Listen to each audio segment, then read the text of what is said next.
Chapter 1. The Mysterious Encounter with a Magic Sword. The Holy Mountain, renowned for its abundant deposits of magic ore and typically exposed high-quality resources on the surface, was restricted by an unknown reason. The local nobles only permitted mining at lower altitudes around the mountain. Consequently, a vast number of slaves gathered there year-round to mine under harsh conditions, while overseers armed with whips stood outside warehouses to monitor these emaciated laborers. Among them was a slave named Enka who was caught by an overseer receiving a stolen loaf of bread from another person.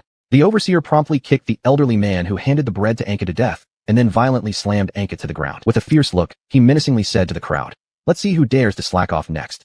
This is what happens. When the crowd noticed the elite soldiers armed and ready behind him, they could do nothing but silently lower their heads and continue mining.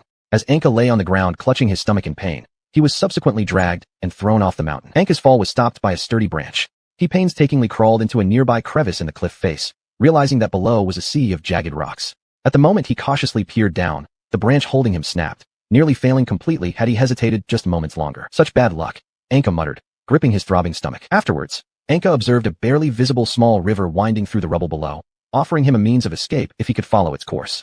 Behind him lay a narrow cave where the faint scent of fruit wafted out. It seemed like some migratory birds had left their nests here. Inside, Enka retrieved some unripe fruits, which though bitter, provided some temporary relief from hunger. Surveying the surrounding cliffsides, Enka noted several protruding rocks. Testing their firmness, he discovered they might support his weight. Glancing upward, he also saw inferior quality ore and frozen corpses being regularly discarded from above. To avoid being struck, he decided to descend during the night's rest period. Thus, he squatted and prayed silently that the moon would shine brightly enough to help him see clearly as he climbed. At midnight, Enka was awakened by the loud crash of many falling stones. Following this, the sound of a bell signaled it was time to begin work again. Recognizing this as his chance to descend, he whispered his prayer. "Protect me, First Emperor."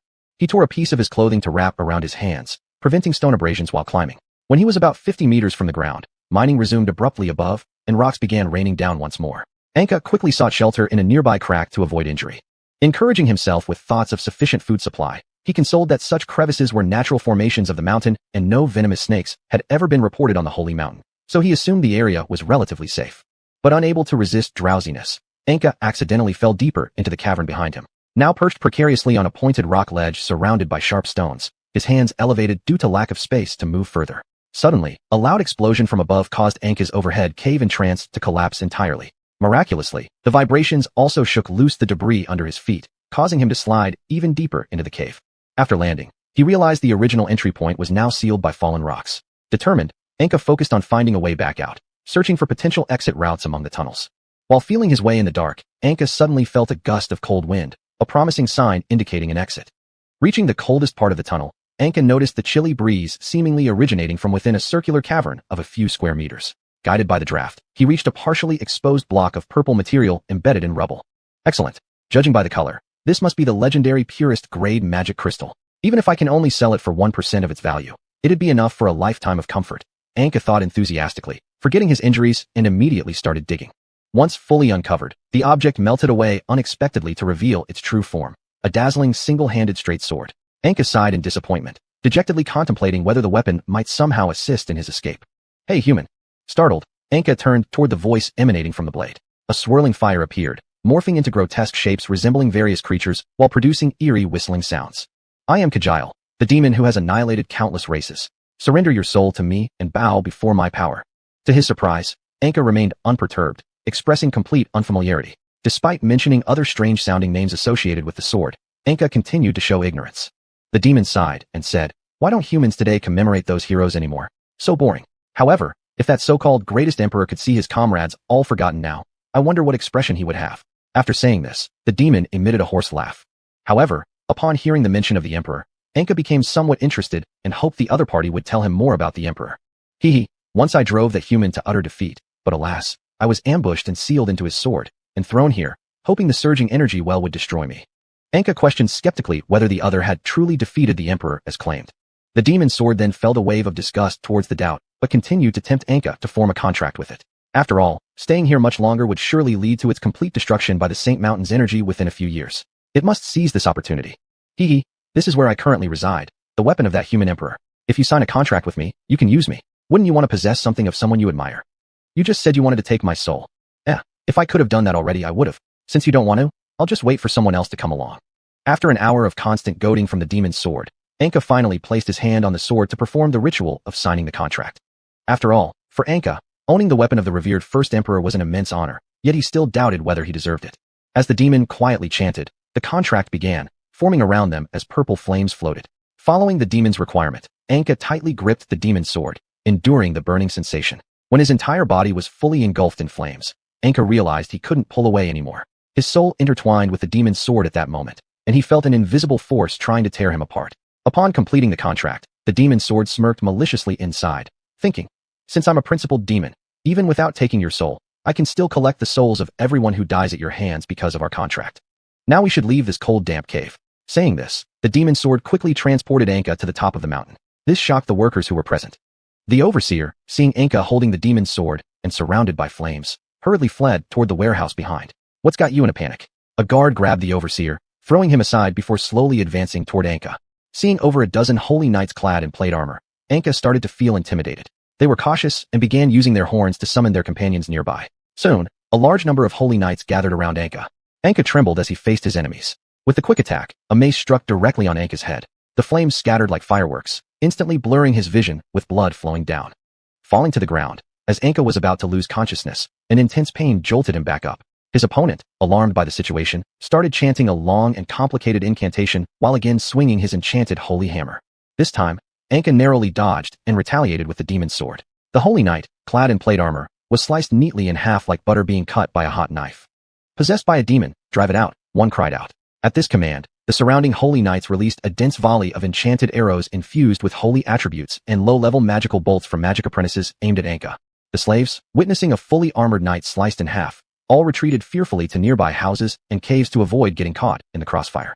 Afterward, Anka sensed a sudden scream from the demon sword resonating in his mind. Anka unleashed terrifying power, waving the demon sword like a bolt of lightning as he attacked everyone around him. The demon's sword emitted more vigorous flames, eagerly devouring the souls of the fallen. The entire mine became engulfed in flames and death. Those flames, as though having a will of their own, flew into the mine tunnels. Contacting explosives, the entire mining camp soon erupted in deafening explosions. If not for the distance from the main part of the holy mountain, Anka might have been buried under an avalanche caused by the explosion. In no time, the white snow-covered landscape turned red and black with debris from shattered rocks. Standing amidst heaps of dismembered bodies, Anka felt a surge of nausea, causing him to vomit after the violent churning in his stomach. "Never expected you'd be so cruel to your own kind. Suddenly, I feel like you're more suited to be a demon than me." The demon's sword mocked and laughed heartily, seeming thrilled about transforming a slave into a killing machine. "Were you controlling me just now?" Anka asked, trembling. In his heart, he did not wish to become a demon or admit that those actions were his. "There's no need to deceive yourself. With the demon's sword, you've displayed extraordinary power. Your experience is slightly lacking, but I believe that with just a little training, you can definitely become stronger than the Emperor. Of course, I only need a small portion of your soul as payment." "What do you mean by that?" "Feeding your soul to me or the demon's sword through the contract can make you even stronger." Afterward, Anka suddenly started bleeding from his nose and swayed for a moment before managing to steady himself again. Then the demon's sword informed him that it was merely the side effects of using such immense power for the first time, which were already quite mild. Subsequently, Anka placed the sword on the ground, emptied his mind, sat on a clean rock, and gazed up at the full moon, praying and repenting for the sins he had just committed. "Can the dead hear your prayers?" the demon's sword said while consuming souls, looking toward Anka. Chapter 2. The Snow Mountain Fortress. "What are you looking at? Shouldn't we go?" the demon's sword asked Anka after consuming the souls of all the remaining dead. "Where to?" Anka was a bit confused.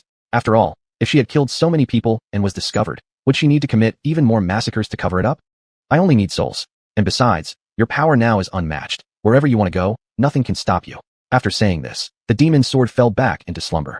Anka endured her nausea, hastily covered the corpses with dirt, then stood on a rock and used the telescope she had found on one of the soldiers to look around. The only place that seemed to have signs of habitation was a fortress closer to the peak of Holy Mount, a fortress several thousand meters away. Due to the overlapping mountains surrounding the fortress, Anka could only see part of it. Afterward, Anka's gaze shifted to the vast forest below the mountain behind her. There was only one major road through the forest that seemed relatively safe, but traveling along the main road might risk being detected by the slave traders again. Cutting straight through the forest posed its own dangers, getting lost, falling into swamps, or even being attacked by various monsters and wild beasts. After pondering for a while, Anka decided to head towards the fortress. She carefully wrapped the demon's sword in fabric taken from the dead bodies, secured it to her back, and set off toward the fortress direction. At that moment, she hoped that the fortress's inspections wouldn't be too strict, or perhaps there would be some nearby settlements where she could get a decent meal. Not long after, Anka entered a valley near the fortress. Strangely, as she stepped into the valley, the wind and snow grew heavier. In no time, Anka was completely covered in thick snow, looking like a walking snowman. Clomp, clomp. The sound of hooves approached, prompting Anka to panic and hide behind a nearby boulder, burying herself in the snow to avoid detection. Soon after, more than a dozen cavalrymen rode into the valley. They were equipped with longbows, sabers, and protective leather armor lined with thick furs, which shielded them against the howling winds. Anka recognized these men as professional soldiers, and clearly elite ones, judging by their organized appearance and complete equipment. Such well-equipped units were typically seen among wealthy knights or private armies funded by the church. Oomph, those Saint Secarans sure are daring. Mining theft right under our noses? Looks like next time, we'll need more outposts. A scar-faced leader snarled harshly with his raspy voice. No idea who killed all the Saint Secarans, but it sure feels satisfying. Let them keep mocking us with their flashy magic. Anka overheard the conversation and concluded that these men must be the legendary Cardalarans, who lived high on the slopes of the sacred mountains. Because much of their cities were built on smaller peaks of the sacred mountains, they naturally considered the entire range their domain. I've heard rumors. They're unreasonable and even cannibals. Better wait until they leave before I make my move. Trouble isn't worth it. Though they may be ill-tempered, I don't want to cause any more unnecessary casualties, Anka thought, remembering old tales. But the group seemed to have no intention of leaving anytime soon, continuing their chat without end. Before long, due to the increasing cold from the storm and growing hunger, Anka became abnormally weak, her consciousness starting to fade. Finally, she collapsed unconscious onto the ground. Hey, what's that over there? The scar-faced leader noticed Anka lying motionless on the ground. A soldier approached and lifted Anka, wrapping her in a thick fur blanket, then asked others, "Who's this runaway kid? Doesn't seem familiar. His clothes don't resemble ours. Let's bring him back first, then ask questions once he wakes up," said one of the men while looking at Anka's emaciated body with dull yellow hair. With that, the cavalry mounted and returned to their camp, a small fortress built halfway up the mountain. After greeting the guards, they carried Anka to a room located far from the main area of the fortress. Heavy stone doors adorned with animal skulls and pelts formed the modest interior of the chamber. Once Anka was placed on the bed, the soldiers brought warm soup and slowly fed it to her, gradually reviving her consciousness. Her eyelids opened sluggishly, meeting the towering and fierce faces of the soldiers. She noticed that her clothes had been replaced with fur garments similar to theirs, which, though ill-fitting, were very warm. Meanwhile, her old clothing and the demon's sword were placed aside. "Where do you come from?" asked the scar-faced leader first. Anka stammered, unable to answer. All she knew was that since she had memory, she had been moving from place to place, doing jobs no ordinary person could endure. Each day, she earned only a moldy piece of bread and a bowl of cold water. During every transport, her eyes and hands were always bound, making it impossible for her to know where she was, let alone where she came from or where she was going. "He's probably a wanderer. You can tell from the way he's dressed," the scar-faced man whispered to the soldiers around him. As everyone's gaze shifted, they noticed Anka's clothes that had been set aside. Made from a thin and tattered cloth with a hole cut in the middle for her head, the outfit barely covered her vital areas and no longer fit properly. But we can't let outsiders stay long here. Should we wait for the wind and snow to ease up a bit before sending her down, or what?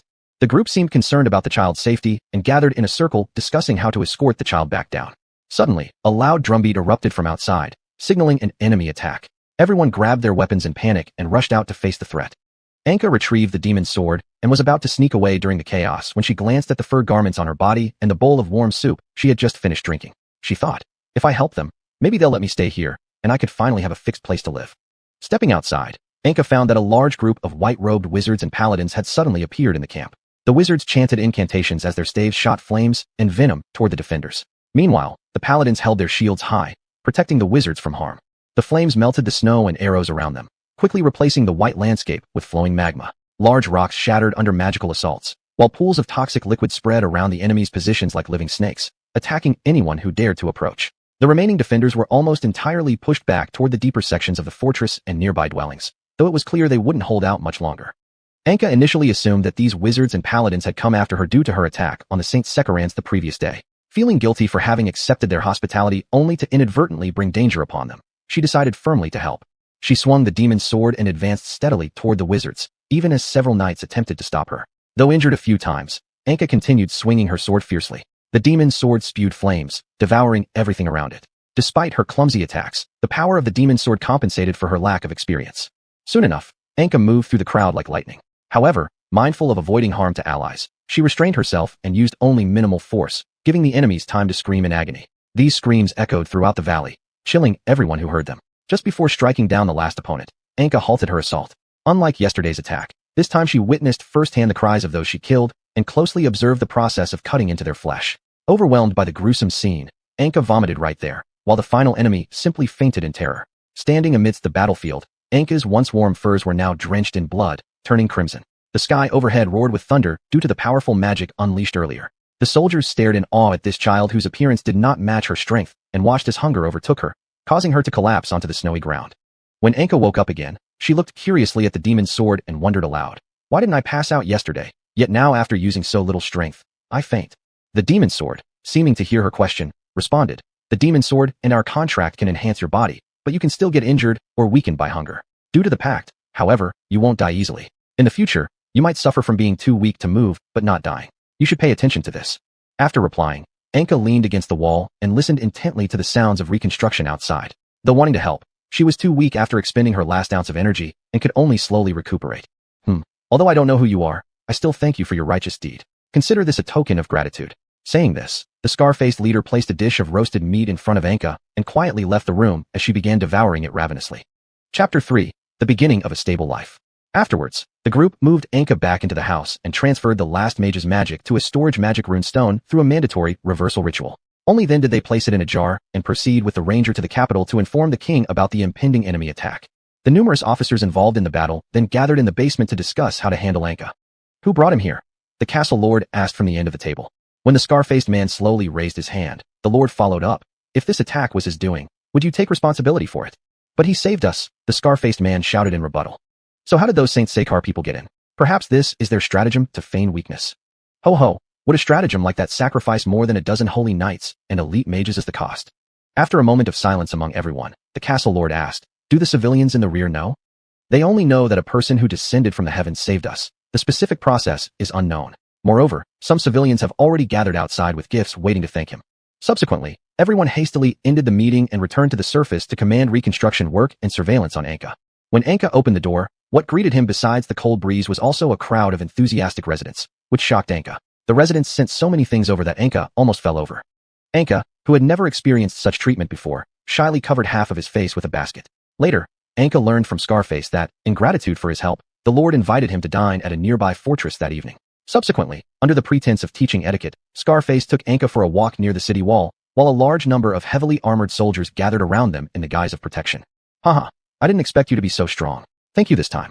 Scarface grinned as he patted Anka's back. Scarface's forced smile scared Anka a bit. His face looked unnatural after forcing a laugh, revealing some scars, making it seem like his entire face had broken apart. "There's nothing to it. Still, thanks for rescuing me from the snowfield." Anka managed a strained smile as he looked up and replied. After a brief silence, Scarface said, "Tonight, we'll prepare suitable clothing for you. Of course, since this is about visiting the Lord, we hope you can attend without your sword." Anka considered that it was just a temporary distance from the enchanted sword. The binding curse shouldn't reappear so soon. That night, in front of the fortress's stone gate, Anka received a newly custom-tailored fur robe. Under his continuous self-deception, the magical sword finally remained in the room obediently without following him. Under the supervision of more than a dozen heavily armored soldiers, Anka entered the center hall of the fortress. At the far end of the hall stood the lord clad in heavy enchanted armor, while representatives from surrounding cities participating in the event were surrounded by numerous guards, all wearing enchanted leather armor beneath their expansive formal robes. The long rectangular table was laden with food Anka had never seen in his life. The moment he opened the door, the scent of meat and alcohol wafted towards him, causing him to temporarily overlook the strange gazes from those around him. Following what Scarface had taught him, Anka went forward to greet the lord, but just as he reached the middle of the hall, the lord nervously stopped him. Anka then noticed the guarded looks of the people around him and the enchanted leather armor hidden under their ceremonial attire, making him uneasy too. He began to question whether he could truly hold his own against these soldiers without his magical sword, silently cursing himself for letting down his guard so easily.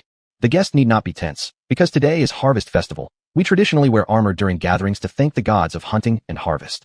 The lord wiped his cold sweat, explaining while gesturing to the soldiers to fetch a set of leather armor for Anka and assist him with dressing. Subsequently, Anka sat at the dining table with everyone else, preparing for the feast. However, due to what happened earlier, he once again grew cautious of his surroundings. "Guest." A series of voices pulled Anka out of his thoughts. He realized everyone was smiling broadly and raising their wine glasses toward him. Embarrassed, Anka waved to decline. "Sorry, I don't drink." "Haha, it's understandable. You can absolutely substitute with juice." The lord spoke, personally picking up a container full of juice and pouring it for Anka. Seizing this opportunity, the lord closely observed Anka, his frail body, pale complexion, dull eyes. On closer inspection, one might think he was a runaway slave from someone's household, looking nothing like the powerful warrior akin to a miracle they described. This made the lord suspect there had been an error in intelligence. After returning to his seat, the lord addressed Anka, who was eating heartily. "Tonight is our harvest festival. Although outsiders can't participate, since you're our benefactor, why not join us in celebrating?" Anka looked around at everyone and thought that although they still harbored some wariness toward him, refusing their toast earlier had likely embarrassed them, so if he refused again, it might strain the relationship. Thus, after inquiring about some simple precautions, Anka agreed. At midnight, Anka was ushered to a nearby gigantic cave. A vigorous flame burned in the center of the cave, with statues carved into the surrounding walls. The residents gathered around the bonfire conversing and playing. The residents greeted Anka enthusiastically as well. Just as Anka let down most of his guard, the Lord suddenly suggested holding a wrestling competition. Come on, young men. The Lord encouraged two burly, shirtless men in front of the bonfire, his gaze never leaving Anka. In his mind, the Lord thought, this is a good opportunity to test his capabilities. If he loses, it means he's not so dangerous. If he wins, we'll try to meet his demands, then leave it for the king to decide. Anka sat awkwardly among the excited crowd, worried about losing face and not wanting to go on stage, silently sitting there while watching others get enthusiastic. Our guest, wine and combat are our traditions. You refused our wine. Surely you shouldn't refuse our tradition of battle too. The Lord approached and invited Anka forward for a fight. Anka wanted to decline, but, considering the many people here, felt unable to outright say no. Moreover, they assured him it was merely an exhibition bout, and that he would be matched against someone of his own age group. With this, Anka reluctantly agreed. Subsequently, Anka removed his clothes to greet his opponent, a boy taller by half who bulged with muscles, whose physique made Anka's frame look completely insignificant in comparison. After the referee declared the match had begun, the opponent quickly advanced and landed a punch on Anka, yet Anka barely felt any pain, thinking it must be due to the enhancement brought by the contract. As the opponent's attacks grew faster, each blow landing on Anka's body became less painful. Since all the spectators considered this uneven match an insult to the festival, many residents demanded that the Lord immediately stop the match, but the Lord remained unmoved. When the opponent attacked once more, Anka decided to test his fighting abilities post-contract. In a flash, Anka moved to the side of his opponent at an astonishing speed invisible to the naked eye, dodging the attack and attempting a counterattack. A single punch from Anka struck the opponent's head. Though Anka only used minimal force, the impact caused the opponent to fall directly unconscious. The referee rushed forward and announced the final result. The guest has won. Anka watched as the injured party was carried away, fearing he would be deemed dangerous and expelled due to his aggression. However, contrary to his expectations, the crowd responded with fervent applause. Given it was the celebration banquet today, and Anka was an invitee, plus that it seemed he was at a disadvantage during the apparent matchup, few people were bothered by the severity of Anka's strike on the other party. Moreover, the crowd viewed Anka as a warrior who had achieved victory despite being weaker, and there emerged some voices condemning the Lord for allowing a strong youth soldier to challenge the guest, Anka. With a sigh of relief, Anka was assisted to clean up. Meanwhile, amid the condemnation, the Lord returned to the fortress. Upon returning to the fortress, the Lord summoned over a dozen rangers and had them deliver a message to inform the king about the appearance of a powerful figure named Anka and inquire how to handle the situation. Afterwards, with a vacant look, the Lord gazed outside at the jubilant crowd, regretting what he'd done today, fearful of having almost triggered a conflict with the other party, and worried about dealing with such an uncontrollable monster. Chapter 4, Binjia Peak. When Anka woke up from his slumber during the day, this time he felt a wave of soreness in his body. He was convinced it wasn't entirely due to yesterday's injuries. A significant part of it was probably caused by the magic sword. Even without feeding it a soul for one day, my body feels this tired. Afterwards, Anka took his sword and went outside, intending to discuss with the castle lord about whether he could settle here. You want to go where? The castle lord said we can't let you wander too far. The soldiers around Scarface said as they stepped forward. I need to talk to the castle lord. The castle lord has gone to clear out the bandits around the mountains today, Scarface responded. Where are they? I could still be of help. Scarface thought about it and decided to lead a group including Anka. After all, those bandits wouldn't dare to attack the fortress recklessly, and even if they did, the remaining defenders would hold on until reinforcements arrived. Soon, a small cavalry squad of more than 10 people was temporarily formed and started heading south towards Binjia Peak. It's colder here. Anka tightened his coat, exhaling frosty breaths. Even the sweat froze upon contact with the air, which caused everyone's hair and faces to have a thin layer of ice. There is a rumor that a divine weapon is hidden in this mountain that can freeze rivers instantly. But that's just a legend. No one has actually obtained that artifact yet. Scarface explained the reason for the increasing cold. There's a cave over there. Perhaps we should start a fire to warm ourselves up. Then everyone led their horses into the cave to avoid the snowstorm, while they themselves went deeper inside to start a fire and keep warm. Speaking of which, how did you come across that sword? Scarface looked at Anka's hand and asked about the magic sword. After all, in his eyes, someone who looked like a slave almost frozen to death in the wild couldn't possibly possess such an extravagant weapon. It was likely picked or stolen from the battlefield, but after witnessing the other's terrifying strength, he became even more curious about the truth. I just picked it up, Anka replied while covering her flushed cheeks, unsure if it was from lying or the cold. In Anka's mind, the other party might still be suspicious of him. If he told them it was a demon-possessed magic sword once used by the first emperor, they might have sinister thoughts. You're still guarding against us. Scarface quickly realized it was a lie and kept calculating the other's true identity in his heart. After resting for a while, the wind and snow outside also subsided slightly. Everyone, full of food and drink, remounted their horses and continued on their journey. Upon arriving at the foot of Binjia Peak, Scarface reminded them, "The bandits are entrenched here, be careful." "How come we don't see the castle lord's forces?" Anka asked curiously when facing the quiet Binjia Peak. Binjia Peak is very large overall. "They may be on the other side, or they might already have entered and engaged the bandits in battle," Scarface replied. Subsequently, everyone entered the interior of Binjia Peak through a narrow mountain path they found. Strangely, there was still no resistance nearby. As they approached a dim, small campsite of the bandits, they found the ground and cliffs here were covered with icy frost. Normally, in such caves, freezing conditions shouldn't appear out of nowhere, and the icing phenomenon was still expanding outward continuously. Everyone tied cloth strips on their shoes to prevent slipping and started heading further inward. In a huge hall, they were surprised to discover the castle lord and his team battling 8 giant icemen. These icemen were about 3 meters tall. Each attack had the power to easily destroy boulders, and their exhaled cold air could effortlessly freeze living creatures. The castle lord and his soldiers wore heavy armor and wielded war hammers, constantly engaging in fierce battles with the icemen. Though their attacks could damage the limbs of the icemen, their regeneration speed was much faster. Scarface looked anxiously at Anka, since he never expected such creatures as icemen to show up. The lightly armored soldiers under his command would simply die if they attacked these monsters. Anka seemed to sense his concern and volunteered up front. "I want to give it a try." Anka thought about seeing what effect the souls of these monsters would have on the magic sword. If it worked, then he wouldn't need to expend effort finding bad people to absorb souls and satisfy the demands of the magic sword to improve himself. With the magic sword in hand, Anka leaped into the center of the great hall and slashed a downwards blow, cleaving an iceman from top to bottom. However, the iceman quickly recovered and began attacking Anka. Ducking out of the way, Anka tried various methods of attack, during which he forcefully split an iceman apart, only to have the other icemen encircle and protect it. "It seems I need to take them all out at once." Subsequently, he ignited his entire body, using more force to make the magic sword burst into roaring flames. Meanwhile, he himself became hungry due to the rapid energy consumption. Anka then moved like a shadow, wielding the magic sword wildly. The flames emitted by the magic sword engulfed the icemen and roared as they transformed into fiery dragon's attacks. All the icemen melted into large pools of liquid and did not regenerate. Soon, the surroundings were filled with steam generated by the flames, evaporating the icemen. Afterward, all the icemen turned into large patches of liquid and vapor. Anka stood in the water, and after returning the magic sword to its normal state, she was surprised to discover that the icy blue souls of the icemen were extracted from the liquid and converged into the magic sword in her own body.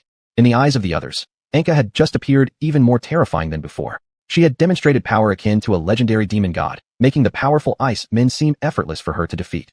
Just as Anka was excited about this, a cold arrow shot out and struck her right arm, shocking her and causing the magic sword to slip from her right hand due to the pain. Then more arrows came, but this time Anka was prepared and easily dodged them, grabbing one and throwing it back. A loud cry came from the shadows.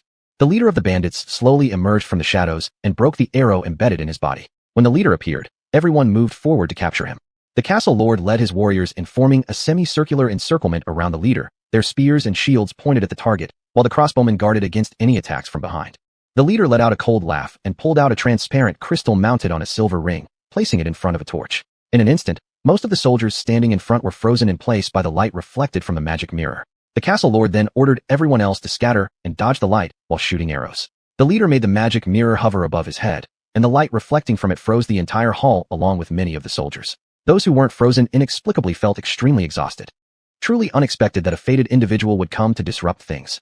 The leader approached, picked up the magic sword, and used a single-sided magical device to observe and evaluate it mentally. From its appearance, it's a finely crafted one-handed straight sword, but within its core lie 2 souls originating from the Sea of Souls.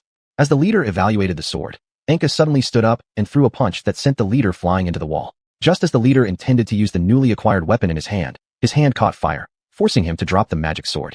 Anka capitalized on this momentum and relentlessly attacked the leader with punches until blood seeped out from every part of his body. Normally, a person should have died from the first punch due to a broken spine and ruptured internal organs, yet the leader had endured multiple blows and still hadn't fallen, which puzzled Anka. While Anka was distracted, the leader distanced himself and tried to freeze Anka with a magic mirror. After being illuminated by the strange light, Anka's movements started slowing down. "That's enough. This is truly bad luck. I thought having the Iceman would be enough." Saying this, the leader limped past Anka toward the exit. As the leader was about to leave, an arrow shot by the castle lord struck his back. Cursing about someone seeking death, the leader turned around, intending to immediately freeze the archer. However, when the strange light left Anka as the leader retreated, Anka regained control. As the leader turned around again, Anka jumped over and delivered a strong punch, smashing him to the ground and riding on top of him, furiously striking his body. When the leader finally lost consciousness, Anka retrieved the magic sword, intending to harvest his soul. Cough cough. Let us interrogate him first, the castle lord said, leaning against the wall. Although Anka was somewhat disappointed, since she had already confirmed that the souls of these monsters could also be absorbed, keeping the leader alive became unnecessary for her purpose. She thus complied with the castle lord's request, binding the leader with ropes, and afterward, the two sat on chairs in the hall, starting a campfire as they waited for the rest to thaw. Subsequently, Anka looked at the magic mirror and thought, if there's a demon inside, that would complicate things. Can I destroy this? Anka tilted her head and asked the castle lord. Startled, the castle lord couldn't speak momentarily but quickly considered several thoughts.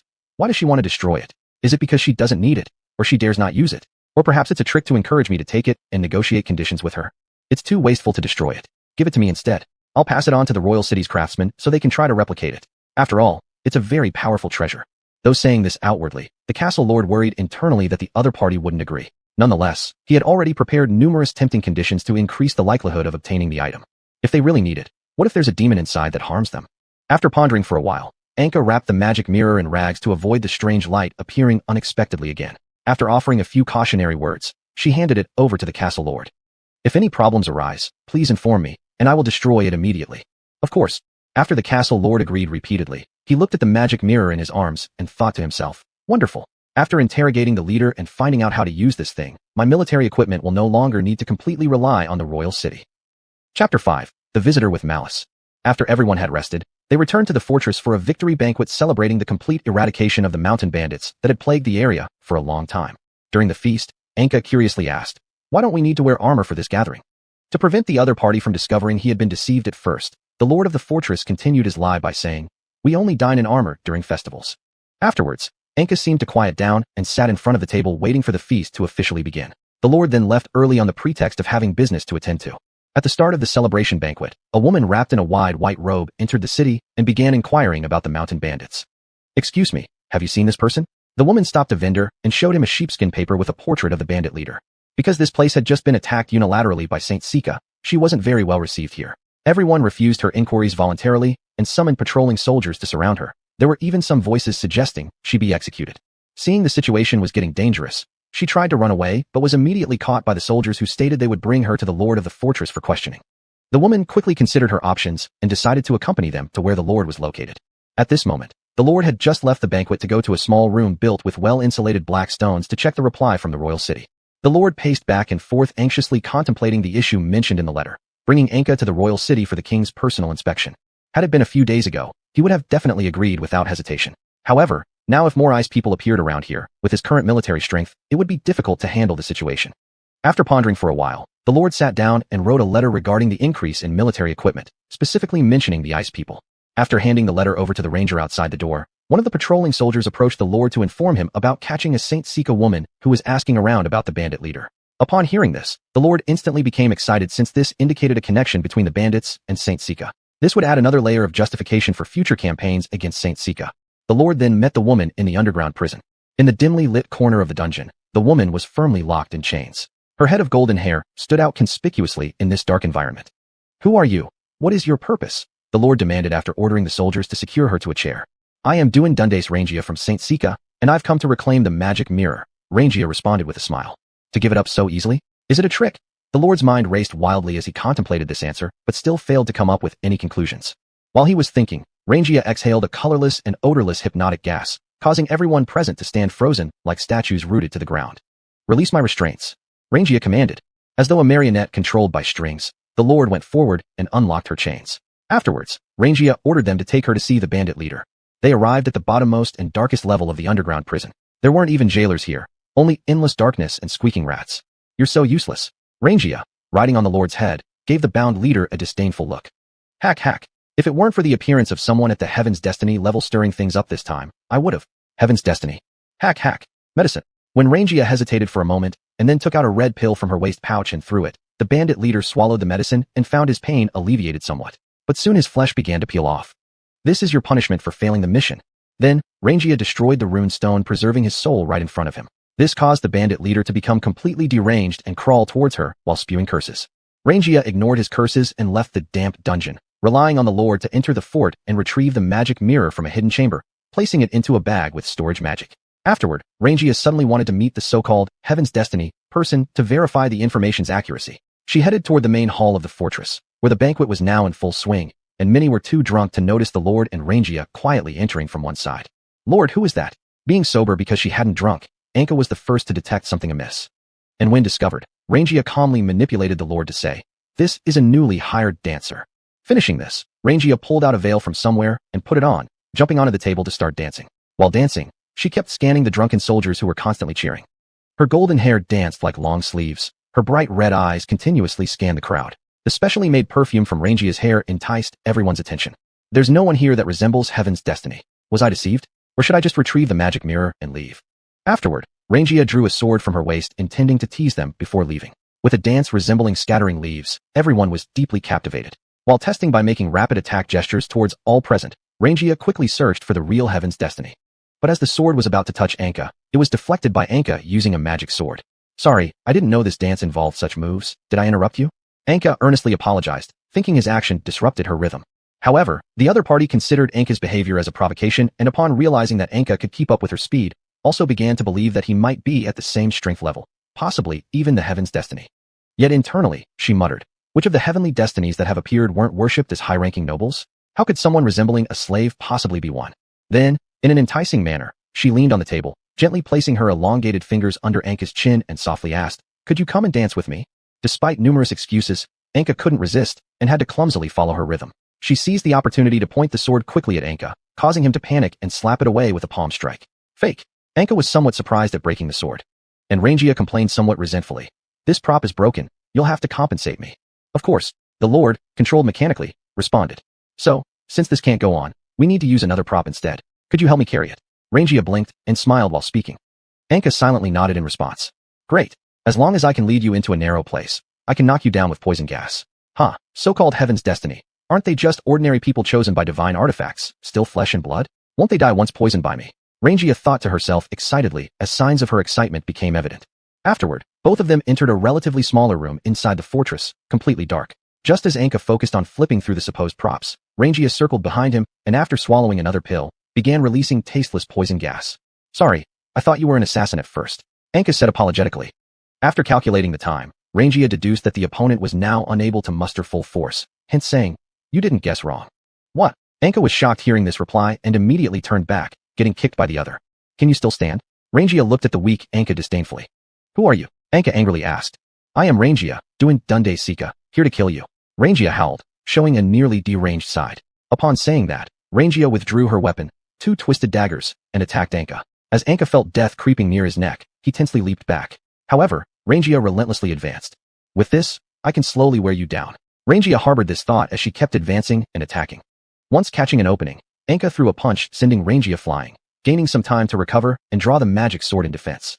After being thrown, Rangia coughed up a mouthful of blood, knowing well that if not for the poisonous gas weakening her opponent, her internal organs would likely have been shattered. Cough, cough. I don't want to become a soulless puppet. It's over, better to leave quickly. This time I was careless. Internally, Rangia incessantly resented her own rashness. Her body started feeling along the wall to find the door and prepare to escape. But Anka illuminated the room by having his magic sword spit fire and thrust a sword into Rangia, just before being knocked down by the poison gas.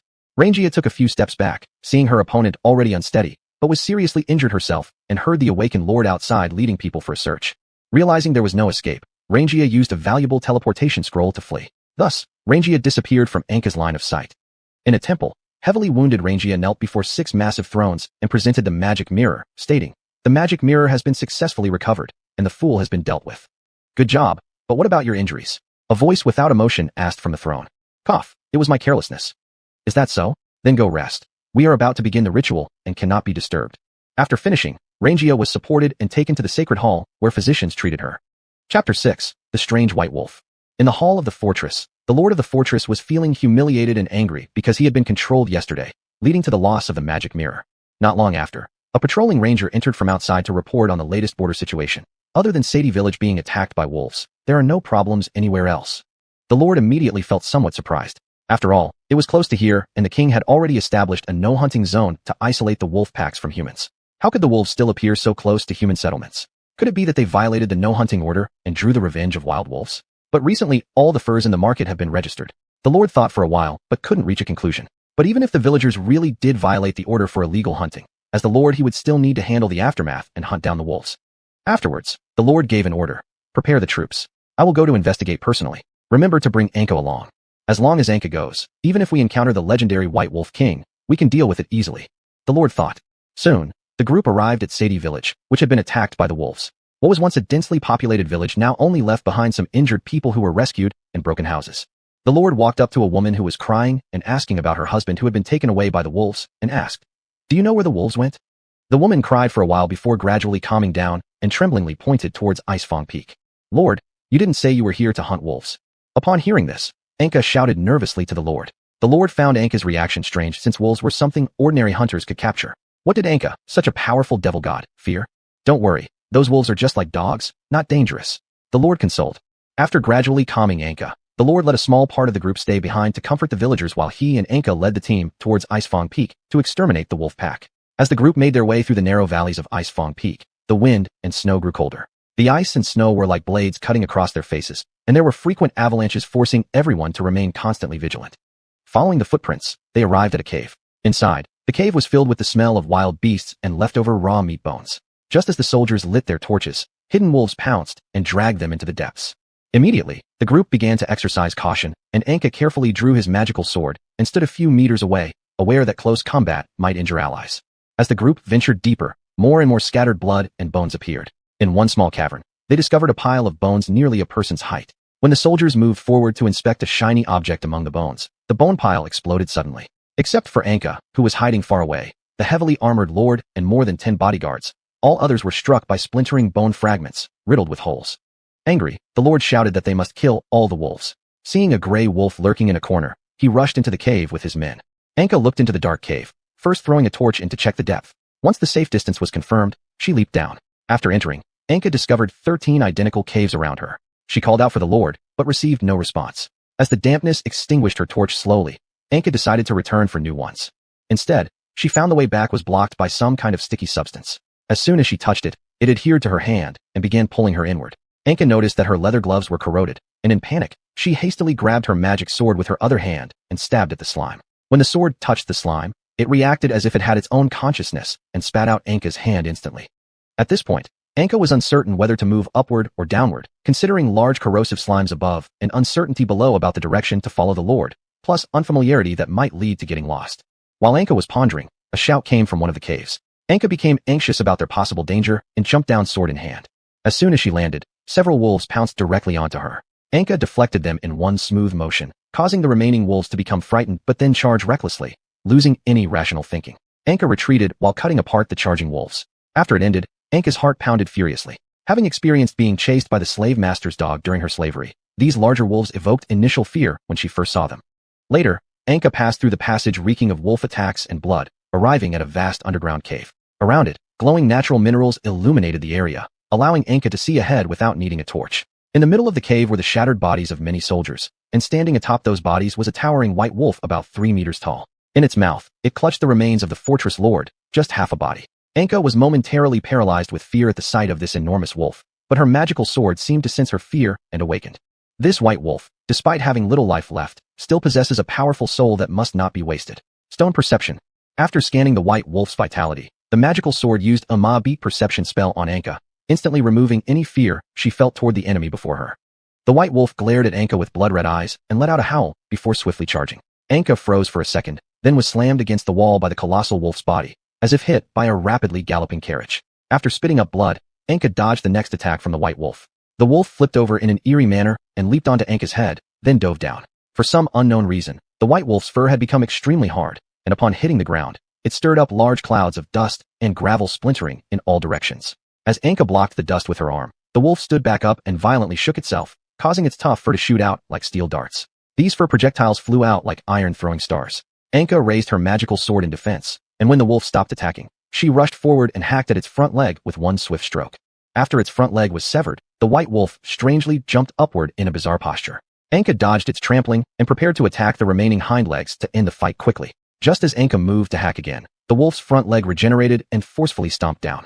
Anka managed to break free and hid behind a boulder while the wolf continued to let out agonizing wails due to its freshly regrown limbs that lacked skin, exposing raw flesh to the air, making every movement excruciating. Taking advantage of the wolf's pain, Anka lunged forward and decapitated it in one motion. The massive wolf head crashed to the ground, spraying a great deal of blood that splattered all over Anka. To her surprise, the wolf's head still showed signs of consciousness, its fangs snapping relentlessly. As Anka prepared to pierce the head with her flaming magical sword to end it once and for all, the massive wolf body suddenly rose and struck her off guard with its forelimbs, hurling her far away. Then the wolf bit into its own front limb and maneuvered its body to escape. After recovering quickly, Anka slaughtered all the surrounding wild wolves and absorbed their souls, which significantly restored her spirit. After arranging the bodies of the fortress lord and soldiers and covering them with rubble, she quickly pursued the fleeing white wolf. Upon leaving the cave, Anka noticed that the white wolf had climbed to the mountaintop and began jumping across several peaks with incredible agility, heading closer to the fortress. Worse still, for an unknown reason, the valley seemed to come alive, and the entire mountain range began to slowly shift, forcing Anka to proceed along the more stable northern path. Hurry, hurry, Anka muttered repeatedly as she ran. Suddenly, there was a bump, and Anka collided with a heavily armored horse. Rubbing her head, she looked up.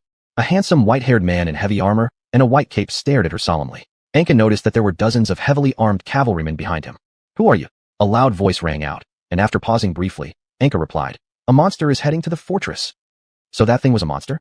I thought it was a giant bird. The man said nonchalantly, his tone calm and indifferent. Does the lord of this fortress know? I am Prince Jerso Khan, here to personally deliver the armored troops. The lord of this fortress has already been killed by the monster, Anka said guiltily, pointing toward the earlier cave.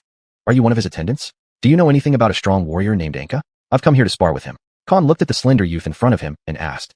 Though Anka couldn't see any change in his expression, she could detect a hint of inexplicable arrogance in his words. I am Anka. Khan was surprised by her answer, and his lips twitched slightly. Seems like you're not much to speak of. If it were me, none of this would have happened. Khan continued speaking calmly. Anka was already contemplating using her magical sword because of his arrogance. Just one punch. Anka forcefully suppressed the urge to kill the arrogant noble before her and quietly said, I hope you can take me back to the fortress now. They don't know the monster is almost here. Cough, cough. Even knowing there's a monster, you still insist on going? You may not be as strong as the legends say, but I do appreciate this courage of yours. Khan found the near-pleading tone of the young person in front of him somewhat amusing. After all, even without the request, he would have still pushed forward quickly to personally slay the monster. Afterwards, Khan lifted Anka onto the horse and began the swift journey towards the fortress. Chapter 7. The final battle against the White Wolf King. After a bumpy journey, the group finally arrived at the outpost 1 kilometer in front of the fortress. Anka, who had been resting on horseback, immediately found a place to vomit after dismounting, expelling all the food she'd eaten the day before due to the rough ride. When did the fortress change its style? Said Khan, standing at the forefront as he gazed into the distance at the fortress. The outer walls were piled high with the dismembered corpses of both humans and beasts, their rotting stench carried by the wind straight toward the group. Fires raged fiercely within the city, leaving the fortress looking utterly devastated, perhaps unable to withstand even one storm. Yet still, the massive white wolf had yet to appear. As the group approached beneath the city wall, the soldiers above suddenly appeared and shouted, Halt your advance. Hey, that's Anka. After revealing their identities, a ladder was slowly lowered from above. You know, how can you not even handle these zombies? Khan asked, looking around at the zombie-like expressions of the soldiers guarding the city. Ugh. Suddenly, a wolf's howl turned everyone's attention to the valley ahead. Following the howl, a large number of zombies emerged and gathered around the white wolf. Anka climbed up to the observation deck to more accurately confirm if it was the same white wolf, carefully observing with the telescope placed there. The white wolf's injuries seemed to have almost completely healed, which made Anka somewhat puzzled since zombies should not possess regenerative abilities. Moreover, even the ice people with powerful recovery abilities would cease regeneration once destroyed by the demon's sword. As Anka stood contemplating on the watchtower, the soldier guarding the city twisted and fused together, transforming into a giant mass of decaying meat emitting a foul smell. This grotesque form began attacking continuously using long tentacles. Several heavily armored soldiers were caught off guard and were immediately ensnared by the tentacles, dragged towards the mouth of the round cylinder filled with sharp teeth, and crushed with the sound of armor and bone shattering. What is this thing? Khan exclaimed in surprise, quickly drawing his spear and charging forward. Though the spear pierced into the flesh of the mass, it showed no sign of pain or discomfort, continuing its relentless attack and moving forward. Khan attempted to pull out his spear, but several soldiers stepped in to distract the creature. A heavy hammer struck the flesh mass, causing it discomfort but no significant harm.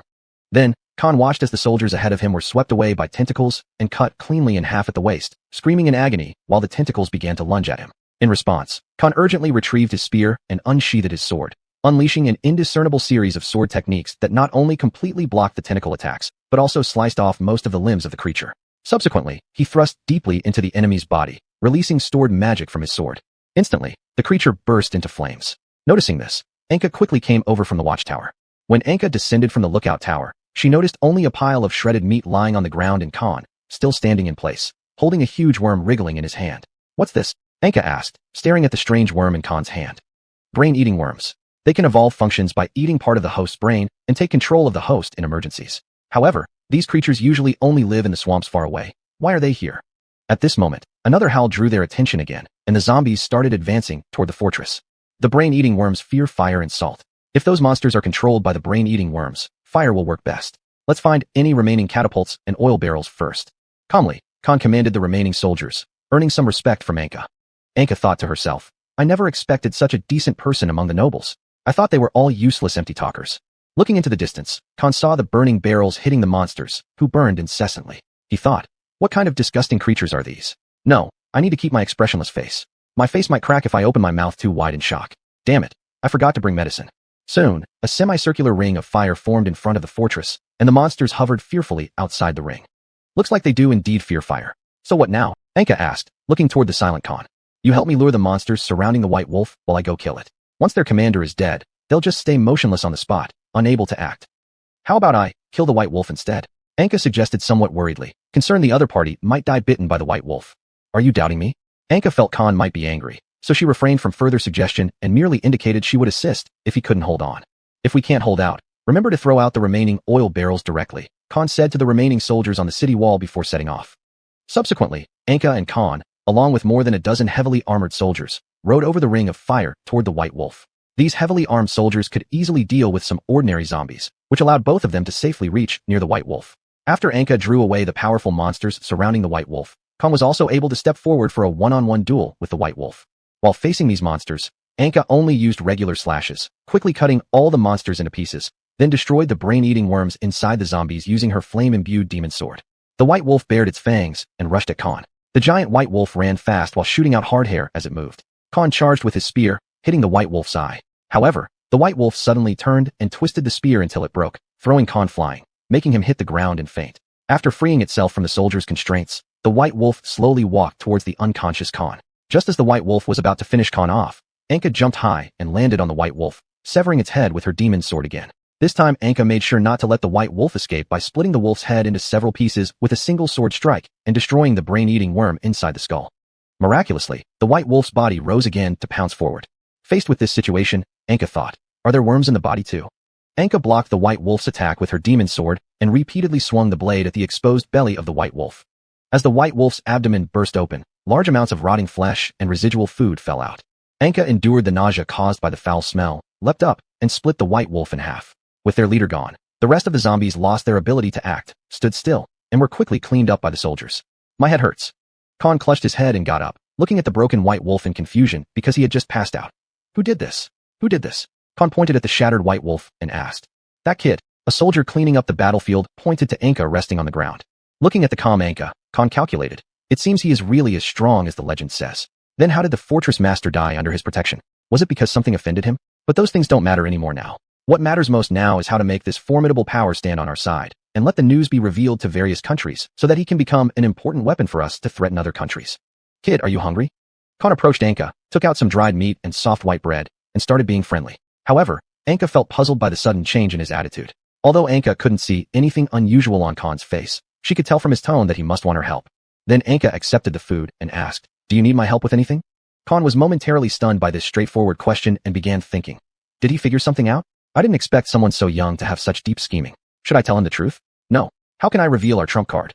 I just hope you can return to the capital with us. If similar situations occurred during the journey, having you around will help us handle them better. Thinking inside, Khan said, Yes, bring him back to the capital first and show preferential treatment to make him dependent on us. Then we can gradually control him. Upon hearing Khan's request, Anka even began to suspect whether the other person had been parasitized by brain-eating worms. After all, when they met earlier, the person was so arrogant, but now begged her. However, when Anka tried to detect abnormalities in Khan using her flame-lit demon sword, finding none, she dismissed the idea of him being parasitized. Then Anka said, If you can ensure I always have things like this to eat, I'll follow you. Inside, Anka thought, After all, I have nowhere else to go, and following them will get me good food. After Khan quickly brainstormed and confirmed that the other party had indeed agreed to his request, he reassembled the troops and prepared to return to the capital. Shall we not check if there are any survivors? Anka pointed to the direction of the fortress and asked. Khan glanced at those thoughts and thought, even if there are survivors, they must have been infected. They absolutely cannot be left alive. Of course, we can, but the weather is getting worse, and there might be local storms at night. We'd better hurry to another fortress instead. Khan gestured and sent some soldiers in for exploration. Alright, then let's get going. Upon hearing about the local storms that would hit tonight, Anka could only agree to move quickly. Fortunately, the nearest fortress wasn't too far away, though it was uncertain whether it had been affected by the monsters. Subsequently, the soldiers followed orders and went inside the city wall to retrieve the remaining oil barrels, pouring them over some crucial flammable facilities and the roads. After the main force left, they immediately set fire to everything and waited at each major exit for a while before finally leaving. Chapter 8. The Crystal Forest. About an hour after the group began their journey, a storm was already forming. The howling cold winds lashed against everyone with such force that, without the massive peak shielding them, no team would have been able to survive intact. Anka braved the strong wind and asked Khan, "Is there any place nearby we can take shelter? To the left is a shorter route where we can quickly reach a fortress, but it's unprotected by mountains and somewhat dangerous. To the right, it's a longer way through a stone forest, which, apart from ice men, poses little danger." After some discussion between the two, they unanimously decided to go through the stone forest since the area had no fierce storms, only ice men, something the heavily armored soldiers could handle even without Anka. After continuing for another half an hour, the group arrived at a large cave entrance. They carefully navigated through a period of darkness before reaching what Khan described as the stone forest. The entire stone forest consisted of shining crystals, allowing Anka to see her reflection in any location. Towering crystal columns rose from the ground, connecting straight to the dome above. Beautiful. Curious, Anka kept looking around and occasionally ran off in search of brighter shards of broken crystals. These are one of the few places on the entire holy mountain where rare magical minerals gather, and also where its energy is most intense. Khan patted Anka on the shoulder and said, "I've heard drinking the spring water here can heal injuries. Would you like to try it later when we encounter it?" Though somewhat spooked by his tone, Anka remained deeply curious about everything here. "Wah, it hurts so much, let's get out fast." The magic sword seemed unable to bear the energy emitted by the surrounding crystals and woke up from its slumber, continuously nagging inside Anka's mind, urging her to leave quickly. Annoyed, Anka followed Khan closely from behind, hoping to escape outside soon to quiet her head. Under Khan's guidance, the group passed through the dense stone forest and arrived at a narrow path made of earth-colored stones, so narrow it allowed only one person to pass at a time. This was left behind by previous residents. The murals have already been removed. "I hope the path ahead hasn't collapsed," Khan explained as he approached. Due to the narrowness of the passage, the soldiers walking at the front had to remove their armor to continue advancing. Just as the first soldier gave the signal indicating safety, screams suddenly erupted from inside, reverberating through the ears of all and endlessly echoing within the stone forest. "Archers, prepare." Khan quickly issued the order, and 5 heavily armored soldiers aimed their crossbows at the narrow path. As footsteps echoed from inside, the bolts were rapidly fired. Several rounds of arrows were shot until the soldiers outside had exhausted their arrows, prompting them to raise their shields and maces in tense preparation. With a swift motion, a long arm extended out of the darkness, crushing the head and helmet of the soldier at the forefront. Subsequently, several steel needles shot out, their hardness and speed sufficient to pierce through the soldiers' armor and embed deeply into their bodies. Within moments, the soldiers collapsed due to poison. "Who's there? Don't be nervous, my prince. I've been waiting for you for a long time." A shrill feminine voice rang out, and a beautiful woman threw out a corpse she'd been using as a shield before slowly stepping out of the darkness. As she drew closer, Khan and Anka caught a whiff of her fragrance. Upon seeing Anka standing behind Khan, the woman was momentarily startled but quickly regained her composed demeanor. "It's that assassin." Anka realized that this was the same assassin from the last encounter and exclaimed in surprise. "Do you recognize her?" "I only remember something about Langia." Before either could say more, Langia interrupted with a laugh.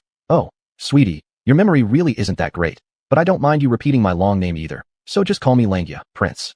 Khan responded gravely. "What do you want?" As Langia was about to step forward, she saw Anka moving close, just 10 meters away from her, instantly triggering the memory of being stabbed through. Langia immediately stopped, maintaining a dignified stance while eyeing Khan and staying vigilant of Anka. Even though she knew she couldn't fight them, if they revealed murderous intent, she could use a spell scroll to escape in an instant. "My lord, we're here to help you." "Humph, do people help others like this?" "They're just a few soldiers, don't give it another thought." "What do you mean help?" "We've heard your father doesn't like you much. We can help you become the next king." "I don't need your help." As he finished speaking, Khan seized the opportunity to unsheath his sword and slash toward her unnoticed. Langia easily gripped Khan's sword and said in a feigned playful tone, "Prince, don't be so angry. I'm only trying to persuade you for your own good." "Anka." In the instant Langia froze, Anka directly took a big step forward and swept her leg, hitting Langia squarely in the waist. Langia then let out a painful howl and retreated into the pitch-black passage, the intense pain spreading throughout her body. If it weren't for her magic amulet that slowed pain, the organ-shattering agony would have likely caused her to faint instantly. "Little one, why don't you know how to cherish beauty?" After speaking, Langia continuously threw several poison darts covered in burning curse flames that struck Anka directly.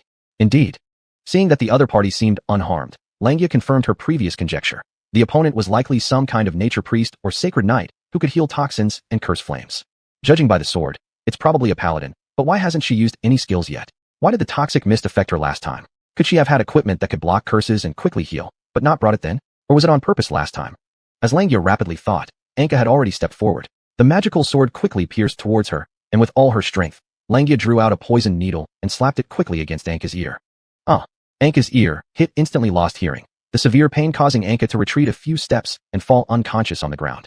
Langia, fearing that Anka might be pretending to be injured to lure her over, hurriedly said while escaping, "Your Highness, I've left you some small gifts, see you next time." After saying this, Langia once again escaped using a teleportation scroll. Then, from other caves, large quantities of immense ice men appeared. After Cardin swiftly used healing magic to alleviate Anka's suffering, he carried the still unconscious Anka and cautiously continued forward. Even though he knew there would surely be danger ahead, there was no better option at the moment.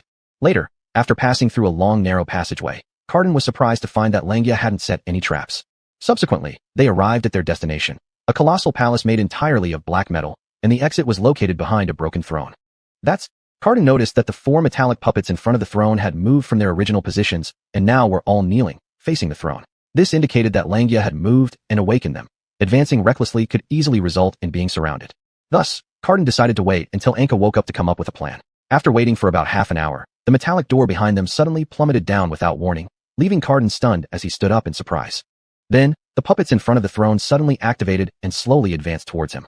Is this due to the mechanism loosening, or was it destroyed by Langia? Now, we can only hold out until the child wakes up. Thinking this, Cardin placed Anka in a corner and alone led the puppets away. These metal puppets, seemingly affected by the age-old disrepair of their mechanisms, were unable to use projectile weapons and could only attack with swords and spears in their hands. Holding his sword, Cardin kept retreating while defending himself and persistently sought their weaknesses. Although these metal puppets were slow-moving due to long-term disrepair, each of their attacks remained deadly. When Cardin noticed a puppet with exposed parts, he immediately thrust his sword into it. With 2 loud bangs, although the puppet lost its ability to move, Cardin's sword was also stuck under the gear, making it impossible to pull out. At this moment, Anka slowly awoke from her nightmare, covering her still painful head and noticing that Cardin had been driven into a corner by the puppets. She quickly understood the current situation. Subsequently, Anka rushed forward and slammed her fist onto a puppet. Although a large dent appeared on the puppet's body and it was thrown away, it slowly rose again because no critical part had been destroyed. While Anka grappled with the puppet, Cardin shouted, "No need for wrestling. Destroy their limbs and exposed external parts to stop them from moving." Following this, Anka drew her magical sword and slashed the thigh of the puppet. Unexpectedly, the magical sword did not ignite flames, but instead got stuck. So uncomfortable. The magical sword seemed powerless due to the surging holy energy surrounding it. Subsequently, Anka pulled out her magical sword and began hacking at the puppets like chopping wood. In Anka's mind, if she could cut through them, even without magical flames, continuous attacks could eventually sever the target. Next, Anka put down her magical sword, avoided an attack, and tore off the legs of that puppet, then started forcefully hurling them at the other puppets. Soon, the entire throne room began echoing with the sound of clanging. After thoroughly defeating all the puppets, they supported each other as they passed through the secret passage behind the throne and traveled for an hour. They finally saw a fortress just a few hundred meters away. Moreover, to their joy, the storm originally expected to last a week had begun to show signs of calming down. After fleeing back, Langia knelt in disarray before the 6 thrones. What? Did the persuasion fail? A severe voice came from the throne. Langia, trembling all over, said, "If it weren't for the person I encountered last time, I would definitely have been able to make Cardin submit using toxins this time, just as I did with the other Cardalarans. Curse, don't make excuses for your failure. You've grown arrogant. Next time, you will act together with others. If you fail again, do not return. Yes, next time I will surely succeed." Afterward, Langia, trembling, was helped away from the throne room by a doctor. Chapter 9, A Brief Rest. Lord of the Fortress, our outer scouts have discovered that Prince Jerso Lu Khan and a slave are making their way here. What? Prepare the horses immediately to welcome them. Subsequently, a large cavalry force braved the wind and snow to leave the city and head out to greet Khan and his companion. Khan embraced those who came in greeting with joy upon seeing them. "You're still as enthusiastic as ever." Khan moved forward to warmly embrace the oncoming visitor. "Do you only bring one slave?" the lord of the fortress asked Anka. Anka's frown clearly tightened at such words, evidently displeased. Khan quickly stepped in to ease the tension. No, this is a new friend I've made. Now please prepare some food and lodging." "Of course. By the way, where are your soldiers? And what do you know about the undead in the vicinity? These matters I will explain to you later. For now, let's hurry up and get us prepared food and rest. I've been traveling for so long and am somewhat hungry." Following this, Khan and Anka were ushered into the fortress by many heavily armored soldiers. Anka was arranged in a warm room filled with fully furnished furniture. Anka slowly laid down on the soft, large bed and savored the comfort they'd never experienced before. "Hey, is that how you use a sword? And since I am now embodied in the Emperor's sword, can't you treat it with a little respect?" A dissatisfied voice of Cargill echoed from the enchanted sword due to Anka's earlier rough handling. Sorry, I didn't think too much about it just then. Anka responded with a laugh. Subsequently, Anka raised the magic sword, which under the reflection of candlelight gleamed coldly. The sharp edge remained undamaged despite the rough treatment, causing Anka to marvel at the craftsmanship of the weapon. In the reception room, with the help of a servant, Khan changed into a more elaborate blue robe and sat at the long table exchanging words with the fortress master. To make a long story short, I encountered Anka and a large number of undead controlled by brain-eating insects while heading to Fort Icefang. Afterwards, I also ran into assassins from Holy Sika. I suspect all of this must be part of Holy Sika's conspiracy. I decided to return to the capital early to inform my father. Because he regarded the other person as a childhood friend, Khan felt confident sharing everything openly. He used to feel so invincible and full of pride, but had faced humiliating defeats within a short period at the hands of stronger monsters or individuals. Luckily, his resilience kept him from falling into self-abandonment. His sense of failure weighed on Khan and made him sorrowful, yet he couldn't show these feelings publicly. So when he finally saw his close friend, Khan unburdened himself freely, sharing recent experiences as well as his frustrations over his father being manipulated by powerful ministers. All of these emotions were poured out toward his friend. Meanwhile, the fortress lord continued to flatter Khan habitually while pouring wine. Khan lifted his glass and drank it all in one go, loudly placing the cup on the table with anger. Sigh. As friends, there's no need to put on fake pretenses. Just speak your mind without reservation. The dramatic changes in expression caused cracks on Khan's hardened face, even leading to bleeding. The fortress lord moved forward, steadied Khan's sitting position, and took medicine from behind the throne to apply to Khan's face. Your Highness, did you forget to bring your medicine? I have another box here, it should suffice. Khan grasped the fortress lord's hand and said, Have we grown apart? After hesitating for a moment, the fortress lord softly replied, Khan. Thereafter, the two tightly embraced each other emotionally, and the fortress lord began expressing his own frustration over being sidelined politically because he sought more aggressive policies. An hour later, the banquet began, and Anka appeared wearing an emergency-made black robe. This banquet was even more extravagant than what Anka had seen before. The whole table was filled with meats and various exotic fruits, desserts, aromatic wines, and juices. Beautiful female servants, adorned with thin veils, danced gracefully in the center of the dance floor to the accompaniment of musicians. Anka had only heard about scenes like this during the teachings of wandering priests. These things were originally thought by Anka to exist only in heaven, but now it was truly laid out right before their eyes, leaving Anka greatly astonished. At the feast, Khan and the fortress master exchanged messages using rune stones. What's the background of this person called Anka? Can he be trusted? He probably can be. I plan to bring him to the capital and use his formidable strength to pressure those old men to abandon their selfish decisions. Bringing such a dangerous person to the capital without thoroughly investigating is like playing with fire. Then Khan looked at the fortress master and opened his mouth to say, Do I really have any other choice? Afterward, both fell silent for some time, continuously drinking themselves into stupors. After having his fill, Anka wanted to go outside to relieve himself. As he walked to a corner of the city wall, a familiar voice reached his ears. It's Anka, save us. Anka looked in the direction of the voice and discovered it was coming from a slave shed. Walking towards the crude shelter, he was shocked to find that it was filled with residents he recognized from his previous fortress, including more than a dozen children who had fainted due to severe illness. What are you doing here? Anka couldn't ignore these people who were friendly to him and didn't want the children to suffer the same fate as him, being sold off as slaves at a young age, so he decided to help them. Wah! After encountering those monsters, we escaped with the protection of some soldiers sacrificing their lives. Later, a storm hit, freezing many to death or causing them to get lost. When we finally came here for help, the lord of this fort locked us up here as refugees. At hearing this, anger showed on Anka's face, and sorrowfully he said, Don't worry, I won't let anyone who helped me be persecuted in front of my eyes. Hey, stay away from there. A guard noticed Anka standing in front of the slave shed and shouted, Release them. Anka glared at the guard and said, Ho ho, what do you think you are? Do you have money or the lord's permission to release them? And by the way, aren't you one of the ones who ran out of there? Saying so, the guard placed a hand on Anka's shoulder to try to restrain him, but Anka gripped with unexpected force, directly crushing both of the man's arms, then yanked fiercely, tearing off the guard's hands. I'll be back. After calming down the frightened refugees, Anka returned to the fortress. In a burst of fury, Anka leaped into the middle of the dance floor. The dancers and musicians were scared off when they saw the blood-covered Anka. What's all that noise outside? The lord of the fortress angrily lifted the curtain upon hearing the commotion outside and found a blood-soaked Anka slowly walking towards him. Ah! Terrified, the lord stumbled backward. Khan moved forward to support him and asked, What happened?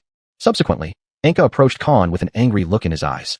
Though startled by the situation, Khan quickly calmed down and invited Anka to sit in a chair, asking what happened.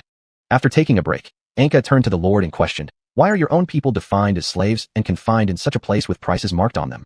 Regaining composure, the lord replied, Well, what own people? They're just vagrants with no fixed abode. If I don't capture them, someone else will. Take them away if you like. I won't stop you. Anka was incensed by this statement, drawing the magic sword in rage and shouting, people are not goods. If they've already become vagrants, then what's the difference? The Lord trembled as he said this. Anka stared at the magic sword and recalled that he was able to live as a human only because he met the enchanted weapon. Afterwards, Anka sighed lightly and said, "Since I've acquired this kind of power, shouldn't I at least have the ability to save others?" Then Anka plunged the magic sword into the wall and said to the Lord, "Release them and give them normal status." Once the Lord hurriedly promised to comply, Khan spoke up. "If there are people inside parasitized by brain-eating insects, what should we do?" Anka momentarily choked since he truly couldn't do anything to save part of them while destroying many more. "So what do you suggest?" "The brain-eating bugs are afraid of fire and salt. Later, I will lead some people to deal with this. We'll relocate those not parasitized to the nearby forest where they can rebuild their homes. Moreover, the destination isn't too far, and the wind has already stopped outside." After Anka agreed, he grabbed Khan, who had stepped a foot through the curtain, and said, "I'm going too." After all, in Anka's heart, he still didn't quite trust the capricious nobles much, so personally overseeing their inspections was safest. The three passed through a devastated corridor and came outside to the slave shed. Then Anka comforted those inside and had them walk out one by one to receive checks. Upon completion of the examination, it was discovered that all 980 people hadn't been parasitized. Afterward, Anka coerced the Lord into providing a large quantity of medicine, food, and carriages to send them to a ruin near the edge of the forest and demanded that the Lord send personnel to help them construct housing. Later, Anka watched these grateful people leave his sight and then returned to his room to rest. Before leaving, he warned the Lord that he would return in a few days to check on them, demanding that the Lord must not harm them. Afterward, the Lord and Khan returned to the throne room. The Lord, infuriated, overturned the table and screamed, whereas Khan began reflecting on how he should interact with or control Anka in the future. Since Anka's good impression of him might decrease due to this incident, finding a safe way to coexist with him became an urgent issue for Khan. Chapter 10, The Gift.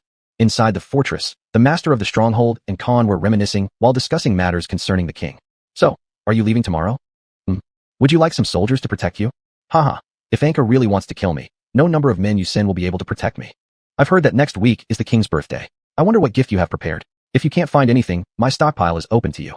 Khan then perfunctorily replied, "I remember father liked hunting. In that case, weapons or rare prey would suffice. If possible, dragon bone artifacts should be good." Upon hearing this, the stronghold master immediately stood up, excitedly saying, "There's a nest of flying dragons on the northern mountain. If possible, I'll personally bring back the dragon head, but I hope you can tell the king the deeds of his loyal servant." He patted his chest, as if such a thing was effortless for him. Khan couldn't help but laugh inwardly because he knew his friend all too well, saying he'd take on the dragons himself. But the truth would be that he'd send countless soldiers to die until there was an opportunity to kill the dragon before fully arming himself and going forward. After calming down the excited stronghold master, Khan said, "No need. I'll go with Anka. After all, I don't want yesterday's events to happen again. It might be better to have him by my side." Then Khan claimed he needed to visit the residents who had been relocated to the ruins last night as a reason to bring Anka along. Subsequently, Khan declined the accompanying soldiers and went north alone with Anka. In the north, Anka saw refugees rebuilding their homes. Everyone warmly welcomed Anka after seeing him. Anka noticed that the entire ruin had been urgently rebuilt during one night, resulting in over a dozen stone houses already erected. In a few months, it would surely be prosperous again. "We're still lucky the ruins here aren't particularly damaged," said Khan stepping forward. Khan pointed at the high mountains ahead and said, "I hear there's a den of evil dragons ahead which could pose a threat to their safety." Anka, puzzled, asked, "If we don't disturb them, would they come attack us?" Khan quickly thought and said, "Those dragons are greedy and violent. In their eyes, humans and cattle are no different. All right, let's check it out.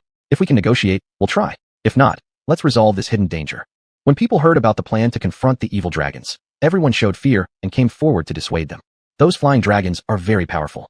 They spew fire, summon water, exhale poison, and even use various spells. The largest ones are as tall as a tower and can shatter an entire wall with just a single palm strike. Khan sniffed disdainfully, drawing his sword and said, "The hilt of this sword is made from dragon bones. Flying dragons aren't invincible." Seeing that they couldn't persuade the pair, the crowd began hoping they could accompany them to help in case something went wrong at a critical moment. After some negotiation, they finally agreed that several adult males would carry food and potions to deliver Anka to the foot of the mountain so that Anka could get timely help. On the way, Anka saw more ruins. Khan explained ahead, "All these are done by the evil dragons. During bad weather, the dragons would ride the wind and attack human settlements. And since this place is near a flying dragon's nest, this area has suffered the most damage."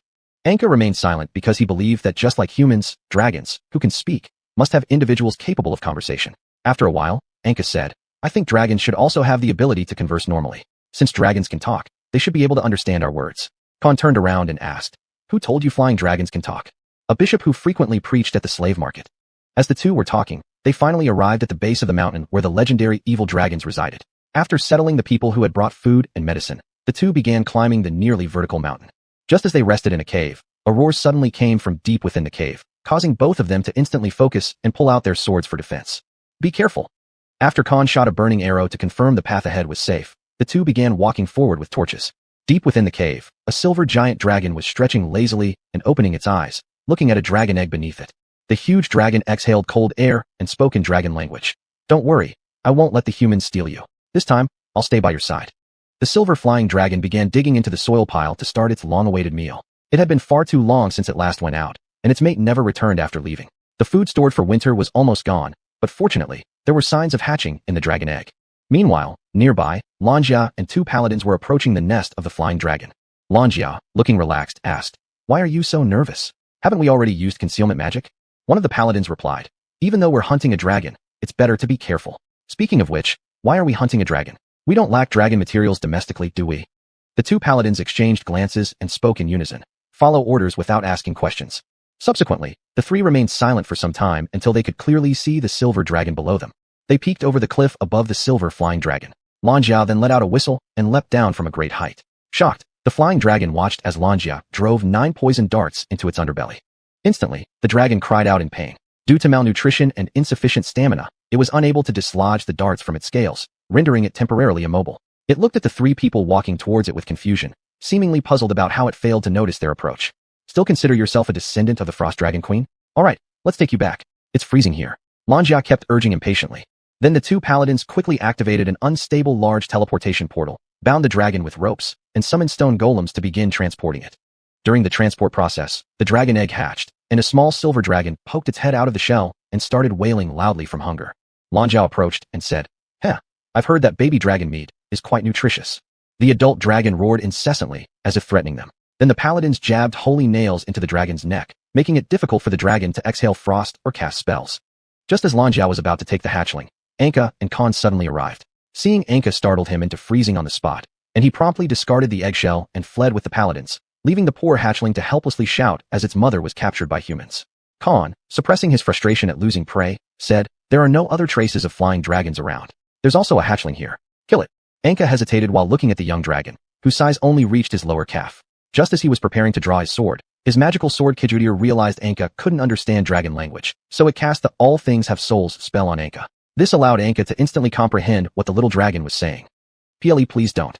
These words directly resonated inside Anka's mind. Although confused, Anka believed it had something to do with a targeted translation magic ability. Subsequently, Anka lowered his sword, realizing that this creature was indeed an emotional higher intelligence life form, and still just a baby. It reminded him of his own helpless and pitiful childhood. After reflecting, Anka thought that even if the captured dragon was evil, this hatchling who hadn't harmed anyone didn't deserve death. Anka then asked, "Is it allowed to raise flying dragons in the city?" Faced with Anka's somewhat abrupt question, Khan momentarily froze. After all, this unexpected subject threw him off guard. Khan pondered internally. Why? Is he suddenly interested in raising it? That doesn't make sense. Or maybe he's deliberately giving me a favor. After all, he did act rudely last night.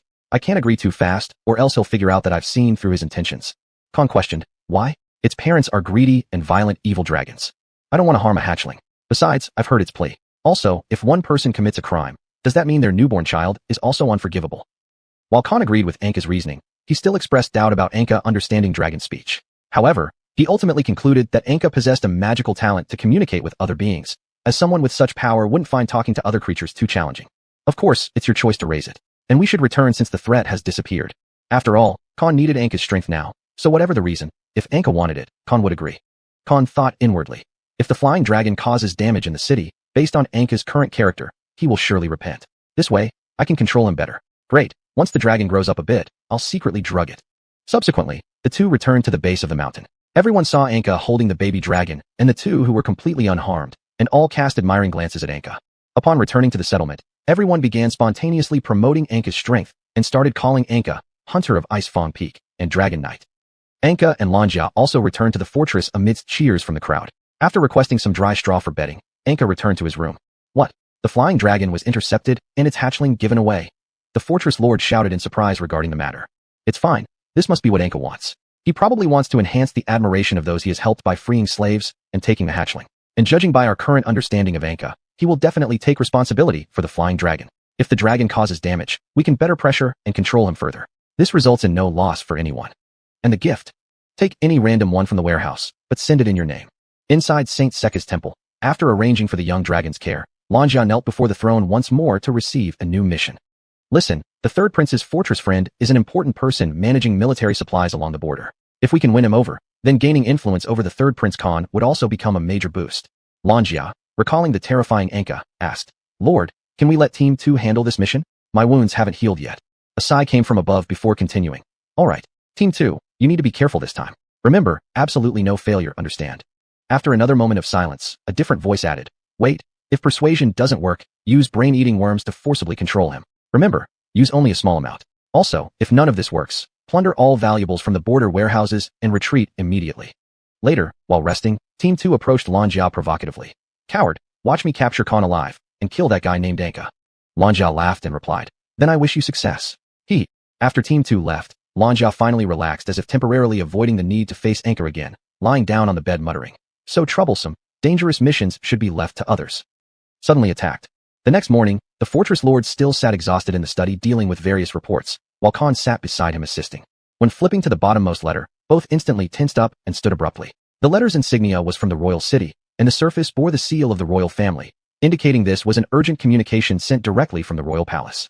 Khan quickly snatched the letter and said, it was mailed last week, just the day after I left. At this moment, Khan grew increasingly nervous as various ominous scenarios flooded his mind. The worst-case scenario was undoubtedly that his father had already been killed, and others were beginning to be imprisoned. What's the content? The fortress lord anxiously questioned. Once calm, Khan opened the letter to check, very little inside. It simply says for me to return home soon. In that case, I'll prepare the teleportation array. Bring more people with you. Not necessary. Just Anka and I will go. Bringing too many will make the elders cautious. Afterward, the fortress lord summoned many grand priests to assist in opening the teleportation array, while Khan went to find Anka who, for some reason, had headed toward Crystal Forest.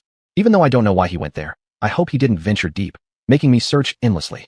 Speaking, Khan mobilized 800 heavily armored soldiers and 30 senior priests to follow, since even if Anka suddenly stood against him, he needed some preparation. His main goal wasn't hoping for their effectiveness, but rather buying himself enough time to escape if things turned bad. While en route, Khan positioned 5 heavily armored soldiers every 10 meters and concealed numerous priests around the cave entrance using magic to obscure himself, intending to hold back the potentially unstable Anka longer.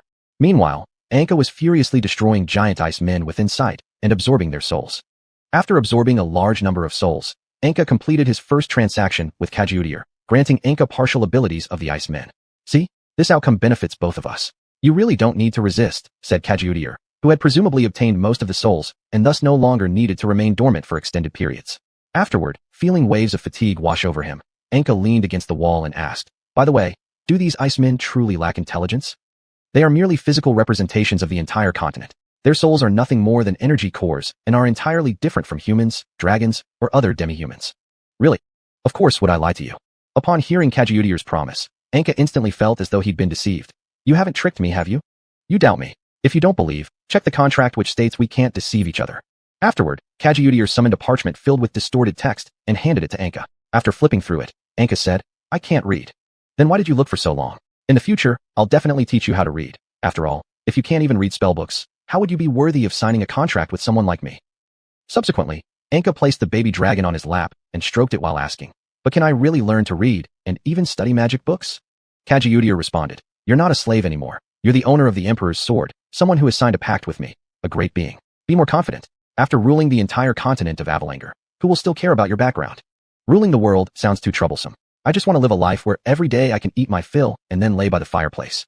After Kajudir promised a few things and fell silent for a long while, deep inside, he was already laughing uncontrollably. After all, he had escaped from the narrow prison that the Emperor had built for him. With countless years at hand, he could corrupt Anka's heart until he completely fell, allowing Kajudir to control him and absorb the souls of the entire continent. While Anka was stroking the young dragon, he suddenly asked, by the way, what should we name her? Kajudir blurted out, call her Alengsi. She was once a very strong nun.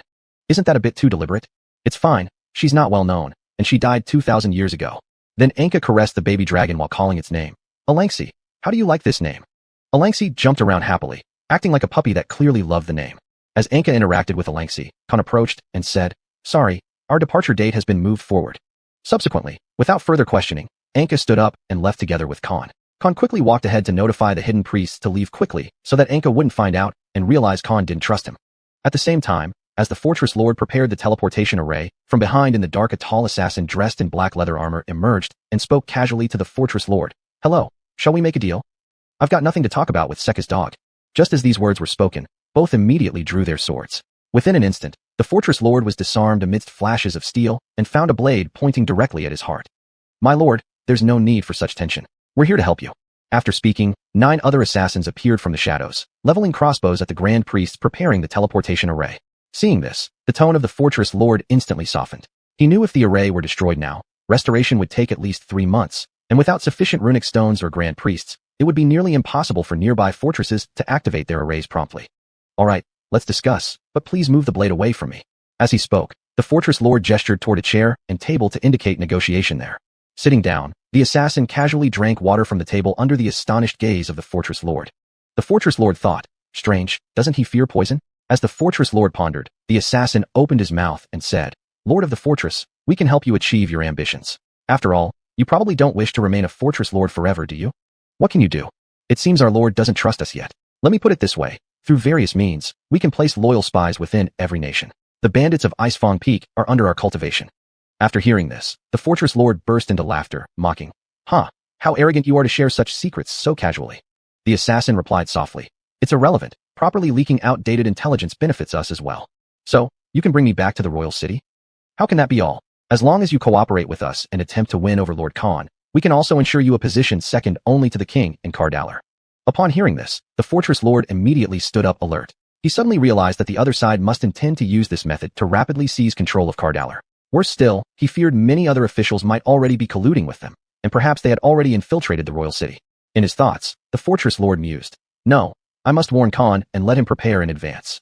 While thinking, he began grinding his teeth in anger, producing soft grinding sounds. Then, he slapped the assassin and grabbed his neck, shouting, You cur of Seka, never. Strangely, the other assassins made no other moves, but stayed where they were. Meanwhile, the fortress lord noticed that the body of the assassin he had grabbed was gradually turning cold, and it was then that he realized the person was a puppet controlled by someone else. Just as the fortress lord threw the assassin with the snapped neck onto the ground, he discovered worm-like creatures squirming under the skin of his hands. Shocked, the fortress lord exclaimed, These are the larvae of brain-eating worms. In no time, his vision went black, and he fell to his knees vomiting blood, his consciousness fading. Just before losing all awareness, he cried out, Deceitful puppies. No matter how devout you pretend to be, you cannot conceal your wicked, demon-like hearts. Even in death, you will not enter the pantheon.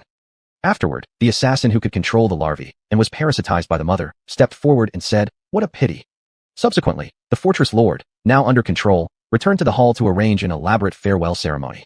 He ordered all soldiers managing the warehouses to temporarily leave their posts for enjoyment, with wine and delicacies.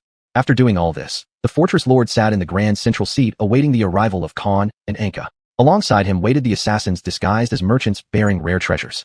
The moment they stepped into the fortress, Anka suddenly shuddered and said, Why does it feel so wrong? Khan looked around. Although there indeed seemed to be something amiss, he couldn't quite put his finger on it. Where have all those soldiers gone?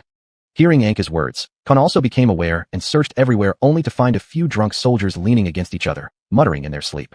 Furious, Khan slapped them twice and demanded, Who allowed you to drink on duty? Shakily, one soldier replied, It was the fortress lord, and he even allowed the warehouse guards to drink. What? Go tell them to return to their patrols immediately. Anka stepped forward, saying, For some reason, I feel more and more uneasy. Khan turned to ask the soldier, Where is the fortress lord? In the hall. They rushed quickly to the large iron door of the hall. As expected, the guards there were also completely intoxicated, unconscious, and unresponsive. Upon pushing open the iron door, Khan and Anka were shocked by what lay before them.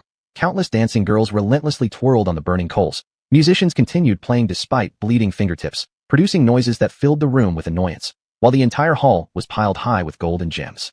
The soldiers, despite being already full, kept stuffing themselves with food and forcing more alcohol down their throats.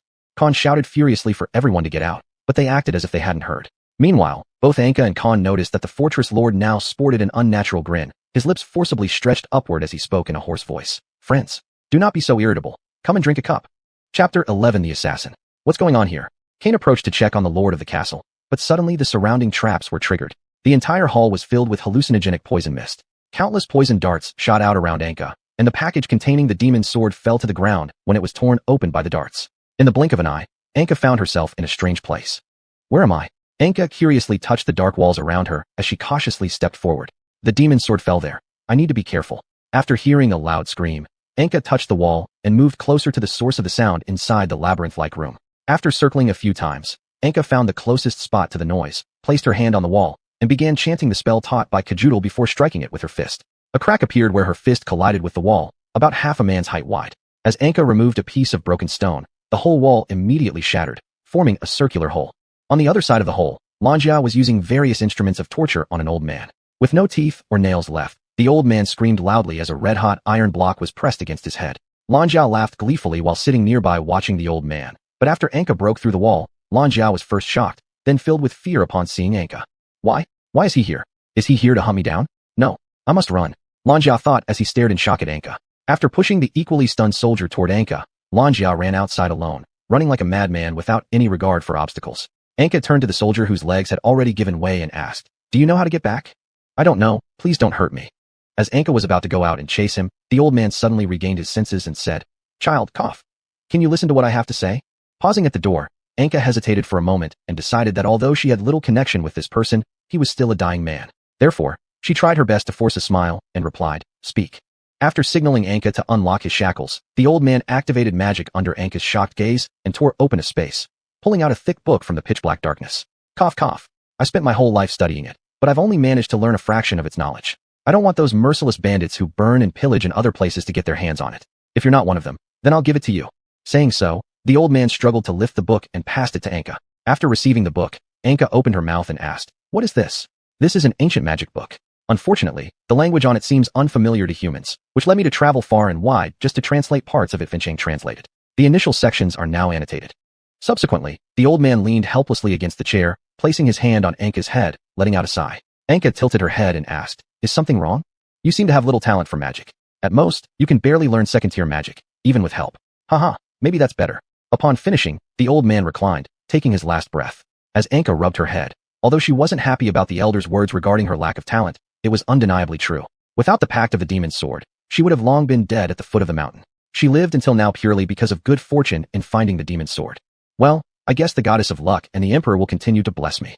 Thinking so, Anka held the magic book and ran out to pursue Lanjia. After stepping out, Anka discovered that the area outside was actually an even larger maze. That soldier had already fled during the time she received the magic book. Anka touched the walls in relief, realizing that this maze was brighter than the previous one.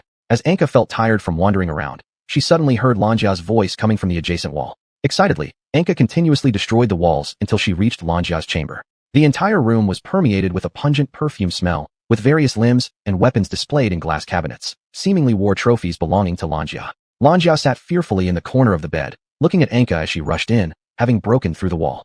At this point, Anka noticed that her hand used to break the wall had turned blood red and commented, "I thought the spell gave me extra strength, but apparently it numbs my sensation instead. It's such a deceitful spell." Then Lanjia pulled out his weapon from under the pillow and rushed wildly toward Anka in a desperate last stand. "I'll take you down with me."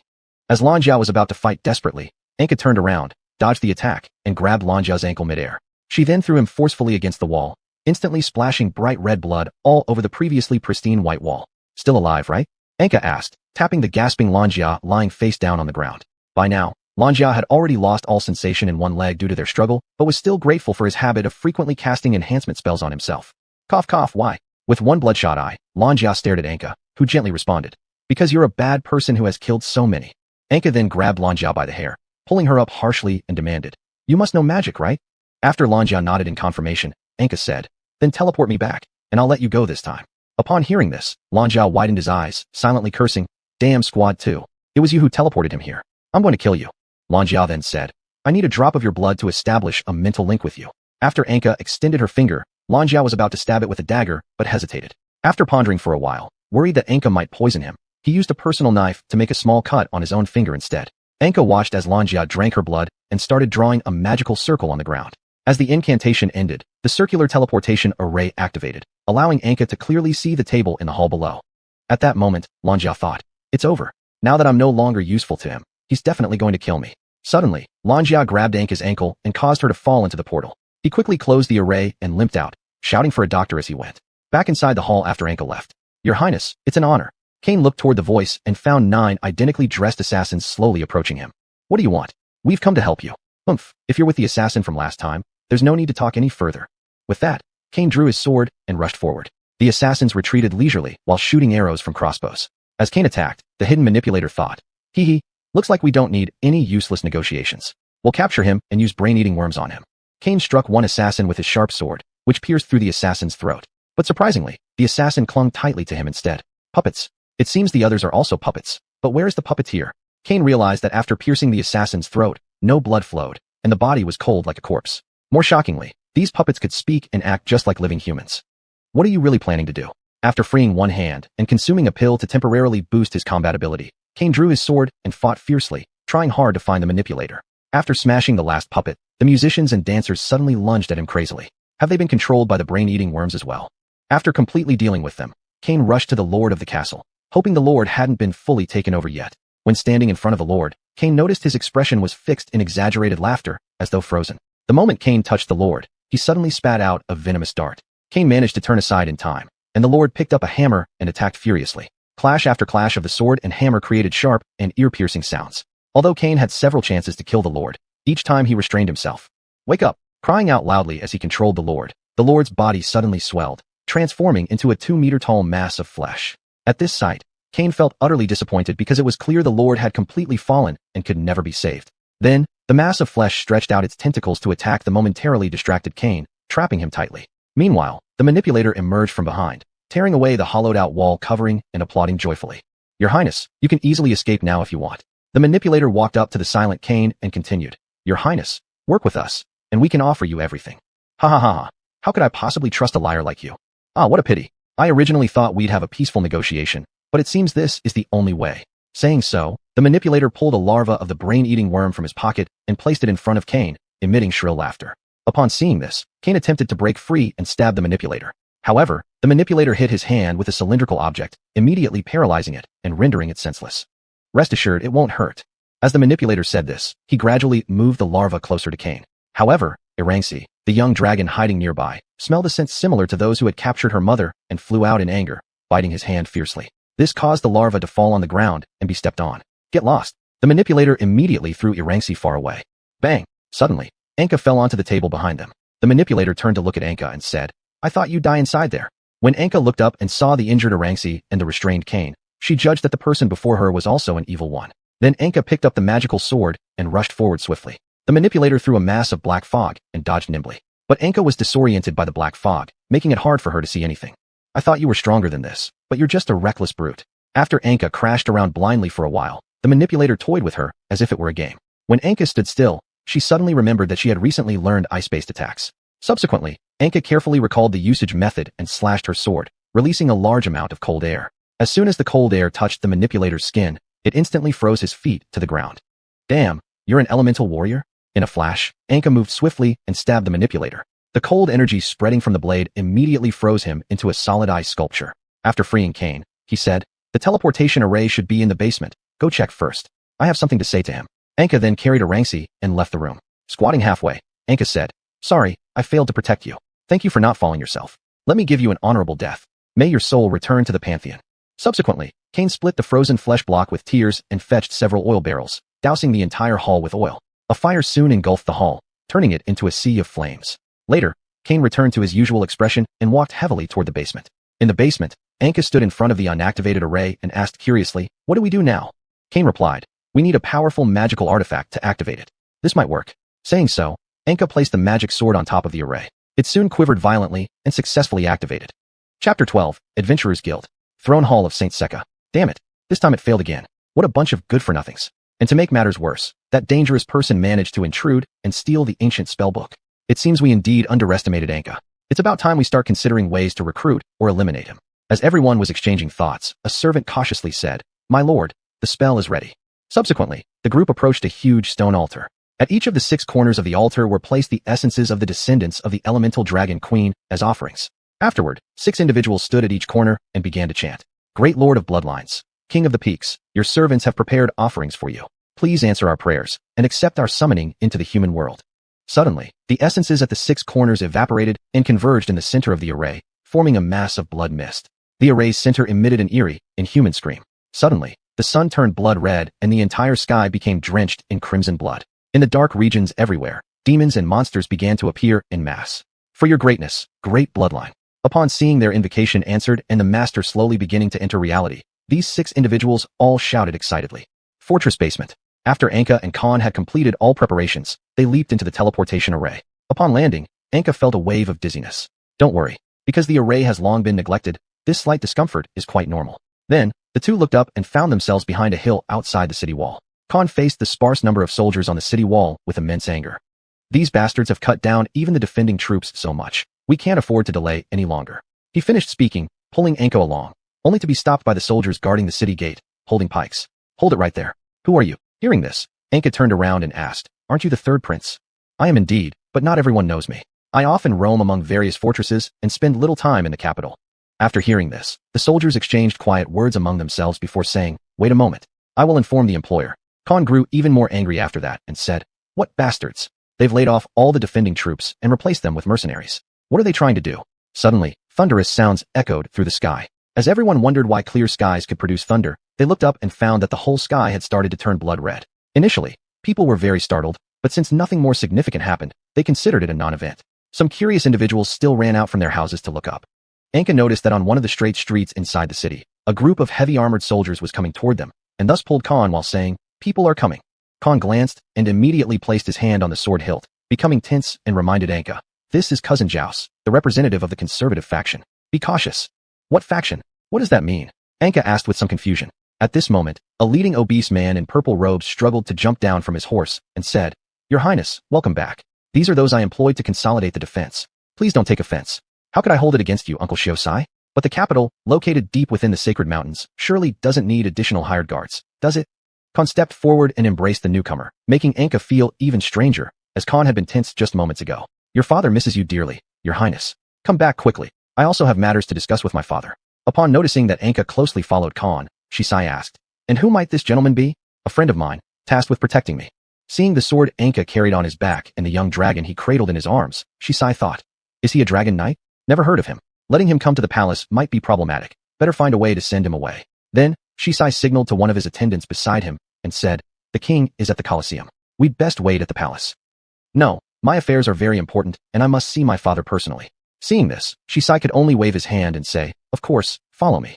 When they reached the Colosseum, Khan found his father surrounded entirely by unfamiliar mercenaries and private soldiers from the conservative nobility, with no other royal family members in sight. As Khan moved forward to converse with his father, xiuxian approached Anka and asked, I see you carry a sword. Are you perhaps an adventurer? No, I'm not. I'm merely a commoner fortunate enough to help Khan. Oh, then would you like to become a proud adventurer? If you did, then wherever you go, no one would dare to block your path. You'd earn abundant wealth, receive banquets from local nobles wherever you travel, and even achieve unmatched honor. Then, how do I prove to others that I am an adventurer? Anka asked excitedly after hearing about all these benefits.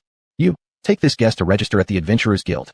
After a simple farewell with Khan, Anka was taken out of the Colosseum by several soldiers. At this moment, Khan was having a fierce argument with his father and the surrounding nobles, completely unaware that Anka had already left. xiuxian thought after seeing Anka leave. Great, the troublemaker is gone. It's quite easy. Then xiuxian turned to Khan and said, Your Highness, family matters should still be discussed back at the palace. Be mindful of the royal family's dignity when outside. Khan hummed softly, thinking to himself, What else needs to be discussed? Aren't all the so-called audiences here your people?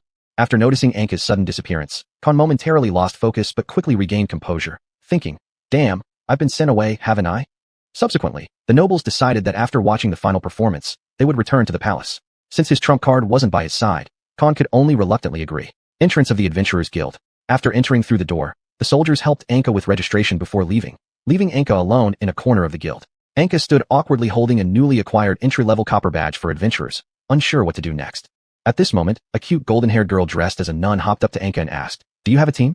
No. Upon hearing this, the girl directly grabbed Anka's hand and said, Can we do a task together? My teammate has been captured. Anka thought he didn't have much money on him right now, and since the other person also had an entry-level copper badge like him, the task shouldn't be too difficult, so he agreed. Afterward, Anka and the girl arrived at a cave outside the city. Standing in front, the girl said, The mission is to deal with the goblins inside. You look like a swordsman. Can I stand behind you and heal you? Anka thought, Goblins? I remember they're weak. There shouldn't be any problem. After receiving agreement, both entered the cave. The entire cave was constantly filled with cold wind blowing from the depths, and occasionally flashes of red light could be seen from small cavities nearby. Suddenly, Anka stopped while breathing out steam, causing the girl to ask nervously, Is something wrong? Suddenly, a barrage of sharpened sticks and poisoned darts shot out from the surroundings. Due to his enhanced perception, Anka had sensed danger ahead and made preemptive defense and counterattacks. After catching a poisoned dart and a wooden stick, confirming that the opposite side hadn't let go, he hurled the dart straight back. Soon afterward, cries were heard from within the cave. Then Anka continuously threw the poison darts he held into the surrounding cavities, and cries could be heard coming from nearly half of them. Do all goblins in every place enjoy ambushing like this? Anka remarked. While above Anka's head in a cave, a small goblin was ready to attack, but was spotted by the baby dragon, Erangsi, who exhaled a cold breath, freezing the goblin's hand onto the spot and prompting a cry. Anka then cruelly pulled the goblin down, slammed it onto the ground, and stomped on it harshly. The young goblin glared viciously at Anka, and the girl before blood spurted out from all its orifices, its eyes bulging as it met an unhappy end. Sir, it's just a pup. Isn't that a bit too cruel? In my view, anything that harms humans is nothing more than a pest. Having said that, Anka took out a small piece of bread and handed it to Erangsi perched on his shoulder, while Erangsi emitted wolf-like howls, seemingly proud of its role as a helper.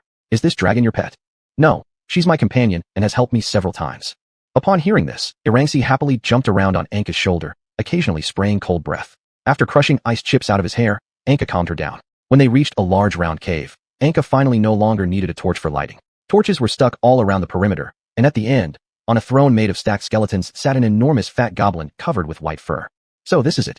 Seeing the situation, Anka immediately drew the magic sword, but the girl suddenly cast a spell to sneak attack him, blasting Anka flying forward. Why?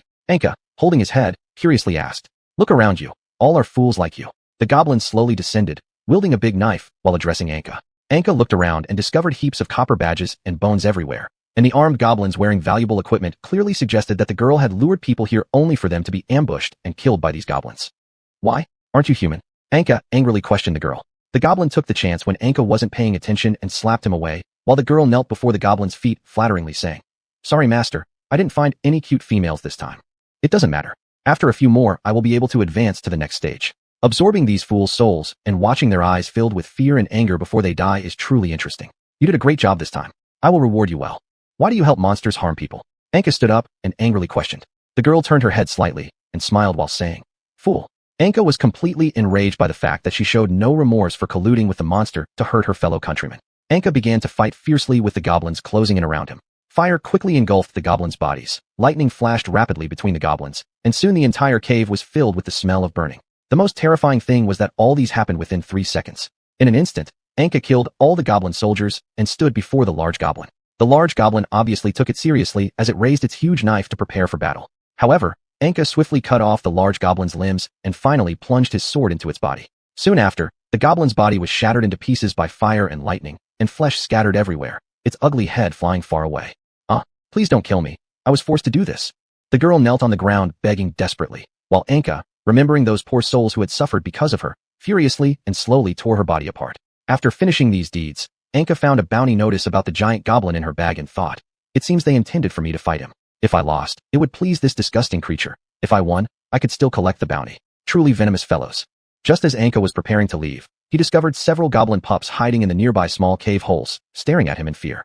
Anka thought these defenseless pups should not have done anything wrong yet. So just as he was about to leave, the goblin pups directly jumped onto Anka's body and stabbed him with knives.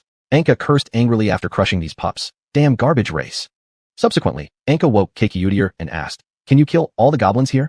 Upon receiving an affirmative answer, Anka held the magic sword and released a flood of murderous, intent-filled flames rushing into various holes in the walls, after which the entire cave echoed with heart-wrenching, continuous screams. Afterwards, Anka picked up the giant goblin's head as proof and left from a fiery inferno holding the bounty notice. Chapter 13, Misunderstanding. Anka passed through the city gate carrying the head of a huge goblin, causing the mercenaries guarding the city to quickly gather together. Some of them even ran to the palace. When Anka returned to the Adventurers Guild, almost everyone inside was astonished by the sight of this blood-covered youth holding a goblin head as tall as half his own height. After handing over the goblin head and the bounty order to the front desk, the clerk first opened his mouth in surprise for a long time before managing to utter a word. Did you kill it alone? No, there was my sword in her. Saying so, he lifted up the magic sword and the young dragon Alanshire high. Then the front desk said, I'll go get your reward. The clerk looked Anka up and down, then stamped the bounty order and took out 10 copper coins from an iron box behind him and placed them on the counter. As Anka was about to take the coins, xiuxian suddenly reminded him, He is cheating you because you can't read. That says silver, not copper. Anka said to the front desk upon hearing this, Is this a mistake? The front desk replied, No, you have to pay taxes and guild agent fees here when you take commissions. Anka wanted to argue back while the other party listed numerous tax reasons, but suddenly they added, If you want big money, go take commissions outside by yourself. Since Anka could not debate with that, he left with his head hanging low. As soon as Anka left, bursts of laughter erupted within the guild. Afterward, Anka, frowning, entered a tavern to eat something. After the waiter served the food, he said, Because you're an adventurer, I'll give you a discount. It's only 5 copper coins. So expensive. Anka couldn't help but exclaim. Shaking his head, the waiter said, "This is the royal capital, not some impoverished backwater village. Compared to staying at an inn, this price is already quite cheap." Anka became even more worried after this. After dismissing the waiter, he ate dried meat while thinking, "I'll find Kane later. He should be able to help me find some decent food and accommodation." Just as Anka stepped out of the tavern, 2 soldiers marked with the insignia of the knights grabbed his wrist and tried to lead him away. "What are you doing? We suspect that you're an accomplice of a human trafficker. Come with us." "What human trafficker?" Anka stood still in anger and forcefully yanked the arms of the 2 soldiers, dislocating their shoulders right away, causing them to kneel down in pain while looking at him with puzzled expressions. Anka stepped forward and said, "Sorry, I didn't mean to." At this point, the 2 soldiers lost all arrogance and asked politely, "We're just following orders. Come with us once. With such monstrous strength, how could we possibly harm you? If you don't go, we will have to guard the dungeon for a month." "All right, I'll go with you. Are your injuries okay?" "They're fine, completely unrelated to you." With that, Anka helped the 2 soldiers up and followed their guidance toward the night camp outside the city. Along the way, Anka kept muttering, "I hate this place." After arriving at the camp, many knights stopped training and stared quietly at Anka walking alongside the injured soldiers. "Why so quiet? Resume your training." Anka turned towards the source of the voice and found a cavalryman in heavy armor riding swiftly towards him on horseback, then abruptly stopping in front of Anka. "Are you the accomplice of the human trafficker?" After shooing away the soldiers that Anka was supporting, the cavalryman removed his helmet, revealing his aged face. His wrinkles looked like marks left on a stone. "No, it wasn't me. I was deceived too." During their conversation, a light cavalry soldier rushed up and informed him. The target, who was mutilated and then incinerated, has been identified via the copper plate. All goblins in the cave were also burned to death. Afterward, the cavalryman said, "If what you say is true, I must fight you to verify whether you truly did all this." Then, the cavalryman took off his armor and stood on one side of the circular platform, shouting, "I am Gren Joust, commander of the knights." "What is your name, sir?" Anka was surprised for a moment, then responded after a brief pause. "Anka, a junior copper badge adventurer." After confirming, Joust pointed his sword to the ground, indicating that he was ready. Upon seeing this, Anka realized that he had not attacked yet, and thus, mimicking the gesture, indicated his readiness as well. Upon noticing Anka's readiness, Joust surged forward at incredible speed. Joust thought to himself, even if this person really managed to defeat the white-haired goblin, he might have used traps or magic. If he can endure one strike, that would already be impressive enough. As Joust's sword was about to strike Anka, Anka suddenly disappeared. In the shocked second that followed, Anka reappeared beside Joust and delivered a punch to his shoulder. Joust stepped back a few paces, breathing heavily as he stared at the young boy in front of him with excitement. Joust thought, "Haha, what a surprise. It seems I found someone who can break through my strongest trump card." Then, Joust put down his weapon and began deep breathing in place while Anka asked, "Are we not continuing?" This led to a tense standoff lasting a full minute between the two. Joust thought, "He is so cautious, intending to stand his ground and adopt a defensive strategy, but I'm ready and he has already made his move." Then Joust quietly said, "Advanced physical enhancement." Next, Joust leaped forward and threw a punch toward Anka. Anka, encountering such a fast attack for the first time, had no time to dodge instantly and could only block it with his fist. A loud bang echoed as the 2 fists of significantly different sizes met. Afterward, Joust, supporting his right arm, took a few steps back. Shock filled his face when he noticed Anka only showing a slightly uncomfortable expression. How could this be? Did he use magic, or is he not even human? In shock, Joust began to ask, "May I inquire about your surname, sir?" Joust intended to discover the other party's true identity through asking his surname. Subsequently, Anka replied, "I don't have a surname. An old man who lived with me in the cramped cabin gave me my name." Upon hearing this, everyone present wore expressions of astonishment. A slave defeating the captain of the Royal City Knight Squadron? It was impossible, so everyone believed Anka was still lying. Joust tried hard to stay calm and asked, "Then may I inquire about your age, sir? If it were a half-elf race living for a few hundred years and mastering some strange magic, that would make sense." After pondering for a moment, Anka responded, "Every time it snowed, the bishop would bring bread and hot soup to the slave market. I ate the food the bishop gave 10 times after being picked up by the slave master. Then I was sold elsewhere. But since then, I have seen snow 3 more times." "So you are 13 years old?" "About that." Upon hearing this, Joust drew a conclusion. Either he possesses extraordinary talent, or he is still concealing his real identity. Subsequently, Joust said, "So, sir, the suspicion against you has been cleared. As an adventurer, would you be willing to accept my commission?" "Don't worry, it's a private mission from the Knights Guild, bypassing the Adventurers Guild entirely." Anka asked, "Then what is the reward?" "How about 10 silver coins?" At hearing this amount, Anka was also somewhat excited. After calming down, he asked, "What does the job entail?" "Just eliminate a group of bandits outside the city. Only bandits warrant such a high price. In addition to that, you need to rescue an official kidnapped by the bandits. He is an elderly man with long white mustaches, easily recognizable among the bandits." After Anka agreed, Joust personally led a team and took Anka along to the bandits' hideout. During the journey, Joust observed the magical sword Anka wielded, the ancient magical tome on his back, and the ice dragonet.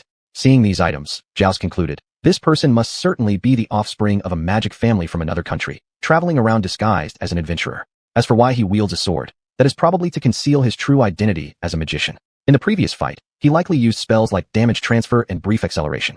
This person is indeed a powerful force worth courting. Arriving at the bandits' hideout, the bandits shouted from the mountain. Only one person should come up with the money. Afterward, Zhao's paid an extra 10 copper coins to let Enka enter a box. Once the bandits opened the massive stone gate of their hideout to allow Zhao's entry, they deployed numerous traps prepared to ambush if necessary. Upon meeting the leader of the bandits, Zhao asked, "I need to see the hostage." Following this, the leader clapped his hands, and the old man was thrown down, suspended in midair. Zhao noticed that the old man was unconscious and in great danger. The leader then placed his hand on the box and said, "I need to confirm whether the money inside is enough." Just as the leader opened the box, Enka leapt out, throwing the leader aside in an instant. Immediately, all surrounding bandits held hammers and crossbows, encircling both individuals. Enka quickly unsheathed his magical sword and, in a flash, severed the bandits' hands. All the bandits on site fell to the ground, screaming in agony. With the soldiers following the orders communicated via Zhao's talisman stones, the remaining bandits and hidden traps were eliminated without exception. "Why didn't you kill them all?" Seeing that Enka merely cut off the bandits' hands, Zhao approached curiously and asked, "I thought you needed to interrogate them. If these are the level of bandits, you should be able to deal with them." These bandits are radical factions that were cultivated specifically to create chaos in the wilderness. Even if we handle them, they will train others. However, it's surprising that this time they actually sent a high-level priest capable of magic and managed to capture an important official. After bringing the official back, Zhao paid Enka the reward and arranged a feast. During the feast, Zhao asked, "You're so strong. Why do you willingly be just an ordinary bronze adventurer?" "Because it was my first time being an adventurer, and I didn't know how to advance." "No problem. I can vouch for you. Once you become the highest level adventurer, you'll be able to go everywhere." Enka stuffed the bread in his mouth and mumbled, "You're so nice to me, just like Prince Cain." Zhao suddenly became tense and asked, "What about Cain?" Enka swallowed the food and said, "The third prince of your country. But after sending him here, I was directed by his fat uncle to the Adventurers Guild. Would you want to see him? It doesn't matter to me as long as there's good food. It doesn't make any difference who I'm with. It's already late, so stay here tonight. The military camp's conditions may not be luxurious, but heating is assured." "Thank you very much." Enka then left the hall where the banquet was held and came to the room prepared for him. Afterward, Zhao summoned a ranger and said, "Go report to Lord Wuxia." Chapter 14, The Palace. After the ranger arrived at the palace without stopping to see Duke Xiuxian, the ranger knelt down and said, "Report to my lord. A boy named Ankong claiming to protect Prince Khan back to the palace is currently staying in the knight's camp outside the city." "Oh, then what?" "That boy killed the white-haired goblin outside and defeated Duke Xiuxian in a fair duel." "What?" Afterward, Xiuxian paced anxiously back and forth, thinking, "So strong? It seems I have underestimated him. Should I recruit him? If I bring him to the palace and he meets Khan, will he side with Khan?" Subsequently, Xiuxian summoned his personal bodyguard and said, "Take Khan to the back garden. Do not let anyone approach him. Afterwards, spread the news that Khan has gone on a northern hunt and will not return for now." Later, Xiuxian thought of something and said to the ranger, "Go prepare and gather all silver-ranked adventurers or above in the city to the palace. I have tasks to assign. Tell them the rewards are abundant. Remember, do not give Ankong a map and do not let him leave easily." Ranger camp. After arriving at the prepared room, Enka took off his coat, jumped onto the large bed, and started rolling around while occasionally emitting comfortable woo-woo sounds. At this moment, the previously set-aside Kaju deal suddenly awakened and said, "Those goblin souls were so hard to eat. Next time, I definitely don't want to eat these things. By the way, who gave you that spellbook? Can't you consume any kind of soul?" "Who said that? Souls also come in many different flavors. Also, answer my question. Who gave you that spellbook?" "It was an old man on his deathbed, so what? Can you understand it? Why don't you just teach me?" "All right, since there's nothing better to do anyway." Then, Kaju Deal had Enka open the first page and said, "Let me teach you a simple fireball first. Aim your hand toward the window." Under Kaju Deal's guidance, Enka recited the incantation repeatedly, but after 3 hours, Enka couldn't even produce a spark. Kaju Deal said, "That makes no sense. How could you still not learn with me personally teaching you? Maybe it's too difficult. Why don't we start from the simpler ones? This already is simple enough." Suddenly, the young dragon Ilangxi climbed up to the window and roared, then summoned an array and shot out a massive fireball that destroyed the catapult over 100 meters away. Afterward, Ilangxi jumped down from the window, wagging its tail against Enka's trouser leg. Enka, with 2 whimpers, fell onto the bed saying, "I can't possibly have no talent, right?" Kaju Deal said, "This doesn't mean anything. Dragons' innate magical talents are not comparable to humans anyway. Some powerful magic in dragons can even be taught directly to their offspring through genetics. Besides, you lack magical abilities, but I don't. When you need me, I'll use magic on your behalf. Isn't that fine?" Enka cautiously asked, "Why are you being so nice to me?" Kaju Deal sighed and said, "It's because I signed an equal cooperation contract with you. You need to provide me with souls, and I need to provide strength. You demons shouldn't all break promises, right? Most demons usually have verbal contracts with humans which are not influenced by the supreme rules. Then why don't you make a verbal contract with me and take the opportunity to invade my body? I am a proper demon. How could I engage in such lowly, deceitful tactics? Besides, what if some emperor left a curse on me? I might not bear it alone. Instead, I'd rather sign an equal cooperative symbiotic contract with others to make them stronger and share any possible curses together. Is that so? Subsequently, Anka blew out the candle and lay down on the bed, soon snoring. The next morning, Anka was woken up by the soldiers and went outside the camp, where Xiosa stood on a high platform observing the soldiers training below. Sorry, I think I woke up late. No problem, here it is. Saying this, Xiosa handed over a shining gold badge, on which was engraved a mural Anka had once seen in the church. Is this the highest level adventurer's badge? What is the picture on it? That's the great deed of the legendary first emperor driving away demons and aliens thousands of years ago. Thousands of years ago, just like now, the sky was so bloody red. Saying this, the two raised their heads to look at the still blood-red sky. After a moment, Anka asked, "What exactly is going on?" "I don't know, but it's definitely not good. By the way, Lord Xiuxian wants to gather a large number of powerful adventurers to fight the demons that suddenly appeared. Would you like to go together? The rewards are plentiful. Will food be provided?" Haha, Lord Xiuxian is the current regent king. He certainly won't be stingy. After Anka agreed, Xiosa brought Anka on horseback swiftly from the towering city wall to the inner wall outside the palace, then directly through a secret passage in the inner wall to the front of the palace gates. The two walked into the grand hall and passed through a narrow corridor. Anka was astonished by how there were almost no guards around the entire palace. This was certainly too dangerous. As Anka passed through the corridor, blood-red sunlight streamed in through tall glass windows, turning the whole corridor blood-red. In no time, the two arrived at the end of the corridor. Pushing open the door, they discovered it was already filled with many adventurers adorned with silver badges. The strongest among them was merely at the silver rank tier 3 level and still needed to complete at least one task worth 10 gold coins to become an apprentice gold-ranked adventurer. The Lord can wait on those chairs over there. I will go notify Regent Lord Xiuxian. With that, Xiosa quickly departed. Just after Anka had finished devouring a table full of pastries, Regent King Xiuxian and several guards appeared on the podium and began speaking. "Ladies and gentlemen, welcome.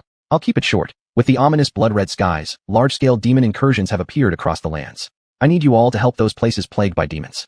Of course, the rewards will be generous, 50 silvers for every demon slain." Subsequently, attendants handed each person a map detailing where raids had occurred, as well as the danger levels and corresponding rewards for each demon encountered. "Excuse me, what about my map?" After waiting for a while and not receiving a map, Anka became somewhat anxious and asked, rising from his seat, "If you haven't received one, please follow me later to the warehouse to pick it up." While Anka was asking, he noticed all the adventurers staring at him, whether intentionally or unintentionally. From their eyes, Anka saw shadows reminiscent of slave masters and overseers, making him feel uneasy all over. Later, as the adventurers clutched their maps and began leaving the palace to head off to various locations, Xiuxian came to Anka's side and said, "Let's go." Anka got up and followed Xiuxian to a great hall, where Xiuxian pushed aside the throne at the end to reveal a descending passageway. During the journey, Xiuxian broke the silence first. "Tell me, if a person does their work poorly, should they be replaced by someone more capable? I'm not sure, but I remember that the slaves who couldn't work anymore or fell ill would suddenly disappear, only to be replaced by younger slaves." "Oh, are you from a family of slave owners?" "No, I am a slave, though I started out in the arena, later sold to a mine." Thereafter, the two fell into an even longer silence. Xiuxian continued, "If a king is incompetent, having attained power solely by bloodline, a waste of potential, is he really worthy of our trust?" At this question, Anka seemed to recall something and countered, "Did you take the place of the old king?" "The throne was always meant for me," replied Xiuxian, whose tone clearly grew excited before calming down again. When they reached a massive metal gate, Anka asked, "Where did Prince Khan go?" "He went on a northern hunt with his other family members." Anka, pondering for a moment, followed up with, "You locked him up, didn't you?" Xiuxian remained silent without responding, simply unlocking the gate quietly and bringing Anka inside. In the round metal-made hall, hundreds of rare weapons and armors were stored, and at the end was an ordinary-looking well. Confused, Anka questioned, "Is this the warehouse?" "Of course. Please wait a moment." Speaking thus, Xiuxian guided Anka to the well opening and threw a crystal into it. The well water shimmered briefly and floated up a wooden box. Opening the box, Xiuxian handed over a map inside to Anka. After Anka took the map, Xiuxian suddenly asked, "What do you think of Khan? I've spent too little time with him. All I know is that he handles things very calmly. What if I told you Khan's plan involves expanding territory through war to plunder resources, accelerating the implementation of his political agenda using the plundered resources? Would you agree with that? I don't know, but if a war breaks out, there will surely be more people turned into slaves. I don't want that." "But isn't he calm enough that he wouldn't start a war out of the blue?" "Calm? He's just willing to sacrifice everything for his own political purposes, a cold-blooded political animal. Putting him in power might lead to even worse outcomes." Seeing that Anka was still hesitant, Xiuxian said, "Don't worry. I can't rely on those turncoats, so that's why I'm discussing these matters with you here, someone who doesn't pledge allegiance to any force. I won't make you uncomfortable by forcing such choices upon you." Then, the two left the underground palace and returned to the streets above. As common folk on the streets spotted Xiuxian, they all warmly stopped to greet him. I saved this kingdom, and I won't let anyone destroy it again. I hope you'll remain neutral when the time comes. I will. Your matters have nothing to do with me anyway, but I hope we can stay far from here. After a pause, Xiuxian said, I recommend you investigate the demons from here. Xiuxian placed his hand on a corner of the capital marked on the map. The demon symbol, there was a patch of gray shadow. There have been reports of demon sightings here, and since they appeared in the capital, it's somewhat dangerous.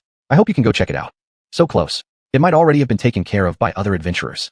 Relax. This map is a magical artifact. If someone is dealt with or is currently dealing with an issue, it will be marked as such. Besides, this demon had no recorded sightings, so its base reward was low. Those money-obsessed adventurers wouldn't bother with it. Alright, I'll go investigate later. How about eating first and making full preparations before you go? At the mention of food, Anka quickly agreed. Subsequently, the two arrived at another grand hall in the palace. In the middle of the hall stood a long table over 10 meters in length, where maids were busily setting up cutlery and food. After settling Anka down, Xiuxian quickly excused himself and left. Chapter 15, Ghost Shadows in the Manor. Throne Room of Saint Sika. Lanja knelt on the ground receiving a new mission. A powerful demon has appeared in the church of King Kardara's city. Go and bring it back. This time, the voice from the throne was unusually hoarse, and even its tone made Lanja feel somewhat strange. However, Lanja did not dare to object, pondering that Anka had been in a fortress far away from the capital just last time, and it should have been impossible for him to arrive at the capital this quickly. Even if he had reached the capital, they were unlikely to meet by coincidence, so Lanja quickly agreed. After Lanja was about to leave, she was suddenly called back. A rune stone was thrown down from above. This records the location of the demon. You can teleport there directly, inside the capital city. After eating, Anka was led by soldiers to the estate where the demon had been sighted. The entire estate had already been surrounded by magical stone walls. As Anka approached, she noticed that the air was filled with the smell of blood. After entering the grand hall of the multi-story manor located at the center of the estate, the stench of blood grew heavier, and corpses lay sprawled all over the floor. Even Kakiadil shuddered with cold. Be careful. I sense the presence of a strong demon like me. Can we handle it? We probably can. I need to know what kind of demon it is. Don't you want to retreat? Why retreat? Absorbing a powerful demon like me will make our power even stronger. Afterward, Anka carefully explored each room. Without exception, every single one was drenched in blood and littered with dead bodies. Just as Anka entered a room full of mirrors, black mist suddenly flickered within the mirror's reflections. Anka cautiously approached and confirmed that the black mist had stopped moving before stabbing with her sword. Suddenly, the mirror shattered violently, and shards flew out cutting her face. While wiping the blood off, Anka discovered her wounds strangely failed to bleed.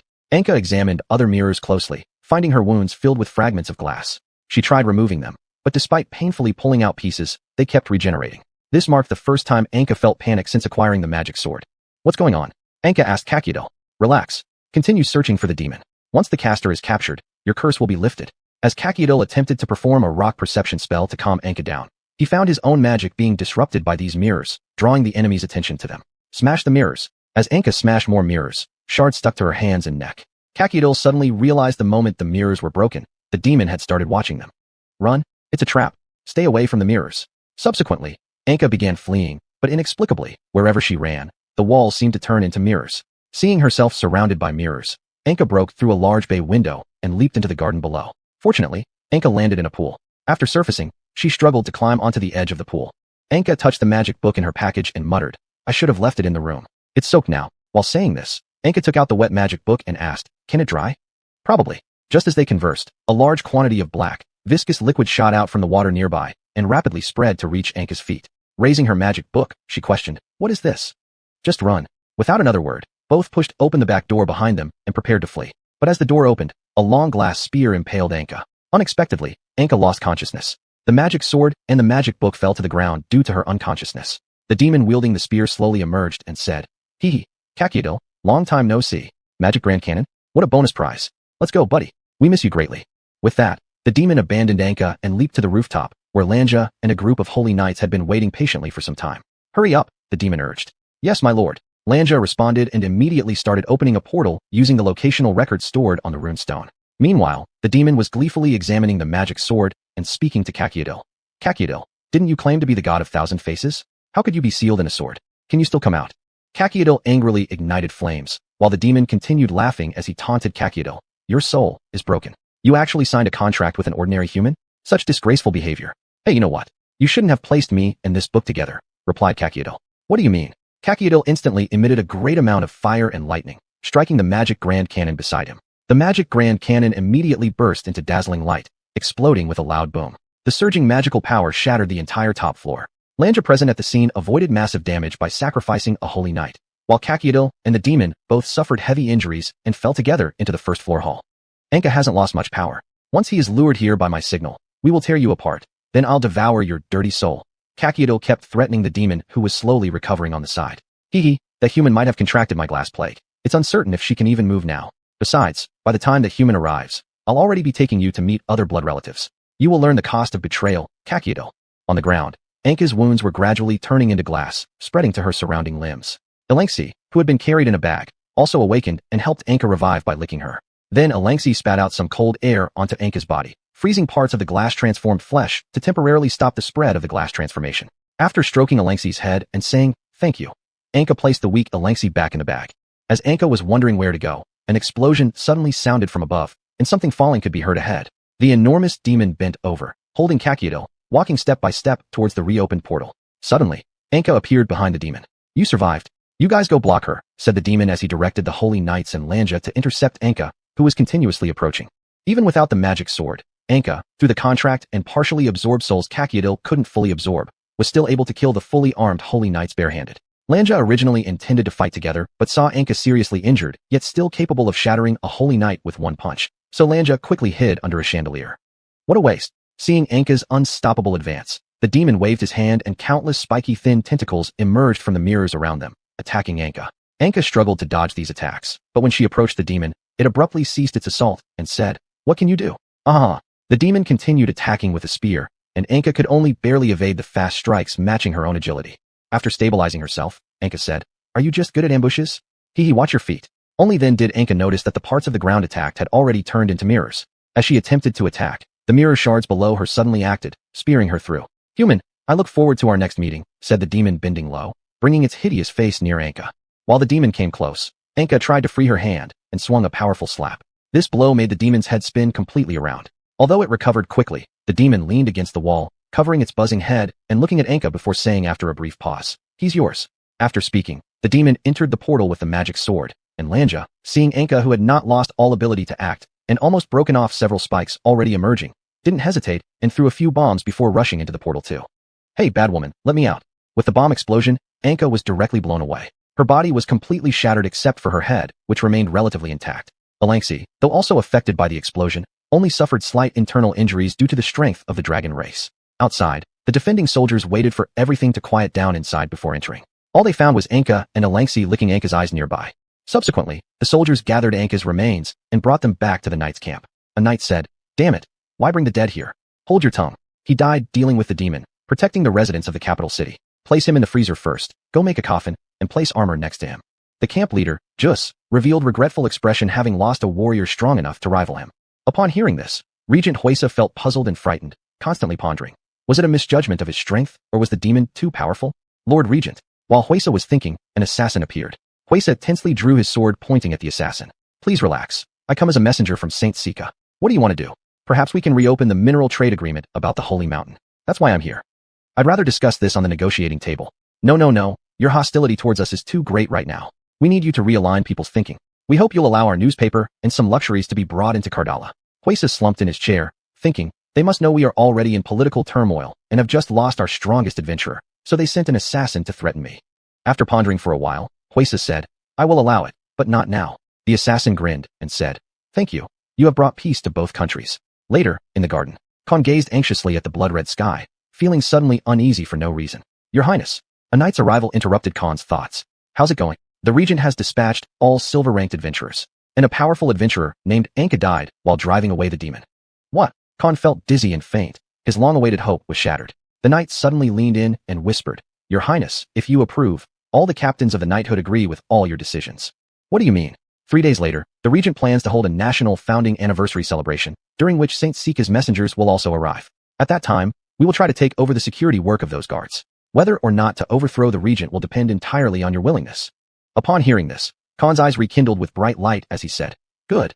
Chapter 16, Resurrection. Throne Room of Saint Sika. 6 huge, long, and bizarrely shaped demons descended from the throne.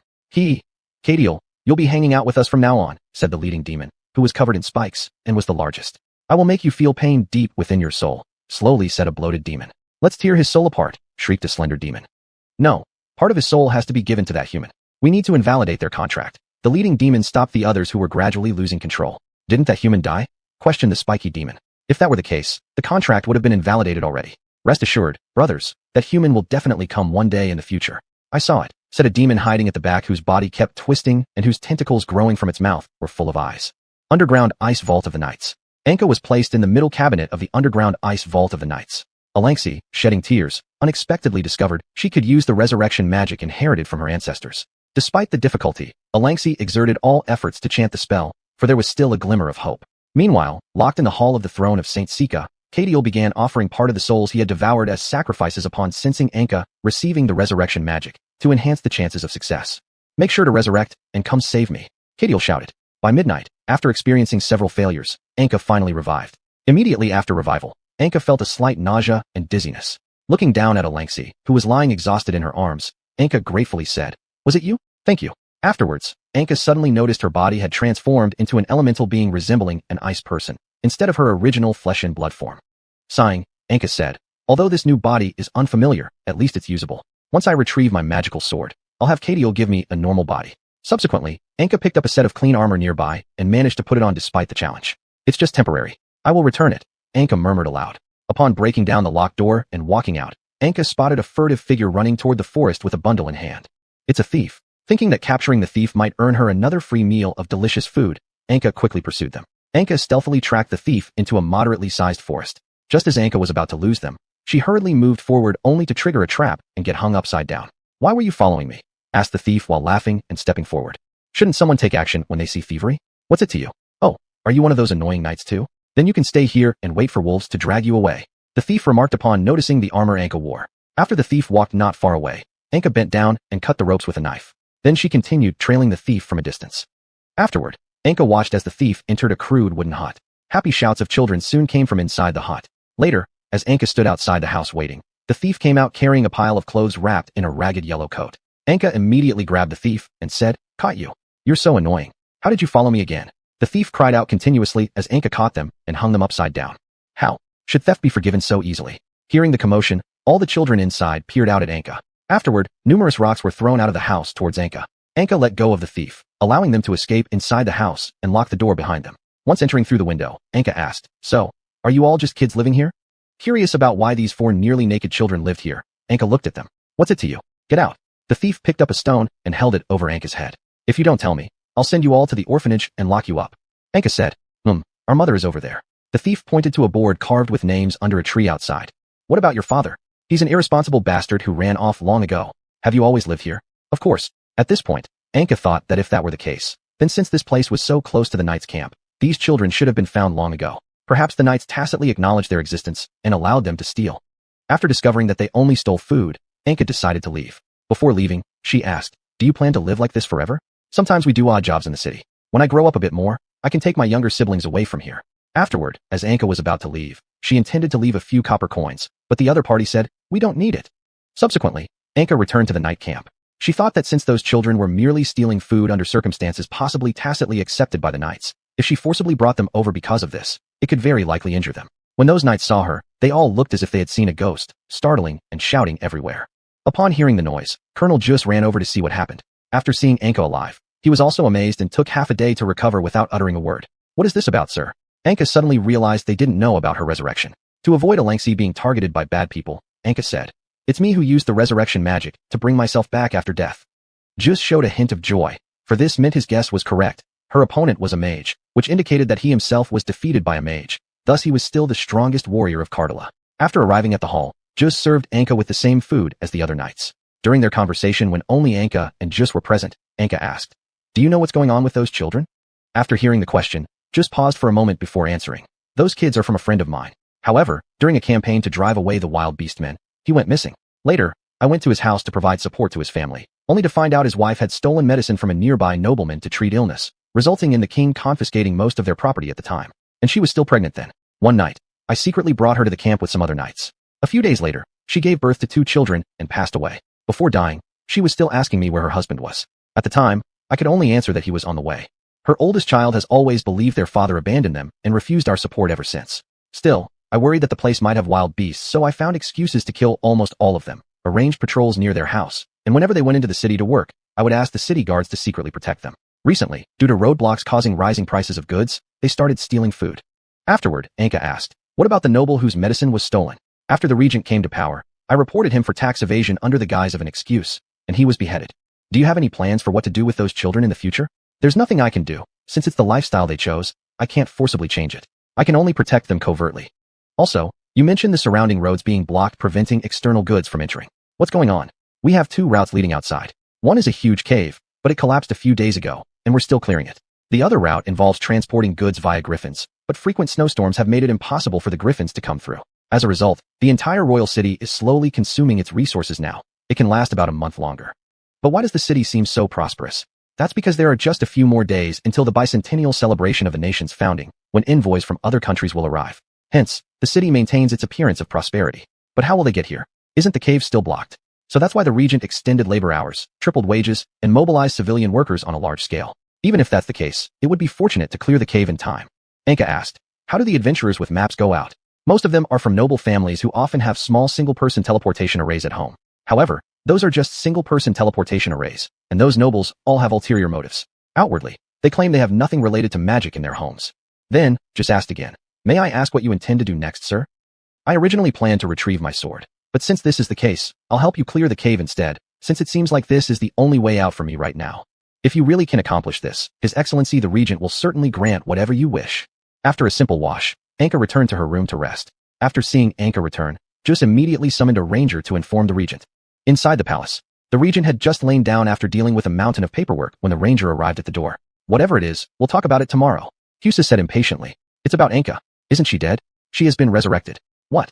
Come in quickly and tell me what happened. Then the ranger entered the room and said, we just heard that she resurrected herself through her own resurrection magic. Do you know how that spell works? Xiuxian asked curiously. We didn't ask much. Hearing this, Xiuxian showed obvious disappointment and said, do others know yet? Not yet. Now only some members of the night team, and you know. Go tell the night team not to patrol the royal city recently. I'm worried that someone might already be entangled with Cain. Wait, I remember Cain once told me that Anka defeated an assassin called Wuxia from St. Sika at the border.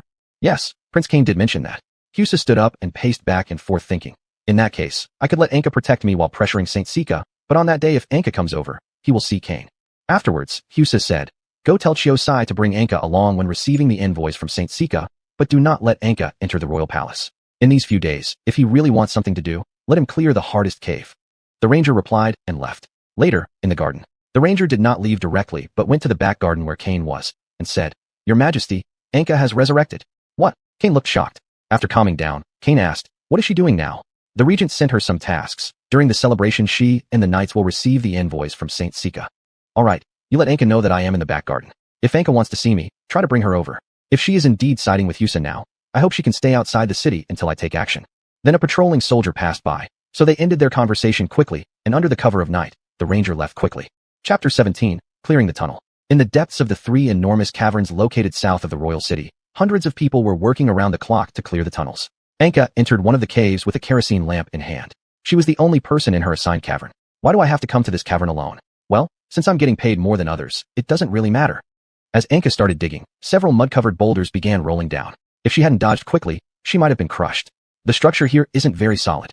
When Anka turned around, she noticed 4 glimmers approaching. As they came closer, Anka recognized them as the 4 children from yesterday. The oldest child stepped forward and asked, what are you looking at? How did you kids end up here? We heard the pay was good, so we came. It's dangerous here. That's none of your business. After saying that, 2 of the children climbed up and tried hard to push the boulders down. Then, all 4 worked together to place the boulders onto the carts. Anka shrugged and continued with her own work. Compared to those children, Anka was much faster and soon dug out a large number of stones, but the piles quickly filled all the carts. I remember there being earth elemental spirits that can be used to move stones. I should borrow one. With that, Anka left the cavern and arrived at the camp outside. Everyone in the camp was eating, and after walking around for a bit, Anka discovered the earth elemental spirit locked in the warehouse. By the way, why can't these elemental spirits be used? You need authorization. A burly overseer wearing a purple robe stepped forward and said. The overseer placed his hand on the door, preventing Anka from trying to open it. Anka shrugged, showing indifference, and then turned to leave. Before leaving, noticing some food stacked in the corner, Anka decided to take a few since she was hungry from lunchtime. Hey, who told you to take that? The overseer stopped her. Anka glanced at the overseer and said, I've worked too. Why can't I take some? Who can guarantee that you actually worked? Faced with the nagging overseer, Anka grew frustrated like an ordinary child in a predicament and couldn't find words to reply. She directly grabbed 5 boxed meals and turned to leave. The overseer approached and put a hand on Anka's shoulder, shouting, "Whose child is this, coming to steal things?" The overseer's voice drew the attention of other workers who gathered around. Lowering her head, Anka pushed the overseer away forcefully and walked off. Seeing Anka throw the overseer off, no one dared to step forward to stop her. Elemental spirits aren't allowed to be used. Do I really need to push the cartloads out myself? It would be better if I could create elemental spirits. Just as Anka was muttering to herself, Alanshir suddenly crawled out, spat a mouthful of water onto Anka's armor, and then let out a series of roars. Surprisingly, the saliva stood upright and wobbled around before exploding shortly afterward. Anka realized Alanshi's magical talent was incredibly powerful. He could use revival magic and even create elemental spirits. In that case, shouldn't you be able to create an earth elemental spirit? Alanshir made a couple of sounds to indicate agreement. Just as Anka was about to return to the work site, she found the youngest girl among the 4 children standing by the cave entrance, waving a kerosene lamp back and forth. What's wrong? Anka approached to ask. Wah, everyone's trapped under the rocks. Following the girl, Anka rushed back into the working cavern. She saw that the other 3 children had already been crushed under falling rocks, and blood was flowing through the cracks. Anka picked up Alanshir and let him summon elemental spirits to lift the rocks. With a couple of hoots, Alanshir summoned just 2 earth elementals before becoming exhausted and panting heavily. Thank you. Anka gave Alanshir a piece of dried meat and let him rest in the bag. Afterward, Anka directed the towering elemental spirits to slowly lift the rocks and carried out the injured unconscious children. Once the children were brought out, the elemental spirits broke apart due to the end of their magic duration. Bring the carts over. Anka commanded the shocked girl crying beside her while checking the injuries of the victims. Then Anka and the girl went to the previous campsite, finding it deserted, and thus delivered the injured to the nearby knight's camp. With xiuxi's help, the injured received excellent care. Although they were still unconscious, there were no serious problems. By the way, why didn't our cavern get assigned any earth elemental spirits? Anka turned and asked. It might be a misallocation on the field. I'll check it out. Xiuxi replied. After that, Anka took out 4 boxed meals and handed them to the girl, then asked, whom should I go to for payment? For you too. I'll personally give it to you later, Xiuxi said. After that, Anka said, I need some fresh air. After saying that, Anka walked out of the camp and sat on a boulder. As Anka was resting, a ranger came out. Prince Karen is looking for you. Anka turned back only to find a red mark on the wall, which quickly disappeared. Following the remaining marks before they vanished, Anka went through a hidden passage and arrived at the royal palace's rear garden. Karen, Anka said when she saw Karen sitting in the middle of a flower bed. Karen gestured for Anka to lower her voice after hearing her, then said, sit down. May I ask what this is about? Anka asked, what are you planning to do? I'm going to retrieve my sword after clearing the tunnels. After thinking for a while, Karen asked, what kind of person do you think Xiuxi is? Why does everyone in your family like asking this kind of question? I don't know who he is. Karen was surprised that Xiuxi also asked such questions, so he asked, how did you respond when he asked you? I responded in the same way, and I won't interfere in your family matters. Is that so? Then Karen took out a round transparent glass ball and said, this is a magical artifact that might be useful to you. Here, take it. Thank you. What's its use? You can use it 10 times to see a brief glimpse into the future. Just place it in front of your eyes. After noticing some soldiers coming to patrol, Anka quickly left. The ranger then stepped out from the corner and asked, Your Highness, is this all?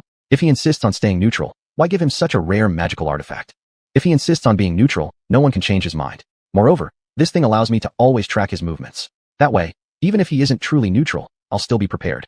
When Anka returned to the knight's camp, she found Xiuxi summoning 30 knights standing in the square. Curious, Anka approached and asked, are you training? A huge ironclad worm has appeared in the cave and caused casualties. We're getting ready to deal with it. Do you want to come along? After responding with a nod, Anka followed them to the construction site near the caves. There were dozens of severely injured workers lying on the ground awaiting rescue. Damn it! Where are the elemental spirits? Xiuxi and Anka rushed to the warehouse and found the overseer still blocking the entrance, not allowing anyone to approach. Get out of the way, Xiuxi said as he slapped the overseer away and opened the door. The 3 large elemental spirits stood motionless without any action. Xiuxi pinched one and said, they're fakes. As the overseer tried to escape, Anka stepped on him with her foot, making it impossible for him to move. Xiuxi approached and said, did you sell the real elemental spirits? Tell us who you sold them to. I can't say. Enraged, Xiuxi issued an order. Take him to the underground freezer for questioning. On their way back to the temporary command post, Xiuxi complained, these damn offspring of nobility are unreliable. Why are their noble offspring serving as overseers? Anka asked curiously. Some unambitious noble children have no other important work to do, so they are assigned here just to earn a living. Why not stop it then? Anka asked. It's very difficult to prevent such things. Practically everyone, even those with a little power, seeks benefits for their own family or supporters. Therefore, a king implementing such policies would become a target for criticism, and no one dares to act this way. Do other countries face the same issue? Anka asked.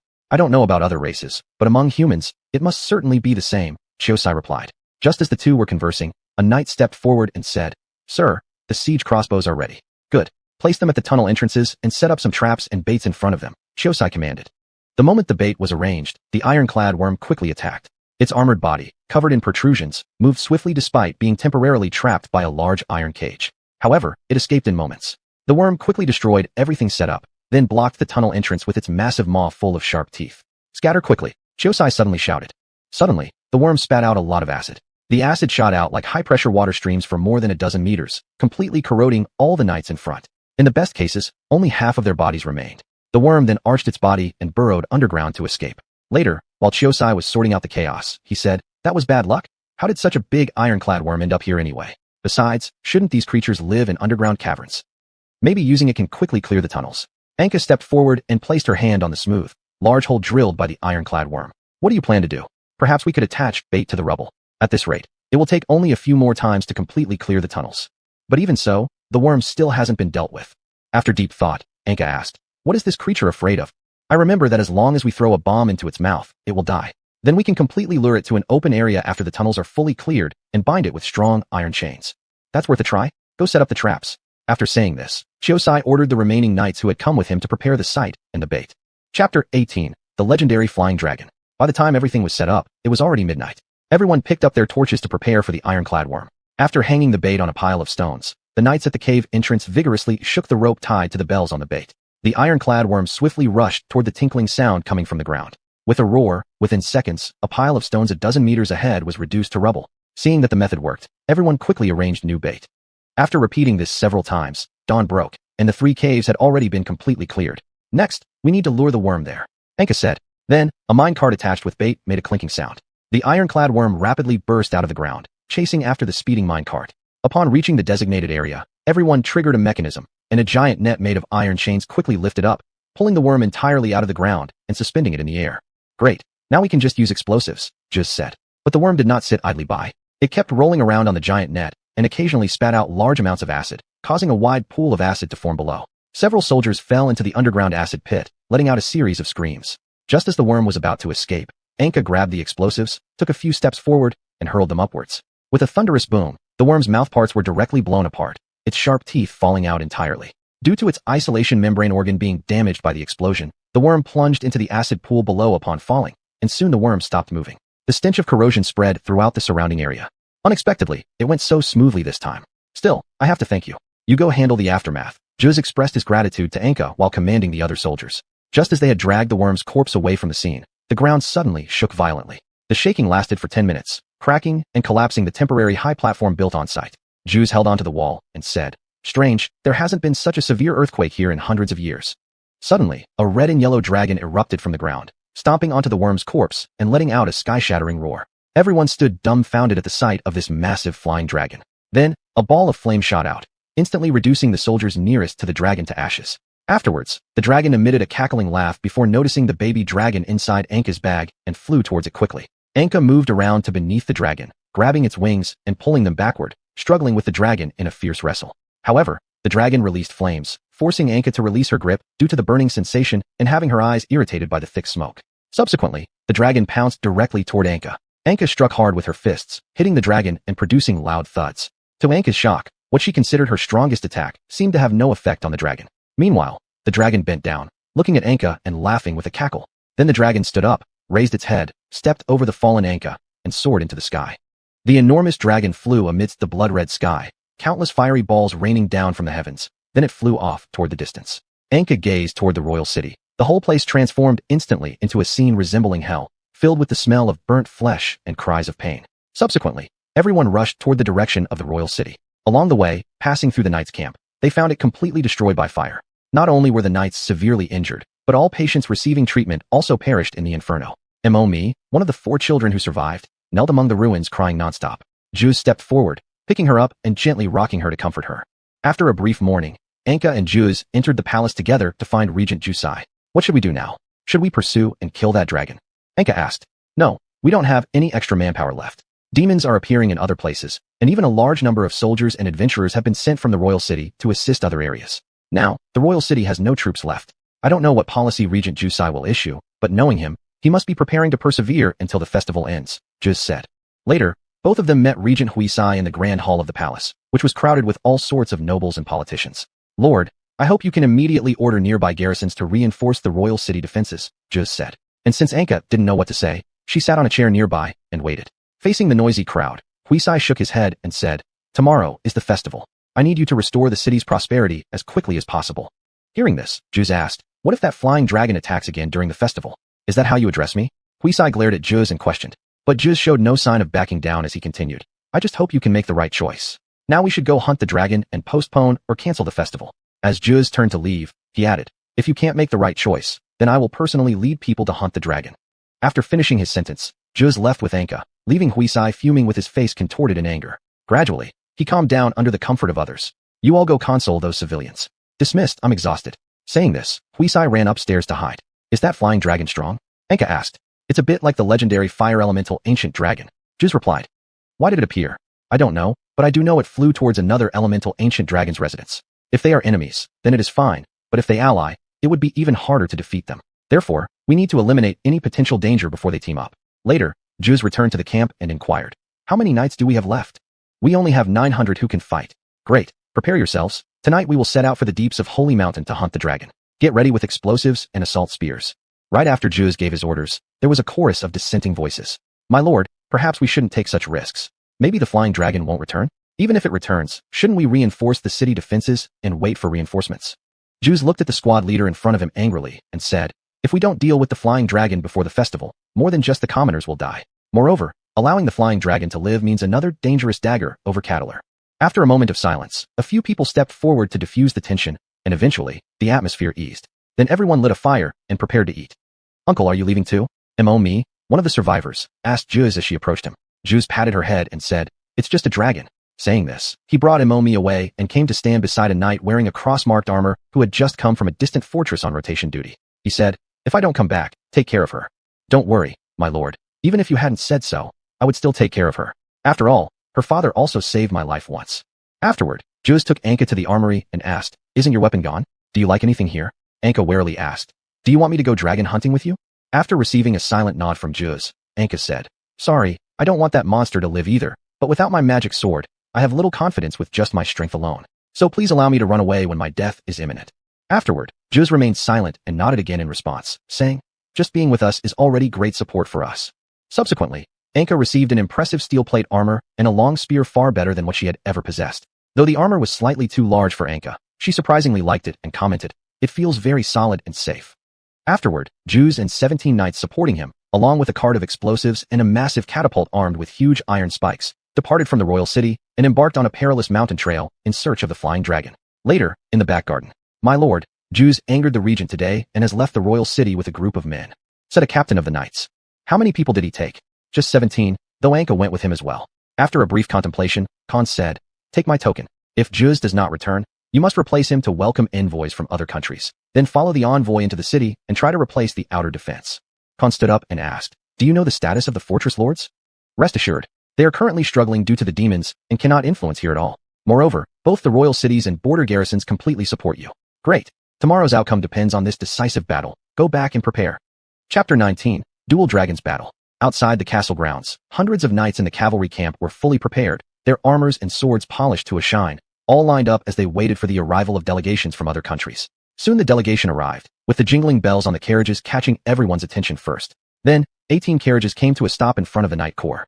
The emissary of Saint Sika stepped down first and warmly negotiated with the leader of the Knight Corps. "Emissary Drun, we are here to welcome you. From now on, it will be us ensuring your safety." The knight captain greeted them. "Anka isn't here. She must be dead after all," Lanjia noticed from inside one of the carriages, speaking amidst her hidden observation. After that, Lanjia couldn't suppress her excitement and laughed pleasurably as she leaned back. "I still win." Later, the delegation followed over a dozen knights into the royal city, while the remaining knights waited for the arrival of the other delegations. In the depths of the Holy Mountain, Anka and others were trekking through the sparse, snow-covered plains, taking one step deeper into icy ground after another. "So there is also an elemental ancestor dragon living here?" Anka asked. "Yes, but it has always been sleeping. Hopefully, it hasn't awakened yet." Xiuxian replied. "Why don't we kill it while it sleeps?" Anka continued questioning. "They are very cunning, often hiding deep underground or in valleys to sleep. Their skin and scales are extremely hard, and if we accidentally awaken them, it could quickly bring danger," Xiuxian answered. Then Xiuxian gestured for everyone to stop. "What's wrong?" Anka asked. Suddenly, a huge snowball emerged from the ground and toppled Anka to the floor. The snowball then shook itself, clearing off the snow to reveal its original form. a giant, round rodent covered in white fur. Do you raise people like this? Rats grow this big, Anka exclaimed. Next, the rat grabbed a soldier, brought him close to its large teeth, and started gnawing, seemingly sharpening its molars. The soldier's armor crumbled within moments. Other soldiers who had been thrown aside regrouped and advanced with their long spears at hand, rushing toward the beast. When the spear pierced into the rodent's body, due to its thick underarmor and fur, the damage was minimal. After getting up, Anka swiftly pounced on the rat's back. Upon feeling a touch on its back, the rat let go of the soldier, began shaking and turning around in an attempt to figure out what was touching it. Subsequently, Anka clasped the rat's head, squeezing tightly with a puff, causing the rat's head to burst like a balloon, eyes and broken bones spurting out. The massive rat body lost control and immediately collapsed forward. This kind of rat is prey for the flying dragon. If a large number of these rats gather, it might lure out that flying dragon, Xiuxian said. What do we do then? Surely, we can't just wait for all the rats to pop out like this one did. Anka asked. There's no need to wait. We only need to find their den. As he spoke, Xiuxian got up and looked into the distance, saying, Take the carcass of this rat with us, and we'll go there. Several soldiers then tied the enormous rat's body onto 2 horses and dragged it to the target location. After reaching a pitch-black cave, Xiuxian instructed them to place the rat's body in a net and throw it down. As the rat's body fell, all they heard was a bang, followed by a complete silence. Here, apply this solution to your eyes, Xiuxian said as he handed a bottle of liquid to Anka.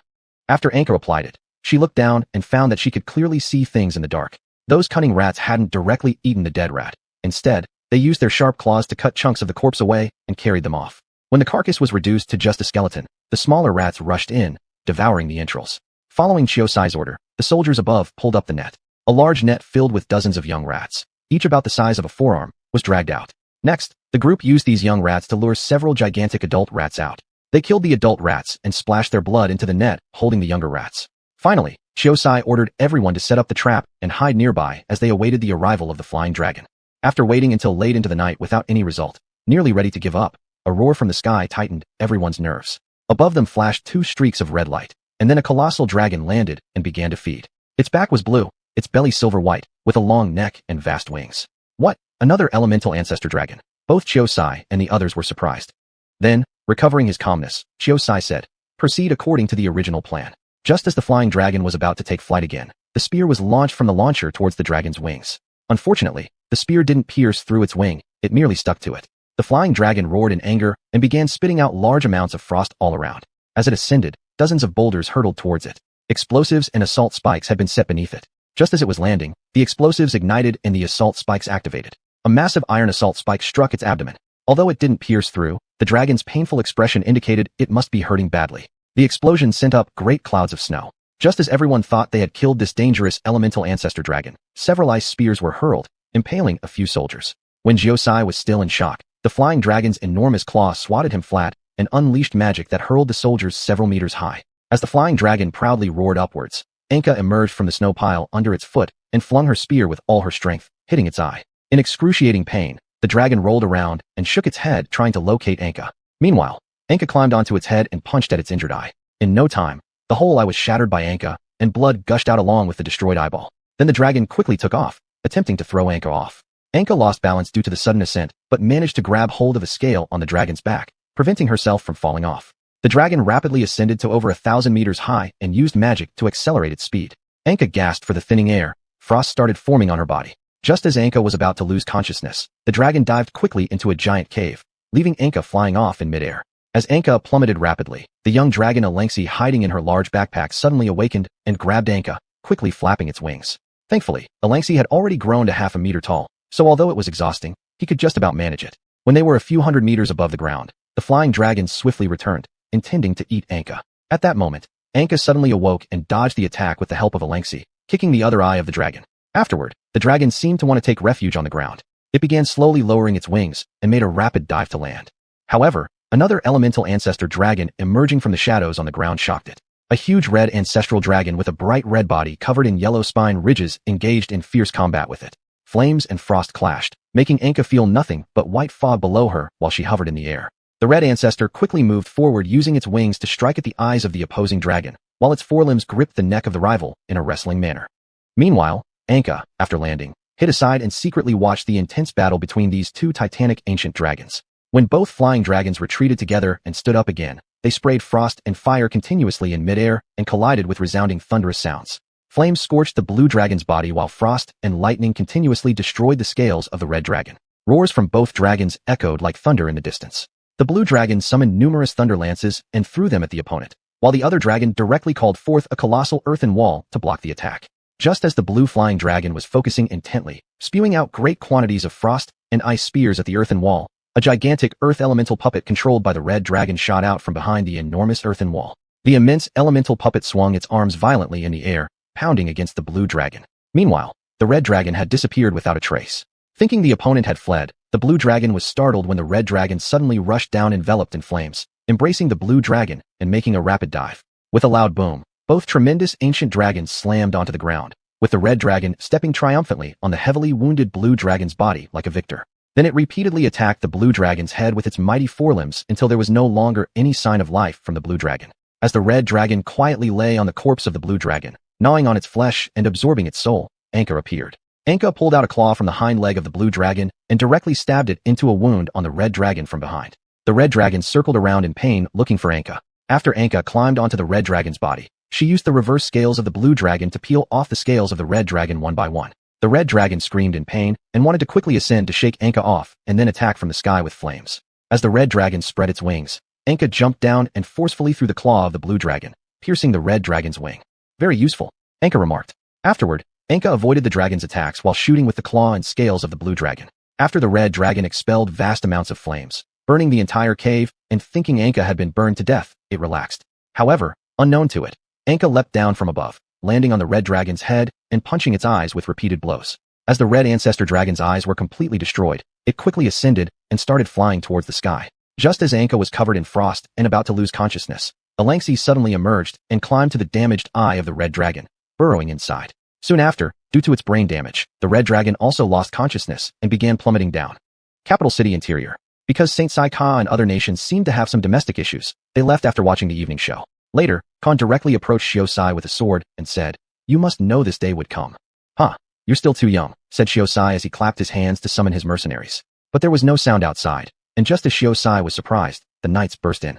"What are you doing? Where's Xiuxian?" "Uncle, this is your punishment." Xiuxian was then restrained and locked up on the top floor. Before Khan left, he forced Xiuxian to write an abdication decree. Later, Khan placed a cup of poison wine in front of him and said, "I heard you also offered my father a drink. This is from the same barrel I struggled to find. Uncle can't possibly refuse my heartfelt offer." Chapter 20. Return to the royal city. As Anka, too exhausted, fell asleep on the corpses of the two ancestral dragons, a plea for help from Kajiuler came. He claimed that if Anka didn't rescue him, he would continue to bother her incessantly. The moment Anka woke up, she discovered she was wearing a new suit of armor made from dragon bones and scales, replacing her old armor which had been damaged by a powerful impact. In her arms were two stones, one pale blue, the other dark red. Anka realized the armor she now wore was painstakingly crafted by Ilangxi using dragon bones. Upon awakening, Ilangxi was still clumsily manipulating her forelimbs, weaving a pair of dragon scale boots. It seemed that Ilangxi had grown rapidly after consuming the blood and flesh of an ancestral dragon, reaching a height of about a person's size. This meant Anka could no longer carry her in her bag, prompting her to consider how to avoid unnecessary panic when traveling elsewhere. "Hey, you're awake," Ilangxi suddenly said. Startled, Anka jumped back a few steps in surprise. "When did you learn how to talk?" Anka asked. "Our kind learns quickly," Ilangxi replied while flapping her wings. "Did you make this armor for me? And what are these stones?" "Yes, I noticed your armor was broken, so I used rare dragon scales and bones to craft something better. Those stones, I found them inside the bodies of those two dragons. I feel their souls may be preserved there, so I gave them to you." "Well, thank you very much. By the way, why do you keep helping me?" Anka asked curiously. "Because if it weren't for you, I might have already been eaten by that bad thing. I want to stay by your side and grow safely until I can take revenge on the evil that killed my mother." Afterwards, Anka slipped on the boots and examined herself near the dragon eye. Perhaps because Ilangxi hadn't crafted armor before, the plate armor made from dragon bones was slightly uncomfortable. However, due to the dragon scales covering it, even in the snowy wasteland with snowflakes falling all around her, Anka didn't feel the cold. Then the human and the dragon started walking towards the royal city. "You can sit on my back," Ilangxi suggested. Anka, looking at Ilangxi who was already as tall as her, replied, "I'm wearing heavy armor, so there's no need." After hearing this, Ilangxi appeared somewhat disappointed. Suddenly, the entire ice block Anka stepped on cracked, causing both of them to fall down. As they fell further, the cave became narrower, and the collapsing ice and snow filled the cave opening. Fortunately, Ilangxi could fly, allowing her to hover safely in the air. Ilangxi moved forward to catch the falling Anka, but the dragon scales covering Anka's armor were too slippery, causing Ilangxi to miss and Anka to hit the ground directly. Upon landing, Anka realized she hadn't suffered any pain or injury from the fall. Is it because of this armor? Do dragon scales have such a big effect? While speaking, Ilangxi slowly descended and said, It's covered with snow and ice blocks above us. There's a cave ahead, Anka pointed out. It's too dark, Anka complained. The moment she spoke, the stone on her chest emitted a sudden burst of light, illuminating the path ahead. Do they have such uses too? Anka wondered. And the stone began humming. Ilangxi explained. These two elemental ancestral dragons hope you will place the dragon crystals on a pedestal at Holy Mountain to release them. They said they would reward you. But they're elemental ancestral dragons. That's dangerous. And why don't they feel as powerful as one would expect? Anka asked. It's because they've been asleep for too long and their bodily functions haven't fully recovered, Ilangxi translated. After pondering for a while, Anka said, I will release you once I confirm you won't harm people after being resurrected. Afterwards, Anka inspected the cave and found it completely blocked by thick ice. Ice? Let me try. Ilangxi moved forward and unleashed some magic, spitting fireballs that melted part of the ice, though clearly not enough. Suddenly, the red dragon crystal in front of Anka floated up and buzzed, then fired off a series of brilliant fireballs. Surprisingly, due to the protection from the other dragon crystal, Anka wasn't harmed despite being close to the flames. Is it because they believe showing good behavior will get them released? Or are they worried that if we die here, they'll never revive either? Ilangxi mused. After blasting open a passage, the red dragon crystal lost its response and returned to Anka's arms. Afterward, the two swiftly passed through the icy tunnels and reached a large underground cavern. After Ilangxi flew to the dome to confirm safety, Anka drove the red dragon crystal again, creating a round hole in the dome. And because the fireballs also melted the snow above, some mud-laden snow began to flood in.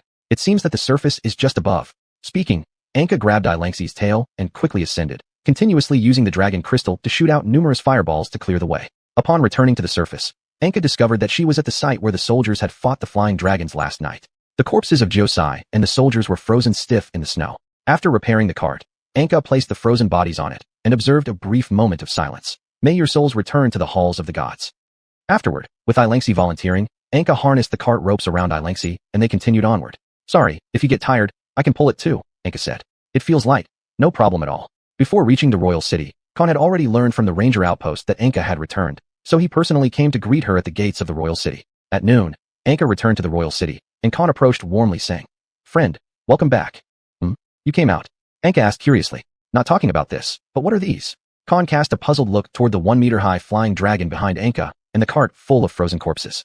They are the soldiers killed by the flying dragons and xiuxian. Someone, go give them a proper burial. All right, friend, let's head back. I've prepared some food for you. Later, Anka was led to the grand reception hall of the royal city, which had been decorated lavishly, with the table piled high with food. During the feast, Anka asked curiously, Where's your uncle? He stepped down and went back to his hometown to retire. Khan answered. Hearing this, Anka, recalling something xiuxian had once said about Khan going hunting, sensed that this was likely a lie, but this time Anka didn't directly question it, and instead chose to follow along. So, what do you plan to do now? Khan asked. I'm going to take back my sword.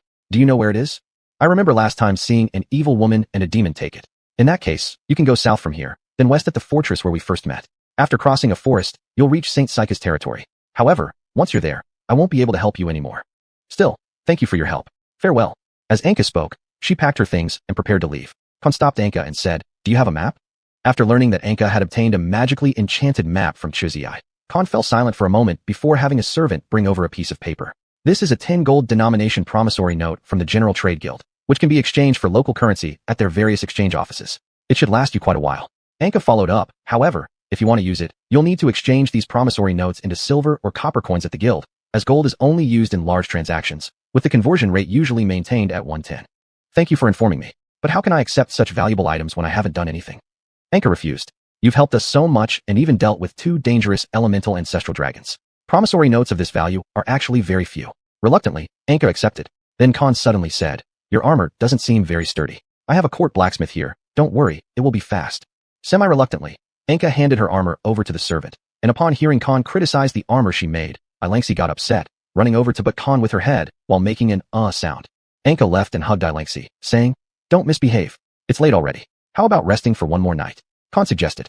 Seeing that her armor wouldn't be fixed soon either, Anka agreed. Afterwards, several servants led Anka and Ilangxi to a luxurious villa located behind the palace. Hundreds of soldiers, servants, and exotic rare animals were spread throughout the villa. When Anka entered the central building surrounded by countless small gardens, she discovered furniture and goods of a quality she had never seen before, even the least noticeable door adorned with lavish carvings and gold embellishments.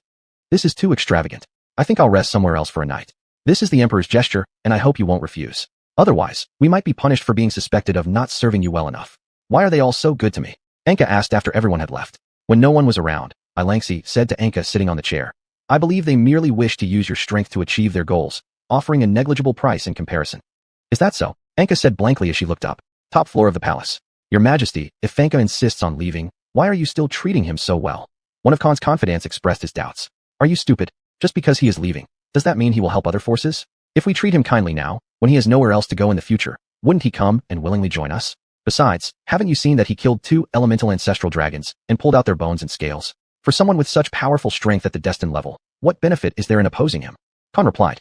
Then, Your Majesty, how many slaves and attendants should be prepared for tomorrow's farewell gift? The confidant asked. No need. I remember he doesn't like to see others being bullied. If he sees us prepare slaves, it will certainly decrease his good feelings towards us. Go announce this, and prepare some food and money. Also make sure that all areas meet Anka's needs. Yes, I'll handle it immediately. Chapter 21. Setting out on the journey. Sealing of Saint Sika. The demon-possessed sword Kagoodle still lay within a box made of isolation stone. Kagoodle emits wails of sorrow from being confined by the isolation stone. A demon stepped forward and said, You are a traitor. You betrayed us, abandoning us in hell so you could seize dominion over the mortal realm. Now that we have escaped, and you remain trapped within a sword, we will make you witness the loss of souls. But all you can do is watch as we feast on their essence. Kardala Royal City. The next morning, Anka rose early to prepare for departure. However, the servants seemed to have been waiting outside her door all night. Lord Anka, your armor has been repaired, one of them said, holding up the restored suit. The helmet was crafted from a dragon bone carved into a circular hoop, adorned with gilded patterns and 2 red feathers standing erect on each side. The body armor, gauntlets, and greaves were mainly constructed from dragon bones, but also incorporated dragon scales and long, thin feathers. The boots were made of durable leather, overlaid with golden thread-connected dragon scales for additional protection. As Anka was escorted by the crowd of servants toward the entrance, a ranger waiting there commented, My lord, this truly suits you. It was personally handed down to you by His Majesty. He then presented a long spear fashioned from dragon bone and steel, featuring 2 grooves along its length. Driven by curiosity, Anka placed 2 dragon crystals into the grooves, causing them to rapidly grow together upon insertion. Anka lifted her new weapon and said, Please thank Khan for me. Subsequently, under the guidance of the numerous attendants, Anka arrived at the city gates. Along the streets, townsfolk would halt their movements to stare at her, pretending to be enthusiastically welcoming. What is this? These people have come to express gratitude for your efforts in expelling demons and flying dragons. Do not disturb them. Let them return home. Anka thought privately, hoping Khan wouldn't compel his subjects to do such things for her sake. Afterward, the ranger fell silent for a while, remaining quiet until Anka finally departed. So, if we get to Saint Sika and can't find any mage capable of performing soul-link teleportation, how will we locate the magic sword? Elancher suddenly asked on the road. Don't worry. I remember last time being teleported to a massive building structured like a labyrinth. Unless underground, such constructions must be quite conspicuous. Moreover, once when I left the sword inside my house and went to a mountain fortress, I could still sense the sword's presence until retreating dozens of meters caused it to fade gradually. Therefore, once I'm within 1,000 steps of the sword, whether above or below ground, I should still be able to feel it. Elancher suddenly jumped in front of Anka and said, Would you like to fly? That would be quick. Recalling her last experience with being tossed around by a flying dragon, Anka hesitantly declined, feeling somewhat uneasy. However, seeing Elancher's disappointment, Anka said, If you can get to the next city faster, I'll let you carry me through the skies. Before Anka finished speaking, Elancher excitedly took flight into the air. Meanwhile, Anka quickly ran across the snow-covered ground, even accidentally slipping and falling. Getting up, she muttered, Flight does seem useful.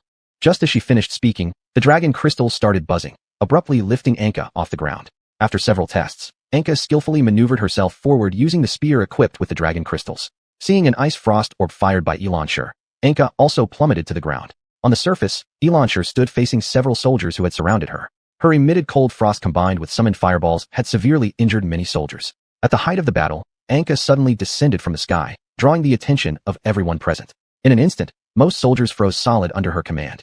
Halt! Anka commanded as she approached. I hope you stop too. Why did the fight begin? Anka inquired. That flying dragon appeared out of nowhere. To prevent it from advancing and destroying the city, we had no choice but to attack, but it killed so many of our men. A captain-like individual emerged from the crowd and complained. Look, they admitted they attacked first. I was only defending myself. Elancher insisted, stomping her feet near Anka. After pondering for a moment, Anka said, She is my dragon. Is there anything I need to take responsibility for? They're dead. The cost of burial should be paid by you. That comes to 1 gold coin. Considering Elancher had slain quite a few soldiers, paying merely the cost of interment didn't seem overly burdensome. Without much hesitation, Anka handed over a single gold coin. The person, seeing that Anka handed over a gold coin so easily, had an idea and stopped Anka who was about to leave, saying, Wait a moment. So many of my soldiers have died here. What will we do if the demon comes to disturb us? So what do you mean? Go help us kill the demon. Although Anka was somewhat unhappy with the tone of the other party, after all, it was her side that had killed people first, even if it was self-defense. Moreover, Anka did not want the people in the city to be killed due to insufficient defense, so she quickly agreed. That demon is in a nearby village. Good luck. The leader finished speaking and turned to leave. Afterward, Anka opened the map and found that there indeed was a partially recorded demon near several places constantly moving around quickly, which made it seem like a very fast type. It appeared that if Anka directly left, not only might she be ambushed by this demon, but the residents nearby would also be slaughtered by the demon. Why are you helping them? Xiuxian asked in confusion. Anka said looking up. I just don't want anyone to go through what I've gone through. I just don't want those children to remember their lives beginning as slaves, and possibly as slaves of demons. Then Anka paused and said, Relax, if the opponent is really too strong, I'll give you enough time to run away. Xiuxian shook her head and said, I will move forward or retreat together with you. Soon, Anka positioned herself through the map and arrived at a secluded valley. Just standing in front of the valley, a wave of bloodiness hit her. Be careful, Anka said while drawing out her spear to prepare.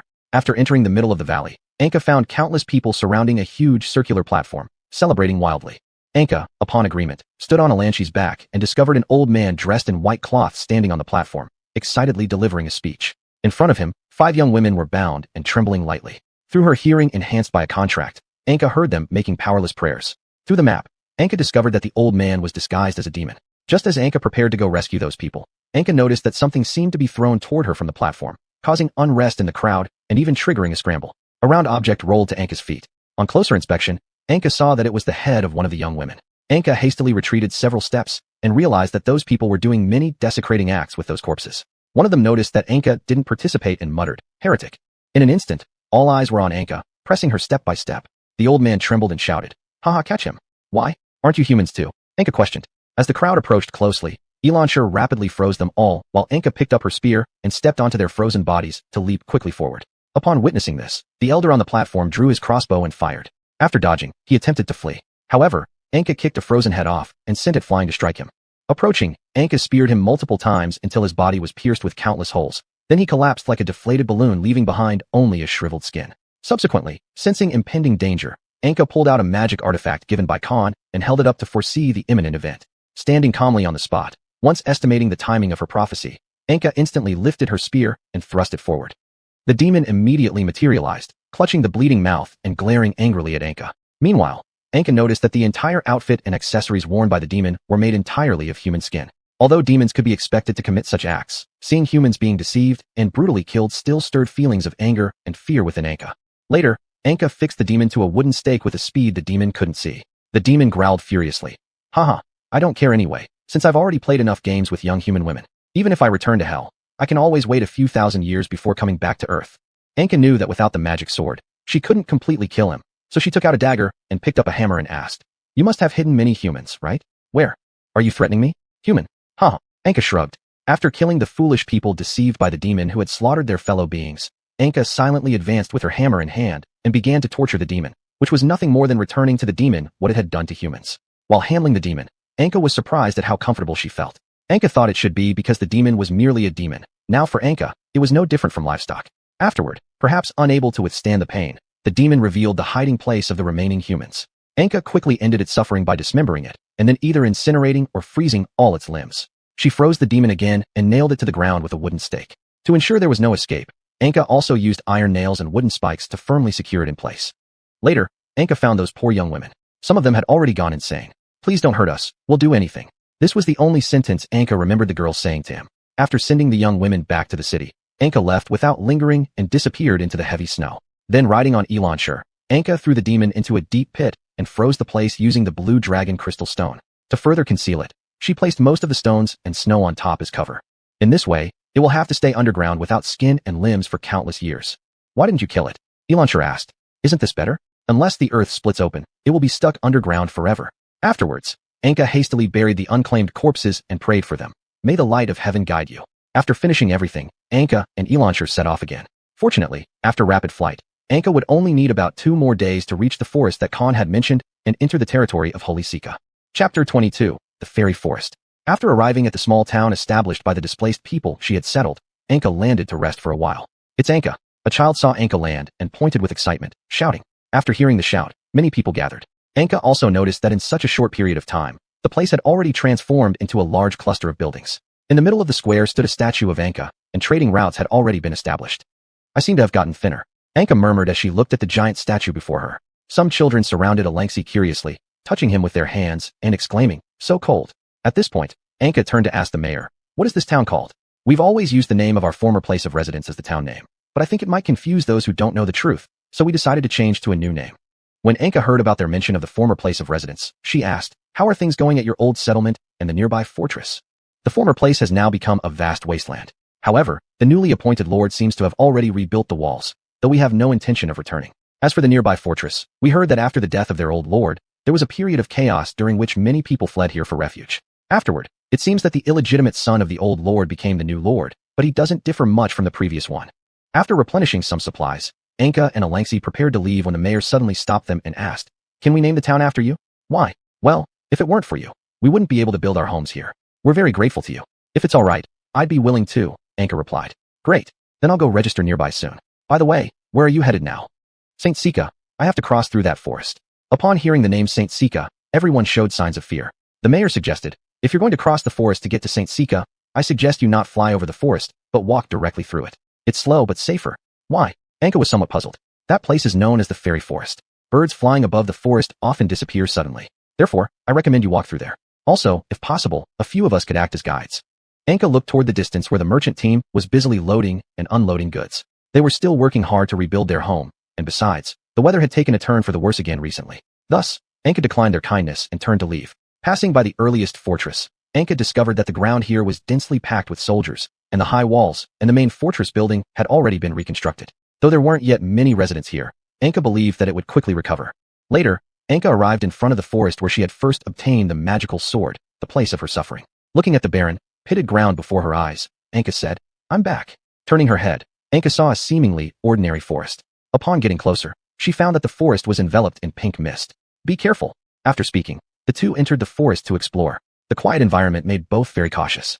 The entire forest seemed lifeless, and the only sound they could hear was the rustling of branches being blown by the wind. Suddenly, Alangsi seemed drawn to something and hopped over to one side. Anka shouted as she went searching for Alangsi. Alangsi was lying on the grass shaking his head. Upon seeing Anka, he immediately ran over and spat out what was in his mouth at Anka. Anka saw on the ground a small humanoid figure with delicate, transparent wings, coughing continuously after being drenched in Alangsi's drool. Upon seeing Alangsi and Anka, the little figure panicked and dug up a handful of soil, covering its head with it. Then Anka grabbed it and asked, "What are you?"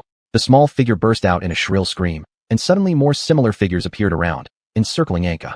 "Hold on, we won't hurt you," Anka said while restraining Alangsi from summoning a fireball. When Anka took out a fruit, all the small figures instantly swarmed towards the fruit like flies, completely covering it. "Can you tell me what you are now?" Anka asked. "We are transparent winged fairies. We live here. Since you gave us food, you must be a good person." The little fairy earlier licked its fingers and told Anka, "Transparent winged fairies? Yes, we also have compatriots with other colored wings, but recently our relations have been strained, and they are spread across many places. Let's go, I'll take you to our dwelling place." Saying this, the little fairy hugged Anka's finger and flew ahead with difficulty. During Anka's journey, quite a few little fairies even sneaked into her bag to steal food. In no time, Anka and Alangsi followed the little fairies and came to a tall, sturdy tree. "We live here." The little fairy flew in front of one of the hollows and said. Anka leaned closer to observe and found there were many miniature pieces of furniture inside the hollow and said, "This is very interesting. I never expected there to be creatures like you. You're lucky. We rarely appear in front of people," said the little fairy in Anka's hand. Then a small fairy suddenly jumped out of Anka's package and said, "It's all because of your clumsiness that we were discovered, which forced us to save you." "Speaking of which, why do you think I'm a good person?" Anka asked curiously. "Because you gave us delicious food, and you didn't try to eat us, except for her."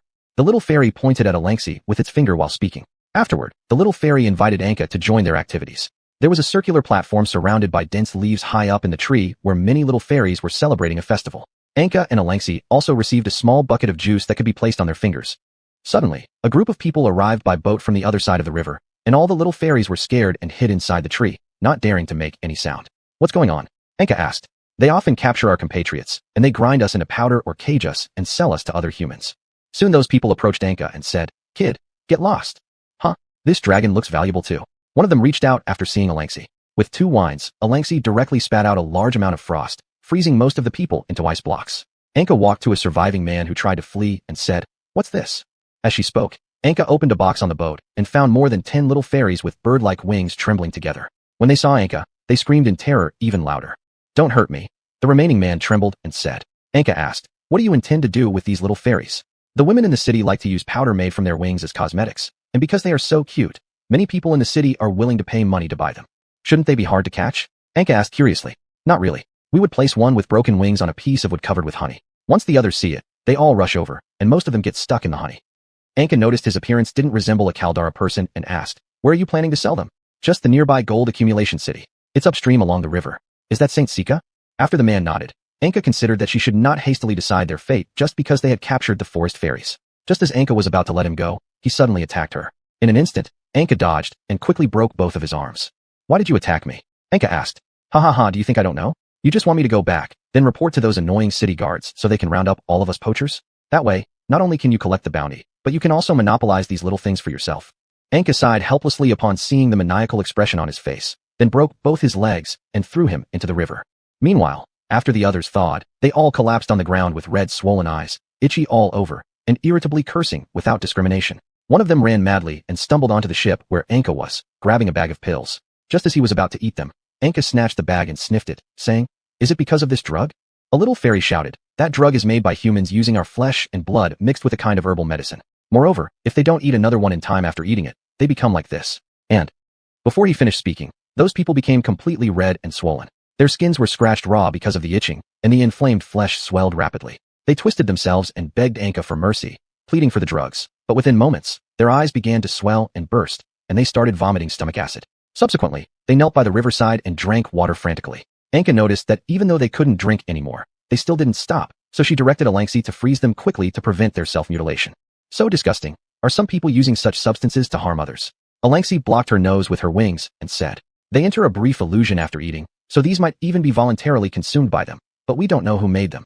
The little fairy said, how do you know they'll enter an illusion? Anka asked, we create harmless short illusions to avoid harming others, but they added a plant with 2 wide leaves to enhance the effect, and it turned out like this. Anka clutched the bag and said, don't worry, I will definitely find the people who make this stuff, and I will also try my best to stop them from capturing you to make such things.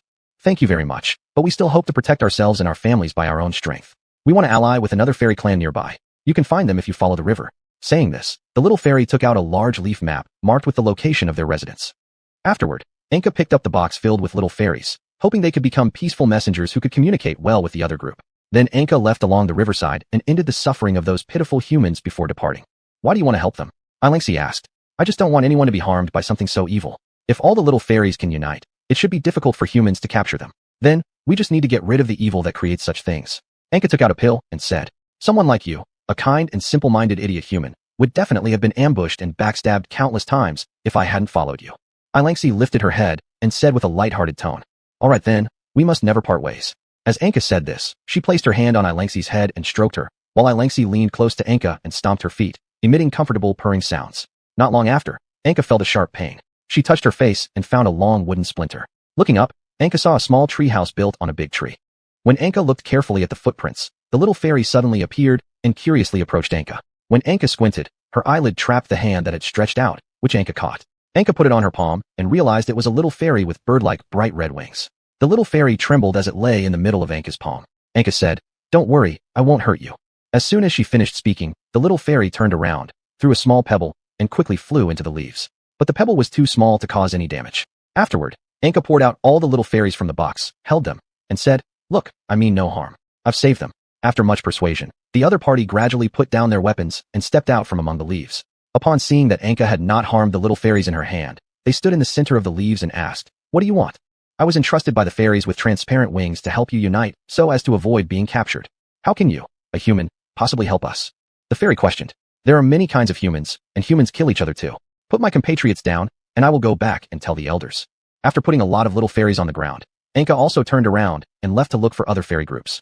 She hadn't gone far when she heard an ear-piercing cry of little fairies. Anka and Alangsi rushed over and found that the fairy they'd encountered earlier was leading his companions in defending against a group of fish attacking them on a raft. Anka calmly raised the raft and saved the little fairies. The swarm of fish scattered away when disturbed by Anka. Why do you ride a raft? And can't you fly? Anka asked. It's faster this way, and most of their wings are damaged. Little fairies never abandon their companions. The fairy said, shivering with its wet body. You seem like a good person. Can you take us back to our clan? The fairy asked. Of course I can. Then Anka placed the little fairies on Alangsi's back and followed their instructions forward. Hey here. The red-winged fairy from before held out a wooden splinter piercing through a fish eye and handed it to Anka. What is it? We share food. No, I seem fine without it. Saying this, Anka returned the fish eye. After seeing Anka refuse, the fairy seemed somewhat disheartened and then gave the fish eye to his other compatriots. If we cross the Death Woods, we'll arrive. What does that mean? Anka inquired suspiciously. Ilangxi looked around and said, is it there? Looking in the direction Ilangxi pointed to, Anka discovered a dense cluster of thorns intertwined, forming a wall of thorns about a meter high. Yes, it's that. Be careful. The fairy shouted loudly while lying in Anka's palm. Anka calmly used her spear to open the way. Because she was concerned about destroying the thorny plants that could protect them, Anka carefully cleared the path ahead with her spear. When they reached the end of the thorns, Anka saw vast clusters of mushrooms glowing faintly. These mushrooms were huge and very brightly colored. This is our luminous square, the fairy introduced. Anka vaguely heard voices coming from the ground. Squatting down to look, she saw other little fairies hiding behind the mushrooms, eyeing her fearfully. There's nothing to worry about, everyone. This human seems not going to eat us. The fairy cheerfully jumped onto one mushroom top and shouted. Then Anka found their leader, a fairy hiding inside the largest red mushroom. The fairies with transparent wings hope to unite with you. After glancing at the patrolling red-winged fairy who returned with Anka and the large number of injured fairies, the leader remained silent for a moment before saying, even if you have indeed helped us, we're still uncertain whether they will attack us after driving away the humans. Has this happened before? Anka asked. 50 years ago there were also humans who came to plunder our compatriots. That was our first time uniting, but after driving away the enemies with great effort, they immediately attacked us. In the end, I had no choice but to create these thorn walls to protect my people. Anka remained silent for a while and then asked, but if you don't unite, wouldn't the loss be just as great? Then, human, why do you want to help us? The clan leader asked. I simply don't want anyone to use you to harm others. Is that so? You are strange, just like the human who helped us before. All right, go tell the little fairies with transparent wings that if they hand over the artifact to us for safekeeping, we will unite with them again. Will they not agree if we do that? Anka responded. It doesn't matter. We will also hand over our artifact for them to keep. After agreeing, Anka took a ring handed over by the other party. This is an object from the god of nature. It can cause plants to grow. All right, I'll return soon. Afterward, Anka and Ilangxi returned under the giant tree where the transparent winged fairies lived and called out, I've returned. So did they agree? Yes, they require you to produce your artifact as collateral in exchange for their agreement. Upon hearing this, the other side fell silent for a moment and said, we need some time to think about it. Conference room. What do all of you think? The elder of the little fairies sat in the middle of the hall and asked the other representatives of the fairies. I didn't see any magic power in the artifact they showed us. It must be fake. Then should we refuse them? The elder asked. No. We initiated this alliance proposal, and since the other side has shown sincerity, let's send them a fake artifact to reach a temporary alliance once more. Even if the alliance breaks up afterward, there won't be much loss for us. After the elder nodded in agreement, they handed a defective piece of white, thin gauze to Anka. Anka also gave the other side their artifact, then hurried back and handed over the thin gauze to the red-winged fairy elder. After obtaining the artifact, the elder paused silently for a while, then quickly restored a kind smile and looked at Anka, saying, Thank you, stranger. You've helped us unite again. After nightfall, the little fairy stopped Anka who intended to leave, and made her a large tent by the river using wooden boards and thick leaves. Ilangxi, what will you do after your revenge? Anka suddenly asked, feeling quite bored. Of course, I will stay by your side, and after you die, I'll instinctively dig a cave near your grave to live in. Speaking of which, how long can your dragon race live? I'm not sure, but it should be longer than humans. Anka laughed and said, No one told you. So how would you know? I don't know, but when I hatched from the egg, I seem to have learned many spells and heard the voices of my mother and even those of other relatives. They told me. When Anka prepared to ask another question, her eyelids became heavy, and she lay down on Ilangxi's cool back and fell asleep. In the early morning, Anka was awakened by the sound of hooves. Covering her head, which felt cold and painful, she looked around and found that the poachers had arrived. This time, they brought more cages and weapons, seemingly prepared to catch all the little fairies. Do you want help? Ilangxi asked. Let's watch whether they can handle the situation first. Then Anka and Ilangxi hid in the trees and observed the battle between both sides. The poachers chased and blocked with torches, killing many hiding little fairies. Meanwhile, many poachers fell into traps filled with sharp spikes, and some went crazy due to illusions created by the little fairies. The fleeing poachers tripped over traps in the river and didn't get up. The battle continued until noon, ending with the victory of the little fairies. Afterward, Anka planned to bid farewell and head to nearby Jin City. Before leaving, the little fairies gave Anka a yellow fruit as a gift for helping them reform the alliance. A little fairy said, This is a life fruit produced by the world tree. Though it fell when it just bore fruit, it should still taste very good. The fruit of the world tree? Yes, it can prolong your lifespan. Don't you guys need it? Don't underestimate us fairies because of our small size. We can live for hundreds of years. Afterward, Anka directly stuffed the fruit into her mouth and swallowed it. Does it taste good? Ilangxi asked. A bit gritty, Anka said while covering her mouth. Afterward, the two left under the cheerful farewell of the little fairies, heading toward Jin City. Chapter 24, Jin City. An arrow flew across the river while they were passing through the forest, skimming past Anka's feathered headdress and embedding itself in the rough bark of a tree. Who's there? Anka looked back. The other side seemed to have stopped shooting upon hearing Anka's voice. Just as the figure was about to reveal themselves, Ilangxi quickly spat out a large amount of frost-formed ice arrows towards the direction of the shot. A loud scream then came from the bushes. Anka and Alangsi rushed over and found a man dressed in green leather armor, holding a scimitar and a recurved bow. "Who are you? Why did you attack me?" Anka questioned. "I just saw the feathers on your head and thought it was some kind of rare bird, so I shot." Anka and the man sized each other up. Anka thought to herself, he's wearing specially designed gear. He must be either a wealthy noble or an adventurer. The man thought to himself, the luster of his weapon seems like it's made of rare metal from around Holy Mountain, and the equipment is also made from this metal and dragon bones. He doesn't look like a Calderan, but somewhat resembles a Cadesian. But how could someone like that appear here? "Are you alright?" Anka asked, looking at the cuts inflicted by sharp ice arrows on his body. The man stood up and said, "This kind of injury is nothing. By the way, where are you coming from and where are you headed?" "I'm coming from Caldara and am heading to Xiuxian City now." "What are you going there for?" the man asked warily. "I'm an adventurer, so there shouldn't be any problem going there," Anka said nervously. After noticing the flying dragon watching him from the opposite bank of the river, the man nodded at Anka, accepting what he said temporarily. "I'm also an adventurer, and I live in Xiuxian City. How about I show you the way? That would be very much appreciated. My name is Anka. May I ask for yours?" "My name is Elos." Since one of Elos' ankles had been hit by an ice arrow, Anka had no choice but to support him on their way to Xiuxian City. By noon, they reached the city gates. The entrance was packed with a dense crowd waiting to enter, all dressed plainly and pushing carts loaded with various fruits and vegetables, hoping to enter the city before nightfall. By the way, given how close this is to Caldara, why is it still so prosperous? Don't they worry about being attacked? Anka asked. Elos replied, apart from the river, there is only the forest nearby. Caldara's cavalry finds it hard to advance in this kind of environment. And since this is the junction of 3 rivers, facing Caldara to the east, deep into the Empire's territory to the west, toward Cadiz to the north, and the poisonous spirit woods to the south, it can become an important maritime hub, becoming one of the most important commercial cities of the Empire. For that reason, the Empire has stationed a heavy force here, and Caldara's foot soldiers simply can't get in. Then Anka looked worriedly at the crowded people and said, I wonder when it'll be our turn. Don't worry, we can go straight in. With that, Elos grabbed Anka and went forward. The guards stopped them first, comparing Anka's face to wanted criminal portraits. Cold sweat broke out on Anka's forehead since she had killed many Saint Sika people, and if they found out, surely another fight would break out. Upon seeing the guard make a gesture on the back of the portrait, Elos stepped forward and tore down the picture, saying, no money. The guard was about to get angry but immediately became respectful upon recognizing Elos, apologizing. My lord, it was my mistake. Subsequently, under the guard's gaze, they walked past. Anka curiously asked, what happened? I'm the resident gold-ranked adventurer here, so the guards respect me greatly. If I show my own gold adventurer's medal, will I also be exempt from paying? Probably. Are you gold-ranked too? Elos scratched his head in surprise. Anka tilted her head, still having some doubts, but as she passed through a long tunnel, the bustling streets and crowded pedestrians came into view. The cacophony directly entered Anka's ears, and Alangsi, unable to endure the noise, almost ran outside. Anka looked down at the cobblestones and found them incredibly smooth, reflecting blurred shadows. It wouldn't be for the sun suddenly turning blood red in the sky. Under normal sunlight, these polished floors and walls would shine like golden beams. Elos said, I'll take you to the Adventurers Guild here. Then Anka followed Elos to a grand manor made of silvery white bricks almost centrally located near the square. This is it. Anka marveled at the luxury and prosperity here. Upon entering, she found that most of the adventurers were low-level copper ranks, with only a few reaching silver level tier 3. It seemed this city had only one gold rank, Elos. All the adventurers stood up respectfully upon seeing Elos, and the crowd instantly became restless when they saw Anka and the flying dragon behind her. Mr. Elos, may I ask who he is? I met him in the forest. He's a gold-ranked adventurer from Caldara, and he has just arrived at Xiuxian City to practice his skills. Gold-ranked. The same as Mr. Elos. The crowd became agitated upon hearing this sentence, but calmed down when Elos raised his hand to soothe them. Then Anka also held up her gold medal to verify her identity. Elos inspected it and said, impressive. He has independently eliminated an abnormal white-haired goblin and its nest and protected officials of Caldara from bandits. This kind of achievement should only qualify for copper rank tier 3 or silver rank tier 1. I guess Anka must have more achievements that don't need to be listed here.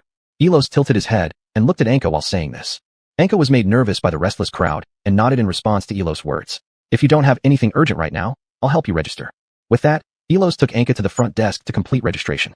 How can he stay without a temporary residence permit? Sir, it makes us quite difficult, the clerk replied. It's fine. After all, he's an adventurer, so if there's a record of him in your system, it's enough.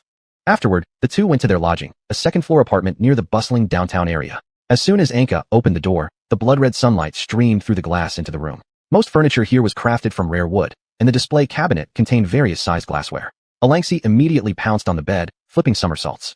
Alangsi, be careful not to let your claws tear the sheets. How about we go outside later? There are so many people out there. But maybe there's plenty of good food outside, and we still have lots of coins. Downstairs. When Elos returned downstairs, he sat in a corner, looking coldly at everyone full of doubts and asked, what's wrong? Sir, is he really a powerful gold rank? One of the adventurers stepped forward and asked. The ice arrows shot by his flying dragon pierced through my defense magic, and his body is covered with precious metals, dragon bones, and scales.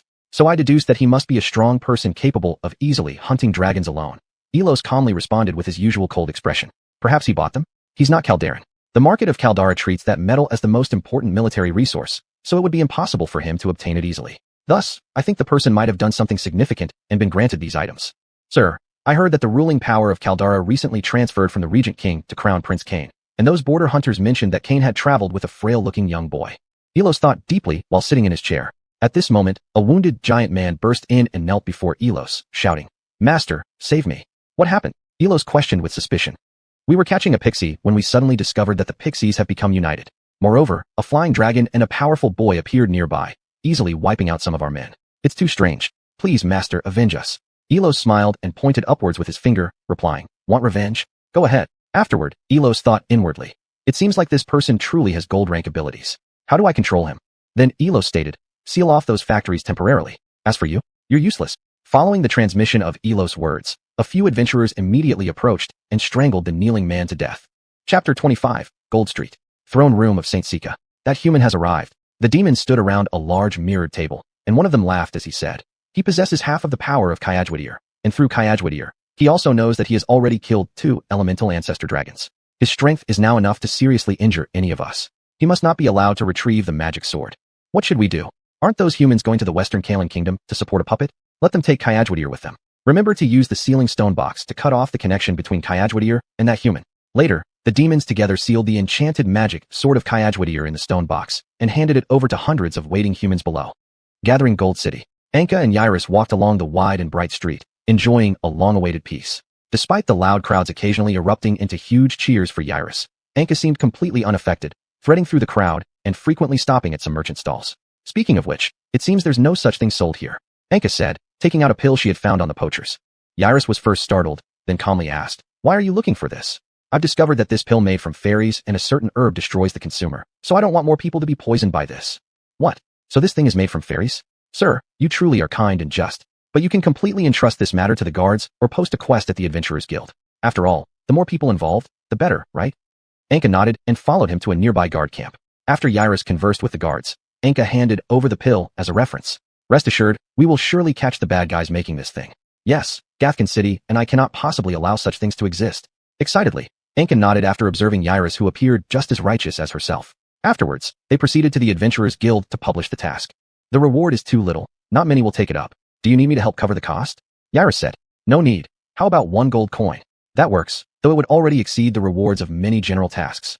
Oh, by the way, the Gold Street Parade recently seems to last all day until tomorrow's sunrise. Shall we take a look?" Iris said, and Anka, agreeing afterward, was dragged away by Iris's hand while Elanshire returned upstairs citing some fatigue. After Anka left, all the guards and the Adventurers Guild receptionists privately swallowed the pills. After swallowing them, their entire bodies turned red, and they fell limp on the ground, trembling constantly while indulging in wondrous illusions. The whole Gold Street was celebrating grandly, from one end of the city to the other. The streets were filled with lively crowds and excited vendors. During the evening celebration, the parade crowd of Gold Street reached the largest square of Jujin City, and the square also gathered an equally enthusiastic crowd, even leading to mutual attacks over prime vending spots. Anka noticed that high platforms and tall buildings surrounding the square were packed with many people dressed in bright suits and dresses. They giggled while admiring everything happening on the ground. Suddenly, Anka caught the scent of the drug she had earlier identified, but this smell didn't belong to any food. Anka quickly followed the scent, while Iris closely trailed behind. Following the smell, they arrived at a huge round opera house. From the outside, it looked like a circular fire altar emitting towering light. Clearly, inside, they were holding a lively opera performance in celebration of the festival. With their golden adventurer credentials, Anka and Iris successfully entered backstage by circling around. "Do you like operas so much? You could have told me. I could have bought special seats for you," Iris said with a laugh. "Sorry, I suddenly smelled the scent of that drug and wasn't paying attention to you. Is it here?" Iris questioned doubtfully. Anka nodded and continued moving forward in the dim corridor. Following the smell, Anka arrived at the dressing room at the end of the corridor. This was where all the staff rested. However, it was also planned out based on personnel occupations into many small rooms. Anka stopped in front of the largest room among them. "The smell is strongest here," Anka said. Upon hearing this, Iris knocked on the door. A portly man dressed in black stripes opened it drunkenly. Seeing Iris, the man became slightly sober and mumbled, "Do you have urgent business here?" "Sorry, I can't assist you right now. I need the owner of this room." Cough, cough. "Sorry, she's on stage right now, but if you insist, I can still call her." Later, Yairus turned his head and asked, "Do you want me to call her directly? It's better to wait here. I don't want to ruin the entire celebration." While waiting, Yairus asked, "Why are you so full of righteousness? Have your family been poisoned by such things before?" "I don't know. I just don't want to see anyone live in pain. I hope to improve the situation, but all I do is destroy the causes of suffering, which doesn't seem to improve anything." "That's already great. There are few adventurers like you nowadays. Everyone fights for rewards, saying they're adventurers when most are just legal mercenaries fighting for money," Yairus said as he sipped a cup of tea and sighed. After almost an hour of silence due to lack of topics, the lady owner of this room returned. She was initially angry at finding a man in her room, but then became excited upon recognizing Yairus. "Sir, I didn't expect we'd meet so soon. If you really wanted to see me, you could have summoned me through others, and then I would have personally visited after being prepared adequately." The woman flatteringly approached and leaned on the armrest of the chair while speaking to Yairus, who visibly showed disgust. "Cough, cough, indeed very pungent," Yairus said to the woman covered in cosmetics from head to toe. "Is it this smell?" Anka, covering her nose, nodded in response, and soon both quickly ran out of the door gasping for air. "So suffocating. This smell is very pleasant," the woman said. Yairus stepped forward and pinched open the woman's mouth, saying, "She hasn't eaten that thing, but the smell on her body is indeed very similar." Taking advantage of Yairus holding her jaw, the woman suddenly hugged him with her hands, and Yairus quickly reacted by pushing her away. Anka stepped up and asked, "Do you know where you bought your cosmetics?" The woman thought for a moment and said, "From those nobles." And just as the woman focused her gaze on Yairus, Yairus suddenly turned to Anka and asked, "If the smell is the same, then the raw materials should be too. Shall we next investigate the source?" "The poachers at the source have temporarily been driven away, but I think it's more important to investigate those nobles. I've heard the supplier is a particularly secretive noble, but since this stuff does no harm, why be so urgent?" the woman said while touching her reddened cheek caused by Yairus. At this moment, Yairus took a big step forward, avoiding having the woman divulge information related to the factory making these items. He hit her down first and said, "Do you know that the cosmetics on your body are made from the bodies of little fairies? You are encouraging the tyranny of those poachers. If you continue to purchase them, I will surely lock you up." Despite her cheeks turning bright red, the woman looked at Yairus without any anger. Instead, she placed her hand on Yairus' arm and started flirting. "Let's go. Tomorrow, I will issue a ban announcement regarding these things." As they walked out in large strides, Anka couldn't help but admire the infinite justice in front of her eyes. Yairus, seeing that Anka was always staring at him, Yairus nervously said, "Cough, cough. After tomorrow's announcement, we'll go check the forest to see if there are any poachers left, alright? They are so cunning, and then we will also investigate those nobles." Of course, when Anka returned to her place and lay on her bed to praise Yairus to Yilanshur was eating food on her own and said, "There must be something she wants from you. Otherwise, how would she be so nice to you? There might be people in this world who disregard their benefits and only seek justice. Maybe, but be careful when you're with her." As Yilanshur climbed into the covers preparing to sleep, Anka suddenly felt cold all over due to a chill emanating from the other person. Chapter 26, Forest Patrol. At dawn, Elos was already standing on the street making his announcement while quite a few people gathered around him. Anka opened her sleepy eyes and poked her head out of the window. "Is it this early?" Anka said, rubbing her eyes. Afterward, Anka quickly ate something and said goodbye to Alengsi before heading downstairs to find Elos. And when Elos saw Anka jogging over, he leaned towards one of the adventurers near him and asked, "Are you ready?" "Almost. But Master Langa said she's coming today to pick up the goods. Tisk, let her go to the underground warehouse." Just as Anka approached him, Elos turned down first and said, "You came just in time. I've arranged some help. Shall we go now?" "Isn't it too early?" "First come, first served." Then Anka nodded and went with Elos and a large number of adventurers back to the forest outside the city. "I will investigate here with Anka, and all of you go there." Elos gestured while assigning tasks. As Anka followed the riverbank, she said, "It's so quiet here today. If we haven't found the poachers by noon, we should probably go back temporarily." Elos stated. "Shush, shush. What sound is that?" Anka suddenly noticed a rustling from nearby grasses and swiftly rushed toward it. Anka lifted her hand to discover that the first little transparent winged fairy she'd encountered days ago was now within her grasp. The little fairy initially feigned death from fright, but woke up upon Anka's nervous gentle caress and said, "Phew, it's you. For a moment, I thought I was about to be eaten. How is it always you? Why are you always being caught?" Anka said while looking at the small fairy resting in her palm. Well, it's not because I didn't hide properly, nor because I haven't mastered the same concealing magic everyone else has learned. No, I exposed myself deliberately to lead the enemies into a trap." Anka couldn't help but laugh out loud while observing the panicking fairy. Then Elos also drew closer to take a look after hearing the sounds.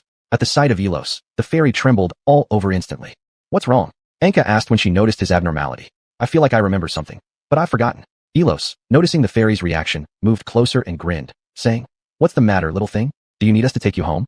Seeing Elos move closer, the fairy jumped away and flew several meters before saying, "No thanks, I'm going somewhere else." Flying a few more meters, it perched on a tree branch, turning its head to speak to Anka. "There was a thunderous noise from the north yesterday. Do not go near it at any cost. It must be very dangerous there." After speaking, the fairy disappeared into the grasses. At that moment, Elos' expression darkened somewhat as he contemplated that it was likely his factory in the north that had problems. Otherwise, it wouldn't have made such a loud noise during a simple blockade. Will you go check it out, Elos? Anka tugged at the contemplative Elos and asked. Huh? He said it's dangerous, didn't he? Elos flinched due to being suddenly called out. If it really is that dangerous, then we should go even more, because if it's a dangerous monster, it should be kept away from the city to avoid anyone getting hurt. Well, why don't we wait for the others to go together instead? Elos suggested nervously. Since things might get messy if issues arise there, it's better to bring more people along to ensure I have an advantage if Anka and I argue later. Elos thought to himself. Waiting at the city gate until all members gathered, Elos told one of the adventurers, let the rangers in the vicinity investigate immediately and ensure no unfavorable evidence remains for us. Subsequently, the group followed a narrow path in the forest leading to the northern direction. After walking for an hour, the road began transitioning from narrow to wide open spaces, and the trees seemed to deliberately skirt around the ruins. Anka observed the entire wall surrounding the ruins' outer perimeter and noticed many plants the fairies had mentioned could enhance effects growing beneath them. Moreover, the other plants, and even the trees nearby these plants, seemed underdeveloped. Anka picked up a few stems and tucked them into her pocket. Upon entering the ruins, a strong smell of burning hit them, prompting Anka to immediately cover her nose and cough from the irritation. The group quickly retreated. Elos proposed, why don't we wait until the smell dissipates a bit before going in? The presence of these plants growing by the walls combined with the intense odor inside indicates this place is likely an artificially created farm. If we wait until the smell disperses, whatever is in there might disappear too. Having said that, Anka soaked a piece of cloth in water, wrapped it around her nose, and swiftly charged in, forcing Elos to follow closely behind. Inside the ruins, stone-built structures dominated the landscape. The empty grounds outside these buildings were entirely covered by these peculiar plants. After Anka inspected, she discovered that aside from 2 completely wrecked houses left entirely empty, there were 6 intact houses locked tightly by iron chains. All the houses here are locked up. Why don't we wait for the guards to come over and hand it over to them for investigation? Elos nervously suggested. Elos quietly took out a small knife and blowpipe, ready to strike as soon as Anka found anything. But we should also know what's inside. With that, Anka squatted down at a large gate and peered inside, but it was too dark, so Anka moved on to look at other rooms. Finally, Anka discovered a room glowing with light. Peering through the gate, Anka noticed inside there were numerous mutilated humans. Enraged, Anka kicked the gate apart and rushed in to inspect. Most of the mutilated bodies were either Cardassians or Kaladaran, and even more chillingly, there was a still-breathing young girl from the Holy Sika. The girl opened her only remaining eye and began trembling all over upon seeing Anka. Anka approached and stroked the girl gently, saying, "Don't be afraid, I've come to save you." The girl struggled to control her emotions and understood Anka's words. Anka stood up quickly and carried the girl and other mutilated corpses outside. "We must rush them back to the city for treatment," Anka shouted to the group. Elos stepped forward and said, "They have developed rare toxic fungal spots on their bodies. If we take them into the city, there might be an outbreak of a large-scale plague." After speaking, he pulled Anka aside and dripped a transparent viscous solution onto Anka's hands, eradicating the fungus caused by touching the patients. Anka saw this and seized the solution, sprinkling it over the patients, but there was no improvement. The girl even coughed up globs of filthy mucus.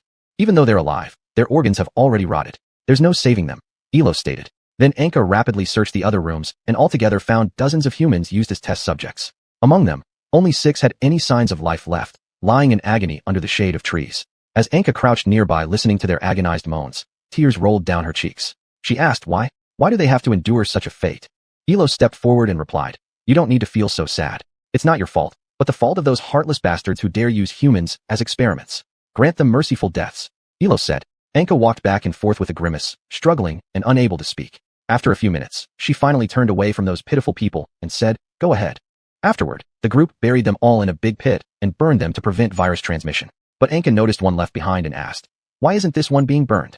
We need to directly submit this case to the Holy Sika Medical Association for reporting so that we can avoid being caught unprepared due to future outbreaks of epidemics caused by such conditions," Elos explained.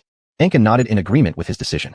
Then the group wrapped the pitiful person in an alcohol-soaked white cloth and carried him away, since there wasn't a proper container available. When they returned to the capital, Anka suddenly noticed a blonde woman in the crowd who seemed somewhat familiar. Anka approached for a closer look just as the woman turned around and collided with Anka. That's when Anka realized the woman was Langa. And when Langa saw the living Anka, she immediately froze in fear, her lips turning pale.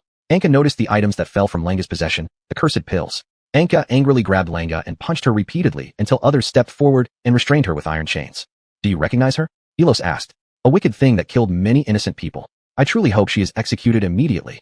Anka angrily replied, enunciating every word. And Elos said, "I apologize, but she is from the Holy Sika, so I must question her according to the laws of Holy Sika. And I would like you to hand over those pills as evidence." "All right." Saying this, Anka handed over the pills to Elos. Then the unconscious Langa was carried away through the streets, and before leaving, Elos said, "Thank you very much for your help. If you have time tonight, perhaps I could invite you to watch a performance at the opera house." Of course. Afterward, Anka returned home and spoke about the matter with Alexei. These two, I somehow feel they're in collusion. Next time you meet him, make sure to wear armor. Alexei said. Yes, I also find it strange how he seemed so righteous yet became so calm all of a sudden. I'll be careful next time. In the dungeon, Lenga sat solemnly on a chair, while Elos knelt before her. I'm sorry, Master. Truly bad luck. I never expected him to still be alive. Don't worry, Master. I've prepared a double for you. Seeing Lenga holding her stomach unhappily, Elos quickly asked, Master, do you wish to get rid of him? Of course, Lenga shouted excitedly. Rest assured, I will set up an ambush at the theater tonight that will go completely unnoticed. He is very strong. Lenga said. Have no fear. My lord, wait for our good news. Lenga asked curiously, Speak. What reward do you want? I only seek the position of Deputy Director of the General Chamber of Commerce. If this task is done well, I will certainly report it upwards. We will not forget any person who has made outstanding contributions. Afterward, Lenga was helped to a luxurious officer's tent for rest while Elos, after a moment of silence, said, Yes, my lord, I shall succeed. Chapter 27, Ghost Shadows in the Theater. In the basement, Ilias and his attendants sat in a cramped room. Master, are we really going to break ties with that person so quickly? One of the attendants broke the silence and asked. I haven't seen his true power yet, so I'm a bit uncertain. Initially, I thought I could use him to consolidate my rule over Xiuxian City, but now that he's angered Lanjia of the assassin family, if we don't get rid of him, our own safety will be at risk, Ilias said, while wiping cold sweat from his brow. But if he can suppress Master Lanjia directly, then his strength must either surpass Master Lanjia, or he has something capable of suppressing her, the attendant reminded. By this point, Ilias was drenched in cold sweat, his heart pounding, and even his stomach began to ache due to excessive tension. To assassinate someone who may be stronger than Lanjia. If it fails, our death might come even sooner. Ilias and the attendants remained silent. When the clock struck outside, they tensed up, standing immediately before slumping back into their chairs. Just as the theater performance was about to start, Anka, already dressed in her dragon scale armor with a long spear wrapped in white cloth on her back, stood above the basement asking the doorman about Ilias' whereabouts. Excuse me, where's Mr. Ilias? Weren't we supposed to go to the theater? Anka inquired. The doorman, visibly nervous, replied. Please allow me to inform him. Mr. Ilias needs some preparation time. Afterward, the doorman hurriedly pushed open the iron door of the basement and said, Anka is upstairs right now. Upon hearing this, everyone instantly became tense.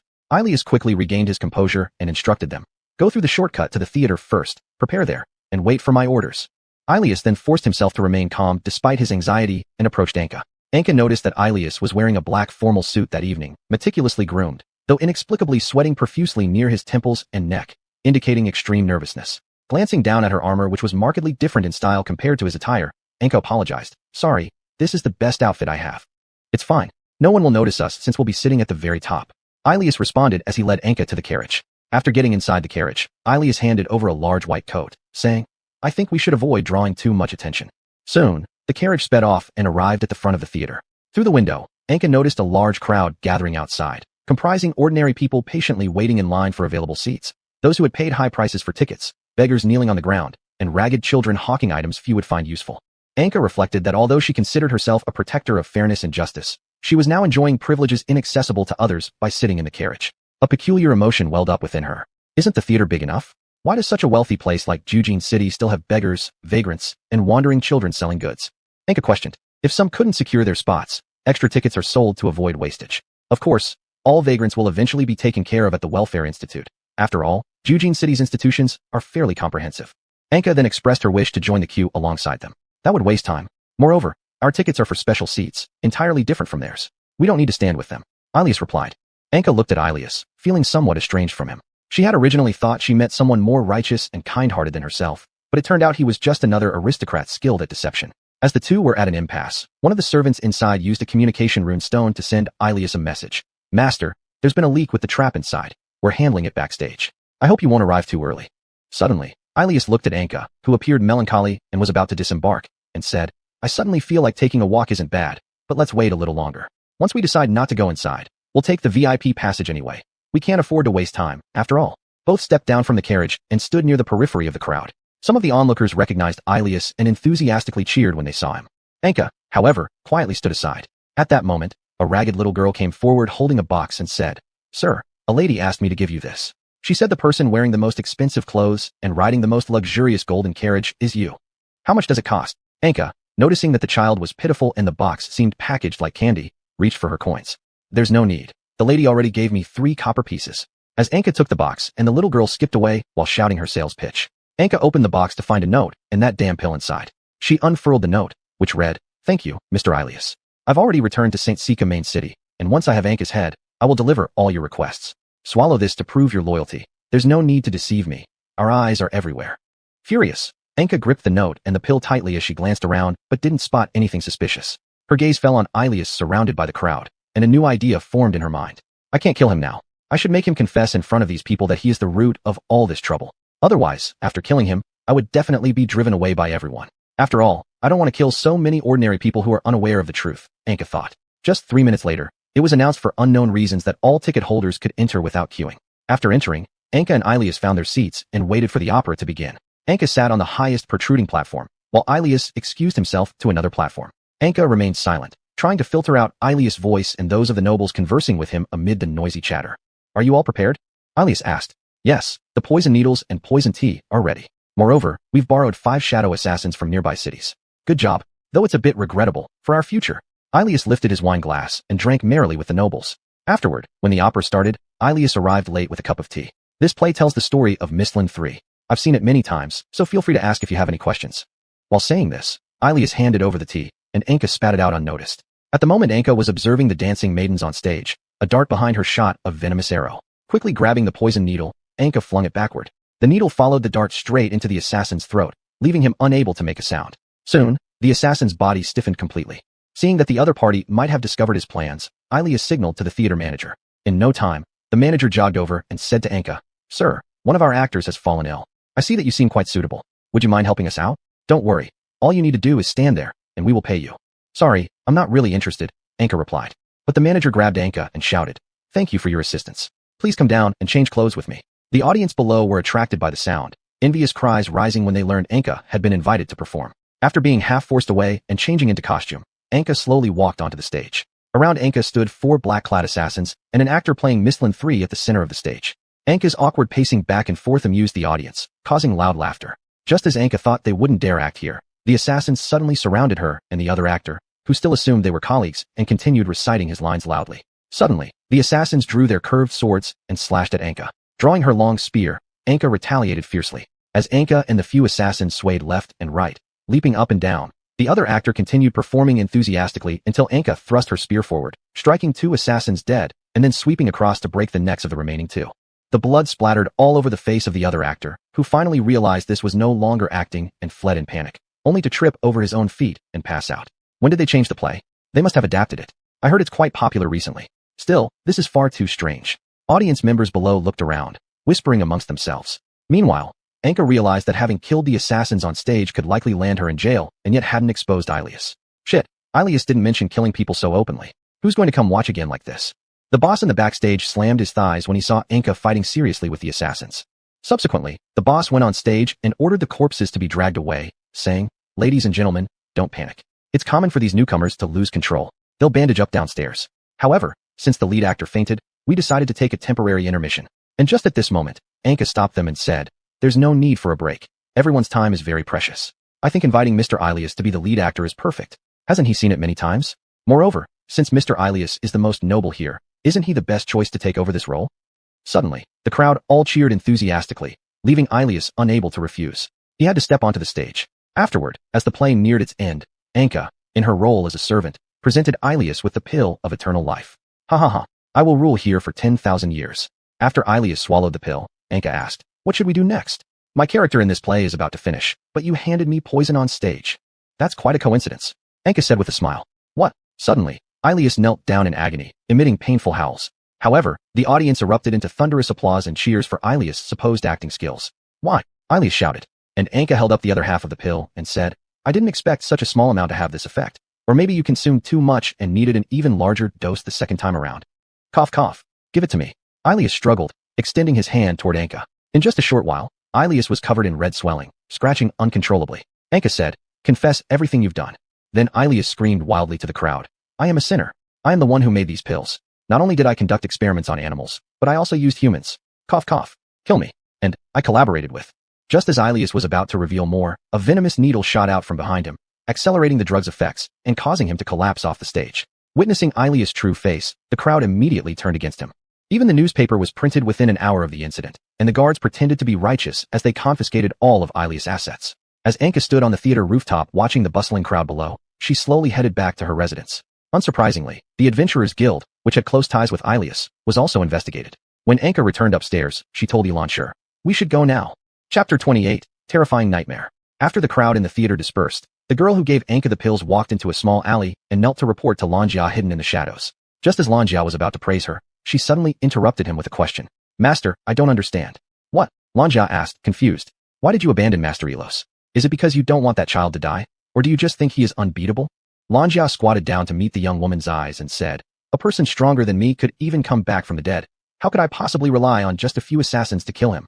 As for Elos, he was merely a necessary sacrifice. After all, I don't like something I need being controlled by others. It's convenient to have him eliminated through Anka's hands. But if those higher-ups find out..." The girl looked anxiously at Lanjia. "Higher-ups? I now control Jujin City, so why should I go back? In the future, I can use Elos' death as a reason to take over his position. Even if they don't agree, it's far from the capital here, and I'm an important asset to them anyway. I won't have any problems." After a moment of silence, Lanjia continued, "Your next task will be to monitor Anka until he leaves this place." After finishing, the two left the alley and entered a dark room to rest. Adventurers Guild. Anka and Elancher packed their luggage and strode confidently toward the exit. Just as they were passing the soldiers going in and out, Anka was stopped at the city gate by a well-dressed, obese man. "Excuse me, sir. Is there something wrong?" Anka asked. The fat man clapped his hands, and several men brought out a chest from a carriage. Upon opening it, it was revealed to be filled with copper coins. "What is this about?" "Sir, I just need your help. There's no need to get tense. Go ahead and say it. My daughter has been suffering from insomnia lately. I suspect some demon or monster might be haunting her. I hope you can help her since you're currently the only gold-ranked adventurer around." Anka suddenly realized, with Elos gone, Jujin City no longer has a gold-rank adventurer. If I leave and a monster like a flying dragon attacks here, there would definitely be heavy losses. It's quite troublesome. Anka thought inwardly. Then it might be better to wait here temporarily until the next gold-ranked adventurer arrives to take over before I leave. Lately, KOQTR hasn't bothered me, which probably means I haven't been harmed yet. Alright, I'll come check. Anka and the nobleman then got into a carriage and headed north of Jujin City, toward a high mountain. As they passed a vast field, Anka's gaze shifted from the fields to the fortress on the mountain. The fortress appeared as though embedded into the mountain itself, with only part of it exposed on the surface. When they entered, Anka noticed that only the top floor had windows, and everything below relied entirely on torches or kerosene lamps for lighting and warmth. "May I ask where your daughter is?" Anka questioned. The nobleman smiled in response. "Our whole family resides at the top, where the light is best." Following him, Anka arrived at a red wooden door on the top floor. The nobleman stood in front of the door and announced, "This is her room." After knocking and waiting a while, a response came, and they entered to discover the entire room draped in curtains, making it dimly lit. The nobleman's daughter was crouched in the corner, looking at everyone blankly. "Why is that man dressed like a wild barbarian in my room?" The little daughter blinked and asked, "Don't be impolite. Haven't your teachers taught you manners? He's here to cure you." Saying this, the nobleman picked up his daughter and placed her beside Anka, who then inquired, "Other than insomnia, are there any other symptoms?" "I keep having nightmares about a huge rat eating me," the little daughter said, tightening her grip on her father as she spoke. "Is there any rat problem in your home?" Anka asked. "There used to be one last year, but not this year. We haven't seen any." While they spoke, Elancher slowly stepped in and remarked, "Your lower levels are so dark and cold. It reminds me of where I lived when I was born." Upon seeing Elancher, the little daughter excitedly ran over, then clung onto Elanchi's back, grabbing her horn and shouting, "It's a little deer. A white little deer. Let go of me." Elancher frantically shook her head trying to shake her off, but this only made the girl more excited. "Mister, it's mealtime." As they spoke, Anka and the nobleman moved to a round table under the glass dome on the top floor. "Mister, have you found anything?" the nobleman asked. Shaking his head after eating a piece of roasted meat, Anka replied, "I'm still not sure for now." When the nobleman saw his little daughter sleeping on Elanchi's back, he joyfully said, "If that's the case, would you consider staying here for a while, until we find out the cause of the nightmares?" Anka said, "Have you or any of the servants who live below had nightmares?" "Not sure. I don't really observe the servants, but my wife and I have never had nightmares." "That's good. I hope you can allow me to stay in your daughter's room tonight, while your daughter sleeps in your room." After agreeing, Anka noticed Elancher looking dejected as she lay on the ground and said, "Since your daughter is asleep temporarily, I hope she can stay away from my dragon. It's easy to get chilled after staying on her back for too long." Upon hearing this, the nobleman immediately had someone carry his daughter back to his room to rest. Then, Anka went down with Elancher to begin investigating among the servant quarters downstairs. Anka came to the wine cellar located in the corner for the first time. When the servants inside saw Anka arriving, they all tried to run out in panic. Anka stopped one of them and asked, "Have you experienced insomnia or had nightmares recently?" After receiving a negative response, Anka continued his investigation by visiting the warehouse and the kitchen. He found that most of those having nightmares lived in dark and harsh environments. So, are nightmares related to the environment? Anka pondered sitting on a chair in the hall. Elanshur was licking her wings and said, if that's the case, how come that little girl has nightmares? Her living conditions aren't too bad. I don't know. We'll only know when we investigate tonight.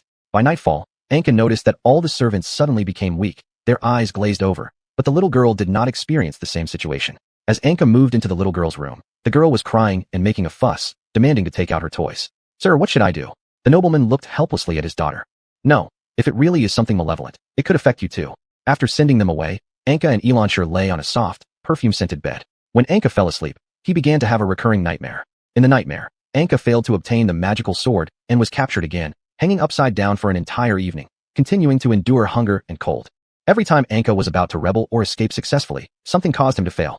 In reality, due to this nightmare, Anka was drenched in sweat, tossing and turning continuously. Thanks to Elanshur lifting the blanket and using her icy tongue to lick Anka's eyelids, Anka woke up suddenly. What did you dream about? Elanshur asked concernedly. Awakening, Anka touched Elanshur to confirm whether he had truly returned to reality. Did you have a nightmare? Anka asked. No, I was awakened by the sounds you were making. Holding his head, Anka said, sorry, it seems it's only effective on humans. Then Anka explained his point of view. It's likely some magical item or demon influencing people to dream about things they fear. Those servants who become weak at night might be closer to it, losing their vitality. It does seem very likely, but why am I unaffected? Is it only targeting humans? Anka held his head as he got off the bed and started examining these cabinets. Just as Anka decided to put everything back, he discovered a passage in the corner of the cabinet. When Anka removed the wooden board blocking it, a small hole appeared, containing a delicate wooden box. Anka carefully opened the wooden box and took out a notebook. Looking at it, Anka said, this is the girl's diary. Why would it be here? Elanshur said, maybe she was worried it would be peeked at. Anka said, I apologize. Now I can only look for clues in such items. With that, Anka started flipping through the diary. Suddenly, Anka exclaimed, damn, half of the words I don't recognize. Elanshur then said, let me try. So Anka and Elanshur awkwardly spent the whole night reading the diary and finally obtained precious information from it. The next day, Anka confidently stared with tired eyes sitting in the glass dome hall, looking at the girl. Waving the diary, Anka said, hee, miss, you must have fallen in love with a demon and signed a contract with it, keeping it here. The little girl stammered, I didn't. And so, everyone went to the kitchen below the little girl's room to verify if what Anka said was true or not. According to the records in the diary, Anka pushed a cabinet and found a hidden door behind it. After that, Anka discovered a slim demon statue with 6 bat wings from the hidden door. Really? Why, daughter? Exclaimed the nobleman. Anka shook the diary and said, girls of this age should be easily deceived. It's not true. I didn't like it at all. I was just worried it would hurt father and mother. It told me that since father had released it, it would possess father's body. I signed a contract only because I disagreed. Anka thought, did I misjudge? Clearing his throat, Anka said, so you signed a contract with it, allowing it to absorb the life force of people around the statue? The girl muttered, they were just some slaves anyway, but I don't know why I was affected as well, even though I already wore an amulet. Anka frowned and looked angrily at the girl. He suddenly felt disgusted by such disregard for others' lives. At this moment, the nobleman anxiously stepped forward and asked, is there any solution? Shaking his head, Anka replied, I don't know what kind of contract they made. At this point, the little girl pointed her finger toward a nearby storage cabinet. Anka approached the cabinet and retrieved a rolled-up parchment. The nobleman also came closer to check it and said, great. I used to study in the capital. I recognized the writing on it. However, the nobleman broke into a cold sweat instantly and said, this is a 100-year contract. If either party's contract is destroyed, the person who breached the deal must transfer all their life force to the other party. Is there no loophole? Anka asked. This contract is too tight. It seems we can only destroy the demon's part of the contract to forcibly cancel it, the nobleman explained. What if one of them signs another contract with someone else? Anka questioned. After checking the contract, the nobleman responded, there won't be any punishment. Then, Anka grinned and said, I have an idea, but your daughter will surely get hurt. I'm willing to do anything to get rid of that demon, even if I have to sign a contract with it, the nobleman anxiously responded. Anka slowly opened his mouth and said, perhaps we can try summoning it. As he spoke, Anka handed the scroll to the girl and asked her to pretend to destroy it. When the girl exerted her strength, the demon immediately appeared and laughed out loud, eagerly expecting its new body. Release me. If you kill me now, the girl will suffer severe injuries and fall into eternal unconsciousness. I didn't say I'd kill you. After that, Anka grabbed the demon and said, it looks like you've recovered quite a bit, but it's unfortunate you met me. Then Anka tore off the demon's limbs and wings and let Elanshur eat its remains. And the girl fainted, seemingly suffering pain as well. Is it done? The nobleman asked. Just buy a magic container and keep it there so that in the future, it will only affect your daughter alone. But this hasn't been completely resolved, right? This method prevents the contract from being passed to other members of your family. As long as your daughter gives it a small bottle of blood each month, that should suffice. After all, we cannot break the contract. Afterward, Anka pulled out a bottle the size of a finger and said, give it about this much every month. Remember that when your daughter dies, make sure to tell the future generation to find a strong adventurer to handle it, or throw it into a bottomless pit. What about my daughter? As long as she rests well recently, she'll be fine. If insomnia reoccurs, come see me in the city. After saying this, Anka picked up his spear and was about to leave, but the nobleman, citing Anka's incomplete resolution of the demon, refused to pay the full amount and gave Anka 2 free vouchers for the Golden Street restaurant instead. On the road, Anka enjoyed the warm breeze coming his way with Elanshire. Anka said, "Let's go eat some meat." By the way, did you really have no way to solve the contract issue? Elanshire asked. Pursing his lips, Anka replied, "If she hadn't ignored the lives of those servants, I would have tried harder to help her." Chapter 29, The Auction. When Anka had just returned to Jujin City, she noticed that the loose soldiers outside the city were being urgently summoned. Anka asked a passing squad leader, "What's going on?" "It's a new gold-ranked adventurer protecting an auction item as it arrives. We're supposed to welcome him. But what about the city's defenses? After all, so many adventurers were already captured the other day. If you all go to greet one gold-ranked adventurer, and if someone attacks the city, what will happen then? That's not something I need to worry about." With that, the squad leader walked past Anka and left. Afterwards, Anka said, "Once the new gold-ranked adventurer gets here, we should be able to leave. For now, we'll guard them temporarily. Time to eat." After speaking, the two ran to the largest restaurant in Jujin City and ordered a table full of meat to dig into. Meanwhile, the people at other tables were shocked by Anka's and Elanchi's, who was sprawled over the table, eating behavior. Just then, a loud thud sounded as a door was flung open, and everyone stopped their actions to look towards the entrance. A goblin slightly taller than half a man with one blind eye walked in carrying a large package on its back. After looking around, the goblin sat down in front of Anka. Anka stared in shock at the goblin who picked up the menu and ordered like a human. "Hey, hello." The goblin greeted Anka with a high-pitched voice. Seeing Anka's surprise, the goblin took the plate of roasted meat they had ordered and said, "Shocked, aren't you? Because Saint Sika's law allows monsters like us to enter the city, provided we do not harm anyone." The goblin then shook its head and continued, "Even though the law says we can legally come into the city, humans are still really afraid of us." Following the goblin's gaze, Anka noticed that all the people kept glancing at her side with fear and vigilance. "I've never seen a goblin like you before," Anka said. Noticing Anka's gold-rank adventurer badge, the goblin asked, "Are you an adventurer?" Anka nodded in response. "Can you help me get into the auction house? They will definitely kick me out when they see me. Those humans will certainly drive me away once they catch sight of me." Since it was along the way anyway, Anka agreed with a nod. Afterward, the two passed through a panicked and curious crowd and arrived at the auction house entrance. The goblin immediately became captivated by the auction items. Later, Anka and the goblin found a secluded corner to sit down. Meanwhile, because Elanshire disliked the smell inside, she went outside to rest. For the first 3 auction items, the goblin showed no reaction at all. Anka reminded the goblin, "It's almost over." "No, that one is coming." As he spoke, a red-haired girl wearing revealing armor with a short sword appeared and announced, "Starting bid for the family heirloom of the first assassin family, 100,000 silver coins." Not a small number, Anka said. However, the goblin stood up, spreading his hands wide and shouted loudly, "I'll take it." After jumping onto the stage, the goblin pulled out 10 banknotes issued by the guild, each worth 10,000 silver coins. The girl glanced down disdainfully and said, "How could a goblin possibly have so much money?" Frustrated, the goblin screamed, "This is what I've accumulated over 5 years of trading. Do you know how many places I've traveled to save up this much money?" The girl smirked faintly and remarked, "Oh, a goblin entering a human city is about to reveal its true nature and attack." Ah! A flash of white light followed as the girl drew a slim, flexible sword from her waist and swung it toward the goblin. The goblin cowered in terror, trembling all over. In the blink of an eye, Anka stepped forward to block the blade and moved close to the girl, pressing against her neck and saying, "Stop it." "Oh, are you favoring the monster?" "First, he's my employer. Second, the law of Saint Sika allows him to enter the city, and he has not yet been evicted, so where exactly is the bias?" Afterward, because the goblin had been too scared to speak, the treasure was ultimately bought by a woman wrapped in black thin gauze. Then Anka brought the goblin back to his seat. Even after sitting down, the goblin continued to crouch there, trembling all over. After taking a break, the young girl reappeared on the stage and announced, "The final auction item is me. Starting bid, 1 million gold coins." Instantly, the entire room erupted into fervor. In a matter of moments, the bidding surged to 8 million gold coins. The girl licked her lips and added, "But you must defeat me first." After these words were spoken, the excitement in the room quickly diminished, except for a few arena bosses from faraway lands who continued to raise their bids. Upon peeking out curiously, the goblin saw that the girl was still on stage and immediately hid under the chair, quivering in fear. As Anka was trying to calm the goblin, a magic item gifted by Cain rolled out of her pocket for some unknown reason and landed on the stage. Anka quickly followed after it. Just as she reached the front of the stage, the girl had already picked up the magical object. The girl said with an air of superiority, "This is a rare magical artifact that can temporarily predict the future and act as a monitoring tool. Looks like this esteemed guest has spent quite a fortune." Anka stretched out her hand and said, "Give it back." However, the girl burst into laughter and replied, "You've technically bid already. How could you possibly take it back now? What do you want me to do? Defeat me?" The girl finished speaking and drew her flexible sword, assuming a fighting stance. "Watch out." Anka sprang forward with all her might, throwing a punch, but she missed entirely. In fact, her body ended up being slashed by the girl's soft sword several times, leaving wounds in its wake. Barging straight at me won't work, the girl said smugly.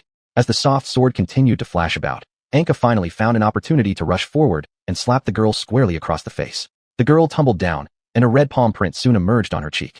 Just as Anka began advancing slowly, the girl made the soft sword on the ground flicker and dance, its tip striking Anka's unguarded face. Caught off balance, Anka stumbled backward several steps. While she was reeling, Xiuxian covertly used a blowpipe to fire a poison dart that struck Anka right in the face.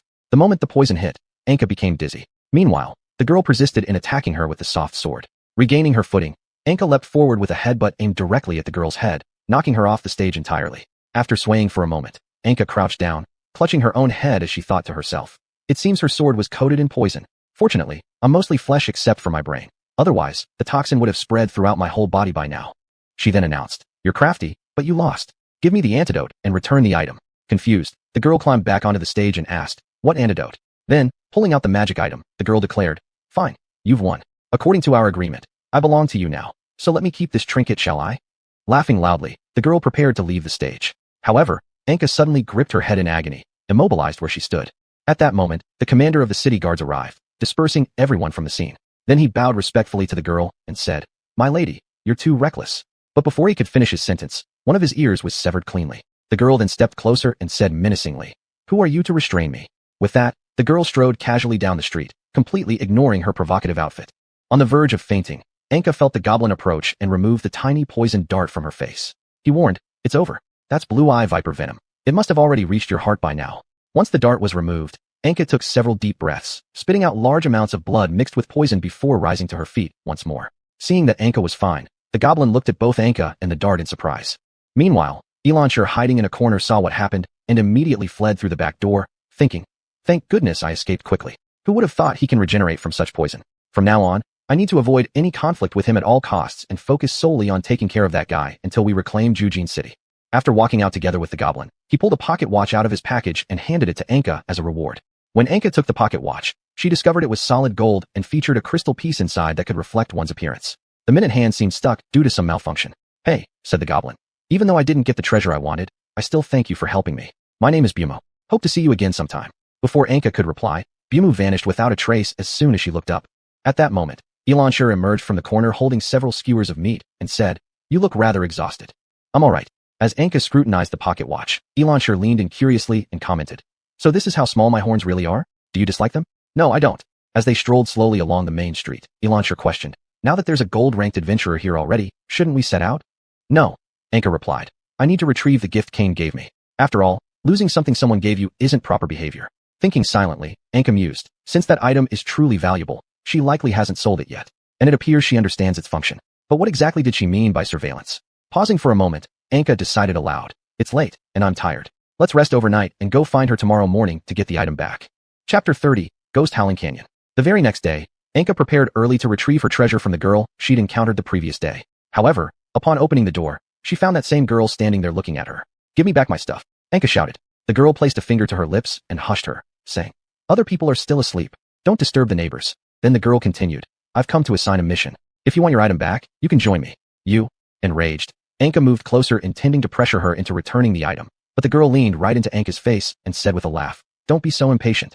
"Ha ha." Anka pushed her away and looked around only to find all the other adventurers' eyes focused on her.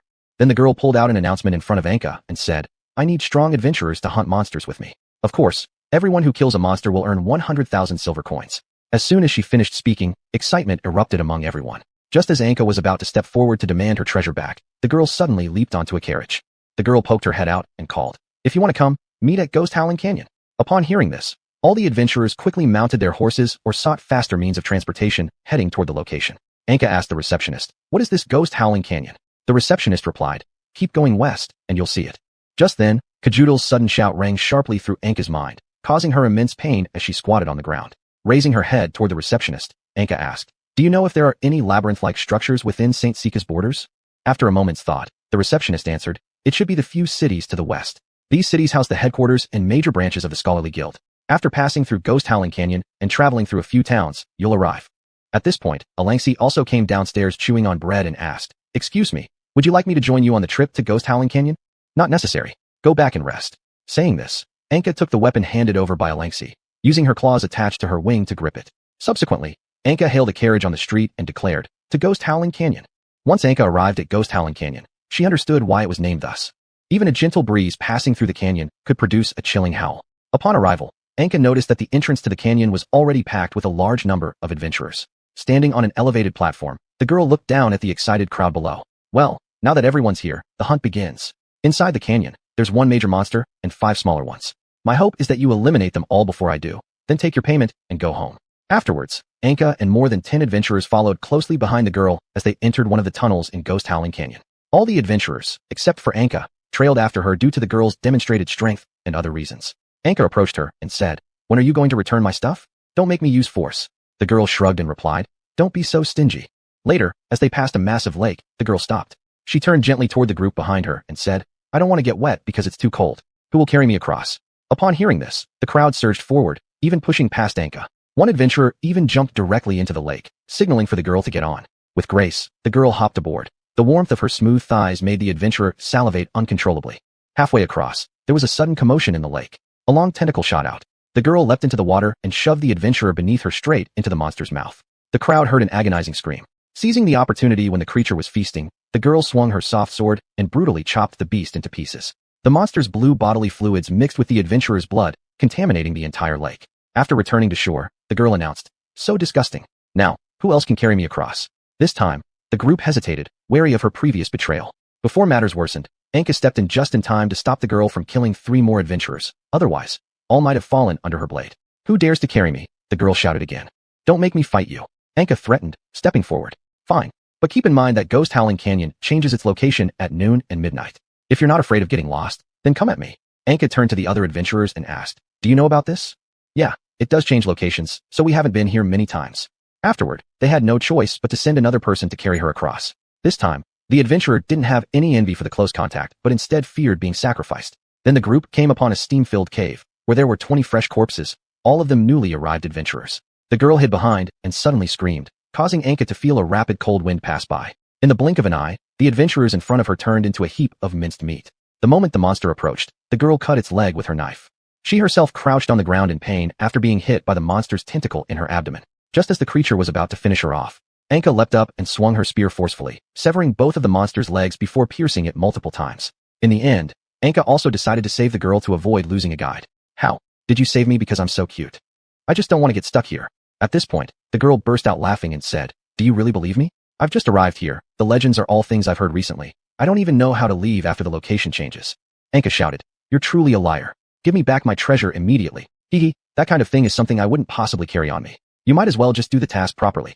Eventually, the two quarreled their way to the very center of the canyon, where they found adventurer corpses scattered everywhere. "Too bad. We won't get the reward money. Just enough for a shroud," the girl said. Anka noticed a towering figure standing among the corpses. This figure was around 3 meters tall, wielding a giant hammer, with a ferocious face full of sharp fangs, a terrifying sight. "It's a troll. Be extra careful." Just as she finished speaking, both of them leaped out. The soft sword repeatedly jabbed and struck at the troll while Anka dodged the swinging of the great hammer and leaped up to thrust her spear through the troll's chin. When the troll punched the girl away and then swung a quick punch toward Anka, she quickly dodged. However, the troll took a few steps back and threw a few small balls forward. These small balls exploded violently, releasing sleeping gas that quickly spread. As the girl stood up and said, "See you later." Then she teleported away using a pre-marked rune stone, while Anka swiftly stood up and stabbed the troll in the head with her spear, ending the battle. "Escaped? I must leave before the canyon changes," Anka said. As she found it was already noon, Anka noticed the surroundings beginning to change rapidly, causing some panic in her. Starving, Anka squatted down and noticed a one-eyed goblin standing in the distance, dressed exactly like Bumo. Anka moved closer to confirm it was indeed Bumo. "You're lost too? I happen to have a teleportation runestone, 10 silver coins each."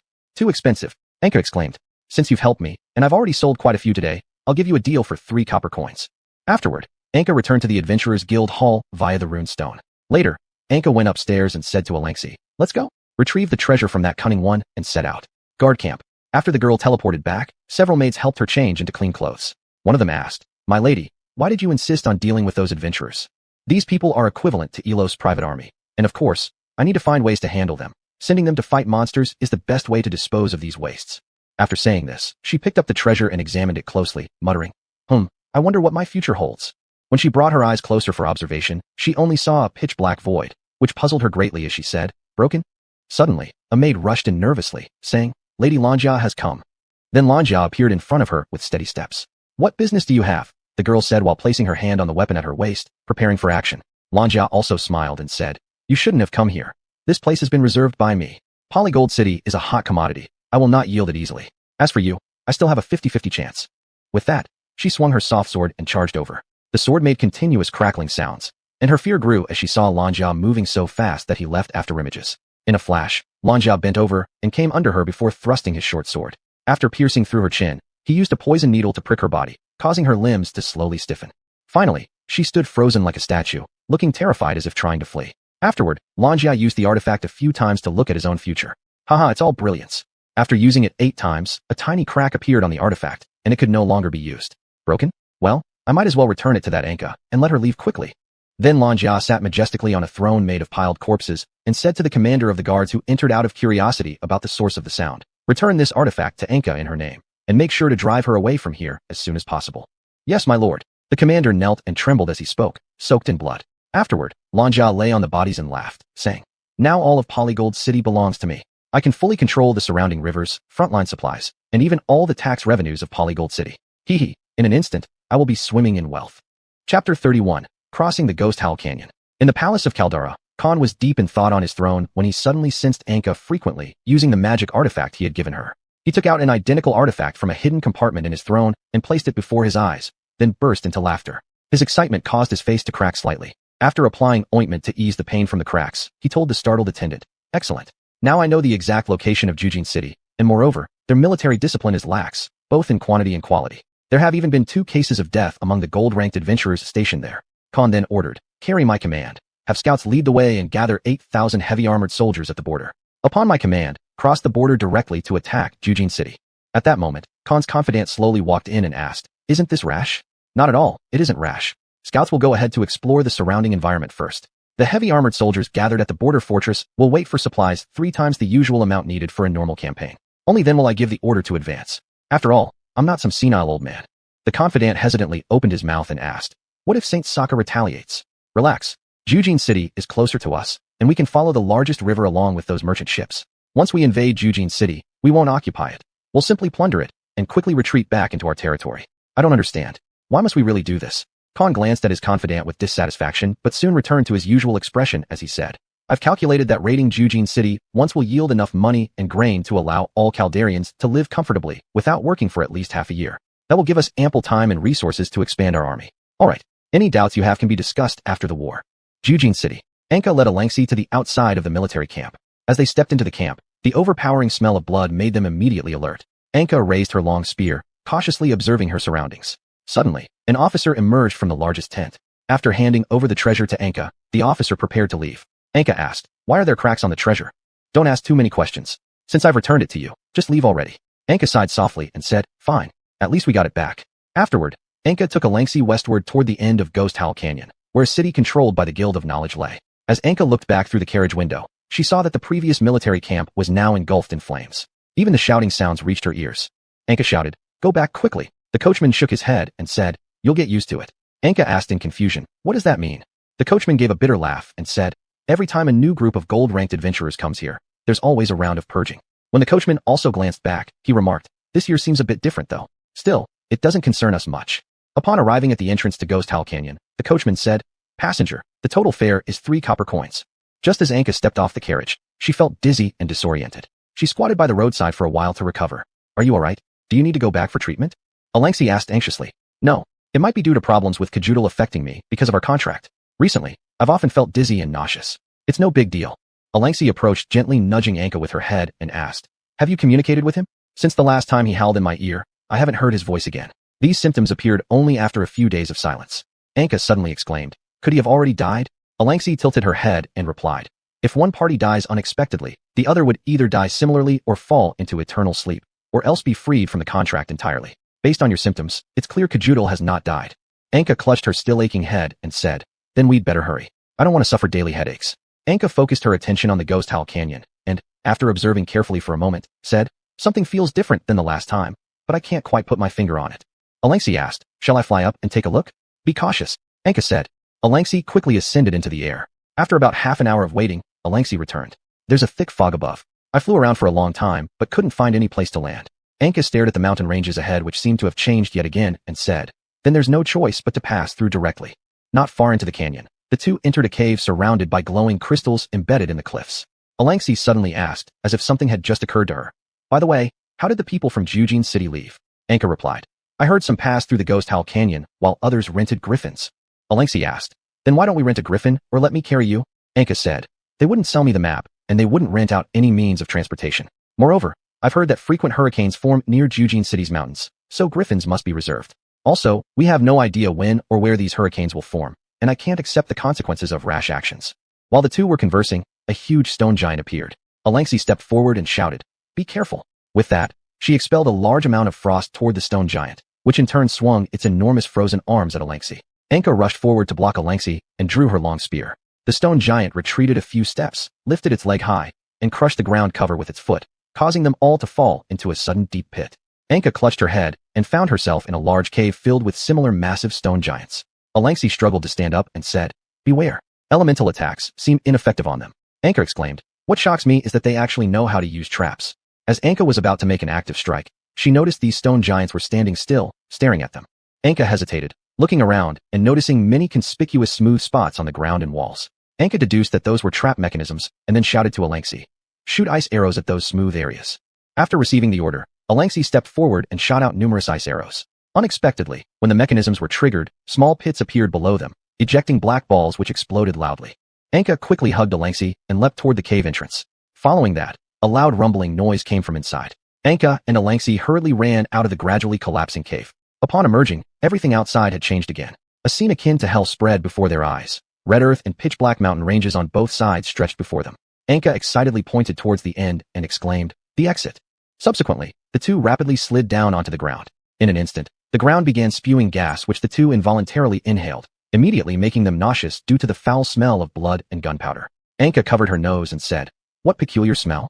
Luckily, the end is right there, and there are no monsters around. We'd better hurry up. Just as they took the 99th step, the sky suddenly echoed with the sound of birds. Looking up, they saw several black birds circling above their heads. Alexi shot frost and fireballs at the sky in an attempt to drive away these annoying creatures. After one of the black birds was frozen and fell to the ground, the rest emitted prolonged, ear-piercing cries. Alexi continued attacking until the sky became silent once more. Approaching these bird-like creatures that were half human-sized, Anka was surprised to find that they all had heads as big as human infants, with necks thin enough to wrap around their bodies. Alexi remarked, they look disgusting. I don't want to stay in this eerie place any longer. After brushing Anka with her head, who was momentarily stunned, Alexi concernedly asked, what's wrong with you? Anka replied, I suddenly felt danger approaching.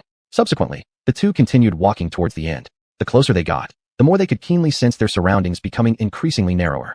Approaching the exit, they encountered a few massive creatures composed of various dismembered corpses.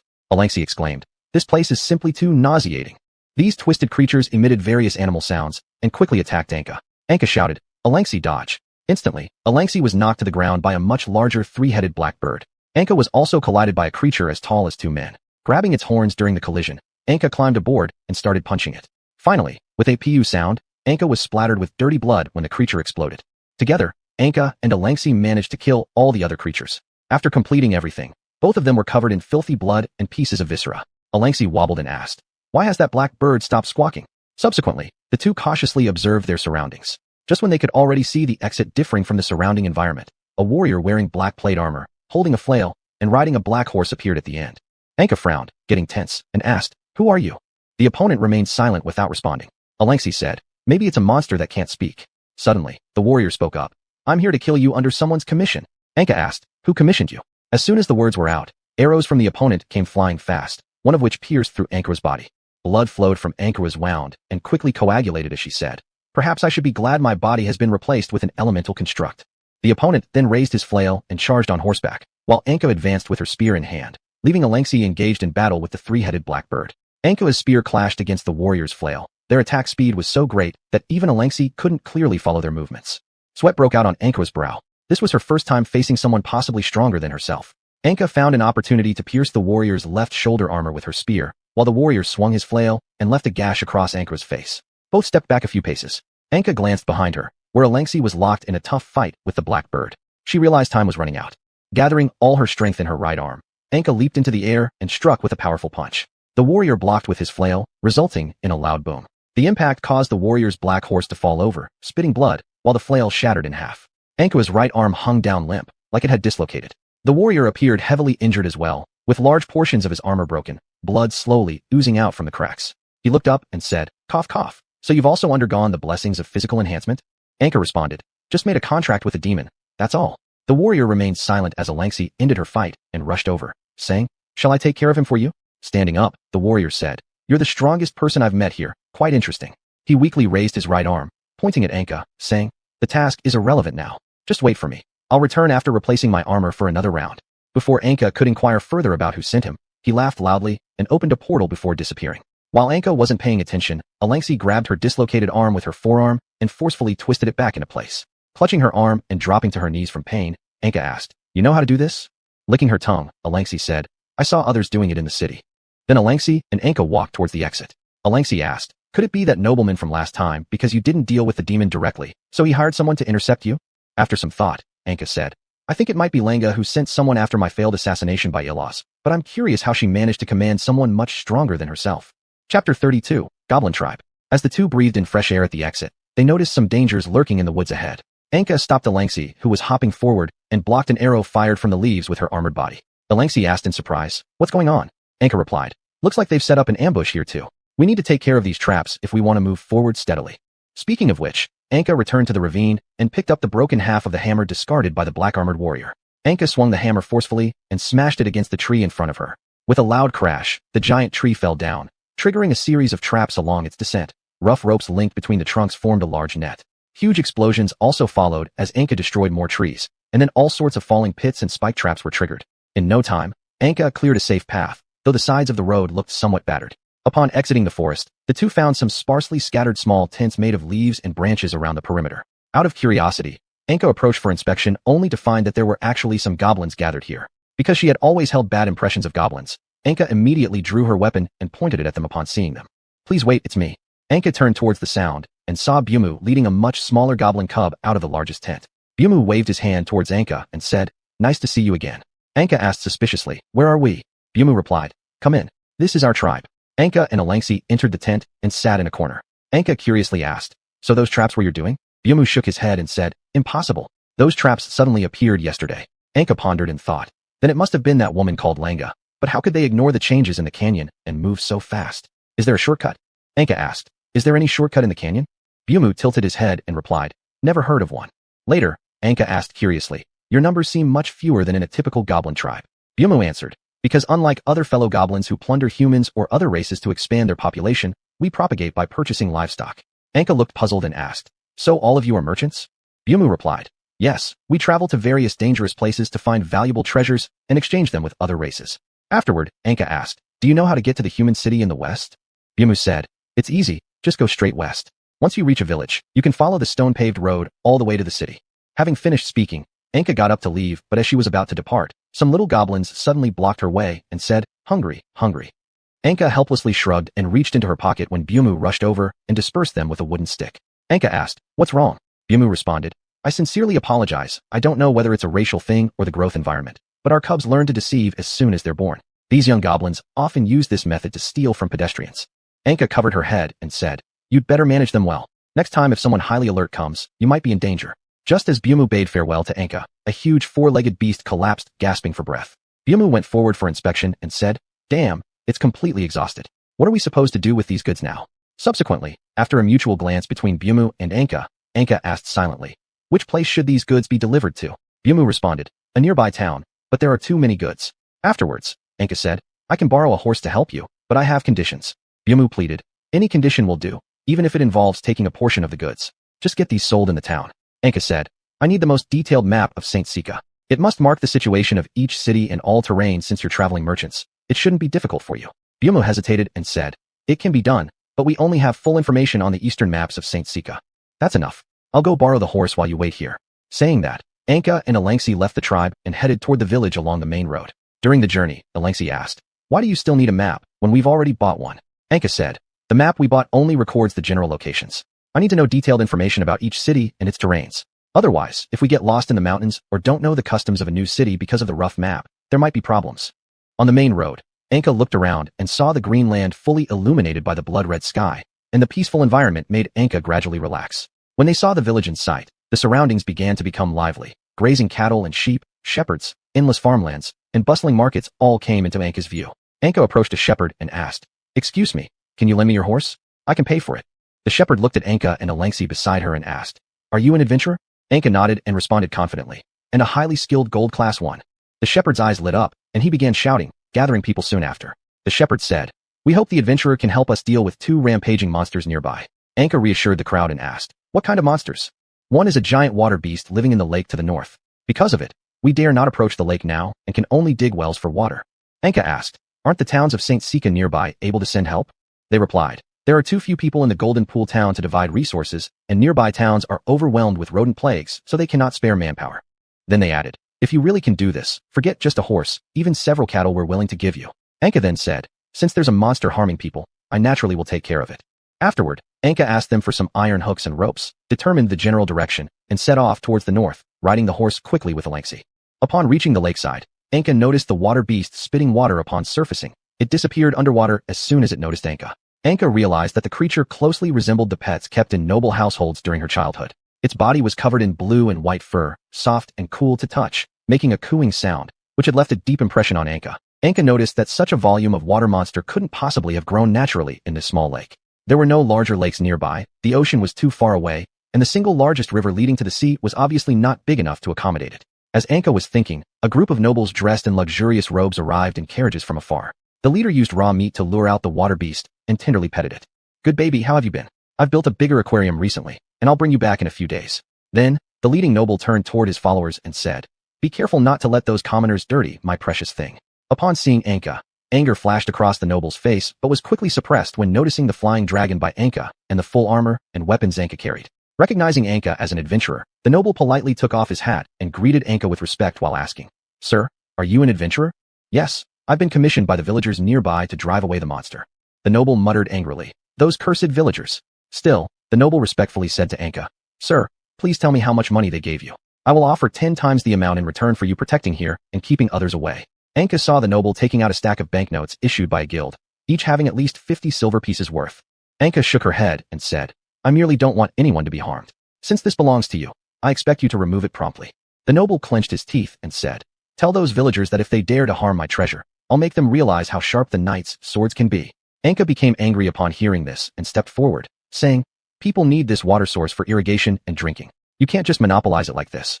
Suddenly, the noble burst out laughing and took out a piece of paper from the carriage box. "Look carefully. I am the local lord. Everything here is my private property, and those villagers are nothing but my slaves. They can cultivate and raise livestock here only because I generously allow it. Now they actually dare to harm my treasure? Absolutely unacceptable." Anka looked at the paper and fell into thought. Though Anka didn't recognize all the words, the seal above she had seen before, at the gate of the Golden Pool City.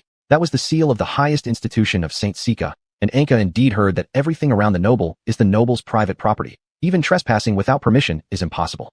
After a moment of silence, Anka said, "I will leave, but I hope that when a large number of villagers flee due to various reasons, you will help them. After all, you wouldn't want such a situation to occur in your own territory, right?" The noble remained silent for a while before turning his head and saying, "You can take some people to help those villagers dig a few wells, and reducing this year's taxes is not an issue either." Anka then bowed respectfully, preparing to leave. The noble said, "You're an interesting person. I hope one day you'll be hired by me." Afterward, Anka returned to the village. Standing on a high platform, Anka shouted loudly, "Sorry, the water beast is being raised by your lord, so it won't leave anytime soon." A wave of disappointed sighs rippled through the crowd below. Then Anka continued, "But the Lord will help you build wells and lower the tax rate." This time, a cheerful cheer rose from the crowd below. Afterwards, as her reward, Anka received a cow and a somewhat scrawny horse.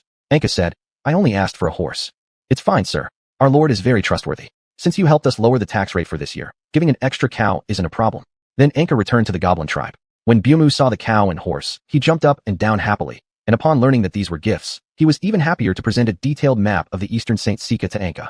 Byumu said, "Can you accompany me to sell these goods in town? I hope you can protect me again, and of course, I will still pay the appropriate remuneration." Anka thought about it. It was along the way anyway, and she could sit in the cart without walking, so she agreed. Chapter 33, Clearing the Goblins. Anka and Alengsi lay comfortably on the ox cart driven by Byumu. Although Anka wanted to take a carriage, Byumu said the ox cart would be steadier, so she chose to sit in the ox cart. Alengsi stretched out her limbs comfortably and said, "You haven't rested well recently. Cherish this peaceful time." Anka looked at the distant scenery and said, It's just a little boring with only the plains. Alexi said. Boring without sudden attacks isn't bad either.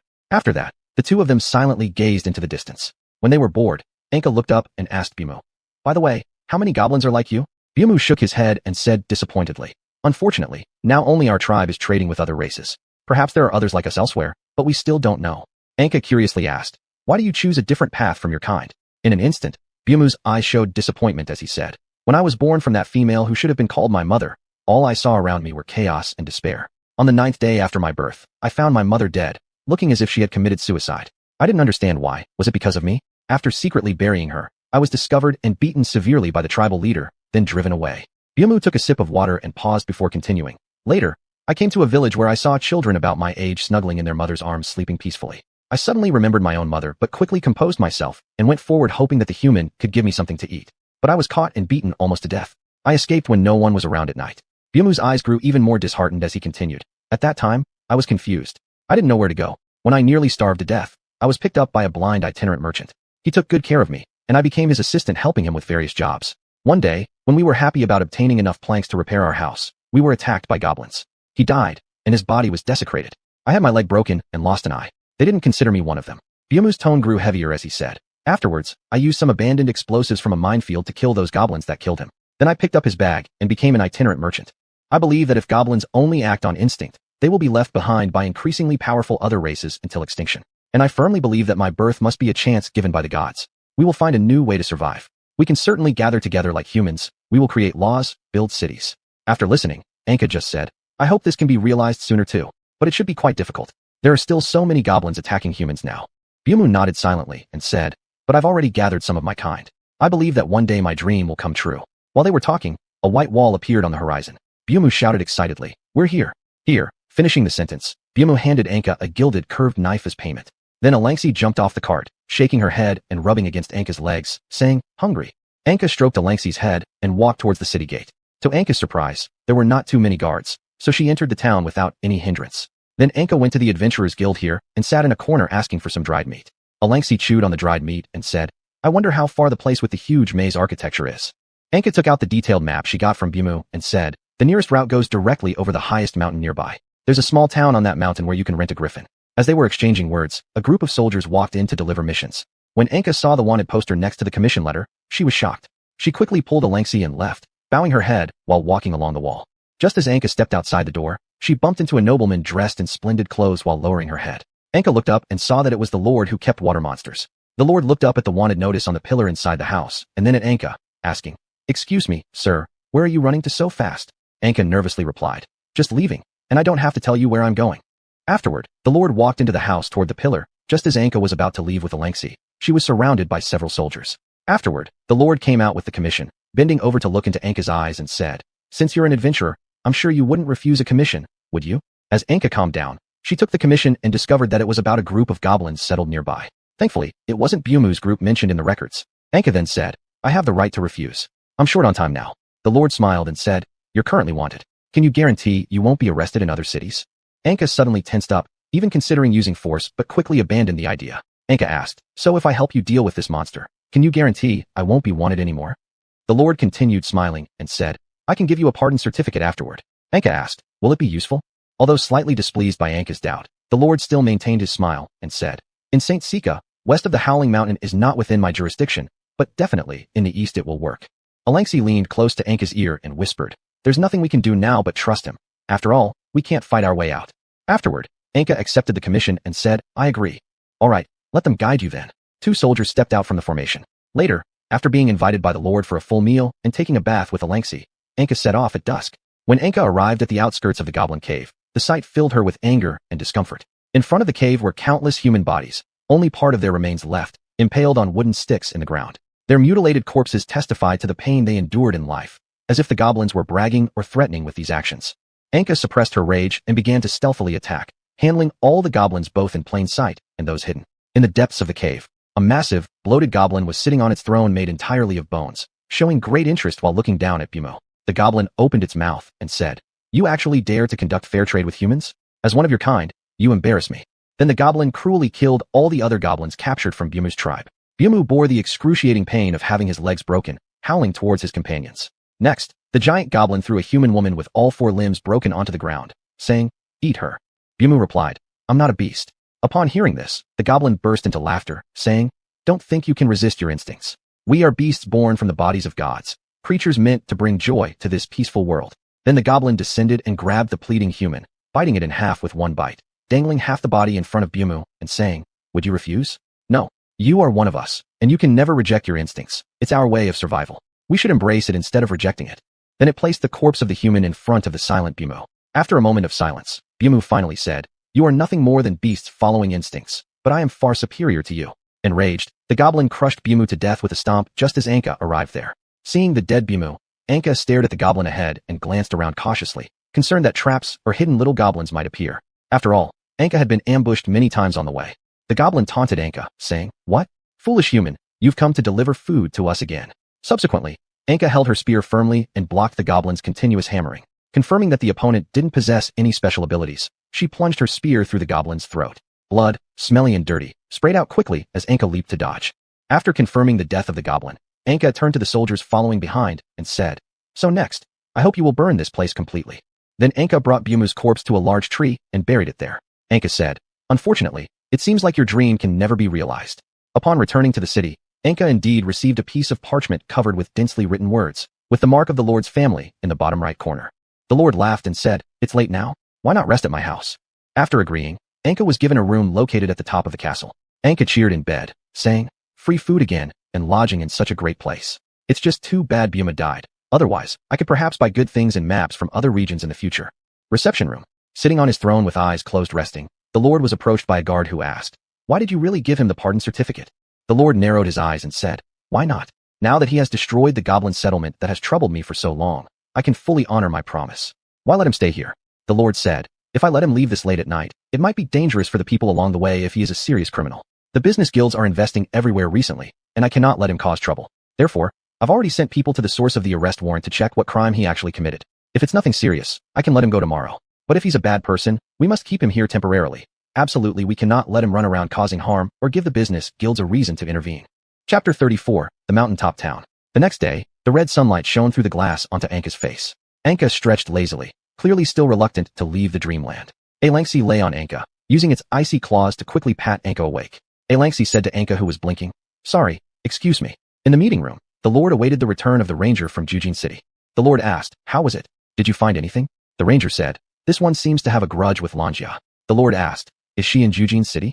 After receiving a nod in response, the Lord paused for a moment and then said, "Then let that Anka eat something before she leaves. After all, if someone hears she left my house hungry, they might think I'm too stingy." Later, Anka ate together with the Lord in the reception room, while Alangsi sat on the chair tearing meat blocks with its front claws. The Lord also led in a giant griffin standing 3 people high. During this time, the Lord broke the silence and said, "Your flying dragon doesn't seem very big." Then he patted his griffin and said, "Look at my treasure, shiny fur, sharp claws and teeth, and wings that are the biggest among griffins born together." Anka, holding a piece of meat, stared blankly for a while and then only said, "You've taken good care of yours." The Lord noticed that Anka seemed uninterested in his pet and showed a hint of dissatisfaction. Then the Lord asked, "How did you get your flying dragon?" Anka replied, "It was in a cave in Kardara." Then Anka stood up and said, "Thank you for your hospitality. Now I must go." After saying this, Anka and Alangsi were led away by the servants. Afterwards, the Lord, somewhat disheartened, summoned the servant and said, "Go find out where flying dragons are sold." After leaving the city, Anka immediately saw the northern peak towering into the clouds. Alangsi said, "So high? It reminded me of Kardara."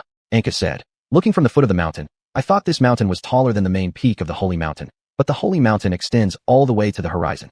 Then Anka and Alangsi began heading towards the top to look for griffins available for rent. At the foot of the mountain grew a lot of knee-high wild grass, making travelers proceed cautiously. "Be careful, there are thorns inside." After hearing this from passers-by ahead, Anka shouted, "Sir, why don't you cut down the grass here when it's so tall?" The people in front replied, "We dare not remove it. This is the Lord's field. It's already a favor that we're allowed to pass through." Then those people continued forward silently, while Anka pulled apart the tall grass and found some small, soft thorny balls inside indeed. Curious, Anka pinched one in her hand and said, "So small and soft, how could they possibly be dangerous?" As a result, Anka's hand started to itch soon after. She shook her hand, washing it with water handed by Alangsi to finally alleviate it. Anka called out, "Impressive, Alangsi, you can sit on my shoulder. My leg armor should defend against these things." Alangsi shivered and said, "No problem, my scales are hard and will protect me effectively too." Because of the dense high grass, Anka had to keep holding Elangsi and move carefully, stepping past sharp tips and avoiding crushed thorny balls that released spores. Although the flat ground was only about a kilometer long, both Anka and Elangsi took half an hour due to caution. Upon entering the relatively spacious path that wound up the mountain, Anka felt gusts of cold wind blowing in front of her, forcing her to hold the mountain wall and shield herself with her arm. Cough, cough. Child, would you like to buy something? Anka looked toward the voice and found many caves carved into the cliffside ahead. Many people were sheltering from the wind, setting up stalls to do business. Anka and Elangsi entered a tea shop to rest. Anka rummaged through her bag and said, "Let's double-check if we're missing anything." Anka continued, "Seems like we don't have enough water." After finishing, Anka signaled to the waiter, "Please fill these all up." Elangsi moved close, seeing Anka sweating profusely, and asked, "Is your headache acting up again?" Anka, holding her head, replied, "It's lighter now, cough, cough. Although Kaikuti's nagging has disappeared, having a constant headache is really troublesome." Afterward, Elangsi complained, "If it weren't for Kaikuti, you wouldn't be suffering like this." After contemplating for a while, Anka responded, "But if it weren't for him, we probably wouldn't have met." Then Elangsi turned her head to look outside, starting to contemplate how to free Anka from her pain. Soon, the waiter came back carrying several water jugs and placed them in front of Anka, saying, "1 silver coin." Anka exclaimed in surprise, "Why is it so expensive?" The shopkeeper replied, "Do you see any other shops here selling water? If you think it's too expensive, pour out the water and go back down the mountain." Just as Anka was confronting the shopkeeper, Elangsi noticed a thief taking all the money out of the bag. Subsequently, Elangsi let out a loud cry, pounced forward, and with one claw, left several bloody marks on his leg before the thief broke free and fled outside. Anka also sent the shopkeeper away and then grabbed the bag to chase after Elangsi outside.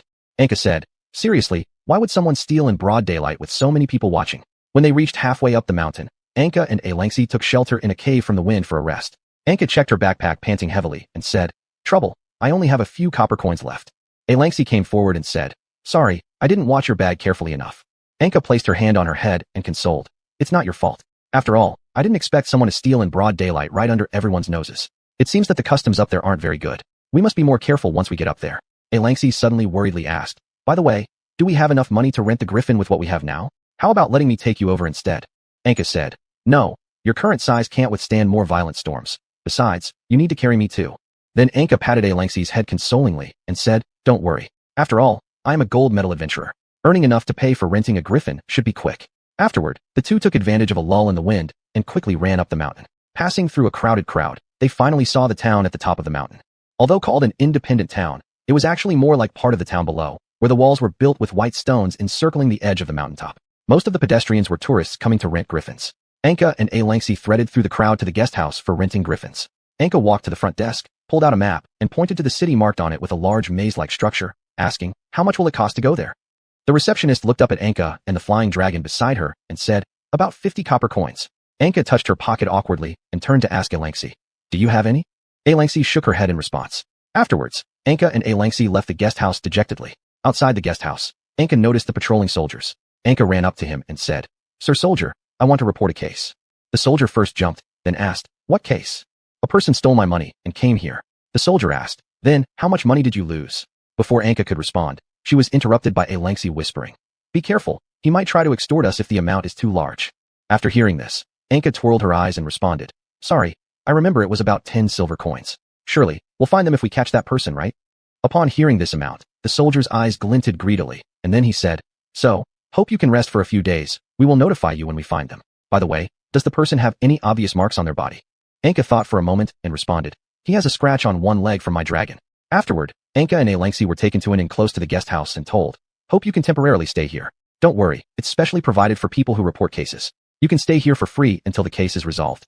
After saying this, the soldier left. Anka and Elangsi entered the prepared room, a well-lit room on the 3rd floor. Although there was a putrid smell when they first opened the door, it wasn't a problem after ventilating it briefly. Anka shouted to Elangsi, "I'll go check if there are places to earn some money around here. You rest for now." In the barracks, the soldier returned directly to his tent after finishing his patrol earlier. Then he shouted to a companion inside the tent, "There's big fish." The companion asked, "What kind of big fish?" "Hee, a child lost a lot of money. When we catch the thief, we'll just return half the money. The rest is enough to make us happy for a long time." "Really?" The soldier excitedly glanced at his companion's bandaged leg and asked, "What's this?" "Today, I hurt myself while patrolling. No big deal." Later, the soldier curiously tore off the bandages wrapped around the companion's leg and found 3 bloodstains clearly appearing on his leg. The soldier suspiciously questioned, "Is it you?" His companion prayed, responding, "I was just confused for a moment. Please don't report me to the Lord." The soldier angrily grabbed his collar and shouted, "Great! You're trying to hog the loot. Give me the money." The companion muttered while hugging out a bag and said, "How dare I? It's just that. I didn't have time yet." When the soldier opened the bag, he was instantly shocked by the sight of it filled with gold, silver, and merchant notes. "Is it gone?" "Completely gone." Then the soldier quickly came up with an idea and said, "If he says he lost a gold coin, I'll take out 1 gold coin here to settle him, and the rest will still be yours." After pondering for a moment, his companion agreed, thinking he wouldn't end up losing anything in the deal. The soldier quickly stood up, grabbed a handful of coins, and said, "You make sure no one else knows. I'll go give him the money to get rid of him as soon as possible, before any trouble arises." Chapter 35, The Lost Griffin. Anka accepted the commission and came to a yard where griffins were rented out. The manager was pacing anxiously in the middle of the yard. Upon seeing Anka, he excitedly said, "Wonderful. I didn't expect an adventurer to come so quickly." Anka asked, "May I ask how much you can offer?" The manager hesitated for a moment before replying, "If you can find the lost baby griffin, I will definitely not give you less." Anka then asked, "How about some deposit?" After negotiating back and forth, Anka received a silver coin as a deposit. Afterwards, the manager said, "I hope you can find them before sunset, because if the Lord finds out about this, I am surely finished." Anka nodded and asked, "Do you know where they went missing from?" The manager said, "It was when an apprentice took them to the rear mountain for training that they got lost. The apprentice even got knocked unconscious." Later, when Anka was packing her gear at the door of her residence, she saw a soldier holding a bag. The soldier directly threw 10 silver coins to Anka and said, "All right, I've recovered the money." After speaking, the soldier turned around and left while Alanxi stepped out from behind the door and asked, "Are we leaving now?" Anka said, "Humph, such haste indicates collusion with the thief. Go follow him and see where they're hiding. We'll deal with it after I return." Alanxi nodded and leapt onto the roof, beginning to swiftly traverse the area. When Anka arrived at the place the manager had mentioned where the griffins were lost, she discovered dense vegetation growing around, matching the color of the surrounding rocks. There were even little animals similar to rabbits, their palm-sized bodies hopping through the grass. It seems this is the usual feeding place for the baby griffins. Speaking, Anka followed a small, blood-covered, trembling creature and found a bunch of yellow fur hanging on a tree branch. Anka brought the fur close to her nose and discovered it had a very strong smell, just like the one she encountered at the Lord's home during her previous encounter. Subsequently, Anka followed the faint scent until arriving at the entrance of a cave. Upon entering, she noticed many signs of human habitation. Scattered utensils, an extinguished campfire. Anka placed her hand on the embers and said, "There's still warmth here. Could I have been scouted?" Afterwards, Anka carefully sniffed around, but still did not detect any other human scent. Sighing, Anka exited the cave and walked back. Just half a minute later, Anka suddenly spun around, jumping up and throwing a wooden dart she carried into the cave. "Ah!" A child completely smeared in gray dirt screamed loudly after being hit on the palm by Anka's dart. When he saw Anka approach, he cowered behind a rock in fear. Anka approached him, pulled the dart out abruptly, and poured a bottle of healing potion on the wound. The wound quickly recovered visibly before his eyes. Looking at his hand, and then at Anka, the boy asked, "Are you here to catch me too?" Shaking her head, Anka replied, "I'm just here looking for the baby griffins." Upon hearing Anka's intention, the boy curled up and kicked out as Anka wasn't paying attention. Almost in the instant she was struck, Anka grabbed his leg, and with 2 cracks accidentally knocked the boy unconscious. Sighing, Anka said, "Seems I need to learn to hold back in the future." Afterward, Anka laid the boy flat outside, cleaned him, and used 2 wooden planks to make a simple splint for his foot. When the boy woke up, Anka was sitting opposite him looking at him. Anka tried her best to smile kindly at him. After calming him down, Anka asked firmly, "You must know where those baby griffins are, right?" Clutching his lips, the boy nodded in response. Anka asked, "Can I take them back?" The boy shook his head to refuse. Anka questioned with some confusion, "Why?" Lifting his head, the boy looked at Anka with clear eyes and said, "I don't want them to get hurt during training. I also don't want them locked in cages. I believe the wild is their rightful home." Anka anxiously asked, "Did you set them free?" Shaking his head, the boy responded negatively. Afterward, the boy led Anka to a wooden house. Anka realized that the fully equipped wooden house absolutely could not be built solely by the boy before her. Although Anka hadn't smelled other human scents, she was still concerned and drew her weapon. At the moment the boy pushed open the door, 5 baby griffins wagged their tails and rushed over to him. Looking inside, Anka discovered another listless baby griffin lying on a cushion. As Anka and the boy approached to check on the baby griffin, it spat out a mouthful of blood. The other baby griffins concernedly licked the one lying on the ground. The boy brought a bowl of meat soup over, but no matter how he tried to feed it, the baby griffin couldn't eat and could only weakly look at them with its tongue hanging out. The boy sobbed, "Wah wah, why hasn't it improved?" Anka asked, "When did it become like this?" Sniffling, the boy replied, "It was when I brought it back." Anka's eyes flickered for a moment before saying, "Then it might have parasites, or even an infectious disease. If not treated in time, it might spread to the other baby griffins, and it may even die if treatment isn't administered soon." The boy asked sorrowfully after hearing this, "Really?" Anka nodded in response. "Of course, I used to be a beast trainer." After thinking for a moment while hugging the sick baby griffin, the boy said, "I'll go back with you, but I must see it get better, otherwise, I will take it back." At the griffin rental camp, the manager faced the gradually descending sun in despair. The manager said in a desperate tone, "It's over. If I can't find the baby griffins, I'll surely be killed by the Lord who will come to inspect soon." Upon seeing the Lord's entourage slowly entering through the gate, the manager fell to the ground in despair. In just a few minutes, the Lord arrived in front of the manager, who stood up trembling as he said, "Welcome, my lord." Squinting his eyes, the Lord silently counted the griffins in the cage and asked, "Where are the young ones?" The manager, drenched in cold sweat, trembled as he said, "The apprentice took them hunting. Perhaps they're having trouble catching prey today, so it's taking longer." The Lord turned around and noticed the injured apprentice, then asked, "What? Did you recruit an apprentice without my permission?" Covered in cold sweat and gasping for air, the manager couldn't answer. Seeing the spear-bearing guards approach him, the manager resigned himself and closed his eyes. "Lord," following the voice, the Lord looked up to see Anka and a boy carrying a baby griffin walking through the door. The manager immediately stabilized himself and collapsed onto the ground. The Lord picked up the baby griffins, affectionately embracing them tightly, and upon seeing the boy, calmly said, "How did you return so quickly, my son?" He then turned his head and asked the somewhat shocked Anka, "Did you bring them back?" "Thank you very much." The boy then held out the sick baby griffin with both hands and said, "Please save it." After checking it, the Lord replied, "It's just a cold." Hearing this, the boy also relaxed. Turning to Anka, the Lord asked, "Why did you take the commission? Aren't you in a hurry?" Anka responded, "My money was stolen, so I decided to earn enough to rent a griffin." Hearing that Anka's money was stolen, the Lord became a little angry but quickly calmed down and said, "I will investigate thoroughly. This is simply embarrassing me in my own territory." Anka responded, "I've already sent my dragon to chase his accomplices." Soon after, Anka looked up and shouted upon seeing a silver flash in the sky, "She's back." Subsequently, Alanixi rapidly descended and threw the two captured soldiers, who were stripped bare, onto the ground, then handed over the bag containing coins and promissory notes to Anka before nuzzling her with her head. Alanixi said sadly, "Sorry, I only managed to recover half of it. The rest was lost during gambling." The Lord asked Alanixi, "Where did you capture them?" Alanixi replied, "This afternoon at a brothel." According to them, they had just lost their money gambling. The Lord's expression darkened further as he muttered something into his guard's ear. Suddenly, the Lord turned and said to Anka, "Shouldn't this be enough?" Anka took a bag full of silver coins handed to her by the Lord and said, "Seems like a bit too much." The Lord said, "No problem. Consider it as compensation for you. Escort them to the square and have all other guards go there." As the order was given, the two people were dragged and tied to two pillars in the center of the square. Below, the soldiers looked at the platform in confusion and fear. Walking to the front of the stage, the Lord said, "You knights swore loyalty to me. I hope you can honor our agreement. These two stole from my guest and entered the casino, a place inappropriate for my soldiers. I hope you remember these two whenever you make mistakes in the future." After speaking, the Lord commanded his spear-bearing guards to behead the two men at the waist. Anka quickly covered Alanixi's curious eyes. The crowd below became even more fearful and murmured loudly. Walking to the platform, the Lord shouted, "Silence." For a long moment, silence reigned among the soldiers below as they nervously glanced at the stage. The Lord said, "To prevent such incidents from happening again in the future, I have decided that your garrison must accept my personal guards for training and guidance. The captains of each squad should step forward now." 5 burly captains were stripped of their armors and stood before the Lord, who then continued, "You will not be allowed to use your weapons or armor temporarily, and over the next month, you are to serve as regular soldiers on patrol and guard duty." Later, the Lord approached Anka below the stage and said, "If you wish to leave, the weather is best at noon tomorrow."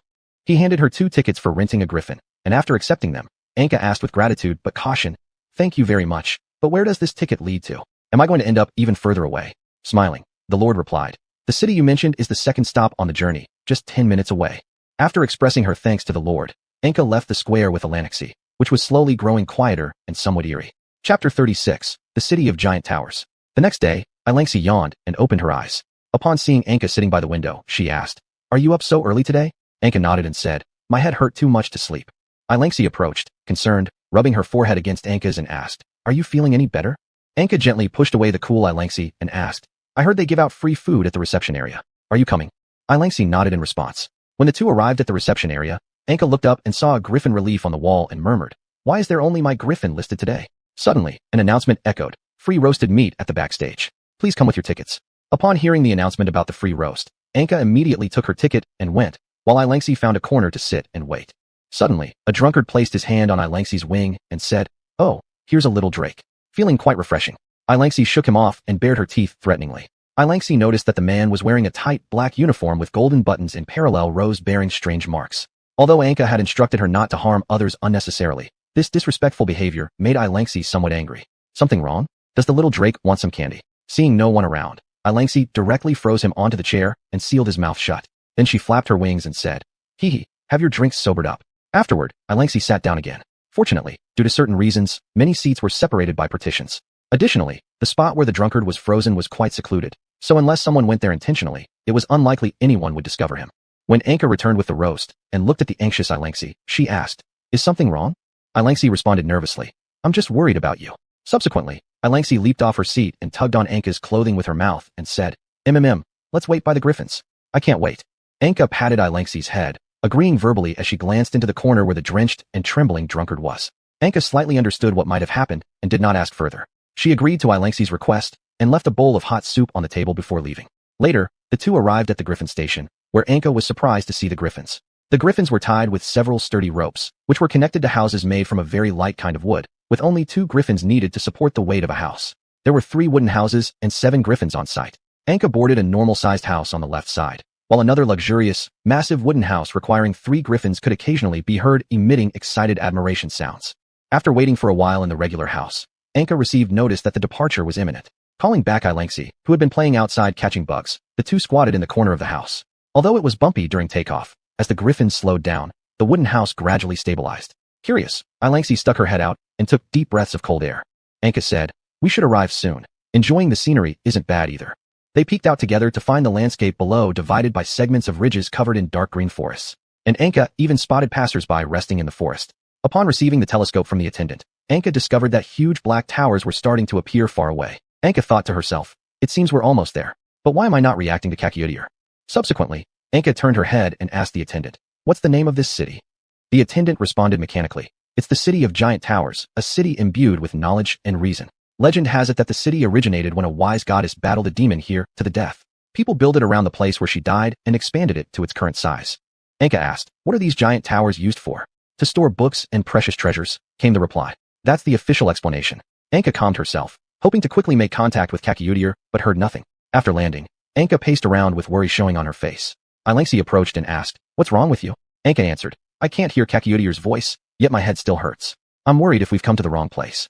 Ilangxi replied, if we've come to the wrong place, won't we know once we check? Anka nodded and led Ilangxi outside. As Anka passed through the gate, the guard stopped her and compared her features with the wanted poster. Just as the guard was about to seize Anka, she took out the letter given to her by the Lord. The guard was astonished upon seeing it and looked at the young boy in front of him. He then returned the letter and let Anka leave. Anka and Ilangxi wandered for a long time before finding a tavern. Anka walked in and said to the front desk, 3 cups of milk. After hearing this, the front desk attendant glanced at Anka and Ilangxi with a slight smile, then took out 2 cups of milk and handed them over while casually asking, do you need spoons? Anka replied, no thanks. Other patrons in the tavern, looking at Anka drinking her milk, laughed and said, hey, that's what real men should drink. Then, a burly man raised his barrel of alcohol and drank deeply, causing visible swelling in his belly. Subsequently, the man staggered up to Anka, lifting his barrel and urging, try some. Anka glanced up and simply said, no thanks. The drunk man persisted, xiuxian, Anka continuously, drawing cheers and laughter from the onlookers. Meanwhile, the front desk clerk covered his face and shook his head saying, stop embarrassing yourself. Go back. Hey, this little dragon isn't bad either, someone remarked. When Anka noticed the man was starting to harass Ilangxi, she first stopped Ilangxi from retaliating, then grabbed the man's outstretched right arm firmly. Anka forcefully lifted the man high into the air and quickly slammed him to the ground. The pain was so intense that the man instantly fainted. Faced with such strength from Anka, the crowd immediately fell silent, all lowering their heads and focusing back on their drinks while occasionally stealing glances at Anka. Meanwhile, the front desk assistant hurriedly came over to help lift the fallen man up, checking that he hadn't sustained any serious injuries before sighing in relief. Upon standing again, the front desk assistant bowed toward Anka apologetically and said, my apologies, sir. My father has been quite rude. Anka waved her hand dismissively and asked, by the way, do you know what treasures are kept in those towers? The assistant shook his head and responded, no one can enter except the teachers within the central district of the city. Anka asked, not even adventurers who have accepted missions? Hearing that Anka was an adventurer, both the front desk assistant and the patrons looked stunned. The assistant said, it's indeed possible, but could you perhaps accept our commission first, Adventurer-sama? Anka asked, aren't there adventurers here? The assistant explained, this place and the nearby 8 towns are controlled by the Order of Knowledge. They consider adventurers too barbaric and unwelcome, but because the Knights of the Order are not very willing to help us, many requests have piled up. Anka deliberately pulled out her adventurer gold badge and sat down in a chair, saying, so tell me your requests one by one.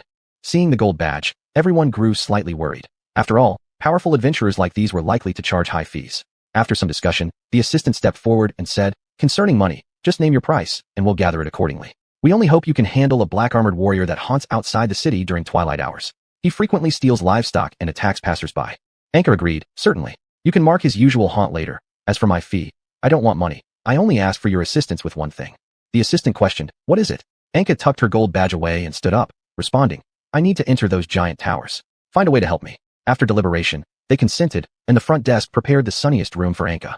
The assistant asked, "When will you depart to eliminate that evildoer?" Anka calmly responded, "No rush. As soon as you solve my problem, I'll immediately resolve yours. We'll make it happen as quickly as possible." After watching the front desk staff leave slowly, Anka exhaled in relief and rested on a chair. Ilangxi asked, "I thought you would act upon hearing about someone committing evil." Anka replied, "I definitely plan to stop him from doing further harm swiftly, but if I finish my task and they renege on their promise, what then? So, I'll wait until they assist me, then reveal the location information after hiding it." Later, the two bypassed the revelry downstairs and went out strolling around the streets. Wandering around the city walls, they realized the entire town was divided into multiple sections: the slum, where vice thrived, the ordinary residential area, then the inner city, which housed nobles with certain influence. Finally, inside were the tall towers and clusters of buildings beneath their shadows. When Anka reached the outer wall of the noble district, she was stopped by the guards, but her status as an adventurer still allowed her entry.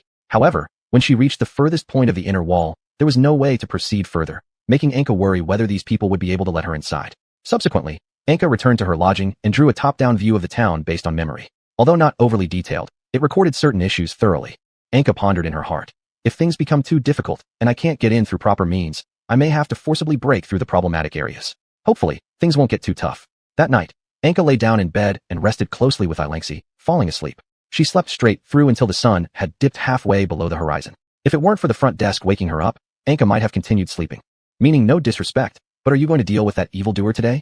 Anka, shaking herself awake as she stood up, said, "Of course." As Anka reached the doorway, a sudden headache struck her and she dropped to her knees. Seeing the cold sweat pouring from her in pain, the front desk worriedly asked, "Is something wrong?" Anka replied, "Don't worry, it's just a minor issue that sometimes flares up." Seeing how much pain Anka was in, the front desk advised her to rest further and save her energy for tomorrow. Afterwards, after drinking a bowl of hot tea, Anka quickly fell back asleep. The front desk, reflecting on Anka's earlier performance, began to harbor some doubts about her, but then remembered how Anka effortlessly threw his father to the ground with one hand, not to mention her adventurer gold badge, so decided not to dwell on it anymore. Now the front desk folded his hands and prayed silently for Anka's success tomorrow. Chapter 37. Battle again with the black-armored warrior. The next day, Anka woke up early with Ilangxi, and the two of them went to the second largest square in the city, located in the noble district. Anka was stretching and resting on a bench at the square. Later, Anka muttered to herself while looking at the distant tall wall, "If it's just breaking in, I can surely do it, but I still want to minimize the danger." Ilangxi asked, "Do you think the black-armored warrior they mentioned is the same one as last time?" Anka questioned, puzzled. "Why do you suddenly ask this?" Ilangxi said, "I'm worried that he might use more powerful weapons this time, in case." Anka interrupted her and said, "Don't worry, I won't lose." After seeing the red sun had fully risen, Anka and Ilangxi returned to the residential area. Just as the two were about to pass through the city gate into the slums of the outer ring, a sound suddenly rang out. The two people hid among the crowd on either side, watching a group slowly approach from the distance. Leading the group was a girl draped in white veils known as the Holy Maiden, with solemn manners. Surrounding her were numerous paladins. Anka thought to herself, "The last time I saw so many paladins was at Caldara." Wherever the Holy Maiden went, the surrounding people all rushed forward to kneel or pray for blessings. And just as the Holy Maiden reached Anka, Anka suddenly froze, not reacting at all. The surrounding people also erupted in furious shouting because Anka showed no reaction. Anka looked down upon the crowd and whispered softly, "Are they religious fanatics or something? Their voices are annoying." Suddenly, Anka's headache reappeared, causing her eyes to go dark, and she knelt on the ground, drenched in cold sweat. The crowd shouted, "It's a miracle. It's because he disrespected the Holy Maiden and now faces retribution.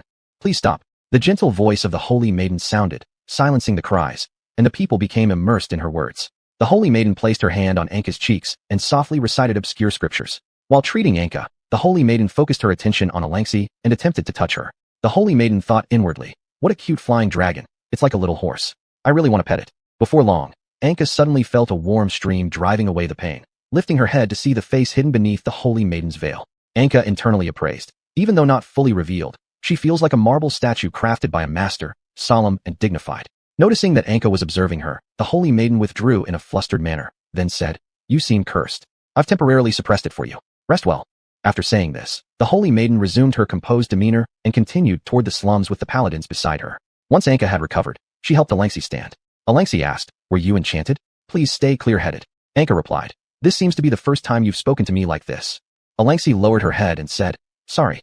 Anka gently stroked Ilangxi in response. "It's fine, we should speak from an equal position." Anka pointed to a carriage by the roadside and said, "Walking is too slow. Let's buy some things and then take a carriage out of the city." Afterward, the two stopped at a stall by the roadside to buy some fruit and dried meat. Anka discovered that wherever she went, the surrounding people always cast her envious and resentful glances. Anka muttered, "Strange, what's wrong with them?" Alangsi giggled softly and whispered, maybe they're jealous that you got close to that holy maiden. Later, when the two were sitting on the carriage, Alangsi faced Anka, who was continuously devouring pieces of meat, and asked, is that holy maiden beautiful?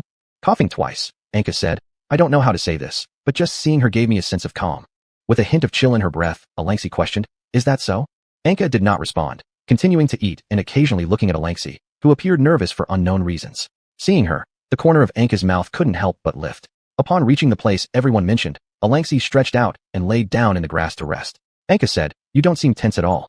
Alangsi responded, it's still daytime. Even if he's stupid, he wouldn't possibly appear now. Just after she finished speaking, a towering black-armored warrior emerged from the distant forest, waving his long sword continuously. The black-armored warrior shouted, I know where you're going. I've waited here for a long time. Anka asked, why are you chasing me? The black-armored warrior paused for a moment before replying. If the first encounter was merely to complete a task, then now it's my personal desire to defeat you. After gesturing for Alangsi to temporarily leave, Anka drew her spear and stood opposite him. Anka asked, so who exactly told you to come kill me at the start? The black-armored warrior responded, haha, you'll find out once you die. As soon as the words were spoken, the two quickly leaped forward. Anka swung her spear to attack, while the black-armored warrior kept blocking with his long sword. The spear struck like raindrops on the long sword and the black armor, even sparking a bit of fire. Anka then jumped into the air and kicked the longsword back, retreating more than 10 meters away. Breathing heavily, Anka observed the black-armored warrior who had not been harmed and thought, this armor seems harder this time. I need to be careful. Playing with his sword in a confident manner, the black-armored warrior said to Anka, your aimless attacks seem to show you only have some strength. Anka taunted, are you only capable of defending? Though unaffected, when the black-armored warrior noticed the energy-filled armor Anka wore made from the bones of an elemental elder dragon, he suddenly wanted to test the hardness of Anka's armor. In an instant, the black-armored warrior teleported speedily in front of Anka and jabbed his sword forcefully. Rather than retreating, Anka blocked with her spear and pushed upwards, leaving a white mark on the black-armored warrior's armor. The black-armored warrior pushed Anka away and said, with regular armor, there might already be a cut right now.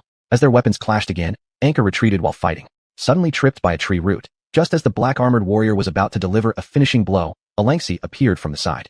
Alangsi let out a shout, threw a clump of mud at the black-armored warrior's helmet, and froze it with cold breath.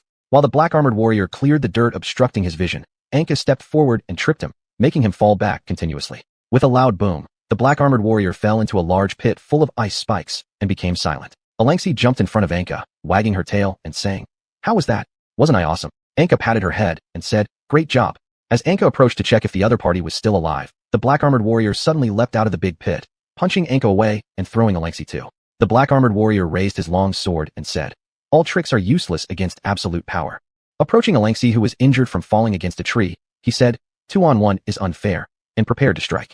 Suddenly, a streak of light flashed as Anka violently rammed into the black-armored warrior, hurling him more than 10 meters away. Wiping the blood flowing from her nose, Anka said to Alangsi, hide. Upon rising and seeing Anka, the black-armored warrior said, since you don't have a weapon, neither do I. He then discarded his weapon and collided with Anka for a close combat. Anka delivered a heavy punch onto his armor, which caused Anka pain but also visibly discomforted the opponent. The black-armored warrior attempted a kick, which Anka barely deflected, but the force still made her kneel half down. After several more heavy punches, with sounds echoing around them, Anka seized the chance, grabbed the decoration on his helmet and hugged the enemy tightly, striking him with a headbutt. After retreating several steps, Anka secretly picked up her spear and took advantage of the opponent's next attack to thrust her spear forward. The opponent caught it easily and said, what? Already so slow? Anka lightly smiled and shouted, fire. Responding to her command, the embedded dragon crystal inside her spear detonated, causing a powerful explosion that sent both flying. The spear was completely destroyed, leaving only 2 dragon crystals rolling on the ground. After taking a moment to recover, the black-armored warrior stood up and said, this is your struggle, isn't it? Look, my armor is completely unharmed. He proudly showed off his armor to Anka. Anka sneered and hurled the ice dragon crystal. With a roar, where the black-armored warrior once stood emerged a tall ice spike of over 10 meters. Unknown to him, he had leaped behind Anka intending to finish the battle in one strike. Anka swiftly raised her fist, attacking his jaw with a fiery dragon crystal clenched in her hand. Another loud explosion echoed as the dragon crystal flew to the side, and the black-armored warrior's armor couldn't bear the pressure, cracking severely. He tore off his broken helmet and looked at Anka, laughing heartily. My own hand is gone, how pathetic. Ha ha. Looking at her exploded arm, which she used to get closer to the ice spike for cover, Anka's arm inexplicably regenerated. Delighted, Anka exclaimed, it's a good thing my body isn't real flesh. Though the black-armored warrior paused for a moment, he quickly reacted and attacked fiercely with strong punches. Watching the fast-attacking black-armored warrior, Anka clearly understood that he was unleashing all his might this time, completely different from his previous relaxed attitude. Thinking internally, Anka noted, I must end the fight quickly, Otherwise, I will surely be dragged down. Gathering her strength into her right arm again, Anka concentrated intently, while observing that the black-armored warrior was also laughing and concentrating his energy at the same time. After a moment of confrontation, they both suddenly sprang forward with a thunderous clash. The immense force akin to an explosion obliterated the nearby trees. Anka aimed for the opponent's head, but it was blocked by his shoulder as he shifted aside. Meanwhile, the black-armored warrior targeted Anka's armor. Almost simultaneously, both collapsed on the ground with their armors completely shattered. After a brief pause, the black-armored warrior slowly rose and said, "It seems I have won." Before he could finish speaking, Anka leapt up and struck him under the jaw with a punch. The black-armored warrior then grabbed Anka's arm and forcefully threw her away. Anka only stopped after colliding with a tree. At this moment, Alangsi arrived here along with a group of holy knights and a holy maiden. The captain of the holy knights stepped forward and shouted, "We are the holy knights who serve the holy maiden. Surrender." Before he could finish, the person was struck in the head by the black-armored warrior and thrown across the area. Instantly, the knights fell into chaos, some even fleeing. As for Anka, after drinking the life potion handed over by Alangsi, she quickly recovered and stood before the holy maiden saying, "Alangsi, I never said I wanted to involve others." Alangsi replied, "Sorry, I just encountered them nearby, so I brought them to help you." The holy maiden said, "That black-armored warrior, you have already committed a crime. I hope you will submit to justice to avoid more destruction." The black-armored warrior laughed loudly and said, "What? The prize cannot speak, huh?" As everyone thought the holy maiden could only do this, she removed her veil and stepped out to face the black-armored warrior. Seeing the almost perfect face in front of him, the black-armored warrior seemed somewhat mesmerized and said, "Are you trying to seduce me?" "But I..." Before he finished, the holy maiden spread her arms wide and a magic circle appeared beneath the black-armored warrior's feet. With a thunderous boom, a sacred energy akin to a volcanic eruption surged forth. The black-armored warrior's entire body burned until he was charred black, leaving him kneeling on the spot, struggling to breathe. Anka looked astonished at the holy maiden before her. After putting her veil back on, the holy maiden spoke to the remaining holy knights who hadn't fled. "Please take him to the prison. It's troubling." Shocked, Anka asked, "Are you that strong?" The holy maiden waved her hands and said, "This is not my power. It's merely the borrowed power of the great gods." Then the holy maiden added, "You seem injured. Sit there and let me heal you." Chapter 38, The Holy Maiden. Anka sat under the shade of a tree. The holy maiden knelt before her, gently stroking Anka's wounded cheeks and arms. The holy maiden's tender hands continuously caressed Anka's injured body. As the holy maiden touched her, Anka felt waves of warmth and comfort spreading through her entire being. Alangsi pouted and lay nearby watching them. The holy maiden said softly, "I must thank you for helping the residents here solve this trouble." Anka shook her head and replied, "It was only because of you that the problem was completely resolved." The holy maiden answered gently, "If you hadn't given me enough time, I would have been crushed by him too. That must have hurt a lot." After finishing, she looked toward the unfortunate knight team leader and sighed. "He was a good man, with a perfect family. I should have stopped them from coming over earlier." Anka then asked, "Speaking of which, why didn't you resolve this issue sooner?" The holy maiden responded, "I only found out about this problem now. I only appear in front of people when accepting worshippers' adoration, and the followers I can interact with are all minor nobles, so they don't speak to me much. They just say things like blessings and who they're praying for. Today, I secretly sneaked out. I'll have to go back soon." Recalling how the other person could dispel her headache, Anka curiously asked, "By the way, how did you deal with my headache?" The holy maiden replied, "At the time, I thought you looked very painful, so I focused on curing you." After constant prayer, the great gods made their response. Suddenly, a strong wind blew, instantly lifting the holy maiden's veil. The two stared at each other once again. After staring blankly for a moment, the holy maiden covered her blushing face and closed her eyes. Anka had fully seen the holy maiden's appearance this time. Under the sunlight, her red wavy hair, resembling ocean waves, blew in the wind, exuding a sweet fragrance. Her green eyes were as clear and bright as gems at the bottom of a pool. Anka picked up the veil and handed it over, asking, "Sorry, do you not like others seeing your face?" The holy maiden shook her head and replied, "No, I also want others to see my warm eyes, but I was cursed by a demon. Anyone who looks directly into my eyes will have their life force taken away. Even if I cover my eyes, it doesn't help. If people see even my closed eyes, they'll still be affected. After that day, I've had no choice but to wear this enchanted veil with its isolating effects every day and not make eye contact with others." Then, the holy maiden anxiously stood up and approached Anka closely, asking, "Excuse me, was your headache caused by a curse?" Anka scratched his head and replied, unable to get rid of it. "So it could be considered a curse." The holy maiden jumped happily where she stood and asked excitedly, "Who cast the curse on you?" Anka scratched his head and said, "Another demon, though he lost track of me now while I'm searching for him." The holy maiden joyfully shed tears and confirmed her conjecture, asking again, "Did you feel any discomfort when looking into my eyes?" Anka responded, "No." The holy maiden exclaimed happily, "That's wonderful. In that case, maybe your curse could be transferred to me, or perhaps that demon could curse me as well. This might suppress my original curse." Anka, startled, stopped her idea, saying, "I advise you not to think that way. After all, they're demons. What if the two curses pile up? What would happen then?" The holy maiden responded disappointingly, "Even with a small chance, I'd still try." Before leaving, The holy maiden said to Anka, I will help you find that demon. At noon today, you can follow the crowd worshipping into the inner city, and I will find you there. Long after the holy maiden left, Anka finally recovered and said to Ilangxi, Do you still have the strength to fly? Ilangxi nodded in response. Anka said, I've lost my armor. Maybe you can carry me now. I need to get back quickly and prepare. Ilangxi nodded in agreement and waited on the spot. After picking up the dragon crystal, Anka rode on Ilangxi's half-man-sized back. With a whoosh, the two quickly ascended into the sky and returned to the residential area shortly afterward. After Ilangxi landed, she asked, Hey, whose touch feels better? Anka hesitated for a long time before replying, Definitely you. You're icy and cool. I love it most. After hearing this, Ilangxi was flattered and turned back into a playful little dog-like creature rubbing against Anka and cooing. Afterward, Anka and Ilangxi entered the tavern, where the group had been waiting for a long time. The innkeeper worriedly rushed forward and asked, How did it go? Anka countered, Where are the things I asked for? The receptionist pulled out a piece of paper with twisted writing and said, You can use this to bypass the queue and enter the inner city directly. After finishing, the receptionist held the paper in his arms and looked at Anka. Anka said, The holy maiden helped me defeat him while we were fighting. If you don't believe me, you can ask the holy knights who accompanied us. Upon hearing this, everyone believed Anka and handed over the pass. Then Anka said, I'm going to the inner city now. Ilangxi, take a rest here for now. Ilangxi nodded reluctantly with some reluctance. Later, Anka quietly pulled Ilangxi aside and handed her 2 dragon crystal stones for protection before heading out.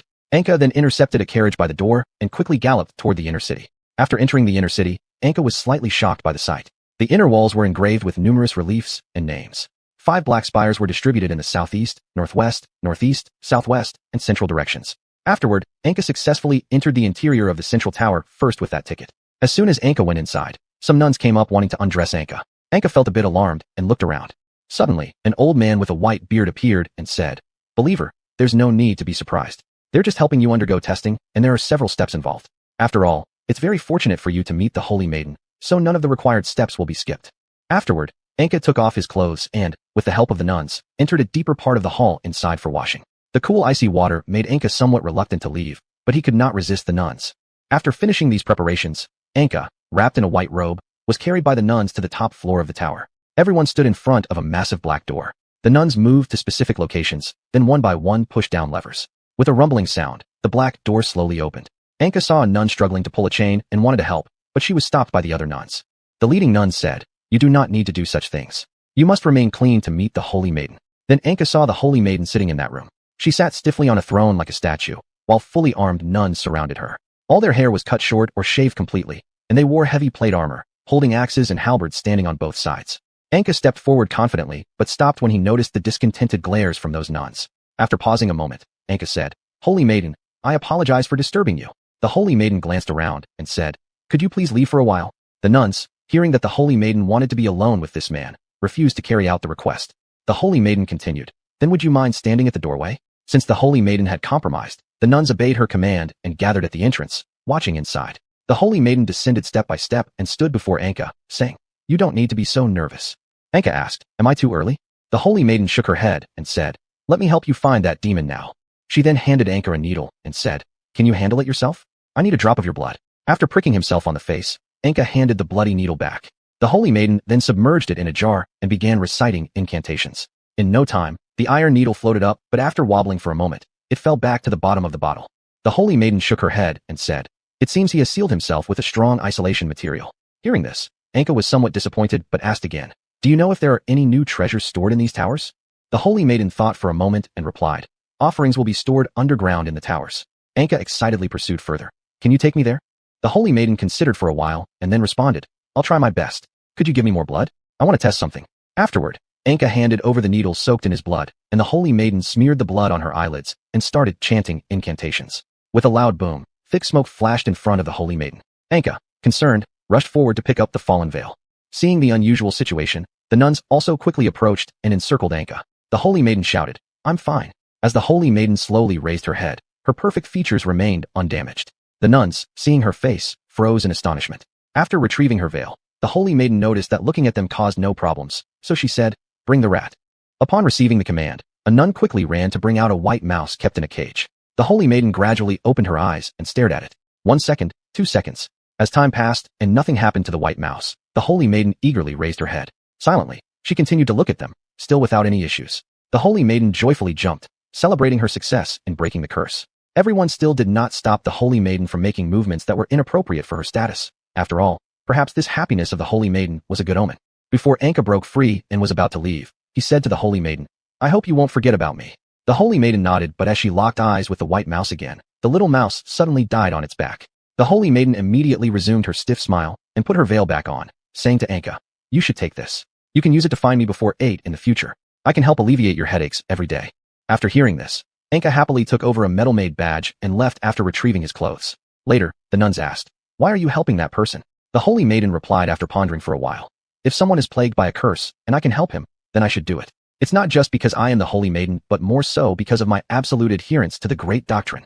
As soon as these words were spoken, many nuns cast admiring glances towards the throne. Chapter 39. The Holy Maiden Goes Out.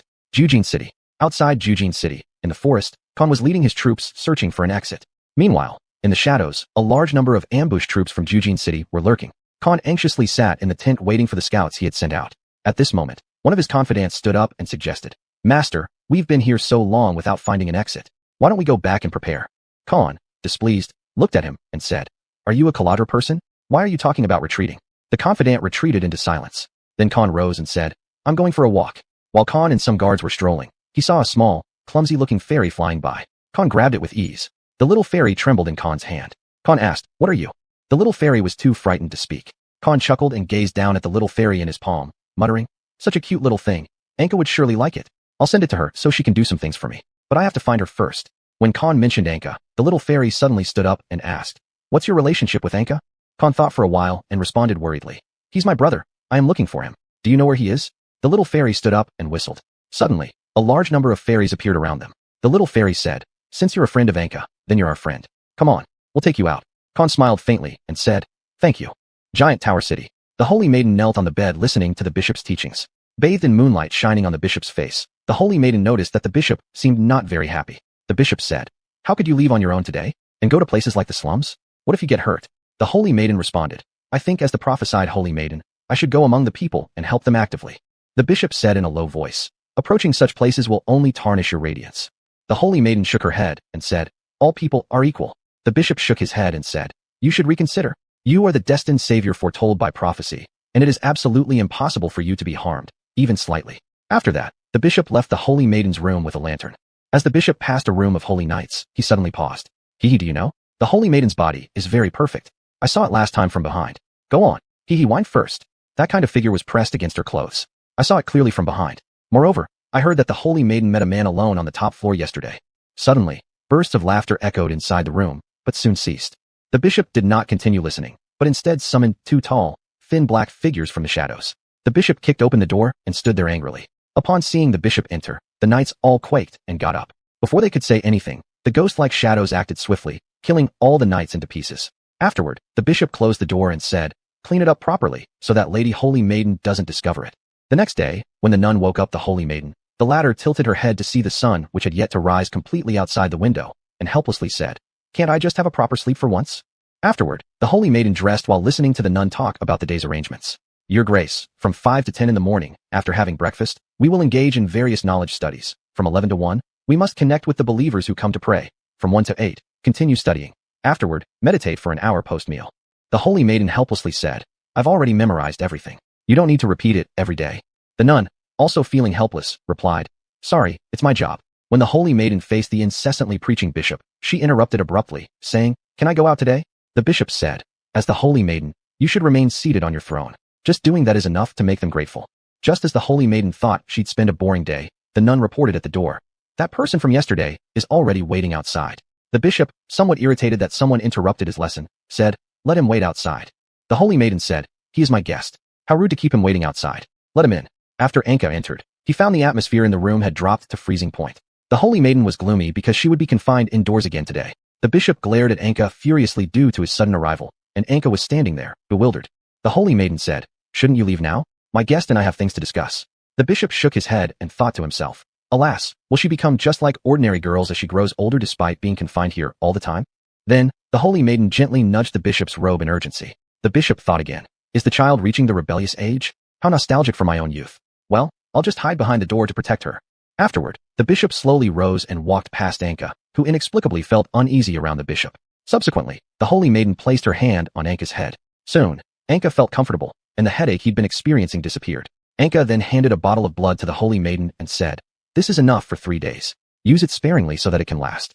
The holy maiden nodded in gratitude and said, "By the way, I don't even know your name." Anka, surprised at first, the holy maiden calmed herself down and replied, "I am Randy Sayfil Idel. You can call me Idel in private." Anka nodded in response. Meanwhile, the bishop couldn't contain his emotions any longer and burst into the room, shouting, "How could you tell someone else your name?" Tilting her head, the holy maiden responded, "But he exchanged his name with mine too." The bishop shouted back, "What if it's a fake name? What if he uses your name to harm you?" Seeing no reaction from Idel, the bishop tried to calm himself down and thought, "It's fine. Every child goes through this stage. I'll check out this Anka right away, and if he poses a threat, I'll take care of him immediately." Then, the bishop announced, "You two should not do anything reckless. I'm watching." Once the bishop left, Idel bowed her head apologetically and said, "He always worries about everything so much." Idel then asked, "Can you let me go out for a walk?" After a moment of contemplation, Anka agreed. Before leaving, Anka added, "As long as you don't make a commotion and cause panic among people, I'll bring you out." Anka then packed Idel inside a bag and carried her out while walking by the bishop, both breaking out in cold sweat. The bishop simply laughed and shook his head, ignoring their actions. A nun later asked, "Are you not worried about Lady Holy Maiden?" The bishop replied, "If I stop her now, she might attempt something even more dangerous next time. But I'm not entirely unprepared. I've already sent 30 shadow demons to follow them. If there's any danger to the Holy Maiden, they can instantly eliminate the threat." Later, Anka and Idel took a carriage to a mansion in the noble district which Anka had rented yesterday, to ensure he could easily find Idel whenever her headaches resurfaced. Erlangsi heard the sound and rushed out, but quickly turned her head and returned to her room upon seeing Idel. Idel asked, "Can we visit the residential area and the slums afterward?" Anka responded, "As long as you stay by my side, I believe I can guarantee your safety." Afterward, Anka and Idel decided to eat something first. Idel looked at the dried meat on the table and hesitated, eventually choosing bread smeared with jam. Anka suggested, "The dried meat is also very tasty." Out of curiosity, Idel put a piece in her mouth and gave her evaluation. "It feels like chewing on wood, except it has some taste." After eating, Idel handed a white robe to Anka and said, "Please put this on." Without asking further, Anka wore it, and soon they boarded the carriage heading to the slums. Here, countless hollow eyes shone from the alleys, and emaciated bodies fell lifelessly by the roadside every day. Filth was discarded and drained everywhere without restraint. Idel said from the carriage, "This place ought to be erased." Anka curiously asked, "Why?" Idel turned around and responded, "I have only seen such a scene described in books about the apocalypse. I think they should at least live like normal residents instead of like this. The slums shouldn't exist." Having spoken, Idel descended together with Anka. She approached a thin elderly man covered in scars and asked, "Could you please explain how these injuries came about?" The old man lifted his head, shielding his eyes from the sun shining on Idel, and responded, "Ahem. Are you one of those from the inner city? How rare. We don't even know how we got these diseases ourselves, but we're used to them. Someone dies here daily. You'd better leave quickly." As he spoke, Anka followed the old man's panicky gaze and noticed glowing eyes peering at them from the alley behind. "What are you going to do?" Anka turned and saw Idel surrounded by some individuals, about to kick forward and rescue her. But suddenly, several men emerged and circled him too. Anka exclaimed, "I don't want to kill." But as soon as the words were spoken, a stick hit Anka's back, and Anka swiftly threw a punch, sending the attacker flying. While Idel kept saying, "Please calm down, we're here to help you." The leader then said, Judging by the voice, she should be quite a looker. Which noble's daughter are you? Let me take a look." The moment the man lifted the holy maiden's veil and saw her eyes, he withered instantly and fell lifeless on the ground. Idel exclaimed in panic, "Oh no, I forgot to use blood." After being stunned for a moment, the others raised their sacks and prepared to attack again. In an instant, the shadow demon hidden in Idel's shadow launched into action. Meanwhile, Anka also had no choice but to unleash full strength when the opponents suddenly revealed sharp blades. After completing the task, the shadow demons pulled Idel back to the high tower via shadows. And after seeing Idel leave, Anka shouted, "Drop your weapons and let me go." "Humph, as if it would be that easy." Anka asked helplessly, "What do you want?" "Money, lots of money." "I don't have that much." "Then leave yourself behind." Saying this, they lunged forward to stab Anka, while Anka stood still, leaped into the air, and quickly plummeted downwards. With a thunderous boom, Anka sent all the attackers flying away, leaving a big crater where Anka landed. Under the fearful gazes of everyone, Anka walked away. Chapter 40, The Book of Prophecies. Immediately after Idel left, the bishop had her locked up in the tower top. The bishop said to the holy maiden, "You should not go to such a dangerous place. If I knew you were going there, I would never have let you leave." The holy maiden replied, "But the people there are sick, and I wish to help them." The bishop responded, "You need to rest and prepare for the upcoming apocalypse rather than waste your energy on these kinds of things." The bishop continued, "Jinkin City has been attacked. I'm heading there for support, so in the next few days, your maximum activity range will be restricted to the inner city." Then, the bishop closed the door and spoke to a paladin adorned with specially decorated armor. "You must also prepare. Since the second chosen warrior has appeared, you need to prevent the third one from contacting them, or it may hasten the end times." Later, Anka returned to her residence. After the battle, she fell exhausted onto the bed. Elanchi slowly walked out and said, I just came back from those black towers. This is the map I found. Anka stroked Elanchi as she said, thank you. Subsequently, Elanchi began explaining the entire map, pointing to the center. This is where the Holy Maiden is. The other 4 towers are all libraries. To the north, it seems that a large number of people wearing uniforms but not warriors are gathered. Underground, only beneath the central tower is there a basement storing treasures. Anka asked, is there a way in? Elanchi shook her head in response. Anka muttered, it looks like I still need to find the Holy Maiden. Then Anka stood up to leave. Elanchi asked, are you still going to see her? Isn't it a bit late already? Anka nodded and said, I need to check the basement to see if there's a magic sword. Elanchi pointed to the half-set sun and said, this late, aren't you worried about what people might say when you go see her now? Anka paused and exclaimed, I was careless. After hearing the sounds of drumming outside, Anka approached the window and said, then why don't we go take a stroll outside today? After speaking, Anka extended her hand, and Elanchi jumped happily, rubbing around next to Anka continuously. The two then arrived at a bustling street filled with noisy pedestrians and various vendors, which made the two of them feel quite irritable. When they noticed an unusually quiet place established by the church, they curiously entered. Fortunately, there were still some seats available. As the two sat in the rear corner, they watched a clergyman slowly ascend the stage. The clergyman stood at the front of the stage and began speaking, pointing at the painting behind him. The great emperor was born upon the land we tread. He destroyed countless heretical twisted civilizations and established a great empire primarily led by humans. However, after the emperor's death, those cursed heretics attempted to divide it. Nowadays, Cades is no longer a threat, while Kalen and Caldera are merely 2 countries full of folly. And the birth of the great Holy Maiden in Saint Sika has foretold that we will surely reunify the entire continent under the radiance of the Holy Maiden. After he finished speaking, the clergyman slowly left, and everyone took out books filled with numerous myths to begin exchanging ideas. Feeling somewhat bored, Anka pulled Elanchi and prepared to leave. Elanchi pulled on Anka's sleeve and pointed at a phrase on the wall, saying, look, the painting also contains a dragon with fur the same color as mine, just bigger than me. As the two stepped outside to get some fresh air, several clerics greeted Anka and said, you seem to be troubled. Why don't you come this way and let us assist you? Anka responded, I have no trouble. The leading clergyman first looked surprised, then joyfully said, then this is good enough here. Nothing went wrong. Anka curiously asked, what hasn't gone wrong? The clergyman happily said, that doesn't matter because I know everything about you. Anka suddenly grew alert, readying herself for battle as she stared intently at the other person. However, the other party suddenly said, you're looking for a sword used by the emperor, a demon-possessed sword. Anka was shocked, taking a big step forward and asking, where is it?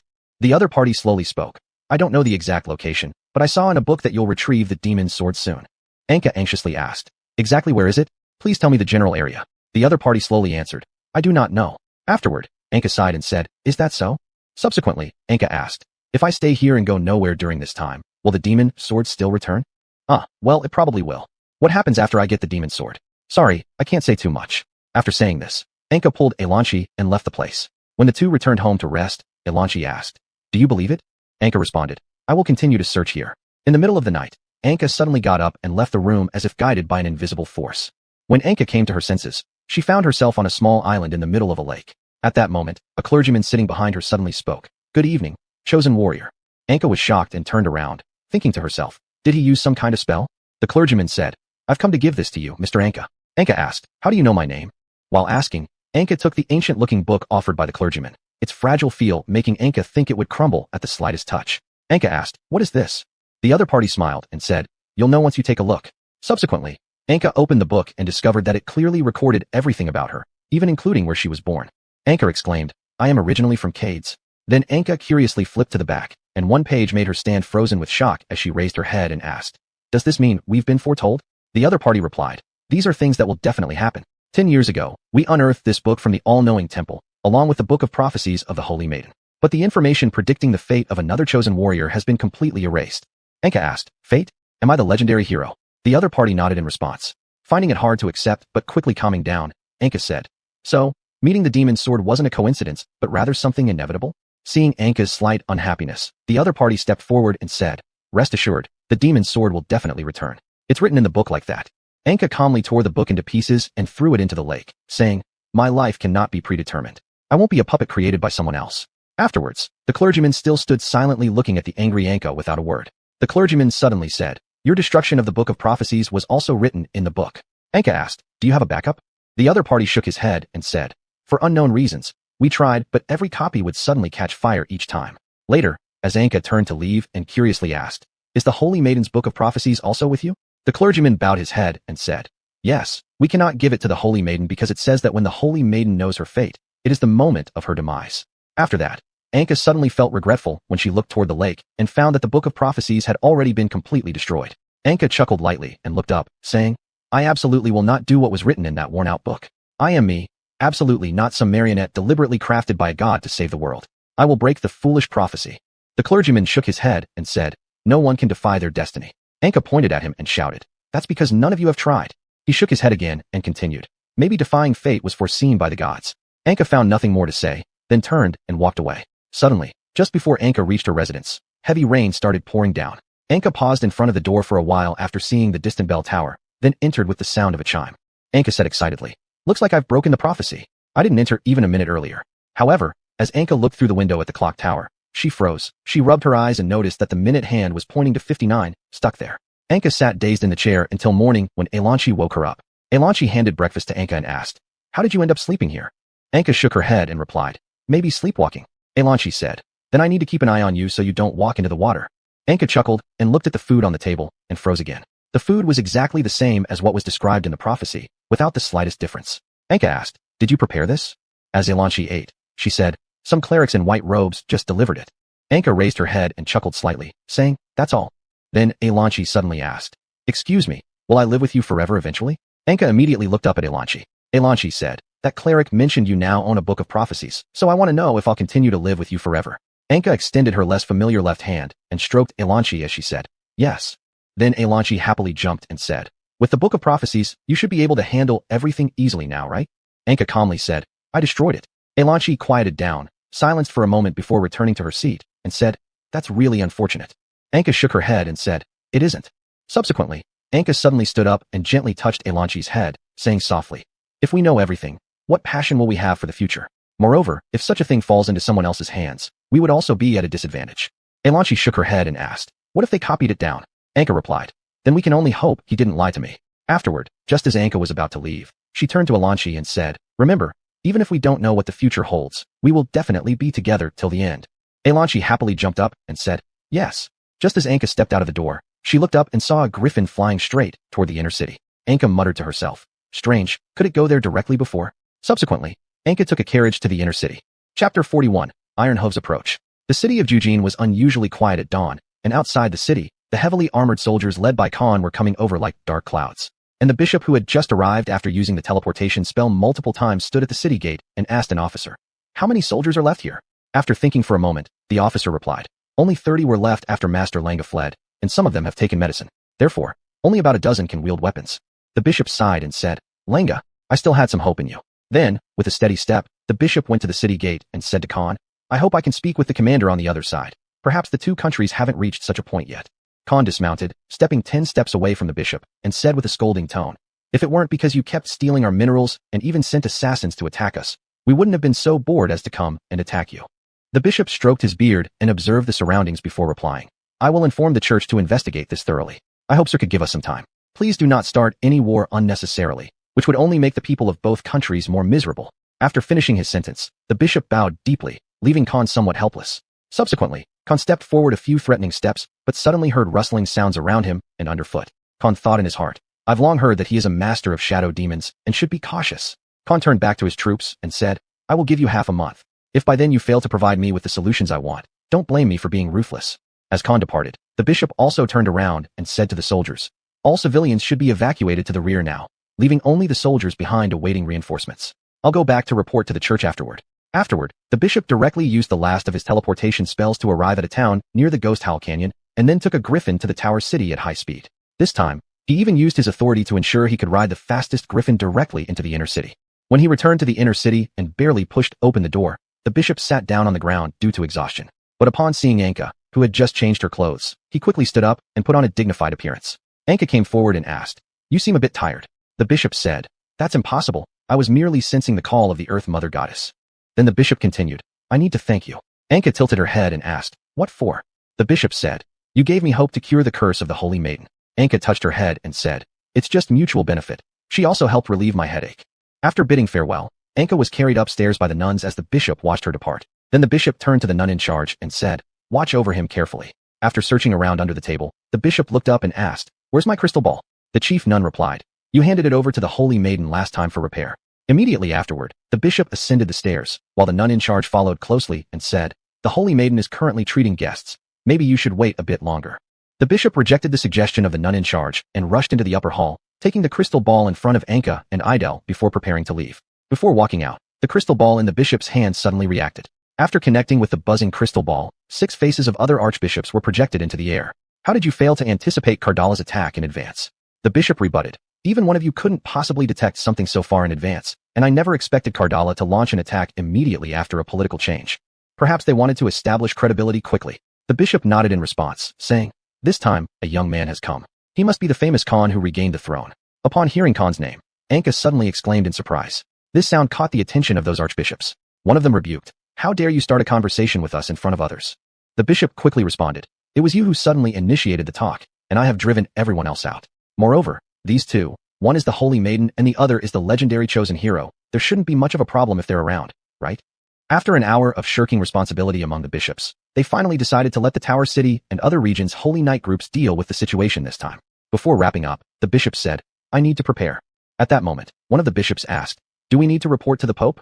The bishop let out a light hum and said, "Who knows what he and the others were doing in Golden Word City? Since the last time he went there, we've never heard any news from Golden Word City." After the communication ended, the bishop turned to the Holy Maiden and said, "You should quickly write down the Holy Edict for the surrounding legions to go and intercept them."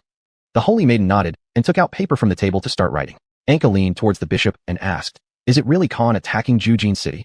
The bishop looked at Anka and asked, "Do you know him?" Anka nodded. The bishop then asked, "Will you help us?" Anka hesitated for a moment and replied, "From my perspective, it was actually your side that initiated the attack and even attempted assassination against them, not to mention releasing those brain-eating worms."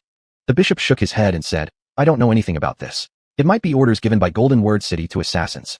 The situation within our country is very complex. Even the Holy Maiden doesn't know the specifics of other cities." The bishop then asked, "So are you going to be a bystander?" Anka responded, "If he goes too far, I will help." After receiving the Holy Maiden's edict, the bishop turned to leave, but before departing, he said over his shoulder, "If all the front lines fall, you should retreat to other places. But absolutely do not go to Golden Word City." The Holy Maiden nodded in response. Then the Holy Maiden asked Anka, "Would you like to take a walk with me? I recently found the key to the basement." Anka nodded and agreed. Under the watchful eyes of the nun in charge and a richly adorned Holy Knight, Anka and the Holy Maiden arrived at the entrance of the basement door. Then the two pushed open the heavy door and entered the basement filled with gold and treasures. The Holy Maiden asked, "Is there anything you're looking for here?" Anka searched through countless treasures for a while, but eventually returned to the Holy Maiden and shook her head. The Holy Maiden said, "That's truly unfortunate." Anka said, "Looks like I'll have to look elsewhere." The nun in charge interjected from the side, "It might not be possible now." Anka asked, "Why not?" The nun in charge responded, "Because you come from Cardala, so you've been restricted from leaving. However, once their army retreats, this restriction on you will immediately be lifted." Without further words, Anka directly left the basement. Later, the Holy Maiden saw her on the balcony of the 3rd floor. The Holy Maiden said, "Don't worry, everything will pass quickly." Anka nodded and said, "I hope so." Thus, the two stood silently on the balcony, gazing into the distance. Suddenly, a shout broke the silence as Anka turned around and noticed that the Holy Maiden had inexplicably fainted and fallen to the ground. The nun in charge watching at the distant gate rushed over quickly to check. Later, the nun in charge carried the Holy Maiden to a room on the rooftop for treatment, while Anka remained confined on the balcony. Soon, the nun in charge returned with some news. The nun in charge said, "She's fine, release him." Anka approached and asked, "What happened?" The nun in charge responded, "It seems that continuous use of her abilities has led to some physical weakness. Resting for a few days should resolve it." Afterwards, Anka was permitted to see the resting Holy Maiden. In a weak voice, the Holy Maiden said, "I'm sorry, I probably won't be able to help relieve your headache these next few days." Anka responded, "I thank you very much. Please rest well." As Anka was about to turn and leave, the Holy Maiden suddenly called her back and said, "Please fulfill 2 whimsical requests of mine."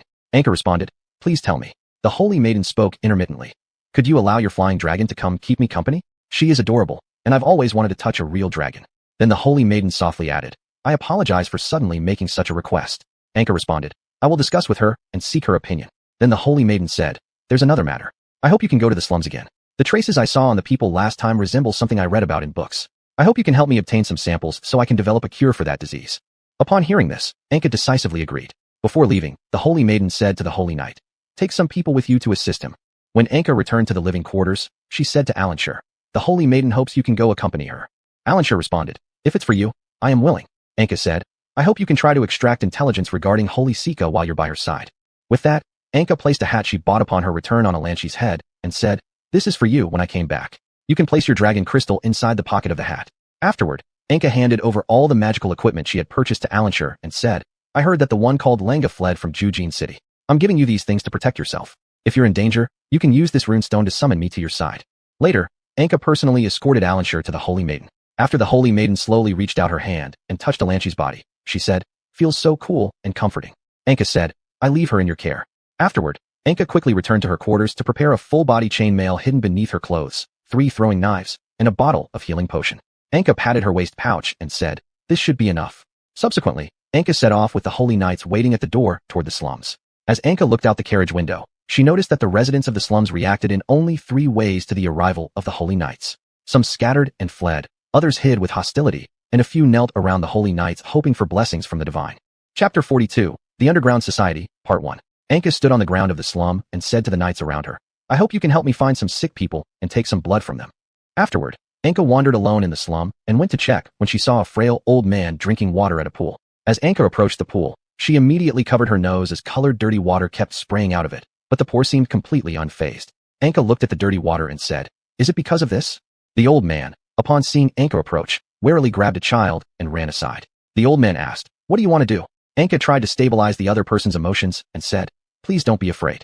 I only want to ask some questions." After noticing the other person gradually calming down, Anka asked, "Do you know what kind of work people here do?"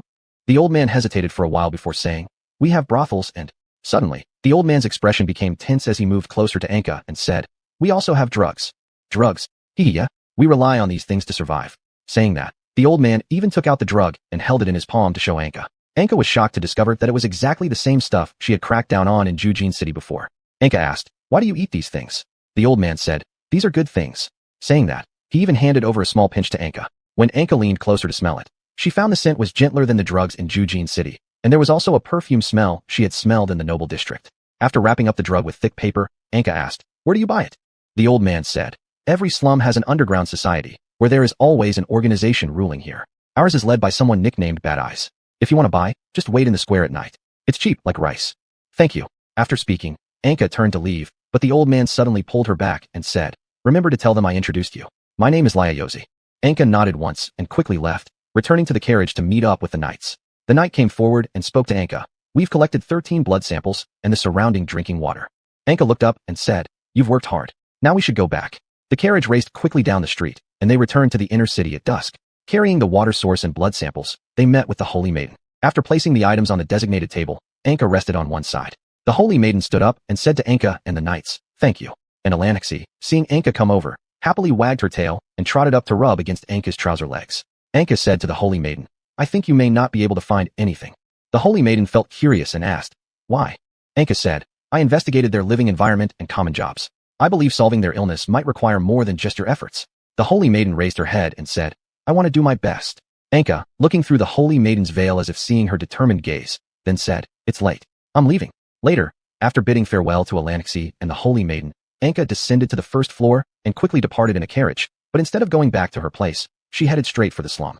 The Holy Maiden looked at the samples and said to the knights, "Please help me put these in the room downstairs. I'm going to pray now." Speaking this, the Holy Maiden embraced Alanixi, who was standing sorrowfully on the balcony, gazing longingly at the distance, and began praying sitting on the bed. After Anka returned to the slum and found the square, she constantly wandered around the fountain until someone tapped her shoulder. Startled, Anka instinctively turned around slowly, finding the person wearing a shabby black outfit, but, because of the mask, Anka couldn't see the person's face. Anka said, "Do you like scaring people so much?" After hearing this, the person spat on the ground and said, "Are you blaming me? You're dressed all white and walking around here. If you hadn't sneezed, I wouldn't dare to come close." The person scrutinized Anka from top to bottom, making a clicking sound, and asked, "How come you're dressed better than me? Your whole body except for 2 holes in the mask. What? Afraid of being seen?" Anka said, "Don't say that. Where are the things I want?" The person casually replied, "Hee, you have to go down below to get the medicine." After hearing this, Anka immediately became alert and observed the person and the surroundings. "Come with me." Subsequently, Anka and the person walked through a narrow alley filled with unconscious people, arriving at the end where the person knocked twice on the wall, and a turning mechanism made a lift start ascending slowly. The person extended a hand and said, "Come inside." Standing together on the creaking lift with flickering dim lights, the two quickly descended. Soon, the two arrived underground. As the iron gate opened, Anka witnessed a wildly frenzied scene. Men and women were intertwined in great numbers. Wine filled the entire pool, and those who had consumed excessive amounts of drugs even began soaking themselves at the bottom of it. Yet this was only a corner of the underground society. The man said, "Here you can buy all sorts of things that aren't available up above." After speaking, the man directly disappeared into the lift and fled. Anka thought to herself. Looks like in order to resolve the slum's issues, I need to first fully investigate this place. Hopefully, I won't be noticed. Later, Anka went through several wine-filled pools until she arrived at 3 large gates. Anka entered one red door first. As soon as she stepped inside, the stench of blood immediately made her hesitate to go further. Walking over a thick layer of hot sand on the ground, Anka was stopped at a door. Entrance fee. Anka asked, how much? The other party did not answer. Anka casually pulled out a few silver coins, and the other person snatched them away then shouted loudly, 1 second-class seat. Afterward, they gestured for Anka to enter. Upon entering, Anka found out that inside there was an enormous circular arena, and according to the instructions, she sat in a position slightly above the middle. The guide also equipped Anka with a telescope for detailed viewing. Before leaving, the guide asked, is this your first time here? Anka nodded in response. The other person said, I warn you, as long as you have money, everything here is for sale. When the other person was about to leave, Anka immediately blocked their way and asked, by the way, why are there so many people here? I saw tens of thousands gathered from the 5 gates alone. The other person put a hand to their lips and said, enjoy the show peacefully. The biggest taboo here is asking questions. Soon, with a rumbling sound, a woman wearing simple armor was hurriedly driven out of a gate opened on one side. Her opponent was a beast man covered with orange fur standing 2 meters tall. With a roar from the beast man, it quickly swung its massive axe toward the woman, who jumped agilely, continuously flipping gracefully in midair. In an instant, the woman leaped onto the beastman's head and swiftly slashed twice, producing sharp sounds as the blades cut through the air. The beast man, covering its eyes that had been sliced open, wildly swung its massive axe around while the woman rapidly moved beneath the beast man and jumped again, stabbing her knife under its jaw. She then circled behind the beast man and plunged another knife into its back brain. Just as Anka thought the fight was ending, a voice suddenly echoed overhead. Compared to the rest of you who haven't enjoyed enough, we'll now hold another match. Let her battle to death with her former nun companion. Upon hearing this, the crowd erupted in cheers, but both Anka and the woman standing on the field froze in shock. Nuns assembly? Are they captured nuns? Anka wondered to herself. Then, an even weaker woman, covered in scars, walked out from the other side. Her age appeared to be younger. Upon receiving orders, the two rushed towards each other and grappled, becoming entangled. In no time, both were already covered in blood, and the older woman pressed down on the other female below her. But the punch suddenly stopped midair and didn't continue falling to strike. Then Anka observed through the telescope that the elder woman seemed to say something, pretending to attack with her knife before seemingly intentionally leaving it on the hot sand beside her. After getting hold of the knife, the younger woman quickly severed the throat of the older woman pressing on her. Covered in blood, the young woman stood up and looked desolately at the spectators' stand. As she prepared to end her own life, some workers stepped forward to stop her and dragged her back behind the iron gate. Anka called over a server and said, "Can I take a look at the female who fought just now?" The server nodded and said, "Although it's possible, I don't recommend you go there." Under Anka's insistent request, the person still led Anka to where they were being held. Countless men and women cloaked in tattered fabrics and strange monstrous creatures pitifully wailed as they reached their hands out of the iron fences begging Anka to save them. After reaching the end, Anka saw the female fighter from earlier. Anka realized the woman was close to her own age, but her body resembled someone severely malnourished like a slave. Anka turned and asked, "Can we have some privacy?" The staff member bent down and retreated several dozen meters to the entrance gate. Seeing Anka, dressed all in white and heavily wrapped, the woman immediately knelt down and said, "Great. I've been waiting for you." Anka, puzzled, questioned, "Do you know me?" The woman vigorously nodded up and down and said, "I used to be a nun in charge of overseeing prophecy books. I once secretly saw that you would come in the future to rescue faithful nuns mired in hell. I've always believed that I would eventually meet you." Anka discovered that the extensive wounds on the woman's body had developed severe infections, and it was quite difficult. The large areas of necrotic skin made Anka realize that if she didn't receive treatment in time, she might not survive. Anka took out a bottle of life potion and said, "Come closer, so I can apply the medicine for you." The other party knelt down with their back towards Anka in devout prayer, endlessly thanking the gods and the holy maiden. After applying the medicine, the wounds had healed somewhat, so Anka directly handed the rest of the potion to her. Later, Anka returned to the server and asked, "Can I take her with me?" The server held up one finger and said, "That would require 10 silver coins. After all, this is the toughest nun." Anka felt in her pocket and found she only had 9 silver coins. As she was preparing to bargain, the other party directly stated, "Sorry, we don't negotiate here, but we can keep her safe for you for a few days. However, if someone comes offering a higher price within those days, then we won't have any choice." Anka nodded, returning to the nun's side and said, "Sorry, I'll come back tomorrow to take you away." The nun shook her head and said, "Don't worry about me. Other sisters are being tortured behind other doors. Please rescue them too." Anka nodded in response. The service staff stepped forward and said, "Sir, there's still plenty of time left. Would you like to continue watching the show?" Anka responded, "I want to see what it's like elsewhere. And by the way, I'm not sure where to get more potions like that." The person laughed and bent down slightly, saying, "Then may I lead you to another paradise?" Chapter 43, The Underground Society, Part 2. After Anka, she arrived in front of another pink door. After signing a strange life and death agreement, Anka walked in. As soon as she entered, a strange fragrance rushed toward her. The guide who was leading the services stood in front of the door and quickly left without daring to go in. Anka took a few steps forward and found a huge garden appearing. As Anka stood in the middle of the garden and looked around, it wasn't long before she felt her clear vision gradually becoming blurred. Staggering forward, Anka fell down and felt something soft beneath her hand. Upon opening her eyes, she realized it was an unconscious green-haired girl. Anka gently shook the girl, who slowly opened her eyes. Seeing Anka, the girl directly pulled off Anka's mask and lunged at her. Anka felt something was off and violently pushed her away. After rubbing her eyes hard, she realized that the other party wasn't a girl but a giant anthropomorphic plant. Upon seeing Anka awake, it also quickly crawled away. "Sir, don't be nervous. That was just an anthropomorphic grass saying hello to you." Anka stood up, turned around, and found a service staff member wearing a fully covered outfit with a tube extending from their mouth to a canister behind them. Anka asked, "What is going on?" The staff member replied, "This is the essence of paradise. The flowers and anthropomorphic grass here emit fragrances that make people forget their troubles. Many high-ranking officials and wealthy individuals like to seek both physical and spiritual enjoyment here." Anka said, "Then I guess I've come to the wrong place." As Anka lifted her foot to leave, the service staff member said, "The price you paid entitles you to enjoy yourself here. However, you can only stay near the surface. You're not allowed to go deep inside." Anka asked, "What's deeper inside?" The other person responded, "Deeper areas are play areas for high-ranking officials and nobles. The scent there is much stronger." Anka asked, "So, are there no nuns here? Do you like that kind of thing? Then you can check out some other doors."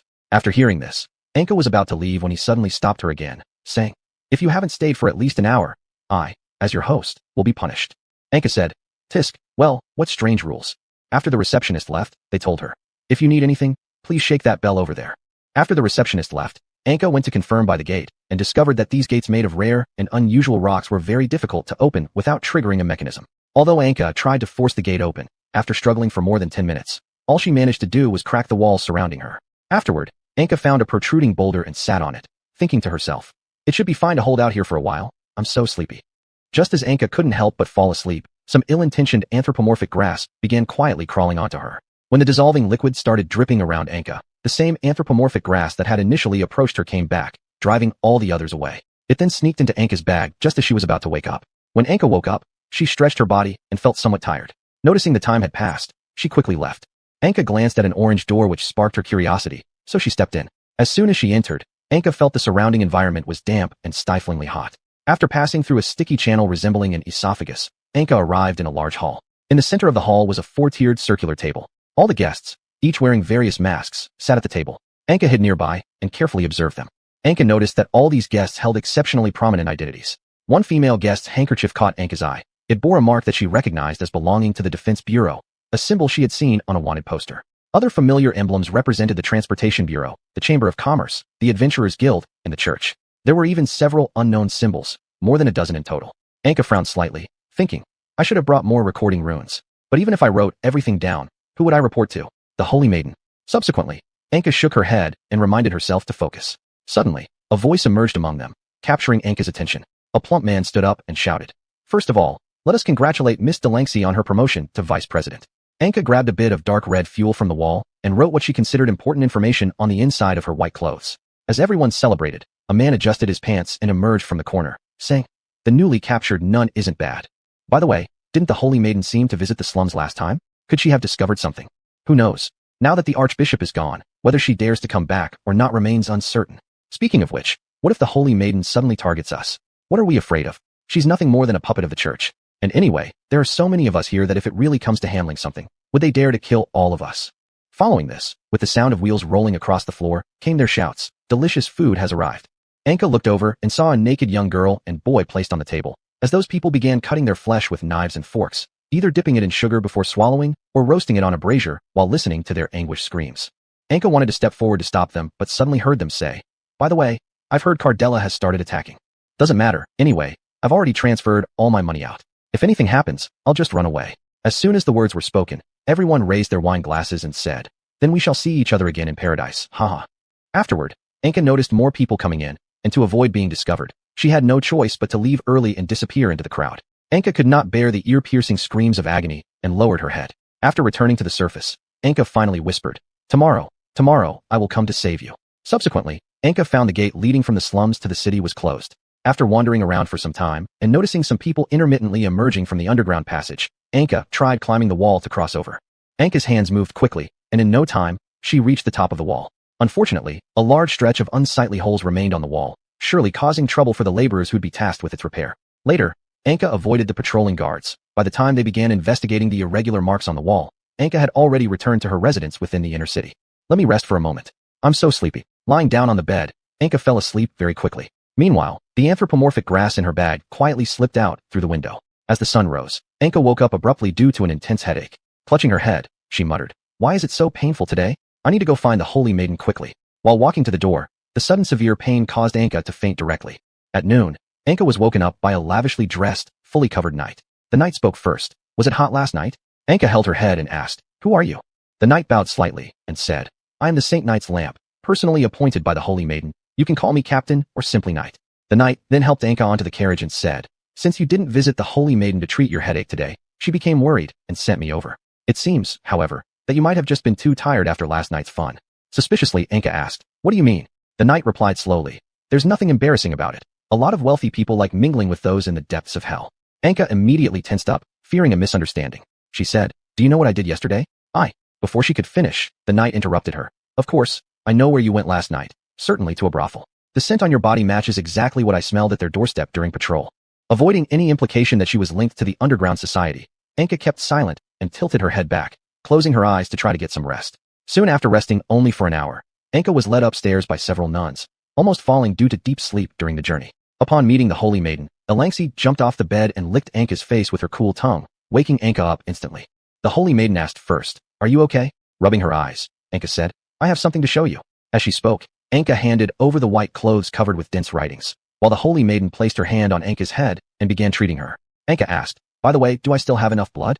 The Holy Maiden replied, "Don't worry, you still have enough. I've already used your blood along with a plant grown in the marshes to make a medicine that can extend the effects to last about 3 days."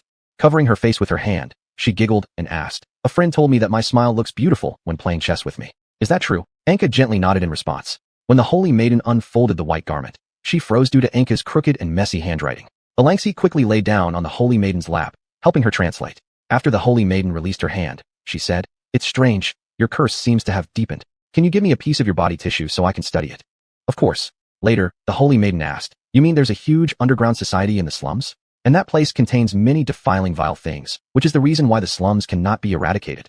Anka nodded and responded, "They must need a location that no one pays attention to but is surrounded by enough people to act as cover for their underground society." The Holy Maiden said, "Do those nobles actually want to control me?" Seeing Anka nod, the Holy Maiden continued, "Do you have more evidence? After all, I can't accuse them based solely on this." Anka stood up and said, "I overheard a name there." Pointing to a corner of the white garment, she said, "Delangsi." The Holy Maiden was somewhat shocked and replied, "She's the vice president of the St. Psycha branch of the Chamber of Commerce. Although she just took office, if she's involved, there must be other senior executives from important departments there too." After a long silence, the Holy Maiden finally spoke again. "Would you be willing to help me?" Anka responded, "Of course, after all, we don't know how many people would be harmed if this continues." Following this, the Holy Maiden summoned the captain standing outside the door and said, "Then we'll leave it in your hands. I need to go do my work now." Chapter 44, The Beginning of the End. Anka and the captain arrived at a concealed underground structure near the Black Tower, where they were indicated to sit on the chairs for a rest. He sat at the end of a table facing Anka, who noticed that the surrounding environment began to become very quiet. The other party spoke first. "To be honest, I actually don't want to investigate that place. After all, the knights and the bishop already know what's there, and it's also a spot for entertainment among many officials." Anka replied, "So are we just going to let this go?" After hesitating for a moment, the other person said, "No, since the Holy Maiden wishes for that place to be purified, we holy knights should carry out her will." Anka asked, "Then what do we do? We can't just arrest them outright. Perhaps we could grab a few of them first and let them turn against each other, making them confess the intelligence." The other one shook their head. "Without solid evidence, directly arresting people would easily warn them off and put us in a passive situation. We should gather evidence about what they've done there so that when it comes time for trial, they'll have nothing to say." Later, he walked around the table and handed Anka a list saying, "This is the information on all the high-ranking officials in this city. I hope you can help us collect evidence of their illegal activities, and we will also deploy a great number of Maidens' Eyes to conduct investigations and assist you. As for me, I'll need to clean up the issues inside the Holy Knight's Order. Of course, helping the Holy Maiden will definitely have its benefits. Are you fond of any particular weapon?" Anka quickly responded, "Something discreet is fine." Then the other used a rune stone to summon a chest and pulled out an elegant short sword with a gold hilt, a dragonskin sheath, red gemstones for decoration, all beautifully packaged together. After weighing the short sword in her hands, Anka felt it was just the right weight. "This is crafted by the best craftsmen in the Holy Knight's Order, originally intended for use by the Holy Maiden, but she didn't like it, so it has been stored ever since. Do you find it convenient to use?" Anka responded, Feels pretty good, though the scabbard and handle seem a bit too extravagant. Before leaving, the captain handed over a runestone for communication purposes to Anka. Anka thanked him and then left. Anka looked at the information sheet in her hand, relieved that she recognized most of the characters, and figured guessing the rest wouldn't be difficult either. As she glanced at the first line, she read aloud. Delancey, Vice President of the Holy Sika Chamber of Commerce, currently residing at number 13 Holy Speech Road in the northern part of the city. Unfortunately, I don't recognize the rest of the words, but knowing these things should be enough. Anka hailed a carriage and said to the driver, "Please take me to Holy Speech Road." During the ride, the driver never stopped talking until he asked, "You must be a noble living there. Could you perhaps reward me with a tip later?" Anka questioned, "How do you know I'm a noble?" The driver replied, "Commoners couldn't casually enter those towers. And from your attire and accessories, you certainly look like a noble." "Is that so?" As Anka was about to see Holy Speech Road, the driver suddenly exclaimed, how much things have changed. Back in the day, this place wasn't nearly as grand or prosperous. All thanks to the Holy Maiden." Anka asked, "What did the Holy Maiden do?" The driver said, "Before the bishop found her, our land was hit by a massive epidemic and famine. At that time, everyone thought they were doomed, but then the Holy Maiden came, and everything changed. Those who saw her radiance were cured of all pain and disease, and plants she touched grew lush instantly. Within a year, the plague and famine here were completely eradicated. In fact, this area became the region producing the most grain in all of Holy Sika.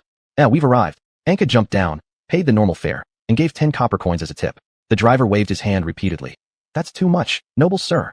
You tell some interesting old stories. Next time tell me more about what you know." With that, Anka turned away and left while the driver drove off hastily once he was sure Anka wouldn't suddenly turn back to demand the money back. At the end of the road, in front of a large iron gate, Anka found Delancey's residence, a building so prominent that it stood out awkwardly. A 5-story villa was surrounded by 4 gardens. Seeing the recruitment notice for bodyguards at the gate, Anka hatched a plan. When a luxurious carriage approached, she immediately took out her short sword and wounded herself. Seeing Anka lying outside his house, Delancey asked, "Shoo him away. Don't dirty my gate." Just as the butler moved forward to drive Anka away, he noticed the gold adventurer badge that Anka had deliberately revealed. After examining it for a while, the butler said to Delancey, "Master, this is a gold-ranked adventurer, and they might be here to apply for the bodyguard position."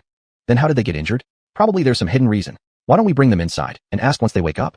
After all, it's hard to find a gold-ranked one." "All right." After being brought into the house, Anka lay on the bed for 10 minutes before slowly groaning and pretending to awaken. Delancey asked impatiently standing by, "Are you a gold-rank adventurer? Who injured you?" Anka replied, "I was originally working for the Holy Maiden, but when I saw your recruitment information for bodyguards, I wanted to switch sides. Then those holy knights ambushed me." Delancey asked, "What's your name?" "Anka." Delancey thought to himself, "Anka? I've heard that this person has been going in and out of the high tower recently, but it seems like they had a falling out with the Holy Maiden. Looks like I can use them as a key pawn at the crucial moment." Delancey said, "Since you have offended the Holy Knights, you should stay here from now on and work for me. Rest assured, I will pay better than she does. You just rest well. The butler will come call you tomorrow." Anka nodded and said, "Thank you." Anka thought in his heart, "Great, I've infiltrated. Although it hurt a bit, it was worth it. This way and manner should make her lower her guard against me quickly." The next day, the butler handed Anka a leather armor and a sword that looked as if it had been used many times. The butler said, "Haven't you eaten yet? Come over." Anka followed the butler down to the basement level where 8 large tables surrounded by waiting servants were found. A short while later, the food arrived. The butler carried several large buckets and placed them on the tables along with some servants who didn't even bother using utensils and started grabbing the food by hand. Some of those who failed to grab enough attacked other servants. Anka peered into one of the large buckets and discovered it contained nothing but food scraps. He learned from others around him that this was what was left over from the master. Anka pinched his nose and ran away, whispering, "This reminds me of my days as a slave in the arena." After the butler rang the bell twice, he shouted, "Mealtime is over.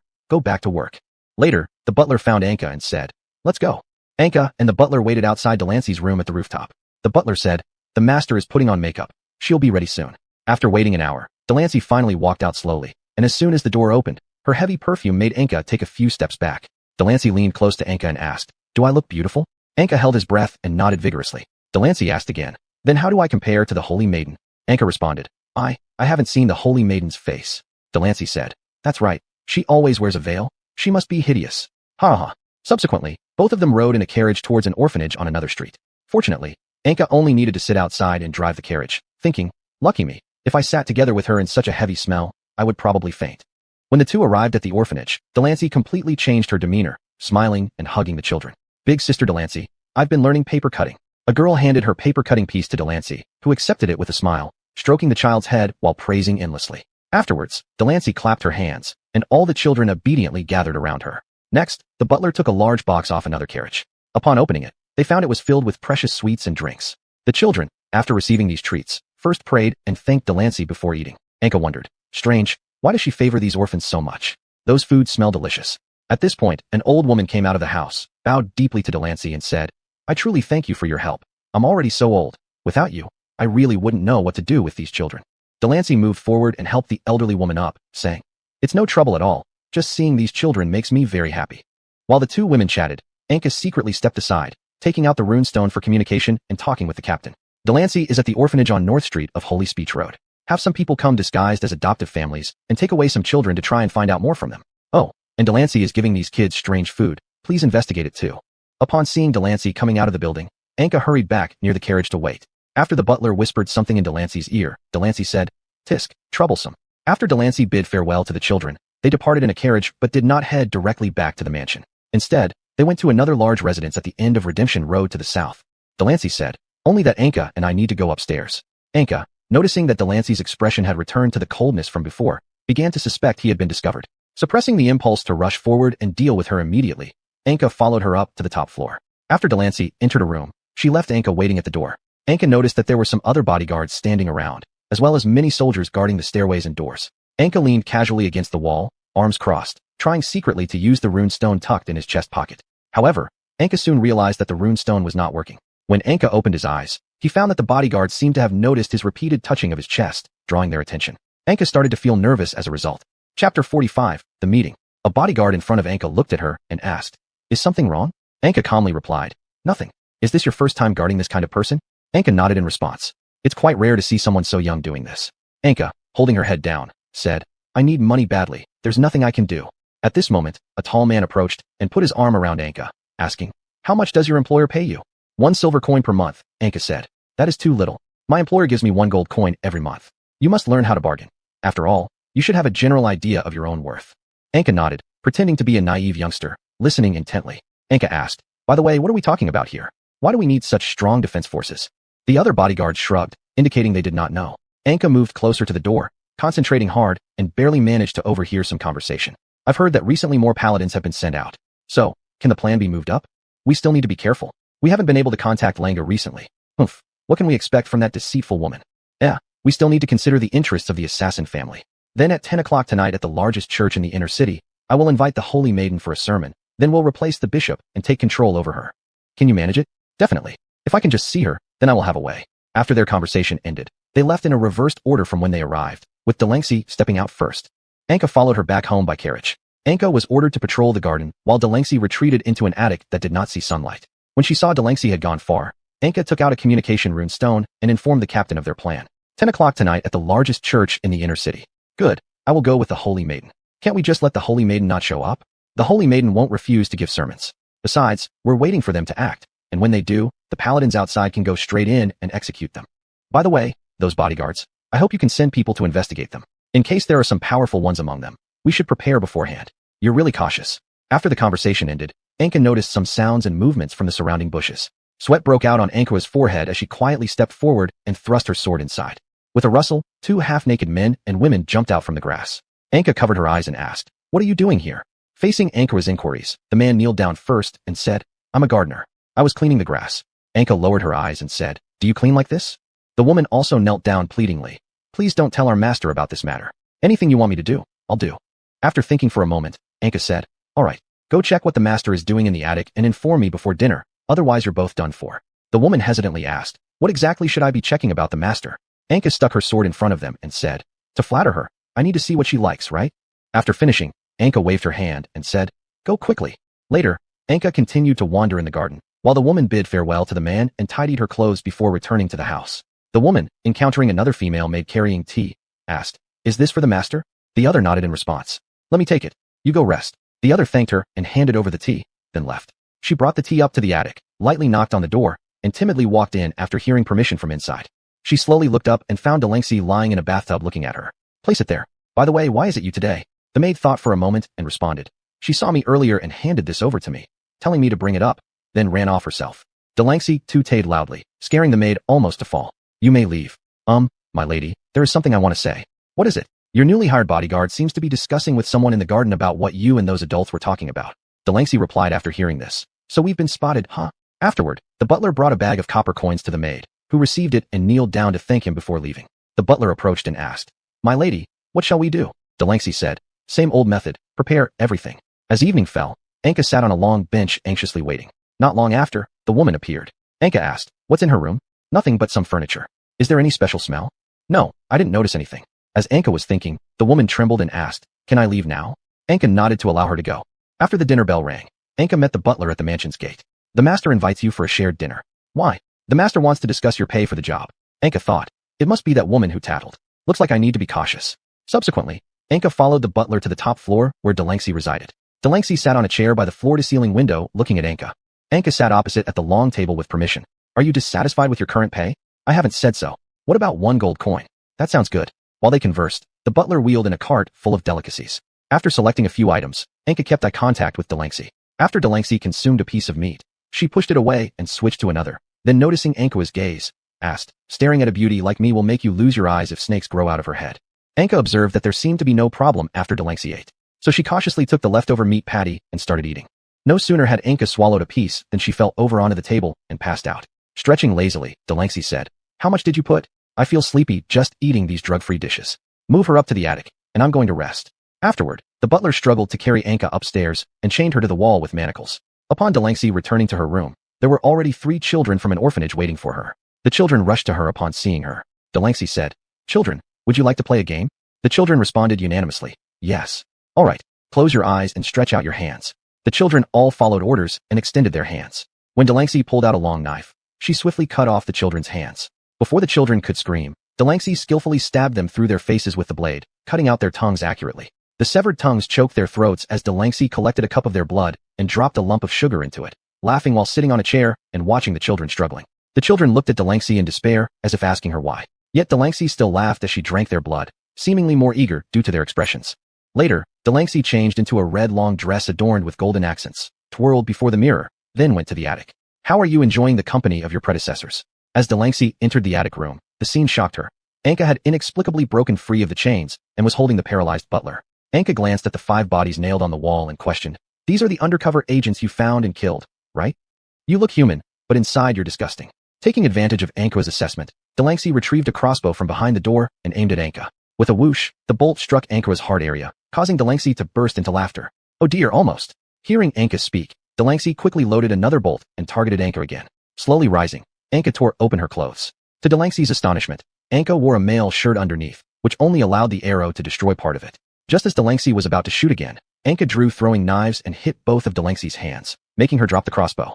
And just when Delancey was preparing to retreat, Anka pulled the rope tied to the door, shutting it, and threw the last throwing knife, which hit Delancey as she turned around. With her consciousness fading, Anka approached and said, I coated my arrows with the sleeping powder you gave me and returned it to you. Afterwards, Anka dragged Delancey all the way downstairs. All the servants who saw Anka carrying Delancey were too afraid to approach. When Anka reached the door, she encountered the paladin waiting for her. Has the holy maiden arrived at the church? The paladin nodded. Handing over Delancey, Anka asked, can the entire mansion be sealed off? The paladin responded, we indeed can, but we should get to the church soon. After some thought, Anka asked, can the gate guards changing posts in 3 hours be replaced by paladins? What's that for? I think they shouldn't find out about her capture too fast through this underground network, and doing so could prevent related personnel from escaping. The paladin nodded and got into the carriage with Anka while Delancey was bound with ropes that had been soaked in water and dried to contract tightly. The paladin broke the silence and said to Anka, you are the most rational and calm person I've ever met. You're almost like those elemental sprites. Hearing this, Anka looked at herself and thought, it seems to be true. Is it because of my new body after regeneration or due to the demon's sword? Subsequently, the paladin took off his helmet, revealing a youthful appearance, and pleaded with Anka. Could you please ask the holy maiden if I can go on a mission these days? Why? Recently, the captain has been purging people within the army who are not firm in their faith toward the holy maiden. I'm scared. If you're afraid, why not just quit this kind of work? But paladins only die in battle. There's no retirement. If I resign voluntarily, it will disgrace my family as an act of cowardice. Really? Then how does he deal with those people? The captain makes them take off their armor and send them for an expedition to the north, using this method to test their loyalty. All right, I'll talk to her about it. Let me rest for a while first. Thank you very much. Chapter 46, Quelling the Rebellion. After waking up and opening her eyes, Ankai saw that she was already near her destination. The paladin in front of Ankai said, we're here. It seems that the others are all hiding in the surrounding houses. Ankai stepped down from the carriage and said, take care of that woman. I'll go in for a look. Ankai put on a black cloak and quietly climbed to the roof of the church. She drilled a small hole with a short sword and then lay there to monitor. Inside the hall of the church, 39 people in white robes knelt before the silent holy maiden. Ankai calmly eavesdropped on the whispers inside. How has Delancey not arrived yet? Perhaps he's gone crazy again, killing people in his mansion. Are the assassins ready? Rest assured, after drinking the invisibility potion, they all hid in the beams. Moreover, these elites were hired at high prices from the Spiral Blade branch of the assassin family. Just as Ankai, lying on the roof, was also attacked by 3 assassins. Don't let the person who was eavesdropping get away. The moment those words were spoken, the 3 assassins rushed toward Ankai who had been prepared. Suddenly, the Holy Maiden spoke, silencing everyone. Today, I will explain Chapter 2 of the 3rd volume of Divine Words. The Divine Words record that telling lies is a very serious sin. Good people who lie will be beaten 800 times with a stick by the angels, and if evil people lie, they will be thrown into an ocean composed of boiling blood. Moreover, demons will continue to prick them with fine needles. And the first manifestation of a traitor is telling lies about their faith and the person they are loyal to. Therefore, I believe that lying and betrayal are similar. Betrayal fosters one lie after another, and lies are also the beginning of betrayal. The Holy Maiden closed the book gently and asked, "Is something wrong with you all?"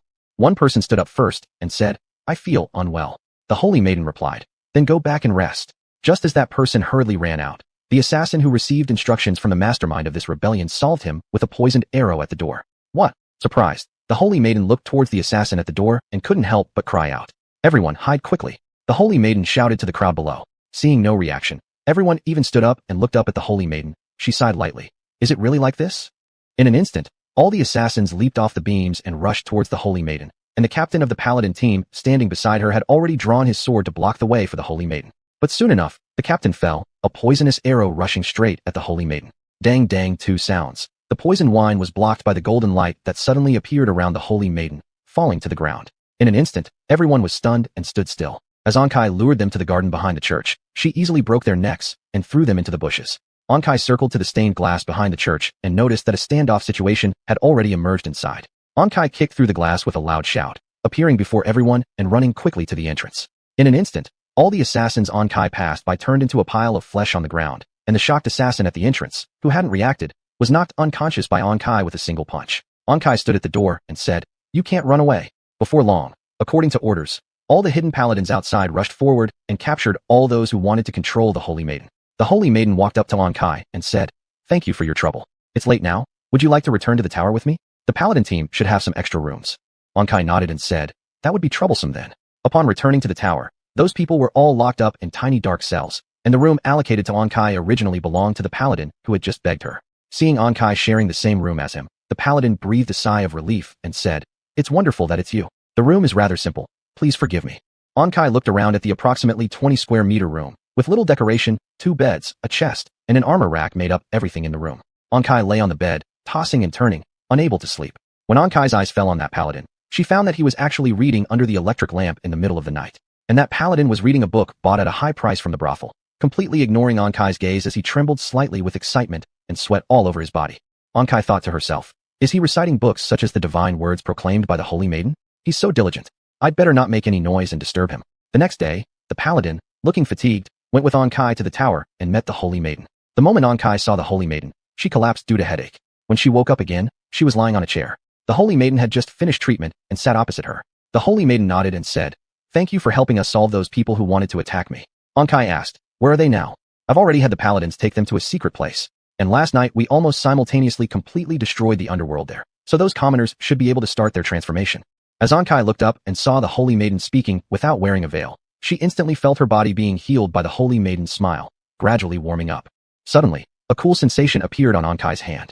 Looking down, Ankai found that Alangsi was hiding under the table licking Ankai's dangling hand. Upon realizing Ankai's attention, Alangsi grinned mischievously and then affectionately rubbed against Ankai. Ankai gently patted Alangsi, who ran out after making a face at Ankai and disappeared outside. Ankai asked the Holy Maiden, who suddenly looked worried while holding a newspaper, "What's wrong?"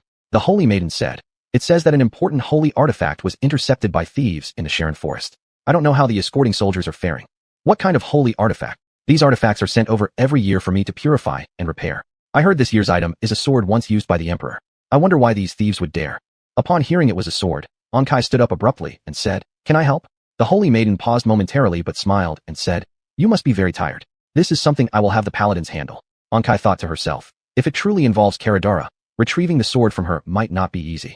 Ankai said, "Recently you've just quelled their rebellion. The remnants of their forces will surely retaliate against you. Why not let the paladins stay to protect you, and also continue to clear out the remaining rebels?" The Holy Maiden replied, "All right, then please excuse me for a moment." Saying this, The Holy Maiden instructed the paladin captain to hand over a suit of armor to Ankai. After expressing her thanks, Ankai remembered the request made by that paladin. "Milady Holy Maiden, I hear that large numbers of slimes have been injuring people in the nearby caves. Can I recommend someone to handle it?" "Of course you can. Could it be the paladin I stayed with yesterday?" The captain opened his mouth to say something, but was stopped by the Holy Maiden. "Of course he can. I'll send him to prepare shortly. Please go prepare yourself as well." With that, Ankai turned and left, encountering Alengsi at the door and shouting, "Let's go." Alengsi happily jumped forward and followed Ankai closely. The captain asked the Holy Maiden sitting by the window, "I believe those young paladins need more control." The Holy Maiden replied, "Enough already, show some leniency. But how can they serve you properly if they're always thinking about filthy things all day? As long as they faithfully complete their tasks, they're serving me. Show some leniency. Now, please make the preparations. I want to visit the paladins." After inspecting the armor, Ankai found no residual magic before putting it on with peace of mind.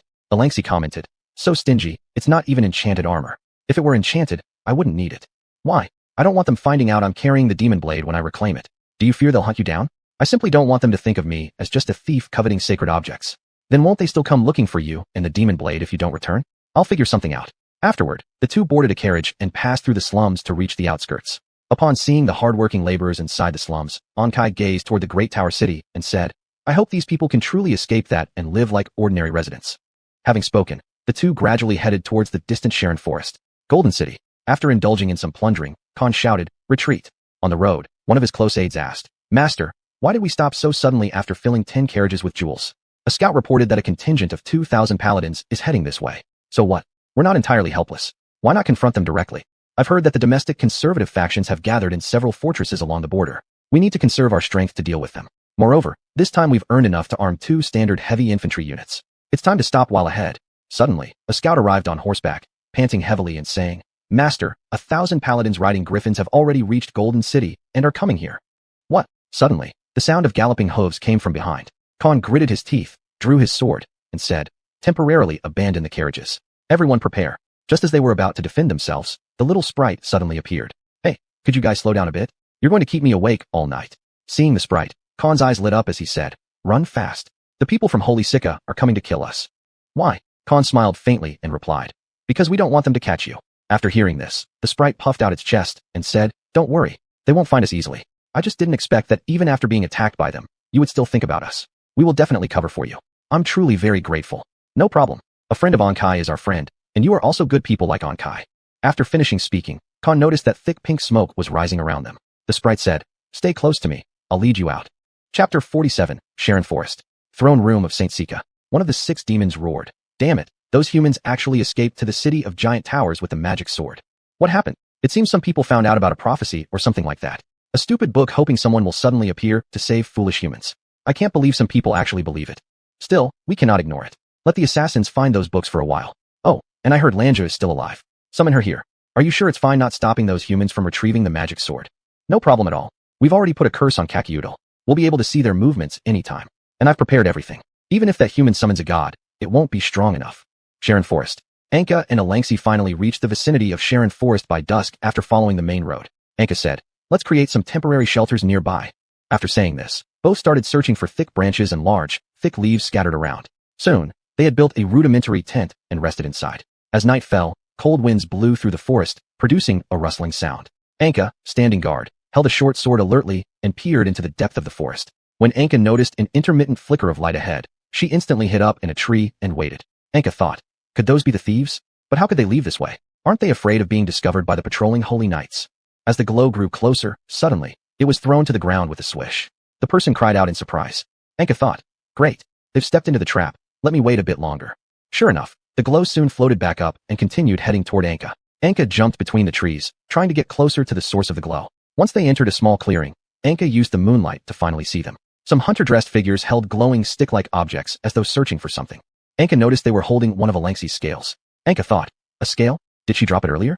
It looks like these people are looking for Alenxi. When they approached the tent where Alenxi lay sleeping, Anka leapt down quickly. Hey! Anka leapt down, patting a hunter on the back and shouting. All the hunters froze in shock due to Anka's sudden appearance, but then quickly turned around. The hunter who was slapped pulled out a curved knife and swung it toward Anka. Anka instinctively drew her short sword and sliced the curved knife into two halves. Upon seeing this, under the help of the moonlight, the group recognized the beautifully decorated short sword and golden armor worn by Anka. In unison, they knelt down. The hunter shouted, "Oh great holy knight, please forgive our previous actions." Anka looked at herself, thinking, Have I been mistaken for a holy knight? Fine, let me use this opportunity to question them. Anka said, You may rise. After hesitating for a moment, they slowly stood up, but remained bowed before Anka. Anka asked, What are you doing? The hunters replied, Master, we found a tiny silver scale. It appears to belong to a young dragon, so we plan to capture it and sell it. Anka responded calmly, She belongs to us. We are resting nearby. Upon hearing this, the hunters once again fell to their knees, endlessly begging for forgiveness. Anka simply kept asking them to stand up repeatedly. After struggling to their feet, they appeared completely drained and collapsed on the ground. Anka asked, Do any of you live here? They nodded tremblingly in response. Do you know if there have been any abnormalities here recently? They shook their heads vigorously. Just then, Alangsi woke up, yawned, and walked over to Anka, greeting her with a casual, good morning. Anka leaned down and stroked Alangsi while addressing the hunters. Can you take me to where you live? After agreeing, the two followed them to a village nestled against a small hill within the Sharon forest. Most of the villagers gathered around Anka. To avoid overcrowding, Anka stood on a raised platform in the center of the village. All the villagers knelt in unison, calling out, Holy Knight Dun, please help us. What is the matter? Nearby, there lives a huge monster in an underground cave. Every time it exhales, the earth trembles, and every roar triggers lightning bolts. We can do nothing but offer child sacrifices to placate its anger. Have you tried fighting it or seeking assistance from adventurers? We've tried. A few young men went there and were scared out of their wits, running back in disarray. And the adventurers don't want to come because we live in such a remote place and can only offer them so little reward. Take me there to have a look. As soon as these words were spoken, everyone fell silent, with no one daring to step forward to guide Anka. Anka shook her head while Alangsi muttered softly, Cowards. Anka stopped her by pinching her mouth and then turned back to them and said, Then just tell me the exact location, and I will go there myself. It's in a ruined tower to the north from here. After that, Anka and Alangsi set off toward there together. Alangsi asked, Why should we help those cowards? If there is really such a monster, the Holy Knights should have already known about it unless they simply do not care. And I merely want to prevent more people from being harmed by the monster. Upon reaching the destination, Anka saw the collapsed tower ahead, which had become a gathering place for various small creatures. Seeing a campfire, Anka became alert and said, Be careful. With a swish, a long crossbow bolt with a steel tip pierced through Alangsi's soft neck. Anka quickly hugged Alangsi and dodged behind a stone pillar and started tossing rocks toward the direction where the arrow came from. The thieves laughed and stepped out, saying, You Holy Knights are too arrogant. Are you crazy coming here alone? My friends, he is cornered now. Let's catch him like we did before. Hee, that little dragon is quite good. What a pity that old form missed the shot. We should have skinned it alive later. That would be much fresher. Ha! Before they finished speaking, Anka slowly stood up and threw stones again. With a swoosh, the rock that Anka hurled with all her strength directly pierced through their leather armor and penetrated into their flesh. All the bandits fell on the ground in agony, moaning constantly, while Anka avoided being ambushed once more by directly grabbing a stone column, crushing it, and throwing the pieces around. When Anka came to their front, one thief pulled out a box from another thief's embrace and said, Please, we'll return the thing to you if you spare us.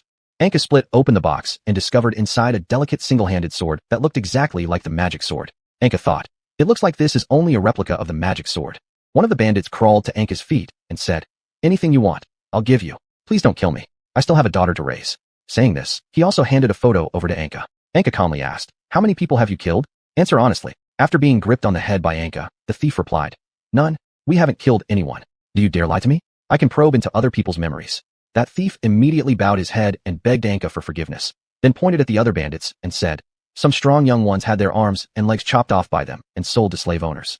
Some young beautiful women were used and sold away. We certainly didn't kill them directly, and all this has nothing to do with me. Please forgive me. The other bandits angrily cursed. Damn, how could you turn traitor? Hearing this, Anka smiled and said, Do you think they don't have families either? After finishing speaking, Anka stood up and stepped on his ribs until they were crushed, causing him to die in pain when his lungs were pierced by broken bones. Anka dealt with the other several bandits the same way.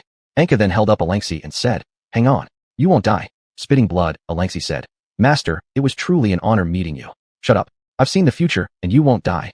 After saying this, Anka rushed toward Giant Tower City. When passing a village, the village chief asked, Honored Holy Knight, have you helped us slay the monster? Sorry, I have some urgent matters. The village chief, seeing Alangsi's injury, said, Alas, this kind of wound will prove fatal even if she reaches Giant Tower City. What can you do? Cough cough. We still have some medicine here. It might be able to stop the bleeding. Afterward, Anka had no choice but to agree with his proposal. Anka placed Alangsi in a room filled with the smell of alcohol and was then asked to leave. Outside, Anka anxiously waited. Inside, Alangsi fell asleep under the influence of drugs while the resident physician carefully removed the arrow and began performing surgery. After Anka anxiously waited for 3 hours, the doctor walked out and said, She is cured. However, she needs to rest well in the next half-month. Luckily, as a flying dragon, her vitality is rather good. Anka stood up and said, Thank you. The doctor took off his mask, deeply inhaling air and muttering, This thing is really suffocating. He then noticed Anka and said, her injuries weren't caused by a monster, right? They were caused by an arrow. This kind of refined steel arrow is from the Spiral Blade branch of the assassin family. Those people must also be working for Spiral Blade. Even a holy knight should be careful if you get in their way. Afterward, Anka walked in to see Alangsi. Alangsi managed to force out a weak smile toward Anka. Rest for a moment. Soon I will take you back. After making preparations, Anka decided to go and deal with the monster first. Upon returning to the ruins, Anka found a monstrous creature with bright red skin like a small mountain crawling out of the ground and eating those corpses. Anka resolutely attacked after failed attempts to communicate. The monster's venomous saliva easily corroded the large trees. After dodging, Anka said, fortunately, it didn't hit me. Subsequently, Anka noticed that due to its cumbersome body, it was difficult for the monster to turn around. She quickly circled behind it, picked up a stone column, and rammed it into its rear. Roaring in anger, the monster emitted an ear-splitting sound as Anka covered her ears and continuously kicked the stone pillar. Soon, the monster was crushed by the stone pillar, squeezing its internal organs until it died. Anka then used a short sword to gouge out its massive red eye as a symbol of her victory. Returning to the village, Anka handed over the huge eyeball to the village chief and said, if you don't trust me, you can go and check there. Trembling, the village chief looked at Anka and said, a great holy knight does not lie. This is the reward we have gathered. The village chief then took out a bag of coins and handed it over. No need. With that, Anka left the village with Alangsi. On the road, Alangsi said, sorry for troubling you to worry about me. Anka held Alangsi tightly and said, it's my fault for not protecting you well enough. Chapter 48. Retrieve the magic sword. After the sermon ended at night, the Holy Virgin returned to the tower. The captain of the Eye of the Holy Virgin had already been waiting by the door and said, my lady, someone with a sacred artifact wishes to see you. The Holy Virgin tilted her head in confusion and said, what? Later, the two met the person holding the sacred artifact. From the tattoo on that person's arm, the Holy Virgin could tell they were an assassin from Spiral Blade. After receiving the sacred artifact, the Holy Virgin examined it and said, it is indeed a sacred artifact, but why do I feel there is a powerful soul inside? That person said, Lady Holy Virgin, let me be straightforward. I've read the book of prophecy and understood that if I follow those demons' methods, I would indirectly harm a hero who will save everyone. That's why I have come to you for refuge. Standing nearby, the captain felt disgusted by the other person's obvious lie. Has Sanctum Gold City really run into trouble? The other person nodded vigorously in response and said, the 6 representatives there have already been replaced by demons. Afterward, the Holy Virgin stood up and said, please take him to rest and find Anka. After saying this, just as the Holy Virgin was about to put the magic sword back into the box, the bishop returned with a weary body. The Holy Virgin bowed and said, are you all right? Please allow me to treat your wounds. The bishop shouted angrily, why did you rashly offend those people? Where are they now? Let them go quickly. Shaking her head, the Holy Virgin said, they committed wrongdoings and deserve punishment. I plan to completely destroy the underground societies of other key cities before gathering them for a public trial. You're still a child. Matters like this are beyond your grasp. Sorry, I'm a bit tired. The bishop attempted to chase after her, but was stopped by the nuns and holy knights who said, sorry, even as the bishop, you cannot see the Holy Virgin if she refuses. Clamping his lips together, the bishop said, humph, the child has grown up and wants to step out independently. After saying this, he walked out looking darkly, and after leaving, the captain said to the people nearby, do not let anything that threatens the Holy Virgin exist. After returning to the church he often frequented, the bishop stood on the stage alone and began chanting a requiem. Not long after, a group of people dressed in the attire of Spiral Blade broke through the windows. While reciting the requiem, the bishop summoned shadow fiends to attack. Meanwhile, the assassin disguised as the captain broke through the huge colored glass behind the bishop and thrust a short sword into the bishop's back. The shadow fiends instantly disappeared, and the bishop, wide-eyed, attempted to use teleportation magic, but found that the magical flame flickered on his hand for a moment before going out. Subsequently, the bishop rapidly got up, shoved the assassin behind him away, and flailed around with his sword, struggling to run toward the door. At the moment the bishop touched the gate, a spear was hurled from behind and pierced through his body. The next day, Anka went to the tower to receive treatment.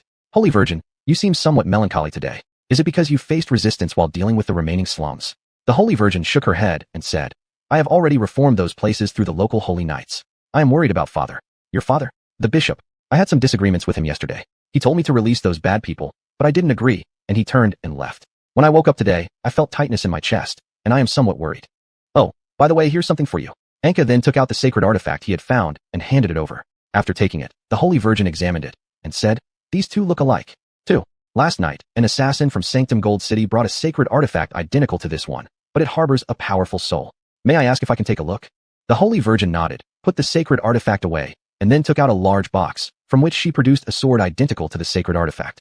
The moment the magic sword appeared, Anka felt a sense of fulfillment, and as the Holy Virgin handed over the magic sword, Anka successfully awakened Kajudal. Sorry, Holy Virgin, may I take this with me? Is this the thing you've been looking for? So, the demon sealed inside is also the cause of your headaches, right? Anka nodded in response and said, but it shouldn't bother me anymore after this. Of course, you can take it, but may I ask if it can remove my curse? Following this, Anka summoned Kajudal, and instantly the entire room was enveloped in blue flames as Kajudal slowly rose. Kajudal, are you alright? Being locked in that broken box was worse than being pressed under the holy mountain. Can you remove the Holy Virgin's curse? Can I eat her soul then? No. I'm starving. In that case, I'll find monster souls for you in the wild later. Then Kajudal used flames to envelop the Holy Virgin. For a moment, the Holy Virgin felt as if something was burning in front of her eyes. Afterwards, the Holy Virgin lifted her veil and discovered that her curse had indeed completely disappeared. As for Kajudal, it appeared as though it had been attacked, and it returned to the magic sword in a weakened state. Anka gripped the magic sword and realized Kajudal had become even more fragile. So much so that Anka felt if Kajudal had a physical form, it would definitely be trembling violently right now. Kajudal kept saying, "How terrifying. Let's run. We've been targeted." Targeted by what? When I forcibly lifted a curse placed by a terrifying demon from the deep pits of hell, it will surely come after me. You're afraid of demons? And why would it chase you? That is a primal demon from the depths of hell. Besides, anyone skilled in curses who discovers their curse was broken by someone weaker than them would undoubtedly get extremely angry.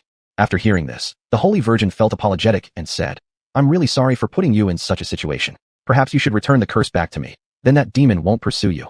Are you joking? That would be provoking it again. Afterwards, Kajudal kept muttering words like, "bad luck," and "we're going to die." Annoyed by its noise, Anka threatened to reseal it inside the box just to make it shut up. Anka then turned and asked, "Do you know which demon cursed you, Holy Virgin?" I remember Father saying it happened on the 5th year after he found me. One night, when a shadow outside my door put the curse on me while I was sleeping. At this, Kajudal remarked, "That guy didn't throw you away. He wasn't afraid to die." The Holy Virgin replied, "Father said that the moment he saw me, he felt like I was his angel, so he didn't abandon me." Just then, a holy knight entered the room to report. The bishop was assassinated last night at the Redemption Road Church inside the inner city. Upon hearing this news, the Holy Virgin suddenly froze, taking a long time before speaking again. "Take me there." When Anka and the Holy Virgin arrived at the church, the place had already been secured by the Nuns' Guild and the Holy Knights. The bishop's body lay before the church door, and looking further inside, the Holy Virgin discovered the captain she appointed for the Holy I lying dead at the end of the hall, surrounded by shattered glass. Overwhelmed with grief, the Holy Virgin fainted immediately. When the Holy Virgin woke up later that evening, Anka stood beside her and asked, "Are you feeling any discomfort?" "The nuns are outside." Choking back tears, the Holy Virgin asked, "Who could have killed them?" At this, the deputy captain of the Holy I stepped forward and said, "We found some specialized items belonging to spiral blade assassins at the scene." Tears streamed down the Holy Virgin's face as she said, "I'm sorry. It's all my fault because I insisted on arresting those people, and thus, they were." At this moment, Anka asked, "Do you want to give up?" After a brief silence, the Holy Virgin shook her head and said, "If I'm so easily frightened, how could I possibly save everyone?" Then, the Holy Virgin issued her command to the deputy captain. "Please increase patrols in the slums, and send the Holy Shield organization there too. Also, notify every important noble you can find to come here in 5 days. There are some things I need to say." After bowing in respect, Anka left and returned to his residence. As Alangsi ate fruit and read storybooks, she happily ran to the gate upon seeing Anka's return. "That's great. The magic sword has returned. When I save enough money, shall we buy a house in the border regions?" Alangsi nodded enthusiastically but asked, "Will you go be the savior at the end of the world?" "Perhaps I will then. In fact, I don't really want you to become the savior." "Why?" "Because it's too dangerous. I don't want to leave you. The Holy Virgin is also very strong. Maybe when the time comes, she'll resolve everything without needing me to act." With that, Anka placed the magic sword on the table, took off his coat, and prepared to take a bath. And then, Alangsi suddenly said, "Today, while I was aimlessly shopping around, I bumped into Lanjia, that bad woman. But when I chased her, I lost her." Anka anxiously asked, "Where did she run off to?" It seemed like the direction of the tall tower, but it could also be that I made a mistake. Anka quickly put on his coat and was about to go out, pausing at the gate to consider whether Alangsi staying alone might lead to possible harm by Lanjia, so he brought her along. "Why do we have to climb over the wall? The front gate will certainly be closed at this hour." Inside the tall tower, Lanjia stood amidst a pool of blood, smiling at the assassin who betrayed her and sought refuge with the Holy Virgin, saying, "Assassins who betray their employers bring shame to the organization." The assassin suddenly stood up and shouted angrily, "I just wanted to live. The organization has fallen into those damn demons because there are too many crazy people like you. How dare you talk about the Hexagram Council like that? Was it that girl who brainwashed you? You know, those people were long ago replaced by demons due to their own greed. Those sitting on top now are nothing more than demons in human skin. Forget it. It seems I won't get anything from you. I'll go directly find that girl." After saying this, Lanjia inserted a poisoned needle into the man's throat. After a silent struggle, his eyes bulged wide as he died. Then Lanjia killed her way all the way until she reached the Holy Virgin, who was sitting by the window writing notes at the time. "Hello, Holy Virgin." The Holy Virgin suddenly turned around, and upon seeing Lanjia, sat lifelessly on the chair. "Not going to resist? You can come closer. I bet there's no one alive outside, right? I only killed a dozen patrols. Didn't expect them to be so weak. What do you want?" Lanjia suddenly picked up a list and said, Holy Virgin Randy Safer Idol, isn't that correct? The Holy Virgin nodded in response. In an instant, as the Holy Virgin began murmuring a spell, Lanjia grabbed her neck and said, I've already heard about you. Don't think I'd let you recite any spells. Give me the Book of Prophecies. What prophecy book? Such stubborn lips. But the night is long, and I have many ways to make you speak. Saying this, Lanjia tightened a rope around the Holy Virgin's neck and covered her veil with a tissue, making it press tightly against her face. What a pity. If it weren't for the curse, I would really like to see what you look like. As Lanjia pressed the third piece down, Anka entered from outside and threw a punch. Sensing it, Lanjia raised her arm to block, and a sharp cracking sound followed. Lanjia's forearm instantly shattered as she collapsed painfully onto the ground, shouting. After Alengsi saved the Holy Virgin, she temporarily hid aside to observe the battle. While Lanjia lay on the ground attempting to sneak an attack, Alengsi suddenly exhaled frost and froze her hand, holding a weapon to the ground. After knocking her unconscious, Anka allowed Alengsi to freeze her completely to the ground. After untying the Holy Virgin, she asked, Thank you very much. By the way, how did you know she was coming to assassinate me? It was Alengsi who saw her while shopping. Even though she lost track of her, I believe she had something to do with the assassination of the bishop and captain, so we came immediately to warn you. At this moment, hearing the commotion and spotting the bodies, the Holy Knights quickly gathered thousands of nearby patrols, guards, and sleeping soldiers with their best equipment and rushed to the tall tower. Chapter 49, Slime Crisis. Just as dozens of people were heading to the saintly maiden's room, they saw scattered remains of nuns outside her door. Without any regard for decorum, they burst in immediately. Once inside, they saw Anka and Alengsi sitting by the side of the saintly maiden on her bed, while on the floor lay Lenga, unconscious. A Holy Knight stepped forward and noticed the strangulation marks on the saintly maiden's neck, saying, We'll call the nuns over to check on you. I'm already fine, there's no need to bother. Mr. Anka has subdued the assassin. You can take her down to the basement and lock her up. After everyone had cleaned up all the bodies, 800 people were chosen by lottery to patrol and protect the saintly maiden. Anka stood up and said, Since everything is fine now, I'll leave too. The saintly maiden said, Can you sleep in the same room with me tonight? I'm worried there might be more assassins. Anka reluctantly nodded in agreement. Afterwards, Anka handed Alengsi over to the saintly maiden so she could accompany her to sleep. Anka set up enough bells and spiked traps by the window as precautions. He then dragged a small bed to the doorway, keeping the door open as he slept there, ensuring that the guarding knights could see him to avoid damaging his or the saintly maiden's reputation. The next day, after the two woke up one after another, Anka asked, It should be very safe during the day now. Can I go? The saintly maiden said, Of course, thank you. Just as Anka was about to wake Alengsi and leave, a holy knight suddenly appeared at the door, saying, Lady saintly maiden, the assassin from last night suddenly committed suicide. Surprised, the saintly maiden asked, What happened? Were her hands and feet broken? We don't know either. That woman suddenly died right in front of us. I will take a look. Saying this, the saintly maiden went along with Anka, who was concerned about possible deception, and Alengsi, who had just woken up, following the holy knight. When everyone arrived at the underground prison and saw Alanga's body, the nuns had already been waiting there for quite some time. Seeing the saintly maiden arrive, the nun bowed and said, Lady saintly maiden, according to our inspection, she is indeed dead. She even performed a full examination of Langa in front of the saintly maiden. Looking at the corpse before her, the saintly maiden sighed in disappointment. The nun lowered her head and reproached herself, saying, Sorry, Lady saintly maiden, we failed to stop her actions in time. It's not your fault. No one would have expected it to happen so suddenly. Suddenly, a holy knight rushed in and said, Lady saintly maiden, recently the slimes in the wild have increased dramatically. The holy knights who investigated a few days ago also got injured. What? Subsequently, everyone moved to another tower. The injured holy knight was lying in bed and still tried to flip over and salute when he saw the arrival of the saintly maiden. Just rest well.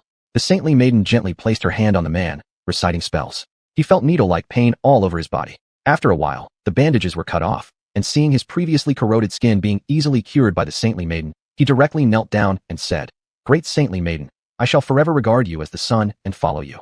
Weakly, the saintly maiden said, While you rest, please tell us what the situation is.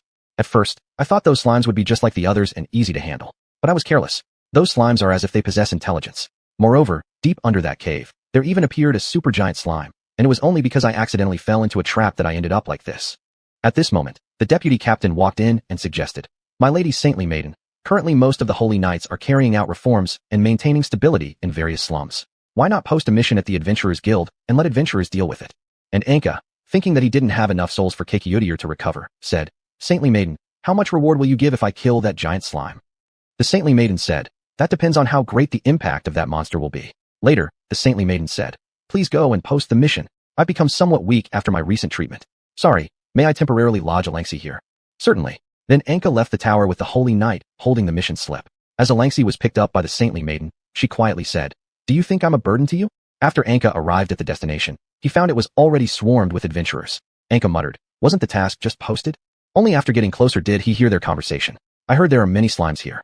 Great. Not only can we collect materials, but we can also accept tasks and earn rewards. Who would have thought such a weak magical creature could offer such generous rewards?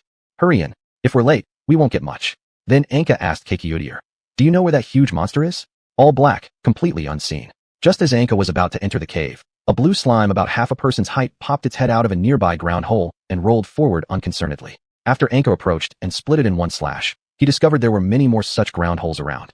Anka picked up a torch nearby and threw it in to see how deep it was. As the torch went down, Anka found out that the cave was spacious, filled with dense clusters of slime in various colors. As soon as a slime made contact with the torch and caught fire, the other slimes, trying to escape, all rolled chaotically toward the outside. Outside, Anka quickly slaughtered them one by one with his sword, accumulating over 10 pounds of slime cores in no time. Xiuxian asked, this isn't enough. By the way, why are you collecting this stuff? The slime cores are viscous, flammable gel which can be used for cooking or illumination. Many adventurers buy plenty of gel for their cave exploration trips. I saw in the adventurer's guide at the guild that 1 pound of gel costs 50 copper coins. If we save some more, Alexi and I won't need to keep wandering. What will I eat if you don't be an adventurer anymore? If being separated only gives me a headache, then perhaps I'll give you monster souls on schedule rather than doing battles frequently like this. After all, I don't enjoy fighting much. Suddenly, a shout from the cave attracted Anka's attention, who was busy gathering gel. Anka then raised the torch and walked into the cave. Following a man-made staircase for about 10 minutes, Anka noticed the space becoming narrower and the air getting hotter. As Anka moved forward, he spotted a severely corroded human corpse lying on a minecart. Anka noticed numerous dense holes on the cliff walls. Just as he approached, thick slime suddenly flowed out from inside. Once it landed on the ground, these slimes slowly pressed close together and merged. Anka broke free from the grip underfoot and drove the slimes away with his torch. Anka followed the escaping slimes to a lower level where he discovered a huge slime at the bottom of the pit, merging continuously with smaller slimes coming from all directions, growing larger and larger. Anka realized that those adventurers had now completely become nourishment for the big slime, swallowed by it. Xiuxian asked, should we attack directly? Anka shook his head and said, no, acting rashly would just make me their nourishment too. Relax, Anka. These things have no basic organs and rely solely on instinct to move. They wouldn't know we're here. Subsequently, Anka took another lit torch and threw it downward. Strangely, when the torch touched the body of the large slime, it neither ignited nor was swallowed but was instead hurled back by a suddenly extended tentacle from the large slime. Then the big slime seemed to notice someone above and shot out a large number of hardened gel spikes in Anka's direction. A constantly flowing protective layer of liquid slime covering the large slime gradually forced Anka back outside. Just as Anka caught his breath, the huge slime suddenly burst through the ground. Upon seeing it, Anka felt like a giant wall made of gel was right in front of him, and its constant surging motion made Anka feel as if a small mountain was pressing down on him. The large slime jumped high with a loud rumble, stirring up a lot of dust upon landing, and then sprayed out large amounts of sticky liquid gel in all directions. After dodging the attacks, Anka quickly attacked with a flaming magic sword, and in no time the area around Anka was engulfed in flames. The pungent smell of the gel kept rushing towards Anka's nose and eyes, even causing him to be unable to accurately strike. When Anka swung the magic sword, he suddenly felt like he hit something. But before long, the magic sword slipped out of his hands. Only after Anka finally managed to open his eyes did he find that the burning magic sword had been swallowed by the large slime, whose color turned fiery red. After dodging the spewed gel, Anka noticed that these gels, as the large slime changed, became extremely hot. Damn, this monster has too good adaptability. Even though it doesn't have perception like other creatures, its vitality is exceptionally strong. Upon noticing a slime eating a lot of dirt and then freezing, only able to slowly absorb it, Anka suddenly ran towards a nearby abandoned mine as if he thought of something. Sure enough, the movement of the large slime in the open mine was indeed hindered, and sharp gravel and residual gunpowder continuously injured it. Every action of its tore off parts of itself on the gravel on the ground. Moreover, the flames touching its now hot body triggered an explosion within it. With a loud rumble, the volume of the large slime shrank by a circle, and it could only temporarily stay in place, as if resting. Anka took the opportunity to grab the magic sword out as the other side slowly wriggled and tried to escape, and while continuously stirring, Anka created a large hole inside it. But this did not stop its escape. As Anka anxiously thought of no solution, his eyes fell on the large amount of mud stored at the entrance to the mine. Anka started a race with the quickly jumping and wriggling large slime. Just as the large slime was about to escape, Anka hurled the magic sword, destroying the mud pool. A great deal of mud poured out and splashed onto the body of the large slime. The large slime struggled, but before long, it stood still like a statue, and Anka retrieved the magic sword from its back. The moment Anka grabbed the magic sword, Xiuxian began to nag. Seriously, you threw me into the mud as soon as I got back. Don't say that. You've put in effort this time. Quick, eat the soul of this slime. Xiuxian said, you tricked me. The mental strength of this monster is so weak that I couldn't find its soul no matter how hard I searched. What can I do? After all, I don't know. I thought all monsters had souls. Chapter 50. Prelude to the Apocalypse. After Anka summoned a paladin to deal with the slime, one of the paladins approached and said, "Mr. Anka, the Holy Maiden wishes to see you." "So soon? I need to rest a bit." Of course. Anka returned to his residence in the inner city after this, stripped off all his clothes, and for the first time in a while, indulged in a hot water bath. "Kajoodle, if I help you revive yourself, then how about restoring my body back to normal flesh? I feel like some of my thoughts have already been influenced by this elemental composed body. Though it's possible, I think now isn't the right moment to restore you directly. After all, those 6 demons are still watching us, and I don't know if the primordial demon that cursed the Holy Maiden has already taken notice of us. So right now, we can't give them any chance to take advantage of our weakness." Anka helplessly nodded, got dressed, and went back to the tower with the paladin. Anka was led to the highest floor of the central tower, where he met the Holy Maiden who was busy writing something. "Mr. Anka, please sit." After sitting opposite the Holy Maiden, she spoke first. "You're very talented to have eliminated that slime aggregation so quickly. You guys get information really fast. By the way, that thing is called an aggregation." "Yes. According to the Academy's research, these monsters lack souls, which prevents them from growing stronger further. However, they can gather together to become larger before danger arrives, increasing their chances of survival when threats come. But won't becoming bigger make them more noticeable? They might act this way because they've always remained in a primitive state without evolving. Moreover, since they can't think, this could be the only solution they've thought of. Anyway, did you call me here just to tell me these things?" "Of course not." After saying this, the Holy Maiden handed Anka a merchant guild voucher worth 10 gold coins as payment. "This is too much. In fact, I have other requests." After speaking, the Holy Maiden stood up, pointing her finger at the mural on the wall, and said, "You should have seen many similar pictures in the church." "Yes, according to what the clerics say, these are depictions of the Battle of the Apocalypse." "Yes, but they're incomplete." While speaking, the Holy Maiden took a piece of parchment from a nearby table, unfolded it, and handed it to Anka. She said, "These are all the possible endings I have deduced. Out of these, humanity triumphs only once while failing 99 times. Anka frowned deeply, thinking to himself that although he had glimpsed events from the future, he hadn't seen the ending yet. Moreover, for some reason, whenever Anka tried to recall the content of the prophecy book, his memories became vague and muddled. It took Anka a long time to speak again. "Don't be so pessimistic." The Holy Maiden showed no signs of pessimism. Rather, she appeared excited. "I believe humanity will ultimately make it through. In my few prophecies, whenever you were on the side of humanity, our chances of success significantly increased. You saw the future. Now, please tell me what it looked like." "I haven't fully seen the Battle of the Apocalypse, though how do you know I've seen the future?" "The person who handed over the book of prophecy told me." "Did you see your own prophecy book?" "No, my father burned it immediately after reading it, and forged a fake version for the Truth Church outside." "Why did you do that?" "He said my fate must not be known by anyone, not even myself. He said it was too heavy a burden for both me and humanity. So Mr. Anka, please stand on our side." "You're right. Knowing the future is too burdensome, and I don't want to accept it either. But when the end comes, I doubt I can completely stay out of it. I will stand on your side, only to ensure a safe place for myself and Alexi in the future." "That's very kind of you." After finishing, the Holy Maiden pulled out a statue and a map with various inscriptions, placing them on the table. "There's another important matter. I mentioned earlier that the slimes became restless due to the threat of some powerful monsters, didn't I? Please look at this." Anka shifted his gaze to the statue on the table. It was a massive twisted blob of flesh covered in slender orifices, eyes, and wings. "What is this?" It was observed by a sentinel post of the Paladin Order 1 month ago. When this creature flies, lightning and storms accompany it. And as it progresses, many creatures transform into monstrous lumps of distorted flesh similar to itself. Thus, I believe the recent restlessness of the slimes is due to its relentless advance. All the poor soldiers went insane after seeing this monster. However, fortunately, our search team discovered it in their daily records. Anka asked, "Do you need me to go and kill this monster?" The Holy Maiden nodded and then bowed deeply, saying, "I apologize greatly, Mr. Anka, for asking you to set out again so soon after defeating the slime aggregation. Please stand up, Miss Holy Maiden." Afterward, the Holy Maiden said, "Mr. Anka, I've already used church funds to buy you a residence nearby.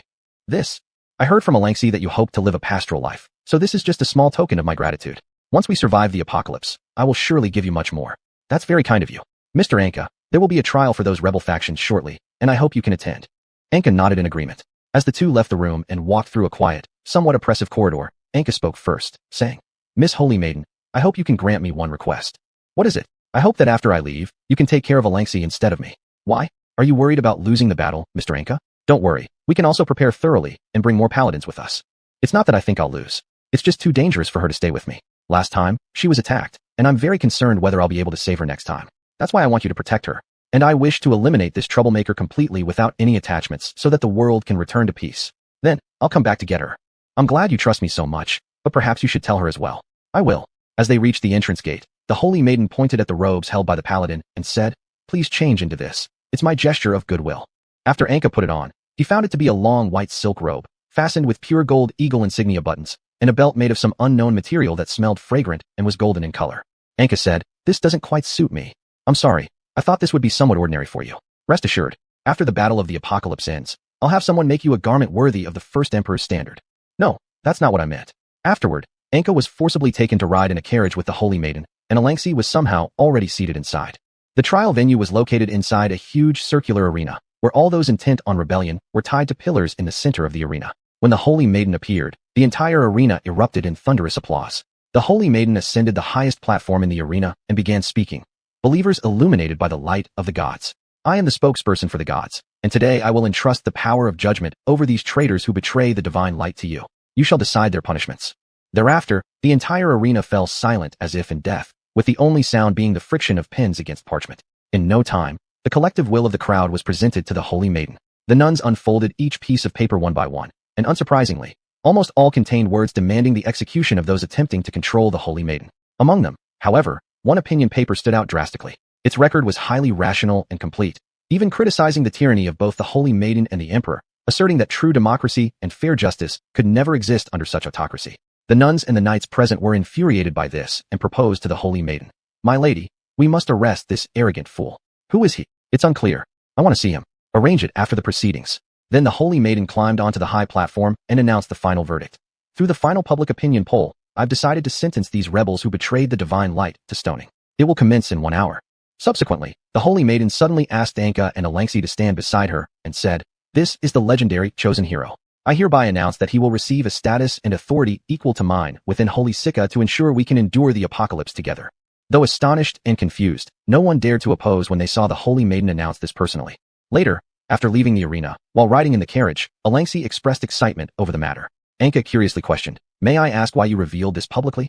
"I've considered that perhaps granting you the same authority as me would ensure that nothing you wish to do would be hindered, making it very convenient for you to gather information. Also, even if someone tries to assassinate you, they wouldn't dare to with so many people surrounding you. This way, you'll be absolutely safe in Holy Sika." "Is that so? Then I am truly very grateful." When stepping out of the carriage and arriving at his new residence, Anka turned back to the Holy Maiden and said, "I will head to where the monster appears tomorrow." After Anka and Alangsi curiously ran around inside the house upon entering the new residence, she rushed over to Anka and exclaimed, "It's so big and smells nice. I really like it. Are we really going to live here from now on?" Anka nodded while patting her head. During dinner, Alangsi asked, "You seem preoccupied with something." "Sorry, Alangsi, there is something I must say to you." "What is it?" "In the future, I may not always be by your side. Please forgive my decision, but please trust that it won't last long."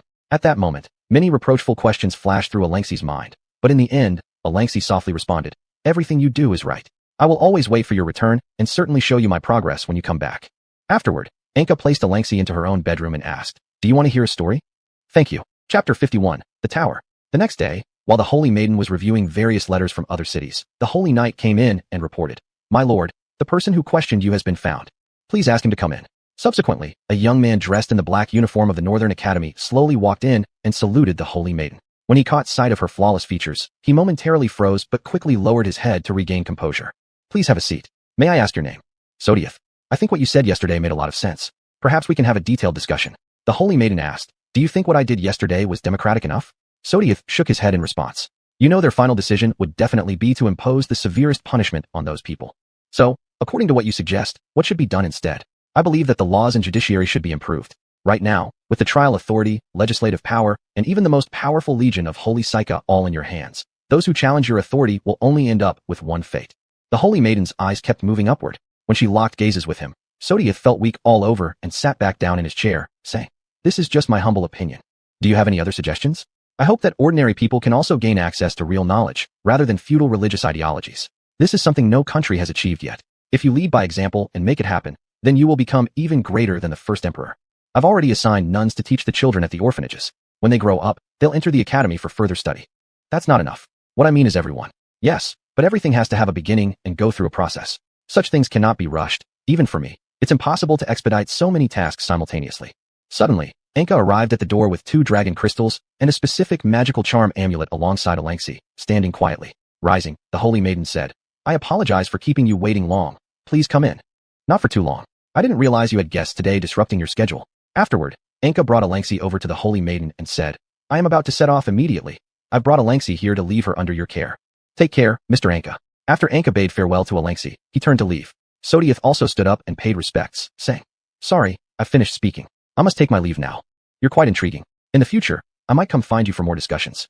At this moment, a holy knight walked in and said, Holy Maiden, the high-ranking nobles we were tasked to gather are already gathered at the inn. Let them rest a bit. Please arrange a sufficiently large meeting room for them. Anka, however, directly teleported via the transmission array in the tower to the last location where that monster was spotted.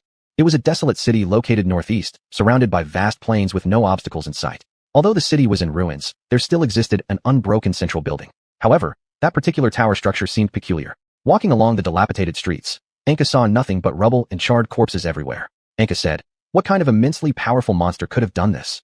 Kajiudier said, Even a powerful monster should probably not be able to instantaneously reduce an entire city into ruins. What do you mean?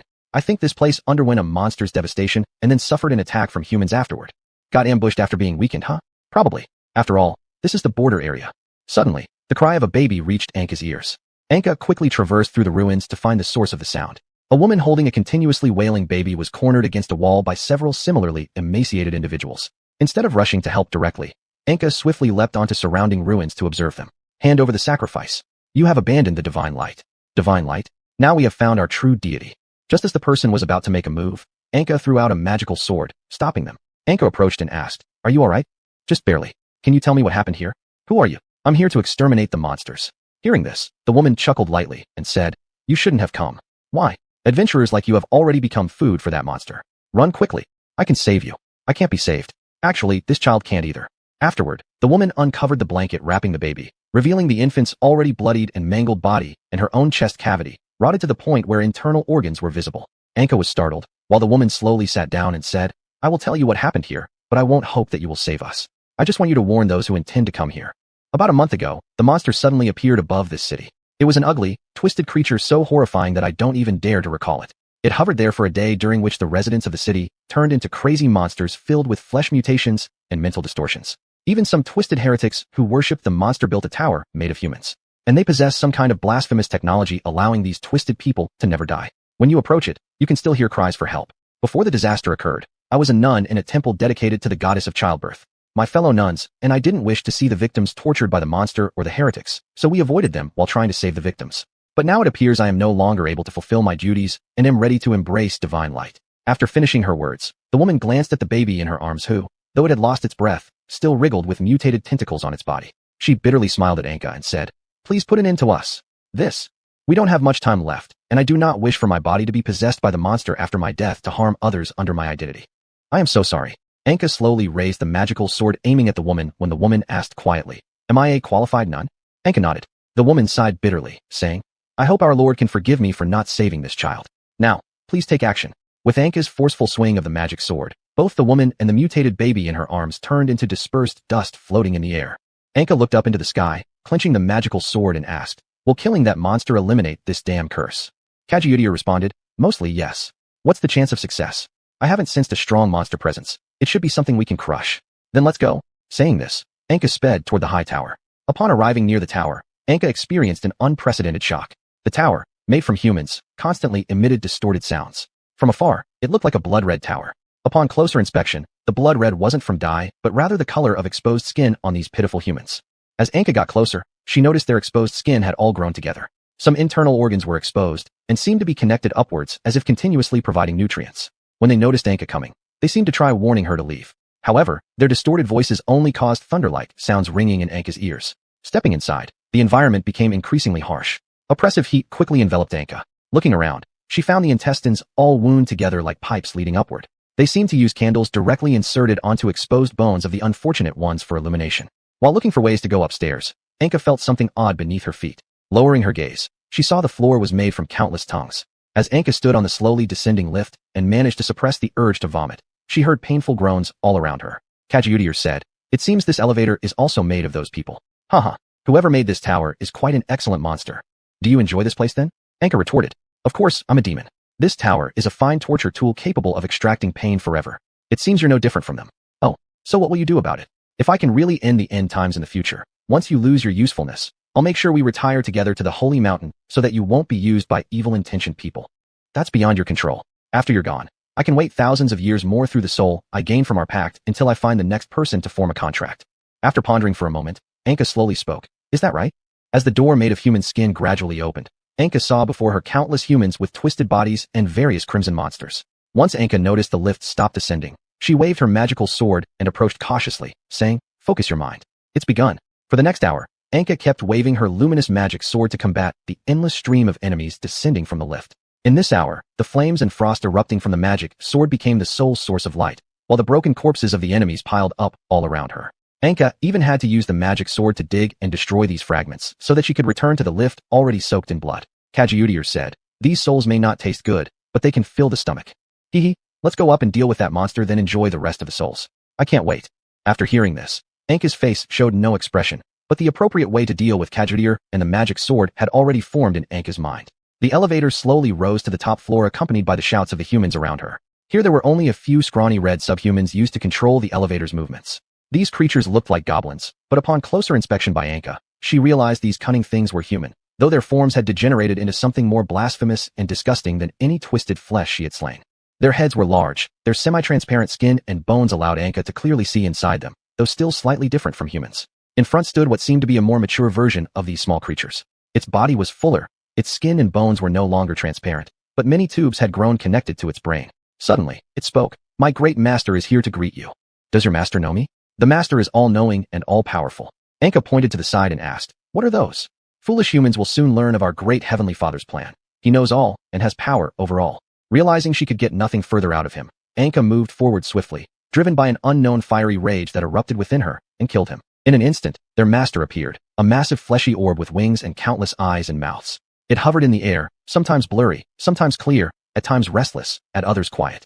Anka clutched her head, feeling as if her spirit was being warped. She felt a hand reaching into her body, kneading it painfully, causing her features to scrunch together in agony as she fell to her knees and retched uncontrollably.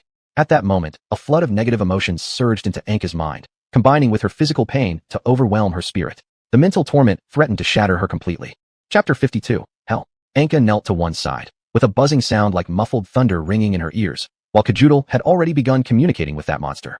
"Hey, I formed a contract with him, so don't kill him." "Ha ha. Kajudal, you actually form a contract with such a weak, ordinary human? Let me help you get rid of him. How about that?" As it spoke, long tentacles gradually wrapped around Anka's body. Her vision blurred as she could only grope on the ground. After realizing the magic sword was far from reach, Anka remembered the Holy Knight's short sword at her waist. She quickly drew the short sword and slashed through the tentacle, releasing a foul-smelling stream of blood onto herself. With this, she momentarily broke free and shakily got up to retrieve the magic sword. After its tentacles were severed, the monster didn't appear to be in much pain, but instead embedded the remaining ones into the tower. The tower emitted painful wails, and new tentacles sprouted out.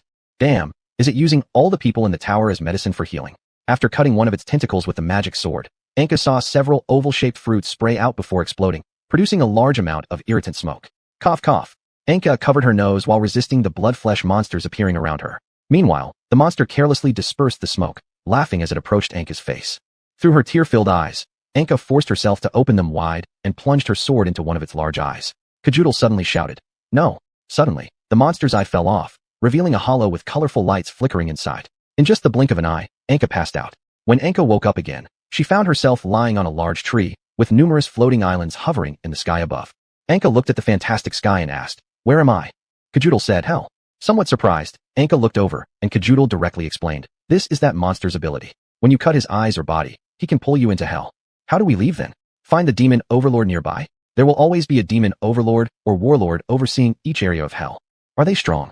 "I'm not sure." After stepping on solid ground, Anka looked around and saw everything she'd never seen or imagined, twisted yet peaceful according to some hidden rules. Anka asked, "From what you say, you seem very familiar with this place?" "I used to rule a region here in hell." "In that case, tell me what you know." Cough cough. "This hell has countless demons that must slaughter each other every day to obtain the resources needed to survive. They only have 3 outcomes: challenge their master, lie down and wait to die, or ascend to the human world. What's most important here is the energy wells that contain tremendous power, much like the Holy Mountain. Most rulers reside there. Is that all? What else do you need to know? How do demons suddenly appear in the human world? It's due to some humans using forbidden summoning spells, causing the barrier between hell and the human world to slowly collapse. What should I do? I don't know. Taking a few steps, Anka saw a kilometer away a floating island carrying a high tower drifting by. What's that? That should be the location of the overlord here. How do I get there? You won't fall if you simply step on it. Then Anka stepped on a sea-like surface shimmering like starry skies. Upon stepping on it, she even felt like treading on cotton, and as she stood steadily, the surface became hard. But ripples still appeared when she moved forward, making Anka feel quite magical. It wouldn't be bad here if there weren't any demons. It's only because some areas are indeed more gentle. Moreover, we also believe the human world without humans would feel nice. Suddenly, a fireball fell right before Anka's eyes. She immediately gripped her sword alertly. Soon, the flames turned into a golden-bodied winged humanoid figure. Anka asked, "Kajudal, what is this?" "An angel, be careful." As soon as he finished speaking, the figure holding a fiery sword rushed toward her. Anka swung the magic sword and clashed with it. The scorching heat from the fiery sword almost overwhelmed Kajudal, making it cry out in agony. Anka withdrew the magic sword, dodging several attacks before piercing it through its chest. The figure, after dispersing painfully in its human form for some time, quickly reformed, wrapping Anka's body with its transformed tentacle arm. Surprisingly, unlike what Anka expected, the tentacle wasn't hot, but rather warm. As she tried to break free, suddenly many angels identical to it appeared in the sky, shining so brightly they resembled the sun. With a swishing sound, countless spears of light approached, leaving Anka completely exposed to their attacks. All she could sense was the blinding brightness and intense heat, forcing her to shield her eyes. "It's so hot." In an instant, as Anka lost consciousness, the entire sea transformed into a monstrous beast that swallowed her whole. The angels then took away the magic sword and departed. It was eerily calm underwater where Anka hovered suspended. Suddenly, a greenish tentacle reached out and pulled her out just before she would lose all awareness. Anka looked up slowly and found herself saved by a tall, thin demon in a red robe. "Who are you?" "I thought it was Kajudal. He was taken by the angels. We were attacked earlier. Come with me." After checking her surroundings and noticing numerous smaller demons similar to her savior, Anka realized there was no chance of resistance, so she followed him to the tower. The demon sat on a chair and allowed Anka to sit across from him. "Hello, chosen hero. I am an old friend of Kajudal. It's nice to meet you. Do you know me? I heard about you from upstairs." Anka looked down hesitantly at the drink shimmering with colorful lights offered by the demon, unable to decide whether to drink it. "Don't you like it?" "I've never tried it. Isn't everything done for the first time sometimes?" Anka gazed at the demon filled with doubt, glancing nervously aside. "I know what you want to ask, and I'll only tell you part of the story. Please tell me. You can indeed return through my energy well, but Kajudal didn't tell you that you might not be able to withstand the power of the energy well. Then he will lift the seal and restore himself. Why are you telling me this? I hope you can help us solve them. I won't help demons. What difference does it make? Anyway, your fate is to eliminate demons on Earth. What do you need? I just want to help you. How will you do that?" As Anka stood up to leave, the demon also rose, grabbing her wrist, saying, "Please wait. After seeing him, you'll definitely change your mind." Instantly, a memory surged into Anka's mind. A warrior wearing a burning armor riding a giant dragon rushed into a palace. When he reappeared, he was holding the head of a god. Anka struggled free and asked, "What was that?" "Our savior. He was once the strongest hell overlord who even accomplished the feat of killing a god. But unfortunately, his kingdom fell quickly due to betrayal by his subordinates and allies and heaven's fierce assault. What does that have to do with me? You're the first human I've encountered with a complete body and soul. You still belong to the human world. You can go back. However, we've been nailed down in hell because of the god's curse. I've said I won't help demons. Maybe you can consider it." Then Anka blinked and was teleported to a room surrounded by darkness. Lifting her head, Anka saw a robust yet incomplete human sitting there. Walking closer, Anka looked at the seated man and asked, "Are you a demon or a human?" "Human. What do you want?" "Revenge." "Who is your enemy?" "The gods and traitors." "So it seems you've got the wrong person." Demons blocked Anka as Anka prepared to counterattack. A bull-headed giant's iron chain attacked, and Anka nimbly jumped over it, delivering a flying kick that knocked it down. "Alansi." Suddenly, those words caught Anka's attention. She moved closer and asked, "Do you know her?" "I just reviewed your memories. What do you want?" "I can save her. I'm here for her." "You've seen the future. I don't believe you. Just self-deception." He spoke with his crimson eyes looking straight at Anka. "Know what? Before I became a godslayer, I had many regrets. You can refuse me, but can you guarantee today's choice won't make you regret in the future? So you just need me to kill those demons that fled to the human world?" "Yes, kill those damned ones who betrayed me and attacked while I was recovering. I'll give you all the support I can find, but I need to see if you're worth it." After finishing his sentence, the man stood up and attacked Anka. Rather than confronting him directly, Anka quickly stepped back, circling around him, and when he swung his fists, she ducked under and picked up the sword stuck in the ground. Wielding the sword, Anka said, "I've already won." The man replied, "Now it's your turn to attack me." Then he stood there with his back toward Anka. Anka hesitated for a long while before striking horizontally with her sword. The man suddenly reached back to grab the sword, then kicked backward and swept his leg horizontally. Anka ducked to avoid it and prepared to attack again. Upon noticing the indentation in the sword, Anka quickly discarded it and swung a punch. Their fists collided. The man then silently sat on the throne and commented, "It's been a while since I last moved around a bit, but I'm still decent." Anka, clutching her numb right arm, said, "Is that all? That was just to see your lowest limit. This isn't a fight to the death. How do you feel?" "It's more than enough to deal with the traitors." Afterward, the demon beside him brought out a tangible contract and a list asking Anka to sign. After noticing that everything was written in text she could understand, and none of the clauses were completely unfavorable to her, she decisively wrote her name on it. As the contract burned, Anka immediately knelt down and vomited a large amount of icy water. "Anka, upon seeing her body restored to normal flesh, soon regained her calmness and said, "Thank you. I'll give you some weapons to return with. Please tell me where Kajudal is. Why would I help you get rid of the curse on your body, and yet you still want to find it? The Emperor's weapon cannot be left in hell. All right, it should be in the brightest fortress where there are few demons around. After you're done, I will bring you back." Later, Anka received some new equipment, an amulet that could prevent one instance of death, a high-strength holy attribute leather armor, and a spear imbued with corrosive power. Chapter 53, The Light Disappears. Anka was sent to a land that burned endlessly. "Sorry, the structure of hell has suddenly changed. This is already another overlord's territory, so we have to leave." All right. Afterward, Anka wandered alone across this desolate continent in search of the target when distant cries of battle caught Anka's attention. Running over, Anka discovered a warrior clad in crimson heavy armor fighting alongside a much smaller soldier in red armor against demons. Anka stood among the crowd of demons observing their battle. The surrounding demons seemed too agitated and focused on the fight to notice Anka. The massive warrior with just 2 punches tore open his opponent's chest, then pulled out its soul and placed it in the bag on his back as a reward. Suddenly, the warrior rose, looked around, spotted Anka, and pointed, shouting, "Human!" Instantly surrounded by countless demons, Anka jumped out of the encirclement and swiftly withdrew a long spear from behind, stabbing downwards. Anka descended upon a minotaur demon, blinding it with a single strike before standing on its shaking head to attack. At this moment, the 2 warriors in red armor rushed over and swung a hammer at Anka. Anka nimbly leapt aside to dodge. Suddenly, Anka experienced a memory that was not theirs, causing them to be caught by the other warrior. What's going on? At this point, the voice of the person who had just formed a pact with Anka entered their ears. "Sorry, I forgot to mention that after our contract, you might occasionally see my memories. Let me help you." As they spoke, a flash of red light appeared, and Anka reappeared on the highest mountain peak of the continent. The red-armored warrior looked at his hands and asked, "Where did the human go?" Another said, "It seems that the old guy has really returned, and that person must be related to him. Then why don't we chase?" "No need. It doesn't concern us much. Let's just notify those traitors on the ground who betrayed him. It's all we owe him. After all, he's an ally. Let's send a warning and continue hunting demons." While Anka was looking out from the mountaintop, they noticed a giant palace far away that radiated with dazzling light. It seems like that's the place. Inside the palace, the demon's sword was placed in the center of a magical array. At this moment, someone resembling a human but much taller and slimmer with large wings walked in. "I've been watching it for a long time now. Since I've captured it, you should honor your promise with me. There's no need to rush. A demon is coming. Get rid of it first. Once we finish the ritual, it's yours." Walking through the silent, grand corridor of the palace, Anka's heart raced since entering. How quiet. Where are the others hiding? At this moment, Anka saw an angel unlike the radiant angels, more like what the church described, holding a spear facing Anka directly. The accomplice of demons has reached its end here. As soon as the words were spoken, several beams of light shot towards Anka. Seeing no way to evade, Anka only managed to block with the spear. With an explosion, Anka found that the spear in hand had shattered, leaving only part of it intact. Seeing Anka's weapon broken, the opponent spread his wings, rose into the air, and quickly dived for an attack. Anka dodged quickly, and after landing, the enemy swung the spear to keep Anka from getting close. Clutching the short sword in hand, Anka resisted the continuous flashes of silver light before them. But soon enough, even the short sword fell apart. The other party sneered. "How could weapons from the mortal world withstand my attack? Without a weapon, this becomes tricky. By the way, did you form the contract just to remove my curse?" As soon as Anka finished speaking, a rip appeared in the space beside them, out of which dropped a pitch-black stick. Picking up this burning pitch-black stick, Anka realized that it was heavy and hot, entirely unsuitable as a weapon. So Anka picked it up and threw it immediately. Unaware of the object flying overhead, the opponent was struck, instantly dropping the spear and sitting on the ground dizzy. Approaching, Anka asked, "Where's the sword?" Through eyes obscured by blood, it replied, "Accomplice of demons." Afterward, it flapped its wings, slapped Anka, then retrieved its weapon and fled.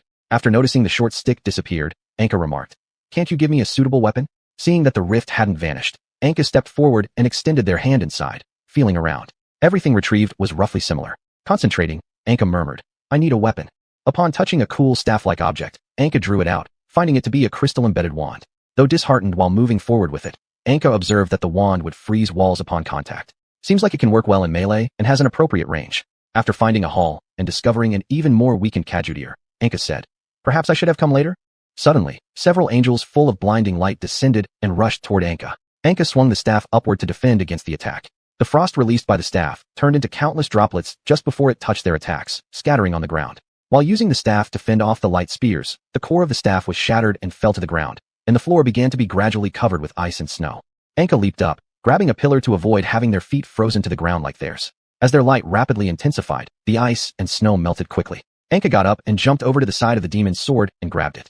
Afterward, Anka held the high platform, fending off their fierce attacks. When Anka finally stabbed the demon's sword into the neck of the last angel, the battle ended. Anka left the palace quickly with the demon's sword, worried that they might just be pretending to be dead. The moment Anka stepped out of the palace, they were sucked into a space-time crack and arrived in front of the energy well. The tall, slim demon walked out and said, "You can leave now, just jump down. We've added protective magic so you won't be torn apart by the energy well." After saying this, he handed a compass to Anka and said, "This will help you find demons." After taking it, Anka gripped the demon sword and jumped down. Along the way, countless flashes of lightning and distorted souls surrounded Anka, making it difficult for them just to dodge. Finally, Anka returned to the human world. Noticing the surroundings, Anka saw it was already night, and they had appeared below the enormous flying meatball that was resting. Waving the demon's sword, Anka asked, "Where should I stab? Stay far away, or you'll be sucked in." Afterward, Anka tore open the space and fumbled inside for a long time before finding a bow and 10 arrows. Maybe forming a contract with him wasn't your best choice. I know what I'm doing. Afterward, Anka attached a rope to the demon's sword and stuck it into the middle part of the tower. Clumsily using the bow, Anka successively shot 3 arrows. When they woke it up, it roared as it lunged at Anka. Floating in the air, its eyes emitted large beams filled with high temperature. Standing on the ground, Anka struggled to evade constantly. Suddenly, in the dark corners, numerous flesh monsters appeared and pounced on Anka. Swinging the bow, Anka barely fought back. After seeing that the flesh monsters had completely lost their minds, Anka leaped upward and grabbed the demon's sword stuck on the tower without falling. All those monsters tumbled down recklessly. Relieved, Anka grabbed the rope tied to the demon's sword and returned to the top of the tower to face the monsters still shooting high-temperature beams. There's no way to attack. Attack its wings. Once it loses its ability to fly, it will fall much worse than those monsters. Afterward, Anka wielded the bow and shot the remaining arrows from behind a pillar. The arrows pierced through its wings like meteors, and the holes grew larger as the monster screamed and plummeted to the ground. Standing on it, Anka stared down at its biggest eye. "You've returned? What? Human, you will surely regret forming a pact with him." Just as Anka was stunned, they were flung away. This monster slowly ascended just to escape, but was hit in its largest eye by Anka's last few arrows. This time, the monster grinned as it gazed at the full moon and erupted like a massive sun, the burning flesh falling to the ground and setting the entire flesh city ablaze. All the remaining believers were buried in the mercy of their lord. Anka quickly ran out of the city when the explosion occurred and managed to escape just before the city was completely destroyed. After the monster died, its soul floated in the air and then quickly fell and disappeared. Then, the entire city erupted from bottom to top with blue-green hellfire and became ruins instantly. Kajudir said, "You shouldn't have formed a pact with that monster. Why? He will destroy everything. Isn't it like you all? What did you promise him? Killing the demons who betrayed him, and he would send me back to the human world and give me some weapons." After hearing this, Kajudir burst out laughing. "Truly foolish. Thanks to you, we now not only have to avoid monster attacks, but also watch out for angels and demons." Looking at the ruins before him, Anka said, "I think I made the right decision. Where are we going to rest today?" Spreading the map, Anka pointed and said, "Where there are demons, that's where we go. As for resting, let's camp outdoors tonight. Do you not intend to bring xiuxian along? That's too dangerous. I don't know if I'll be able to protect her next time." "That is truly a pity. Dragon meat should taste good too. By the way, do you feel she's a burden? I just don't want her to get hurt because of my negligence. Why are you so good to her?" Anka then fell into deep thought, looking up at the moon and slowly said, "When I saw her, for the first time, I felt the unconditional love from someone else. Even though we've spent very little time together, I think she has become like a member of a normal family to me. I yearn for all that." Kajudir thought, "He's so dangerous now, I should start securing an escape route for myself. Selling out xiuxian and his information might allow me to temporarily protect myself when facing extremely powerful demons who will be enemies with him in the future." Afterward, Anka tied the sword on their back and started heading into the forest to prepare for tonight's lodging. Chapter 54, Sunrise. Saint Sika Tower. The saint was sitting on the chair playing a ball game with Alexi. The saint looked at the listless Alexi and asked, "What's wrong? Was Alexi abandoned?" "No. Didn't we say that Mr. Anka will return after he finishes his errands? Mr. Anka doesn't lie." "All right." At this moment, a nun standing by the door said, "My lady, those noble lords have all waited in the meeting room already." "All right, I'll go now." After saying that, the saint patted Alexi and said, "You go to sleep first. I need to work now." Alexi could only look down at its tail as it lay on the bed watching the saint and quietly said, "Good night." The saint smiled gently and walked to the nun's side and said, "Please take care of this child before I return." The nun suddenly knelt on one knee and said, "I am very grateful for your trust." In the meeting room, the 13 most important nobles of Saint Sika gathered together. The atmosphere in the room was so tense it hit zero. These nobles had just learned about the death of those who planned to ambush the saint. When the nobles entered the room, they saw the bodies hanging on the city gates, so they were well aware of their situation. Some of them were so nervous that cold sweat poured out nonstop, constantly hoping the paladins would open the windows and doors or allow them to step out for fresh air. But the paladins wouldn't allow it, so the nuns could only try to boost their morale. Among them, the representative of the assassin family was the most anxious. Upon hearing that people from a branch of his family had directly participated in the assassination of the saint, he was trembling nervously in a corner chair. The representative from the merchant guild placed his hand on the shoulder of the assassin representative and said, "Relax, we haven't done anything wrong." You're an international organization, and the saint can't reach you guys. What cool words are you saying here? Not long after, the saint walked up onto the platform, looking down silently at the people gathered below. Upon seeing that the saint was not wearing a veil, everyone was surprised for a moment, but confirmed her identity when they noticed the paladins surrounding her. Gentlemen, please relax, I won't criticize anyone. Everyone exchanged glances. Then finally, the representative of the transportation department, who usually has little presence, stood up, bowed and asked, "May I ask what matters the Holy Lady has summoned us for?" I've heard that the golden city of holy words has already been occupied by demons. Facing the silence of everyone, the saint sighed and said, "Why didn't anyone tell me at the time?" The transportation department representative said, "At that time, assassins and demons colluded. We also feared being assassinated ourselves, so we." The assassin representative was drenched in sweat from anger, wanting to refute, but couldn't due to the existence of subordinates working for the demons. Seeing the silence of the assassin representative, other representatives began blaming everything on the assassins. The paladin struck the ground with the long sword in his hand and shouted, "Quiet." Afterwards, the saint slowly descended from the platform and brought the assassin representative to the front. The saint asked, "Are you willing to continue serving the holy light?" The bewildered representative looked at the smiling saint blankly and nodded slightly. The saint asked, "How many people do you still have?" "Currently, I still have 2 complete branches left. A large part is doing work for demons in the golden city of holy words, and some have left the organization. Then please form them into one branch and bring them to see me tomorrow." The assassin representative bowed deeply and said, "Thank you very much." This result apparently did not please the other representatives, who angrily demanded punishment for the assassin family. The saint suddenly said, "Gentlemen, calm down. Now, the representatives in the golden city of holy words have all been replaced by demons. So I hope to turn this great tower city into a second political center. Therefore, I hope you can select new representatives right now. Relying on the new capital, we will eventually regain the golden city of holy words." The transportation department representative said, "Then let's let the president choose 5 new representatives. The position of Pope will surely be held by Holy Lady." Once his proposal was introduced, it immediately received support from others while the saint shook her head and said, "I have never directly worked in such a role. I only preach and heal. So let the position of Pope be decided within the church. Then I'll announce the chosen ones. Gentlemen, go back and rest temporarily." The representatives clearly still had some questions, yet they hesitantly cast puzzled gazes toward the saint. The saint calmly placed her hand on the shoulder of the assassin representative beside her. The assassin representative abruptly turned back and gave those representatives an unnatural smile. People had no choice but to bow to the saint and leave, while the assassin representative gradually stepped back and asked, "My lady, may I go? I have some matters to instruct." "What is it? Do you know how our naval force is doing?" "It has already been completely destroyed by demons." A hint of melancholy flashed across the saint's face but quickly disappeared as she said to him, "I have no further questions. Farewell." Afterwards, the saint stood before the paladin guards and said, "I hope you can now go and inform the Northern Academy and Southern Shipyard to urgently construct ships that can resist impact and fire." The puzzled expressions appeared on the faces of the guards as they looked at the saint. The saint said, "Do not think it is useless. Karam explored the new continent, but we cannot venture outward due to the destruction of our ships. We must build stronger vessels before Karam dominates the seas with theirs. Only then can we explore farther." Her voice lowered as she continued. "Only then will we be able to relocate more people of Saint Sika to the new continents we discover when the apocalypse comes." Caldara. Khan was seated on the throne, gazing at the list in his hands while all the nobles below remained silent out of fear.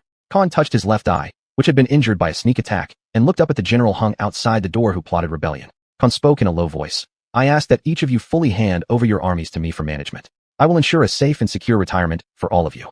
Relieved, the nobles immediately decided to hand over their armies and fortresses. After all, they were old and no longer wished to deal with the cruel Khan. Moreover, Khan had fought his way back this time, dealing with those who resisted him using insidious methods. This caused the nobles to abandon any thoughts of opposing him and instead decide to obey him entirely to secure the safety of their families. "You have acted wisely. Now, please allow my personal guards to escort you home." Later, Khan's guards approached him and asked, "My lord, the country has just experienced unrest, and you have dealt with many nobles. How shall we handle future affairs? I am still young, and we acquired great wealth from Jujin City and the nobles this time. We can use this wealth to establish academies, medical facilities, and selection institutions. But wouldn't that anger the nobles who have already compromised? We can take it step by step. Let the children of the nobles go to the academies first. If the response is good, we'll let the children of officers go next. Afterward, we should admit the support of merchant families. And we must prevent any noble who wishes to study abroad in other countries. I won't allow them to collude with our enemies. My lord, what shall we do about our many enemies? I wish to form an alliance with Karam to attack Saint Sika from both sides. But they betrayed allies in the past, and recently became disdainful of other nations after seizing an overseas colony. However, Cades has unresolved national enmity with us. Let's visit Karam first. If it doesn't work out, we'll consider Cades." Forest.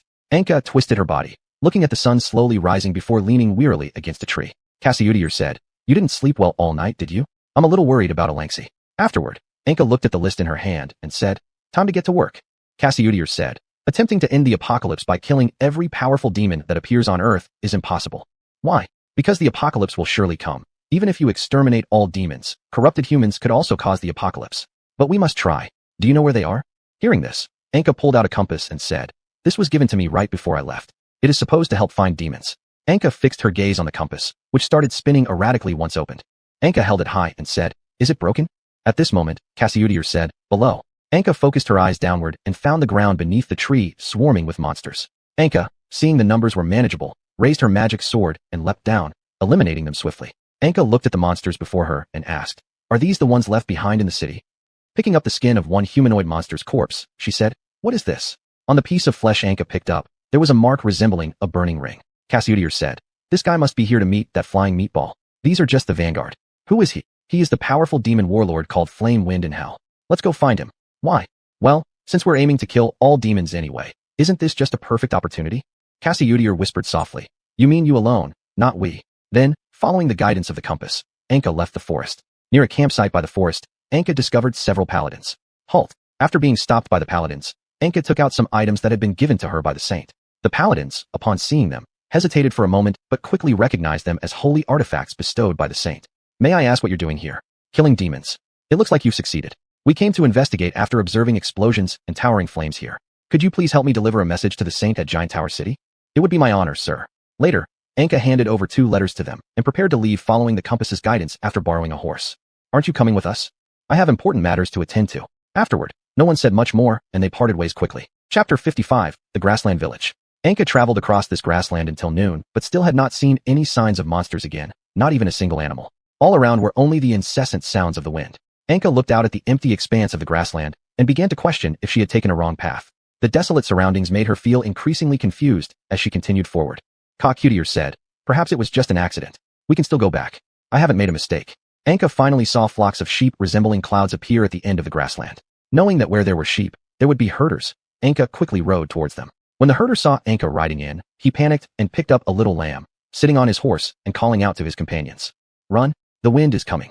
Immediately, all the sheep under Anka's eyes moved swiftly like clouds scattered by the wind. Anka looked around and didn't see any danger. As Anka called out, "Wait, I'm not a bad person," she chased after them on her horse. Eventually, before 2 scouts, the herd was driven into pens behind, while those people drew out weapons like scimitars and longbows, and even crossbows appeared on the lookout posts to welcome the enemy. At the moment Anka entered their range, seeing the people standing in front of the fence, Anka silently sighed in her heart. Anka placed her hand on her magic sword ready for action. With the sound of air being cut through, several arrows came flying at Anka. She swung her magic sword to fend them off. After the horse was hit by an arrow and Anka fell heavily to the ground, the shooting stopped. Looking up, Anka noticed the people running toward her with large nets. "Calm down." Subsequently, Anka gathered her focus and swung her magic sword, summoning a great deal of fire to block their way. The continuously advancing horses stood in front of the wall of flames, startled by the fire summoned by the magic sword, and dared not continue. Getting up, Anka leapt onto a horse, seizing a herder and shouted, "I am not dangerous. I merely want to ask for directions. Put your sword down. We'll take you to meet our elder."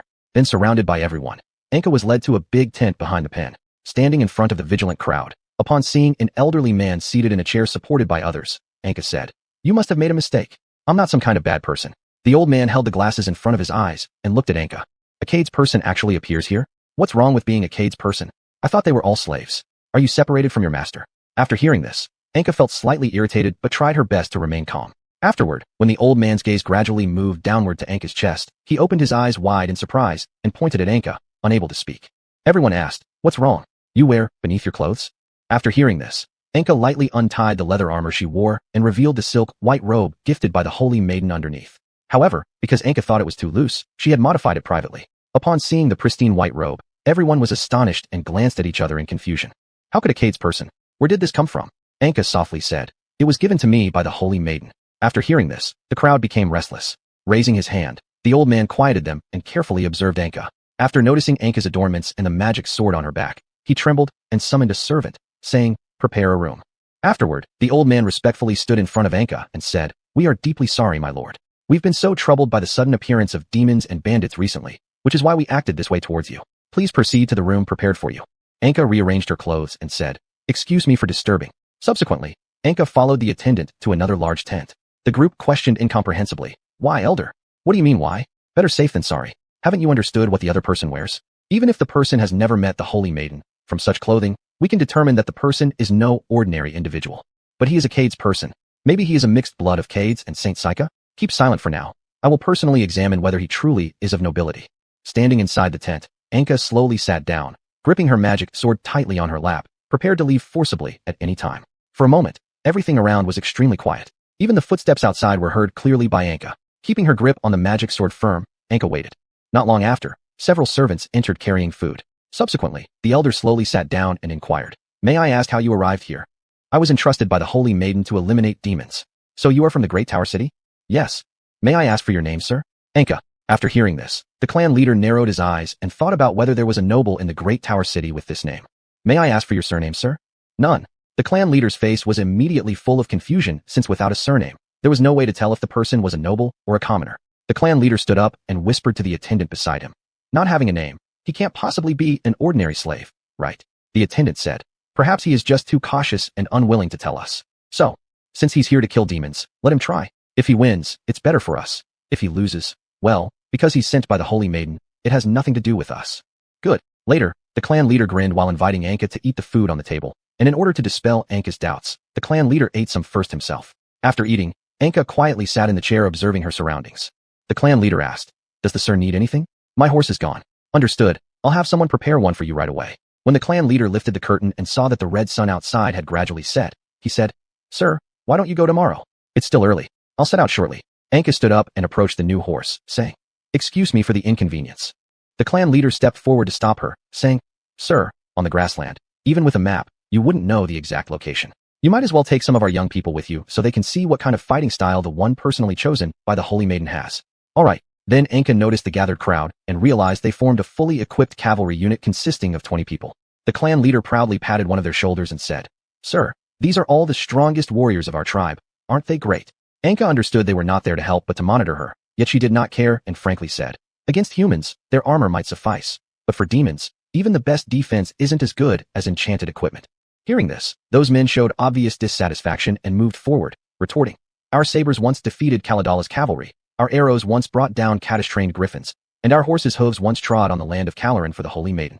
That was the result when fighting humans in the past. I've already said that demons aren't easy to deal with, but fine. If you want to follow, I don't care either way. Just make sure not to interfere with me at crucial moments." Upon hearing this, the cavalry snorted and followed behind. After bidding farewell to the clan leader, those cavalrymen galloped ahead like they were having fun. "You'd better not slow down and end up collecting demon corpses." Anka only glanced up slowly as she trailed behind, watching the cavalry riding far ahead of her. Chapter 56, Objection. The City of the Great Tower. The Holy Maiden sat solemnly in the meeting room, looking down at the assassin family and the 200 assassins he had brought. "Holy Maiden Dawn, your servants here are ready to execute all your commands. We will cleanse the sins of our other companions through our actions." The Holy Maiden slowly descended from the stage and stood before them, speaking slowly. "Stand up and face me. The acts of those traitors no longer have anything to do with you. Look me directly in the eyes." Trembling, the assassins stood up and raised their heads to accept this honor.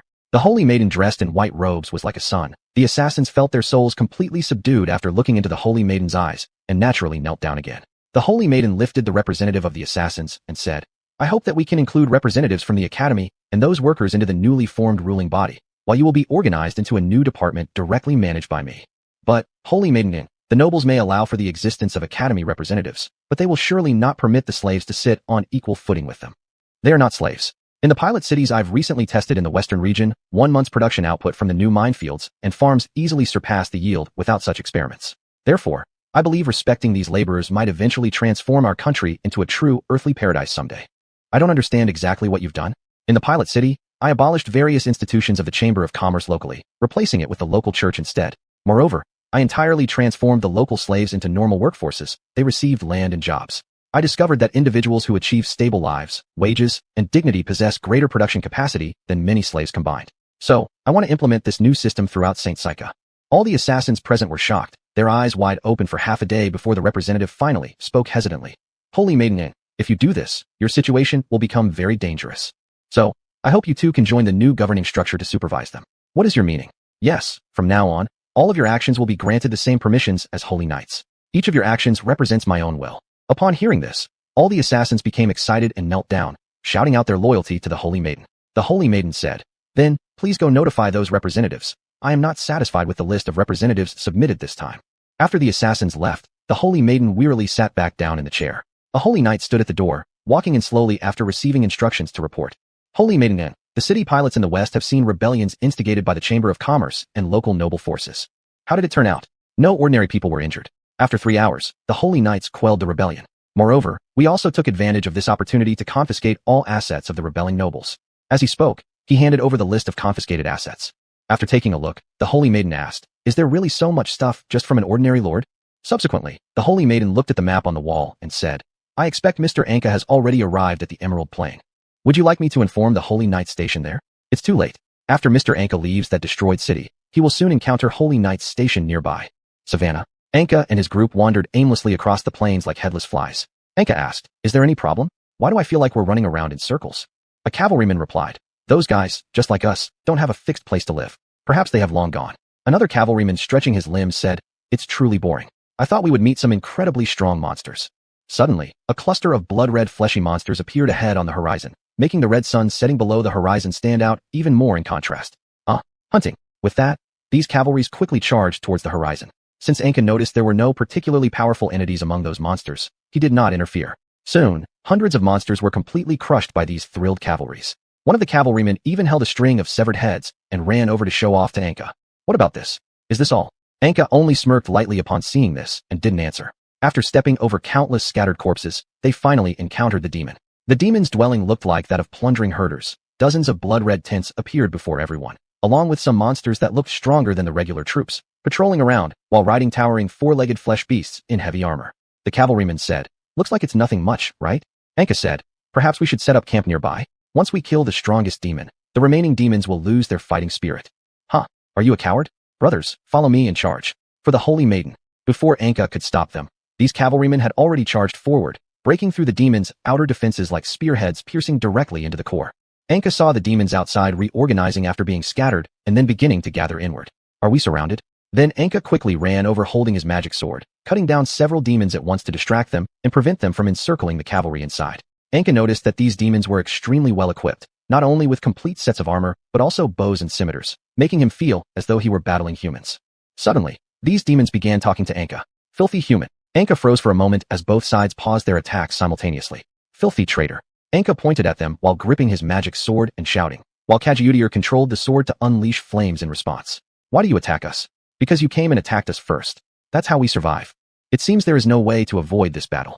After saying that, Anka prepared to raise his magic sword again, but the opposing side stepped aside instead. "Go rescue them. What are you planning to do? The night has fallen. We need rest. Leave quickly." Hearing such words from the mouths of demons left Anka feeling somewhat awkward. Then Anka rode in to find those cavalrymen, discovering that the demons truly kept their word and did not attack him. As night fell, Anka located those cavalrymen and led them to a spot 500 meters away from the demon camp. Looking back, Anka found that the number of cavalrymen had dwindled to only 9, their faces all showing sorrow and fear. Even among them arose voices wanting to return home, quickly suppressed by the leading cavalryman. Anka suggested, "Let's camp here for the night. We'll draw lots for guard duty." The leading cavalryman asked, "Shouldn't we raid them tonight? We're all exhausted. Moreover, after losing so many people, we can no longer afford another raid." Thus, these cavalrymen had no choice but to accept Anka's suggestion and started building simple guard posts and tents on the spot. Chapter 57. Demon Cavalry. Giant Tower City. At night, the Holy Maiden and Alexi rode in an open carriage through the city streets, flaunting their presence. The Holy Maiden seemed to be thoroughly enjoying the feeling of being among the common people. Her smile had not ceased since they set off. Alexi, on the other hand, appeared still worried about Anka. The Holy Maiden, noticing Alexi's constant concern, asked, "Alexi, would you like something to eat?" Alexi glanced at the Holy Maiden, then suddenly found herself enveloped in the latter's embrace, feeling warmth akin to that of the sun, leaving her no inclination to struggle. Before long, the carriage stopped in front of a theater. Countless citizens gathered around the Holy Maiden upon seeing her arrival, cheering enthusiastically. The Holy Maiden, seeing the crowd restrained by the Holy Knights, said, "Please drop your defense. Don't let my presence interfere with everyone." "But Lady Holy Maiden, we must protect you," they replied. "If what I do satisfies the people, then they have no reason to harm me. They will protect me." And so, the Holy Knights reluctantly accompanied the Holy Maiden inside. The viewing platform where the Holy Maiden watched the performance was a raised dais. Upon catching sight of her, the audience excitedly turned around, standing up and clapping in celebration. The Holy Maiden waved her hand gently in greeting. After taking their seats, Alexi commented, "Lady Holy Maiden is very well liked." "I suppose so. Compared to the emperors of old, I am likely far behind them." During the intermission of the opera, a young man in a brown coat, having been granted permission, came to meet the Holy Maiden. The young man removed his hat and bowed respectfully. There's no need for such formalities. Tell me, what did you see in those villages? The young man paused briefly in surprise at seeing Alengsi before asking, Lady Holy Maiden, did you hire an adventurer to go to Sharon Forest? It wasn't hiring, she is my friend. In that case, she truly is honored. Subsequently, the young man took his seat, but Alengsi, due to the smell of alcohol emanating from him, quickly retreated to one side. Upon investigation, Lady Holy Maiden, I've discovered why villagers residing near the forest frequently suffer from a disease causing redness and pain.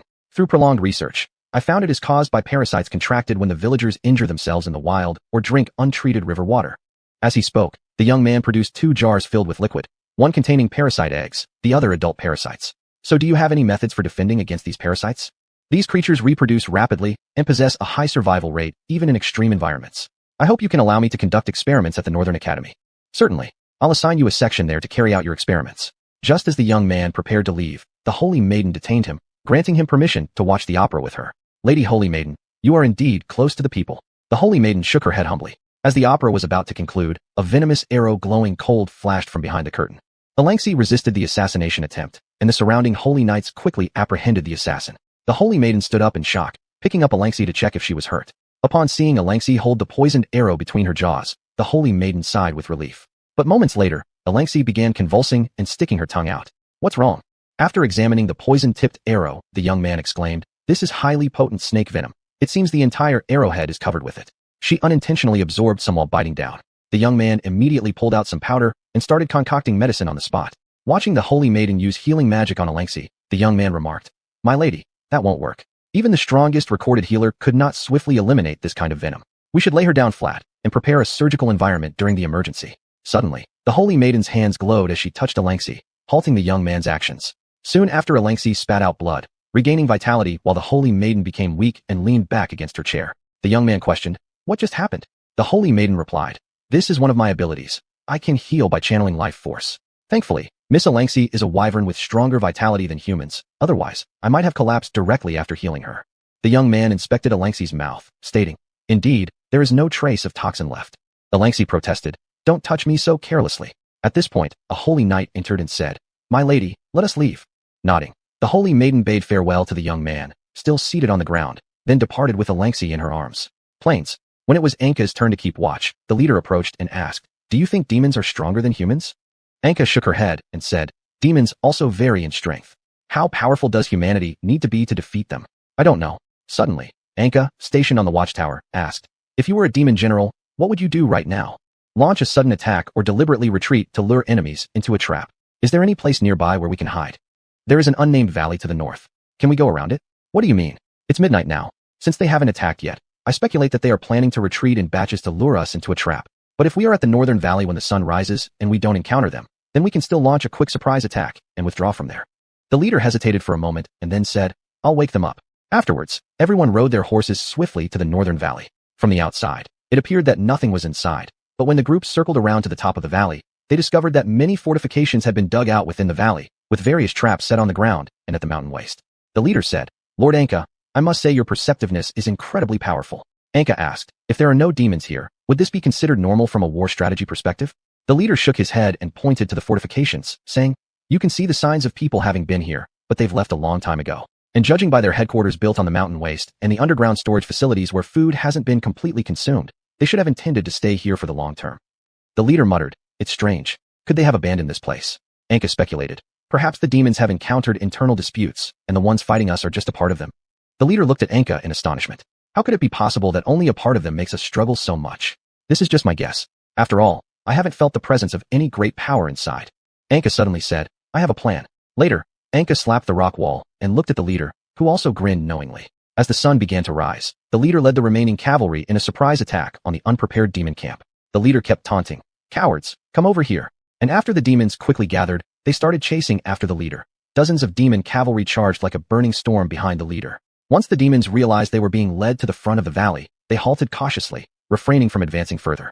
Meanwhile, Anka appeared behind them at some point, swinging a magic sword and continuously launching sneak attacks and massacring the demon cavalry. The disorganized cavalry were driven en masse into the valley. After the demons entered the valley, a huge boulder blocked their way forward. Then countless rocks rolled down the mountain and crushed down, followed by dark arrows and giant nets thrown downward. In an instant, the demons suffered heavy losses and entirely lost their previous sharpness. After an hour-long assault, this offensive concluded with the surrender of a demon leader. Chapter 58. Preparations for War. Giant Tower City. After greeting the Holy Maiden in the garden, the young man asked, "Holy Maiden, is there any problem with that flying dragon from yesterday?" "Not yet." The young man smiled and said, "Your healing skills are truly powerful." The Holy Maiden replied, "But my healing skill can only treat conditions like that. If we encounter cases like parasites, I would be powerless." "Why?" "We have conducted experiments with parasites before. If we cannot expel the parasite while treating directly, we might bind the patient and parasite together." "That is truly terrifying." The Holy Maiden nodded and said, "I've already arranged a space for you at the academy to conduct your experiments. You're the most brilliant young doctor in Saint Sika. I expect you to surpass your teacher. I will not disappoint you." Plain. After bringing the surviving demon squad leader back to the tribe, the entire tribe held a victory banquet. The clan leader raised his glass at the banquet and shouted, "Let's toast to our warriors." The squad leader slowly stood up, looked at his exhausted brothers and the excited villagers, then pointed to Anka quietly eating on the side and said, "If it weren't for Lord Anka, we might have been wiped out long ago. He is the one who truly embodies calmness and strength." Anka lifted her eyes to look at the suddenly quiet crowd, and those murmuring villagers, humbly said a few words, then sat down again. The clan leader suggested, "It seems these demons aren't very strong. Why don't we send more warriors to completely eliminate them?" The clan leaders of other tribes also agreed with his suggestion after hearing it. "So who can command this temporarily formed army?" As soon as one clan leader finished speaking, everyone excitedly turned their gaze towards the squad leader. "It looks like we have a great candidate." The squad leader thought for a moment, shook his hand, stood up, and said, "My experience dealing with demons can't compare to Lord Anka. Let Lord Anka be the commander." Anka looked around the scene, now fallen silent again, and stood up saying, "I am an outsider. I only wish to slay demons. As for the position of commander, you should choose someone amongst yourselves." After finishing, Anka picked up a pot of milk and left the feast. Kajiudir said, "Arrogant humans, just defeating a small detachment makes you think you can beat the true demon army." Anka replied, "The only difference I see between you demons and humans is that you lack any boundaries." While the two were arguing, the squad leader walked over. Sitting beside Anka, the squad leader asked, "Has Lord Anka had much experience battling demons?" Anka nodded proudly and said, "And I've even been to hell." The squad leader was shocked, stuttering, "Please, Lord Anka, tell me how to defeat demons." Anka placed the magical sword in front of the squad leader and said, "It's difficult to kill them with ordinary weapons. I recommend using potent magical artifacts and enchanted weapons to more effectively deal with demons. Enchanted equipment is also the best defense against demon magic attacks. So where do we find these? Prosperous cities usually sell them, but they're quite expensive. However, we could collect demon gear. Isn't demon equipment dangerous?" Their equipment, after examination, showed no signs of curses. Furthermore, their equipment is made from a kind of magical mineral found in hell. "All right, I'll give it a try." After speaking, the squad leader briskly left. Anka, after resting a bit, slowly left and headed towards the square. At the square, Anka discovered that the squad leader had already handed over the relatively well-preserved demon equipment to those warriors who had fought alongside him. They wore armor constantly burning with flames and wielded weapons carved with blasphemous texts, as if this equipment gave them infinite courage. From their faces, Anka no longer saw any traces of discouragement or loss. Approaching Anka, the squad leader said, "Lord Anka, please give it a try." Anka accepted the ordinary iron sword, experimented a bit, then struck a vulnerable spot on the equipment. Even after numerous attacks, the fiery armor did not show a single scratch. The squad leader excitedly said, "Wonderful. With such armor, we can handle any type of enemy from now on. It's too bad we can't obtain the raw materials and don't know whether the production process of this armor and weapons is the same as normal equipment." Afterwards, the squad leader asked, "Lord Anka, may I ask how you entered hell at that time?" Anka responded, "It was just an accident. The demon that dragged me into hell has been killed by me, so I'm not sure what other methods there are. That's really unfortunate." After hearing the commotion, the clan leaders began to gather at the square. Seeing warriors in burning armor from a distance, the clan leaders mistook them for demons invading and almost fainted in fear. After calming down, the clan leaders pushed through the crowd and saw the warriors using demon equipment. One clan leader shouted, "Who authorized you to use these blasphemous things?" The squad leader stepped forward and said, "It was me." "Why? Don't you know what this could bring upon our entire tribe? Please rest assured, I won't let others see these." The clan leader had no words for a moment, then slowly said, "The next time when we charge, let these warriors clad in blasphemous gear lead the vanguard. Show those demons your valor. Of course, we won't disappoint you." After the clan leader left, the squad leader turned and asked, "Lord Anka, how should we find the main forces of the demons? The trails left by demons linger and fade slowly. We just need to be mindful of those. So can we send scouts far away while assembling our troops to search for them?" "Yes, it seems we still have a few days to prepare." The squad leader worriedly asked, "Lord Anka, why do you think the clan leader suddenly allowed us to be the vanguard?" "I think he wants the vanguard to die, so he can deny the fact that demon gear is stronger than normal human gear. This also helps him cover up the fact that you're using such blasphemous demon equipment." The squad leader asked afterward, "So will you continue to use this kind of equipment?" With determination, the squad leader replied, "This equipment is powerful, isn't it? Since this equipment is harmless yet potent, I believe promoting its use is both normal and necessary. This gear will definitely help us in the Battle of Armageddon later on. In that case, may fortune favor you in the vanguard role.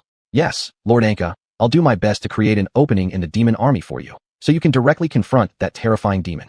As everyone prepared to leave to attend the evening banquet, the squad leader suddenly pulled Anka aside. Anka asked, "What's wrong?" Mysteriously, the squad leader handed over a sheepskin paper covered with abstruse and incomprehensible characters to Anka. "This is something I learned from the captured demon. It says that if their runes are inscribed normally onto the gear automatically gains corresponding enchantments.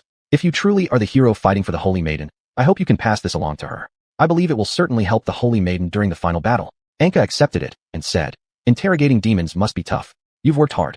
The squad leader scratched his head and said, "Surprisingly, not really. That demon was surprisingly cooperative."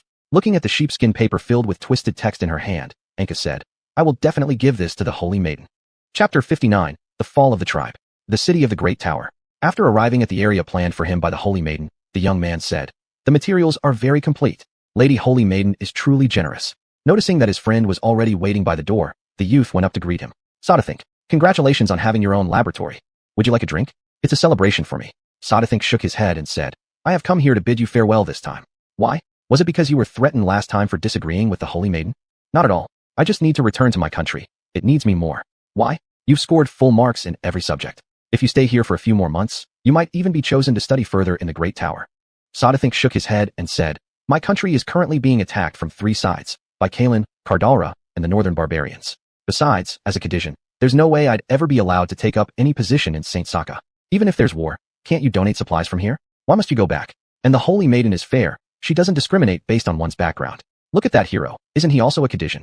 After saying this, Sadathink looked into the distance and said, "Apologies, my friend. A Kadisian should return to their homeland when it faces peril. Even if it means meeting death, I must meet it in my own country."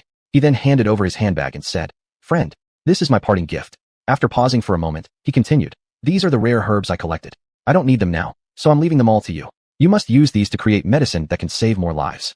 After pondering for a while, the youth finally restrained himself from voicing his wish for his friend not to leave and instead said, "I offer you my blessings here, hoping you survive." "Certainly, because Kadisians never fall." Later, standing at the entrance of his lab, the youth watched his good friend vanish into the night and wiped away tears while saluting. Plain. Anka sat in a corner of the banquet hall, looking at the quiet crowd and asked, "Is something wrong?" The leader replied, "Soon, a representative from the paladins will come with a message." "What kind of message?" "They're here."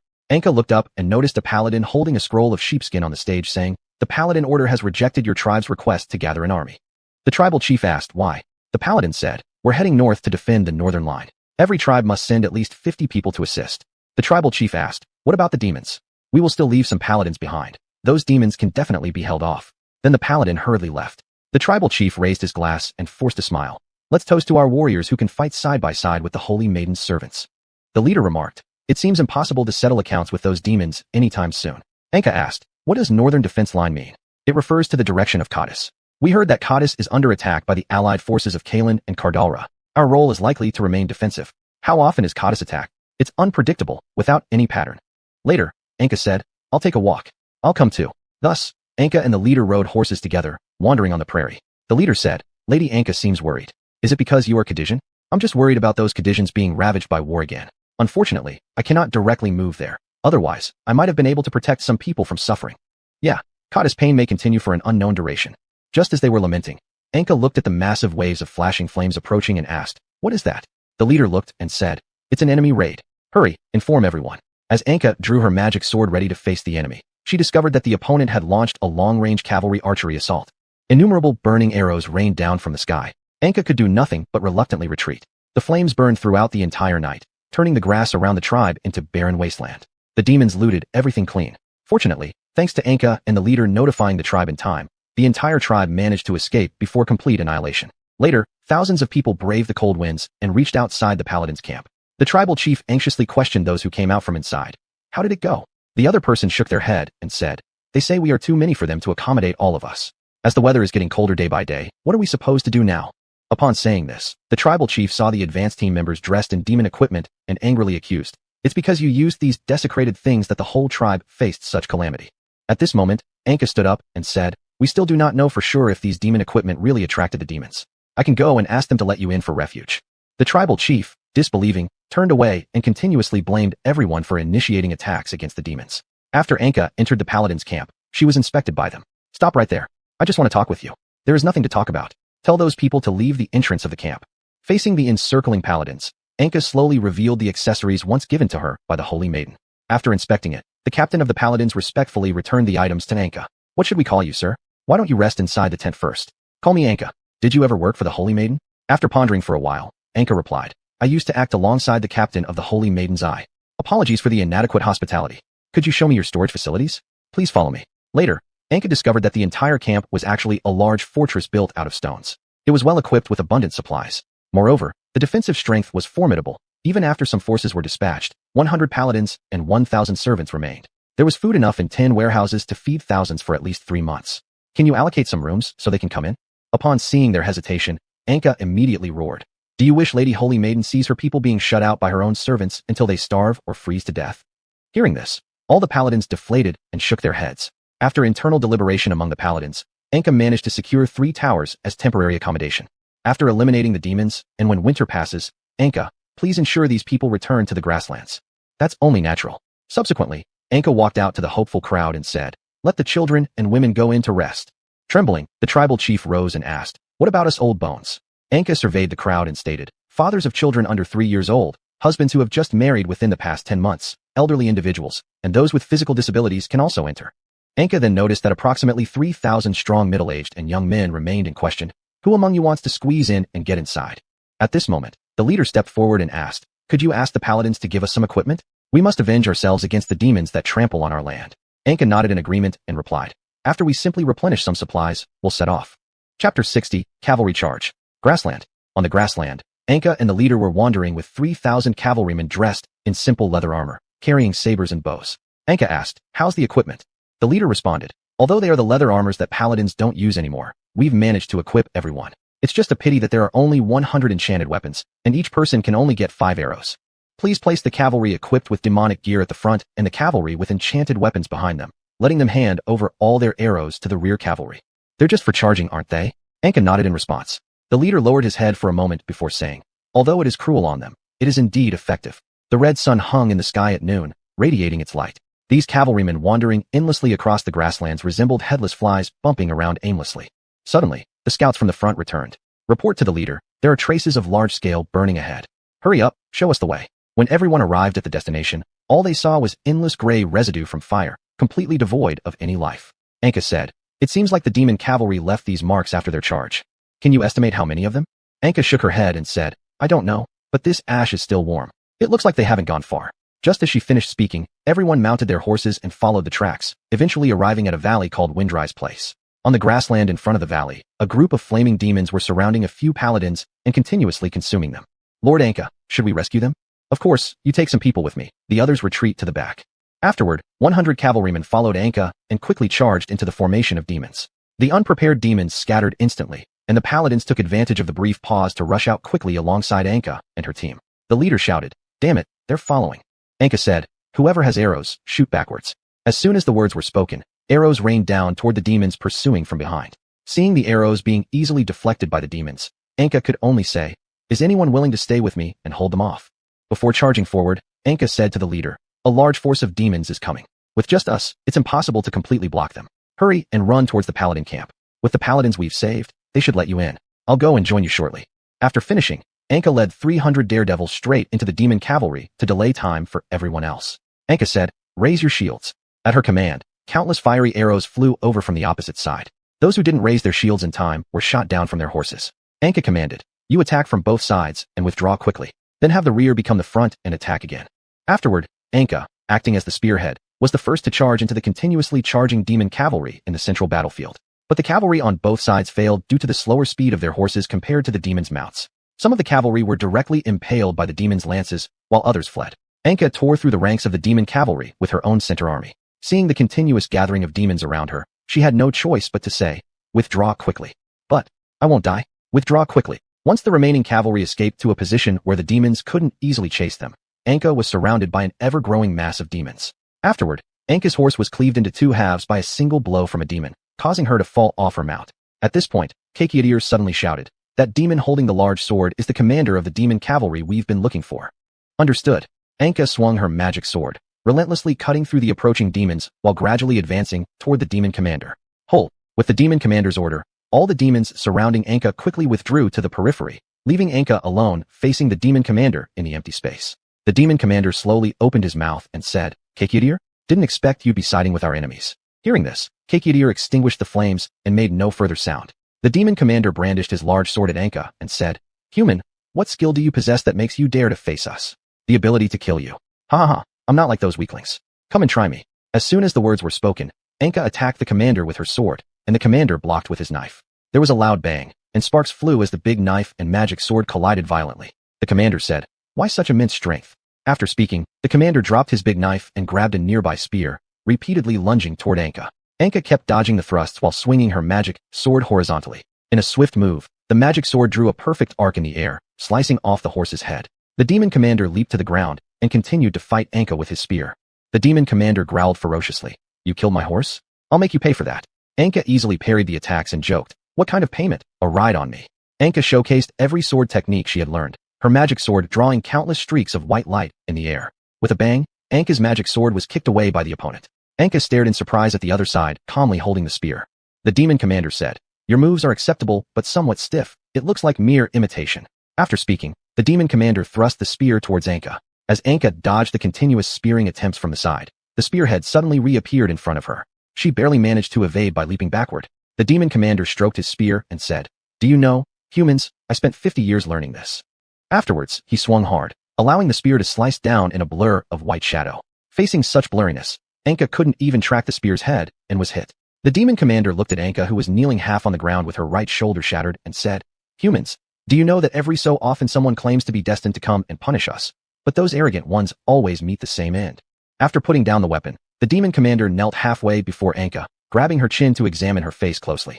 You're no different from them. Anka gazed into those pitch-black eyes and said, And neither are you any different from proud humans. Saying this, she swung her uninjured arm fiercely toward him. With a bang, the demon commander fell down and took some time to rise shakily, spitting out a few broken teeth while propping himself against his spear to stay upright. Not bad strength. The demon commander opened his eyes to see Anka already standing there leaning on her magic sword, looking at him straight in the eye. Hurry up. Attack. As soon as the words were spoken, countless demons slowly approached Anka with their spears raised. Anka, surrounded by approaching demons, despaired. Is this where I stop? It seems my prophecy has been shattered. Suddenly, a whoosh sound was heard, and a ball of cyan blue flames erupted around Anka, incinerating all the nearby demons. When Anka opened her eyes again, she found herself back at the entrance of the paladin camp, surrounded by cavalrymen voicing their concern.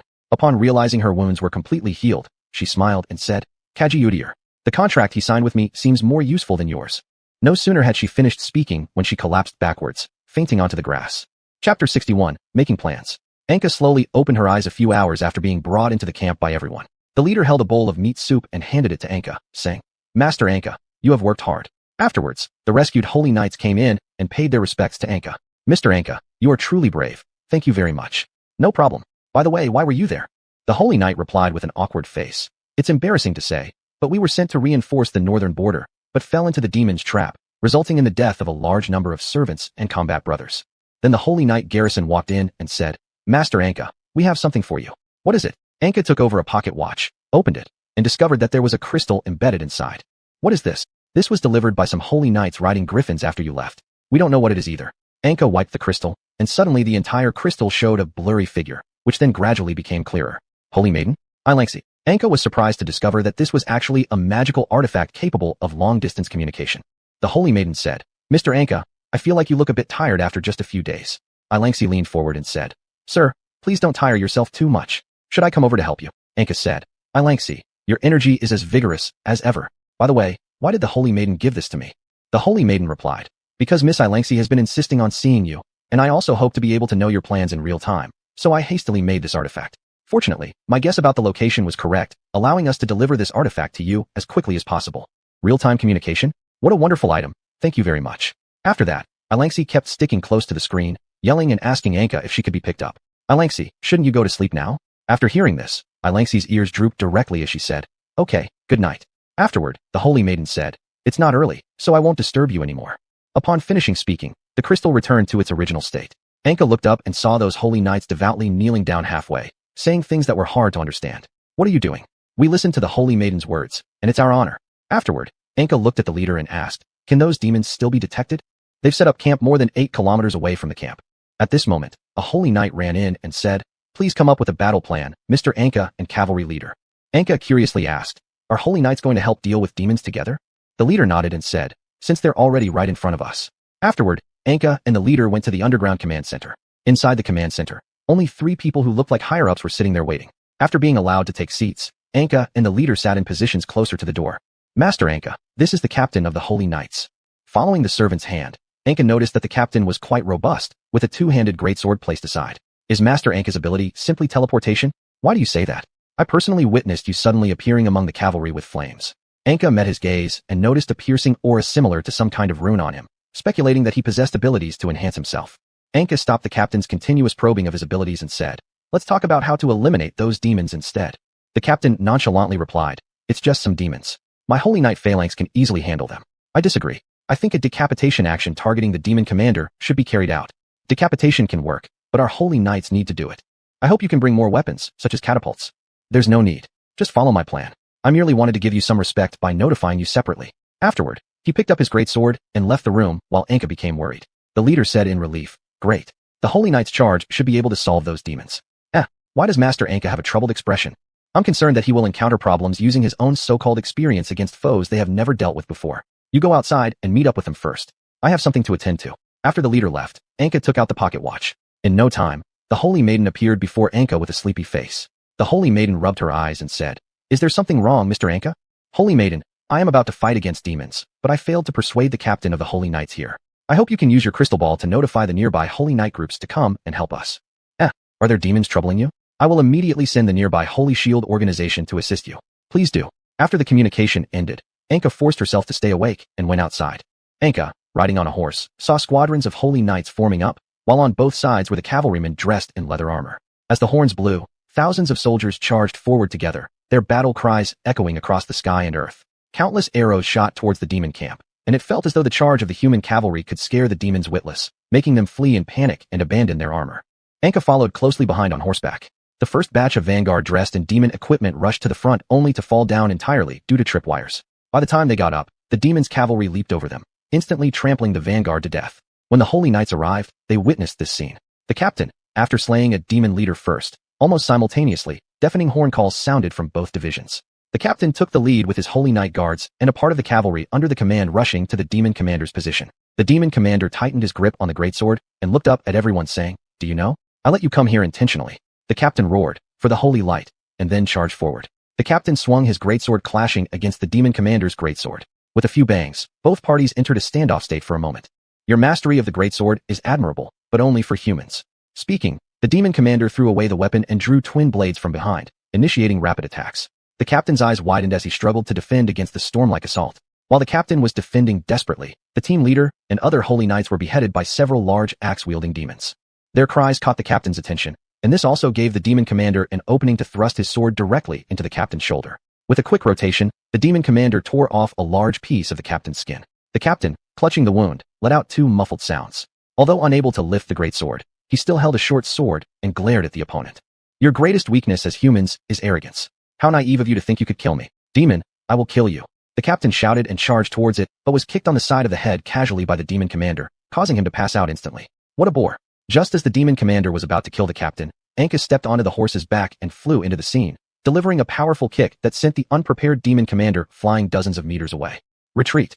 After receiving a heavy blow, the demon commander shakily issued instructions before being supported by his guards and mounted on a horse. All the demon cavalry quickly retreated under the order. Faced with the charging cavalry that resembled a flame storm, Anka simply swung her sword, splitting many demons in half. Afterwards, the demons began circling around Anka and retreating.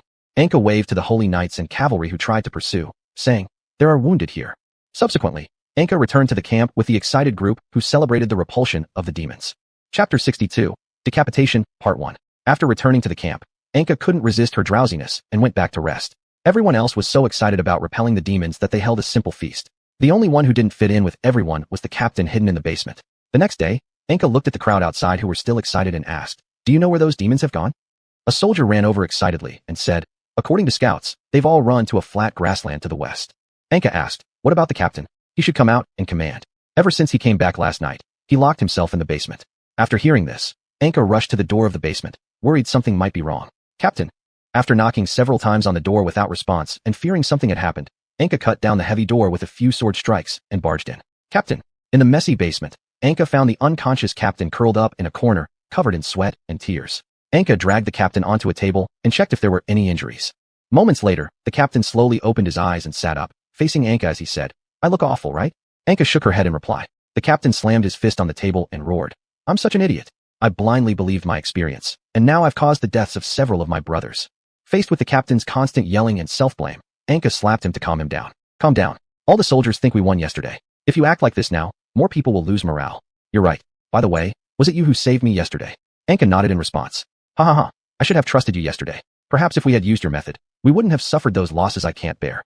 Anka said, "Let's go out together. They need you to command." After hearing this, the captain bitterly laughed and looked at Anka, saying, "Are you mocking me? No. You've seen how my command cost the lives of my brothers. The end of a warrior is always in battle. It's just a matter of time." Ha ha. I never thought I'd get lectured by a child one day. As the two were talking, a paladin burst in and said, "Lord, the Holy Shield organization, under the orders of the Holy Maiden, has arrived." "What? Orders from the Holy Maiden?" And, seeing the hesitation, the captain grabbed him by the collar and demanded, "And what?" "And their team also includes 3 members of the Holy Maiden's Eye." Hearing this, the captain released his grip, feeling weak as he leaned back against the chair. "Lord, shall I prepare for welcoming them now?"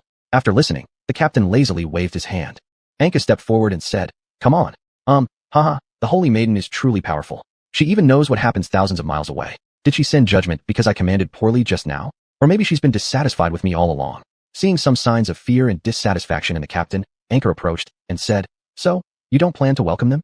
"How could I dare? Please step aside first. I'll go shortly." After Anka left, she encountered a heavily armored holy knight known as the Holy Shield inside the temporary tent. One member of the Holy Maiden's Eye approached Anka after spotting her and greeted respectfully, saying, "You must be brave, Anka. Do you know me? Since the Holy Maiden personally proclaimed you as the chosen brave, your information has already spread throughout the Holy Maiden's Eye." Anka looked at the approximately 30 heavily armed holy knights and asked, "Is this enough?" "I apologize, but all nearby holy knights have gone to reinforce the northern border. We could only bring the remaining stationed holy knights here. That's quite troublesome for you. There's no need to be so polite. After all, aiding you is a direct order from the Holy Maiden herself. It's our honor." "Oh, who commands the holy knights here?" As these words echoed, everyone's attention was drawn toward the entrance of the largest building in the camp. Anka also turned around to look. It turned out to be the captain, having removed all his gear and appearing bare before everyone. Upon seeing the members of the Holy Maiden's Eye, he immediately knelt half down. "Please execute me, one who failed." Everyone instantly fell into a deadly silence. Moments later, the Holy Maiden's Eye asked, "What do you mean? Didn't you drive away the demons?" Before Anka could speak up to help explain for the captain directly responded, "I failed to kill the demon commander, and my arrogance led to the deaths of my own men. I've betrayed the responsibility entrusted by the Holy Maiden. Please execute me so I can die to maintain my integrity." "This isn't necessary. Everyone fails sometimes, and it was merely your first mistake." But, at this point, Anka stepped forward and said, "If you really feel guilty, why not let the Holy Maiden personally judge your sins?" After saying this, Anka opened her pocket watch, and soon the Holy Maiden appeared on the crystal. The captain, seeing this, knelt down and said, "Great Holy Maiden, please pass judgment on me." The Holy Maiden, dressed in casual clothing, upon seeing the bare-bodied captain, instantly turned beet red and quickly put on her veil. "What is the matter?" The gentle voice of the Holy Maiden caused all the holy knights present to piously kneel halfway. "I have blindly relied on my own experience to direct operations, resulting in the death of my brothers. I have betrayed the holy light. Please punish me." After pondering for a while, the Holy Maiden replied, "No one is perfect. If I were to punish you simply for making mistakes in command, how would any generals dare to report the real battle situations in future engagements? Therefore, your punishment will be to continue fighting for me until you die as a warrior." Tears streaming down his face, the captain knelt down to thank her sincerely. The Holy Maiden continued, "Please everyone, assist Mr. Anka in eliminating those demons, and make sure that the surrounding herdsmen aren't attacked by the demons. This is our mission." With that, the communication ended. The members of the Holy Maiden's Eye rose and addressed the captain. "Did you not hear your punishment? Hurry up, put on your armor, take your weapons, and fight for the Holy Maiden." "Yes." Afterward, the member of the Holy Maiden's Eye turned to Anka and said, "Lord Anka, you are now the commander of the entire army. Please issue your orders." Clearing her throat, Anka said, "Firstly, we must urgently evacuate the herdsmen near the battlefield. Then, the Holy Knights should be responsible for harassing attacks from both flanks. Regular cavalry soldiers will follow alongside the Holy Knights, ready to assist at any time. Shield-bearing heavy armor Holy Knights should stand in front of the central military catapults and ballistae to protect them. We must ensure those demons remain within the range of the catapults. Remember, the main idea of this operation is to provide cover for me so I can eliminate the demon commander. The details, though, I leave to those of you who have more experience to fill in. The representative of the Holy Maidens, I responded. There's nothing more to add. Should we start preparing right away? Let's go faster. Very soon, the group sprang into action. Dozens of catapults and ballistae were placed on broadened carts in batches, and they began rapid advancement towards the direction of the demon camp. Along the way, hundreds of supply and transport personnel from nearby tribes also joined in to support. Chapter 63, Decapitation, Part 2. The entire legion split into 3 parts, gradually encircling the demon camp from the west, south, and east. When they were only 3 kilometers away from the demon camp, news arrived. Saints I took the message delivered by a scout through a homing pigeon and learned that the demons ahead had no preparation at all. A member of Saints I said, Miss Anka, shall we continue forward? Anka looked up and strained to look toward the camp ahead, noticing that the demon camp indeed kept burning flames, with black smoke covering the sky above the camp, and gong and drum sounds occasionally resounding. As Anka was thinking, the captain rushed over and said, Allow me to charge in first. Anka responded, We don't know the situation inside yet. Please calm down. Afterward, Anka pointed to a nearby high ground and asked, Can we set up camp there? Following the agreement of several key figures, the entire legion then stationed on the high ground, with trebuchets and crossbow carts arranged and ready. A member of Saints I said, Miss Anka, battlefields change rapidly. Please issue orders. We can't stay here indefinitely. I'm just worried about any tricks within. Can we send out more scouts? 3 scouts have already been sent out, but haven't returned with any information. There are vast plains near here with nowhere to hide. It seems those scouts encountered trouble within the demon camp. Soon, some messages from the front scouts came back. Anka picked up 2 notes, one still reporting that the internal defenses of the camp were lax, while the other stated the demon camp was well defended. Anka asked the soldiers around her, What's their range? About 100 meters. Can you place them at the forefront? Of course. As the order was given, countless attendants pushed the trebuchets forward with great difficulty. Meanwhile, both flanks consisted of fast-charging cavalry, with the heavy-armored holy knights advancing steadily in 3 directions around the trebuchets. As Anka stared at the black smoke from the demon camp growing intermittently fainter, she shouted, Order our forces in front to halt and defend, while the remaining holy knights search the rear. Afterward, Anka rode her horse to the front alone and called out, Who among you will lead a charge into the camp? The captain shoved aside the eagerly volunteering holy knights and shouted loudly, I will go too. Anka nodded in agreement. Subsequently, the captain led dozens of holy knights and several heavily armored holy knights forward into the camp. I'm the first one. The captain stretched his arms, shouting toward the empty camp. Just as the words fell from his lips, countless arrows shot forth, forcing the captain to wave his hands awkwardly in defense.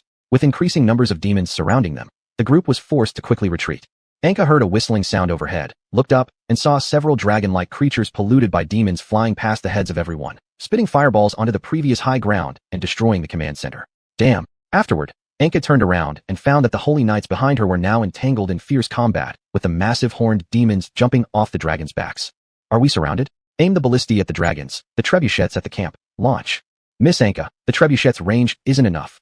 Then switch to iron balls filled with black powder. With the order issued, moments before the captain and his group escaped, iron balls like rain poured onto the camp. Following that, thunderous booms shook the air, and under the simultaneous firing of the ballistae, 3 dragons fell from the sky.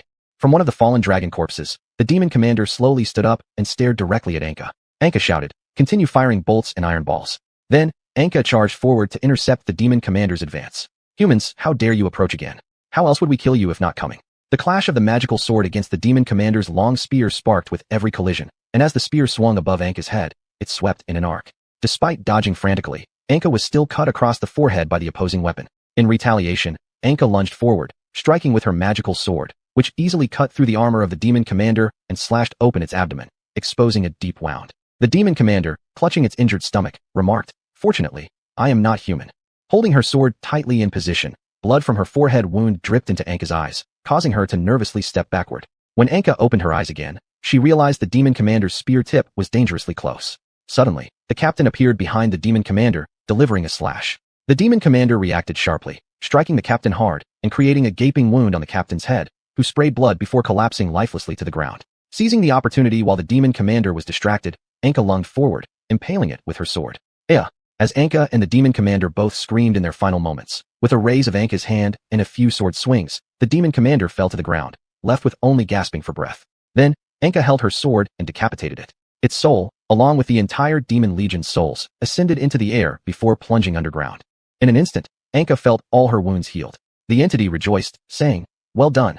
After the demons disappeared, the entire legion erupted into cheers. As Anka was about to sit down from feeling a bit tired, she was lifted high by several people who cheered. That night, everyone returned to the Holy Knights camp. The cavalry without tribes asked, Mr. Anka, can we request the Holy Knights to allow us to settle around their camp?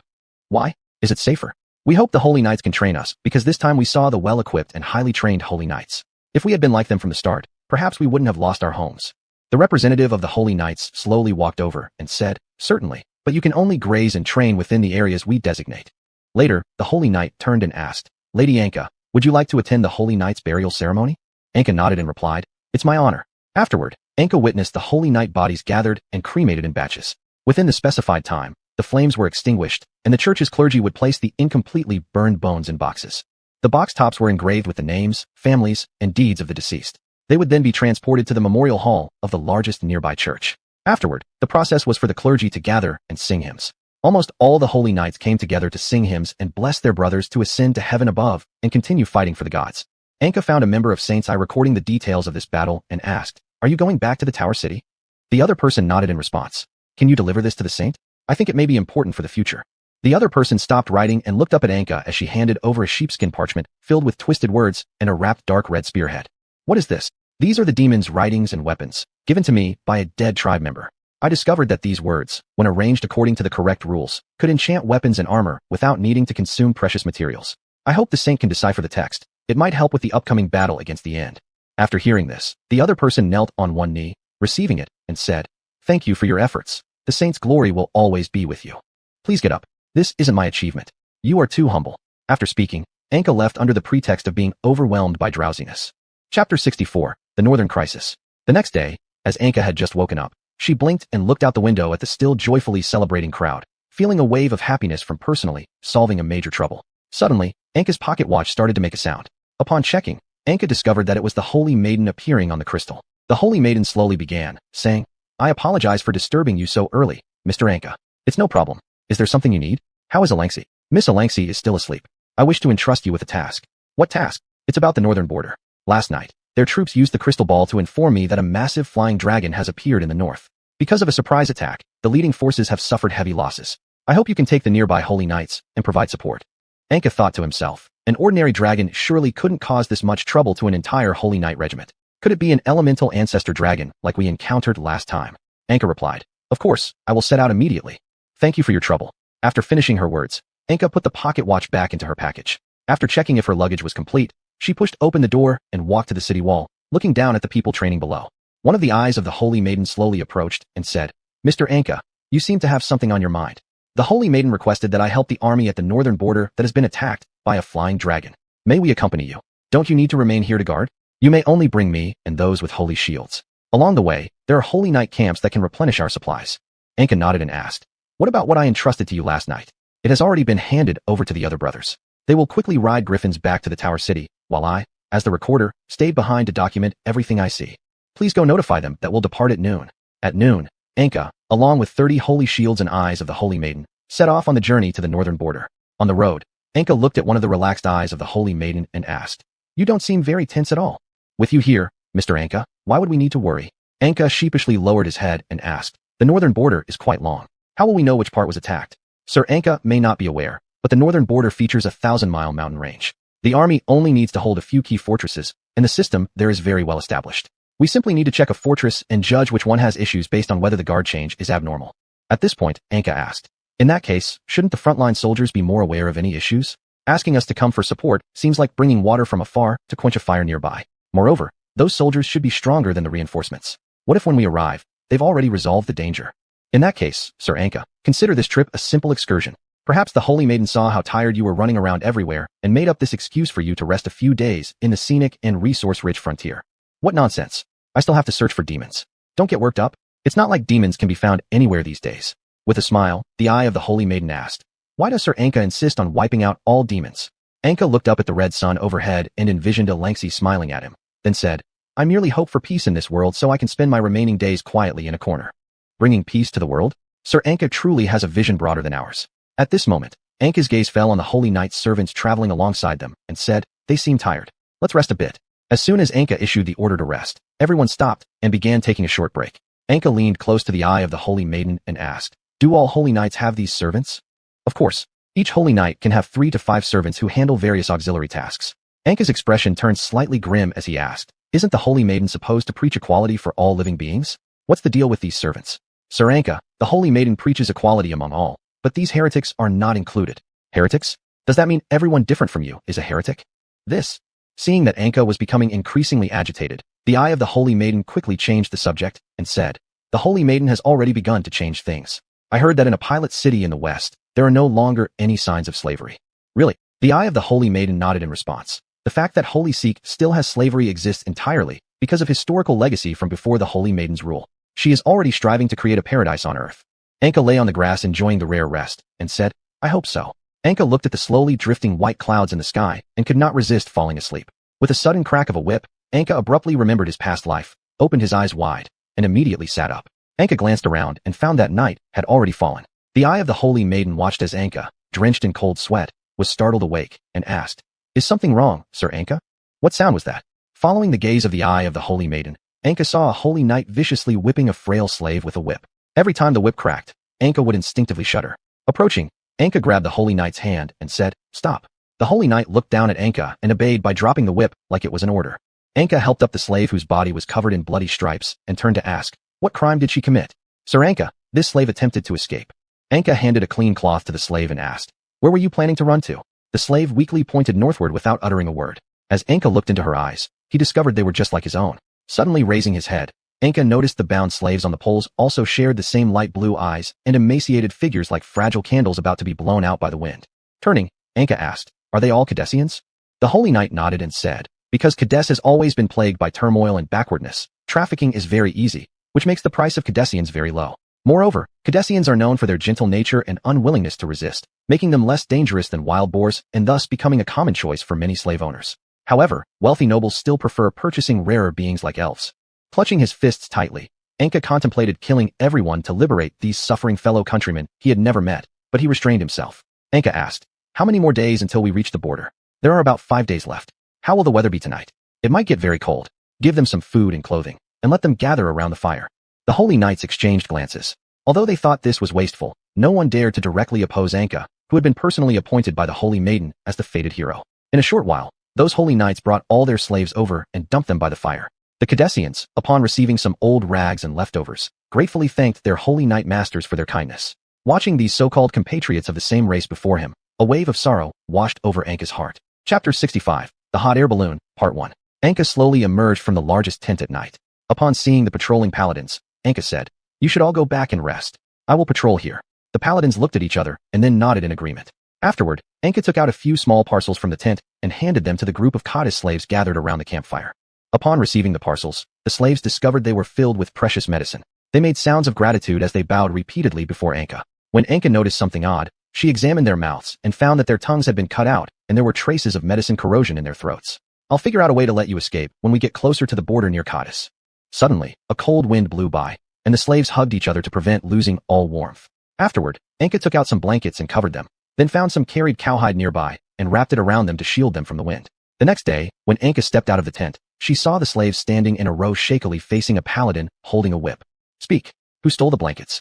Anka stepped forward and interrupted. "It was me." All the present paladins fell into silence, and the paladin holding the whip slowly relaxed his hand, letting it fall to the ground. The eye of the Holy Maiden stepped forward to break the silence, saying, "Mr. Anka truly resembles the legendary goddess of life, so merciful, just as the tales say." Then the eye of the Holy Maiden walked among the crowd and said, "Legend has it that the goddess of life, before becoming a deity, cut her own flesh and dripped blood on snowy mountains to save the stranded people. It was this act that moved the gods, who after her death brought her to heaven to take over the divine essence of the previous goddess of life."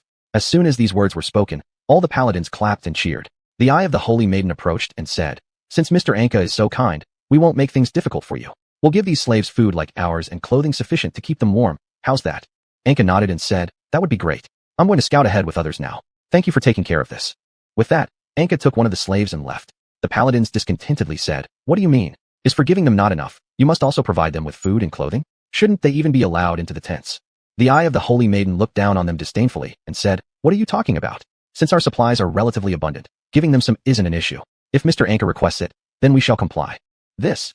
Later, up ahead, Anka was found waiting. The eye of the Holy Maiden stepped forward and asked, "What are you looking at, sir?" "What's that?" Following Anka's finger, the eye of the Holy Maiden discovered several dark spots moving quickly. "My lord, those are hot air balloons. They're new creations from the Northern Academy, reportedly safer and faster than Griffin transport." Anka asked, "What is the Northern Academy?" "To be able to create something like this indicates they are quite advanced." The Eye of the Holy Maiden closed her eyes happily as she introduced to Anka. It was personally instructed by the Holy Maiden herself to build. It's a combined educational research institution covering politics, military, theology, medicine, etc. In short, such a scale academy can be said to be unique to St. Psyche across the continent. That's impressive indeed. But where did you get so many teachers in various fields? Isn't it usually the bishops responsible for spreading the gospel who educate the children of nobles? It started with several mentors personally educated by the Holy Maiden herself. Then, they would teach students they thought were promising. Afterward, the excellent students further undergo training under the Holy Maiden in the tower and eventually become teachers in the newer sections of the academy. Surprised, Anka asked, "Is the Holy Maiden that powerful?" Of course, since she could remember and understand beyond what a normal person can from a very young age. Coupled with her display of divine power, we firmly believe that the Holy Maiden is a gift from the gods to Saint Psyche. Anka asked, "If we use these hot air balloons, wouldn't it be more convenient for movement?" "Lord Anka, those hot air balloons have started descending. There should be a landing point at the front Saint Knight camp. In that case, let's hurry." Subsequently, everyone rushed to the Holy Knight camp ahead that had hot air balloons. The guards opened the gates decisively upon recognizing the arriving paladins. The captain of the guard greeted them, saying, "The great Eye of the Holy Maiden, may I ask what brings you to our remote camp?" The Eye of the Holy Maiden said, "This is Lord Anka. We are sent by the Holy Maiden to support the northern border. We need to quickly travel to the northern border via hot air balloon. But there are only 2 hot air balloons. How about we wait?" Anka said, "In that case, we don't need to bother anyone." The Eye of the Holy Maiden said, "Please wait a moment. Brothers, could you let us go and discuss with that person? At the very least, Lord Anka should be brought to the border first." "All right, I'll go inform him. Please rest here while we arrange it." Afterward, a holy knight came over and said, "It's all set. He's waiting for us on the platform." Then everyone made their way to the platform where they saw a young man leaning against a hot air balloon, writing something. Upon seeing Anka approach, the young man stepped forward enthusiastically, extending his hand and saying, "Greetings, chosen warrior of fate. I am Sodiath." The Eye of the Holy Maiden asked in astonishment, "Could this be Sodiath, who mastered all disciplines of the Northern Academy within 3 years?" Sodiath nodded in response. "How did you end up here?" "That is my freedom, and I don't need your permission." Sodiath then gestured and said, "Lord Anka, please come inside, and let's have a chat." Once inside a small room connected to the hot air balloon, Sodiath removed his hood, revealing to Anka the characteristic hair color and eyes that signified his identity. Anka exclaimed in surprise, "You're also from Cadiz?" He nodded in response. "So why are you here? Are you also planning to leave St. Psyche?" "Yes, I intend to return to Cadiz." Anka worriedly asked, "There's turmoil there. Aren't you concerned for your own safety?" Sodiath responded with a question, "Lord Anka, if your family were under attack, would you remain indifferent?" As Anka fell silent, Sodiath continued, "Those fellow slaves received clothes thanks to you, didn't they?" Anka nodded in agreement. Sodiath then said, "Lord Anka, as a Cadisian, please join me and return to Cadiz. It needs warriors like you. I still want to defeat those demons first. If we don't stop them, the demons will gradually take over the world, and all places will become scenes of hellfire. I respect your choice, but I still hope one day you'll return to your true homeland. Even though you haven't lived there a single day, you will certainly fall in love with it the moment you set foot on its soil." After their discussion, as they walked out together, Sodiath said, "Today's weather isn't good. We'll set off when the wind calms down." The Eye of the Holy Maiden said, "That's truly a great help from you. But only the slaves can go up first, then the rest will board the other hot air balloon. But wouldn't there be insufficient space? In that case, we'll discard the supplies and leave all armor and weapons here. After all, Lord Anka is the key to support. Even if you lose your gear, once you reach the border, the holy knights there will give you new equipment." Seeing Anka slowly nodding, the group started murmuring among themselves. The Eye of the Holy Maiden said, "Since this is the result of negotiations between Lord Anka and Mr. Sodiath, we must accept it. Mr. Sodiath, when we depart tomorrow, please don't add any extra conditions." That goes without saying. After everything was agreed upon, Sodiath led the slaves into one of the rooms of the hot air balloon first. Then he privately approached Anka and said, "Lord Anka, in order to reinforce and expand the capacity of the hot air balloon room, please help me find some materials nearby." Chapter 66, Hot Air Balloon Middle. After Ankai and Sodi arrived at the northern plains, Ankai looked at the cattle and sheep strolling on the grassland and asked, "Are we going to use these?" Sodi shook his head and said, "These are just baits." "Bait?" "Yes, I need the material of dragon bones, which is tough and resilient. We'll have to wait for a while because I discovered some shed dragon scales nearby, so there must be a flying dragon wandering around here." Then the two sat on the grass waiting for the arrival of the dragon. Suddenly, Sodi asked, "Mr. Ankai, why do you listen to the Holy Maiden even though you're so strong?" Ankai scratched his head and replied, "I just think she wants to save people, so I help her." After hearing Ankai's vague response, Sodi laughed. "What's so funny?" "Nothing. I just think that you've been deceived by the Holy Maiden as well." "What do you mean?" "She's a powerful mage, perfect in all aspects. She can be called an all-round genius. Maybe none of us has seen her true self behind her mask. You're saying she's no different from those rulers?" "Yes, only she is better at hiding her ambitions with her identity as the Holy Maiden and her gentle personality." After deep thought, Ankai asked, "Why would you say that?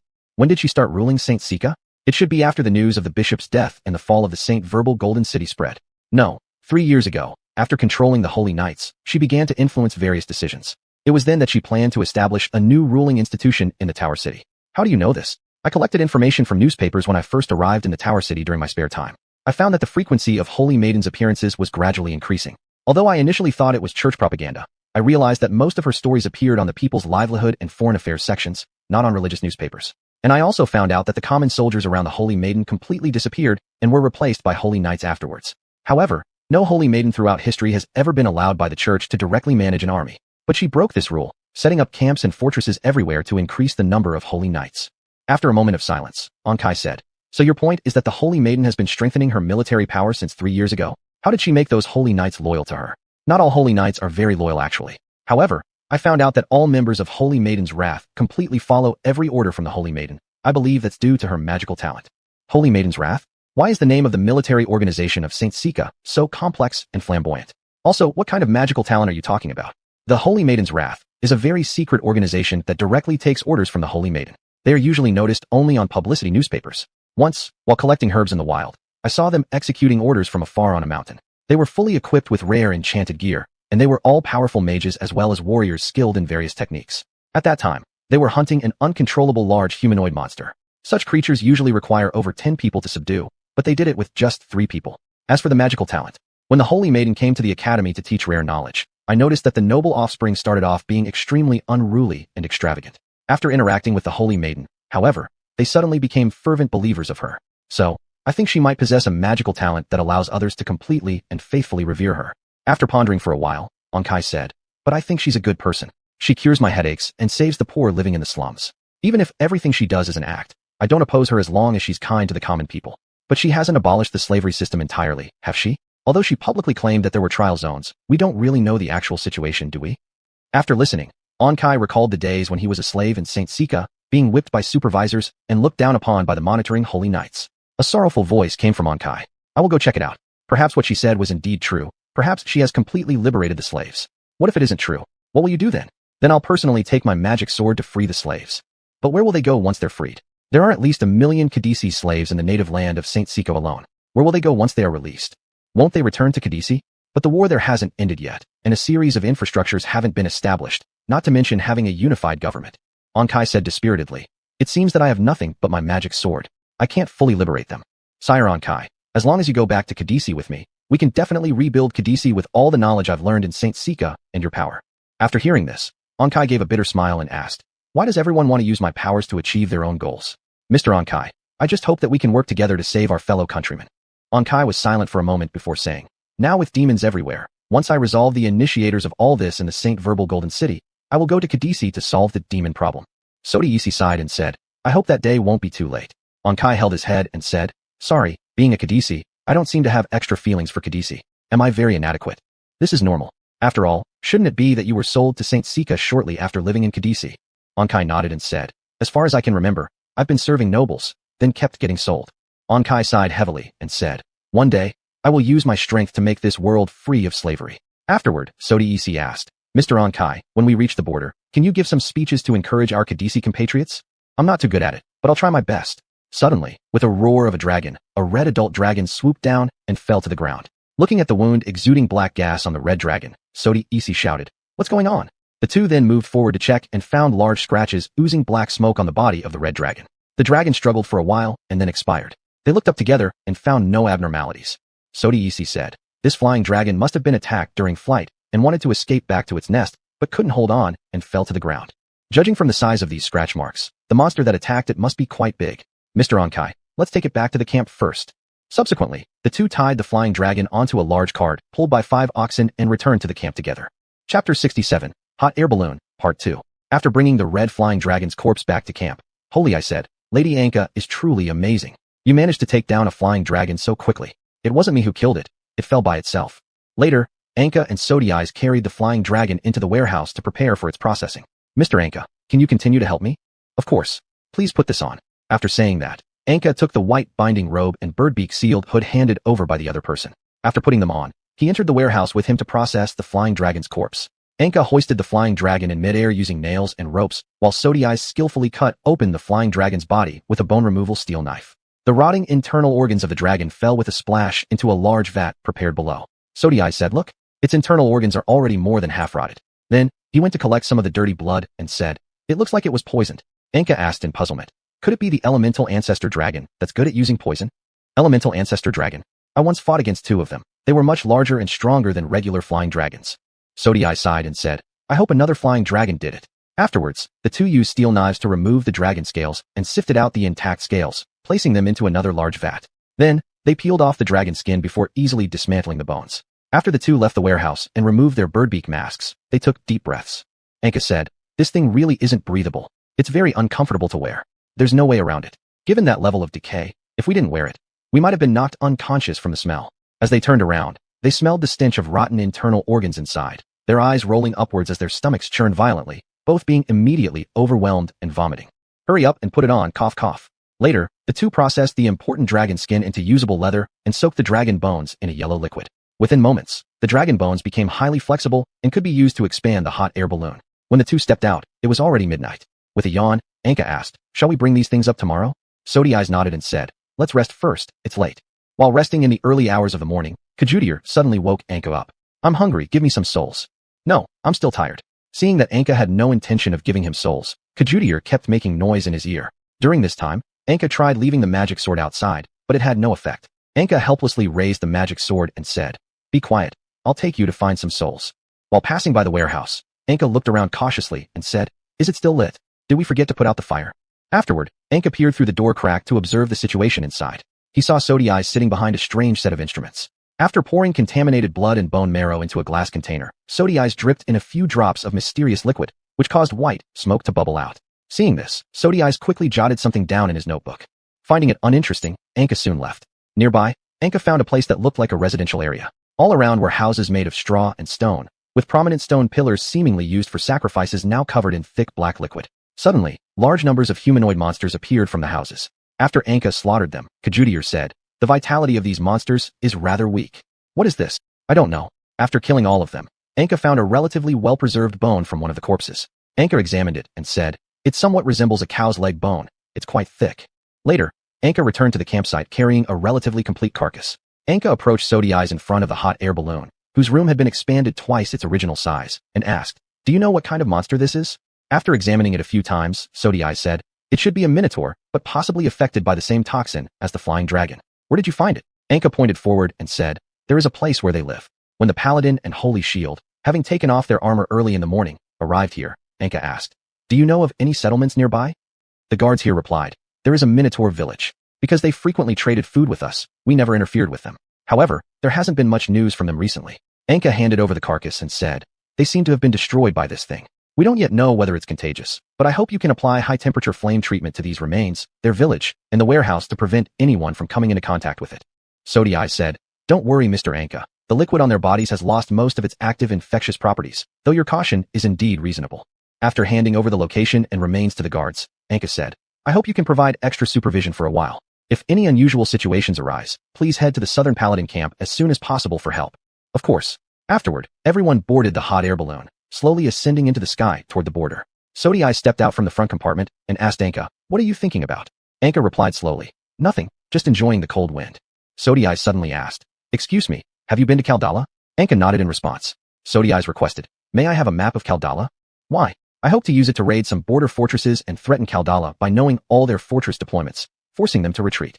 After hearing this, Anka took out a Kaldala map from his bag and said, "Unlike ordinary maps, this one is an enchanted artifact. You can not only clearly see building locations and information, but also the positions of demons will appear on it." "Thank you very much." When Anka saw another map inside his bag, he asked, "Is that the map of St. Sika? It looks different from what's available in stores." Sodiai leaned closer to Anka, whispering quietly as if worried the paladins nearby might hear, "These are all detailed maps I've meticulously crafted." Anka asked, "What about Kalan then?" Sodiai responded, "As long as I can reclaim the crucial western pass, there's no need to worry. And I've already brought something that can turn the tide of the battle." "What is it?" "Not ready yet. It's still a prototype, so I won't show it prematurely." Afterward, Sodiai excitedly led Anka to a large brass tube and said, "Mr. Anka, this is a telescope, improved based on the standard version.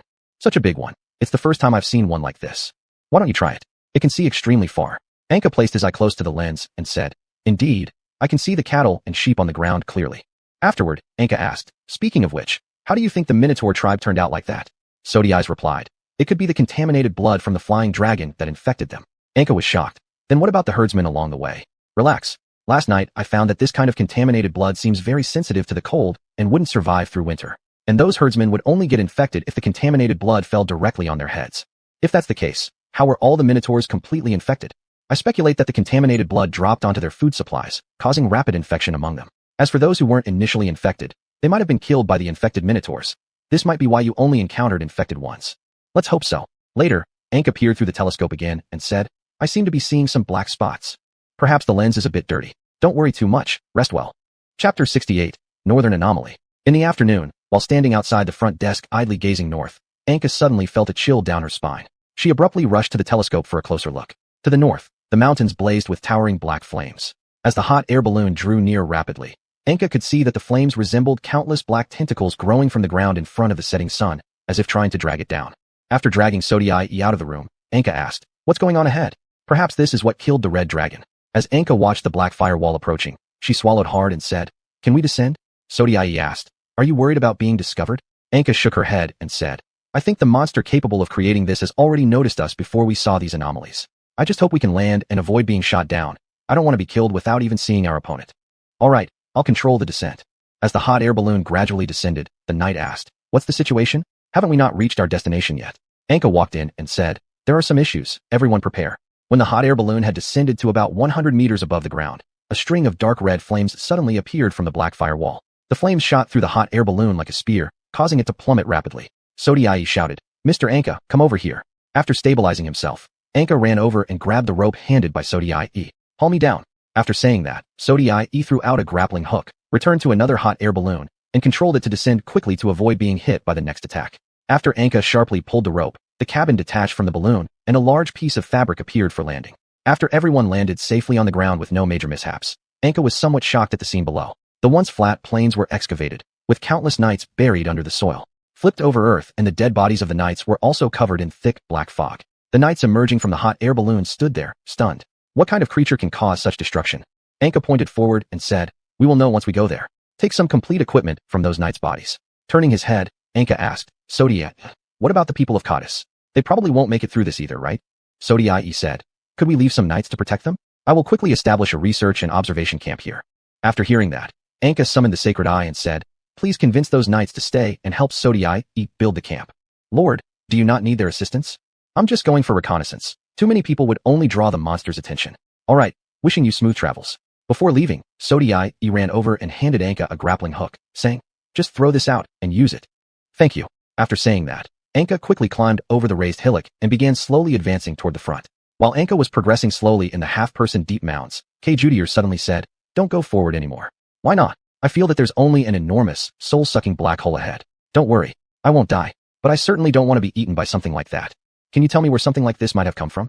I don't know. I've never seen anything like this before. Afterward, Anka ignored Judier's nagging and continued moving forward. The further he went, the damper the surrounding soil became, and when he was within dozens of meters of the mountain, everything had turned into mud. Additionally, more and more bodies of unfortunate knights appeared until eventually forming a bridge and staircase made of corpses in front of Anka. After looking at the stairs made of knights' bodies and the challenging surroundings, Anka had no choice but to climb up and continue moving forward. The moment Anka stepped onto the bodies of the knights, Judier suddenly stopped making any sound, and Anka also felt a sense of suffocation preventing him from breathing properly. Further along the path, Anka found various types of decayed corpses lining both sides, including the grotesquely twisted remains of flying dragons. It seems that the flying dragon attacks we previously witnessed were likely injured dragons falling and struggling, which the guards misinterpreted as an attack by the flying dragons. But was it only that? Anka continued moving forward. Ahead, countless carcasses of flying creatures lay scattered across the entire road. This is quite astonishing. As Anka stood at the highest point, he looked far into the Cadiz territory and saw that the horizon was filled with enormous pits brimming with black sticky liquid. Did they come from there? Why are the people of Cadiz so unfortunate? As the sun finally set completely below the horizon, Anka eventually found a holy knight camp nestled within a western elevation. Forcing aside the bodies blocking the entrance and seeing that the interior facilities were still intact, Anka immediately slipped inside. Under the table, Anka found a severely injured holy knight whose eyes had been completely sealed by black sticky liquid, and his lower body was buried deep in the ground. He rasped out, "Is someone there?" Anka stepped forward and said, "What happened here? Are you human?" Anka placed her hand on the one remaining arm of the knight, allowing him to feel warmth, making him temporarily believe that Anka was indeed human. "Oh, thank goodness." Please go and tell everyone. The end has come. What's going on? I've recorded all I've witnessed in the notes on the table. What about the other holy knights? Weren't many stationed here? All dead.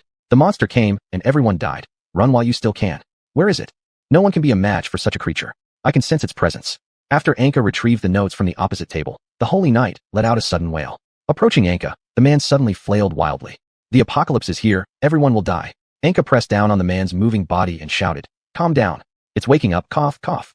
Anka watched as the man suddenly spat out large amounts of filthy blood and began shouting in pain, even pounding his head violently with his remaining arm. He cried out, "Kill me." After failing to comfort him, Anka closed her eyes, raised her magic sword, and swiftly decapitated him, ending his life. Judier remarked, "Though this soul has been corrupted, it still tastes good. I didn't ask you to eat him. Don't be stingy. He wanted relief too, right?" Suddenly, Anka felt the entire mountain shaking before slowly calming down again. What's happening? He mentioned earlier that it woke up. Could we be on its back? After hearing this, Anka, shocked, rushed over to pull the body for inspection. Unable to pull it out, she smashed the surrounding wooden boards with her magic sword and discovered the truth about his lower half. His body was partially swallowed and regurgitated by an enormous cylindrical mouthpiece, while the tubes behind connected to areas above the mouthpiece, seemingly transferring nutrients to him. Once sensing that it had been exposed, the creature severed the connection, and the mouthpiece directly swallowed him whole. Seeing this, Anka instantly thrust her sword downward with a phffd, spurting black blood gushing forth. The entire mountain shook once more. Anka stood up and rapidly fled the room, running quickly downhill. Chapter 69, The Terrifying Behemoth. As Anka sprinted up to the mountain's waist, the entire mountain range suddenly fractured. Countless flames erupted from exposed orifices, and tentacles dozens of meters long burst forth from the ground. Anka swung her magic sword, fleeing while simultaneously attacking the tentacles and exposed orifices. Suddenly, the creature's entire form was revealed as it flung Anka into a pile of mud with a vertical cliff upheaval. Anka looked up to discover just how terrifying this monster truly was, causing even her body to tremble involuntarily. The entirety of the monster resembled an enormous mound of flesh, hundreds of meters in size, covered in mouths, tentacles, and eyes. It slowly moved forward using its own tentacles, while Anka ran quickly away. Anka shouted towards Sidethus behind the hill. "Run, don't worry about me." Sidethus had already prepared several carts, packing them with important items. Sidethus called out to those people who stood frozen at the sight of the monster. "Get on the carts." He then shouted to Anka, "Grapple hook. Use the grapple hook." After hearing this, Anka used the grappling hook launcher, aiming and firing it at the cart. With a rush of black mist, the grapple hook shot out and caught the cart, swiftly pulling Anka inside as she retracted the hook. Sidethus said, "That monster is really huge. What kind of biological classification does it belong to?" Anka asked, "Forget about that, let's run." "Can't you defeat it? It's too big, I can't find its weakness." Then Anka noticed something shocking. There were no horses or oxen pulling the cart. "Where are the horses and oxen?" Anka exclaimed. "Do you see any around here?" Sidethus replied, "What should we do? There are 2 pedals for you to step on. You're the strongest one here right now, so give it your all." Anka sat up front, pressing her feet onto the pedals, and began pushing forcefully. The cart surged forward at high speed, soon bringing everyone to an abandoned tribe. Without a hint of fear, Sidethus said, "What do you think? My new invention works well, doesn't it?" Lying on the cart, Anka asked, "What about the monster?" Sidethus checked through his telescope and said, "It has stopped." Looking at the surrounding crowd trembling with fright, but maintaining calm himself, Anka asked Sidethus, "You don't seem scared at all. Why should I be scared? I've just witnessed a completely undocumented creature, and now I need to record its details. I will be the first person to document it." Anka waved the notebook, saying, "I don't think so." "What do you mean?" "A deceased person's notebook." Upon receiving the notebook with some disappointment, Sidethus began reviewing its contents. "After the flying dragon suddenly went berserk, we feared more monsters might appear, so we requested support from the city of Great Towers. We were told that a warrior greatly trusted by the Holy Maiden was coming, which was indeed an honor. However, during my patrol the next day, I saw the most horrifying scene of my life. Countless corpses of monsters fell from the sky. Then black liquid started seeping out from the ground in the direction of Cardes, followed by massive tentacles bursting through the soil. Although we had never seen such a situation before, after some panic, we quickly implemented strategic deployments. But after the fortress was effortlessly crushed when the tentacles broke through the mountains, they released terrifying black fog. Those who inhaled the fog became as violently mad as the monsters, forcing us to fight against our former brothers in arms. All I hope for now is that I wake up from this nightmare." After closing the notebook and pondering silently for a moment, Sidethus asked, "Could Cardes have fallen already?"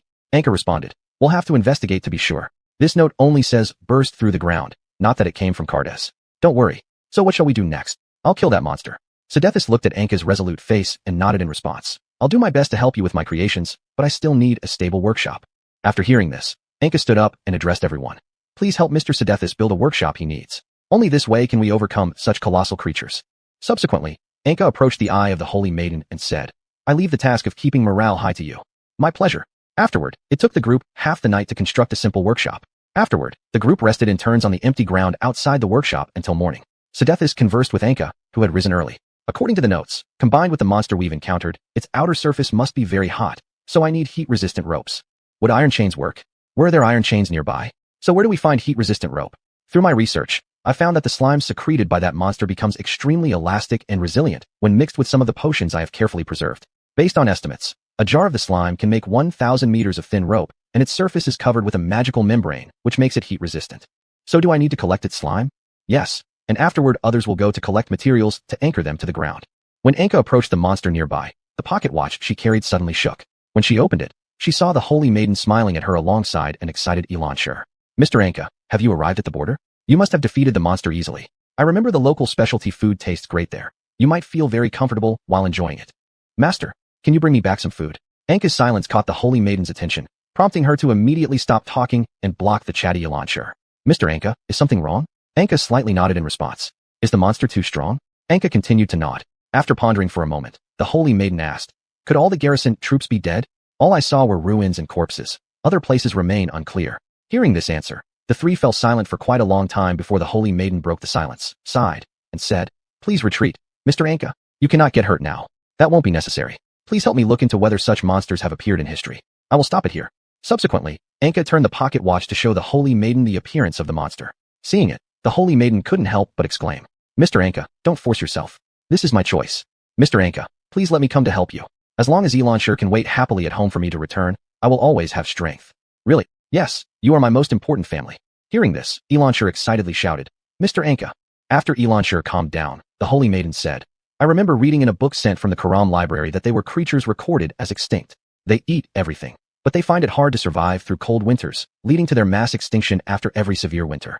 300 years ago, the Karam kingdom used powerful wizards during winter to eradicate them, and the north has been a place of constant cold where warmth lasts for a short time. So I speculate it might have started hatching underground due to warmth and external forces while absorbing soil nutrients to grow to a certain scale.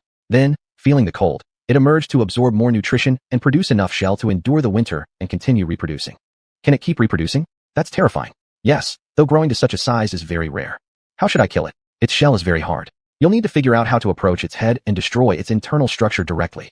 I'll try to work something out. Thanks to your efforts. The communication ended after the Holy Maiden paid her respects. Chapter 70, Walking Zombies. The eye of the Holy Maiden led the Holy Knights back to the workshop with the monster materials and minerals they had gathered when some of the knights suddenly began to gather and whisper privately. Do you think we can really deal with that kind of monster with this? Not sure, but I definitely don't want to be the one to go near the monster with it. What do you think, can Anka win? Hard to say, didn't he run away at first? Upon hearing the murmurs from behind, the eye of the Holy Maiden asked, what are you talking about? Hearing this, the others all fell silent. After everyone returned to the workshop, Sodi ISS conducted a screening of the monster bones and skins found by the group, and only 1/10 was left in the end. These aren't enough. Please take the time to find more. Hearing this, the Holy Knights angrily stepped forward to challenge him.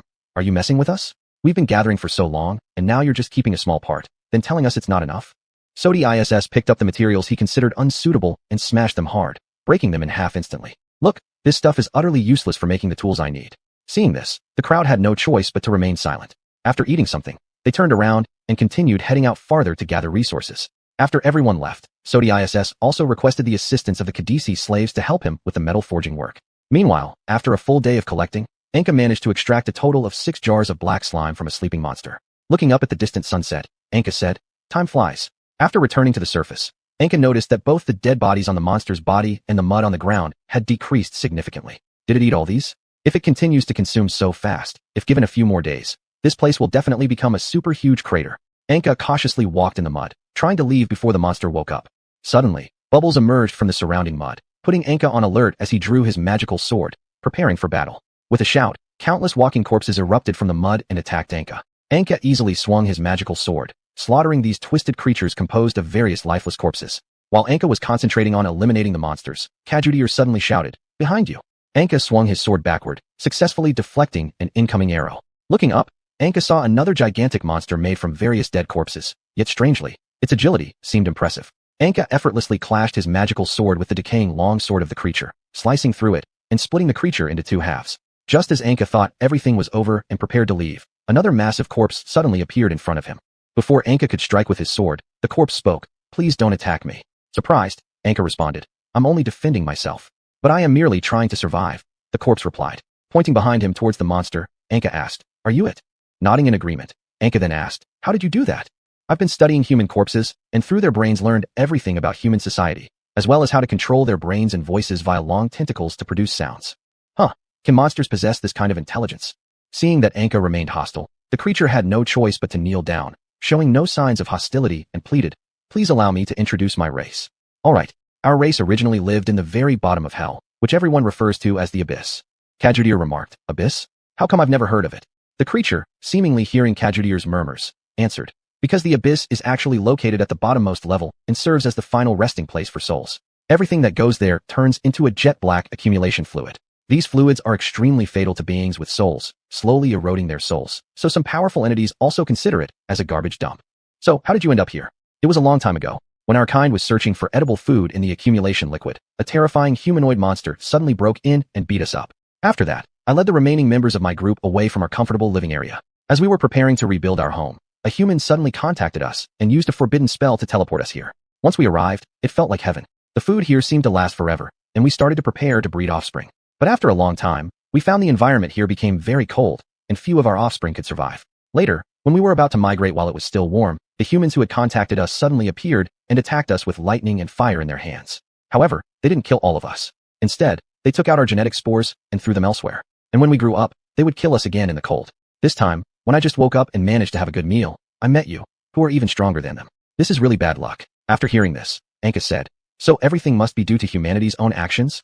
Or what? They brought us to heaven and then personally extinguished our hopes of survival. Moreover, they constantly toyed with us by extracting our spores. To us, humans are no different from those things that trap us in the abyss and glow all over. So there's nothing left to say between us." After saying this, Anka slowly approached with his magical sword. The creature knelt down on the ground and continued to beg, "Please wait. I hope you can take me back to the abyss. Why should I help you? I will do my utmost to help you. If I go to the abyss, wouldn't I die instantly? It won't happen. I perceive that a small rift in the sky here recently leads to the abyss. Though small, you can throw my spores directly through it. If I let you go, won't I become a sinner aiding monsters? What about my compatriots? Now the entire group has only me left. All this is because of your greedy humans." Anka kept staring at the monster like this. Afterwards, he raised his head silently for a moment and then said, "I can help you, but it won't be easy. What do you want me to do? I will kill you and extract your spore, but everything about you must be used by humans. Your bones and slime will aid humanity. That's certainly acceptable. There is another point. We'll leave a curse on you so you cannot step foot in the human world again." This is amazing. As it saw Anka getting ready to leave, it shouted, "Kill me and extract the spore now." Anka stared at the giant mouthparts opening and closing repeatedly, swallowing his saliva as he wondered if he would be betrayed. Not yet. At the end of his sentence, the monster drove its tentacles to push aside the mud, allowing Anka to leave from the dry ground.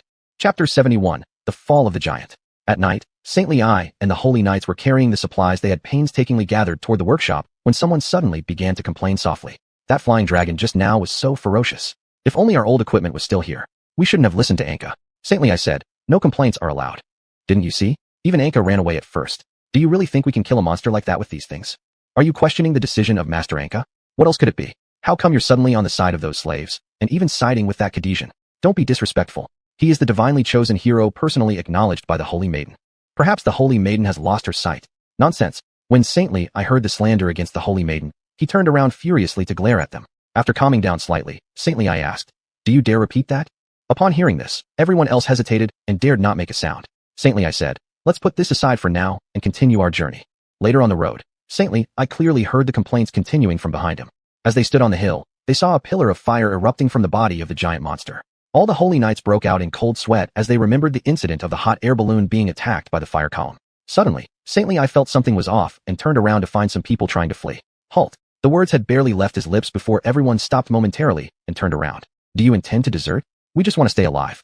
That Kadesian simply cannot defeat a terrifying monster as big as a mountain. You have betrayed the Holy Light. Is that so?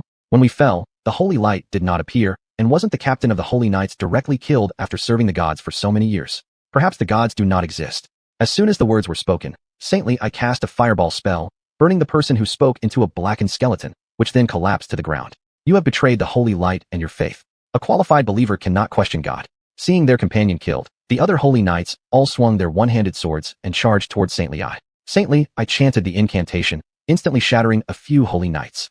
However, some managed to circle around behind him and thrust their swords into his body. Then, several swords stabbed him simultaneously, and they threw him onto the ground. "Hurry, run." Taking advantage of their escape, Saintly, I slowly lifted his head, raised his hand, and recited a spell. Pure flames, cleanse the souls of traitors.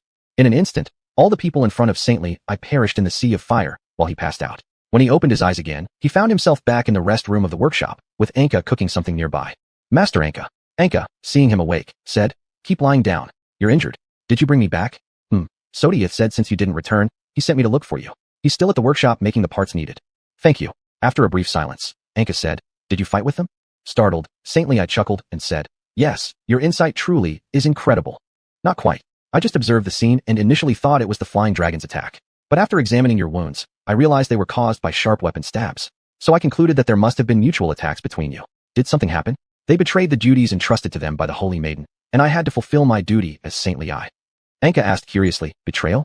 Yes, they feared the monster and wanted to flee. Moreover, they made rude comments about the Holy Maiden and you. Anka sighed. Saintly I said, I apologize. Is it difficult for you to understand my actions? Is it because killing for fleeing seems too strict to you? I grieve for them, but I also worry if deploying personnel this way might cause gaps in future arrangements. I apologize, I didn't think of keeping them for future deployments.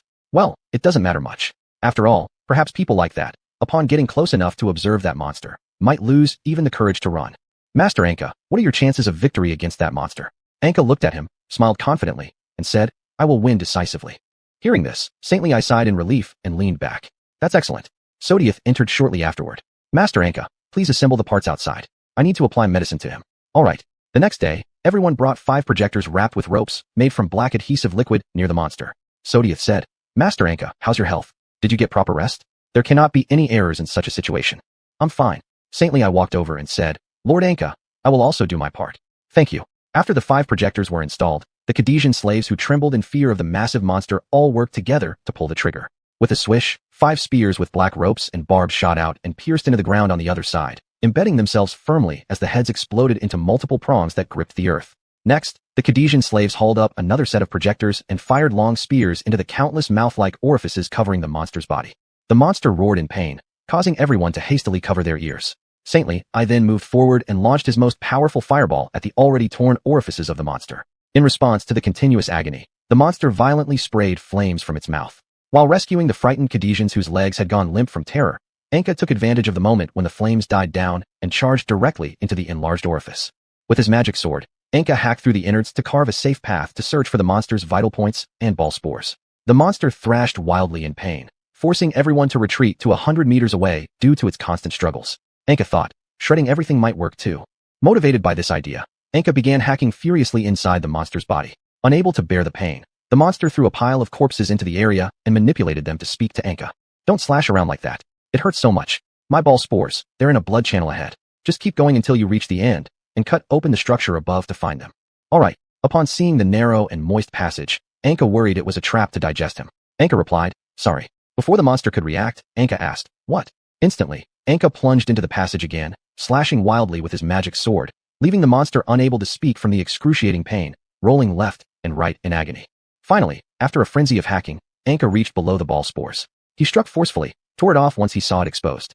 Just before Anka ripped off the ball spores, the monster controlled the dead bodies and weakly said, finally, it's finally over.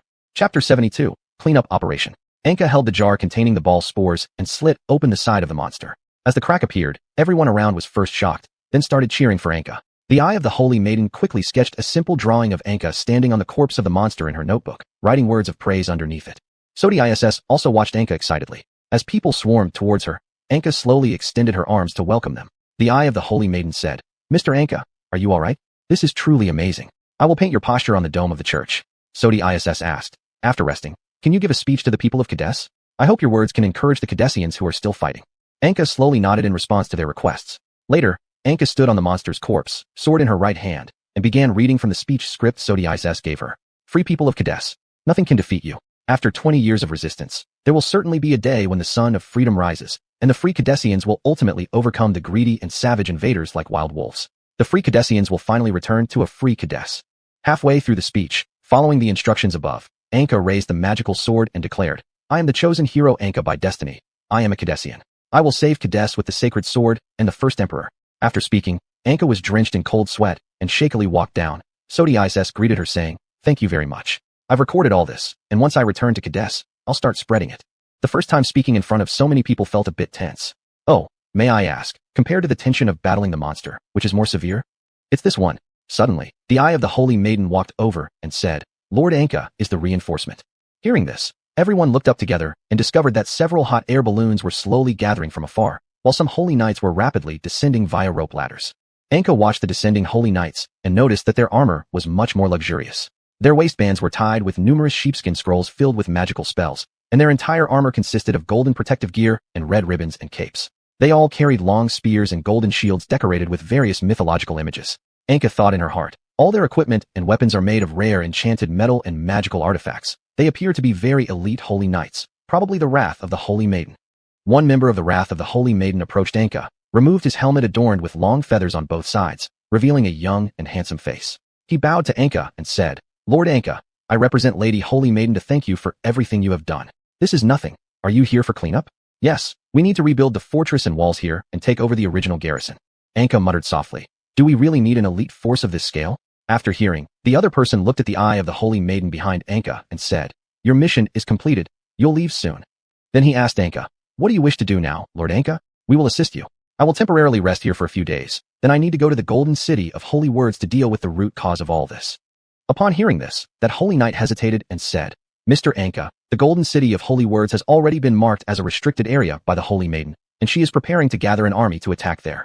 If you want to go there, you might need the Holy Maiden's permission. Otherwise, you will have to go around through uninhabited wastelands. Anka replied, I will talk to her. Later, Synopsis found Anka and came forward, saying, Since things are finished, I will leave with my fellow citizens. Anka seemed to think of something and turned to ask, Sir Holy Knight, can you release all the slaves you brought along? After getting approval, hundreds of ragged Cadessian slaves trembled and poured out of the landed hot air balloon, heads lowered. And upon seeing so many compatriots, Synopsis fell into perplexity for a moment. Mr. Anka, can these holy knights give us some food? Anka nodded and went to the holy knight and said, Can you let him take all these slaves back to Kadesh? But Mr. Anka, if so, who will build the city walls? And if they want to leave, they need to cross an uninhabited zone. They surely cannot manage without help. Afterward, Anka returned to Synopsis and said, They said you need to pass through an uninhabited zone, and their meaning is that they don't want to abandon these Cadessians who will be used to build the wall. Synopsis paused for a moment, then asked, I can wait a few more days, but I hope they can pay the working compatriots at the average salary level of St. Syka. After making some arrangements, the holy knight returned to Anka and asked, Mr. Anka, we have built a simple dwelling. Would you like to rest? Anka shook her head and asked, Are you the leader of this team? The knight waved his hand and said, According to Lady Holy Maiden's orders, you are our current leader. In that case, I hope you can pay the Cadesian laborers their wages and ensure they have proper food, clothing, and shelter. Upon hearing this, all the holy knights looked at each other before the one nearest to Anka said, Lord Anka, since this is your request, we naturally agree. Subsequently, the holy knights handed over the tents and some dry rations to the Cadesians. The Cadesians trembled as they received them, but seeing Anka and Synopsis in the distance, both of whom were fellow Cadesians, they slowly calmed down. Afterward, Anka took out her pocket watch and communicated with the Holy Maiden. Not long after, the Holy Maiden, clad in golden armor and red robes, appeared alongside Eileen Shur, fully covered in chainmail and custom armor. Anka couldn't help but laugh at Eileen Shur's comical attempts to scratch an itch while confined by her armor. Lord Anka, I apologize for letting you see me like this. The Holy Maiden keeps insisting I wear this mun and hot armor. Miss Eileen Shur, I only hope that you will not be harmed. Afterward, the Holy Maiden turned around, bowed respectfully to Anka, and said, I apologize, Mr. Anka, for bringing Miss Eileen Shur without your consent. Is something wrong? Why are you personally leading the attack on the Golden City of Holy Words? There have been numerous terrorist attacks in the city recently. Worried about Miss Eileen Shur, I brought her along. And I believe this indicates the demons have gone mad. I hope to fulfill my vow and liberate that glorious place. That's too risky. It doesn't seem like something you would do. I apologize, Mr. Anka. I will keep Miss Eileen Shur at the rear. I simply didn't want everything to fall on your shoulders. What kind of reason is that? After continued confrontation, the Holy Maiden finally relented and said, After stabilizing the north, please come help me. After that, I will issue an order allowing you to command all the troops except those stationed at the border. Thank you for trusting me so much. I wish you and Miss Eileen Shur safe return from there. After the communication ended, Anka turned to Synopsis and said, I will send you back once the fortress is repaired. It seems urgent. Anka nodded and said, Traveling by hot air balloon should be fast. In that case, let me teach you how to control direction and speed. Chapter 73, Restoring the Fortress. After Anka and Synopsis arrived at a hot air balloon, Anka suddenly asked, Do you think why the Holy Maiden was so rash? Synopsis thought for a moment and said, I think the Holy Maiden should be unable to endure the pressure from all fronts and could only launch an attack on St. Word Gold City at this time. Pressure. Since reclaiming St. Word Gold City was something the Holy Maiden herself once said, it belongs to a promise made to the commoners before she came to power. Though no ruler would truly fulfill those promises, the Holy Maiden might lack experience due to being a first-time ruler. This allowed the old nobility and old forces that haven't been fully eliminated to easily persecute her from bottom to top. Persecution? I'm getting more confused. My inference is that the old forces control the propaganda agencies continuously spreading the news that the Holy Maiden will personally reclaim St. Word Gold City, keeping the people in high spirits. If the Holy Maiden does not proceed with reclaiming St. Word Gold City, it will lead to disappointment among the populace. The Holy Maiden may have had no choice but to begin attacking St. Word Gold City in order to maintain the loyalty of the new ruling institution among the people. What if the Holy Maiden dies? In that case, the Holy Maiden will definitely become a statue worshipped forever by people, and the ruling institution will surely fall back into the hands of the old forces. What if the Holy Maiden wins? I guess the Holy Maiden would then become a spiritual leader revered universally across the entire Holy Sika region, with her dignity and authority reaching their peak. Therefore, those old forces certainly won't let the Holy Maiden win. They'll make sure she becomes just a statue. At this point, the Holy Knight appeared behind Anka, surprising him. Mr. Anka, are you here hoping to use the hot air balloon? Anka, startled by the sudden appearance of the Holy Knight, said, I want to learn how to drive it. Do you have any opinions on the Holy Maiden's sudden assault on St. Word Gold City? The other one paused for a while and said, We do not interfere with politics. We only execute the orders of Lady Holy Maiden. We don't need to think. Well, have you arranged your temporary lodging? It has already been arranged. Currently, we are disassembling the corpse of the monster. In that case, go supervise. After the Holy Knight left, Anka and Sodieezy entered the cockpit of the hot air balloon. Standing in front of the wheel, Sodieezy said, You can control the direction with this. The ropes beside you and outside can control the ascent and descent.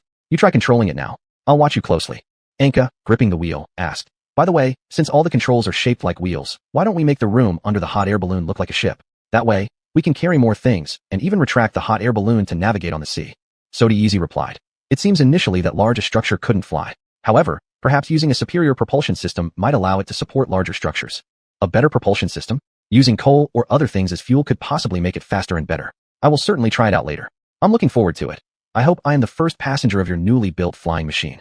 There will definitely be such a day. Suddenly, Sodieezy spat out the drink he had just consumed and exclaimed, Mr. Anka, ascend. Ascend. After seeing, Anka quickly pulled the rope, stabilizing the hot air balloon. He scratched his head and apologized. Sorry, I was too focused on chatting. It's alright. Simply pay attention a bit next time. It's quite easy. After Anka returned to the ground, he discovered they had already disassembled the monster's corpse, leaving only a pool of blood on the ground. Moreover, on the previously broken mountain range foundation, they successfully restored a rudimentary campsite, which only contained a cooking pot and many tents. Sodieezy asked, Would Mr. Anka like to sleep with his fellow men? And the Holy Knight also ran over saying, Mr. Anka's tent has already been set up. Anka shook his head at the largest tent filled with ample facilities. Give this to you guys. After all, there aren't enough tents, and we shouldn't waste them. You go ahead and stay there. I'll sleep together with them. Hearing this, those Holy Knights felt somewhat disappointed and turned away. Then, Anka and Sodieezy arrived at his tent, listening to Sodieezy urging him. Mr. Anka, come in quick. I have something to take care of. You rest first. After speaking, Anka went alone to the wilds, taking out the spore ball to experiment with possible ways to deal with it. Anka thought inwardly. After all, this is a monster that killed so many people. If it can be killed, then kill it. If not, set it free. It's not a good idea to keep it in the human world anyway. On the outskirts of St. Word Gold City, the Holy Maiden stood outside the command center with a worried face, looking towards the distant St. Word Gold City. A servant approached and asked, Can the Holy Maiden share her concerns with her servant? Am I too rash? We will support all your decisions. The Holy Maiden said with a weeping tone, Please don't say that. If I am wrong, please criticize me. The servant looked panicked and said, All of your decisions are right. If any problems occur, it's because of the incompetence of your servant. The Holy Maiden lifted the kneeling servant and said, I need to hear your true thoughts. Your fear to tell me the truth cannot blind me. Please do not commit the sin of deception. Tell me, all the scouts sent to explore the city have died, haven't they? The servant gently nodded in response. Afterward, the Holy Maiden returned to the tent and found people still passing the blame around inside. Yesterday's demon surprise attack on our camp was entirely due to the fourth group's failure in reconnaissance. If you hadn't urged those craftsmen, they would have had a whole day to construct a proper defense structure. This reckless expedition is completely unacceptable. Damn it. Are you questioning the Holy Maiden's decision? Everyone, seeing the Holy Maiden enter, everyone fell silent, no longer daring to continue speaking. The Holy Maiden scanned the room and noticed that among the commanders, except for some superior Saint Knights, the military nobility representatives had expressions of distress on their faces. Please come out with me. Hearing this, everyone nervously followed the Holy Maiden outside to where tens of thousands of soldiers were training. Then, the Holy Maiden suddenly knelt on one knee before everyone, holding her sword high above her head. In an instant, all work ceased, as everyone was shocked by the Holy Maiden's actions. After stopping the servant who wanted to persuade her otherwise, the Holy Maiden proclaimed, Brave warriors of Holy Sika and the industrious citizens who have labored tirelessly for this war. Please stop your tasks and listen to me. Those who wish to stop the war can speak up here. I will give 10 silver coins as discharge fees to let you leave, including the craftsmen and laborers alike. Upon hearing this, everyone glanced at each other since 10 silver coins were no small amount. Besides, fighting demons gave them little confidence, so very quickly more than a dozen people took the money and left. Afterward, seeing fewer people willing to leave, the Holy Maiden continued, Holy Sika compatriots who chose to remain. I deeply appreciate your support for my decision, and hope you can also support the decision I am about to make. I decide to cease exploratory attacks, keeping only the scouts for reconnaissance purposes, switching to a full defensive stance instead. We must build a circle of fortresses and walls outside St. Word Gold City within a month. During this month, all new weapons will be moved here, and recruits can get effective training, thus expanding the army size. Starting today, every soldier and laborer's daily wage will double. Those who are injured will receive a 50 silver compensation for their family members, and death in battle will be compensated by 25 gold coins. Families receiving such compensation must send their male offspring to serve in the Saint Knights or the military for at least 5 years after the service period ends. The church will grant them 20 silver coins and job placement opportunities. And this policy takes effect from today. After hearing a series of tempting conditions, everyone cheered, shouting, "Long live the Holy Maiden." Subsequently, the Holy Maiden slowly stood up and raised her holy sword, declaring, "Whoever enters St. Word Gold City first after the battle will be rewarded with my sword, a hereditary noble title, and corresponding land grants. If a noble officer with a title is the first to enter, he will be granted a higher rank and the position of Grand Justice in the military court inside the tower." Many soldiers born of common origin became even more excited upon hearing this. The former terror of demons disappeared from their eyes. Officers participating for family honor quickly exchanged opinions. Their joy showed plainly on their faces. They believed that the Holy Maiden's rich rewards could alone allow their families to flourish for generations, even if they only obtained one of them. In the midst of the cheers, the Holy Maiden turned toward her trusted representative of the Fury of the Holy Maiden and said, "Please go to nearby cities to maintain order and ensure supplies arrive safely." Noble-born commanders asked, "Lady Holy Maiden, won't this impose additional burdens on the common folk?"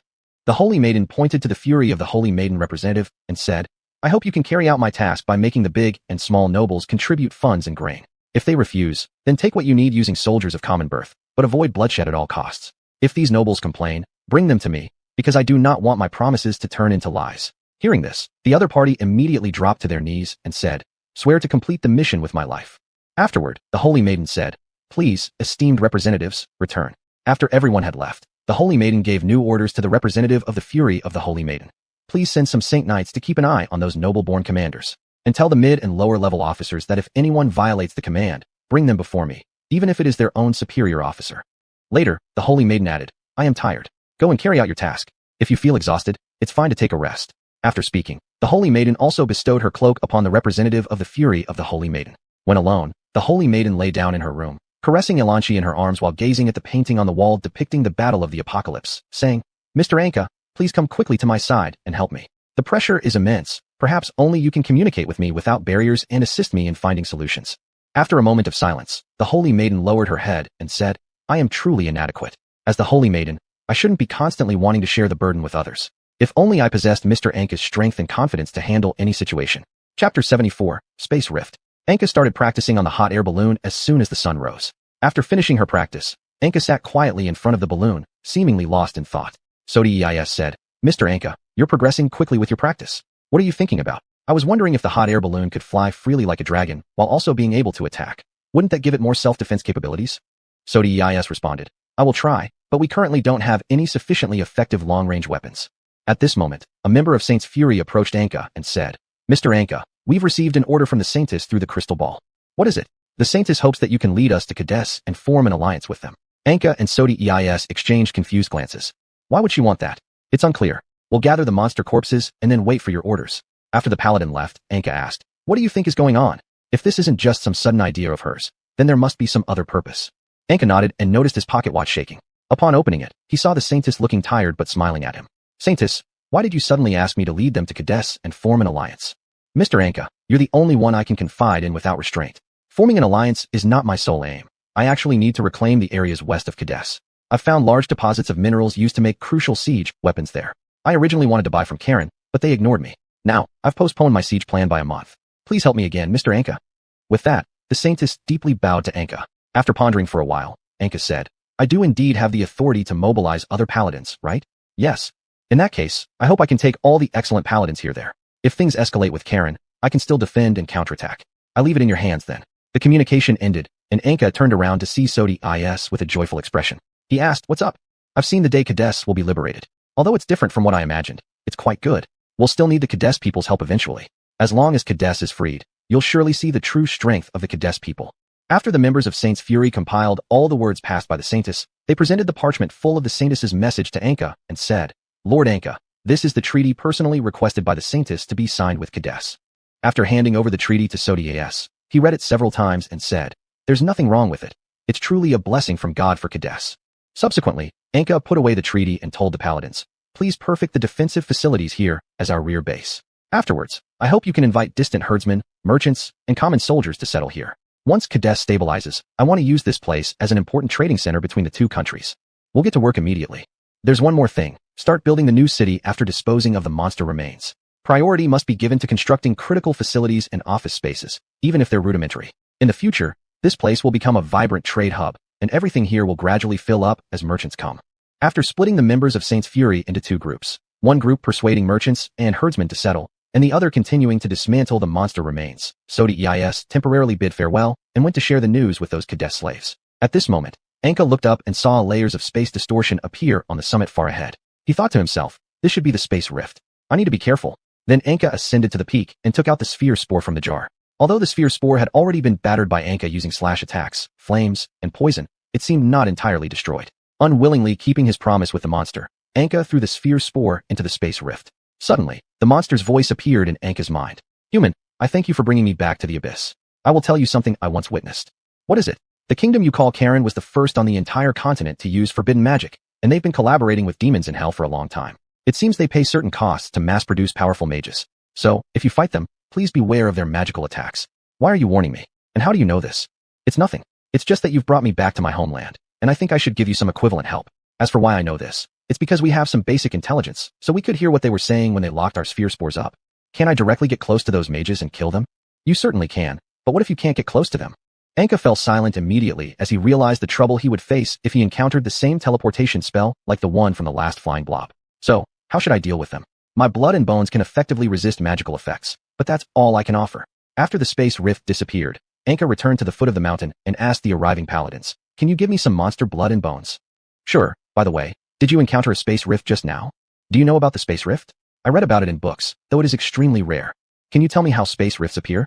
I remember reading that as long as there are sustained magical fluctuations or high-intensity magic explosions around, they can tear open a crack leading to another world.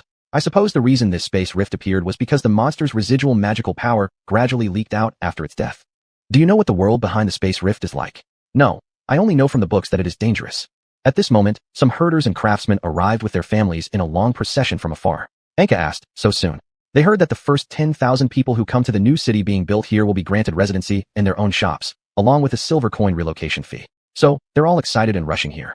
Some paladins lost their stable logistical support due to the relocation of surrounding herders, so they had no choice but to follow them over. This has also ensured the defense strength of the new city. That's great. Remember to ensure their smooth settlement and quickly plan the city layout. Now, please take me to get some things I need first. Chapter 75, The Border City. After arriving at the warehouse with the paladin, Anka collected a few bones, some blood stains, and slime, then returned to her temporary residence. Anka called out to Sodias in the distance, saying, can Sodias come over for a moment? Sodias ran over and asked, are we setting off? You're really in a hurry. I need your help to process these into equipment and accessories. After receiving them, Sodias said, these are excellent. I can deliver them to you by tonight. Feeling bored afterward, Anka decided to take a walk around the area to check on the progress of the city's construction. At the makeshift city gate, Anka encountered members of the Saintess Wrath who were handling resident registrations. Upon seeing Anka approach, they stood up and saluted, but Anka waved her hand and said, there's no need for formalities with me. I'm just checking if there are any issues here. There is one issue. More and more people are coming, and it seems we need to replan the city's construction. We only need to keep the basic office locations and effective guard forces. The rest of the construction will be personally undertaken by the residents moving in. But if the people build their houses freely, won't there not be enough space? After all, everyone hopes that their house can be as large as possible. Anka, pinching her chin thoughtfully, looked at the city planning map on the other person's desk and asked, can I see it? Sure. After taking the map, Anka discovered that the entire city was based on standards from other regions. She clicked her tongue and said, there are some problems here. What? Anka pointed at the blueprint and said, most of the people coming here are herders, craftsmen, and merchants. We hope to turn this place into a trade center. Therefore, we need to allocate additional grazing areas outside the city and let those herders live there. This way, they can manage their animals themselves and transport them quickly to sell within the city. Additionally, since the city is close, they won't have to travel far for any supplies. But didn't we say we could provide them with residential areas and shops within the city? They can choose. They can either live here or choose to reside in the designated areas outside the city. Their allocated grassland areas will be determined by the number of cattle and sheep they own. But do we need to restrict the sizes of houses built inside and outside the city? Not restricted outside as long as they're building within their planned grasslands. We don't need to interfere even if they want to build houses covering their entire grassland. Afterward, Anka suddenly asked, how much of the budget we requested from the Saintis for city construction is left? Just half. Anka looked around and said, then that surely isn't enough. The paladin asked, do we need to proactively sell city houses? I heard Karen made a lot of money doing so. We agreed that the first 10,000 people could get land and shops. We cannot break our promise. However, we can effectively plan their usage areas. If they want to buy other houses, we can require them to purchase at the original price. As for those who come after the 10,000, we can give a discount of at least 1/10 off the price of their first house. The paladin's face showed concern as he said, that might result in us, as managers, being in debt. After all, our budget is already insufficient. Even if people after the first 10,000 buy houses, what about afterward? Can we charge water fees and coal fees to the residents? What do you mean? I think we can form a kind of contract with them, sending them water on schedule and delivering coal in winter, charging some effort money. After writing down these ideas, the paladin lit up and said, I understand, Mr. Anka. We'll quickly develop a new plan tonight and show it to you. Since I'm an amateur, if you think it's suitable, you don't necessarily need to ask me. Your opinion is also very valuable. I'm going to check elsewhere now. You go ahead and work. Thank you. When Anka arrived at a house under construction, she asked the craftsman, excuse me, are you newly arrived? Yes, I used to be an itinerant blacksmith wandering among various tribes. I heard that there are shops and residential areas here, and settlement fees are provided, so I came here with my whole family. How do you feel about living here? I think it's great.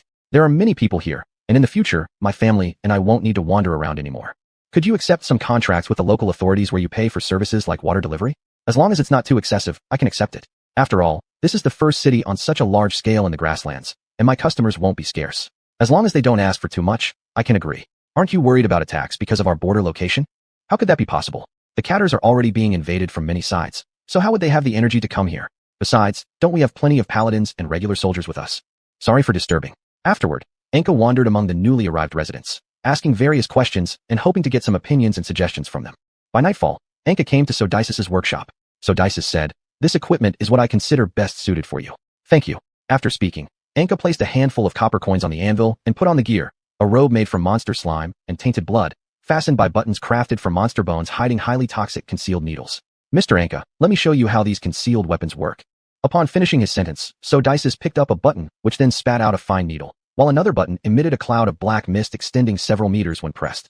Mr. Anka, these hidden weapons can all shoot over 10 meters, and in the future, you will also be able to make more according to the instructions I give you. I truly believe these hidden weapons will be helpful for you later. Thank you very much for your kindness. Although I personally think concealed weapons aren't ideal, I cannot deny that this hidden and unexpected lethal tool is quite useful. While the two were talking, a member of Saintis Wrath came over and said, Mr. Anka, we've drafted a new plan and need your input. All right, I'll come right away. As Anka was about to leave, Sodicis said, Mr. Anka, can I use the remains of those monsters for some experiments? What kind of experiments? I hope to find ways to utilize the monster remains in various aspects. For example, creating stronger explosives using monster slime. What explosives? With excitement written all over his face, Sodicis pulled Anka into the workshop, where he saw a black iron barrel placed on a tall stand. Mr. Anka, this is a cannon, a new weapon developed by the Saintis. I obtained its method of manufacture from the Northern Academy secretly, but I currently still need enough cannonballs. I believe that before obtaining the excellent minerals from the western mountains of Cardes, monster slime can act as an alternative for gunpowder. How is this different from a catapult? Smiling, Sodicis said, you'll see it in action 1 month later at Stylite Gold City. What do you mean? If the Saintis wishes to capture Stylite Gold City, using such weapons is essential. By then, you'll witness Stylite Gold City turned into ruins with the sound of explosions. Anka replied, skeptical, this seems too strange. A simple metal barrel can really explode with such power. This is still in its early stage, so the strength is yet unknown.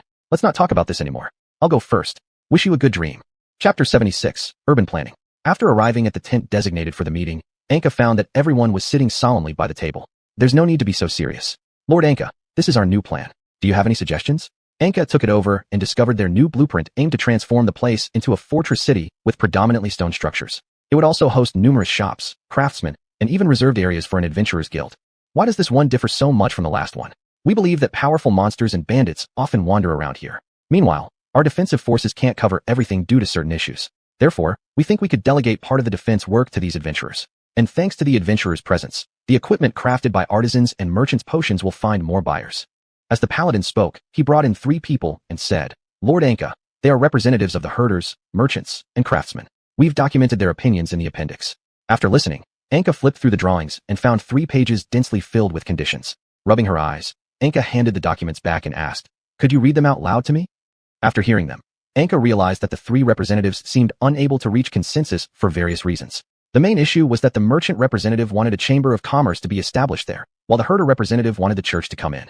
However, the craftsman representative didn't want either. Instead, the craftsman representative desired that his artisan brothers could accept commissions freely without any restrictions as before. After settling the representatives, Anka and the paladins went upstairs to hold the meeting again. Anka asked, "Do you have any good ideas?" The paladin countered, "Can't we plan out several zones for them?" Anka replied, "That could be considered." The paladin added, "The administrators appointed by the holy woman will arrive soon. Perhaps when they get here, we can let them handle this matter." Anka stopped him and said, "Wouldn't that be inappropriate?" After pondering for a moment, when Anka and the paladins returned to the first floor, they found the 3 representatives had already started fighting, with the merchant representative even being shoved under the table by the other 2 robust representatives. After the paladins separated them, Anka cleared her throat and said, "Please calm down. I've thought of a solution." Hearing this, all the representatives returned to their seats and looked at Anka. Anka smiled at them and handed over her planning chart. After seeing it, they all expressed that they couldn't accept it. The merchant representative said, "I do not agree with your taxation system, Lord Anka. That's unfair to us. Why should merchants registered with the guild be taxed extra?" Anka retorted, "I've heard that you businessmen use the method of registering with the Chamber of Commerce to make it forge false bankruptcy certificates to deceive city managers and avoid paying taxes to the management. Is that true? Moreover, you collude with each other to bully small traders who don't." The herder stood up and said, "First of all, I thank you for allowing our church to enter the city. But why do you demand that every herder accurately report the number of cows and sheep they own?" Anka responded, "I respect the national religion of Saint Sika, but I've heard that you bribe church members to misreport your numbers, which allows you to obtain larger pastures and then rent them out." The craftsman said, "I can barely accept this, but if only you allowed us to choose freely. We just don't want to be constrained by a new institution." Seeing that everyone was dissatisfied, Anka stood up and said, "I have another plan." She then handed over the new blueprint. Everyone nodded reluctantly after seeing it and said together, "This is more acceptable than the previous one." The new plan requires both the church and the Chamber of Commerce to be located in each other's districts, thus making you supervise each other for possible violations. Also, all the representatives must submit detailed information about the quantity of livestock, financial flows, and records of whom each craft has served to the new management center.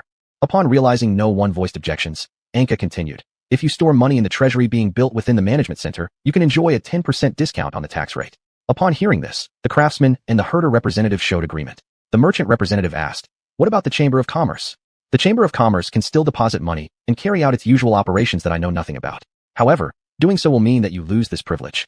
"Acceptable," came the reply. Anka said, "The final point is that you will be supervising each other. If there are any violations or failure to report accurate information and evade taxes, the management center will dispatch personnel to investigate the accused for a month. During the investigation period, the accused will lose their work permit. If found guilty, they will have to pay triple the missed tax and also give the informant an amount equal to the evaded tax." The merchant representative indignantly asked, "Is this targeting us?" Shaking her head, Anka replied, "I didn't mean it that way. Look." The other 2 representatives seemed pleased. "If you don't like it, I won't force you." The merchant was so angry that his face was drenched in sweat. But upon reflection, he realized that the entire Holy Sika, including the Saintess herself, was leading efforts to reform the Chamber of Commerce. To obtain a stable city and a legitimate area was already a hard-fought achievement. With no alternative, the merchant representative bowed his head and said, "I apologize for losing my composure earlier. I agree with this." Anka patted him on the shoulder and said, "Don't be so disheartened. The management center will soon introduce policies beneficial to all parties. Everyone, it's late now. Let's rest here. Please have the paladins arrange rooms." The representatives rested at the management center until the next day. Then, in front of the gathered residents who had come to the management center's balcony out of curiosity, and the administrators sent by the Saintess who arrived in a rush at midnight, the representatives signed the city planning contract. Afterward, Anka found Sodiai and said, "We should set off now. Leave everything here to the new administrators. I can't wait to return home. With your help, we will surely drive away those greedy wolves." Later, the paladin approached Anka and said, "Lady Anka, we're ready. We have 300 members of the Saintess Wrath and 700 Cottis slaves." Although Sodiai heard the term slaves used to describe his own people, his joy over the liberation of his homeland made him overlook such words. At that moment, Anka suddenly thought of something, looked down at her cloak made from monster slime, and asked, "Do you all know magic?" The paladins nodded in response. "Attack me. What do you mean? I want to test if this equipment has magical resistance. Please attack me. Excuse us." Chapter 77, The Running Herd. The paladin, seeing Anka ready, pulled out a scroll and shouted, "Fire."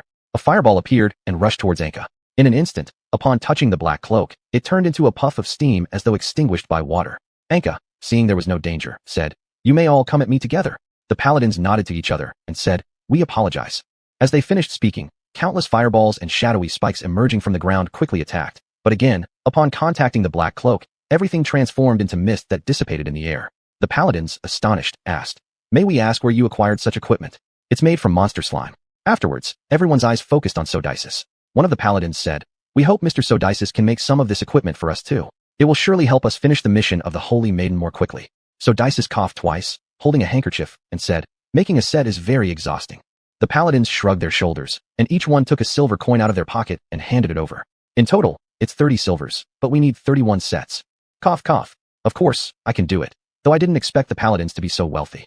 Afterward, 5 large barrels of monster blood were loaded onto the wagon, and Sodisis's workshop was also moved onto the wagon. The paladins then bought 2 herbivorous armored dragons, 2 meters tall, to pull the connected wagons. At noon, Anka took food to the workshop to find Soith.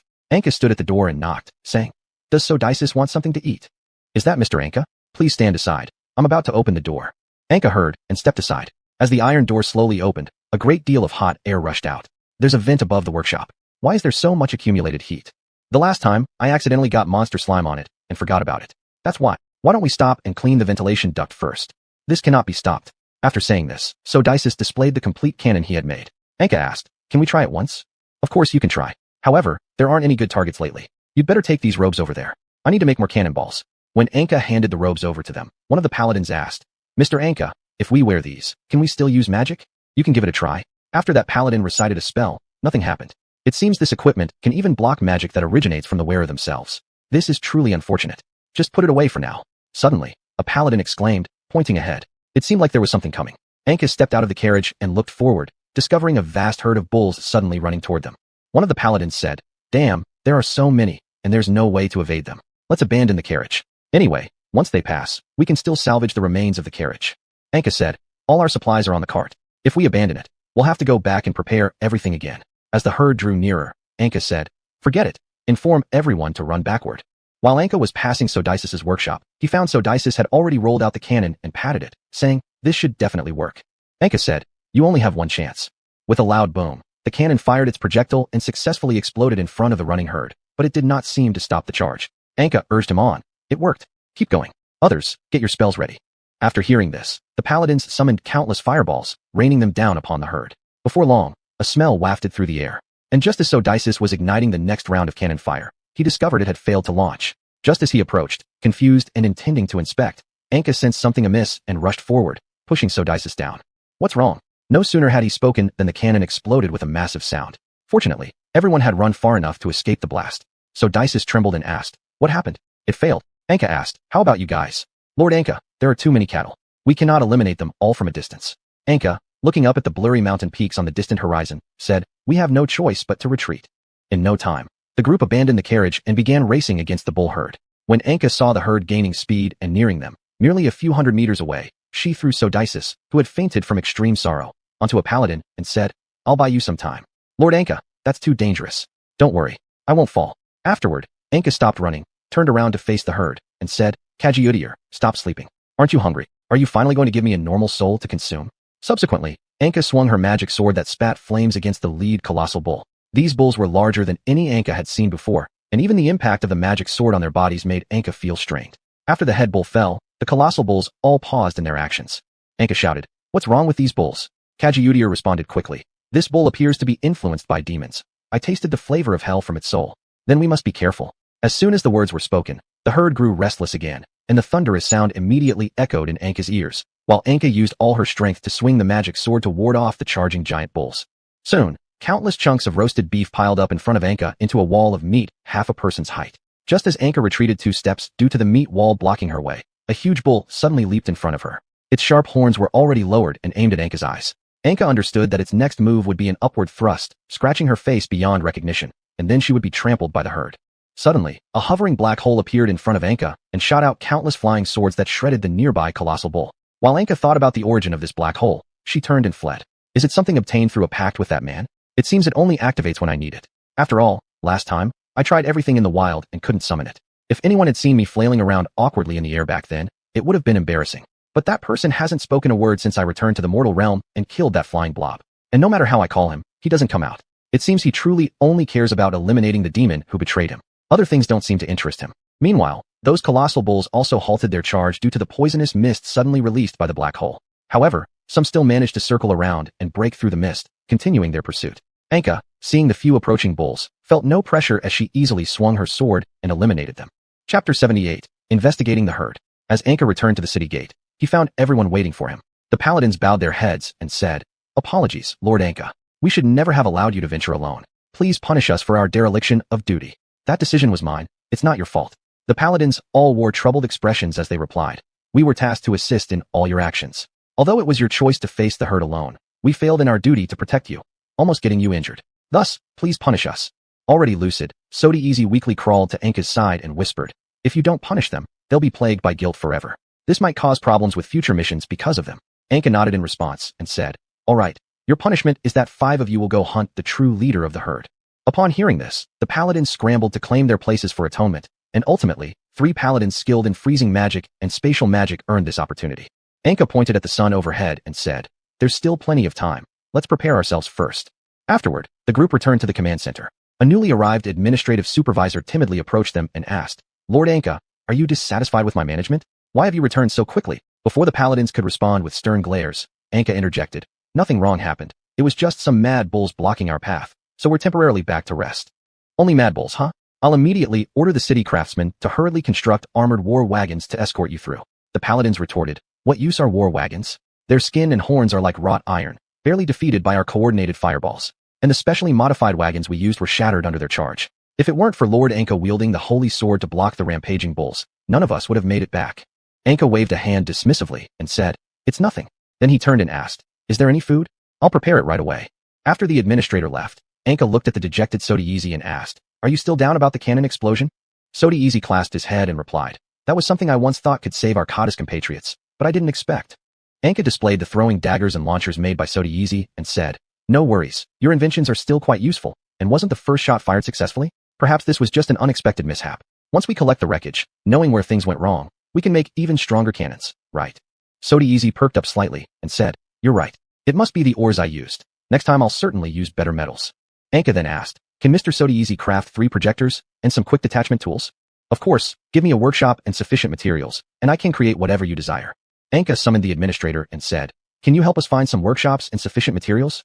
"There happens to be one nearby, abandoned after the artisans moved to the western district. Though somewhat dilapidated, it should still work." "Good, take us there later." "My honor." Once everyone had eaten and drunk their fill, they reached the mentioned dilapidated workshop. Despite missing its roof, Sodi Easy still commented, "This place is perfect. Without a roof, exhaust won't fill the room." Afterwards, Anka said, "Stay here, all of you. I'll scout out the enemy's situation." The paladins questioned, "Didn't Lord Anka agree to let us go? How could you risk danger again? It's just reconnaissance. Are you questioning my abilities?" "Not at all." "Then stay here and assist Sodi Easy. You can execute the mission once your new equipment is ready." One of the chosen paladins added, "Please, Lord Anka, leave the leader of the herd to us." "Of course, I promised that, and I wouldn't break it. If we get injured or die during the battle, I hope you don't save us. If we can't defeat that monster, it means we aren't worthy." Anka thought to himself, "Then I'll weaken the beast somewhat. I don't want them to sacrifice needlessly." Finally, Anka managed to slip away from them and return to the wreckage of the carriage. He noticed that the herd seemed not to linger much. After leaving his sight, they all withdrew. "I hope they weren't targeting me specifically. If casualties arise because of monsters I lured, I'd surely lose sleep over it." Kajiudir laughed and said, "You've already killed so many people, yet you feel guilty about the monsters you attracted killing innocent bystanders. That's different." After that, Anka followed the large tracks left by the herd and arrived at a seemingly normal group of tents. Anka crouched on a high mound and carefully observed everything there. He discovered that the enclosures, which should have been for animals, were filled with humans who had their hands and feet cut off, leaving them to crawl on the ground. They were all naked, lying on the ground eating what the cows regurgitated and the things the cows disliked. Although it was disgusting, it seemed they had no choice. Anka noticed several giant, clearly leader-like minotaurs walk out of the tents. One grabbed a human and started playing with him while Anka began to use his powerful hearing to eavesdrop on their conversation. "The humans are pressuring us again, demanding we must stop St. Sika's soldiers from going to Cade's. I can't understand what the humans are thinking. I heard they want to prevent St. Sika from gaining control of Cade's western mines. That doesn't concern us much. It's just a pity that so many of our kin were killed by one human." As the minotaur spoke, it tightened its grip on the human. After the human spat blood and convulsed, it was thrown onto the ground. The minotaur then picked up another unfortunate victim. "Disgusting. Send this human back to the other humans. I want to see them eat their own kind." Ha ha. Every time I see these self-proclaimed civilized and noble humans in such predicaments, it makes me laugh until lunchtime. Anka, angered, grabbed a handful of soil and wanted to rush in to save the victims, but remembered that if he recklessly rushed in, even if he won it would be alright, but if he lost, those compatriots would certainly suffer even more terrifying punishments by those demons. Just as Anka prepared to sneak away, he suddenly realized a Minotaur demon had already stood behind him. What is the human eavesdropping on? Upon seeing this, Anka swung his sword to counterattack. Surprisingly, the Minotaur demon before him was agile despite its huge size. Seeing that he was about to be surrounded by more Minotaurs, Anka made a desperate effort to fight his way out. The speed of Anka swinging his magic sword couldn't keep up with the speed the Minotaur dodged around. Not only that, Anka also had to pay attention to attacks from behind. Realizing the enemy kept using small-range dodges, Anka came up with an idea. He bent over and delivered a slash, severing one leg of the Minotaur that kept dodging, causing it to fall directly to the ground. Afterwards, Anka swung his sword to knock away the battle axe flying toward him from behind. Subsequently, these Minotaur demons quickly fled, riding on their massive bulls out of fear for Anka. When Anka examined the pitiful humans, he found that they were all parasitized by a creature that could drive its spines into their spines. Once infected with this parasite, even the strongest person wouldn't last long. The humans pleaded, "Please, kill me. I don't want to live a humiliating life as a toy for demons. Please end our miserable fates." Anka consoled them. "Didn't I come here to save you? We know we don't have much time left. With that parasite, unless you remove the entire spine, it's impossible to get rid of it. We beg you to set us free, then burn our bodies after death. We don't want our corpses to be desecrated by demons after death." Anka nodded in agreement. "It will hurt a little, but bear with it." Chapter 79, Temporary Rest. After Anka killed all these pitiful people and threw them into the fiery sea, she looked in the direction the cattle herd had fled and asked, "Do you recognize these demons?" Kajiudir said, "There is a scent on them that belongs to the demon we encountered for the first time." "Where is it now?" "Of course, it is with other demons in St. Yanjin City." "Is it very strong?" "If it comes down to close combat, its chances of victory are slim, but if it's on advantageous terrain and doesn't come out for direct battle, then it will be hard. It seems I need to think of some ways to deal with them." Having said that, Anka turned around and left. When the moon rose overhead, Anka encountered everyone who had already repaired the carriage and was slowly moving forward. Upon returning to the carriage, everyone surrounded Anka to converse. "Are you guys in such a hurry?" "Master Anka, it's already late. We were worried about you, so after fixing the carriage, we came looking for you." "I'm fine. The key is, won't there be problems if you don't rest?" "Don't worry. Before atoning, we were always on standby and didn't need rest at all." At this moment, Siddasis came out, rubbing his eyes and asked, "Has Master Anka returned? What happened up ahead?" "I found 3 bull-headed demons in total." The instant he finished speaking, the paladins became excited and asked, "Can we fight together then?" Anka nodded in response and continued asking, "Do you have any tactics for pursuing demons?" The paladin responded, "Our holy flags should do the job. In that case, I'll go rest first. You can stop defending when you see white smoke and burning ashes. That's the previous campsite of the demons. I fear they might return again." As Anka returned to her room pondering how to deal with those demons, Siddasis suddenly walked in. Siddasis, stifling a yawn, asked, "Are you not sleeping because you're worried about an attack?" "Just thinking about something." "Why aren't you sleeping?" "I start thinking about the way it exploded every time I fall asleep." Anka sighed and said, "Should I help you consult the Holy Maiden? She should know what to do." "The Holy Maiden definitely knows what to do and would certainly handle things better, but she will surely withhold the fascinating knowledge solely for Saint Sika's benefit." "Why do you think so?" "Because she, as the Holy Maiden of Saint Sika, will certainly not disclose information about weapons capable of deciding the outcome of a battlefield to anyone. I believe the Holy Maiden has divided the complete blueprints among different departments to manufacture parts. Hence, the reason for my failure must be that I only obtained partial blueprints." Then, Siddasis moved closer to Anka with pleading eyes and asked, "Can Master Anka please help me complete the blueprints? The newly formed Cadus needs this weapon to protect itself. Cadus cannot place its fate in others' hands." "I'll do my best. Thank you so much. Here are my blueprints. Could you tell where there might be omissions?" Having said that, Siddasis took out blueprints an inch thick and placed them before Anka. At first, Anka opened her eyes wide and thought in her heart, "Fortunately, there aren't too many words on these. Otherwise going through so many would truly exhaust one." While flipping through the blueprints, Anka asked, "By the way, since you've displayed your cannons in front of the Holy Knights, wouldn't they report to the Holy Maiden?" "I don't think they will, because in my conversations with them, I confirmed that they remain outside the political core. They don't know what the Holy Maiden plans either. Even if they report, my cannon's explosion would make them believe we cannot create a fully functioning one, causing them to lower their guard." Anka, watching him, laughed lightly and said, "If that's how you think, why are you still upset? Even though that one was made by me, and even though I did consider the possibility of failure, I can't help being sad when the reality of failure confronts me." While the two were conversing, Anka's attention was also drawn to a sentence on the blueprints. Anka asked, "Did you really follow everything exactly as it says here?"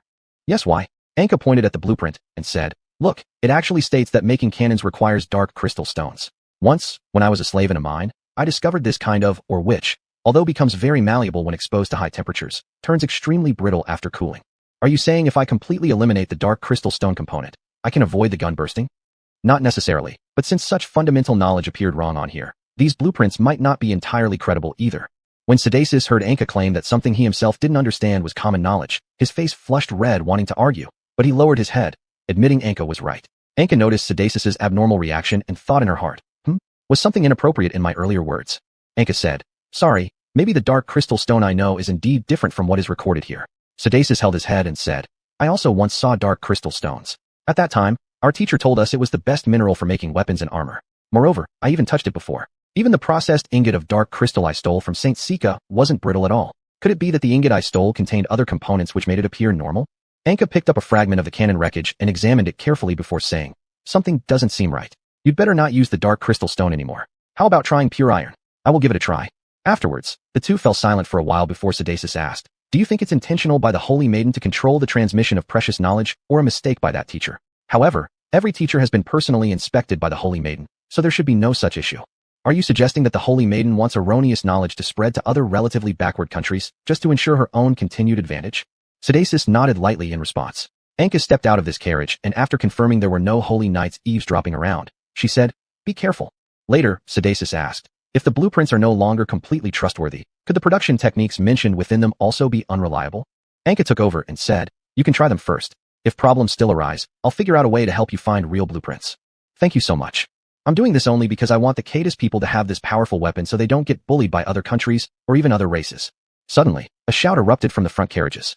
Anka said, rest now. I'll go see what's going on. Subsequently, Anka reached the first carriage and asked, what's the matter? The Holy Knights pointed at the glowing holy flags amidst the surrounding pitch-black environment and said, it suddenly became very dark ahead, as if a thick black fog has enveloped the road forward. Even the pure moonlight can't pierce through it. Anka, sensing impending danger, said, make sure all the carriage panels are down and let no light escape, and gather everyone toward the front carriage as much as possible. Is this the devil's trick, Lady Anka? Probably. Can we slowly withdraw from the black mist? It's too late. No sooner had the words finished than Anka poked her head out and looked around, discovering that everything had already been shrouded in black mist. The carriage seemed like a tiny boat helplessly alone in the middle of the sea. Chapter 80, Breaking Through the Black Mist. As everyone raised their weapons in the carriage, ready to face any attacks, they suddenly heard a mournful cry from the herbivorous armored dragons outside, who were responsible for pulling the carriage. When Anka peeked out, she found that the dragons had disappeared, leaving behind only pools of blood. Suddenly, Anka sensed danger approaching and quickly ducked her head to evade. With a swift sound, several sharp scales pierced through the walls and flew in, lodging into the opposite wall. Anka said, take cover. Having spoken, she jumped out of the carriage herself to avoid it being destroyed in the subsequent attack. As Anka wielded her burning magical sword amidst the black mist, the surrounding black mist began to disintegrate into fragments like shredded paper, but whenever Anka stopped, the black mist would restore itself and even become darker. Suddenly, a voice appeared in Anka's mind. The one attacking you is a demon who betrayed me. It excels at this insidious style of combat. If you stay here too long, your soul will be corrupted. Don't just jump in randomly every time. Tell me what to do. Here. As soon as the words faded, a lantern appeared in Anka's hand.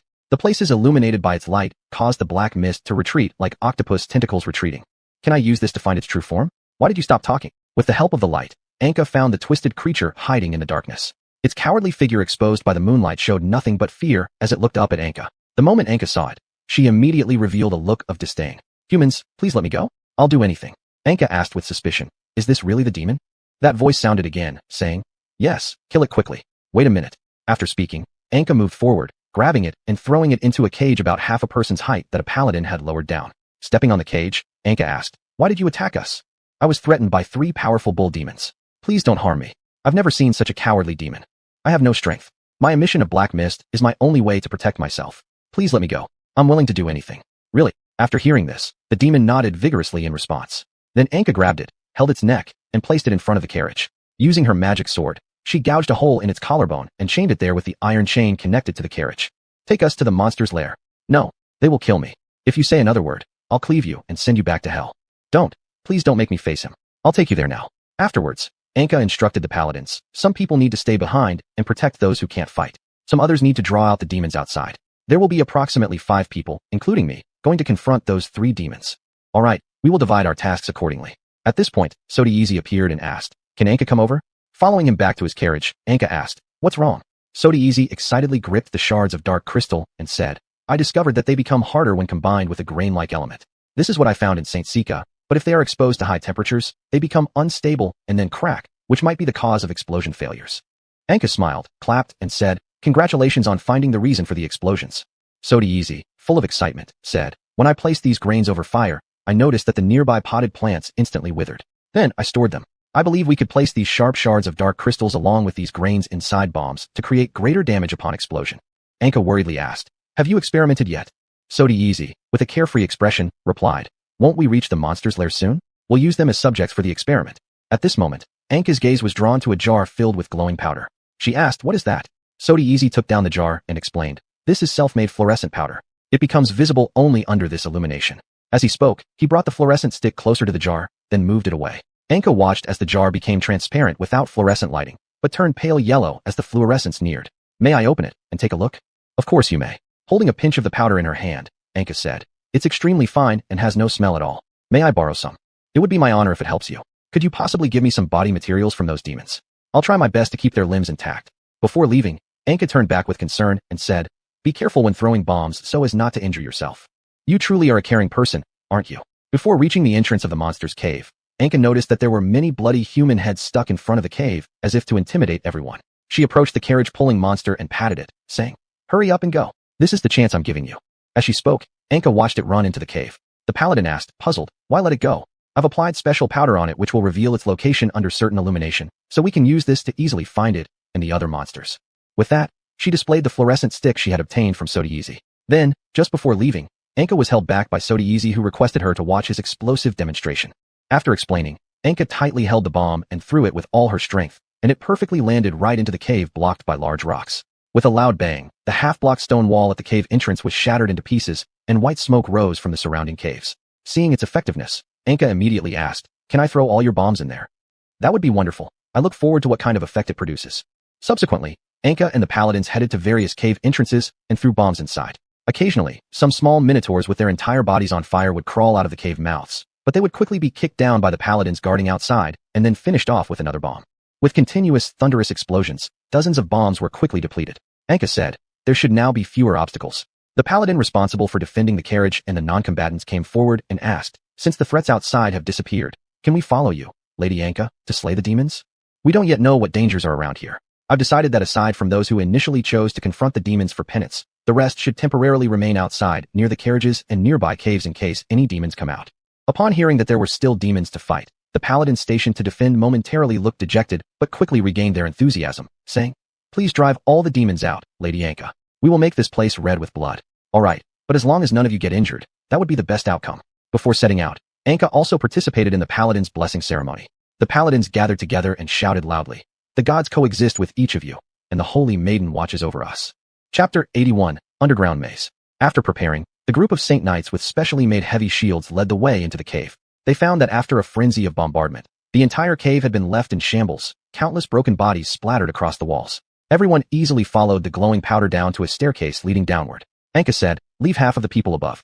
There may be an ambush below, so we'll tie ropes around our waists. If the people above see the ropes moving violently, they will pull us up. Yes, they replied. Then Anka and two Saint Knights tied ropes around their waists and held glowing sticks as they began slowly descending. The surrounding environment and the ground beneath them were very damp, which made it necessary for Anka to grip onto the person ahead to ensure she wouldn't suddenly slip and fall. One of the Saint Knights muttered softly, no attack? Were they all blown to pieces? Anka said, we must still be careful. Since there is a staircase going downward here, those demons might be hiding below. Suddenly, the person in front seemingly stepped on some wet, sticky liquid, lost their footing, and pulled the three people gripping onto them down with them. Anka massaged her slightly sore back and asked, are you all right? They showed their armor and replied, it just scratched the surface of the armor.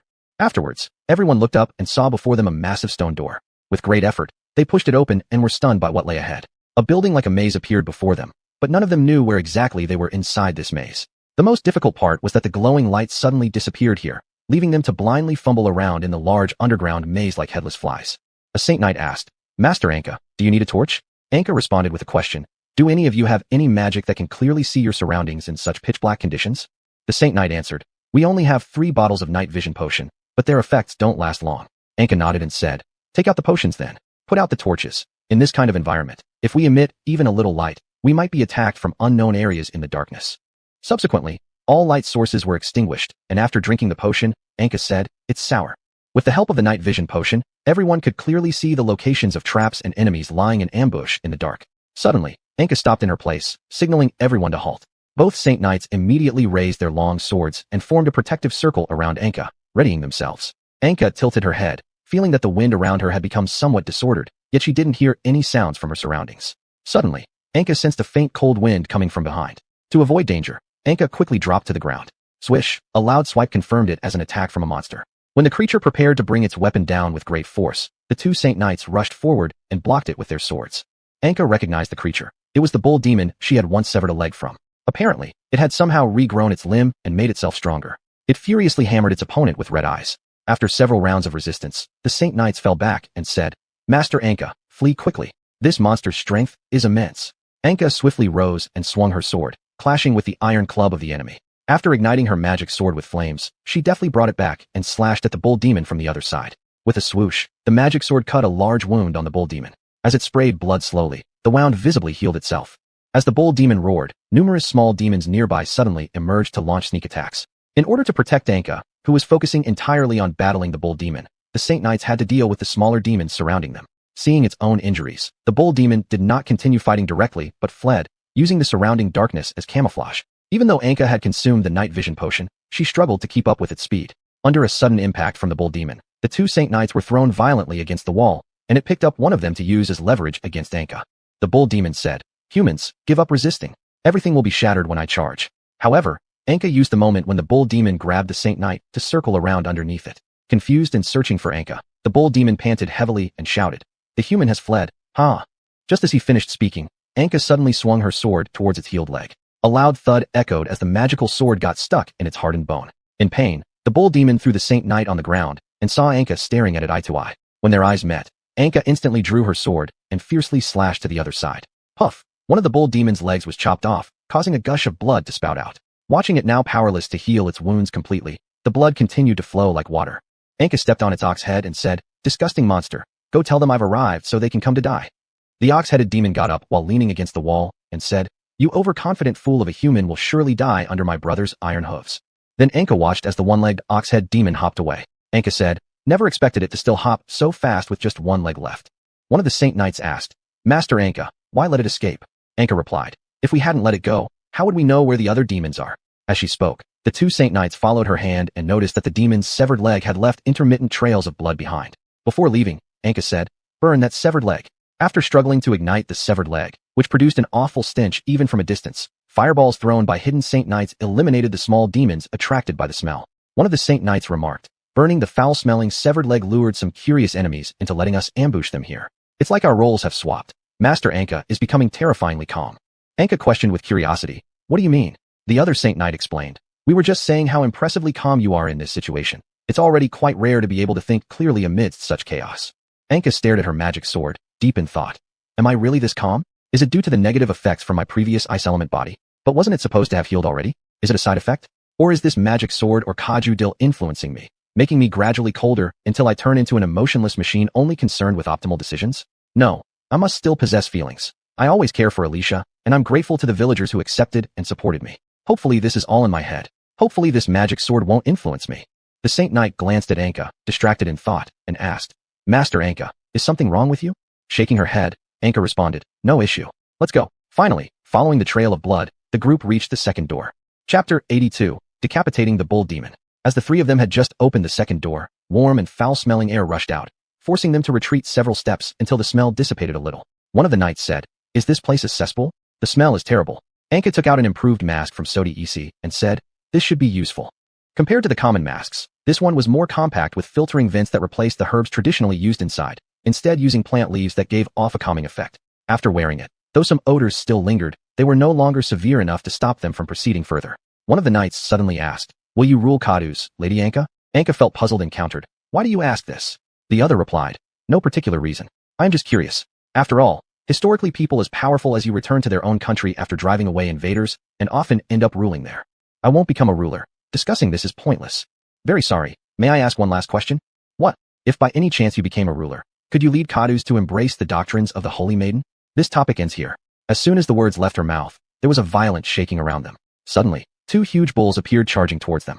Seeing they were becoming increasingly frenzied, Anka stepped forward to block their way. After slaying the great bulls, Anka turned back only to find the two knights had already blocked another charging bull with ropes and spikes and repeatedly stabbed its abdomen with their swords. Just before the bull managed to break free, Anka seized the moment and pierced its head with the demon-slaying sword. As the blade was pulled out, the bull stared with open eyes and fell dead. Anka said, "This labyrinth is rather simple. There must be many of these bulls lying in wait to ambush us from both sides and crush us." One of the knights said, "These bulls seem crazier than usual. We need to be careful." When the three arrived at a circular, open space and were feeling strange about the quiet surrounding environment, the trap above them was triggered and a bucket of blood poured down, turning all of them red. "Cough, what is going on here?" Just as the words were spoken, the walls around them shattered, revealing countless bulls tightening their muscles, ready to charge and crash into the trio together. "Damn it, is this an ambush?" As the bulls moved, Anka looked up and saw the ropes hanging from above and shouted, "Above!" All three immediately shot their left-hand rope launchers and ascended, crouching on top. The bulls below couldn't stop themselves in time as the trio ascended, resulting in all of them dying due to the high-speed collision with each other. Listening to the constant collisions coming from beneath, Anka glanced down and found the ground was now completely covered in tainted blood and piles of dead bulls. After landing, the trio continued forward. Upon reaching the end, they discovered the third gate was on the opposite side of a canyon tens of meters wide, while beneath their feet, the earth shook violently once again, even stronger than before. Pointing at the vines above, Anka said, "Dodge." As the two knights climbed onto the vines, a more muscular bull demon broke through the wall behind Anka, pointing its giant horns straight at her and ramming her hard against the edge of the cliff. Anka firmly grasped its enormous horns, refusing to let go despite the demon's violent struggles. Just when the demon raised its head to smash Anka onto the ground, the two knights above suddenly drew their long swords and jumped down. A precious sword plunged deep into the demon's neck, causing it to roar in pain and rise up, glaring with bloodshot eyes at the two knights. At this very moment, Anka sprang up and kicked the sword stuck in its neck, then crawled onto its back and hammered at the hilt. With every strike from Anka, the demon howled in agony, wildly thrashing about. With a slash, the precious sword penetrated its neck, blood dripping slowly along the blade onto the ground. The knight remarked, "Feels pretty easy." After pulling out the sword and returning it to the knight, Anka crouched down to examine this demon. Xiuxian said, "Its soul has disappeared. From the moment it was beheaded just now, it vanished without a trace. According to reason, souls shouldn't dissipate so quickly unless it was cursed." "I understand." Afterward, Anka turned around and asked, "The last demon might be much stronger. Will you fight together with me?" "Lord Anka, facing demons and making penance for our initial failure to protect you well is our punishment. We would feel honored to stand beside you and fight together." Anka nodded in response and, together with them, crossed over the vines to arrive before the colossal gate on the opposite side of the canyon. After opening the massive gate, inside was not a labyrinth but a semicircular structure like a palace. The luxurious building was adorned with 8 marble pillars on either side, and at the end of the structure stood a colossal, bull-headed demon with wings. Beneath its feet lay the dead, limping demon. Anka thought to herself, did it curse those two demons? Did it grow stronger by absorbing their souls? What a despicable demon, sacrificing its companions for power. Or maybe that's just what demons are. The demon roared ferociously as it charged toward Anka. With her demon-slaying sword, Anka clashed against its massive blade. As the sword ignited in flames, she effortlessly destroyed its weapon. However, the demon grabbed the flaming sword with its rough, enormous claw, blood trickling down, but still laughing maniacally as its crimson eyes glared at Anka. While Anka was locked in combat with the demon, the two paladins had already circled around behind it. They threw chains around the demon's bull horns and firmly tied them to the pillars. The demon roared in rage and turned to charge towards the pillar. Seeing this, the two paladins immediately ran off to the sides. With a thunderous crash, the pillar was shattered into pieces. Anka then rushed forward and severed the demon's thrashing tail with her sword. Enraged, the demon swung the broken pillar around indiscriminately. Suddenly, one of the paladins darted in front of Anka and blocked a fatal blow for her. Although Anka had been prepared to dodge, she hadn't expected him to suddenly run out and take the damage for her. Anka picked up the injured paladin and handed him over to the other approaching paladin, saying, "Take him back. I will face it alone." "But, are you defying my orders?" "I'm sorry." After saying that, the paladin carried his injured comrade and left the labyrinth. Fortunately, they only encountered corpses drained of their souls along the way. Sprinting all the way, they quickly returned safely to the surface. On the surface, the other paladins criticized the two for leaving Anka behind again while helping the wounded. Sorry, it was his order. Meanwhile, underground, Anka had already been fighting the demon for a long time. She was slightly fatigued, but the demon continued its frenzied, suicidal attacks. As the demon hurled a stone pillar at her, Anka crouched low to avoid it and swiftly closed in. She plunged the demon-slaying sword deep into its abdomen and then forcefully lifted upwards, splitting it in half. Afterwards, Anka sat panting heavily amidst the bloodbath. Then Xiuxian suddenly said, "Its soul has been absorbed by another presence. Be careful." Anka took a deep breath and said, "Is it over? Damn it." Chapter 83, Another Anka. Anka watched as the cowardly demon giggled and stepped out from behind the throne. Anka felt that after absorbing the souls of these demons, it had become much stronger, or perhaps it was strong all along, but couldn't control the power within itself, which is why Anka could sense its strength with just her physical senses. The demon chuckled and asked, "How does it feel?" Anka replied, "You're truly cunning. Have you been deliberately hiding your power this whole time?" "Of course, I should also thank you." "What do you mean? If it weren't for you forcing these fools to their limits, they would have never formed a pact with me. Thanks to you, I've obtained such immense power without any losses. Since I'll let you leave, you should thank me. Anka sneered and said, it's because you haven't fully digested the power inside you yet, so you need time to assimilate it undisturbed, right? Seeing no response, Anka charged with her sword. The demon stood there and summoned spikes out of thin air that flew toward Anka. However, the moment the spikes touched Anka's cloak, they turned into dust, and Anka rushed forward and slashed with her sword. The demon dodged and then focused on Anka's cloak, saying, made from abyssal creatures? What a close call that I didn't notice it sooner. As Anka thrust the enchanted sword into the demon's body at incredible speed, it stared wide-eyed at Anka. With her hand firmly gripping the enchanted sword, Anka locked eyes with it. Suddenly, the demon burst out laughing, saying, ha, you don't really think I'm dead, do you? Seeing Anka make no move, the demon yawned and said, so unresponsive, it's boring. Let me entertain you a little. Afterward, it transformed into a mass of black mist that quickly covered the entire area. Anka wielded the enchanted sword cautiously, keeping an eye on the pitch-black surroundings. Just as she slowly lifted the lantern, a dart shot out from the mist and shattered it. Anka reflexively swung her sword behind her, but froze when she saw who it was. Another Anka emerged from the black mist, looking at the bewildered Anka. The only difference was that he was dressed much more lavishly, with a golden crown glowing above his head. Anka tensely raised her enchanted sword and attacked, but when it pierced through the other Anka, she also received the same injury. Both Ankas collapsed on the ground, spitting blood. A short while later, as they got up, Anka shouted, damn demon, what kind of magic is this? The other Anka leaned casually against a pillar, looking at the version of himself opposite him, and said, calm down. This isn't magic. It's just that the demon used an artifact to summon me out. Anka asked, who are you? The other shrugged and said, obviously, I am you, just from another outcome. After recovering, Anka sat leaning against the pillar and asked, what do you mean? The other replied, the entire world actually has its own other side, and I come from the world you've called the mirror world. I don't understand. I know, but you will in the future. Do you want a brief explanation? Please. He cleared his throat and said, at first, the whole world was together, but after an accident, many worlds became different dimensions. There is heaven, full of pure soul energy, and then there is hell, brimming with countless soul forces. The abyss is an anomaly. No individual who houses a soul dares tread there. Our world exists like being above the sea, and it has a reflection characterized by making different choices at key moments. Anka asked, could there be other possible worlds? The other responded, no. It seems that the seascape where our world lies cannot accommodate other worlds and their reflections, as if this world were specially created for some reason. But my world runs faster than this one. It's confusing which world is the reflection. Anka asked, what am I like in that world? A look of pride flashed across the other's face but was soon replaced by a wry smile as he said, very powerful, conquering the continent, eliminating the demon maiden, representing all in the holy mountain where you were crowned. Anka noticed he hadn't finished and pursued further. And then, I became obsessive and mad, launching war after war against every alien race. Because of the shift in my identity, I couldn't trust anyone, and my cursed semi-divine body rendered me nearly immortal, ruling over the entire world endlessly. Even rebellions were suppressed by my overwhelming power. I once thought about relinquishing power, but I couldn't bear handing over the empire I'd worked hard to save to someone else. I worried they might shatter the empire again. After finishing, he leaned back tiredly. Anka even noticed the signs of age that shouldn't belong on his youthful face. The other seemed to notice Anka's confusion and took off his crown, saying, I have actually ruled the world for 1,000 years. Anka was shocked and slightly opened her mouth, but after calming down, she asked, then can you solve this monster with your strength? I could, but I still want to talk more with you. I like seeing you as you are now. What do you mean? The other suddenly approached, placing his hand on Anka's face. Tears gradually flowed down as he asked, what should I do? Should I give up my love for that world? I just don't want the empire to split again. I don't want to see people become slaves and wander without homes. Why did it turn out like this? Another me from a different world. Tell me what to do. Anka struggled to speak for a while before finally saying, I don't know. He collapsed in despair while Anka said, having ruled there for 1,000 years, perhaps it's time to let go, just like me or myself from 1,000 years ago hiding among the common people. If danger arises, then step forward to help. The other sat up shouting, but what if the empire splits the moment I abdicate? The surrounding darkness even shook due to the fluctuations of his immense power.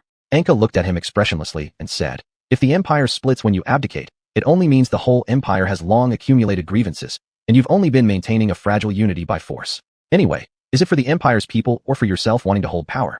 Angered, he stood up directly. Anka noticed the overflowing power, making her feel uncomfortable too. Anka understood clearly. Those who wanted to rebel against him would be unable to even get close to him. Suddenly, he threw his head back laughing, saying, ha ha ha, how absurd to be angry with myself. Then he sat down contentedly and said, perhaps you're right. I've been too stubborn. I was once a hero, but now maybe I'm just a sinner hindering the development of the empire. You're the only one who has talked to me like this. Maybe just the only person who can withstand your overwhelming power and converse with you. Indeed, being summoned this time might have been its intention for us to kill each other. However, after talking with you, I am quite pleased. I feel I can return to your kind of state. After saying so, he He gestured for Anka to come closer. As their hands touched, all the black mist dissipated, and the fully armed demon appeared in front of them. The demon said, "Strange, why didn't you two fight? I had already prepared to benefit by standing aside, wasted my hard-stolen artifact, used up resources for nothing." And that Anka crossed his arms over his chest, leaning against the pillar, laughing and saying, "Let me admire my heroic figure from 1,000 years ago." As Anka fought the demon wielding the enchanted sword, the entire building trembled violently under the strong power unleashed between the two. Their all-out desperate battle made them like two flashes moving in the air, during which the reincarnation talisman Anka obtained was even activated. In the end, Anka seized the opportunity and gave up the magical sword caught on the enemy's spear, instead delivering a direct punch that broke the demon's arm. After both crashed flat on the ground, Anka stepped on the wings of the demon and started smashing its head repeatedly, refusing to quit even as its cursed flames burned more than half of Anka's body. Anka removed the cloak to avoid affecting his strength and raised his right hand high in the midst of receiving the cursed flames, concentrating all his power before smashing it down. With a boom, Anka created a circular shattered crater, and the demon's head was smashed into the ground. It continued babbling incessantly and started using magic to fill the entire room with cyan powder. Then came a loud explosion, causing the entire room to shake violently. Despite suffering burns all over, Anka did not abandon any effort, continuously swinging his fist, where all his strength was concentrated, and smashed it down. With the demon's soul driven out and fallen into hell, and the souls of the bull-headed demons absorbed by Kaidir, Anka slowly stopped hitting and fell on the ground panting.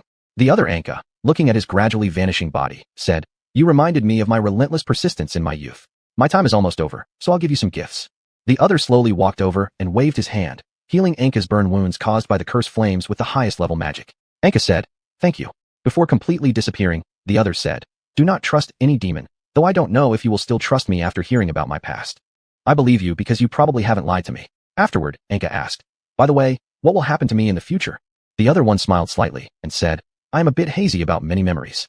However, I believe that even if I told you about the future, you might not necessarily believe me. Moreover, those are events I experienced. As for your future, it still depends on your own choices." Then both said together, "So, farewell then." Chapter 84, The City of Bell Towers. At this moment, Anka had just dragged her exhausted body back to the carriage from the underground maze. Numerous holy knights hurriedly greeted her with panic. Looking at the full moon in the sky, Anka said, "Is it already this late?" After speaking, she fainted, and the holy knights quickly helped her lie down on the bed inside the carriage. The holy knights all gathered around her bed. A while later, Anka slowly opened her eyes and said, "Go back and rest. I'm very tired too." Hearing what Anka said, the holy knights had no choice but to leave and take turns to rest. During Anka's sleep, Sodieezy installed the improved pedals and chains on the carriage to replace the animals pulling it. When Anka woke up, she found that the sun was just rising outside. Sodieezy approached her after seeing that she was awake and asked, "Mr. Anka, can you tell me what that demon looked like? I have been recording various demons recently." Anka nodded and told him everything that happened there. When she mentioned the other version of herself, Sodieezy suddenly interrupted. "Mr. Anka, are you sure that wasn't a demon trying to deceive you? Another world or something is quite strange. I'm not sure either, but he did indeed cure my burns. Maybe it's just your strong recovery ability? After all, with your powerful strength, healing yourself should be easy, right?" Afterward, Sodieezy drew pictures of the mirror world concepts Anka told him about and showed them to Anka. Sodieezy asked, "If we follow his description, then hell, abyss, and heaven dimensions should be completely independent from our world. But does that mean we might have the chance to meet another version of ourselves in hell and heaven?" Anka replied, "It should be so. However, those three dimensions must be much larger than our world. It's indeed true, but perhaps there isn't any specific concept of time and space there. I didn't pay too much attention the last time I went there, but I could quickly move between distant places, probably because of that." After being awakened by the noise, Kiajiadir responded lazily to Anka, "Hell indeed has no concept of time and space. However, the area we visited last time was stable. If we were unlucky enough to fall into an unstable region, you might appear at some point in the past or future when you come out. Alright, don't bother me anymore." After hearing everything Anka had to say, Sodieezy excitedly wrote it down in his notebook and said, "It's great traveling with Mr. Anka. These things are something I never thought of or encountered before. If I write all these down, even if I would be considered a heretic now, at some point in the future, maybe I'll become a pioneer in this field." Anka smiled and asked, "Do you want to have your statue built?" Sodieezy replied, "Even if I die, if all my records and inventions can help others, I may smile even in hell. Besides, I also like others worshipping statues made in my honor. It's just a pity that I haven't yet created a shocking masterpiece that will be passed down forever. Isn't this notebook that can make you a heretic enough? Not detailed enough. In the future, I must personally go to the places you've described. I'll document them in complete detail so that others can't find fault. Just thinking about how in the future I will use this information to debate and render those foolish rulers speechless makes me happy. Aren't you afraid of being executed? Why should I be? Killing me would only make those who learn about these truths in the future feel regretful and disdain those rulers. I'm delighted rather than scared." Suddenly, a shout from the Holy Knight came. "We're here." Anka rushed over and discovered that they had arrived at the first city of Cades they encountered, a city with a giant bell tower. At this moment, Anka looked at the Holy Knight lying prostrate on the front wheel and asked, "What's wrong with you?" The exhausted Holy Knight leaned back and said, "Damn it, these pedals modified by Sodieezy are so hard to pedal. Several brothers' legs are sore." Sodieezy shrugged and said, "You wanted the fastest improvement type. And besides, there are so many carriages behind us. Being able to pedal this fast shows how amazing you all are." As the group entered the city, one of the Holy Knights said, "The defense is so weak. There are only a few soldiers who look like slaves." And when Sodieezy skillfully found a house to park the carriage near, Anka and the others got out of the carriage and stepped onto the ground. The city was filled with scenes of decay, and almost all buildings were no more than 2 stories tall. On the streets, one could see Cotter's people dressed in rags everywhere. Here, the tallest building was the clock tower located in the center of the city. According to what Sodieezy said, this bell tower was very important because everyone needed it to determine when to start their activities. Anka asked, "There should be no Cades rulers here. We should find him to sign a treaty with Holy Sikan now." Sodieezy said, "The current ruler of Cades is just a puppet government for other countries. We should find the resistance army that opposes invasion and oppression. Then where are they? Follow me." Subsequently, everyone followed Sodieezy through the streets in full view of the public. Almost all the Cades people hid out of fear upon seeing dozens of Holy Knights. Even a child who froze in place due to fear started crying loudly when they saw the group approaching. Anka stepped forward to console the child, saying, "Little one, don't cry." Suddenly, a woman ran over, pushed Anka away, and picked up the child, eyeing them cautiously. When she noticed Anka was also from Cades and looked back at the Holy Knights behind her, she showed Anka a look of disdain. Confused, Anka was about to ask the woman something, but she darted into a nearby house and hid. Meanwhile, Sodieezy called out from behind, "Mr. Anka, come over here." Afterward, everyone entered a tavern where all the customers stood up tensely upon seeing the incoming Holy Knights. Later, Sodieezy stopped in front of a cellar and said, "The space inside is very small. Only Mr. Anka and I need to go in." At Anka's insistence, the Holy Knights gathered around the cellar, staying alert and keeping watch on the surroundings while the customers anxiously kept their eyes on the knights. One customer even whispered to others, "Let the children hide underground first." As Anka approached the cellar, she discovered it contained nothing but a dozen people holding old equipment, their expressions filled with bewilderment as they spotted the two arriving. The leader among them warmly embraced Sodieezy upon recognizing him and exclaimed, "Brother Sodieezy, you're finally back." Sodieezy enthusiastically replied, "Yes, I've brought someone who can truly save Cades. His name is Anka." As he spoke, he pulled Anka forward. The group, upon realizing that Anka was indeed from Cades, still showed puzzled looks but welcomed her warmly, saying, "Welcome, Brother Anka. Welcome back to Cades." Chapter 85, The King of Cades. Sodieezy said, "We still have some Cades compatriots in our team. Arrange some accommodation and work for them later." That person nodded in response. Subsequently, everyone's attention was back on Anka. Anka asked, "Are you the leader of these people?" "Yes, I've been leading them in battles against the pseudo-government and invaders." "May I ask how large your group is?" Upon hearing this, he glanced at Sodieezy as if he wanted to say something. Sodieezy told Anka, "Currently, there are only 50,000, but they're scattered all over Cades. There's just a part of them here now." Anka smiled and said, "How do you still know about things here after staying in St. Sika for so long?" "We've always kept exchanging letters." As everyone was talking, 3 heavy sounds suddenly rang out from the bell tower outside. Anka asked, "It's not yet the whole hour, right?" "That's incorrect. It's an enemy attack." "We'll get ready," that person replied. After finishing speaking, Anka and Sodieezy left the cellar while they dispersed through the underground tunnels they had dug themselves. When Anka and the Holy Knights arrived on the street, they found everyone had hidden away. Anka asked, "Who would be attacking?" Sodieezy looked at the white and blue flags fluttering atop the bell tower and said, "The pseudo-government and Karen's army may be coming again to plunder before retreating." Sodieezy, noticing Anka's lack of reaction, asked, "Should we hide?" Anka laughed and said, "If I'm supposed to save this place, how can I hide underground to rescue it?" With that, she took large steps toward the opposite city gate, while the Holy Knight said, "Master Anka, please let us help you." Anka and Sodieezy responded, "Go transfer all those Cades people on the wagons to a safe place. They might not be aware of what happened." Then Anka turned around and said, "As for the Holy Knights, please patrol on the main streets here to ensure no Cades citizens are harmed." Before Anka reached near the city gate, she discovered numerous invaders had already entered. Their main base camped far away. Those who broke in started grabbing the Cades women and their relatives they encountered, intending to harm them, when Anka suddenly appeared and punched one man into flying. That man collided with the city wall, spewing a lot of blood, then fell heavily to the ground. Other invaders retreated fearfully. Anka, seeing even those people were Cade citizens, angrily cursed, "You traitorous garbage, betraying your own race, regarding the invaders as masters to harm your own countrymen." Some soldiers hiding behind even attempted to sneakily shoot arrows at her, but Anka caught them by hand and threw them back. With a whoosh, the arrows shot back directly pierced through their shabby wooden armor. Afterward, all of them continued retreating in fear, dropped their weapons, and prepared to flee. At that moment, a girl clad in silver armor with golden hair arrived wielding a spear, accompanied by several similarly armored cavalrymen. She slaughtered all the fleeing troops in front of Anka. Anka immediately drew her magic sword and faced the girl on horseback. The girl proudly looked down at the corpses lying on the ground, spat, and said, "Worried Cade slaves." Then she glanced carelessly at Anka, slightly curling the corner of her lips. She asked, "Are you under someone else's command? Your leader will soon be split into two." Suddenly, loud explosions and shouts erupted from the neighboring district. All the while, Anka stood in front of the injured people, keeping a vigilant eye on the girl to prevent her from harming them. Not long after, a cavalryman galloped quickly and threw a human head between Anka and the girl. Upon close inspection, Anka recognized it as belonging to the resistance leader who was just conversing with her earlier. The girl lifted the human head with her spear and said, "I destroyed Cade's last shred of pride. Haha." Seeing the other side drop its guard, Anka leaped forward swiftly, stepping on the horse's head to jump onto the saddle. Shocked, the girl was thrown to the ground by Anka, who grabbed her by the hair. Anka clamped her neck with her left arm and said, "Don't come closer." The girl shouted, "Anyone who dares retreat, I'll kill them." Later, Anka noticed a fireball appear in the girl's hand.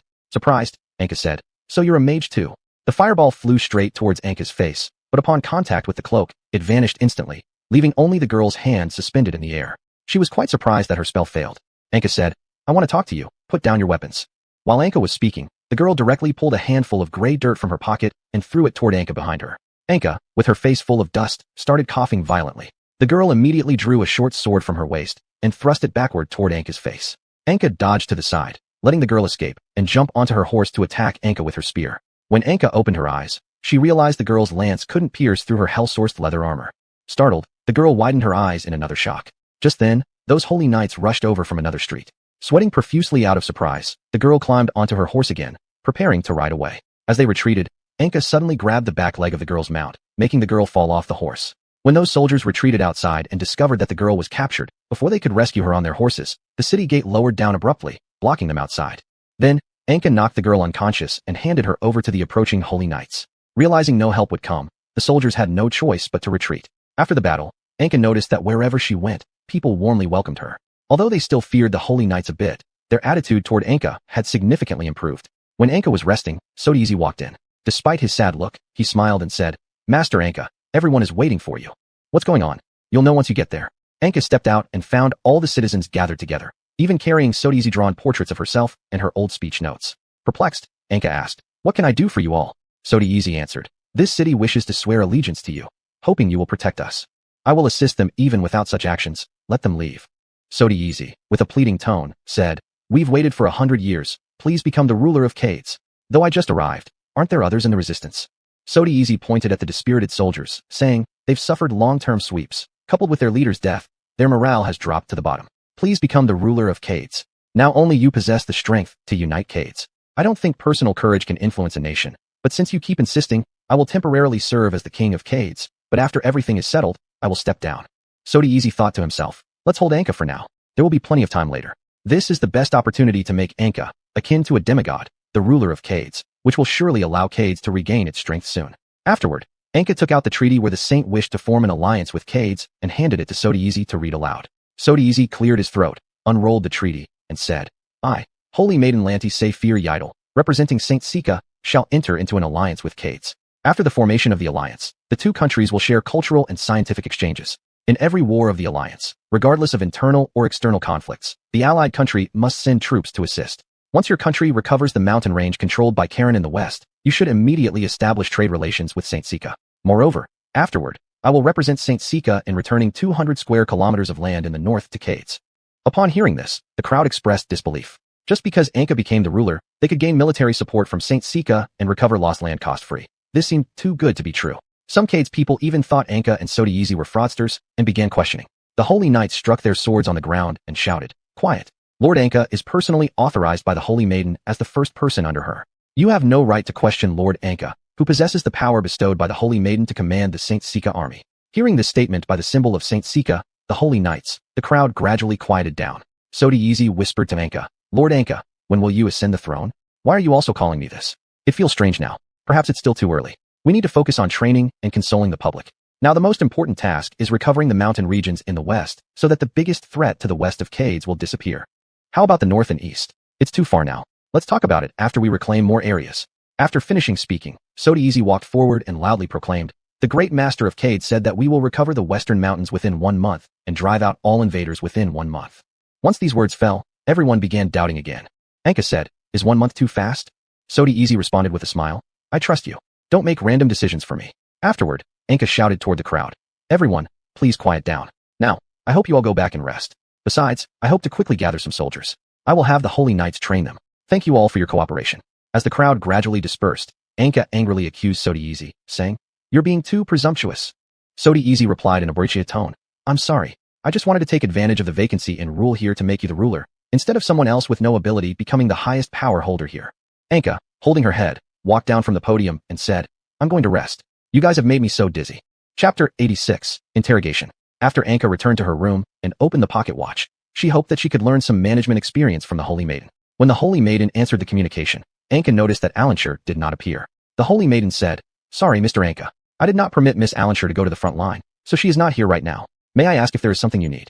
Anka replied, I've been placed by Xuanhuan in the position of ruler of Cades. I hope I can gain some experience from you. Really? Congratulations. But I don't have much experience either. Usually after I give orders, they just carry them out. Without any obstacles? Sometimes there will be a few, but if I send members of the Holy Maiden's Eye over, the issues get resolved quickly. We have already agreed on the treaty signed with Holy Sika. Would it be possible for me to mobilize some supplies to assist my tasks here?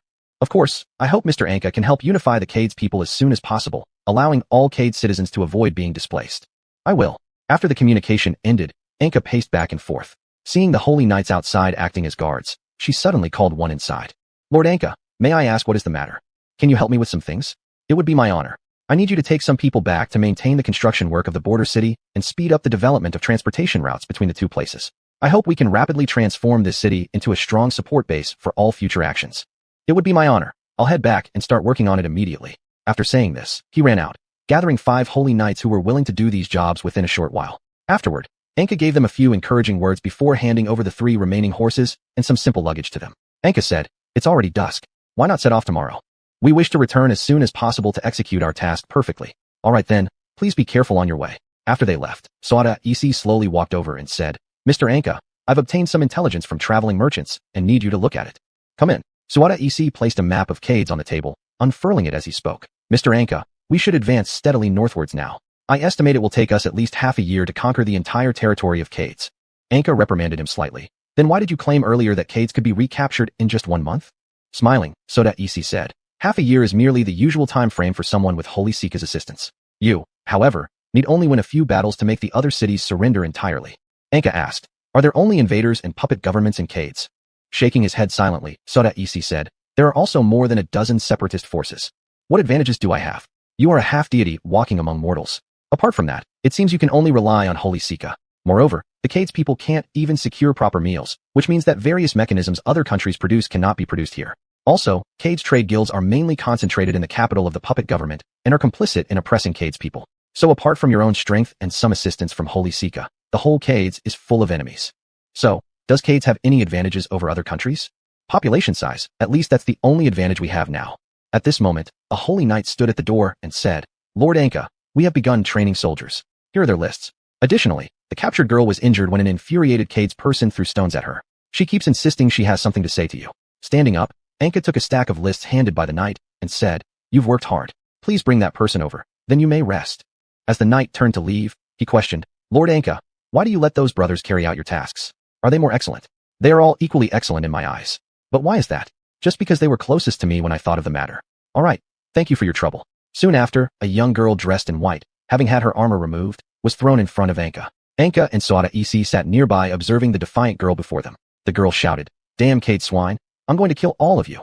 Xuanhuan whispered to Anka, She seems to be a noble's child from the opposing side. We should be cautious. Anka responded, I know. Afterward, Anka gestured toward a chair and said, Sit down. Hardly finishing her sentence, the girl ignored the two and sat on the stool as if looking down on them with arrogance and contempt. Before long, Xuanhuan and Anka began interrogating her. Anka said, Miss, you are now our captive. How come your attitude makes it seem like we are the captured ones? Humph, if those holy knights hadn't interfered, my warhorse would have already trampled your disgusting Cades pig bones into dust. Cough cough, we've already formed an alliance with Holy Sika. Is that so? How much land did you sell, and how many Cades pigs did you trade for? Ahaha. Anka was enraged by the captor's completely disrespectful insults, her face turning red as she whispered to Xuanhuan, I want to split her in half. Calm down. Although I feel the same, she's still useful for now. Suppressing her anger, Anka said, I can release you, but I hope you will take your people back and leave Cades. Want me to negotiate with Cades pigs? You must be dreaming. Creatures like you only deserve to crawl around in the filth beneath a latrine. Clenching her teeth, Anka asked, Miss, judging from your appearance, you're of noble lineage. Was this kind of behavior and upbringing taught in your family? Humph. My father only told me to communicate with normal people. He didn't instruct me on how to speak to animals. Miss, I merely hope that you and your followers can leave here without disturbing the Cade's people. The girl completely ignored them and began talking to herself. My home has lots of Cade slaves. I enjoy throwing them into the hunting grounds as targets or into the arena to watch them be crushed by giant beasts. I also like watching disabled slaves beg for food on their knees and force them to eat the minced flesh of their comrades, while I stand behind them with a branding iron urging them to eat faster. Seeing Anka and Suada Isi's unpleasant expressions, the girl laughed directly and said, "Are you angry? With angry slaves like you, I generally rip out their teeth and nails one by one, and crush each of their fingers and toes." Anka angrily called to a holy knight, asking, "Is there any abandoned building?" Suada Isi reminded, suppressing his anger, "It will freeze tonight, so handle it carefully. I know, I won't let her die, but I also won't forgive this monster who looks down on human lives." The holy knight replied, "There is still an abandoned cattle shed. Throw her in there." Upon hearing this, the girl cursed again, but Anka gently said, "After all, you wouldn't want to stay in the same house with us dirty slaves, would you? Then please allow us to escort you to your luxurious private room." As soon as she finished speaking, the girl was directly picked up and carried away by two holy knights who had appeared, cursing all the way while being dragged off. Anka told the holy knight, "Wake her every 2 hours and then toss her outside to refresh herself. Be gentle." "Yes." Later, Anka turned to Suada Isi and said, "I'm sleepy. Go back first. Help me arrange negotiations with the opposite side tomorrow." "All right, Mr. Anka. I wish you pleasant dreams." Chapter 87, Negotiation. The next day, the young girl was brought before Anka by the paladins. By now, the girl had lost the edge she displayed the previous night. She collapsed on the ground, only able to gasp for breath. Anka asked, "Has she been fed?" "We bought some food from the surrounding civilians, but she threw it all up." Anka asked, "How many have signed up to be soldiers?" The paladin replied, 1,000 already. The list will be handed to you tonight. Quite a few people signed up. As Anka spoke, Suada Isi slowly entered and said, "The other side's negotiations are arranged in a tent outside the city." Anka waved her hand and ordered the paladins to lock up the girl, then stood up and said, "Please lead me there." Subsequently, Anka only took Suada Isi with her to the tent to negotiate. Upon seeing only 2 people approach, the leaders of the opposing group whispered, "Only 2 people? Do these Cade's pigs think they can look down on us? We need to rescue that fool, meet their demands as much as possible." When Anka arrived at the tent, the opposing side seemed entirely unwilling to negotiate and directly said, "We'll give you a box of copper coins, then we'll retreat 500 meters. Return her to us." Anka said, "You seem a bit too arrogant. That person is in our hands, and we haven't even made our demands yet. TSK, what do you want? I demand that you hand over all your warhorses and weapons, surrender to us, and withdraw from Cade's." "Haha, have you lost your mind? We haven't lost. On the battlefield, you didn't make us retreat. And now at this negotiating table, you're trying to force us to retreat just because of one prisoner. That prisoner must be important to you, right? TCH, this demand is unacceptable." Suada Isi also approached Anka and whispered, "Try lowering the demands first. After all, the request you made earlier would be impossible for anyone to accept." Anka said, "Then we need 5 boxes of copper coins." As the Karen group laughed at this requirement, considering Anka naive, the mercenaries followed suit. Suada Isi whispered, "Isn't that too little?" Anka whispered back, "It shouldn't be. Once the trade route between the 2 regions is established, we'll need sufficient funds to purchase supplies. This should be enough." The Karen people laughed, saying, "We'll give you 3 boxes of silver coins if you return that person to us on a horse carriage." After nodding in agreement, Anka said, "Then please prepare the silver coins." At noon, the young girl put on her armor and was led down from the horse carriage by the paladins standing on both sides. Upon seeing the Karens rushing to support her, the girl scolded them. Why did it take so long? Before leaving, the girl angrily warned Anka, "I've remembered you. You'd better watch out." As Anka looked at their backs while stepping on the silver coin chest, she said, "Tonight, I'll make you sit back at the negotiation table and beg for peace again." Suada Isi stepped forward and asked, "Do you have a plan?" "I intend to raid their camp tonight. These soldiers are newly trained, and the number of paladins isn't enough. Wouldn't that be too risky?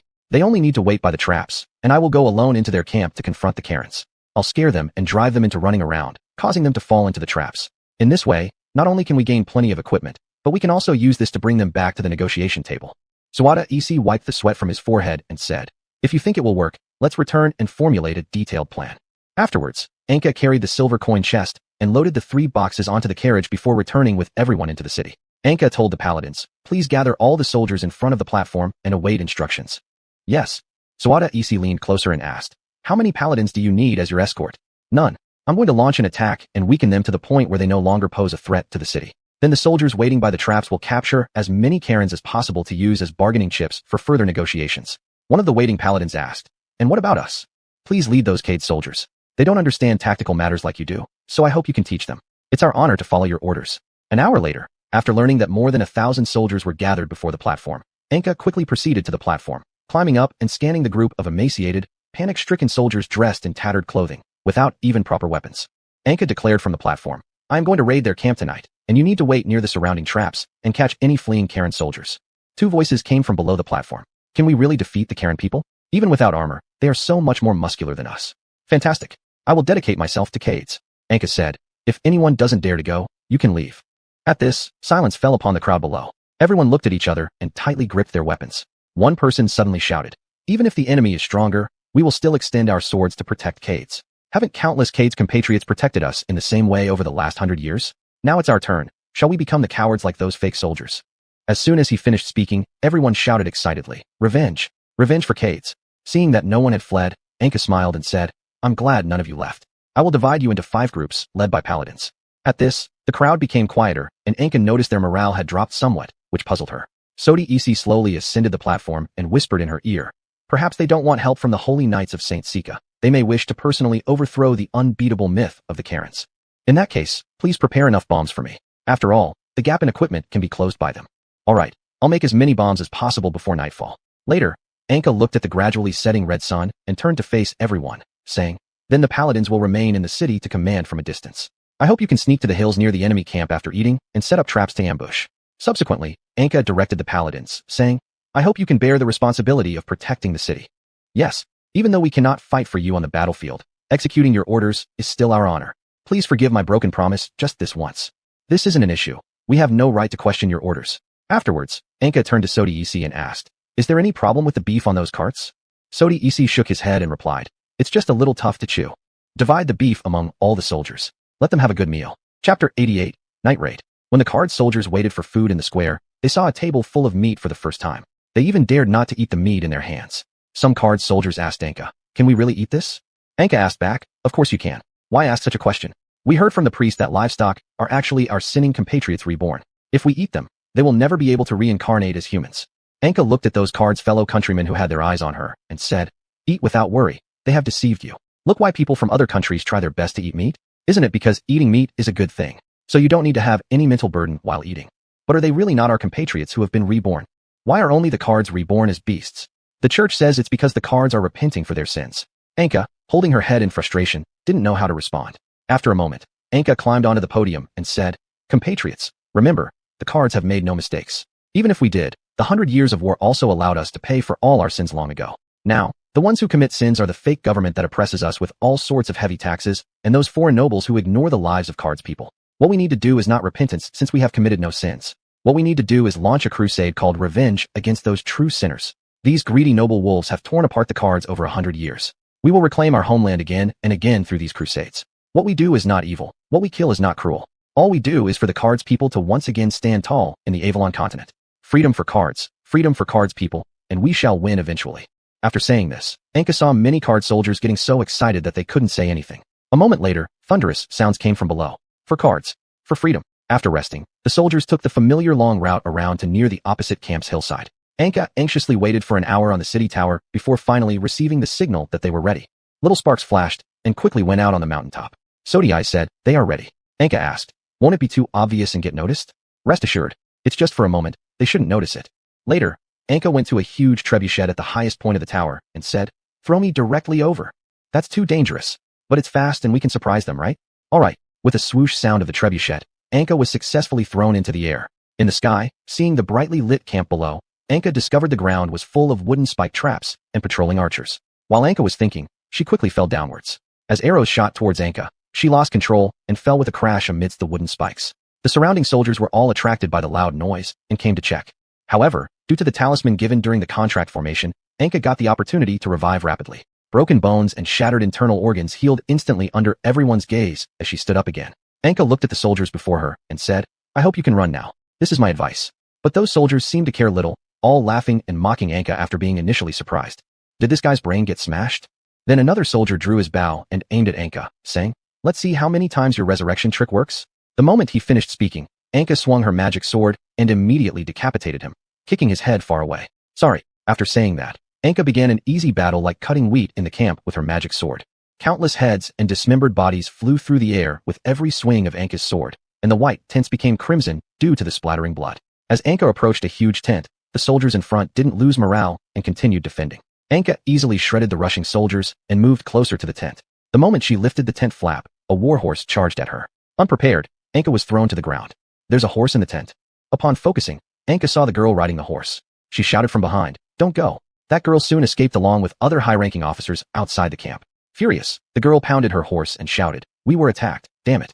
An officer stepped forward and said, "There must be ambushes nearby. Let's cross the flat mainland. Go to another fortress in the north."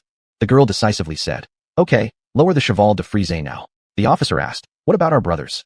The girl still maintained her arrogance and said, "It's their honor to buy us time. Hurry up." At the moment the cheval de frise was lowered, the fate of those poor soldiers had already been sentenced to death. Anka was like a crazy storm colliding around the camp. The soldiers who finally reached the exit were driven mad by the sight in front of them. In front of their eyes lay an impenetrable thicket made of 3 rows of cheval de frise. A soldier tried to climb over, but just a misstep caused him to fall down and be impaled by the sharp spikes below. Those soldiers angrily shouted, "We've been abandoned." And facing the constantly approaching Anka, they all knelt down begging for mercy. "Please let us go. We know nothing." Anka stood before them and said, "Take me to the hiding soldiers. I hope you can also persuade those people to surrender. I'm tired of tearing you apart." The soldiers agreed repeatedly and began leading Anka through some buildings in the camp that hadn't been destroyed. In a basement, a surrendered soldier met other people who had been hiding. These people asked, "Is that person gone?" He nodded in response. "What about the officers?" "They fled. Let's go out first." "Okay." At the moment these people stepped out of the basement, they regretted it immediately as the camp in front of them had already been flattened. Corpses mixed together. Even if they wanted to bury them now, they couldn't distinguish their identities and could only burn them together. When they saw Anka being surrounded by some surrendered comrades walking towards this side, they angrily shouted at those people, "You betrayed us." It was those officers who betrayed us first. They dropped the cheval de frise and let us use our bodies to buy them time. Is this your reason for betrayal? We just want to survive. No sooner had he finished speaking than he was decapitated by his own combat brother. Seeing the failure of persuasion, Anka herself was too lazy to waste more words and directly moved forward, slicing them in half. Anka stood before the man staring at her who had been cut in half from the waist, leaning to one side, and said, "Look at you. How lucky compared to others. You've seen the rising sun." As soon as Anka finished speaking, the man spat blood and died. Afterward, Anka patted the shoulders of the surrendered soldiers and said, "You made the right choice. You can welcome the sun for the rest of your lives." Chapter 89, Clearing the Battlefield. As everyone was puzzled why no Karen soldiers had fled, they decided to gradually approach the Karen camp together. When they saw the camp covered in blood, they all stood in shock, afraid to move forward. All dead. My goodness, was it a demon god that appeared yesterday? To destroy a well-defended camp with thousands of people overnight requires unimaginable power. Do we need to go back to the city and check if there are any damages? What about Lord Anka? Even if Lord Anka is strong, it's impossible to survive such a disaster, right? But this thought was quickly dispelled when the very much alive Anka waved and ran over to greet them upon seeing them outside. They asked in surprise, "Lord Anka, are you unharmed?" Yes, they were quite weak. Upon hearing this, all the soldiers were astonished and stood there for a long while before slowly asking, "Did Lord Anka do all this?" "Yes, I also captured some soldiers, but unfortunately, those officers escaped." As soon as these words were spoken, all the people looked at Anka with fear and reverence. Anka, seeing their lack of action, went over gently holding the leading soldier and said, "Are you all okay? Can you come help me clean up? I can't finish by myself." That person numbly nodded and looked at Anka who stood before him like a powerful demon god. Though he should have felt fear, Anka's gentle voice instead gave him a firm belief. He thought in his heart, Lord Anka is not a demon god, but rather a war god reincarnated by the gods out of pity for Kadesh enduring 100 years of war to save Kadesh. Afterward, as they entered the Karen camp, they saw 5 Karens who had taken off their armor, wearing white clothes, digging pits. Anka pointed at the scattered corpses on the ground and said, "Please try to recover as much equipment as possible." Having said that, Anka held a shovel and started digging vigorously beside them. While the soldiers tried to suppress the urge to vomit and searched among the scattered bodies, some soldiers began talking. Did Lord Anka do all this? How terrifying. Lord Anka must be a god sent to save Kadesh. But even that is terrifying, since we didn't see any destructive magic. This means Lord Anka killed thousands of cavalry from this well-fortified camp, one by one. After everyone buried all the scattered corpses into deep pits, Anka said, "Let's rest for a while." During the rest period, Sodius led some holy knights to the site. Anka walked over and asked, "Is there something wrong with the city?" Sodius shook his head and said, "I just worried about you, but it seems my worry was unnecessary." Anka pulled Sodius into a tent and showed him the equipment he found. Anka took out a gauntlet and said, "I found that even I can use magic with it." Sodius examined it carefully and said, "This uses rare flashing crystals as the core for storing and releasing magic. If we possess this technology, Kadesh can quickly acquire an army proficient in magic." "Where is that crystal located?" "Generally in extremely deep underground, and even if we obtain the crystal, we don't know exactly how it's made into such a core. I picked up 10 of these gauntlets. Can you figure out how they are made?" "I'll do my best, but how can we obtain more of these crystals?" "We can try finding out some things from traveling merchants." After saying that, Anka and Sodius walked out and placed all useful equipment and facilities on the cart before heading back to the city. A holy knight brought a white horse and said, "Lord Anka, now we have enough horses as required. Please ride this." Anka mounted the white horse and walked at the front, parading through the streets. Anka warmly greeted fellow citizens who came out to welcome them. When those fellow citizens saw the Karens in cages, they all replied with the same insults Karens used against Cadessians: foolish and arrogant Karen dogs. Who's in the cage now? Soon after, people even began throwing stones into the cages. Anka turned to the holy knights and said, "Don't let them get killed." After Anka returned to the command room, plans for the next operation began quickly. Sodius said, "We should go straight north and destroy the puppet government." Anka shook her head indicating disagreement and said, "Even if we destroy the puppet government, if we fail to unify Kadesh, the puppet government will easily be propped up again by other countries." "What are you suggesting?" "I want to directly reclaim the western mountains occupied by Karen, so as to obtain the plains and military support promised by the Sacred Maiden. Although we can go straight north from here and reach the western mountains, wouldn't our supply line be too dangerous? Wouldn't we risk being attacked from both sides?" Anka, rubbing her eyes, said, "Our danger will only come from the western mountains. The puppet troops don't have the guts to attack us. However, to accomplish this risky operation, I need your support and that of many traveling merchants. Please give me your orders. I need you to compile everything that has happened here into a book for the traveling merchants to sell. I hope to invigorate the people of Kadesh and other cities and encourage numerous resistance armies to rise up." Sodius nodded in agreement and then asked, "What about Caldara? It's far from here, and didn't I give you a map of Caldara? Please copy it and distribute it, passing as much information about me here as possible to within Caldara." Sodius questioned doubtfully, "Will this really work? Once, the ruler of Caldara and I called each other friends. I just hope he will leave Kadesh for my sake, since I truly do not wish to face someone who once helped me on the battlefield." Sodius continued his questioning. "What about the northern barbarians?" Anka responded, "We can only hope that the local resistance forces can hold out until our reinforcements arrive there." As they spoke, a holy knight walked in and handed Anka a booklet saying, "Here is our tally of the equipment acquired from clearing the battlefield. Please review it. And there is news from the direction of Saint Saka." "What is it?" "The city there has already constructed basic facilities and is now fully engaged in building trade routes to here. It's expected that in 2 days, a supporting army of several thousand men from Saint Saka will arrive here. Additionally, we can quickly build here to the same standard as the cities of Saint Saka." After a moment of deep thought, Anka said, "Tell the soldiers coming afterward that I hope they listen to the opinions of the Cadessians here while constructing the city and avoid any conflicts. I do not want them to consider themselves superior to the Cadessians. Saint Saka is an ally of Kadesh, not its master. I will convey the message." Anka then turned to Sodius and said, "Take me for a walk. Maybe while browsing around, I'll see what else we need here." "My pleasure." Chapter 90, The Itinerant Merchant. As Anka and Sodius walked, they noticed some residents would spontaneously kneel and shout, "Long live," upon seeing Anka. However, their eyes only showed the same fear as when they looked at the Kalan people. Anka curiously asked, "What is going on?" Sodius responded, "Because you are the ruler of Cades. Although I don't like to see my fellow citizens kneeling either, they may not know how they should behave when they see their ruler. Everyone get up. Don't let me waste your time."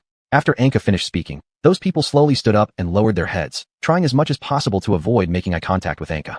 Anka then came to Sodiath's workshop. The workers inside all approached timidly when they saw Anka arriving. When they were about to kneel, Anka stopped them and said, "Continue working. There is no need for you to bow to me." Anka turned to Sodiath and asked, "Do you need anything else?" "I need nothing. This must thank you for your support." "These workers, are they from Kadesh that we brought back from Holy Sika?" "Yes, I have found their forging skills improve rapidly, so I am teaching them. With this, Kadesh definitely won't have to buy even iron pots from other countries and merchants in the future." At this moment, an itinerant merchant carrying a bundle of thick items pushed his cart over. "Sodiath, I've brought you what you wanted." Sodiath happily went over and patted the mysterious object covered by a black cloth, saying, "You're amazing, man. By the way, how do you manage to find these rare treasures?" The man smiled and said, "Trade secrets." Curious, Anka stepped forward and asked, "What did you buy?" Sodiath stuttered and replied, "It's a secret." Anka laughed and stopped questioning, but when she noticed the merchant looking at her more than once after receiving a money bag without reacting, she became somewhat curious. The merchant said, "I'm leaving now. The square will surely be full of people today. I need to prepare." After the merchant left, Anka took a few steps forward and turned around to ask, "Looks like you're familiar with him." "When I made the first deal with him, I realized he had many peculiar treasures. So, I developed some ties with him." At this point, a sound caught the attention of the two. "Why is this thing making noise?" "Run," someone shouted from inside the workshop. Sodiath blocked the fleeing Kadeshan apprentices at the door and said, "Didn't I tell you not to panic if anything happens?" As Sodiath was instructing them, Anka raised her right foot and picked up something that fell off the merchant earlier. Anka held a gold button on her palm and examined it carefully. The button was exquisitely crafted, its lion head design showing that it was not an ordinary item, but possibly a family crest. Anka turned to Sodiath and said, "I'll go back and rest now." Sodiath jogged out and asked, "Is that all for today?" "Yes, take good care of yourself."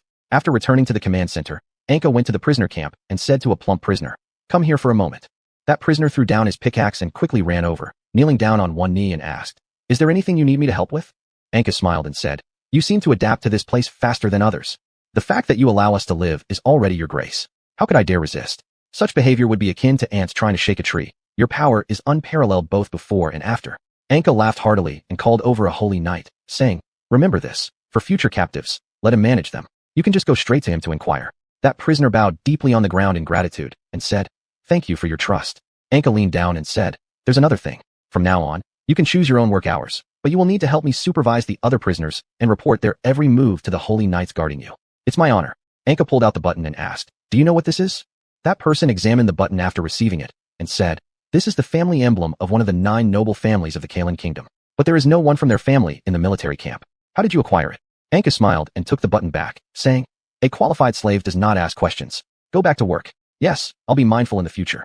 Later, Anka turned to the holy knight and said, bring the itinerant merchant dressed in black who will be on the square tonight. Be gentle. On the night, while Anka was lost in thought about the map of Cades in the house, the holy knight brought that person over. That person loudly exclaimed, so barbaric. Anka looked up and said, didn't I say to be gentle? Sorry, we had to restrain him because he tried to escape. Leave first. After speaking, Anka got up and started to untie the bindings of that person. When her hand touched his black robe, he immediately tensed up and held onto Anka's hand to stop her from unfastening his clothes further. He shouted loudly, what are you doing? I just want to check if this button belongs to you. As she said this, Anka showed him the button, and the man quickly regained his calm demeanor saying, are you sure you have the right person? I don't know what this is. Is that so? Then can you pull down your black robe? The person asked, do rulers like undressing others? I'm a man. What do you have to hide? Slowly pulling down his black robe, the man revealed himself to Anka, showing very distinct features of a Kalan individual. His golden curly hair was drenched with sweat as his eyes constantly darted towards Anka. The dagger which slipped out of his sleeve was always at the ready in case of need. Anka asked smilingly, are you a traveling merchant or a spy? I am a roaming merchant protected by international agreements concerning traveling merchants. I've committed no crime. You have no authority to detain me. Are you an aristocrat? That's only something from the past. I wish to sever ties with them. Anka smiled and said, do you hope to earn money on your own? The man nodded and asked, what do you want to do? I can help you become the head of the Kadesh Chamber of Commerce. How will you manage that? Currently, I am cooperating with the Holy Maiden. She plans to expel the Chamber of Commerce's influence in Holy Psycha. Those expelled chambers desperately need a new market for their products, and Kadesh is a great choice. I don't think so.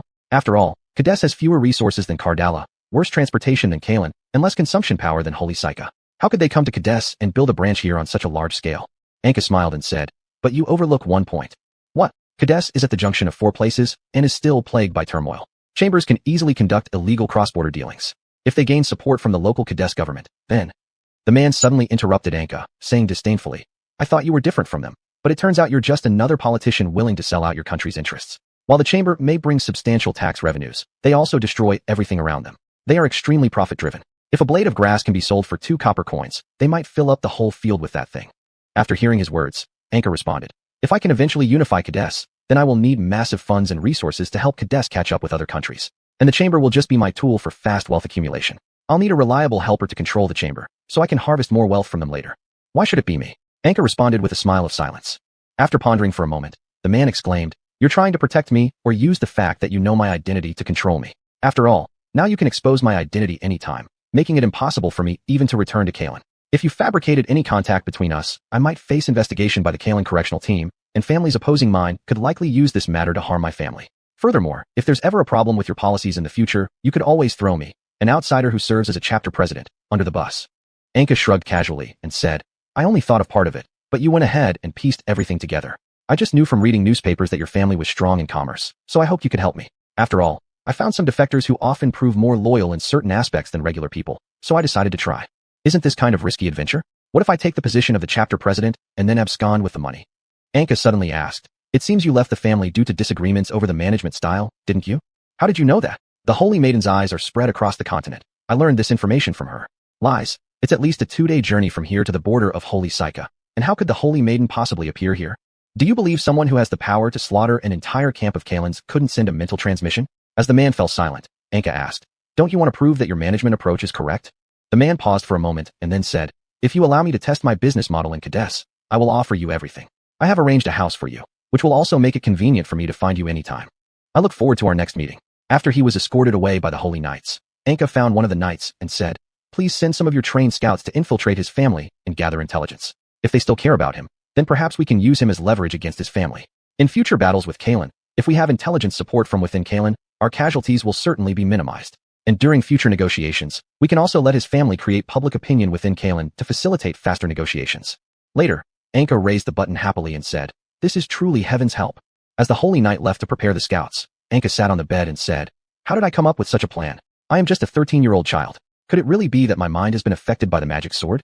Sigh, once I finish handling things here and kill the culprit who released the demon, I will quickly take a Lanxi and hide at the ends of the earth, thinking about nothing. These matters of rulers give me a headache, and seeing those who kneel and cry out 'Long live' makes my whole body uncomfortable. I hope for a good dream tonight." Chapter 91, Sudden Attack. As Anka slowly opened her eyes in bed, she suddenly heard a noise from outside. Rubbing her eyes, she got up and walked out to find the residents all hiding in fear. At this moment, a soldier ran over and said, "Lady Anka, Karen's Evil Eye Legion has arrived." Just as Anka was about to ask questions, the person in front of her was burned into ashes by a fireball falling from the sky. Anka looked up and saw a wizard riding on the back of a flying dragon. The wizard quickly used a spell to come in front of Anka. "Oomph, you fool Cades, surrender. You have no chance against our great Evil Eye Legion." While she was speaking, Anka moved forward and grabbed her hair, throwing her to the ground and stepping on her abdomen with her foot until she fainted. After that, Anka picked her up and went to where the prisoners were detained. Anka found that the manager she had just appointed yesterday was already beaten and blocked inside the room. When those people saw Anka coming, they all fled back to their rooms, shouting loudly even after returning to their own rooms. "Our most powerful legion has arrived. Cade's pigs will be roasted soon." Anka threw the female wizard in her hands to the timid manager in the corner and shouted loudly, "Cheer up, you're about to have new roommates." After saying this, Anka returned to her room, retrieved the magical sword, and ran toward the attacked city gate. During this time, Cardiel kept saying, "So many high-quality souls, am I dreaming now?" After arriving at the city gate, Anka found that even members of the Saints' Wrath skilled in magic had suffered casualties, while ordinary soldiers almost died upon encountering the enemy. Sodius said, "Mr. Anka, please allow me to take the injured to the basement under the clock tower. It is very strong and made of materials resistant to magic. Those wizards cannot enter. Go quickly. The remaining able-bodied paladins can go with you." When Anka saw the itinerant merchant next to Sodius, he asked, "Don't you have a lot of medicine?" "Yes, but you have to buy them for twice the price. After the battle ends, I'll pay you." The itinerant merchant looked at the Evil Eye Legion outside and asked, "Does after the battle ends mean I should find you in prison or in the cemetery?" Anka tossed him a bag of copper coins and said, "Stop talking nonsense and go." Then Anka found the soldiers who were still holding their ground and said, "You retreat to the rear first. Open the city gate." The soldiers fell silent for a moment before choosing to follow Anka's command. As they left, Anka could vaguely hear their conversation. "Is Lady Anka going to surrender? The one opposite us is the Evil Eye Legion that once killed the demon god. Even someone as strong as demon god Anka surely can't handle them. Should we run away then? Where to? To Holy Sika? Anyway, I'm ready to die for my country." Later, Anka sat alone in front of the wide-open city gate. Seeing the gate wide open with only Anka in front, the Evil Eye Legion cautiously sent some protective law troops to test the situation. A representative of the protective law troops came to Anka and said, "Are you surrendering? I hope you leave Cades. You are not welcome here as such guests." When Anka followed them to the front of the Evil Eye Legion, a person who looked like a senior officer said, "Cades pig, if you surrender, you must strip naked and kneel down. I didn't come to surrender. This might disappoint you. I'll make you regret coming to Cades." After finishing, Anka swung the magic sword and instantly slaughtered all the protective law troops around her. That person shouted, "Fireball attack." Instantly, countless fireballs were thrown at Anka. However, Anka picked up a protective law troop member who wasn't dead yet to defend himself. After the fireballs disappeared, Anka threw the corpse that had become charcoal. Anka said, "This is your chance to escape. Seize it." After finishing, Anka waved the magic sword and began to move forward. After absorbing a large number of high-quality magician souls, Cadil also became excited. Around Anka, there were constantly swirling blue flames. With every attack from Anka, everyone could hear the cries of pain echoing deep within their skulls. The Evil Eye Legion regretted underestimating Anka for allowing her to stand in front of them. At this point, Anka strode forward like a demon god. Every step forward resulted in terrible sacrifices from the Evil Eye Legion soldiers. Whenever the wizards attempted to counterattack, the tongues of fire released by Anka's swings would affect them, causing their spells to backfire, turning themselves into charred lumps. Almost half of the Evil Eye Legion quickly fled on flying dragons and horses. Anka sitting heavily on the small mountain formed by their corpses panting coarsely, looking down at the Evil Eye senior officer who had just been brimming with confidence, now presenting his sword to plead with her. "Please let us leave." "I can't hear you clearly." Please allow us to retreat," in disarray. Anka smiled and looked at the dozens of surrendering Evil Eye members and said, "I'm not a killing maniac. I already told you that you could escape, but you didn't seize the opportunity one gave you. Very sorry, please forgive us. I guarantee we will never step into Cades again." Anka asked, "Are you the leader of this unit?" "I am the leader of this advance guard." "Advance guard? So you have many more people?" "Yes, but they are all in the country." Anka laughed and said, "I can let you go." That person knelt down abruptly and bowed his head saying, "Thank you very much." But, upon hearing Anka's "but," that person slowly raised his head in shock. "You must run back naked. and your body must be marked with Kalen will surely fail. This person was scared and broke out in cold sweat as he asked, naked is fine. Can we skip the writing part? Anka laughed and countered. Would it be acceptable if I made you crawl on your stomach instead? Would it save your legs from humiliation? Afterward, that person had no choice but to take off his clothes and let others write, Kalen will surely fail on his body. Then Anka whipped him hard and said, run like a horse. Later, Anka faced those trembling captives and said, tie each other up with ropes and follow me. They asked, are you not planning to release us? You're not officers. Releasing you would yield me too little benefit. What do you intend to do with us? You talk too much. Afterward, Anka led these captives back to the city and received a grand welcome. Some soldiers said, Lady Anka is simply stronger than any demon god. Have you ever seen a demon god? Even though I haven't seen one, surely even a demon god couldn't survive such attacks. Our luck is truly good. What? To have such a powerful individual protecting us. Who in this world could stand alone against Lady Anka? Before leaving, Anka said to the righteous paladins maintaining order, find some new prison areas, and also throw the prisoner I tossed into the old prison earlier into there as well. The place has just been bombed, so the condition of the cells may not be ideal. Just cells anyway. As long as it ensures the prisoners won't easily escape, it's fine. Before departing, Anka added, call Sodius over for me. I have something to discuss with him. Chapter 92. Preparations for the Northern Expedition. Xuanhuan immediately noticed Anka's concern upon arriving in front of him. Xuanhuan walked to the map, turned around, and asked, Mr. Anka, are you worried about how to quickly unify Cades? Anka nodded in response. Their speed of movement has exceeded my imagination. If we rush to the target mountains, we might face countless soldiers and defensive fortifications. We may get bogged down there, and even worse, we might be surrounded. Are you looking for a better weapon that can be mass-equipped? Anka nodded silently as he looked at the map. Xuanhuan smiled and said, I have been researching new weapons recently. What kind is it? Xuanhuan pulled out 2 iron tubes from his bag with a smile, though they were of different lengths. Anka asked, what are these? I call them the horn cannon and fire dragon breath. After saying that, he aimed a trumpet-like iron tube at a wooden stake outside the door and pulled the trigger, causing a loud bang as an iron ball was shot out and struck the wooden stake. Anka clapped with an open mouth and said, not bad. Subsequently, Xuanhuan loaded another iron ball into the tube and toggled the switch at the back several times. Anka asked, what's going on? I'm reloading. After hearing this, Anka lost interest completely and replied, by the time you reload, the enemy will already have rushed over. I have another one. Then, Xuanhuan took out another iron tube connected to a large barrel. As soon as he ignited a small piece of gel in front of it and pulled the trigger, a tongue of fire over 10 meters long spewed out rapidly. Anka asked, how long can this last? A barrel lasts 10 minutes. The material is easy to handle once the gel is processed, it's ready to use. If only it were more convenient to carry and had a longer range. I'll do my best. Please go and mass produce it. This thing will definitely be very useful against those fortifications on the mountain. There's no need for production. I've already led people to produce 300 of these weapons in the past few days. That's good. Tonight, you should test if there are any problems. I'll check what the soldiers are doing. Tonight? Departing tomorrow? Anka nodded in response, and Xuanhuan showed evident joy on his face. Before leaving, Xuanhuan said, I want to see those Kalen people turn into roasted meat with my own eyes. Afterward, Anka arrived in front of the training soldiers. After stopping the holy knight who wanted to salute him, Anka asked, are all the equipment captured last time repaired yet? 3,000 half-armors, 5,000 spears, 300 powerful crossbows, and tens of thousands of arrows. If I were their commander, I'd be dead angry. Can we distribute these weapons? The holy knight excitedly asked, is it time to set off again?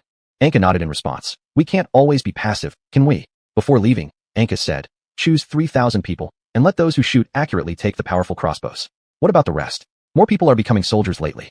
The rest stay here and assist the upcoming Saint Sika reinforcements in construction work, and improve the review institution as much as possible. We can't just let anyone come to join the army.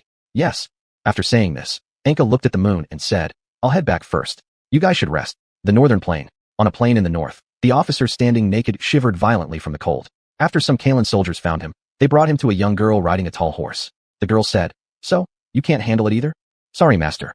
He didn't finish his sentence before the big man next to her slapped him hard onto the ground. Useless waste. What's written on your body? It's. Before he could finish, the big man in front of him chopped him down. How disgraceful. At this moment, a young man walked up from behind and said, oh, getting revenge for aggression, huh? Enraged, the big man stepped forward to hit him, but was stopped by the girl. Though he is just a male official, would you really dare to strike him? Use your pig brain for once. The big man said to the young man, Humph, if it weren't for your family, I would have killed you long ago. The young man rolled his eyes and said, you treat your own people as easily disposable. This country is probably nearing its end. The big man drew his sword to slash down, but the girl jumped off the horse and blocked him with a shield, shouting, stop. Infuriated, the big man threw down the sword and yelled, Princess, why do you keep protecting this kid? He is personally appointed by father as the male official. If you kill him, you won't escape death either. The girl picked up the sword and threw it to him, saying, calm down. Save your strength for the battlefield. I will be returning to our country with him tomorrow, and I hope to see you bringing back the head of that person as a gift. I won't disappoint your expectations, my lady. If I cannot hold the line, I will die defending our country. The next day, Anka stretched lazily and sneezed a few times, saying, "Why do I feel so cold today?" After speaking, he walked outside and discovered that the Northern Expedition forces were already gathered at the gate, fully equipped and ready to depart. As soon as the Holy Knight saw Anka awake, he brought up a piece of dried meat and some milk. After wolfing down his meal, Anka was led by the Holy Knight and mounted on a white horse.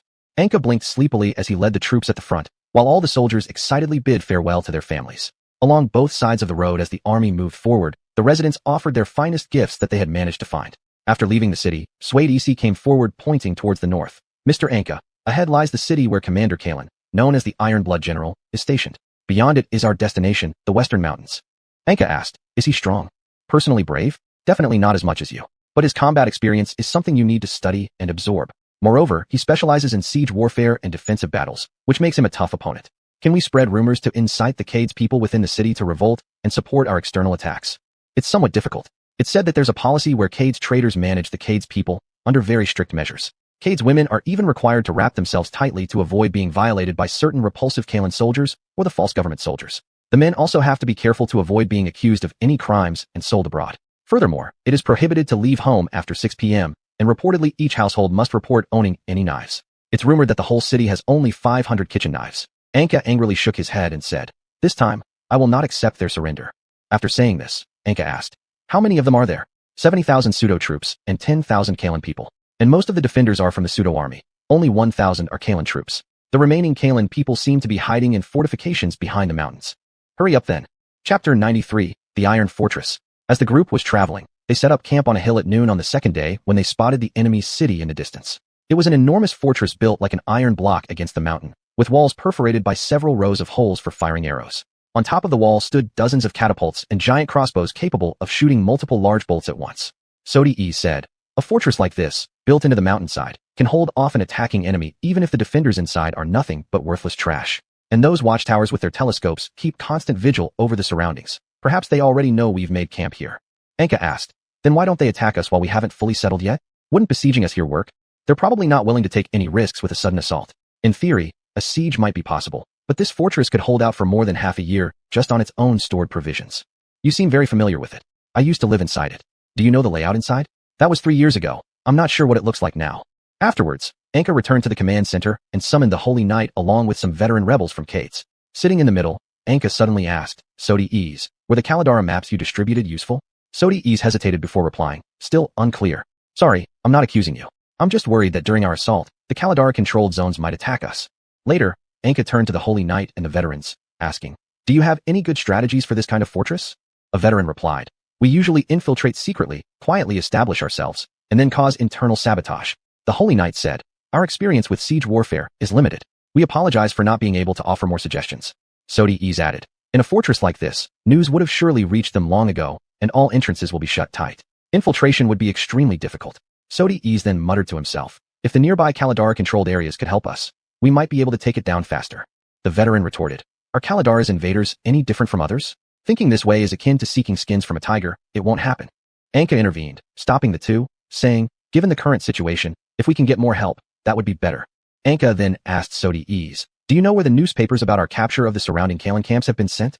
According to logic, they should have already spread throughout much of Cade's. While Anka thought, the veteran suggested, "Lord Anka, please allow me to lead a few people to infiltrate the fortress tonight. With our infiltration experience, we should definitely be able to open the city gates before dawn." Anka nodded and asked, "How many people do you need?" "Just 8 veterans like me. We've been wandering through various occupied territories of Cade's for over a decade, so we can surely accomplish this mission perfectly. Go and prepare. If anything goes wrong, retreat quickly and replan the siege strategy."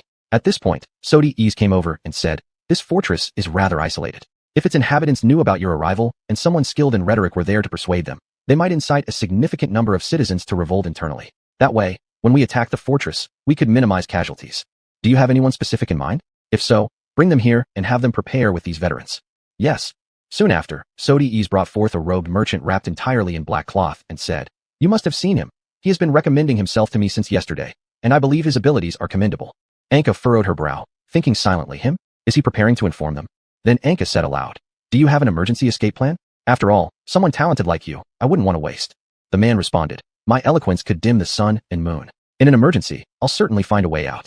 "Good. Go and prepare." Afterward, Anka turned to Xiuxian and said, Please replicate more newspapers and try to distribute them as widely as possible to the areas under Kaladara control. When everyone left, Anka left one holy knight in the command center. Seated in the middle, her face filled with worry, she pondered. If Cain sees news of my arrival, I hope he still considers me an ally and gives me a helping hand. But even if he considers me an ally, passing intelligence might be his limit. Perhaps I shouldn't rely on him sending troops to assist me, or even expect him to return Cade's land because of my request. At best, if he doesn't launch an attack on me, I should thank him for still acknowledging the friendship we once shared. The Holy Knight, seeing Anka's worried expression, asked, Lord Anka, did you keep me here to share your worries? Something like that. I'm sorry for burdening you with my negative emotions. It would be my honor. I don't understand why you and the others have suddenly become so loyal to me. Sometimes I even think you were sent by the Saintess to monitor me. Assisting you is the task given to us by the Saintess, and we will resolutely carry out her mission. Therefore, we will completely obey your orders. Is that so? Anka asked. Do you have any magical abilities for surveillance or eavesdropping? Yes, who would you like us to use them on? After hearing this, Anka walked out of the tent and looked around, ensuring no one was nearby, then said, Sodi Ease and that robed merchant. I'll prepare the magical rituals immediately. Can it not be done here? It can, but I need complete quiet around me. Then I'll temporarily leave to allow you to focus fully on casting your spell. Later, Anka ascended to the hilltop and gazed at the fortress in the distance. As she used her telescope to observe the fortress, she noticed a burly man who seemed to spot her and instantly draw his bow to shoot an arrow. Anka quickly dodged by snapping her head aside. The arrow tore through her telescope, its tip coming within a finger's distance from her face. Wiping her sweat, Anka murmured, Such strength? And that's nearly 1,000 meters away. After retrieving the arrow stuck in the telescope, Anka found the arrowhead had broken during impact. The muscular man sneered and said, You managed to dodge that one? Let's see how you escape this. With that, he drew a bow as tall as a person and aimed directly at Anka. As he released the string, a sound piercing the air rang out, causing the torches ahead to flicker violently. Grinning, the man boasted to those around him. There's no way he could survive this shot. The people nearby flattered him by bending low and praising his skill. Meanwhile, Anka deftly removed the arrowhead in her hand, tossed it out, and it collided perfectly with the incoming arrow, breaking it midair. The shattered arrowhead flew back into the fortress, striking the helmet of the burly man. Removing his helmet and inspecting the dent on it, the man became furious as he stepped forward to speak, only to be cut off by Anka. You've got good aim, but my luck's even better. Next time, try sending more arrows. With that, Anka turned around and swiftly returned to the camp. Enraged, the burly man's face turned crimson. Gripping his bow with both hands, he tried to break it, but shook his head after a moment, releasing it instead. Sighing, he muttered, I must capture him alive. I want to tie him to a post and execute him using arrows from this bow. Chapter 94. Infiltrating the fortress. During the night, Anka temporarily concealed her furrowed brow and quickly greeted the team of stealth operatives who were brimming with excitement with a stiff smile. An older soldier stepped forward and said, Lady Anka, you are the only person we have encountered who can save Kadesh. We will prove with our actions that we are not cowards waiting for a savior to rescue us. Anka replied, I will bless you here. When you see the firelight constantly flickering on the city gate, we have succeeded. Be careful. As those veterans draped themselves in camouflage cloaks, they crawled slowly on the ground to avoid being seen by the enemy. Later, Anka came to the traveling merchant preparing to set out, and said, I will also bless you. To be honest, I actually have my own selfish motives. What? The merchant leaned close to Anka's ear and whispered, If you conquer this place, can you allow me to manage it? Anka thought to herself, if he doesn't betray us this time, letting him manage a city is also acceptable. Anka asked, Why this one? The transportation here is very convenient, and because this place has always been controlled by Karam, various facilities inside are well preserved and relatively advanced compared to other cities in Kadesh. It's a good place to conduct my economic experiments. Then be careful. After speaking, the merchant also lay down and crawled on the ground behind the veterans all the way to the wall. The veterans used their grappling hooks to ascend to the city gate. After eliminating several soldiers, they began to prepare to enter the city. The merchant struggled climbing up the wall. When he saw them about to descend after hooking their claws onto the pillars, he shook his head repeatedly and said, Directly jumping down while gripping the rope? That's too dangerous. The veterans rolled their eyes, tying the rope around his body, and then slowly lowering him to the ground. After placing him on the ground, the veterans wiped the sweat off their heads and said, This guy is too heavy. He's nothing but a burden.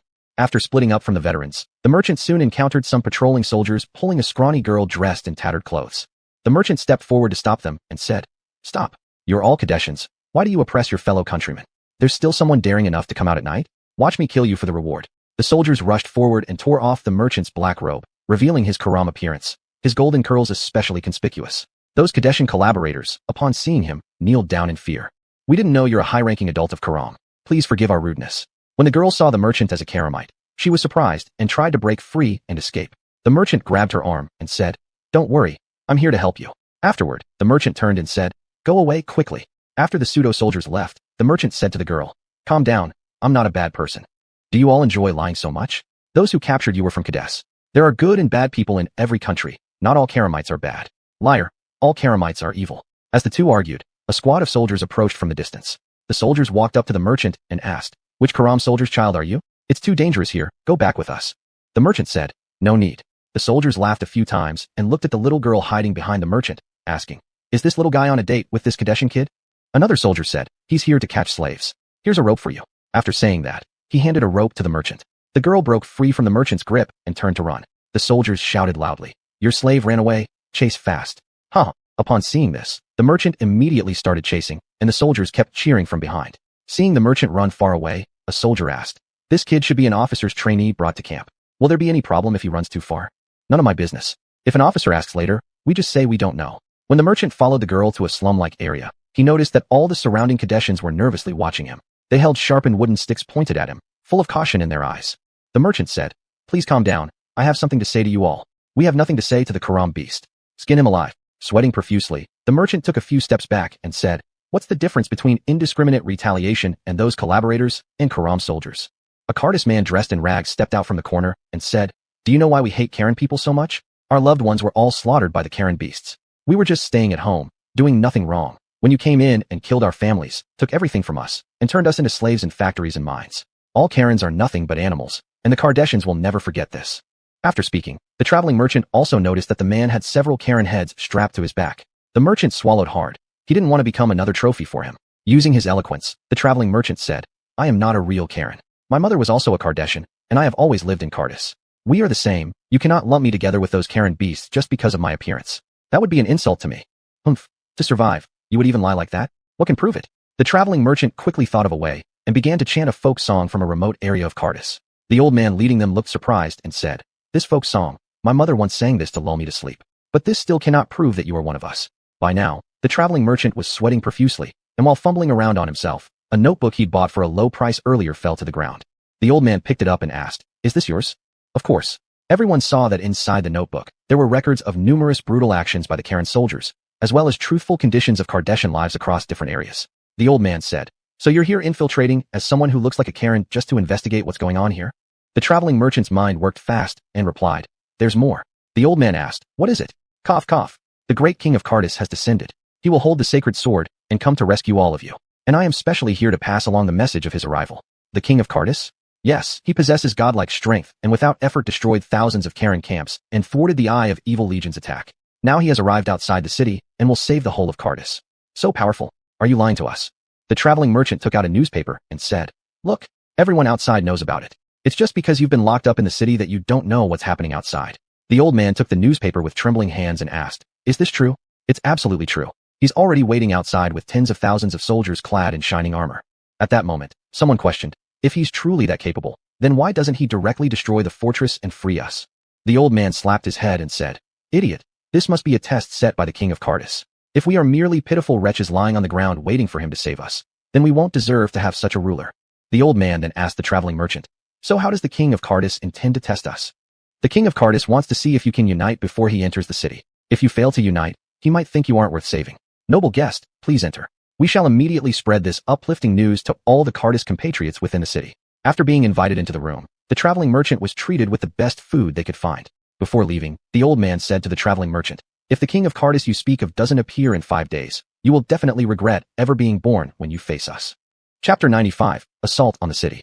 Caldara City. Khan was sitting silently in the middle of the room, his gaze fixed on the ministers below. Khan angrily said, "Can any of you tell me why Caldara's map would appear in Cades?" One of the quartermasters slowly stepped forward and said, "My lord, I've heard that a new person has appeared in Cades calling himself the king of Cades." One of the ministers said, "What is there to report about this? Isn't this kind of thing very common?" The quartermaster said, "I've heard that this self-proclaimed king of Cades is named Enka." After hearing this, Khan paused for a moment and asked, "Really?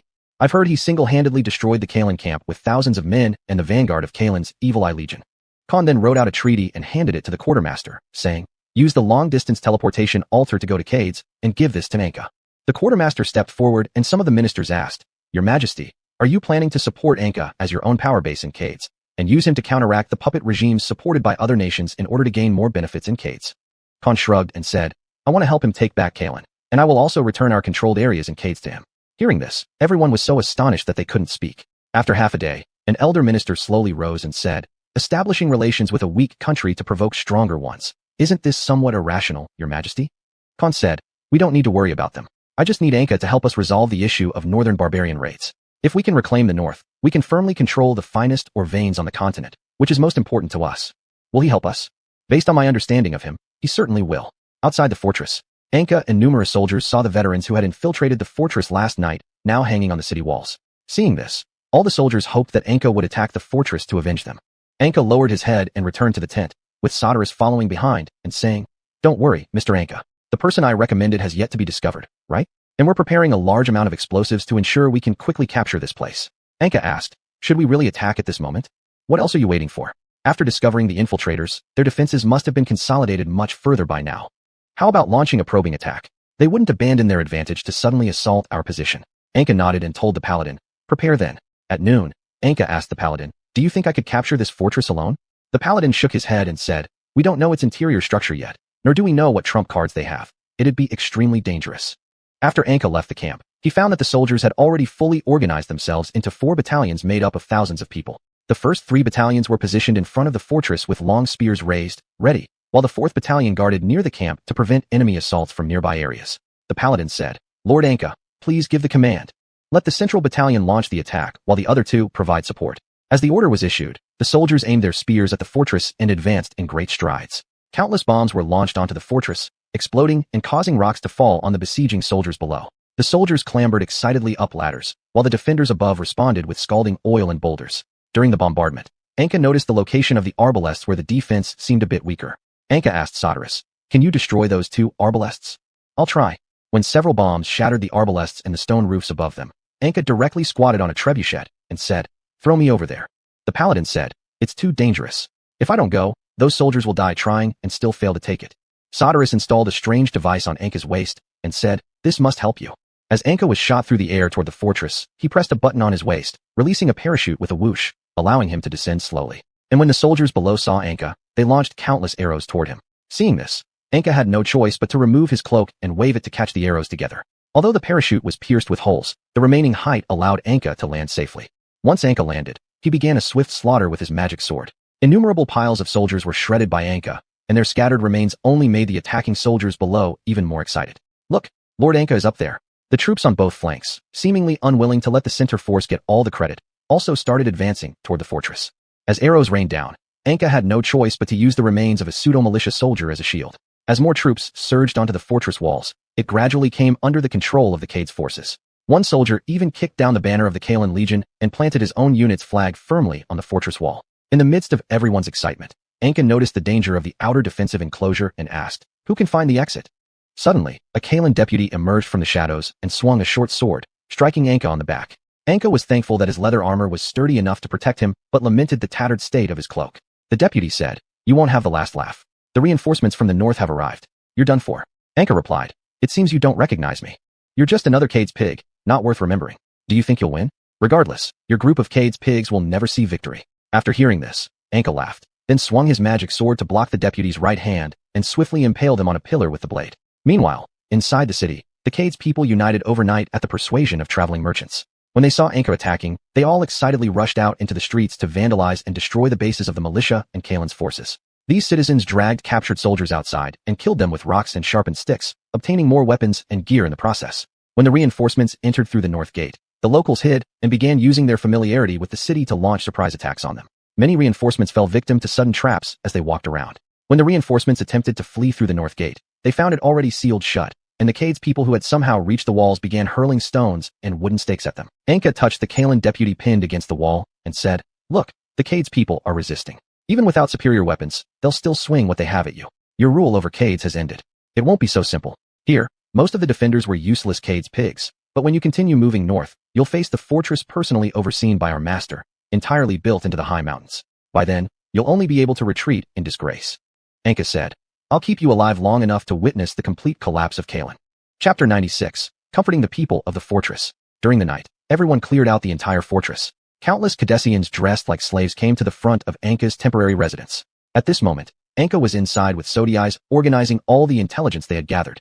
Anka looked at the Cadessian map on the wall, and her sorrow was obvious. The entire map documented how Cadessia had been divided into several parts. The territory currently conquered by Anka was only a small part of western Cadesia. To their east were vast plains controlled by Cardara. In the west lay mountains ruled by Kalan. In the north, there were numerous dangerous alien races. To the south stretched expansive uninhabited regions effectively under the control of Saint Sika. Moreover, within Cadesia, excluding Anka, there were records of 15 separatist regimes and puppet governments. Do you know, Sodiais? Even though I didn't live long in Cadesia, when I see this map, I can clearly feel just how dire the living conditions are for the Cadesian people. This situation has persisted for 100 years and is far beyond what uniting Cadesia alone can solve. So do you have a method to completely save Cadesia? Anka, full of worry, looked at Sodiais and said, after unifying Cadesia, we will surely face blockades and targeted actions from other countries. At that time, we should actively seek outlets to the sea to expand our living space, avoiding complete isolation from the outside world. Sodiais pointed to the north of Cadesia and asked, are you hoping to continue fighting north after unification? The west has Kalan, who's tough, but in the north, we can use the reason of reclaiming our northern homeland to attack them. Anka sighed and said, although it's the same as their acts of aggression, for the future of the Cadesian people, we should do this. Sodiais nodded and said, this idea is good, and the north also has various abundant resources, but can taking the north alone make Cadesia strong? And after Cadesia is unified, we should enter a rest period of at least 10 years, right? Anka countered, do we have that much time? When the time comes, I will personally head to the north. So do you have an idea for domestic governing structures? Not yet, but for now, power must not be concentrated in one person's hands. Though I agree with your thinking, in times like these, it's necessary for you to be the one raising the torch, leading Cadesia. After the situation stabilizes, I will certainly transfer power to new ruling bodies in Cadesia. At this point, the commotion outside caught the attention of both individuals. Walking out quickly, they found the traveling merchants and others stretching their necks in anticipation at the front of Anka's temporary abode. Seeing Anka appear, the traveling merchant rushed over and whispered into Anka's ear, how about that? This counts as my token of allegiance, doesn't it? Anka nodded and gestured for him to quiet down before turning around and saying to the crowd, I, Anka, am extremely grateful for each of your internal assistance. You are the heroes of Cadesia. The elder leading the group shook his head and said, you are the king of Cadesia. As long as someone saves Cadesia, regardless of their appearance or personality, they are a hero of Cadesia. All Cadesians brave enough to resist are the best children of Cadesia, the heroes of Cadesia. Anka walked among them, and although the sweat smell reminded her of her childhood serving gladiators in the arena, Anka felt no discomfort. Spreading her arms wide, Anka shouted, the Calanders have been driven out by you. Immediately afterward, Anka received thunderous applause. The old man asked, my lord, are you preparing to continue forward? We can help. Please don't call me my lord. I am just a Cadesian standing up alongside all of you. Subsequently, Anka ascended the platform and said, from notes left behind by the fugitive administrators here, I've learned the layout of the factories and textile plants here. I assume all of you, oppressed laborers, know how to operate them right. The old man bowed deeply and said, we are willing to contribute our modest efforts for you. Anka cleared her throat and looked down, asking, how many of you are there? The entire city approaches a population of 300,000, making it a scale you won't find more than 3 of across the whole Cadesia.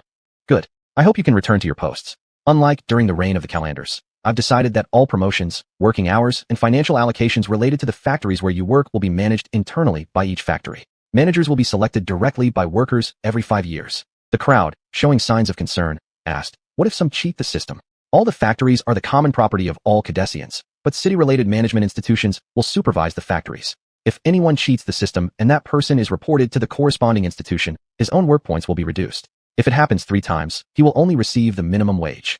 Everyone looked at each other as if they still had something to say. Anka brought up dozens of Cadesians who had been rescued and were learning under Sodiais. She said, they have been exposed to advanced technology and ideas, even though it may not be more than yours. I hope that people like them, who have more theoretical experience but lack practical experience, can become your first factory managers.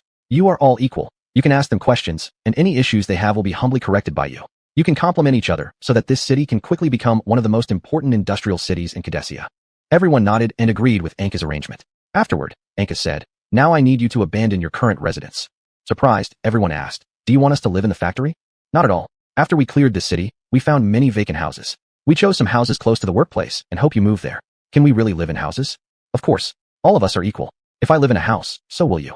Then Anka turned around and exchanged glances with Sodiais before raising the traveling merchant's hand high and saying, this individual's contribution was essential for our rapid response during this attack. I hope he can be chosen as the first head of the newly established Department of Commerce. After speaking, the crowd applauded in agreement with Anka's decision. The traveling merchant quietly asked, does the Department of Commerce only handle the economy? You also need to constantly monitor situations in each factory and mediate issues. How much is my salary? You're an official now, why worry about money? That makes sense. As the group was led by the managers to their new homes, a message suddenly came from the soldiers guarding the city. Large numbers of troops from Kardara's eastern controlled zone are heading here. Upon hearing this, panic quickly gave way to calm determination, and everyone shouted, "We will pledge our lives to defend Lady Anka and our hard-won freedom." Anka shook her head and said, "Calm down, please take me there to check. Perhaps it's just a misunderstanding or minor issue." Chapter 97, Coalition Discussion. Anka led the Holy Knight on horseback to the front of the Kardara army that was challenging them outside. While waiting for the city gates to open, Anka's breath quickened in anxiety. He had thought many times about truly being at odds with Khan, but he did not wish it to be now. After stepping out, Anka came forward and asked the military array, "Is there something you need?" The quartermaster stepped out from one side and said, "Mr. Anka, this is what His Majesty entrusted me to give you." Anka took the treaty and then asked, "Do you know me?" "You saved us." Anka tilted his head in confusion, clearly having no memory of the person in front of him. "I am one of those who became refugees and was rescued by you and granted a new home. Through nationwide examinations conducted by His Majesty, I became his new quartermaster." When Anka was about to open the treaty, a holy knight beside him said, "Lord Anka, shall I inspect it for you?" "Sure." That holy knight received it and held it high, shaking it quickly so the other holy knights behind him could see. It seemed as if he wanted them to know that he had been honored by Lord Anka to check the treaty first. After examining, the holy knight asked cautiously, "Would your king really ally against Kalen for Lord Anka? The cost is merely preferential taxation policies for Kardara goods and helping you attack the north." "Yes." Anka said, "I apologize, but I need to discuss this with everyone. Officers, please proceed to the inn inside the city to rest and wait." The general, still mounted on his horse, pulled the quartermaster toward the darkened city and said, "Let's negotiate while we wait outside." The quartermaster said, "General." The general whispered to him, "Be careful." Anka had to say, "Then please all wait outside. Forgive our inadequate hospitality." Anka returned to the battlement and discussed this matter with the Holy Knight, the Cade's soldier's representative, the traveling merchant, and Sodi Isai together. Anka asked, "Do you think I should agree?"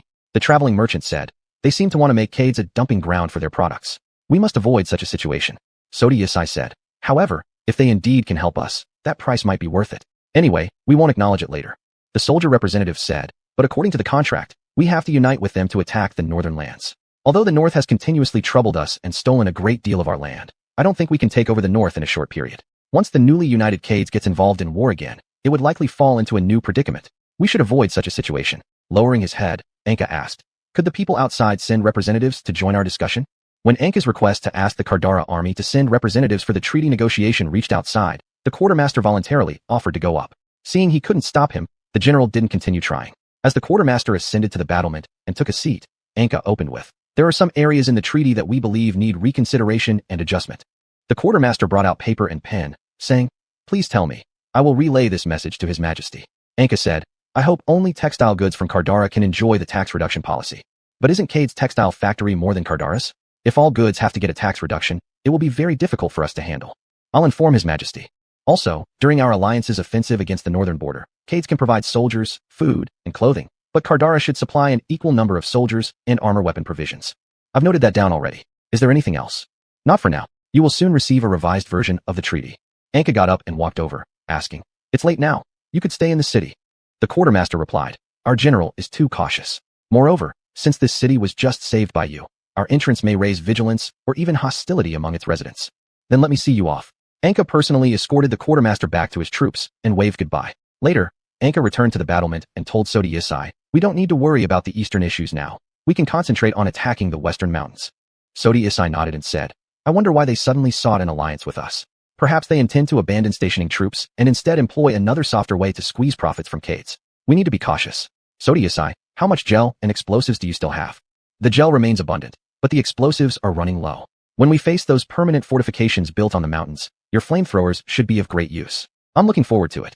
After seeing everyone off, Anka felt exhausted and fell back onto the long bench on the city wall, gazing at the starry sky. "I wonder what Alangsi and the others are doing. I want to communicate with them and see them, but it's a bit late now. I hope that when I go to Holy Sika to deal with the demons, the Cades people won't resent me for leaving them behind." Outside the Golden Holy City, at this moment, the Holy Maiden was holding her sword and commanding the soldiers to defend. Countless demons suddenly appeared from the Holy Golden City and attacked the newly constructed defensive works. The overwhelming number of demons swooped down quickly and attacked everyone on the city walls. While the Holy Maiden was commanding, one demon even appeared behind her, swinging its claws. The Holy Maiden turned around swiftly and blocked the claw descending toward her with her sword, struggling hard against it. When she was about to recite a spell, more demons appeared behind her. At this time, Alangsi descended from the sky and used her breath to stop the demons who were trying to sneak attack the Holy Maiden, successfully allowing the Holy Maiden to cast her magic. The Holy Maiden shouted loudly, "The Holy Light will tear open the darkness."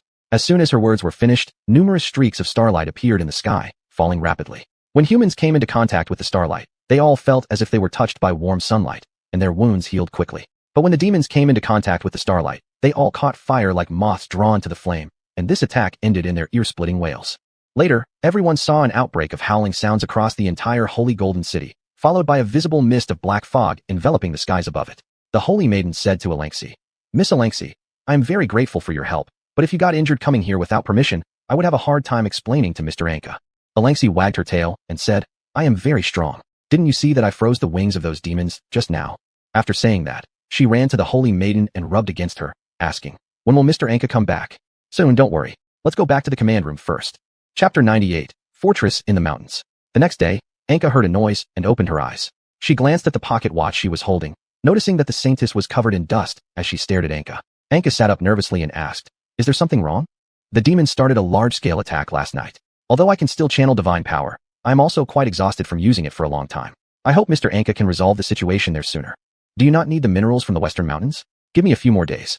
I will try my best. We should be able to hold on for another 10 days or so. By the way, where is Alengsi?" Miss Alengsi has been sent back to the rear command center. After the saintess ended the communication, Anka paced back and forth with a worried expression on her face. Suddenly, a knock came at the door. "Come in." So Dices and the quartermaster walked in. Anka said, "It's early. Please sit down." After all three of them were seated, Anka asked, "Is there a problem? Why have you come to find me so early?" So Dices said, "Our scouts have already explored the route ahead. Although we incurred some losses, we have found a safe passage. Moreover, I have a new invention for you to see." Anka nodded and turned to ask the quartermaster, "Have we already established new treaties?" "Not exactly. We're just concerned that you might be ambushed when attacking Karen. So we've taken defensive measures here first. In this way, we won't actively attack Karen and break our alliance with them. Yet we've helped you. Thank you for your effort, but I hope your troops only station in hidden areas around here without disturbing the residents." So Dices handed a large blueprint to Anka and said, "Lord Anka, this is my newly improved spacecraft. It's faster and has a larger storage space. If you allow me access to the warehouse, I can definitely build the first spacecraft." Anka looked at it briefly and asked, "How fast is it?" "It only takes 2 days to travel back and forth between here and Holy Speech Golden City of Saint Sika." "Then go ahead." After finishing eating, Anka, together with these two people, came to the front of the fully equipped army. The quartermaster said, "Lord Anka, I'll leave first." Anka nodded and said to Sodisis, "You stay here to build the spaceship." Afterward, Anka scanned through the ranks below and noticed that there seemed to be too many people, including many holy knights. A member of the Anger of the Saintess who accompanied them stepped forward and said, "Lord Anka, the extra 2,000 soldiers and 300 holy knights are reinforcements sent from the rear. They just arrived last night. Furthermore, Lord Kardara's siege weapons have already been placed outside the city." Anka ascended a tall platform and faced the soldiers full of excitement as he said, "Compatriots of Cades, we are about to pull out a thorn the Kalan people planted in Cades. We will reclaim the Western Mountains. Then we will take this city as the production center. We can produce numerous excellent goods and weapons using the minerals produced from the Western Mountains. From here, we will officially begin our campaign to liberate all the Cades compatriots. Once we cut off this tentacle of the Kalans reaching into Cades, those pseudo-governments supported by the Kalan will become precarious. Drive all the invaders out. Reclaim all the lands of Cades. All Cades people will receive what they deserve."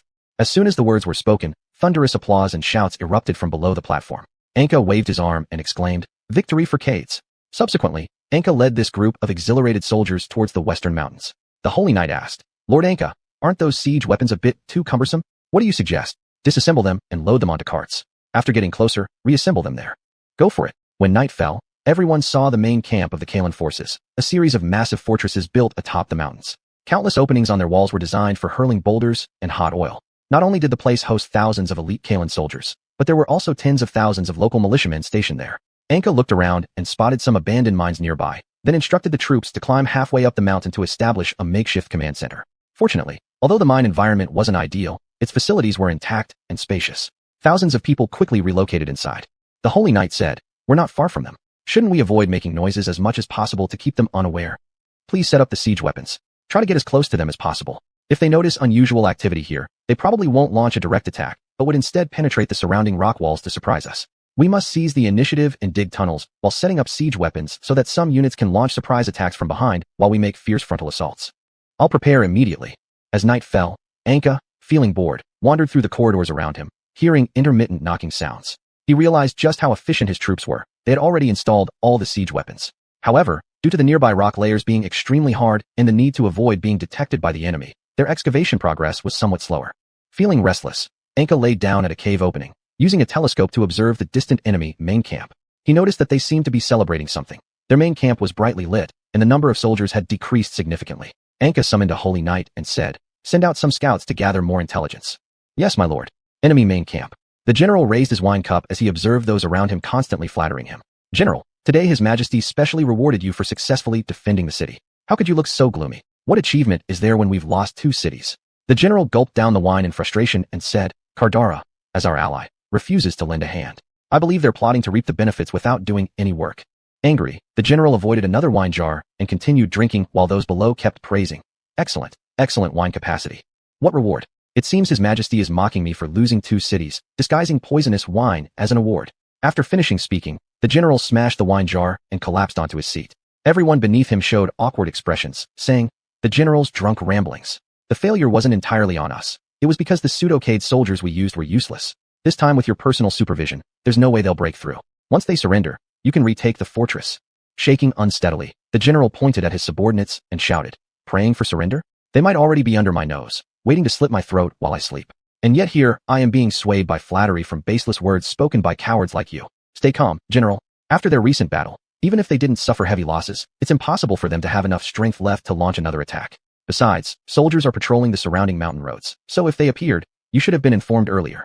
In fury, the general yelled, "Get out! All of you useless trash! Get out!" After driving them away, the general summoned a trusted confidant and said, "Tell everyone to stop drinking. I have an ominous premonition. Tell them to strengthen patrols. Heavy rewards will be given for detecting any abnormalities." "Yes, my lord." Chapter 99, Broken Fortress. At night, Anka kept the door open and allowed the paladins to stand on either side of her so that she could be awakened immediately upon the return of the scout. As dawn broke with the first rays of sunlight, the scout returned. He knelt before Anka, panting heavily. Anka woke up at the sound, rubbed her eyes, and asked, "Are you the only one who came back? What's the situation there?" "Some fell into traps, others were killed. I heard there was a victory banquet being held inside." But the general suddenly flew into a rage, driving everyone out and ordering the soldiers to stop drinking. "But I noticed some soldiers secretly stashing away wine they hadn't finished." Anka said quietly, "So last night would have been the best time for an attack." Then Anka waved her hand, instructing the paladin to give a bag of silver coins to the scout, and said, "I hope you can go one more time. I need you to spread rumors around the edge of their main camp, encouraging the soldiers to drink alcohol. Once you've disabled their outer defenses, you can signal us, and then we'll attack." The scout took the money pouch and bowed his head saying, "I'm willing to serve Lady Anka." After the scout left, Anka said to the surrounding paladins, "Let everyone rest first. After a long night, everyone must be tired. The patrol work is entrusted to you." "My honor, Lady Anka." After the scout went to the main camp, he stole a uniform from the enemy army, put it on, and pretended to be a patrolling soldier. When passing by, a Karen soldier shouted loudly, "Stop! Is this a place where you can come?" The scout bowed and said, "Sorry, sir, I'm new here." That Karen soldier impatiently waved his hand and said, "Hurry up and get out." Suddenly, another Karen soldier stood up, moved closer to the scout, and sniffed, asking, "Why do I smell alcohol on you?" The scout, with a mysterious look on his face, said, "Sir, you don't know. The general specially rewarded me because I killed an enemy scout." After speaking, the scout patted the money pouch on his waist. The 2 soldiers whispered to each other, "TSK, all the hidden alcohol we had is gone. Shall we knock this guy down and take his?" "Let's try." After finishing talking, the 2 stopped the scout who was about to leave and said, "You definitely still hid some alcohol, right?" The scout laughed and said, "That's what I want to keep." "Keep? When the enemy army comes over, will you even have a chance to drink? Bring us to it." The scout led them to a basement where some soldiers had stored wine during reconnaissance last night. Just then, a petty officer leading a patrol team passed by and said, "What are you doing?" The 2 soldiers, smiling flatteringly, pushed aside the scout and approached the petty officer, saying, "Commander, you see, those enemies surely couldn't arrive so soon. It doesn't matter if we drink a little bit." The petty officer turned to look at the excited soldiers behind him, drooling with anticipation, and said, "Just drink a little. Don't get caught." Afterward, the petty officer patted the scout's shoulder and said, "What are you doing here? Hurry up and go on patrol." "But commander, these wines are mine." "What yours? Hurry up and get out. How dare a Cade's person drink the same wine as us?" After the scout was driven out, he took off the disguise of the Cade's soldier and dropped the door of the basement. The scout ran to the mouth of the cave while releasing the signal and laughed. "Drink, drink. Anyway, you probably won't be able to drink much later." After running to the cave entrance, the scout released a signal, and a bright red mist shot out from his sleeve. Upon receiving the scout signal, Anka quickly directed operations. Half an hour after the operation began, the position where the scout was located was already connected to a small tunnel dug by the Cade soldiers. The scout said, "You guys were really fast. We dug the tunnel last night and just waited for your signal." Hundreds of people holding flamethrowers made by Sadith traveled quickly through the caves, spraying burning gel in various rooms and narrow passageways, trapping enemy troops in certain areas. And when they saw Karen soldiers rushing through firewalls, they would ambush them in corners or launch shield-supported attacks along with accompanying shield-bearing soldiers. Anka commanded. While they're confused now, throw stones and explosives to block soldiers on the other side, so as not to interfere with the scouts' actions. Then the remaining paladins and I will take advantage of the chaos and launch an assault on the central area with the strongest combat forces. Through the channels dug overnight, Anka and the paladins could quickly reach the door of the enemy command hall. Anka said, "How come there aren't many soldiers around?" A paladin replied, "They might have been blocked in the peripheral areas." "Then let's make it quick and decisive." After a few paladins stepped forward to protect Anka in the center, they opened the door, and several members of the Holy Fury immediately threw a large number of fireballs. Upon focusing, they realized that inside the hall was only the listless general sitting at the end. The general chuckled and said, "You've come." Anka said, "It seems you already knew about our arrival. After I killed a few scouts last night, I knew you were coming. I just didn't expect it to be this fast. Since you know, why don't you launch an offensive? I don't know your exact location. If I attack blindly, I might abandon my own advantages and put myself at a disadvantage. Do you want to surrender?" "I have never surrendered. I will fight to the death for His Majesty." After saying this, he picked up his battle axe and walked toward everyone. One of the paladins prepared to meet the enemy, but the general roared and pointed at Anka. "General to general, king to king. The only one worthy of dueling me is him. You are not worthy." Anka signaled the paladin to step back and said, "I thought you would command them to counterattack. No more talking." Then, he swung his axe and charged towards Anka. Anka quickly sidestepped and carefully observed the general's attacking style. With a swift move, Anka thrust her fist at the general's joint, causing him to kneel down in pain. Anka said, "You lost, surrender now." The general shouted, "Do you look down on me? Use your full strength." Anka shook her head and said, "I thought storming this place would be difficult. Did you relocate most of the soldiers?" The general burst into laughter and said, "Ha ha, you lost. I have preserved many excellent Karen soldiers for His Majesty and prevented their exhaustion. Are they hiding in the rear mountains? If they followed my orders, you couldn't catch them by now. I've reclaimed this place. I've accomplished my goal. Yes, you achieved your goal, but I also achieved mine. What else did you do besides preserving fighting power? My death will make those fools within our country who initially shared my ignorance realize how dangerous you are. From now on, you'll face even more powerful and cautious Karen generals. You won't win forever. I won't let you die. I need you to admit your failure and acknowledge your nation's act of aggression." As the paladins moved forward to capture him, the general suddenly stood up forcefully and drove his axe into his own chest. As the weapon fell, the general collapsed backward with blood quickly pooling around him. The paladin said, "We're sorry, Lady Anka." Anka shook her head and said, "It's fine. Carry him out." Chapter 100, Mind Slaves. After cutting off the general's head, Anka handed it to the paladin beside her and said, "Preserve it well. We should be able to use this to make some deals with Kalen." Some soldiers, after proclaiming victory, also entered the wine cellar and warehouse for plunder, while Anka led the paladin through a carefully dug tunnel to a dark room that resembled an office. Upon entering, Anka felt that the room was unusually dry and there was a fresh smell in the air. The accompanying paladin stopped in front of a wall hung with a map of the Western Mountains and said, "This should be where that person worked." Anka said, "Take everything." By dusk, Anka and the accompanying paladin had gathered 3 boxes of different documents. Anka categorized them into 3 types: military, letters, and incomplete. Anka pointed at the incomplete classified documents full of burnt marks and asked, "Can they be repaired?" The paladin shook his head and said, "There isn't much left, so it would be quite difficult. Then just put these away first." The paladin took out a book recording knowledge about attacking and defending cities and said, "Master Anka, this should be the essence of that person's lifetime of learning. You should find it very useful." After taking it, Anka said, "Thank you. Let's go out first." When Anka brought the documents to the hall, she glanced outside the cave and found a group of people gathered on the mountaintop. Anka asked, "What are they doing?" The paladin said, "They found the body of the general and hung it on a stick to prepare for burning." After hearing this, Anka's heart did not stir up any ripples as she picked up a document and asked, "What is this?" "This records the number of slaves." Anka suddenly startled and asked, "So there are still slaves here?" "If they withdrew hastily, those slaves should still be alive in the mine pits. We're going to save them." After finishing, Anka handed all the documents to the paladin staying in the hall and went to the location of the mine pit recorded in the documents with some veterans and the accompanying paladin. The paladin said, "It's too large here, making it hard to search, and the sun is almost setting. Let's search tomorrow." Anka said, "They might be drinking dirty water and waiting for the sunshine again. If we delay saving them, many might die." Anka pointed at those celebrating victorious soldiers and said, 800 will remain behind. The rest take torches and search together." Soon, thousands of people formed a grid advancing steadily across the western mountains. At midnight, Anka simply ate some food and was about to continue searching. The veteran advised, "Master Anka, no one has been found in those mine pits. Let's go back. It's already late. I'll keep looking." Anka quickly got up, stumbled a few steps forward, and threw the iron basin in her hand into a nearby mine pit. She lay down over the mine pit listening to the sounds of the basin striking. No food. Suddenly, a faint sound came from below. Anka shouted loudly, "Is there anyone below? Come out." The people of Kalen have been driven away. After Anka finished speaking, there was still no movement below. Ignoring others' advice, Anka sat on the only mine cart on the ground and descended all the way to the underground following footprints through passages that were half a man's height high until reaching a semicircular space. When Anka arrived, all the slaves cowered on the ground out of fear, not daring to make any moves. Anka looked down and saw that these pitifully short slaves who were children had placed the iron basin Anka threw down onto a wooden board with candles stuck into it, placing some slightly foul-smelling food inside. Anka said, "Please stand up." They hesitantly rose, lifting their heads and looking at Anka saying, "We've already mined enough," or, "Please let us leave." Later, Anka followed them to see several mine cars piled with or in front. Anka asked, "How many of you are there? How many people are still alive underground right now?" That person counted on his fingers and said, "There should only be a few hundred people. After entering underground, we quickly form groups to increase the probability of survival. Can you call them all here?" After hearing this, that person ran quickly to a bell and rang it, and soon the noisy bell sounds reached Anka's ears through large and small openings. That person bent his waist and said, "Cough, cough, please follow me." Anka, and he went to a huge semicircular building that had been excavated. In the distance, some slaves were still carrying stone doors. Anka stood on a platform and asked, "Why did you dig this building?" "The Kalan people above ordered us to dig a dry basement that could hold a lot of supplies. Please ask them to stop for now." That person bowed deeply and said, "Then I will retreat first. Those who hear the bell will gather here shortly." Afterward, Anka came to the surface to observe the entire structure. The entire circular building was constructed with very rare stone materials.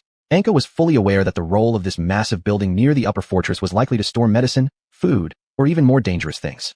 Anka sighed in relief, saying, "Fortunately, they didn't finish this. Otherwise, with the supplies stored in this building, they could have continuously raided and interfered with us on the ground. Because of its existence, we might not even have been able to establish a foothold here in a short time." As Anka was thinking, a large number of slaves surged around her. After entering the building, they crawled on the ground, slowly moving forward. Some of them had no place on the platform and could only cling to the fence, hanging in the air. Anka asked, "Is this all of them?" That person ran over and said, "They all rushed here after hearing the bell. Some were far away and arrived late, so now they can only crouch outside." Then Anka stood in the middle and shouted loudly, "I am Anka. I am here to help you. Can we leave here?" "Of course you can. But what about the Kalan people outside? They have all been driven away. Their general's head has been cut off and his body burned. The Kalan people have temporarily rolled out of Cadiz." "Who are you exactly?" "I am Anka, just an ordinary person who wants to help you." "How many of you are here?" After Anka finished speaking, following a very clumsy count by one slave, he said, 3,200 people. "Good, leave with me." Afterward, Anka led them to the mine carts filled with ore and said, "Take these ores out for now." Then Anka led more than 10 people sitting on the mine cart to the surface. When Anka returned to the surface, the soldiers and paladins guarding above rushed over. The slaves, upon seeing the flickering torches, all shrank back into a ball out of fear. "Hold the torches further away. Are there any extra tents? Let these compatriots eat some normal food and rest well." Afterward, Anka greeted all the slaves emerging from inside at the cave entrance. These slaves, after learning Anka's identity and deeds, all knelt down shouting, "Hail, Savior, hail. Do not pay such respect to me. Go and rest first.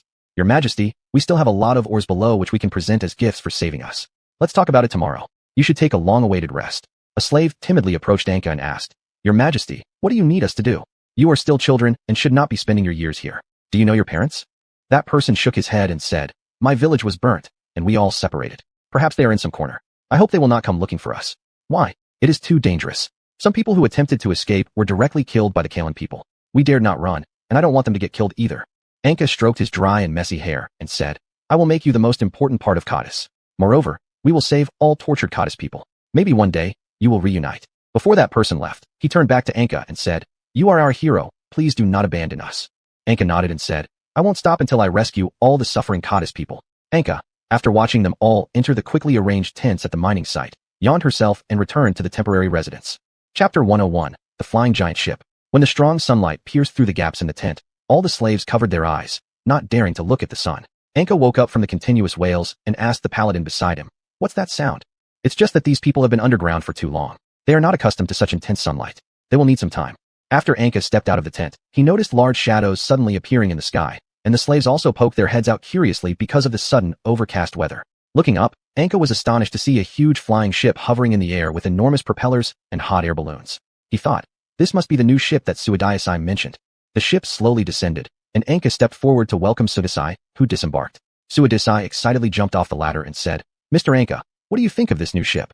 I dare say that there is no one else in the entire continent who can create such a ship." Anka asked, "Can you give me a brief introduction?" Suadayasai, caressing the hull of the ship, said, "The body of this ship is made from very hard and rare wood. The keel of the ship is supported by the best steel, and the hot air balloon of the spaceship is made from reused belly tendons of sea crawl dragons. The propellers use lightweight but durable metal sheets." "So what's its capacity?" "If no weapons are installed, it can accommodate more than 1,000 people." "Weapons?" Suadayasai nodded and pointed to the hollowed-out spaces on the ship's body, saying, "These should be the places for cannons."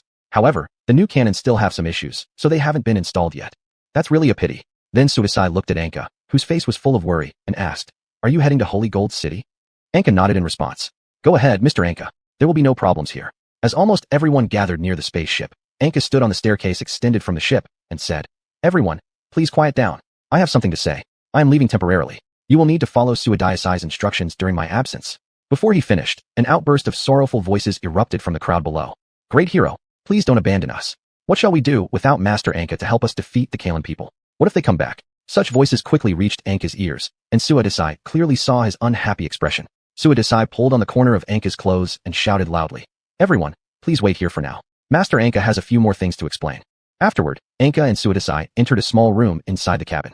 Through the porthole, Anka watched the panicking crowd below and said, "Why have they become so weak?" Suidasai replied, "With you as such a powerful leader, anyone would abandon their own thoughts. After all, when you're around, the outcome of any battle is certain without question." Anka, full of worry, said, "Even before Cardes is unified, it's already like this. I can't imagine how it will be once I retire after unifying Cardes. There will definitely be a period of chaos, and then certain individuals will compromise with other powers to secure the highest authority." Anka asked, "Will this situation still arise even if I personally appoint someone to inherit my position later?" "Of course. The person you choose may not represent the interests of some groups, so your successor will surely cede power due to various reasons after you leave." Anka slammed the table and paced back and forth for a while before saying, "I won't let the power be concentrated in one person entirely, or rather, I cannot allow Cardes to turn into another kingdom like those around us. Have you thought of a solution? Perhaps distribute the power among several entities to check and balance each other?" Suidasai shook his head and said, "That might prevent one force from becoming overly dominant, but it could also lead to mutual obstruction, causing crucial orders to be difficult to issue and important decisions delayed." As Anka hesitated, Suidasai patted his shoulder and said, "You don't need to worry about these matters now. Anyway, as long as you are alive, the power will definitely remain firmly in your hands. We need to consider the future. That's something the future generations should think about." Hearing this, Anka furrowed his brows and stared at him directly, but soon laughed heartily, patting his shoulder and said, "Ha, you're right. That's a matter for our successors." Walking out together, Anka approached a veteran soldier and helped him stand up, saying, "While I'm away, he will lead you all to continue the expedition. Do not let me down." The man knelt down and shouted loudly, "Thank you for trusting me. I will not disappoint you." Afterward, Anka said, "So, all logistics matters will be handed over to Suidasai." Some paladins stepped forward and asked, "Will we be embarking on the expedition with them? We also want to fight alongside you." Anka whispered in their ears, "You protect Suidasai. If there's any disagreement among them, ensure Suidasai isn't harmed." "Yes." Then Anka looked at the slaves from the mine and said, "Can the or below be transported onto this flying ship? After these tasks are done, I will grant you normal citizen status and provide you with a place to live." Hearing this, the slaves enthusiastically rushed underground, pushing the ore carts up to the surface. The soldiers also went down to help. Anka, after seeing that his orders had been carried out and the paladins began being cautious towards the soldiers, said, "Return with me. I'll later bring some of the Cardes soldiers." The paladin replied, "We alone are enough for defense work. Are they here just for cleaning the deck? Every one of you should take part in cleaning and defense duties. There's no difference between you. But we're paladins who serve holy light and the gods. They're only soldiers. Are you questioning me?" After hearing this, the paladin lowered his head and said, "No, sir." Anka continued, "I know what you're thinking. You were selected from affluent families, even noble ones, and though you've already discarded all aristocratic vices, asking you to do the same work as those obviously less powerful than you is undoubtedly difficult to accept, isn't it?" The paladin silently nodded in response. Anka continued, "Your duty is to serve the deities and the saint they represent. If you don't wish to stand together with weaker people, I won't force you." One of the paladins stood up and said, "I'm willing to obey your order and act alongside these soldiers." After finishing, he turned around and spoke to the other paladins. "Brothers, if we don't stand by the weak, then can we really claim to be fulfilling all that we believe in? We protect the weak and safeguard the servants of the gods, regardless of which country they hail from. It makes no difference to us. This is something we tell ourselves every day. If we despise them, aren't we betraying our own vows?" Having finished speaking, they all stood up and told Anka, "We are willing to collaborate with those Cartesians." Only you dozen or so need to come along with me," they chorused and shouted aloud. "It's our honor." Chapter 102, Takeoff. After filling the entire bottom of the ship with minerals, everyone boarded the airship at twilight. Sodi EC stepped forward and handed a notebook to Anka, saying, "This is the manufacturing process of the airship. You should need this." Anka said, "You don't seem excited about gaining power. I'm a bit worried that I just want to stay in the workshop. I certainly don't want to waste time dealing with them." Anka patted his shoulder and laughed, saying, "I believe in you. You will definitely be able to handle it." After finishing, Anka quickly ran onto the ship and retracted the ladder. Sodi EC looked up at Anka and muttered softly, "You've put me in a position I don't like."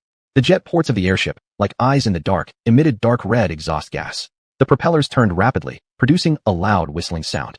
Anka unfolded the map and looked at the instructions on it, heading south.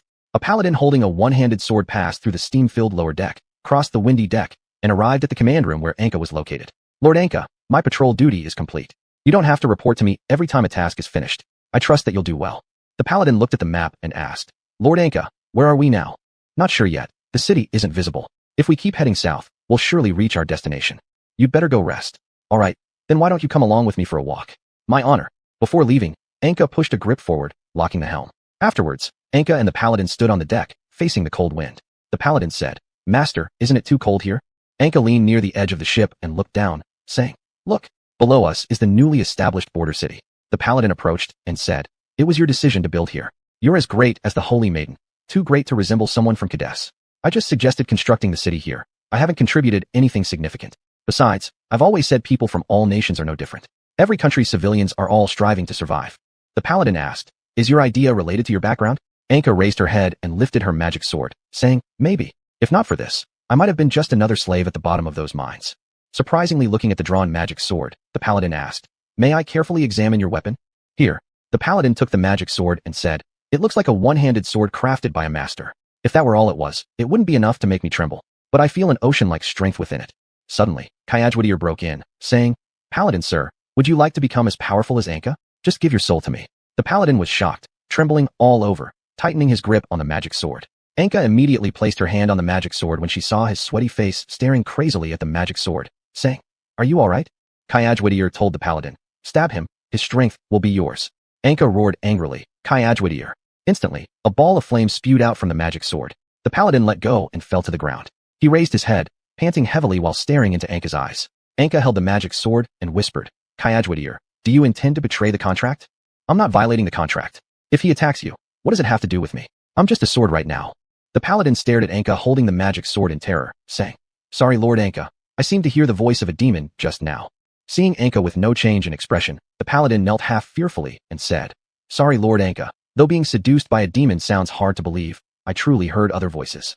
Please get up. Sorry Lord Anka.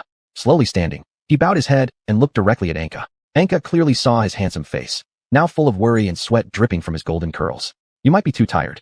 Sorry Lord Anka, I nearly attacked you just now. I won't hold it against you. Go back and rest. That paladin walked back to his room in a daze, supporting himself on the wall. He took off his armor, looked at his own sword, and said, I almost failed in my duty. I'm not an excellent guard. Maybe I should commit suicide as atonement. The paladin paced back and forth muttering, but committing suicide is also a sin. I can't add wrong to wrong. Anka lay in bed alone and said, Xiuxian, you didn't influence me that way because of the contract, right? Yes, but I merely didn't affect your decision-making. Do you know? Sometimes I really want to kill you, but I just don't know how to do it without harming the Emperor Holy Sword. Don't be so ruthless. If you dare influence others, I will move to the Holy Mountain. My pain will also affect you.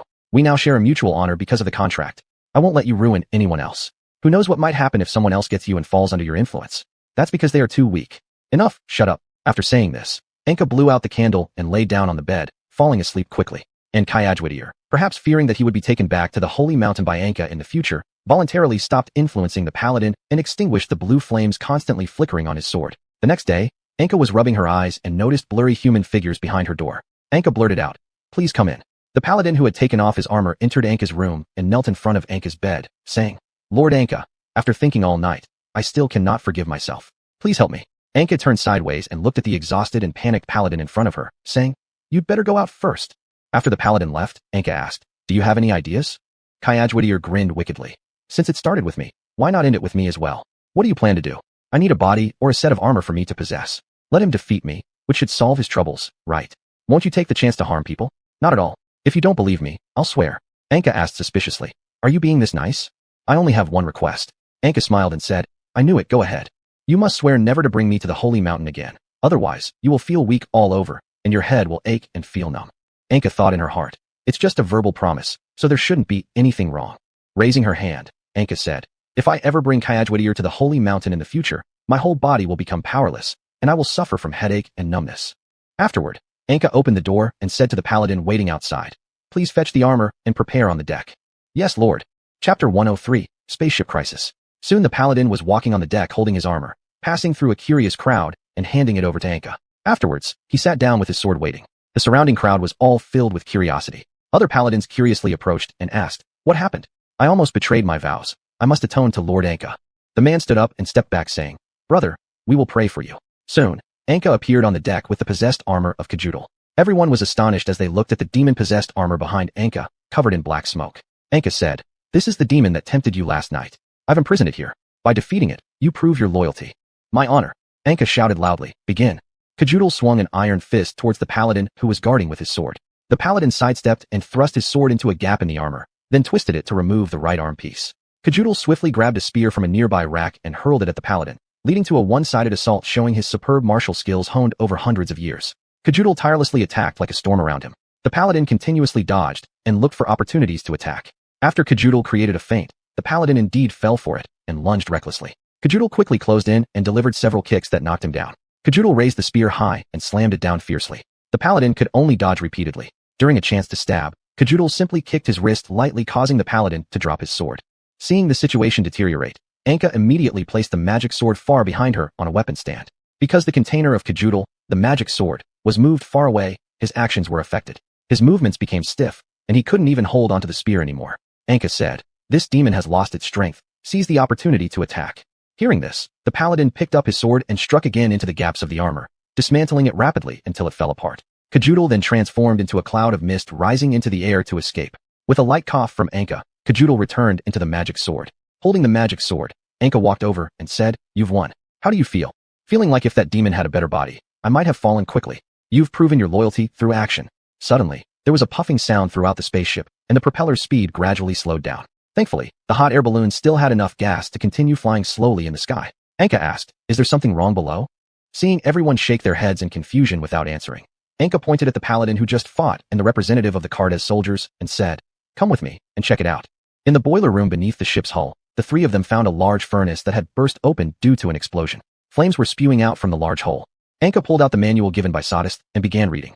Upon finding the section on the boiler, she told the two bewildered people, "Quickly go and let everyone prepare. We are making an emergency landing." After they left, Anka tightened the switches around the damaged boiler while calculating the timing. Subsequently, the entire spaceship lost power. Anka quickly ran back to the deck to command, "Don't wander around. Return to your rooms and get ready." Then Anka ran back to the control room to manage the ship's descent. The spaceship stopped moving forward and slowly descended. When about 200 meters above the ground, there seemed to be another explosion sound from the bottom boiler. Anka shouted through the iron pipe connected to the lower cabins, "Everyone get ready. I'm about to activate the emergency landing switch." Subsequently, Anka suddenly pushed a red button, inflating an extremely soft air-filled protective cushion on the bottom of the spaceship. As it landed, the spaceship violently shook. After lowering the supporting ladders and racks, Anka spoke through the tube, "Everyone come out." Soon, the crowd exited from the narrow cabins and stood on the open ground, watching Anka descend from above. Anka asked, "Does anyone know if there are any cities nearby?" The paladin responded, "No, we haven't been here before. Maybe we can send some people to scout the surroundings." Anka looked at the surrounding continuous mountain ranges and said, "We are too few in number now. If we send only a few people, it would be difficult to quickly find a city. If we send many people, we won't be able to effectively protect the spaceship and may also lose our way, making things even more complicated. It would be great if we had artisans and sufficient iron right now." At this moment, some Cardes soldiers walked out with their hands raised and said, "Lady Anka, we can do this. Really, we used to collect scrap iron to make stoves and sell them to our fellow citizens in the surrounding slums." A paladin questioned, "Is it the same thing?" "It's all about stoves, so it should be more or less the same." Anka, holding her head, said, "Stop arguing. You go fetch the old stoves, I'll take the paladins around and search for materials needed to repair the boiler." The paladin said, "Lady Anka, we know what materials are required. You should stay here and rest." Anka scanned the excited crowd and said, "Even if the task isn't completed by dusk, you must return here." Afterward, Anka studied the damaged boiler together with the Cardes soldiers. A Cardes soldier remarked, "How did it burn such a big hole?" Anka asked, "What might be the reason?" "It seems like low-quality inferior metals were used." Wiping sweat off her face, Anka thought to herself, "What is Sadist doing? Was it intentional or due to rushing?" Anka pointed at the other boilers and asked, "Is there anything wrong with these?" After the soldiers inspected closely, they replied, "No problems at all." Anka asked, "Can just 2 boilers support the spaceship?" The soldier responsible for the inspection shook his head in response. After removing the damaged boiler, the soldiers started the repair work using their experience. However, after heating it for only a short while, the issue of burning still occurred, and even other parts of the damaged boiler began to melt, creating new holes. "It won't work.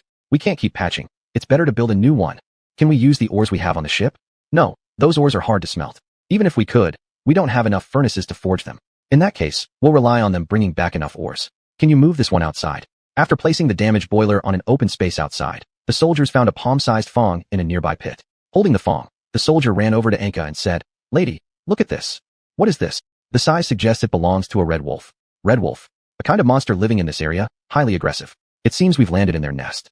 Anka looked at the sun slowly setting and said, they should be back soon. A soldier ran over and said, Lady Anka, let's return to the spaceship and rest. These monsters often appear at night. Though they're aggressive, they're not very large. We should be safe hiding inside the spaceship. You go ahead. I will go and look for them. But Lady Anka, what if you get hurt? You protect the spaceship. I'll be back soon. Having said that, Anka passed through the dark cave and arrived on the other side of the mountain. Countless stones of varying heights and sizes formed a forest of stone.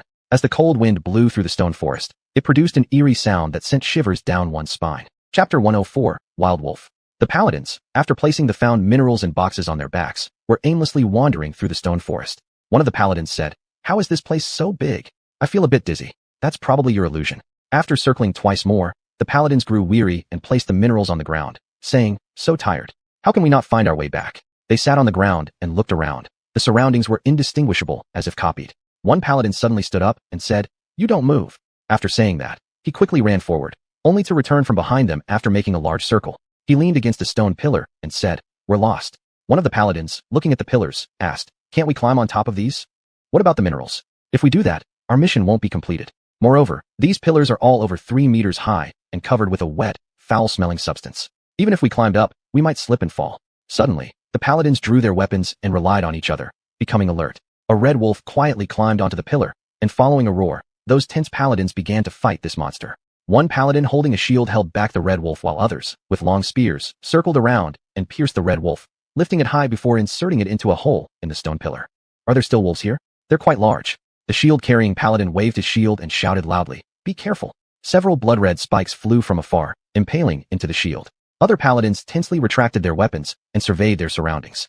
More, it seems we've stumbled into a wolf's den. Gathered in the small space formed by the stone pillars, the paladins used their spears and shields to easily hunt down the approaching red wolves. Their fur isn't bad. Want to pull it off and use it as a brush? I prefer porcupines. As the paladins laughed easily, a massive red wolf charged in, smashing many large stone pillars along its path until it faced them. It was a 4-meter-high, giant wild wolf, its back hair presenting a bright red color. Its hair stood on end like a hedgehog when it howled. To find such a large wolf is truly rare. We should get serious now. Afterward, 3 shield-carrying paladins stepped forward and blocked the front of the wild wolf while using their spears to thrust toward the wolf's head. The others held ropes and moved to the wolf's sides and back to tie up its limbs. With a howl, the wild wolf struck out towards the paladin holding the shield. With a bang, the sharp claws shredded the shield, and the paladin was flung several meters away. Other paladins hurled fireballs to attack the wild wolf's eyes, allowing the injured brother time to rest. The wild wolf howled twice and spat out large amounts of dark red mist. After effortlessly breaking free from the ropes, it ran off in another direction. That mist left the paladins feeling utterly weak, with some barely able to hold onto their swords. It seems it has run far.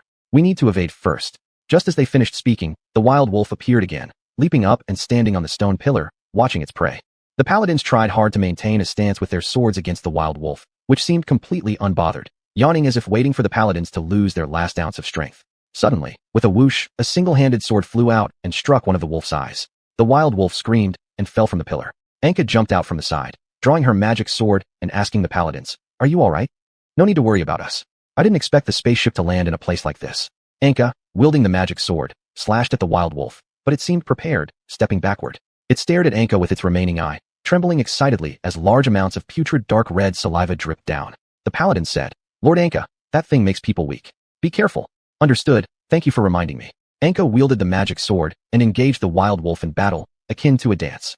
Every time the magic sword was about to hit the wild wolf, it would deftly dodge. And Anka relied on her size advantage to avoid all of the wild wolf's attacks. At midnight, moonlight shone on the wild wolf, clearly showing everyone that the beast had seemingly run out of energy. Trembling, the wild wolf remained in place, watching Anka warily, while Anka, after taking a few deep breaths, leaned her sword against the ground with one hand. The area was now thoroughly soaked with the wild wolf's putrid saliva and dark red liquid spurted when severing its quills. Anka also became very exhausted due to inhaling too much of this gas. With an angry roar, the wild wolf adjusted its shaking posture and lunged toward Anka. Anka sidestepped, and with a flick of her sword, cut a wound from the wolf's mouth to its abdomen deep enough to reveal the bones inside. The wild wolf fell directly onto the ground, only able to breathe heavily there. Anka asked, do you still have any strength? We've recovered a little. Let's go then. After speaking, one of the paladins stepped forward, picked up the exhausted Anka, and walked in the middle of the group. Anka noticed that not only had they retrieved the minerals, but they also skinned the wild wolves. The thunderous howl of the giant wild wolf as its skin was peeled forced Anka to cover her ears. Anka asked, what do you need these for? One of the paladins showed the inside of his armor and said, "Lord Anka, look, we are wearing extra leather armor and chainmail beneath our outer gear, and hunting is part of our daily routine. Why only take the hides? Their meat is more than we can carry now, so let it return to nature. Their blood and flesh will attract other carnivorous animals." Anka glanced at the wild wolf lying on the ground waiting to die and said, "Let it die already. It's too painful like this." The paladin responded by drawing his sword and severing the wolf's head, ending its suffering. Afterward, one of the paladins suddenly remembered something and asked, "Lord Anka, do you know the way back?" Anka looked around at the similar stone forests and mountains and replied, "I remember marking some of the pillars." After searching for a while, they discovered that all the surrounding pillars were marked. Anka scratched his head in confusion and said, "Why don't we smash them all?" Afterward, the group began to push down and smash the pillars. After about an hour, they found the exit from the pile of rubble. Tired, they leaned on each other as they moved forward. When they returned to the spaceship, the Kadesh soldiers ran out and said, "Lord Anka, are you all right?" Anka shook her head wearily and pointed to the minerals, asking, "Is it enough? If everything goes smoothly, it should be enough. Everyone go rest." Fortress City. After participating in the victory banquet, Sody Eyes was lying on a chair resting when one of his apprentice craftsmen rushed over. Sody Eyes asked, "What's wrong with you?" Master, what happened?" "The boilers meant for the flying ship and the ones for the residential area have been switched." Sody Eyes jumped up in surprise and said, "What?" Subsequently, Sody Eyes thought to himself, "Even if I chase after them now, it's likely I won't catch up. All I can hope for is that Anka hasn't discovered it yet." Sody Eyes said, "You go back first. Do not mention the matter of the boilers to anyone else, so as not to make others think my apprentices are all so careless." The craftsman nodded furiously and said, Yes. Go back quickly. It's already very late." Finally, Sody Eyes locked himself in his room, praying, "I hope nothing happens to the flying ship, and I hope Anka doesn't discover it." Chapter 105. Overbearing Nobility. As Anka was resting in bed, a series of knocking sounds reached her ears. Rubbing her eyes and getting up, she came to the ground floor to see the new boiler that everyone had worked on early in the morning. Anka said, "So fast." The paladin replied, "Mr. Anka, please look at this brass knob. The patterns on it are carved by me." A Cade soldier disdainfully remarked, "It's just a useless trick. Without a proper boiler, how useful is a pretty knob?" Then he patted the boiler and said, "Lord Anka, I guarantee that this new boiler can even be more durable than the one made by Sody Eye." Anka nodded and said, "Then let's put it back in place first. The rest of you come with me to clean up the spaceship." Anka and the others went to the lowest deck of the ship for repairs. This was where the mineral cargo was stored, but it was clear that severe wall damage had occurred due to the emergency crash landing. Anka touched the wall and said, "Be careful, everyone. Look closely, don't miss even a small crack." At noon, a nobleman riding a large horse arrived in front of the spaceship shouting loudly, "All of you inside, come out right now." Anka said, "You continue working. I'll go deal with this." After Anka stepped out, the young noble displayed an arrogant attitude. He looked Anka up and down and asked, "Are you the owner of this thing?" "Kind of. Did you kill my wolves?" Anka, full of confusion, said, "My wolves?" The youth waved his whip and ordered his soldiers to push out two men who looked like hunters. He said, "They witnessed with their own eyes that you killed my wolves." Anka shook her head and said, "This is absurd. They're wild wolves. How could they be your wolves?" All of this land belongs to my family, so everything here belongs to my family. You killing the wolves of my house means you killed my wolves. Is there anything wrong with that?" After quickly processing these words, Anka said, "I know that nobles have their own hunting grounds, so regarding the matter of killing wild wolves from your family's hunting ground, I can return the wolf skin to you. However, it's not that I admit I'm wrong, but rather, I hope you take the wolf skin and leave here. Stop bothering us. We originally didn't know this was your family's hunting ground." The youth shouted, "No, I will peel off your skin." Anka asked why. "Because after you killed my wolves, you peeled off their skins. I've already said I didn't initially know this was your hunting ground, and we were only defending ourselves. Besides, how can the life of beasts compare to human lives? I will drag you to the church and court, find you guilty, then peel your skin." Anka rolled her eyes and said, "Any normal person wouldn't think I'm guilty. I was simply defending myself. Seize him." After the youth spoke, several soldiers rushed forward and tied ropes around Anka's hands. Kajiu also whispered to Anka, "This kid is so annoying. Should I rip him apart? I don't even want to devour his soul." Anka, rolling her eyes, lifted her hand and asked about the rope. "What do you plan to do with this?" Before the sentence finished, the youth rode away, causing Anka to be dragged along because the other end of the rope was tied to the horse. To avoid falling, she had to keep running behind the horse. After returning to his territory, the youth pointed at the exhausted Anka and said, "Lock him up with the slaves." When those paladins heard the sound, they noticed that Anka had disappeared and saw a dragging trace outside. The paladins screamed madly, "There are heretics. They kidnapped Lord Anka. Everyone grab your weapons." The Cade soldier moved forward and said, "We should go too." The paladins refused, saying, "Your mission is to repair the spaceship. If we cannot rescue Lord Anka, why can you?" "Because that is the mission given to us by the Holy Lady." Slave Shack. Upon entering the damp and sweltering slave shack, Anka leaned against the wall and curiously asked the crowd of people filled with Saint Sika citizens, "How can you still be slaves? Aren't you Saint Sika people? Who told you that natives won't become slaves within their own country? What happened? Our situations vary. Some were abducted while others ended up homeless due to loss of jobs and houses. By the way, how did you end up here? I killed some wild wolves. Anka looked at their accustomed expressions and asked, you don't seem surprised? We're used to it. Many people like you end up imprisoned. And then the handling methods vary. Mostly, it involves families paying money. And you should count yourself lucky that you aren't a woman. What do you mean? If you were a woman, it would be hard to redeem yourself, and you would just end up spending your miserable life here. Anka asked, do you believe I can lead you back to freedom?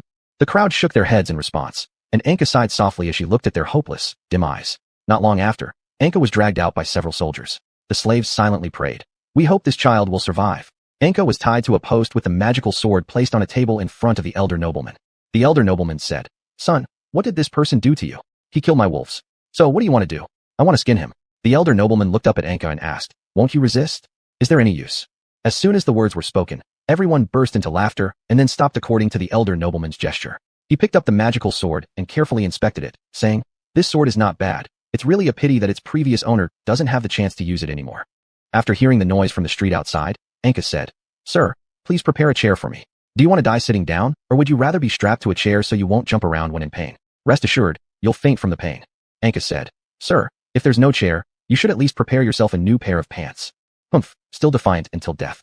When the soldiers came forward to untie Anka and moved her to the execution frame, a servant ran in. The noble scolded, are you crazy? What's got you so panicked? The servant stammered, there's a group of people wearing golden armor rampaging through the streets. The noble asked anxiously, how many? What kind of golden armor?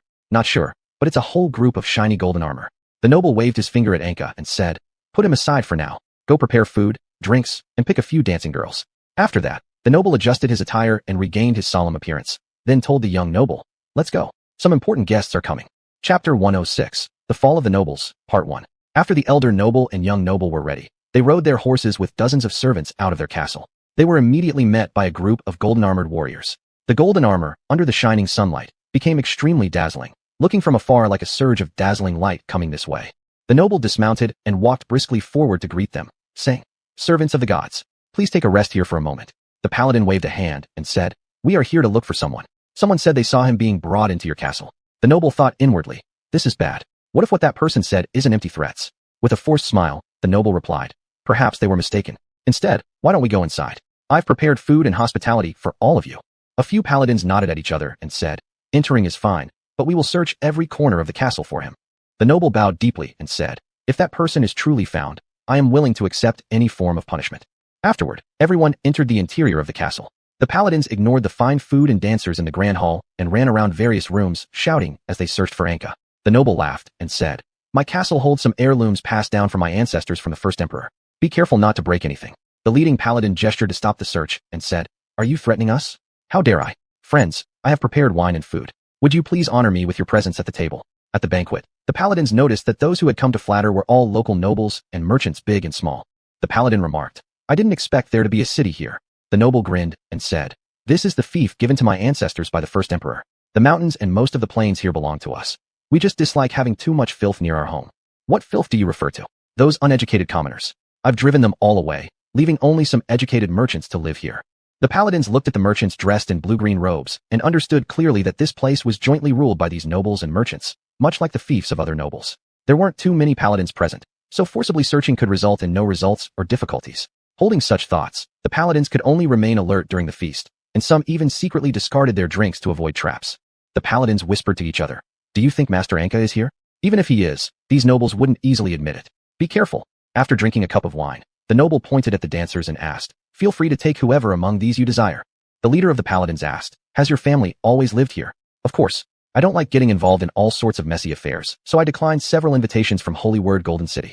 Holding a wine glass, the noble approached the paladins, toasted with them, and drank it all in one gulp. The paladins, seeing a red robe placed on his seat, asked, what's that? Excitedly pointing at it, the noble said, when the 9th bishop led his troops here, my father received his entourage and got this as a token. You sure have quite a few treasures, huh? Do you want any of them? As the noble finished speaking, he pulled out a magic sword and said, this is a new treasure I obtained. Please have a look, honored guests. The paladin stood up in surprise and asked, who is the owner of this sword? Thinking to himself, they really do have connections, but with my own connections, these paladins without clear orders surely can't do anything to me. Anyway, compensation can be provided afterward. The noble smiled and said, he's on the top floor. Please rest assured. Take us there. The execution stand. Anka yawned idly while staring at the ceiling and said, it's already noon. I'm getting hungry. Suddenly, Behind Anka's curtain came the sounds of commotion.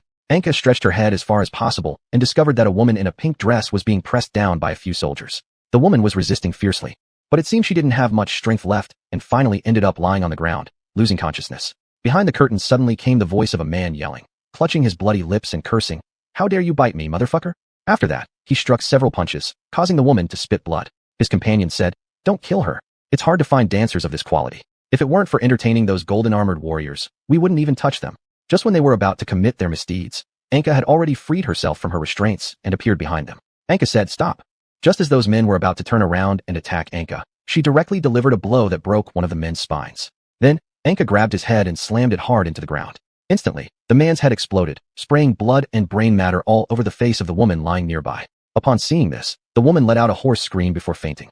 The others, upon witnessing this scene, attempted to flee, but Anka quickly moved forward, delivering 3 punches and 2 kicks that broke their legs. Subsequently, Anka threw them out of the window, landing them on the balcony below, which frightened passing servants so much that they screamed and ran away. A screaming servant accidentally bumped into the noble while turning around. Maintaining an austere expression, the noble stood up and asked, "What's going on?" Pointing at the balcony, the servant stammered, "The dead people." Quickly covering the servant's mouth, the noble said seriously, "Go handle it quietly and don't shout." Then, he forcefully shoved the servant back into the room. The paladins inquired, "What happened ahead?" The noble replied, "Just a fool who knocked things over, nothing else."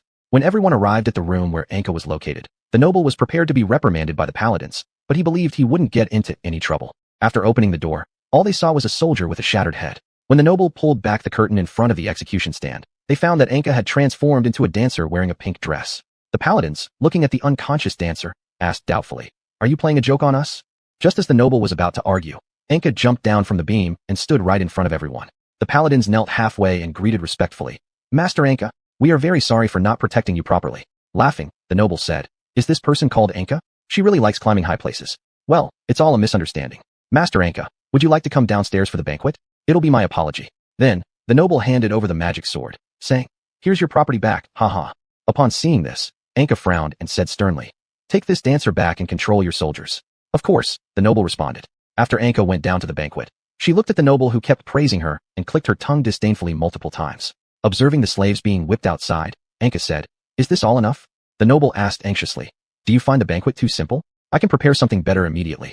Then, the noble clapped his hands, and several soldiers brought out more beautiful dancers and piles of gold and silver. Anka leaned back and remarked coldly, "I didn't mean these things." "Then what do you want?" Pointing at him, Anka said, "I want a duel with you." The noble laughed loudly. "Ha ha ha. Sir, you're really making jokes. Is there anything at stake if we fight?" Anka stated firmly, "If I win, you will release all the slaves and distribute part of your wealth to them so they can return home." "Absolutely acceptable. However, if you lose, please never set foot here again, and the territories of other nobles will also expel you." Chapter 107. The Decline of the Nobility, Part 2. While everyone was preparing, the paladins found Anka at a familiar training ground. The leading paladin stepped forward and asked, "Master Anka, did he offend you? Which is why you proposed this duel?" Anka paused her practice movements, turned around, and replied, "I just don't want to see slaves. Isn't there a better way? This approach will surely offend him. I want to save as many people from suffering as possible. If I were afraid of offending someone and thus hesitated to act, then I would not be worthy of the title of Divine Chosen One." Other paladin comrades whispered to the leader, "Don't make things hard for yourself. Let's just observe quietly. Master Anka won't likely kill him directly, so everything could still be salvaged." Afterward, the group of paladins bowed respectfully to Anka before slowly withdrawing. The leader said, "Go borrow some horses quickly and return to the spaceship to inform them to always be ready for takeoff. This way, if he tries to ambush us, we can help Master Anka escape." Other paladins questioned doubtfully, "Is it really necessary? We are paladins. It's better to err on the side of caution. Go back and notify them." At dusk, both the noble and Anka had prepared themselves. They climbed onto an elevated platform, surrounded by peasants who came out of curiosity and slave-owning subordinates of the nobility. Anka looked down at the peasants and asked, "Are these all yours?" "Yes, these strong men work very hard and are quite cheap. However, I wouldn't recommend Mr. Anka buying such potentially dangerous items. If I win, can I also free them?" "Certainly, but you must not use a sword or wear armor." Subsequently, in front of everyone, Anka handed her magic sword over to one of the nearby paladins and removed her clothes, revealing her somewhat unhealthy, thin physique. Upon seeing the skinny Anka, the noble along with those slave owners burst into laughter. The noble thought to himself, "How could this frail person have killed several of my soldiers?" Then the noble continued, "Our duel will be absolutely fair. I hope Mr. Anka will not resort to witchcraft." "What kind of witchcraft?" After the noble put on his helmet and drew his sword, he lunged at Anka. As the noble's long sword swept within a meter of Anka, she stepped back to avoid the crescent-shaped slash in front of her. After dodging a few attacks, the noble shouted loudly, Do you intend to surrender? Anka apologized, sorry. Then she struck a straight punch, and habitually the noble blocked it with his longsword. With a bang, Anka's punch collided with the blade. The noble felt like his arms had been shoved against a wall, staggering back several steps. After reorganizing his forces, the noble saw Anka slowly approaching. First, the noble took a step back, then forcefully thrust his sword. However, after enduring one blow from Anka, the noble's sword became severely bent. His attempt to force the warped sword toward Anka only made it stop right in front of her. The weakened sword wobbled ineffectively in front of Anka, causing silence among the crowd of slave owners and merchants below, whereas the slaves erupted in laughter, exclaiming, "Look, the noble lord's sword has been bent, broken by a boy as weak as us." Enraged, the noble discarded the broken weapon and instructed a servant to fetch a new weapon and shield. With a battle axe in hand, the noble began wildly swinging at Anka. Unable to dodge in time, Anka delivered a single punch. With two clangs, the shield shattered into pieces while the noble suffered immense pain in his left arm due to the sheer impact. He collapsed to the ground, clutching his injured left arm as he glared at Anka. Anka asked, "Do you surrender?" The noble turned his head and glared at the slaves through his helmet, thinking to himself, "These damned slaves must be laughing at me. I'll kill them all." He then removed his helmet, his grimacing face staring at Anka. Rising slowly, he muttered, "I haven't lost. Let's continue." Holding a one-handed sword, the noble's crazed figure under the moonlight appeared extremely eerie. Realizing that the situation couldn't drag on too long, Anka simply swept her leg and kicked the noble in the waist. Falling to the ground, the noble looked furiously at the gathered crowd, and Anka again asked, "Do you surrender?" The noble thought, if we keep going, he might hit somewhere critical. Surrendering only means driving the slaves away anyway. Finally, the noble hung his head and admitted, "I've lost." At that moment, all the slaves present and those inside the livestock sheds burst into excited cheers upon hearing the news. In no time, all the slaves swarmed near the elevated platform to welcome their freedom. Anka, dressed in her leather armor, picked up the magic sword, approached with a smile, and said, "Noble lord, it's time to fulfill your promise, isn't it?" The noble realized he had no choice but to grin back and say, "It's already too late. Surely, not all the slaves will come. There might even be omissions. Why not announce this tomorrow when the sun is high?" Anka laughed and said, "You really know how to joke. What if you get too busy every day and forget? I can't possibly stay here to remind you every day. Why not announce it now and put it in writing so that all your subordinates can bear witness?" The noble then faced the crowd and declared, "I hereby admit my defeat under the name of my family, and from this moment on, all slaves here shall be free, by the name of the gods. You are now free and equal citizens of Saint Sika." Anka asked a paladin nearby, "Did you write it all down?" The paladin nodded in response. "Then go ahead and write another copy for him." Afterward, Anka turned around and handed another quickly written contract to the noble, saying, "Thank you for your contribution to saving everyone. Both sides should keep this document carefully. By the way, shouldn't you settle their resettlement fees as well?" Of course. Just as the noble had his servant bring out a chest of silver coins, Anka suddenly added, "They shouldn't have worked for you for nothing here, right? They're free now, so settle their wages as well." As soon as these words left her mouth, shouts rose among the slaves below, the thunderous sound forcing some slave owners to cover their ears. Some habitual slave masters raised their whips but were slapped hard by a young ex-slave who said, "We are free and equal now." Suddenly, another voice from below echoed, "Return our lands and cattle and sheep to us." The noble, seeing Anka's smiling face, gritted his teeth and said, "All right, everything is fine."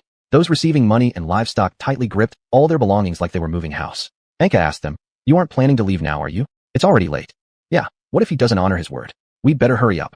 A flicker of concern crossed Anka's face as she thought to herself, "Maybe I should have guided them to rebel instead of directly helping them escape from hardship. If they get captured again and become slaves, and they just want to lie there waiting for someone else to rescue them, what should we do?" Anka also worried that the noble would renege the next day and said, "Let's leave together.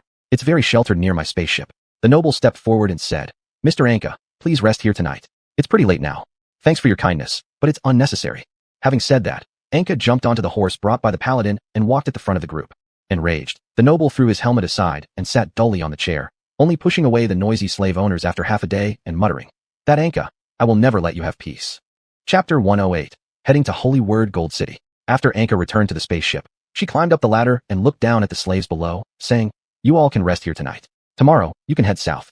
The slaves chattered for a while before one of their representatives stepped forward and said, "Great Redeemer, we thank you for saving us, but we are worried that even if we go south, we will still be found by that nobleman. After all, our escape is still within the territory of Saint Sika." Anka thought for a moment, then looked toward the north and said, "There is a city at the northern border connected to Kadeth. Although it is still somewhat rudimentary, it can definitely accommodate all of you. Moreover, it's a border region where those nobles cannot easily chase after you." The slaves appeared troubled as they asked, "Can that place hold us? And what if we encounter the soldiers who capture slaves?" Anka summoned the representative of Kadeth's soldiers and said, "Tomorrow, please take them to the new city at the border. Can we continue to support you afterward? After settling them in the northern city, Please work on deepening the connection between the northern border and Bell Tower City. Yes, I understand. After arranging temporary lodgings for the slaves, Anka returned to her command room aboard the spaceship. As soon as Anka lay down, there was a knock on the door. Who is it? Come in. The soldier's representative and the paladin's representative slowly walked in and saluted before proceeding into the room. Together, they said, Lord Anka, we apologize for disturbing you, but we have some questions. Anka got up and said, take a seat and talk. The soldier was the first to ask, why did Lord Anka save those people? Anka, looking confused, counter-questioned, why not? I saw them and saved them. But they are people from Saint Sika. What difference does it make? They are all oppressed slaves. I believe that even though we have formed an alliance with Saint Sika, we should only cooperate with the ruling leaders led by the Holy Maiden. If we cause a rift with them by liberating the slaves under their control, won't it put our future actions at a disadvantage? Anka questioned, is there any difference between the oppressed people of Kadeth and Saint Sika? The soldier, full of confusion, hesitantly replied, we are people of Kadeth. Those people from Saint Sika used to oppress us as well, and our alliance is merely a temporary agreement based on mutual needs. Anka turned to the paladin and asked, what is your question?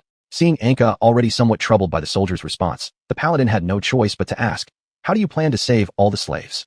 I'm not sure yet, but there will be a way. After bowing, the paladin left Anka's room with the soldier. After seeing the two off, Anka sat on the bed feeling troubled. Suddenly, Kajudal said, these humans don't share your ideals. Do you need my help? What do you mean? I can use magic to make them fully comply and accept your decisions. Just let me know if you want me to use this spell. I don't need it. Such a waste. As Anka tossed and turned, occasionally muttering, why do these soldiers think the slaves of Saint Sika don't need to be saved? Kajudal, annoyed by Anka's murmuring, said, do you need me to cast a spell to make you sleep? Yes, but don't let me sleep too long. In her dream, the entire continent was filled with peace and harmony. There were no national boundaries, no class restrictions. Here, anyone could freely pursue their dreams without limits. No one had to worry about any threat, and everyone could do what they wanted to every day legally. Just as Anka lay on a bench enjoying this, everything suddenly collapsed. Countless crimson blood rained from the sky. The ground split open, revealing demons and molten lava emerging from inside. The people all hid on the mountain praying for the god's protection. Startled awake, Anka sat up and wiped the cold sweat from her body with cloth. Kajudal nearby asked, how was that beautiful dream? How was what? Why did the world end at the end? That might be because I accidentally projected the prophecy I saw into your dream. Will the prophecy really come true? Look at the sun outside. Following Kajudal's words, Anka went out, raising her hand to block the light, and managed to see part of the sun, asking, is something wrong? That is the blood sun from hell. As long as it hangs in the sky, it signifies that the apocalypse is slowly coming. Anka asked, when is that going to happen? When the moon is also stained with blood and the continent plunges into greater panic and chaos, the apocalypse will arrive. How much time do we have left? I don't know. Anka, covering her head, said, I didn't like finding out this kind of thing right after waking up. Afterward, the paladin came to Anka and said, Lady Anka, the spaceship is ready, and everyone has taken their new positions. Anka looked down at the empty ground below and asked, when did they leave? They left as soon as the sun rose. When will we arrive if we take off now? We should get there tonight.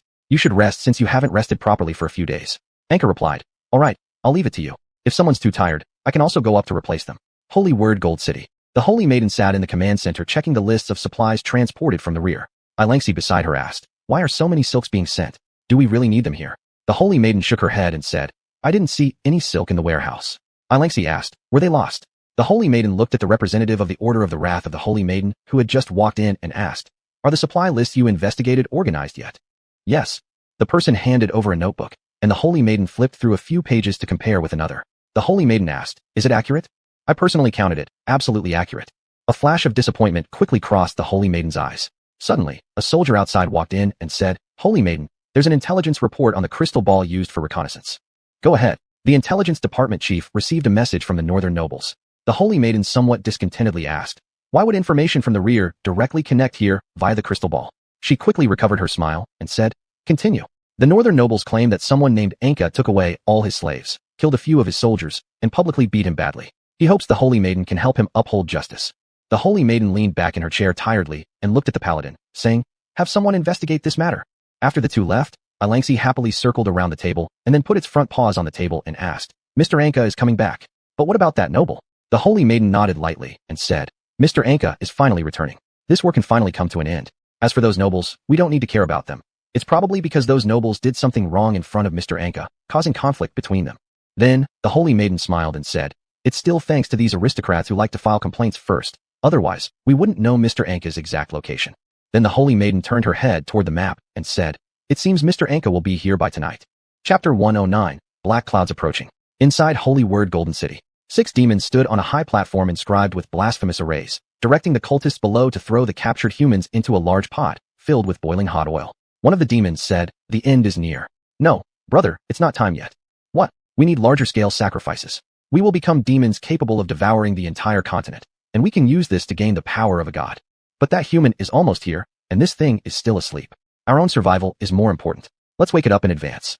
Although there's no guarantee it will kill that human, at least it'll buy us some time. Should we give that little one some gifts?"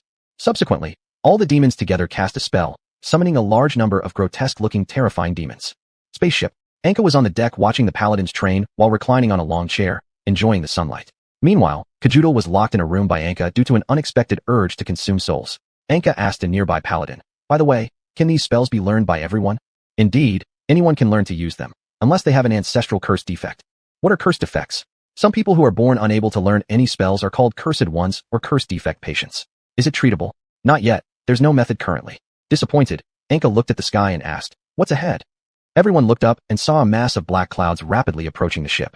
After using a telescope for careful observation, a paladin shouted, "Demon attack." Anka quickly stood up and said, "Everyone prepare for battle." Then Anka turned around and asked, "Where are the weapons here?" "A few broken bed crossbows are down in the warehouse." "What about the others?" "There are some bombs. Bring them all out." Afterward, Anka jumped off the high platform, went back to the command room, and retrieved the magic sword. When Anka returned to the deck, she found the entire deck was packed full of bat-winged, completely red demons. The paladins grouped in 3s and 4s, defending themselves against the constantly attacking demons using their spells, shields, and one-handed swords. Without hesitation, Anka jumped in to assist with the magic sword swinging wildly. The flaming magic sword effortlessly cut through the demons like harvesting wheat. The demons shouted at Anka, "Kajudal, you're a waste controlled by humans." Upon hearing this, the curse flames on the magic sword burned even stronger, as Kajudal began crazily consuming the strength and souls of the fallen demons. As if unable to control the out-of-control Kajudal, Anka threw down the magic sword, covering her scorched right hand as she said, "What's happening?" After Kajudal went into a frenzy, all the demons present also lost their minds, starting a reckless, insane assault. Countless demons plunged down recklessly from the black clouds in the sky. Even though they would crash onto the deck and get injured by other demons, they had no hesitation. Countless demons, burning with fire, rained down quickly onto the ship. The whole ship shook violently, and Anka realized that if they did not stop them soon, the ship might disintegrate mid-air and fall. The paladins holding piles of bombs came back to Anka's side and asked, "Mr. Anka, what should we do?" "Leave this to me. You go and defend against the falling demons." Anka climbed to a higher platform and forcefully threw all the bombs into the black clouds. With each burst of firelight, the demon assaults finally stopped. Anka looked down and saw that the paladins had already dispersed and killed all the demons on the deck after suffering some casualties. Just as everyone sighed in relief, the black clouds in the sky suddenly erupted with a loud roar. A pitch-black dragon nearly 100 meters long appeared swiftly. It crashed down sharply, tearing apart a small hot air balloon and parts of the ship's structure. With the intense collision, the ship lurched forward. As the ship was about to fall straight down, the dragon surged again from below. With a thunderous boom, half the ship's area was completely destroyed. Then, the dragon used its long, spike-covered tail to wrap around the ship and began flying rapidly. Soon, they saw the blurred outline of a city. A paladin reminded Anka, "This flying dragon definitely wants to crash the ship into the city." Hearing this, Anka stabilized herself, gripping the still-burning magic sword tightly, leaping forward to strike the dragon's tail. There was a bump, but the dragon's tail showed no reaction. Anka had no choice but to jump onto its back, attempting to directly slay it. Soon, the cursed flames from the burning magic sword had covered Anka's entire body. In pain, Anka collapsed on the dragon's back and said, "Kajudal, what are you doing? What's happening?" After calling out, Kajudal still showed no response. With great difficulty, Anka stood up and walked a few steps into the strong wind while holding the magic sword. Anka aimed at the base of the dragon's wing and said, "I hope this works." With a swift motion, Anka swung the magic sword forcefully toward the dragon's wing, creating a cut. As the flying speed increased, the cut grew larger. Seizing the opportunity, Anka threw the magic sword onto the dragon's back to ease her burning discomfort. Anka faced the fierce wind, hoping it would extinguish the cursed flames on her body, muttering softly, "It hurts so much." Subsequently, Anka lay on the wound of the dragon's wing and tore it apart with her hands, causing the dragon immense pain as it howled and thrashed in the air. Meanwhile, Anka grabbed its head to block its vision. Because of the unbearable pain, the dragon completely abandoned control of the ship, flipping several times before plunging straight toward the ground. After breaking free from the dragon's control, the ship quickly regained stability and slowly moved toward the dingy outside Holy Word Golden City. With a loud boom, the ship almost crashed to the ground, and the paladins used ropes to descend quickly, securing the ship from the other side to prevent it from total destruction. Once the ship was secured, the paladins had just sat down to catch their breath when the Holy Maiden arrived. All the paladins stood up and greeted her respectfully, saying, "Holy Maiden." The Holy Maiden anxiously asked, "Are you all right?" "We're fine, but what?" Mr. Anka fell together with the dragon. At this point, one of the paladins near the Holy Maiden said, "The location where that flying dragon fell has already been investigated. Please do not worry, Holy Maiden." Then some paladins ran over, requesting earnestly, "Some of our brothers were seriously injured in the battle against the demons. Holy Maiden, please save them." The Holy Maiden nodded and said, "Bring them over."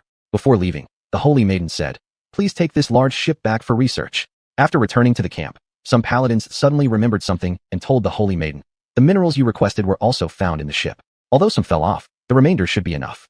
"Really? Thank you all for your efforts." The greatest credit goes to Mr. Anka. At this moment, Alansi rushed in and asked, "Holy Maiden, where is Mr. Anka?" The Holy Maiden knelt down and patted her gently, saying, "Mr. Anka went to rescue the civilians attacked by the demons and will return soon. Please go back and wait for him. I want to wait here. Do you not want Mr. Anka to see your new accessory? All right, I'll go decorate myself and then wait for Mr. Anka behind." Afterward, Alansi skipped away. Then the Holy Maiden turned around and said, "Please find Mr. Anka as soon as possible. For Alansi and for us, Mr. Anka is very important." A paladin near the Holy Maiden said, "Given how big that flying dragon was, there should be news of his whereabouts soon. Please rest assured." Chapter 110, Revived Again. Two demons cloaked in black robes arrived beside the fallen dragon, accompanied by a swirl of black mist. One of them pointed at the magically burning sword and said, "Kajiudir seems to have lost consciousness. Should we take it away?" "It's unnecessary. We just need to retrieve the artifact." As they spoke, they approached the dragon's belly and cut it open with a specially designed curved blade. They then retrieved a bead glowing with purple light from within its innards soaked in filthy blood and placed it in a box. As the box closed, the flames of the magical sword slowly extinguished. The two demons approached the magical sword and said, "These leaked souls are very precious. Don't waste them." After speaking, the two demons began consuming the large amounts of soul power leaking from the magical sword. Suddenly, hoofbeats sounded around them, and one of the demons said, "Let's go." Very soon, dozens of paladins on horseback arrived. Upon reaching the dragon, they immediately felt an invisible pressure pressing down on themselves. Even the horses became restless. "There are heavy traces of demons here. Looks like this dragon was still quite powerful. Fortunately, it's dead. Don't talk too much. Quickly search for Master Anka." Soon enough, they found Anka near the magical sword, his body severely burned and unconscious. Respectfully, they placed the magical sword into a specially crafted wooden case. Then, when facing Anka, they fell silent. After a while, a paladin said, "Master Anka was once a great warrior. Let's mourn for him." After a minute of mourning, the group took down a red silk cloth from their horses' backs, wrapping Anka in it. Afterward, they gathered all items that might make noise and silently made their way back to the camp. Upon returning to the camp, everyone rushed over to greet them. Seeing their solemn expressions, people asked, "What's wrong? Didn't you find him? Speak up." The Holy Maiden stood by the tent's entrance and, upon seeing their expressions, waved her hand and said, "Bring Master Anka and his sword inside." When they lifted Anka, everyone was shocked to a standstill. In their hearts, Master Anka was akin to a demigod, yet he had ended up like this, causing them to start questioning whether demons could truly be defeated. After placing Anka and the magical sword at the center of the tent, the Holy Maiden softly said, "Do not leave. And please ensure that Mr. Lanxi does not approach." "Yes." The Holy Maiden gazed at Anka, whose life signs were nearly gone, and cast several healing spells. But no matter how the Holy Maiden prayed, Anka remained without any reaction. Tears slowly streamed down the Holy Maiden's face as she knelt down, looking upward after some time, and saying, "No, this cannot be the end." Gripping the magical sword, the Holy Maiden said, "Demons here, come help me." Subsequently, the Holy Maiden plunged the magical sword into her own heart. After reciting forbidden incantations, she lost consciousness. After entering the magical sword, the Holy Maiden trod through the darkness and called out, "Demon who has formed a contract with Master Anka, please reveal yourself." As her words ended, countless souls surged around her, and Kajiudir slowly emerged, yawning. Kajiudir said, "I didn't expect you would do this for him. What is your relationship with him?" "I need Master Anka to carry out a plan to save the people. He doesn't seem aware of your plan. I will tell Master Anka about it later. Please save him. My strength has waned significantly already. But you can still save him. Utilize the forbidden magic of your era." Kajiudir transformed into a blue-green flame circling the Holy Maiden and said, "It can be done, though I am rather interested in your body." The Holy Maiden asked, "So, can you save Master Anka?" As Kajiudir moved closer, his actions grew bolder. Just for a moment. In an instant, golden light flashed around the Holy Maiden, dispersing the surrounding darkness and throwing Kajiudir far off. Startled, Kajiudir asked, "Who was that?" Slowly, the Holy Maiden responded, "Sorry, are you alright?" Fearingfully, Kajiudir looked up and saw two primal forces from the abyss guarding the Holy Maiden weakly. Kajiudir thought to himself, "Seems like those two sealed beings protected the Holy Maiden, or perhaps the Holy Maiden herself is the vessel they created to freely travel to the human world. But why does the Holy Maiden, as a vessel, have her own soul?" Subsequently, Kajiudir cowered by the Holy Maiden's feet and said apologetically, "I apologize profusely for my rudeness earlier." The Holy Maiden waved her hand and said, "Are you alright? I don't know what happened just now." The Holy Maiden anxiously said, "Enough talk. Please hurry and save Master Anka." The messenger responsible for reincarnation may come and take Master Anka away at any moment. Kajiudir laughed inwardly, thinking, no one would dare to take him away given his contract with me and that other person. Not to mention there's someone like you, a container chosen by two primal forces. Kajiudir said, sure. Once you return, just thrust the sword into his body. All right. After the holy maiden regained consciousness and noticed the magical sword in her hands starting to ignite, she pointed it toward Anka, hoping this will work. As the magical sword was plunged into Anka's body, he moved slightly but showed no other reaction. The holy maiden asked, what's wrong? Kajiudir struggled to appear and shouted, there's another spell that we need to recite together.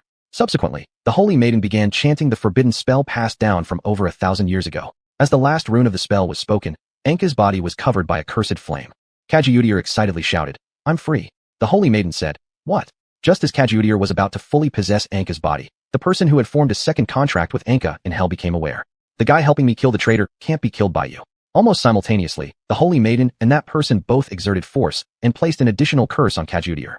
With the explosion of the curse flames, Kajiudir was split into two parts. One remained within Anka to awaken him, while the other stayed inside the magical sword. If Kajiudir were to harm Anka again, Anka could directly absorb the fragment of Kajiudir's soul within him, causing Kajiudir to completely shatter, losing any possibility of freedom and possibly even vanishing completely.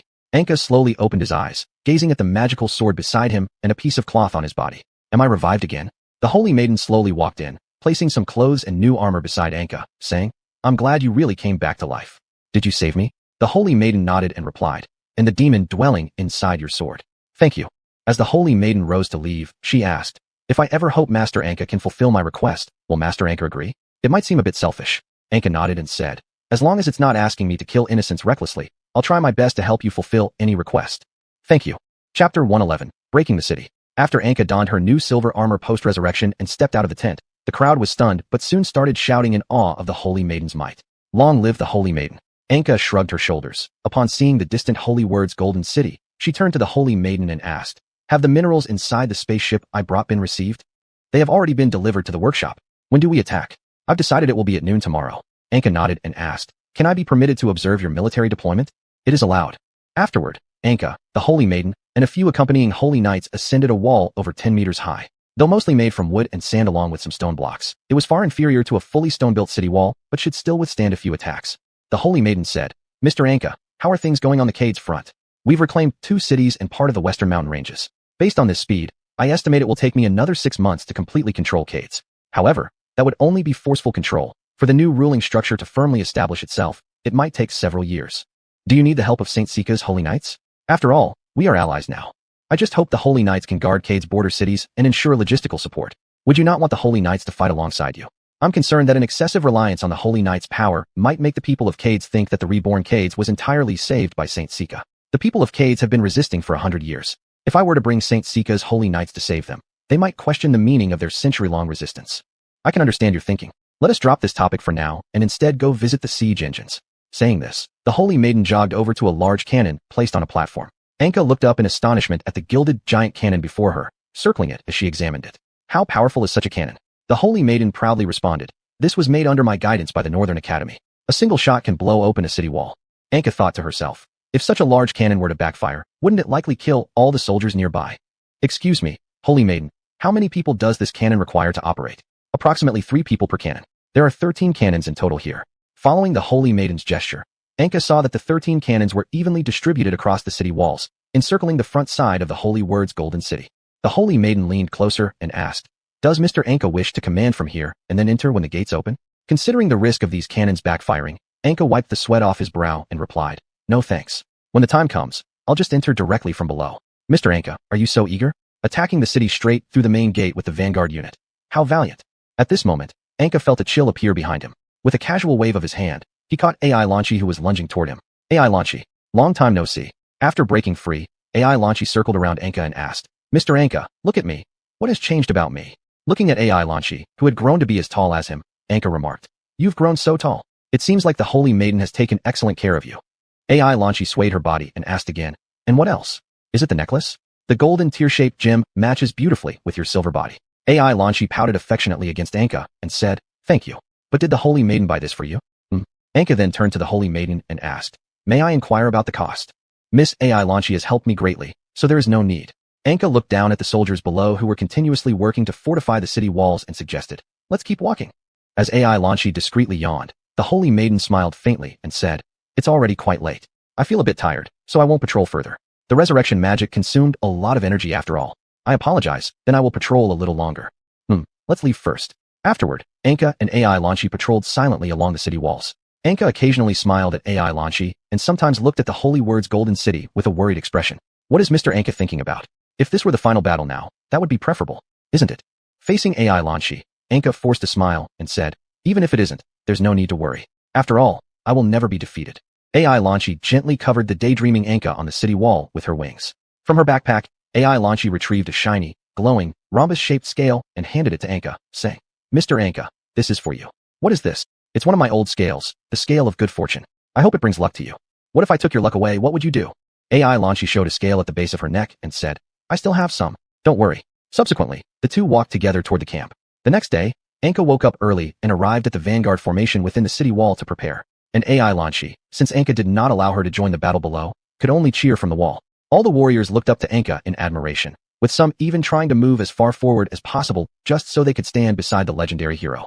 An excited young man polished his spear and asked, "Master Anka, will you be the first to enter the city?" "Probably. Hopefully my horse runs fast enough. I'm already an honor to my family by standing here. If I can be the first into the city." Before he finished speaking, all the giant cannons on the wall fired together, the deafening sound like the roar of dragons, causing both humans and horses to tremble in fear. After several rounds of bombardment, the city gate was completely shattered. The youth beside Anka exclaimed in excitement, "There's no obstacle now. Charge for the glory of our family." Before Anka could react, he was swept along with the crowd into the Holy Word's golden city. Inside the Holy Word's golden city, countless defensive siege engines and troops awaited them. Anka quickly abandoned his horse, descended to the ground, and swung his magical sword to severely injure the defenders, allowing the following cavalry to rush inside swiftly. Anka saw the anti-horse stakes scattered on the road which had caused a great loss among the front cavalry, so he shouted, "Dismount and advance steadily." Upon seeing a massive tower covered in dark fog, Anka thought, "So full of dark mist, it must be the demon's lair." As Anka led part of the vanguard towards the Black Tower, the rear forces were suddenly attacked by 3 hideously twisted flying dragons and countless demons. Upon seeing this, the Holy Knights had no choice but to descend and support the attacking force. Meanwhile, the Holy Maiden, heartbroken by the sight of her people mercilessly slaughtered by the dragons, shed a tear. Subsequently, the Holy Maiden summoned Heavenly Saint Light that shredded the 3 hideous twisted dragons blocking their way, yet due to overexertion, she passed out. AI Lanchi then carried her on her back and, together with a few Holy Knights, transferred her to a relatively safer place at the rear. After witnessing the immense power of the Holy Maiden, the troops below cheered excitedly, shouting, "For the Holy Maiden!" Chapter 112, The Black Tower, Part 1. Anka swung her magic sword like a blazing fireball as she charged into the tower. Despite the warriors around her feeling fear in the face of demons, upon seeing Anka, they all became brave and rushed forward with her. After entering the tower, Anka said amidst the surrounding black fog and countless rooms divided by stone slabs, "Stay together, don't scatter." The surrounding darkness was rife with lurking cultists who held hooked spears for ambushes from the corners. As the group slowly entered a room, a soldier in the corner suddenly came under attack by a cultist. The cultist lunged with shouts, and due to the close distance, the soldier didn't react in time and had one eye gouged out. The soldier hugged the cultist and stabbed him several times before letting go only after his other comrades pinned down the cultist. The soldier leaned against the wall, trembling in pain, as blood gushed out from the hollow eye socket. His fellow soldiers quickly stepped forward to bandage him using torn fabric from their own bodies. Upon noticing the cultist playing with the eyeball just before he was about to swallow it, Anka stepped forward, breaking his neck with a single kick.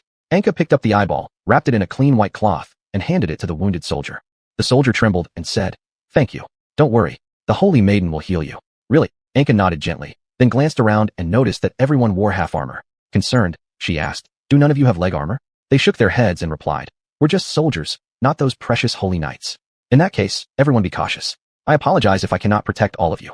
"It's all right, Lord Anka. Our purpose is to assist you anyway. As long as you don't consider us a burden, we are honored." Later, on the 3rd floor, they encountered a formation composed of demons and cultists. Anka found the demons strangely familiar and questioned curiously, "Have we met before?" At this moment, a voice spoke, "I assisted in your resurrection this time. Now, when you face those traitors, you'll have partial memories of me in them. Go ahead and kill them. I've sacrificed a lot to bring you back to life. Is this all the ability I get? You can now freely use the storage space as well. However, what appears inside still depends on your environment. Everything else you'll have to figure out on your own. I left quite a few surprises for you." After the speaker fell silent, Anka gave orders. "You deal with the cultists at the stairwell. Don't let them receive reinforcements." "Yes." Anka then swung her magic sword high and leapt toward the enemy, beginning to slaughter nearby cultists. A demon roared loudly and charged forward with 2 human bone-styled scimitars. This demon possessed an exceptionally skilled dual sword technique. Anka's eyes could barely follow its speed. But Anka managed perfect defense and feigned an attack once finding a gap, ensuring no traps were set. Afterward, both retreated a few steps, and the demon laughed aloud, saying, "Fascinating human. Enough talking." Saying that, Anka swung her magic sword forcefully towards the demon. The demon sidestepped to the left and then spun around, swinging its iron tail at Anka. With a loud thud, Anka blocked the iron tail swiftly with her magic sword. Then, while retreating, Anka dodged as the demon released a large amount of searing breath.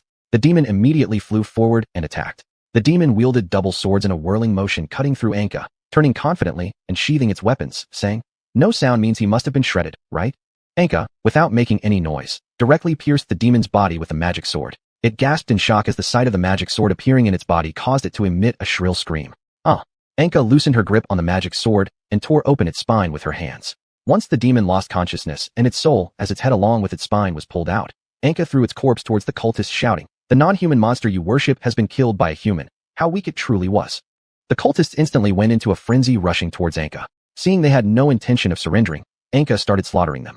The cultists used various dark tools such as poison darts and explosive powder, but Anka seemed to be aided by divine intervention as she deflected all their attacks with ease each time. Anka asked, "Why do you worship demons?"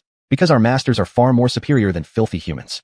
It was they who saved us in our moments of need. Where were those esteemed saints then?" As Anka dodged an attacking cultist, she tore off the cultist's clothing, revealing countless blasphemous runes. On it, she even spotted a most loathed symbol. It was a mark of a head seized by an eagle's claw, the most infamous robber organization on the continent.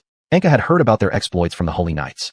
They would use griffins to quickly attack pedestrians on the ground in the air. They committed countless atrocities, their minions spread across the continent, and their main businesses were human trafficking, gambling, and rumors that they communicated with demons from hell using sacrilegious magic. It appeared now they had greeted their master. Anka chuckled and said, "Those rulers treat people as grass, but aren't you ruthless murderers equally despicable? You have even abandoned your human identities and take demons as your masters. You are beyond redemption."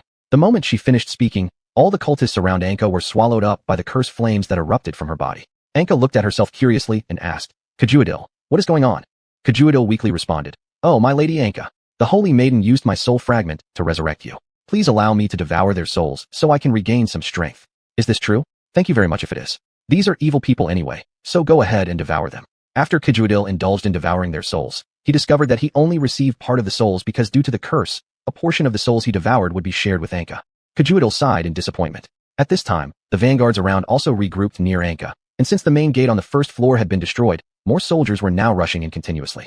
Anka said, "Sort through their bodies and see if there's anything useful. There are protective goggles, though they're cracked. That's great. Distribute them among us." Anka gazed upward at the increasingly unsettling upper floors and said, "Listen, this kind of noise above, along with pitch-black darkness, must mean it's even more terrifying up there. Stay here and await the rest of our comrades." Disappointed, the group asked, "Lord Anka, do you think we're holding you back?" "Sorry, I just want to avoid greater casualties." The group knelt down before Anka and said, "If that is the case, then all we can do here is wish for your martial fortune to flourish. May the gods always watch over you. Thank you."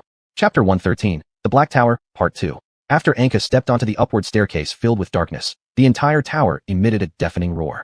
Anka pushed open the stone door in front of her and walked into a room that resembled a torture chamber. It was surrounded by pitch-black toxic black mist, with traps underfoot and on the walls.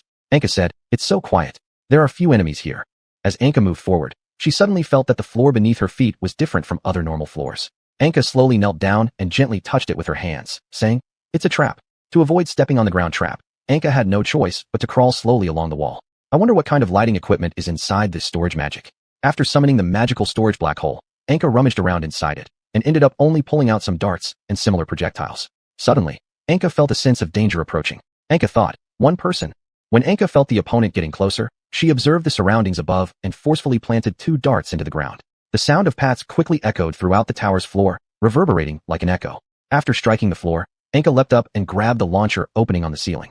Instantly, countless darts and projectiles flew toward Anka from all directions below. Anka thought, there must be at least 3 people or more. They're extremely skilled assassins who can synchronize their heartbeat and footsteps perfectly. I didn't expect to meet them here. Are they using sound to pinpoint location? Holding a dart in her hand, Anka contemplated ways. Upon seeing the last dart coming, Anka threw the one in her hand towards it. Did it hit? Vaguely observing the trap launcher on the ceiling ahead, Anka decided to curl her body and crawl past it to evade their inspection while devising plans to locate them. While crawling, Anka suddenly felt someone touch her. After touching Anka, that person quickly stopped, then thrust a short spear upward. Anka released her grip and landed to dodge, wrapping her arms around the assailant. When trying to ask something, Anka suddenly sensed a projectile flying towards her face and jerked her head back sharply. After punching loudly to create noise, Anka got up again and jumped back up to tightly grab the launcher's outlet. Soon, numerous projectiles killed the person beside her, who let out an anguished cry before drawing his last breath. Anka thought, they are still nearby. I need to find their positions as soon as possible.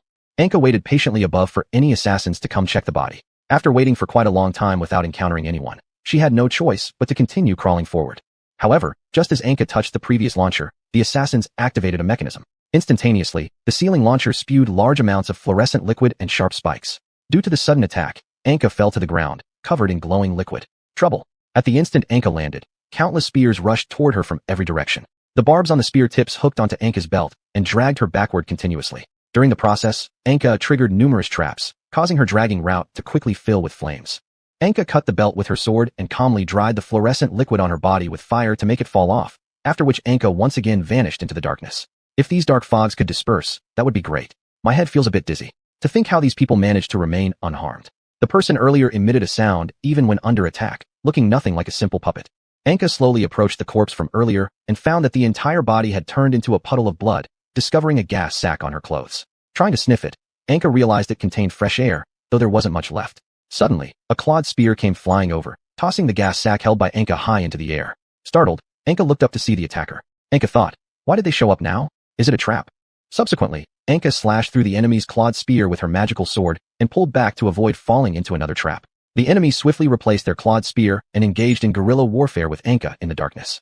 Anka easily handled the darts coming from all directions, clearly aware that although her body was marked with bright fluorescent liquid, if the enemy used spears to attack her again, Anka was confident she could subdue them. The clawed spear rapidly attacked with a piercing sound as Anka swung her sword backward in defense. Anka was surprised to find the attack not behind her. Did I fall for a trick? As the clawed spear struck the gap in Anka's armor, the hidden needles inside the spearhead were ejected when the opponent exerted force, stabbing into Anka's shoulder. Anka turned around, grabbed the hooked spear and broke it. Then she caught her opponent and hit her head down to knock the person out. Anka mounted on top of her and tore off the opponent's mask, only to find that the person was a sweet-looking young girl. Anka grabbed her by the neck and asked, how many more assassins are there here? They are above. I was assigned to guard the rear. Anka pulled out the poison needle from her body and asked, do you have any antidote? The girl shook her head and said, even if I had it, I wouldn't carry it with me. After hearing this, Anka directly stabbed the poison needle back into her neck and said, here's your own medicine then. Anka proceeded to destroy her air sac and broke her leg saying, you wait here until the soldiers come to capture you. The girl swallowed a pill to maintain her alertness and said, are you going to leave me here? Anka looked back and saw her tear apart her upper clothing, exposing herself and releasing a strong fragrance around her. Anka looked at her seductive eyes calmly and said, you've probably killed many people with these tricks. It's hard to imagine how disgusting you really are under that beautiful skin. The girl revealed a gentle demeanor common in normal young girls and said, you're so mean. Can you let me go? I won't attack you. I'm also controlled by them. Anka felt a wave of nausea after hearing this. Recalling the treacherous assassination technique just moments ago and her current situation, Anka's hair stood up instantly. Anka went forward and broke her jaw, then tied her to a pillar using her upper clothing while coating her body with fluorescent liquid. As Anka carried out these actions, the girl spat out poison needles towards Anka, who dodged. Poison needles were even discovered hidden within her fingernails. I'll make sure you can't speak so you cannot harm anyone else. We'll see how the others upstairs will put you in a cage. Later, after touching a wall, Anka clenched her fist and smashed against it. It took multiple powerful strikes before a small hole was barely made in the wall. The moment the hole appeared, the black mist rushed out rapidly, and weak sunlight streamed in. Then, after expanding the hole slightly more, Anka finally managed to use the stronger light to locate the elevator in the central area. Standing on the lift, Anka looked at the girl and said, I'm clearing the black fog for you as well, so you don't die prematurely, making us lose an intelligence-gathering war criminal.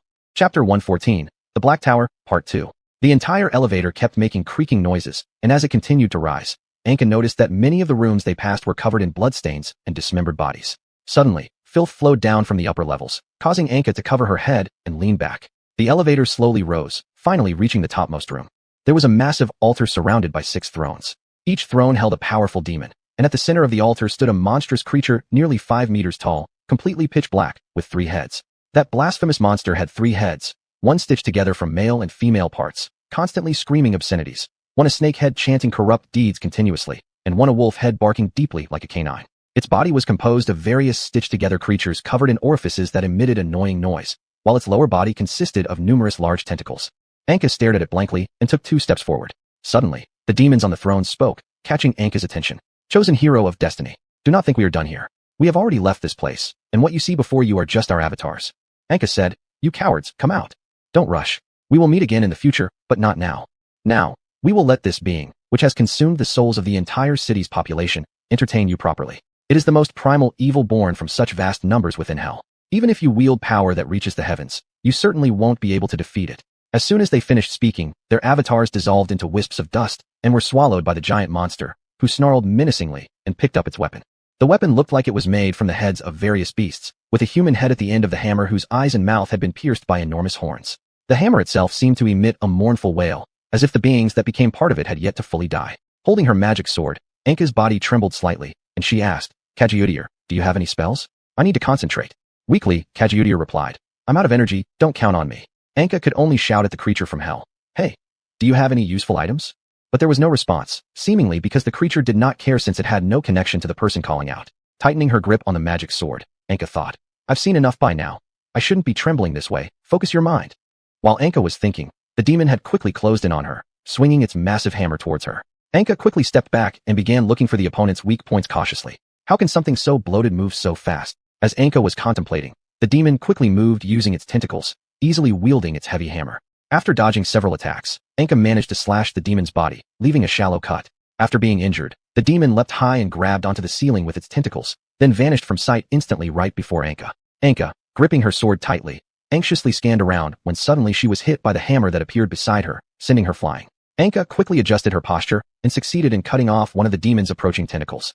The demon roared as it retreated, allowing Anka to take a few deep breaths before charging forward to thrust her sword at the demon. The demon's head spewed out thick smoke towards Anka. She only had time to retreat 2 steps before feeling dizzy. Despite this, Anka forcefully pushed through her dizziness and stabbed the sword directly into the demon's body. However, upon opening her eyes again, Anka found herself in a grand palace surrounded by astonished nobles. Upon lowering her gaze, Anka saw her own bloody hands and the servants lying dead in pools of blood. Facing the increasing accusations from all sides, Anka simply laughed bitterly and said, These are nothing but damn illusions created by the demon. Subsequently, Anka began driving away and attacking everyone present in the palace. Soon, the originally clean hall was covered in crimson blood. Anka, perceiving everything as real, looked at everything she'd done with some fear as she leaned against the wall saying, Am I wrong? At this moment, Anka caught sight of the moon behind the bay window, which resembled a smiling face. It's laughing, these are fake. Anka shattered the glass and threw her magic sword with great force towards the moon. The magic sword pierced the night sky, which was like a curtain, and the moon let out an ear-splitting scream at the moment it was struck. Anka regained consciousness. Seeing the monster with one of its heads impaled by the magic sword struggling and roaring, Anka laughed. So good, I didn't make a mistake. That damned demon used illusions. In agony, the demon tore open its back to reveal a pair of disgusting slime-covered wings. Following this, the demon broke through the roof and started attacking from the sky. Countless poisonous bone spikes were flung by the demon's tail, and Anka swiftly dodged between several pillars. Seeing its bone spikes consumed, the demon descended back to the ground for a charge, its mouth and body continuously spewing acid and curse flames while wielding a heavy hammer. Truly disgusting. Anka fought through the urge to vomit and leaped forward, gripping her magic sword as she swung it to the side, cutting off the wolf head. From its grotesque back, a burst of long spikes shot out. Anka took the momentum to step on the demon's back and flip backwards. Then Anka found herself trapped in another illusion. Anka hesitated, staring at Xiuxian who was acting cute, unwilling to strike even though she knew it was just an illusion created by the demon. Xiuxian was not real. At this moment, the sound of Xiuxian reached Anka's ears, but it wasn't from the figure before her. Closing her eyes, Anka severed the second head of the demon, only to find upon opening them again that Xiuxian was right beside her, and the demon lay fallen, its body emitting large bursts of flames. Anka asked, How did you find me here? Because of the lucky scale. I told you not to come. Let's not talk about that now, look at it. Anka turned to the demon and noticed its body starting to swell up, with more frequent eruptions of fire. Xiuxian, go warn everyone to stay away from here. I will help evacuate the soldiers still inside the tower. But, if we succeed, I'll give you a present. With tears in her eyes, Xiuxian said, Be careful. As Anka watched the gradually expanding corpse of the demon, knowing there wasn't much time left, she planted her sword in the wall and started descending. Reaching the lower floors, Anka shouted loudly, Evacuate, everyone evacuate. Hearing Anka's voice, all quickly finished their evacuation tasks. Looking at a female assassin nodding her head and begging for mercy, Anka decided that the Legion needed a captive with more intelligence, so she also carried the assassin tied with clothing toward the ground.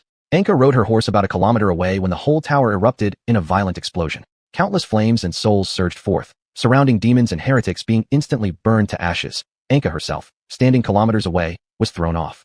Rubbing the sweat off her forehead, Anka muttered, Lucky we ran fast. Chapter 115, Reward. After the war ended, the labor force quickly rushed to St. Yenjin City for cleaning work. Anka stood up from a pile of rubble and threw the unconscious captive in her hand into the crowd, saying, "Take her for interrogation." Ilangxi saw Anka walking on the ground and enthusiastically dived down. After Anka embraced the charging Ilangxi, she asked, "Are you okay?" Ilangxi shook her head and said, "Didn't you say that if I go to inform the surrounding soldiers to evacuate, you would give me a gift? Do you want something? I want to go to Cades with you." Anka hesitated without making an immediate decision. Anka said, "Let's go back first. Don't interfere with their sweeping work." After returning to the camp, Ilangxi was caught by the attention of the circus troupe that had come for celebration. "Mr. Anka, would you like to join?" Anka, seeing many wounded soldiers and logistics tents around the circus tent being set up, calmly said, "You go ahead." Later, Anka saw the slightly tired holy maiden in the camp. "Mr. Anka, thank you. Even without me, I believe you would certainly win. So, when does Mr. Anka plan to return to Cades? How about resting for a few more days? I should return as soon as possible. What if Karen counterattacks?" The holy maiden smiled and said, "Trust them." The holy maiden suddenly asked, "Does Miss Ilangxi want to go to Cades with you? How did you know?" "Miss Ilangxi has always wanted to see you. I guess that after seeing you, she wouldn't want to be apart from you again. I haven't decided whether to let her go with me. It's still very dangerous there. Miss Ilangxi is very strong. She single-handedly subdued several criminals. She will definitely be helpful to you, though I also enjoyed my time spent with Miss Ilangxi." Anka turned and said, "I'm going to find her. There will be an award ceremony tonight. Will Mr. Anka attend?" "Yes."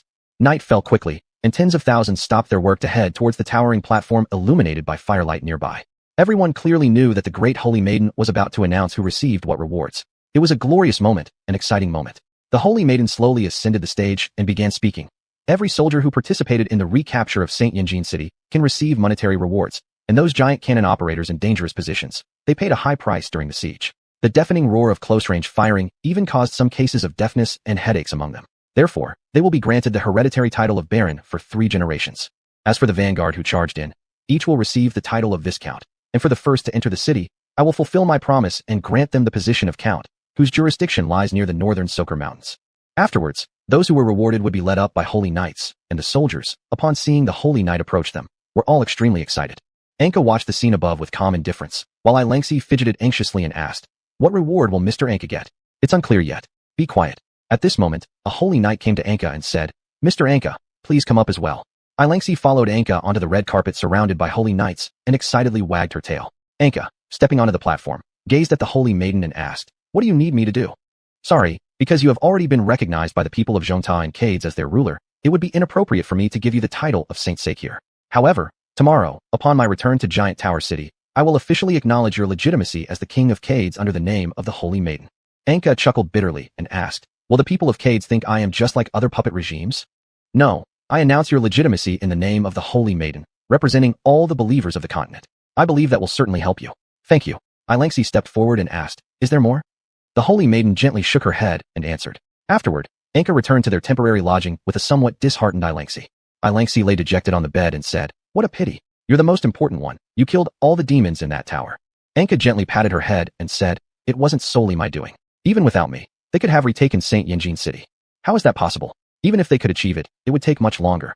Anka continued to gently stroke her forehead until she fell sound asleep and quietly whispered, "I've already received enough." On the second day, the holy maiden personally arrived in front of Anka, who had just woken up, and said, "I want to give you a little surprise." "What?" The holy maiden led Anka to a giant red cloth, which seemed to be covering some enormous object. It was hundreds of meters in length. As the red cloth was pulled back, Anka was shocked to discover that they had managed to repair the ship overnight and even made it larger. The holy maiden introduced it by saying, "We repaired it. Its internal structure was too crude, so we gave it a simple upgrade. Now, only one position is needed below for burning coal, making it much more efficient. I also covered its surface with thin iron plates to resist damage, upgraded its drainage system and living environment, and placed cannons on both sides to defend against attacks. Its speed has been upgraded so that it now takes only 1 day to travel from here to the border of Cades. Please accept this gift." Anka, composing his shocked expression, said, "I am deeply grateful." The holy maiden said, "I will leave you with several dozen holy knights for operation. After landing at the destination, they will reinforce the garrison forces along the northern border." As Anka and Ilangxi boarded the deck under the guidance of the holy maiden and the holy knights for a tour, Anka discovered that the entire interior of the ship had undergone significant changes. The interior was constructed using more robust and heat-resistant materials, significantly improving the living conditions and pressure resistance. Anka whispered softly, "Is this the strength of Saint Sake? Even in a battlefield far from the city, they can repair a ship of such scale in 1 night. If there were no warriors like me to interfere, Saint Sake could probably crush other nations, couldn't they?" The holy maiden, as if sensing Anka's thoughts, said, "Actually, the materials were salvaged from the city walls and siege weapons. They weren't the best. We required 500 craftsmen working overtime together to restore it. If we had access to Kaldar's minerals and Karen's shipbuilding expertise, we could have made it even more perfect. It's already perfect enough as it is. After returning to the ground, the Holy Maiden waved goodbye to the people below while Anka continued to wave from the edge of the deck railing until he could no longer see the ground. Then he headed to his command room with Ilangxi. Anka noticed that even his command room had grown significantly larger. Red silk hung on the walls, serving as curtains. As Anka and Ilangxi sat on velvet cushions, it felt as though they were sitting directly on clouds. Ilangxi enthusiastically rolled around on the bed while Anka, feeling restless all over, paced back and forth before finally sitting down in a chair. Chapter 116, The Defeated Legion. At night, Anka and Ilangxi stood on the deck in the cold wind, leisurely gazing at the round moon in the sky. Ilangxi said, "Now that those demons have all been killed, the apocalypse is over, right?" Anka, looking at the bright moon, replied, "Not yet. In fact, the real apocalypse hasn't even arrived. Even if the end comes tomorrow, I won't be afraid. Really, because I know Mr. Anka will protect me." After a moment of silence, Ilangxi looked down at the scattered settlements below and asked, "Mr. Anka, are you now the ruler of Kadesh?" "For now, I only control 2 cities. Can I rule them just like you do?" "I haven't ruled anyone. I've only been helping them." Anka curiously asked, "Why do you want to rule them?"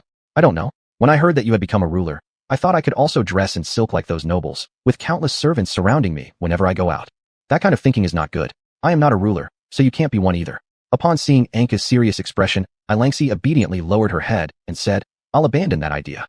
A paladin emerged from below and said, "Lord Anka, we have entered Kadesh territory. Should we land by flying to one of the cities under your control?" "Just land at Zhongta City on the border. There's a big clock tower there, easy to recognize. I'll take this chance to check how the construction there is going. We'll prepare for a deceleration. Please return to your room to avoid any accidents. You've worked hard." After the spaceship completed its deceleration, the paladin quickly ran into Anka's command room and said, "Lord Anka, combat is happening below, making it impossible for us to land safely." "What? Can we detect who the warring parties are?" "You may go to the control room and look through the lenses there." Anka descended to the next level operation room and used a large inverted lens located in the center, clearly observing the situation below. "Pseudo forces? How is that possible?" Anka, shocked, looked up and asked, "Can we help?" "We can fire the cannons, but there's a high risk of friendly fire. Fire around the area and let the spaceship slowly descend." As the spaceship's cannons adjusted their position and fired, thunderous cannon sounds echoed through the sky. The soldiers below were shocked as they looked up to see an unfamiliar airship. The pseudo-forces panicked and fired arrows toward the spaceship, but realizing they were powerless against it, they began to flee, shedding their armor in the process. Subsequently, the spaceship slowly landed outside Zhongta City on flat ground. Curious crowds and terrified soldiers gathered around the spaceship. The soldiers, upon seeing Anka disembark from the spaceship, all fearfully knelt down. The paladins asked, "Lord Anka, shall we assist you with war planning and personnel training?" "No need. You can return to the northern border according to the plan and enhance the defenses there." Just before the paladins prepared to leave, Anka suddenly stopped them and said, "It's too late now. You may leave tomorrow." "Yes." When Anka and Ilangxi approached the kneeling soldiers, Ilangxi inquired of Anka, "Are they slaves?" "No." Anka raised his voice and shouted, "All of you, get up." Standing among them, Anka asked, "Why were you all restrained by such pseudo-forces?" Lord Anka, seeing their hesitation and noticing more residents coming out of the city to observe, Anka asked, "Do these residents not know about your actions?" They nodded in response. "Who asked you to do this?" "Where is Sodiisi?" Some highly respected veterans in the army controlled the war council and initiated a counter-offensive campaign against the occupied areas and regions further west of the Western Mountains. As a result, what war council? Finish what you were saying.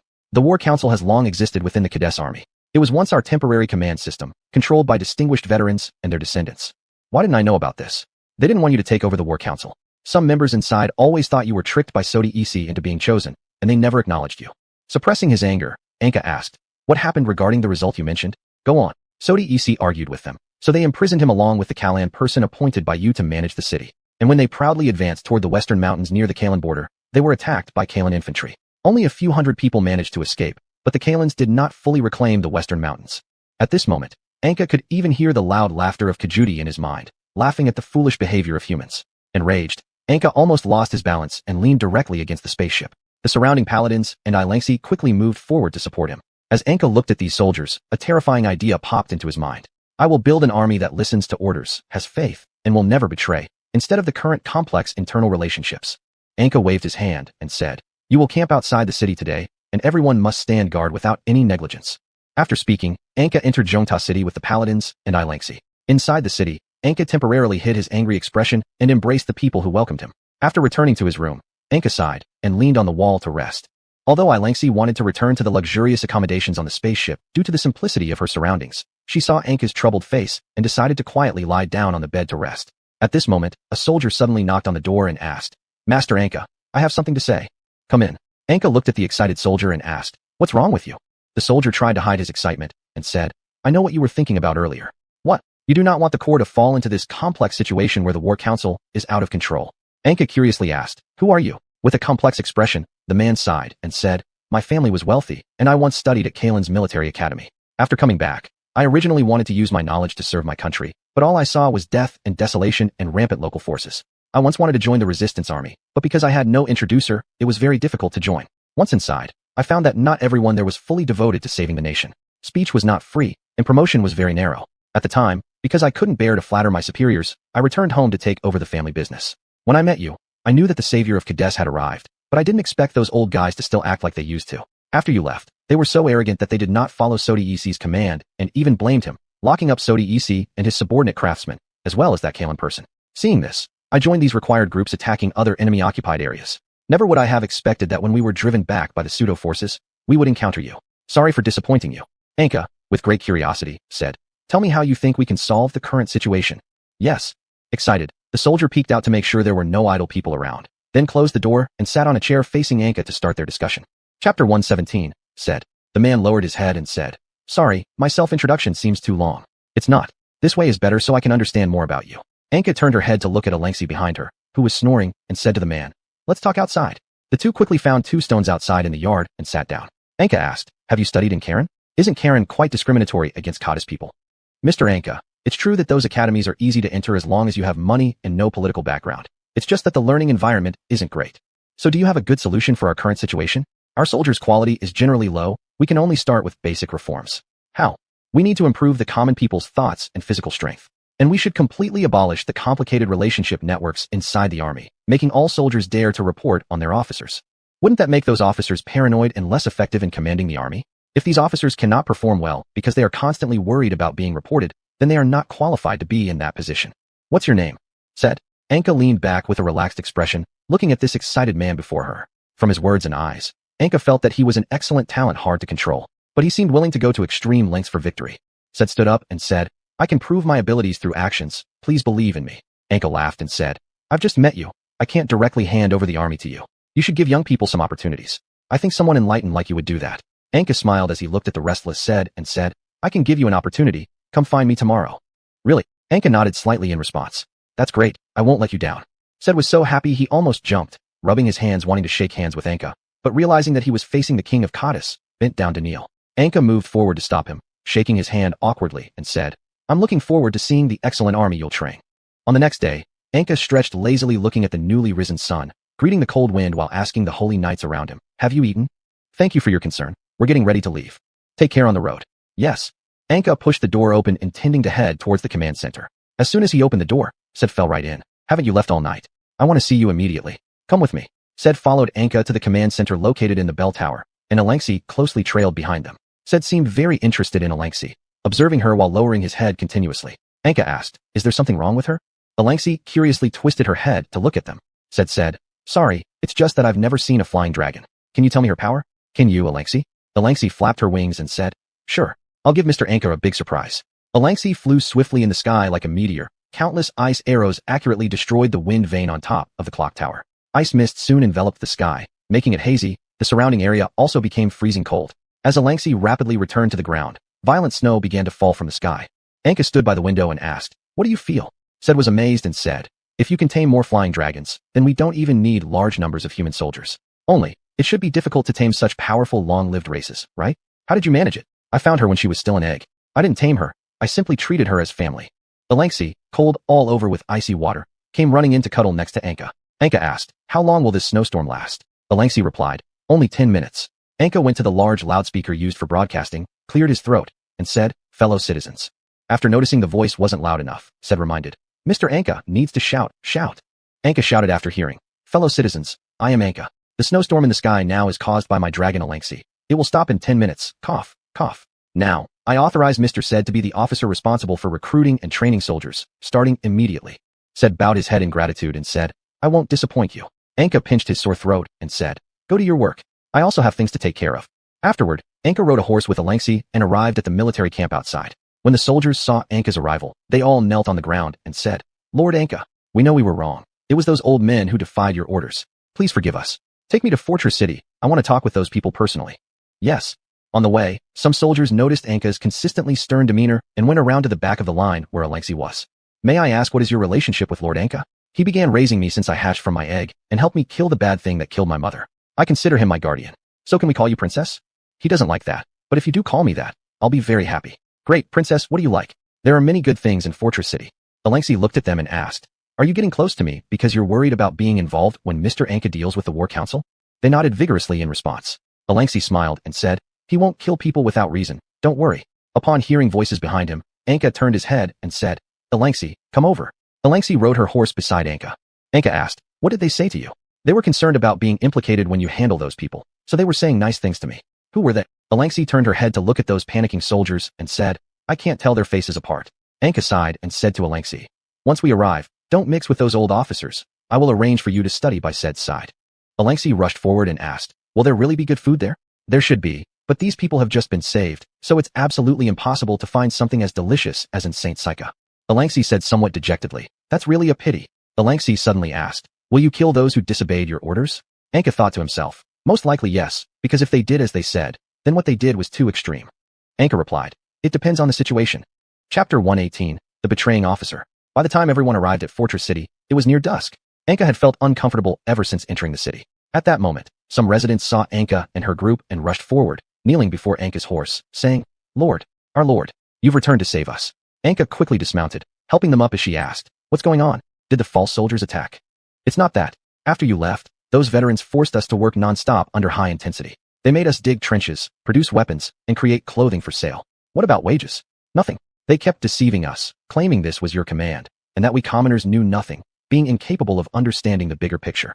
The old man, with his cloudy eyes, suddenly collapsed onto the muddy ground and looked up at Anka, saying, Master, if you needed us to do this, we would have no complaints because we know you care about us. These temporary hardships are for future victory, but these bastards impersonating you are truly despicable. We stand in the mud-filled trenches while they feast luxuriously on their grand platforms. Anyone with eyes can see they're lying. By now, due to the words of the old man, Anka's eyes were wide with anger and her teeth clenched audibly. She controlled her rage and asked, do you know where Sodisis is? We do. Please follow us. Subsequently, they led everyone to a dilapidated courtyard where Sodisis, along with the Kalan person serving as the highest administrator of the city and other apprentice craftsmen, were all locked up. Seeing Anka's arrival, Sodisis, startled and frightened, trembled as he said, you've come. After smashing their chains, Anka said, take them all back for treatment. Looking at trembling Sodisis, Anka said, I'm sorry I let you get hurt. Sodisis sighed in relief upon realizing that Anka wasn't there because of issues with the spaceship's oversight. After they were all taken away for treatment, Anka said to the civilians, please ensure that every city gate is guarded well so none of them escape. The people shouted joyfully, all right. Holding her magic sword furiously, Anka angrily kicked open the door of the Supreme Command headquarters, causing Kajutier to awaken from her emotional fluctuations. When Kajutier worried that Anka might completely annihilate herself, she discovered that Anka was only angry because of these humans. So Kajutier calmed down and waited for a soul dinner. After hearing a huge noise, a servant came out. Seeing Anka holding the magic sword, the servant screamed and ran away while Anka followed closely behind. Inside their pleasure room, those elderly men were hugging scantily dressed Kalan beauties, excitedly raising cups in celebration.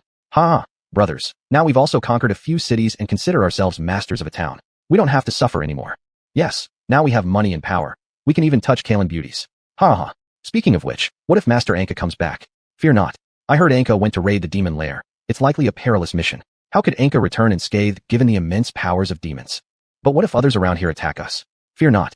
Haven't we signed a pact with Kaldarla? They'll help us deal with the situation together. But, don't be such a wuss. Enjoy yourselves. With that, he forcefully threw a woman onto a table, stepping on her belly and putting his hand on his belt, shouting, damn the Kalan who made us suffer in battle. Now we'll show them our power. At this moment, the frightened servant burst in yelling. He walked over and slapped the servant hard across the face, shouting, why are you panicked? Where's the food? Worthless thing. Anka kicked the door open, throwing both him and the servant onto the floor. Everyone stopped what they were doing upon seeing Anka, watching in terror as she glared angrily. Anka, furious, grabbed the nearest man, slamming him onto the table and demanded, what is this? How dare you betray me? How dare you sink to the same level as those dirty aristocrats? The Kalan girls looked fearfully at Anka and crouched trembling. Anka asked, how did they get here? They were bought from the black market in the neighboring city. Anka approached and asked, do you know exactly where your homes are? I can have someone send you back. One of the older ones finally mustered the courage to say to Anka, we are orphans. We were captured and sold to a circus as laborers when we were wandering on the streets of Kalan. The boss there was not too bad to us, although we were not well fed, At least we had a place to stay. But after 3 months, the circus went bankrupt, and we were sold to the black market, becoming real slaves. How old are you? I am 17. They are younger, only 12. Do you want to work here? The residents of this city have been friendly to us, but they. Anka followed their gaze towards those kneeling on the ground, constantly praying bad elements. Call everyone to gather in the hall. After speaking, Anka strode off toward the hall, and the 3 girls along with the initial servant timidly followed behind Anka. Soon the entire hall was crowded with the corrupted officers and women. After allowing the abducted women and forcibly enslaved servants to leave, Anka restrained her anger while sitting on a chair, looking at them. Anka asked, "Why did you do this? Shouldn't you be saving all our suffering compatriots?" Anka pointed to that man earlier and said, "You answer." The man knelt down and said, "My brothers have been exhausted for over 10 years. Some haven't even touched a woman. That's why I allowed them to do these things. And as for saving compatriots, playing with women does not hinder our mission."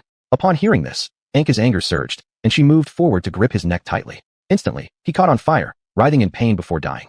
Anka curiously looked at her hands that could now emit flames, and Kakuyudir, having absorbed a soul, also felt both fear and awe at Anka's use of her own power. Anka asked, "What is going on?" Kakuyudir responded, "This should count as a little gift from me after your resurrection." Hehe. Then thank you. After seeing Anka's powers, the others cowered more in fear, bowing on the ground as they watched Anka. Anka said, "All of you will temporarily join the city construction efforts. Once the new army arrives, I will judge your crimes. If you behave well, your punishments will be lenient." Before leaving, Anka added, "Take off all your clothes. Tonight, you'll stand here reflecting. If anyone dares to escape, I will definitely chase you back." Hearing Anka's words, they all trembled in fear as they removed their clothes, piling them up. Anka picked out a few fitting garments and handed them to the 3 women, saying, "I will help you adapt to life and work here. If you wish to return to your homeland, that is also possible. Thank you for your kindness, but living here suits us better. That country has no appeal to us. It abandoned us." Later, Anka gathered the clothes into some boxes and placed them outside. As Anka and her group left, Anka used the boxes filled with clothes to block the doorway to prevent them from escaping. Additionally, Anka requested the residents guarding the city gates to surround and supervise the area. Chapter 119, The Redemption Battle. The next day, after ensuring the residents were settled, Anka and Sodi-Ease arrived at the entrance of the command post. Sodi-Ease said, "Sorry, I've let you down. This isn't your fault. None of us expected them to actually defy my orders. How do you plan to deal with them? I'm still thinking about it. What do you think of killing them all? Killing these officers with rich combat experience might cause a generational gap in military expertise within the army." Anka looked into the distance, hoping Saida would quickly build a new army as she said, "We'll see." After opening the gate, Anka looked at those people shivering from the cold and said, "Come out." As they all rushed out, they said, Miss Anka, we've realized our mistakes." Anka said, "I will give you an opportunity to redeem yourselves." The soldiers asked, "Could you give us some clothes?" Anka smiled slightly and said to Sodi-Ease, "Of course. Take them there." With a smug look on his face, Sodi-Ease led them proudly through the streets towards the East City Gate. These officers complained, "We are officers of the Kadu's resistance army. This is improper." Sodi-Ease pointed at the excited crowds around them and said, "You betrayed Anka and these people. Look, they no longer support you." When they reached the gate, the allied troops of Caldara had been waiting for a long time. Caldara's quartermaster asked, "Is this Mr. Anka's welcoming ceremony? Quite novel." Sodi-Ease asked, "Why are you here?" "Mr. Anka sent someone by fast horse last night to the temporarily controlled city where we're stationed, asking us to come. We are going to attack together a fake government city in the east." You being here makes things easier for us." Soon, Anka arrived at the city gate. After giving a brief nod to Caldara's quartermaster, she threw a bundle of clothing into the group of officers and said, "Put them on." After they had put on their thin garments, Anka said to the quartermaster, "In this attack on Rilluan City, I hope they can serve as vanguard. Then should we provide them with weapons and armor? No need. I want them to prove their loyalty and cleanse the sins brought by their betrayal." Upon hearing that Anka wanted to send them off to die, these officers all screamed in panic. Anka threatened, "If you keep making noise, I'll tie you up in the square now and let the people deal with you." They knew that if tied there, the people, who bore ill will towards them, would likely pelt them with stones until dead. Thus, they all kept quiet. Anka continued, "You will be divided into 3 groups to launch 3 successive attacks." After hearing this, some even began scrambling for the 3rd wave of the attack. Anka, after yelling for them to stop, said, "The detailed arrangement will be given by this battlefield commander." "Mr. Anka, don't say so. You can guide all my decisions." When everyone reached the vicinity of Rilluan City at noon, the quartermaster suggested, "Mr. Anka, why not bring up all the rear guards behind you?" "Sorry, due to their betrayal, I only have very few rear guards left now." "That doesn't matter, but these soldiers seem dissatisfied with your intention to attack without paying the same number of soldiers and logistical resources. Please help me console them. I will absolutely ensure you won't suffer too much loss." After siege engines were set up, Anka commanded the first group of officers to rush forward with spears while huge stones were catapulted. Huge stones hitting Rilluan City's golden walls left only slight, white scratches. Once all the ladder and spear-carrying officers went up, nothing more was heard from them. Anka asked, "How is this wall so hard? Why did they go quiet? Did the garrison hide?" The quartermaster replied, seems the legend is true. What legend? Rilluan City and Moonlight City were built by the first ruler of Kadus after leaving the side of the first emperor. Legend says they used materials from heaven. The cities are extremely hard and contain a divine artifact capable of transporting intruders to other areas. Suddenly, a shadow appeared in the sky followed by a bang, and a mass of bloody and mangled bodies hit the ground. Anka said, looks like they were all transported to the sky. The divine artifact must be here. In that case, unless they surrender voluntarily, with our current forces, it will be very difficult to get inside. Suddenly, the city gates opened wide and a large number of cavalrymen wearing leather armor and holding long spears emerged shouting, stand still opposite. Wait for us to stab you. Anka said, it seems they underestimate us. Let's prepare for defense. All right. Soon, Caldara's troops held their shields and formed a defensive formation, while the second group of repentant vanguard was thrown forward by Anka with their spears. These people struggled, hoping that Anka would allow them to take refuge behind the shields. Anka said coldly, when you disobeyed my orders and deceived those civilians, you should have thought about this outcome. Rest assured, if you survive the charge, I will forgive you. The enemy cavalry charged fiercely in an arrowhead formation. With a loud bang, all the vanguard were shattered. As Caldara's troops were locked in a stalemate with the defense, the cavalry quickly returned and obtained ironclad lances from their slaves. Anka knew this weapon could likely pierce through the shields. Although it wouldn't break the defense in one go, Anka had no choice but to discuss with the quartermaster and say, the soldiers at the front are somewhat exhausted from the first impact. Let the soldiers at the back replace them. The quartermaster, looking at the enemies who were already prepared for the charge, said, there's no time. Anka moved forward with her sword and said, order them to retreat to the earthen slope at the back and use the trebuchets to attack the cavalry. As Anka stood there ready, the soldiers behind her began to retreat in an orderly manner. The cavalry, under the attack of huge stones, only needed to slightly adjust their positions to avoid damage. Anka focused her energy and quickly swung her sword, turning the charging cavalry in front into a half-person-high wall of flesh. After being obstructed, the cavalry behind quickly retreated, adjusted their positions, and charged again. Anka waved her burning magic sword to create a dozens-meter firewall, startling the horses and stopping them from chasing the retreating soldiers. The soldiers shouted, if you've got the guts, don't run away. Wait for us after we go back and eat our fill. After hearing this, Anka rushed forward with her sword. The cavalry, seeing this, quickly returned to the city and closed the gates tightly. Anka tested the wall and the city gate made of the same material with her magic sword, discovering that even the magic sword could only leave shallow scratches on them.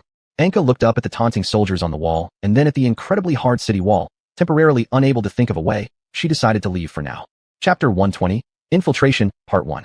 At night, Anka was planning a strategy with the quartermaster in the command post to target the Rilluan city. The quartermaster said, we need at least 3 times the current force to take this place. Anka asked, how are the residents of this city living? If we bypass it and directly capture the Yingguang city behind it, would that work? Since the artifact is in this city, Yingguang city should be easy to take. The resident standard of living here is similar to other Kadu cities. The fact that Yingguang city allows artifacts to be placed in Rilluan city suggests that their garrison force must be very strong. If we rashly enter Yingguang city, deep in the plains interior, we will likely be attacked from both fronts. Anka, looking at the map, asked, is it only through more soldiers that we can take this place? I heard that the teleportation capacity above has a limit. As long as we send enough soldiers, we don't have to worry about failing to capture it. Are there no other ways? The quartermaster shook his head in response. Anka stood up and said, I want to enter the city tonight and see if there are any weak points to break through. Do you need some soldiers? No, I can do it alone. You need to be careful, Mr. Anka.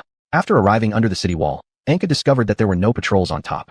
Only unknown flashes of light were constantly shimmering. Climbing onto the wall, Anka saw the source of the light. Countless objects resembling mirrors were arranged along the wall. And at the moment when one of those mirror-like objects emitted a flash, Anka was teleported high into the sky. Is that the artifact?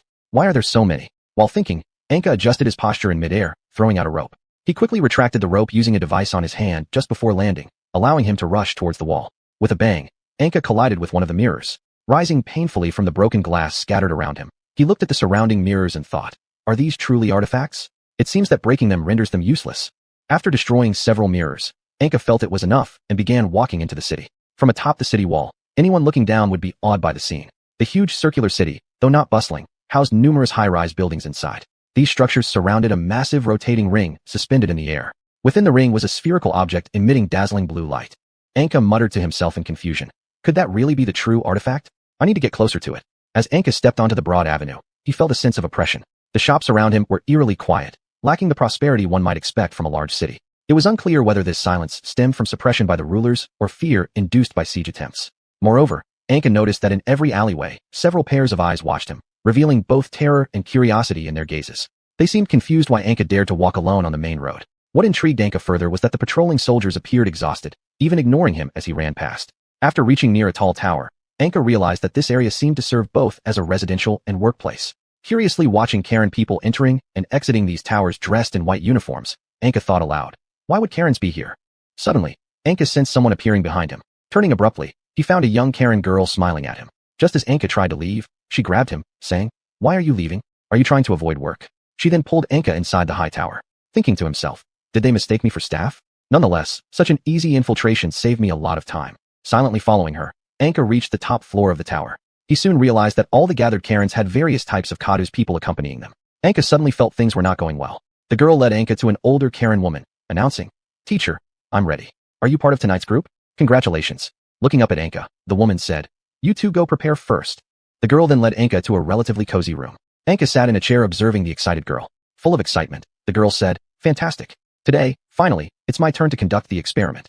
Anka asked, "Excuse me, what kind of experiment requires me?" "Secret, but I can give you some compensation for being part of the experiment." Then, the girl handed over some copper coins to Anka. Looking outside, Anka saw soldiers patrolling continuously and decided against exploring further on his own. Anka asked, "How many experiments have you conducted? Using humans? You're the first. Isn't that exciting? Why choose me?" "Because I only spotted you, a Kadu's person, standing on the street while I was taking a stroll." Anka looked at the huge circular artifact behind the window and asked, "What is this?" "This artifact has been here since a long time ago. It took us a great deal of effort to move it. It can transfer objects and souls, which is incredibly useful. Once we fully master its power, we could help our country save a tremendous amount of transportation costs, and if possible, instantly transport items over long distances." Anka thought for a moment and asked, "So your experiments are related to this?" "Yes, unfortunately." "Unfortunately what?" "Unfortunately, to truly use it, we need to sacrifice the souls of 999 virgins. So, for now, we can only use replicas that mimic part of its abilities, and we're working hard to crack it so as to avoid the sacrifices." Anka asked, "How do you get back to your country from here? I heard that all the Karen soldiers in the West were driven away. You don't seem like an ordinary person. How do you know things happening in other places despite the blockade?" Anka deceived her by saying, "Actually, we Kadu's people can establish a soul link with other Kadu's people to communicate over long distances." "Really? How do you do that? What's the principle behind it?" "Want to know?" The girl nodded excitedly and said, "This would definitely help me write a very popular paper." "Tell me how you get back home after losing your Western bases." The girl proudly said, "We don't need dangerous teleportation rituals or even riskier air transport. We have a large area under our control in the northern foreign countries where steam-powered trains can quickly and safely bring us back home." "Steam-powered train? What's that?" The girl confidently pulled out a model and placed it in front of Anka, saying, "It's this." Anka saw that it was several iron carriages connected together, but the engine part looked unusual. Anka scratched his head and asked, "How does it pull? Is there some mechanism inside the engine?" The girl said, "It can generate steam and whistle while pulling the carriages behind it. As for how it generates steam, you can guess that yourself." The girl looked at Anka's puzzled face and laughed loudly. She nudged Anka and said, "Now you should tell me how the Kadu's people manage to communicate through souls." Suddenly, the woman appeared at the door and said, "It's your turn." "Okay." The girl pulled Anka and said, "We'll tell you about our way of soul communication when we get back. Alive, hee." She whispered lightly, "If you can survive." Chapter 121, Infiltration, Part 2. After Anka and the girl arrived at the topmost floor of the tower, Anka could see through the glass dome above her head an artifact crackling with electricity. The thing now looked more intense, as if it were about to explode any moment. Soon, Anka was captured by two 3-meter-tall monsters, covered in tubes and flesh, who took away her magic sword and threw her into a glass cage. Above the cage was a glass tube connecting it to another cage, which held another Kadu's person. That Kadu's man crouched against the glass in terror, screaming until he was struck by electricity and could only lie trembling on the ground. Anka asked, "Is this soul transfer?" The woman walked over and said, "That child has talked too much with you. You are lucky to be the 10,000th test subject." After finishing, she turned to the girl and said, "Focus and prepare to record. This new device of yours will surely avoid last time's mishap." The girl nodded and said, "All right." As the switch was activated, the power from the artifact began to be slowly transferred into the cage. Anka could clearly feel the immense pressure and the numbing sensation of being repeatedly shocked. She turned to see the other Kadu's man inside the cage, already unconscious. Anka thought, "I've gathered enough intelligence, it's time to leave." Subsequently, Anka placed her hand on the cage, focusing her spirit, and the cursed flames began burning within the cage. Combined with the lightning from the artifact, they caused a severe explosion. With a loud boom, Anka emerged from the smoke and tore open the blood-and-flesh monster that was much stronger than herself right in front of everyone's astonished eyes. The girl and the woman hid behind cover and exclaimed together in shock, "What happened?" The woman surprisedly said, "How is this Kadu's man so powerful? Can Kadu's people also become powerful adventurers?" After silently mourning for a few seconds for his deceased compatriot, Anka stood under the dome, sword in hand, looking up at the artifact rapidly emitting lightning. After the woman made some gestures, several adventurers rushed out from the shadows toward Anka. When Anka sensed someone approaching, she swung her sword. The adventurer appeared before her, quickly retreated, and prepared for battle. Can turn invisible? The adventurer thought. He's really strong, knowing my whereabouts like that. Looks like it won't be easy to get this money. Ignoring them, Anka jumped high and shattered the dome to get closer to the artifact. Placing her hand on the golden ring around the outside of the lightning immediately withdrew, saying, "So hot." One of the adventurers then hurled a fireball, shattering the entire dome. Anka instantly fell to the ground, while those adventurers quickly rushed forward. The first adventurer who approached Anka just stood there, dumbfounded, watching Anka abruptly stand up, brandishing a magical sword spewing fire and lightning, attacking the approaching adventurers. Most of these adventurers suffered heavy injuries, and the remaining ones quickly retreated. That adventurer sighed, relieved that he hadn't recklessly charged in.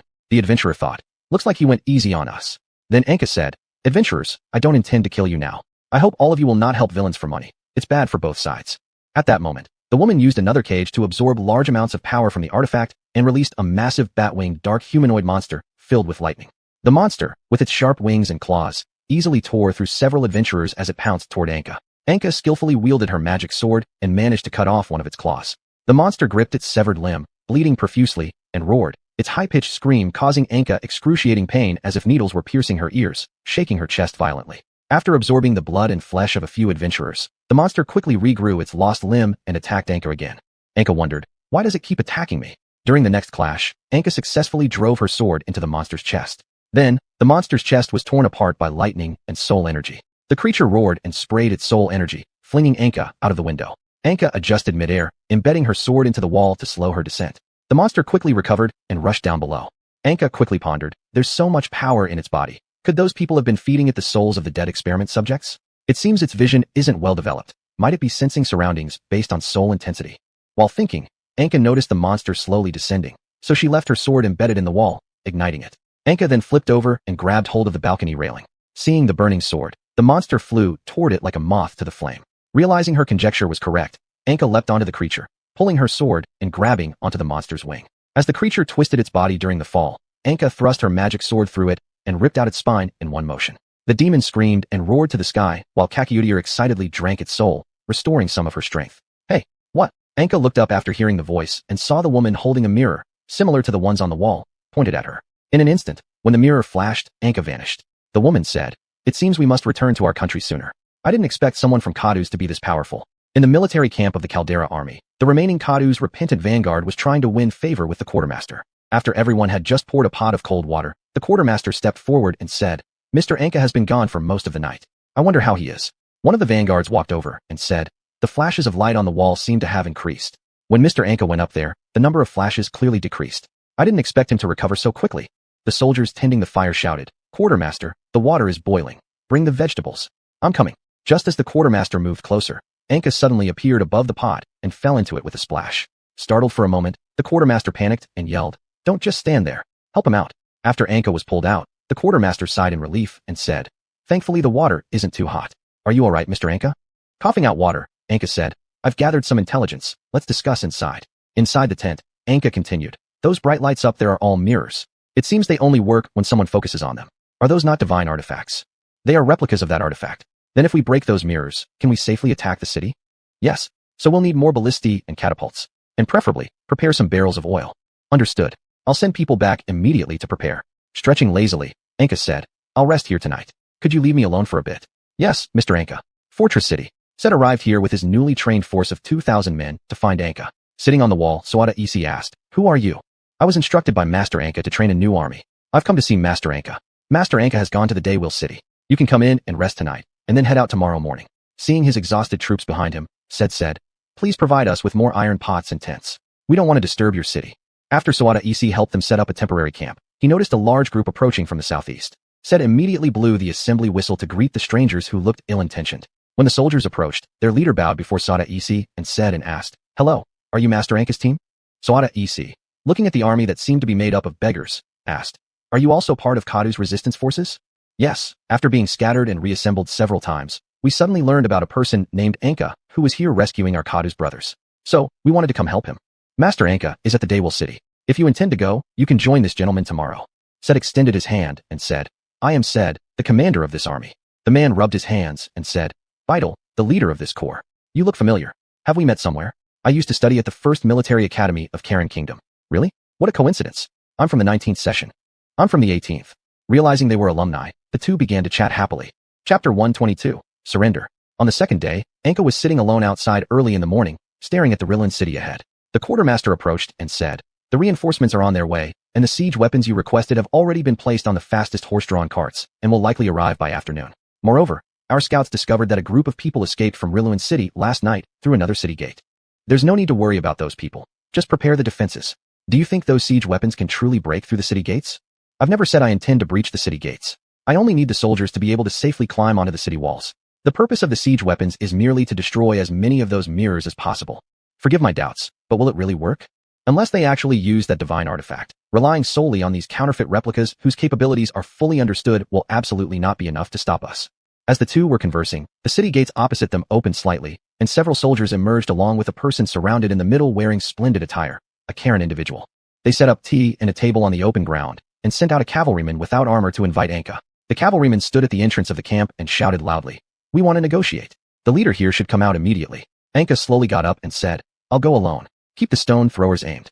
If they dare to overstep, crush them to death." Anka followed the cavalryman to the tent. Just as she sat down, the Karen woman removed her veil, revealing a fair complexion.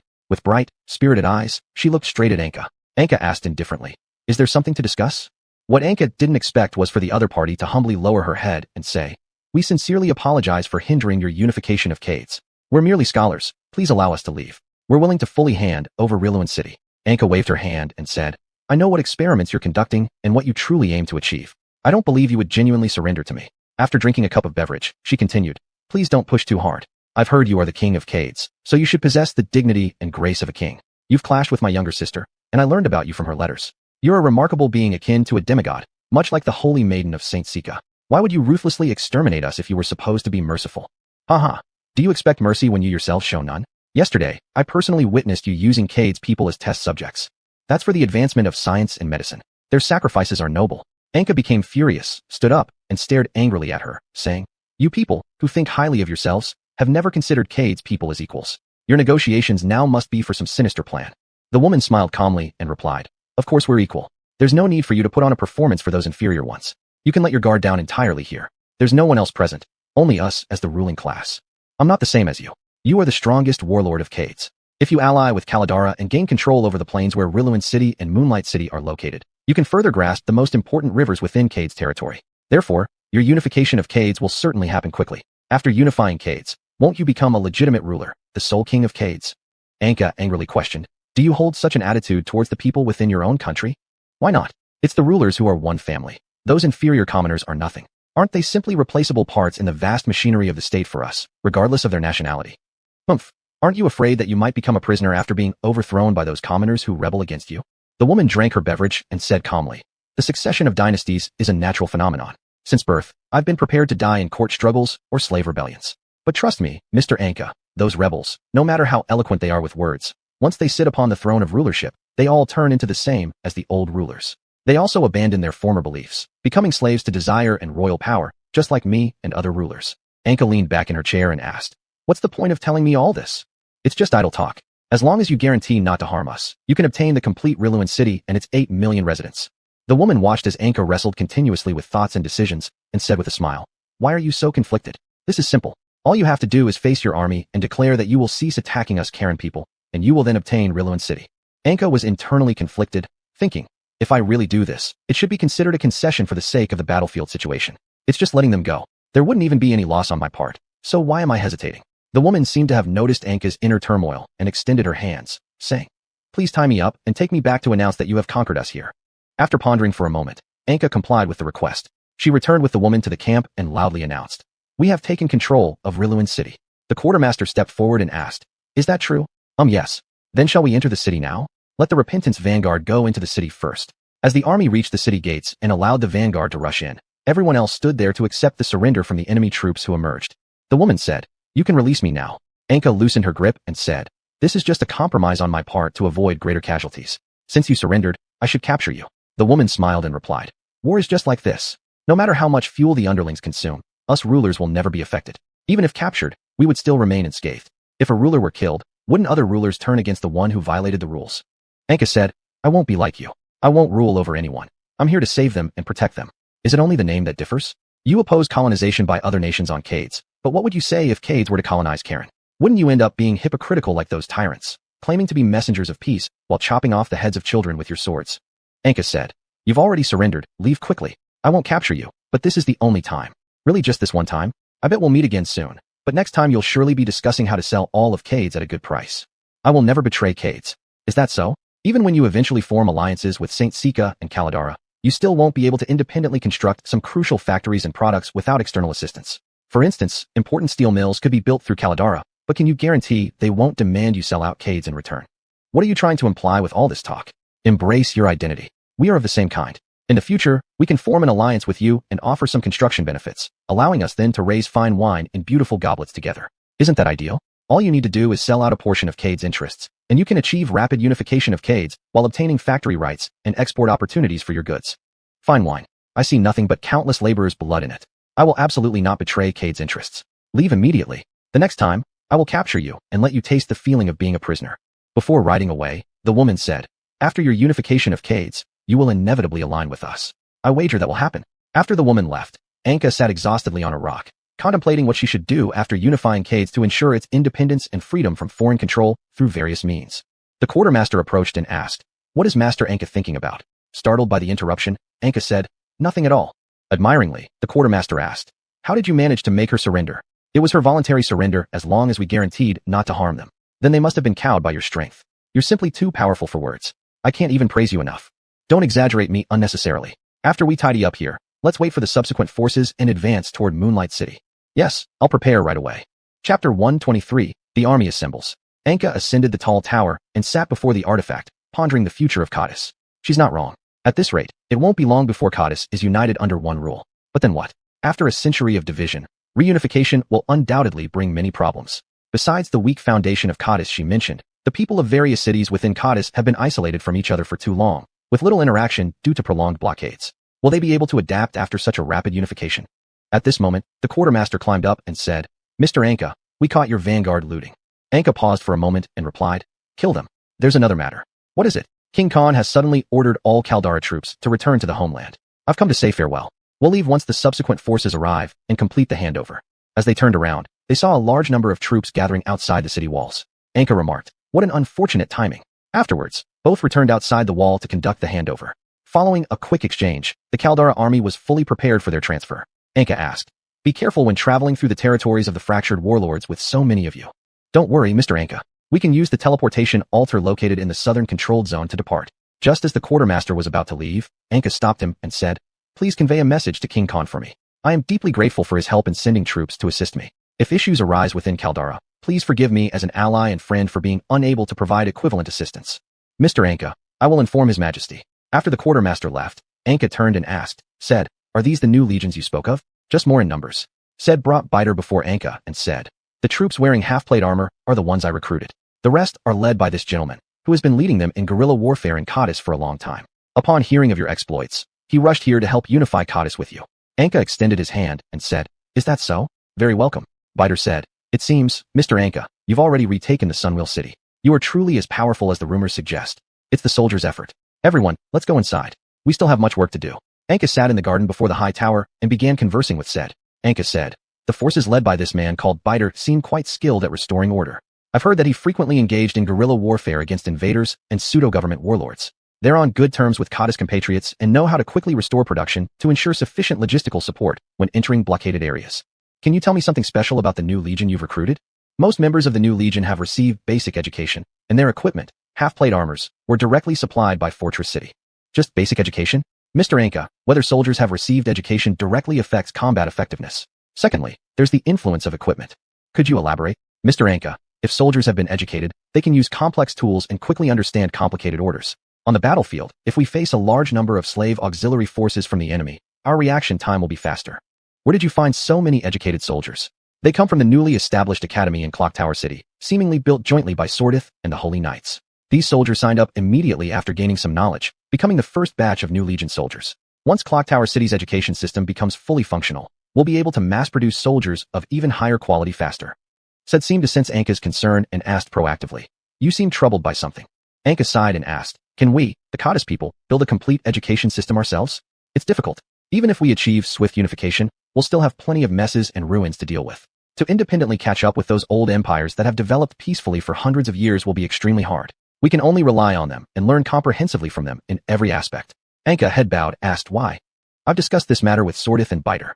We believe that if we want Codis to develop smoothly and catch up with the old empires, we need at least 50 years of stability, and the lives of all our citizens must be more arduous than theirs. Moreover, these nations must cooperate and help us. Otherwise, it will be impossible to catch up so quickly.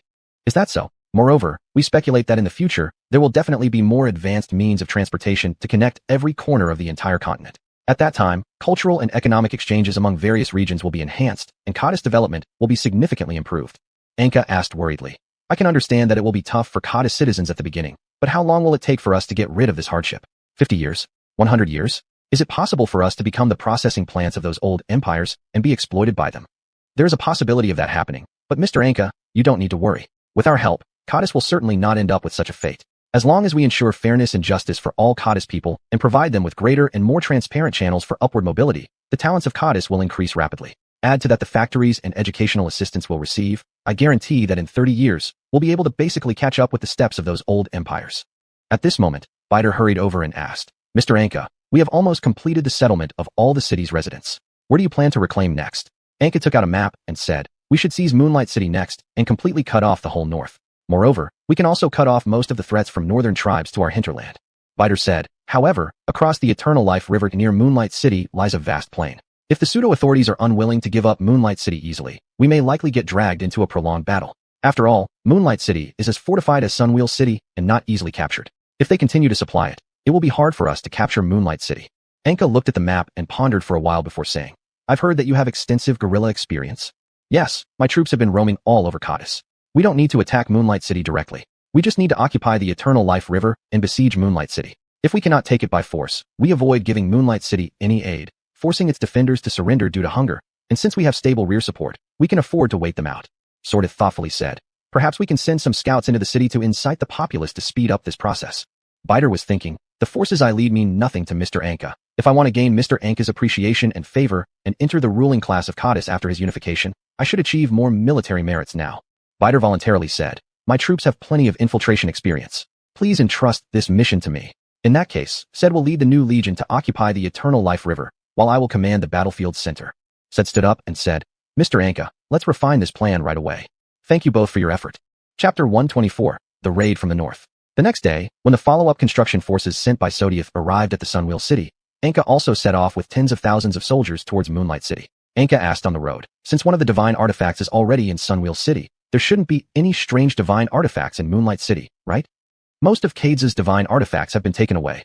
Only those like the one in Sunwheel City that are too difficult to move remain. Have all of Cade's divine artifacts been taken? What a pity. But if there aren't these chaotic divine artifacts, we should be able to quickly capture Moonlight City. Tens of thousands of soldiers marched magnificently across the plains, very conspicuous, and this had long been known by the scouts sent out by Moonlight City. The ruler of Moonlight City paced nervously in his command room, but after discussing some conspiracies with his confidants, he laughed heartily. Suddenly, a large number of heavily armored beastman cavalry and numerous tall and bulky goblins from the north charged towards Anka and her troops. Because they were unprepared, the tens of thousands strong force was immediately scattered by the first assault. Anka shouted, quick, rally the troops for a counterattack. Don't run around aimlessly. As Anka spoke, she held her magic sword and leaped into the fray, helping the soldiers who were battling against the beastmen. The tall and strong beastmen effortlessly tore apart unfortunate soldiers one after another, barking excitedly like dogs. But upon encountering Anka, they met an insurmountable wall and could not advance further. Even without invoking the cursed flames, Anka's magic sword easily slaughtered them. Perhaps due to the fact that the enemy wasn't human, Anka even found extreme enjoyment in this slaughter. When her steed was killed by the goblins, Anka excitedly jumped to the ground, putting away her magic sword, and instead reveling in tearing open the enemy's flesh with her bare fists. Beastmen and goblins who approached the increasingly frenzied Anka were crushed to smithereens like minced meat inside a grinder. Soon, pieces of armor and shattered flesh covered the entire ground. With every step onto the blood-soaked ground, Anka grew more and more excited until terrifying curse flames began burning all over her body, dispersing the attacking beastmen like a fireball. And Cajuadil indulged in a rare feast of countless souls, feeling full. After it ended, Anka, exhausted, squatted down amidst the bloody filth. However, the soldiers, witnessing Anka's overwhelming strength, gave her the title, an army of one. Soldiers rushed forward to lift Anka high in celebration, shouting their praises. Sed and Biddle joined Anka after reuniting the scattered troops, with Biddle leading the way. Mr. Anka truly resembles a living deity, No matter how many legendary figures gathered across the entire continent could ever match your strength. After taking a breath of fresh air, Anka questioned, "What exactly are these entities?" Said responded, "They are probably beastmen from the northern tribes and their goblin slave armies. They often raid human cities and use their swift cavalry to ensure city defenders cannot catch up to them. Having them in the north isn't a good thing. Moreover, we're now preparing to reclaim Moonlight City, so if they interfere, we might end up surrounded." Said questioned, "You're not thinking of sending troops to fight them, are you? Just ensuring they don't march south and attack. How many men do you need?" "Just 1,000. After quick calculations, said offered, "Shall I assign men from my army?" Biddle hurried forward saying, "Let the men be assigned from mine. Mr. Said needs to secure Eternal River and resist the attacks of the powerful Southern Warlord Coalition. My army is vast. Removing a part won't affect us much." Turning to face Biddle, Anka said, "Good. After driving them away, I'll head directly south with them to attack Moonlight City." Soon, Anka selected 1,000 soldiers, originally hunters, and they were already deeply in awe of Anka based on what they'd heard before seeing Anka's immense power firsthand and becoming devoted believers. After the army split into 3 groups, the soldiers near Anka enthusiastically gathered around her, while Anka calmly refused their excitement multiple times, hoping they maintain order. The soldiers exclaimed, "Ankada must be a savior descended from the heavens to rescue poor Cades and our pitiful selves." As soon as Anka opened her mouth, cheers erupted. After waiting for the cheering to die down, Anka said, "I'm just a lucky Cadesian, not a god. The only ones who can save Cades are none other than each of you humble folk, not me. But we almost united Cades several times in the past but failed. We believe the timing wasn't right back then. Now that someone like you has appeared, surely Cades will be unified." In her heart, Anka felt disdain, but she still spoke gently. "If you think that only a saint can solve everything, then you will never be able to progress." Anka noticed they were actually taking out daggers and carving something onto their armor and shields. Anka asked, "What are you writing?" "Your great holy words." After hearing this, Anka almost fell off her horse in frustration, but after regaining her composure, she sighed and called over a soldier who looked relatively rational. She asked, "Who here rides the fastest?" "The others and I." After seeing him point at a few people, Anka said, "Please go quickly to the north as scouts and find the specific tribe of the beastmen." Anka turned around and shouted loudly, "Let's camp by the lake to the north." "Yes." After setting up camp, Anka watched the sun gradually set and remarked, "Today went by so fast. It feels like we didn't do much." A soldier fishing nearby chimed in when he heard Anka's comment. "Time passes without notice on the grasslands, Anka." Anka suddenly became curious and asked, "What do you think a good life looks like?" The fisherman, surprised to see Anka sitting beside him, put down his fishing rod excitedly and said, "No more war. Always having meat for every meal. Favorable weather each year for a bountiful harvest. Officials not oppressing the common folk. Having a virtuous wife and dependable children, and both parents being in good health." "Is that all?" He scratched his head and replied, "I'm just a small person with no grand ideals or ambitions. At first, I joined the army just to have food to eat. What does Ankh-Darun consider a good life?" Anka lay down easily and said, "It's the same as yours." "No way. You're the king of Cades. Your thoughts must surely be far broader than mine. An insignificant little person. But I'm just an ordinary human too. It's just that luck allowed me to survive, and then I was placed in this position. I don't like bearing responsibility either, and I want to live that kind of life as well." The soldier chuckled while scratching his head. "You must be joking with me." The rest of the conversation went unheard by Anka, who did not respond, lying quietly by the riverbank, glancing at the man as he excitedly ran to other soldiers to share something joyful. As her eyelids grew heavier, Anka eventually fell into a deep sleep. Chapter 125, 3 Fronts, Part 1. At dawn the next day, another attack came from the north. A dark swarm of humanoid bat creatures approached, like a black cloud. They hurled long spears at the scattered camps below with great force. Thousands of spears pierced through the tents like raindrops. Some unprepared soldiers died in their sleep, while others who sensed something amiss fled outside only to be impaled by falling spears. When Anka heard the alarms and shouts from outside, she quickly rose and stepped out of her tent to investigate. She saw several spears rushing toward her and narrowly avoided them after dodging multiple times. After throwing the spears, the monsters circled the campsite once before leaving. Anka shouted, "Is anyone still alive?" A soldier who had hidden himself in the nearby lake slowly emerged and walked ashore, saying, "Lord Anka, I will ring the assembly bell." As that person rang the small bell at his waist, similar sounds began echoing around. As Anka stood on a high ground, the surviving soldiers started gathering. Anka asked, "How many are left?" "About 500 or so. I never thought they would use this kind of attack." Anka gazed toward the north, thinking, "I wonder how many of us will remain if they attack again." Anka asked, "Do you still want to fight alongside me?" The soldiers hung their heads without answering for a long time. Anka shook her head and said, "If anyone wants to leave, I won't stop you." Then one soldier said, "As long as Lord Anka lives, we can surely achieve victory. We are willing to fight alongside you." Together, the soldiers loudly proclaimed, "Please give orders, Lord Anka." Anka pointed at the spears and said, "These spearheads are made of stone. Even though the material is cheap, producing such a large number of spears takes a lot of time. They won't easily abandon them, and will likely send ground forces soon to retrieve these weapons. Let's gather the usable spears, leaving only the broken ones behind. Also, let's bury our fallen comrades as much as possible." After finishing those tasks, Anka said, I've heard some of you are hunters. Can we set up some concealed traps nearby? Use these spears. I also have some explosives stored in my tent. The soldiers replied, It might be challenging, but we'll do our best. Soon, the soldiers dug large pits on the platform and placed numerous traps in the lake. At noon, the scouts returned and reported, Lord Anka, the beasts are already advancing towards us. Anka nodded and said, Carry out the original plan. In the beastmen camp, a big-toothed beastman roared. Yesterday's attack was disgraceful. How could a human kill so many of our brothers? A black-toothed beast stroked a pitiful human slave, all teeth removed and lying beside him, and said, Big Tooth, don't rush. Though humans are generally weak, occasionally there appear extraordinarily strong individuals, like the first emperor of old. Big Tooth furiously overturned the table and roared, Had it not been for your cowardice yesterday, how could I have suffered such heavy losses? The mistake was yours in command. Why should I bear the wrath of His Majesty along with you? Big Tooth said, What kind of command? Once I gather more iron cavalry, I'll crush those stupid humans. Black Tooth caressed his human slave and said, No matter how strong an individual human is, they're still influenced by external factors, traps, betrayal, and fear. Things even the strongest humans can't avoid. So you've already come up with a good plan? Of course, I assure you, I'll make him lose willingly. At the start of the war, Black Tooth rode his mount confidently and said, Rest assured, the vanguard unit will bring back that human's head shortly. Big Tooth chuckled and said, I actually want to defeat him personally. While pacing in her tent, Anka saw a scout bring in a girl covered in injuries. Anka asked, Who is she? She's a child brought back from the front lines. She claims to have escaped from the beast camp. Did they attack? They maintained a defensive posture. Anka circled around the girl, and suddenly the girl burst into tears. Anka asked, What's wrong? I'm scared. I'm not a bad person. Do you know where your family is? They were all killed by bandits. Is that so? Anka stared at her, thinking, How could such a frail girl escape from the beast's hands? This must be a trick. Anka asked, Do you know the layout of the beast camp? The girl shook her head and said, We were all kept in a cage. Anka turned to the soldiers and said, Take her to that tent. As she was about to be taken away, the girl burst into tears immediately. Please don't lock me up again. That room is not too bad. We keep you there just to ensure you don't interfere with us. Don't worry. We will rescue your other compatriots. All right. Suddenly, from outside came a loud clamor of gongs and drums, as countless ironclad riders charged toward Anka's camp. The defending soldiers, upon seeing the charging cavalry, abandoned their posts and fled toward the rear highlands. The beast shouted, Cowards! Human cowards! Suddenly, the charging iron cavalry was stopped by traps emerging from beneath their feet. Dozens of mounted warriors fell into spike-filled pits, while panicked horses were dragged into the lake by hooks suddenly bursting forth from the water. The beasts attempting to climb onto the high platform were impaled by spears shooting out of concealed traps, falling down in chaos.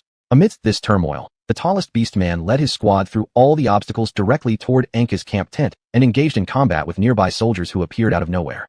The soldiers could only hold them off with overwhelming numbers, trading 5 lives for every fallen beastman. As Anka emerged, she swiftly decapitated the first 3 charging beasts with a single stroke. The leading beastman roared, I will kill you. Ignoring him, Anka replied, Didn't expect any stragglers. That beastman swung his great axe and rushed forward, but within 3 exchanges, he was split in half by Anka. Immediately, panic spread among the remaining beastmen. Suddenly, the girl's cries caught Anka's attention. She turned around to find that, at some point, a beast had infiltrated the camp tent, killed the guards, and held the girl hostage. Before it could speak, Anka moved swiftly before it, striking it to pieces without delay. The girl cried and threw herself into Anka's blood-soaked arms. As Anka saw the iron riders turning back to escape, she shouted, Don't run. Suddenly, feeling a wave of weakness wash over her body, Anka collapsed on the ground. Soldiers, just freed from their battle with the beasts, quickly gathered around and restrained the girl. Confused, Anka looked at the joyful-faced girl and asked, Why? Hurrah! I helped my master. Anka couldn't hear clearly the rest of her foul words. Leaning against one of the soldiers, Anka said, Take her below. After the girl was escorted into the dungeon, Anka rose and said, I need to think carefully whether I should trust people coming from the enemy's territory again. Everyone stared in surprise at Anka, who quickly recovered her spirit, asking, Weren't you poisoned? Anka showed the toxin on her hand and explained, It only paralyzed me for a bit, probably because there wasn't much poison. Prepare yourselves quickly. We need to ready their equipment for our final attack. Chapter 126, 3 Front Operations, Part 2. As Anka gathered his troops and launched an attack on the Beastmen camp, Saidu had already completely controlled the area around the Eternal River, while Bitter had successfully infiltrated some of his squads into the city. Bitter and Saidu quickly established a full-fledged camp between the 2 responsible zones. Inside the tent, Saidu worriedly said, Mr. Anka's forces are probably insufficient. Should we quickly resolve our own issues, and then go help Mr. Anka? Bitter replied, I estimate I'll need about 2 more days to take this place. At that time, I will leave behind part of my soldiers to help you hold the area near the Eternal River, while I lead a large number of soldiers and siege weapons to assist Mr. Anka. Saidu worriedly said, Perhaps it would be better if I went along as well. The defensive lines here require an experienced commander in charge. If we both go to support him, the warlords across the Eternal River will definitely cross the river and attack us, at which point we might lose Moonlight City. You do have a point, Saito admitted. Meanwhile, Anka also obtained a contingent of 500 fully armored soldiers. Those who hadn't received armor stayed behind in the camp, guarding the girl driven mad by rage. Although the armor they wore didn't quite fit and produced significant clanging noises during their advance, its protective capabilities were assured.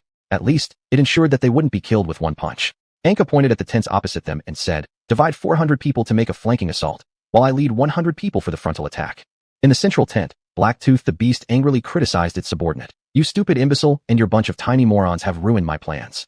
The slaves I tamed were sufficient to complete the mission, but your incompetence has messed up everything." Big Teeth, angrily dressed in armor, grabbed Blacktooth and roared, "If you continue to chatter like this coward, I will kill you." Suddenly, they heard the sound of fighting outside. Big Teeth eagerly picked up his long knife and said, "Those fools personally delivered themselves to us."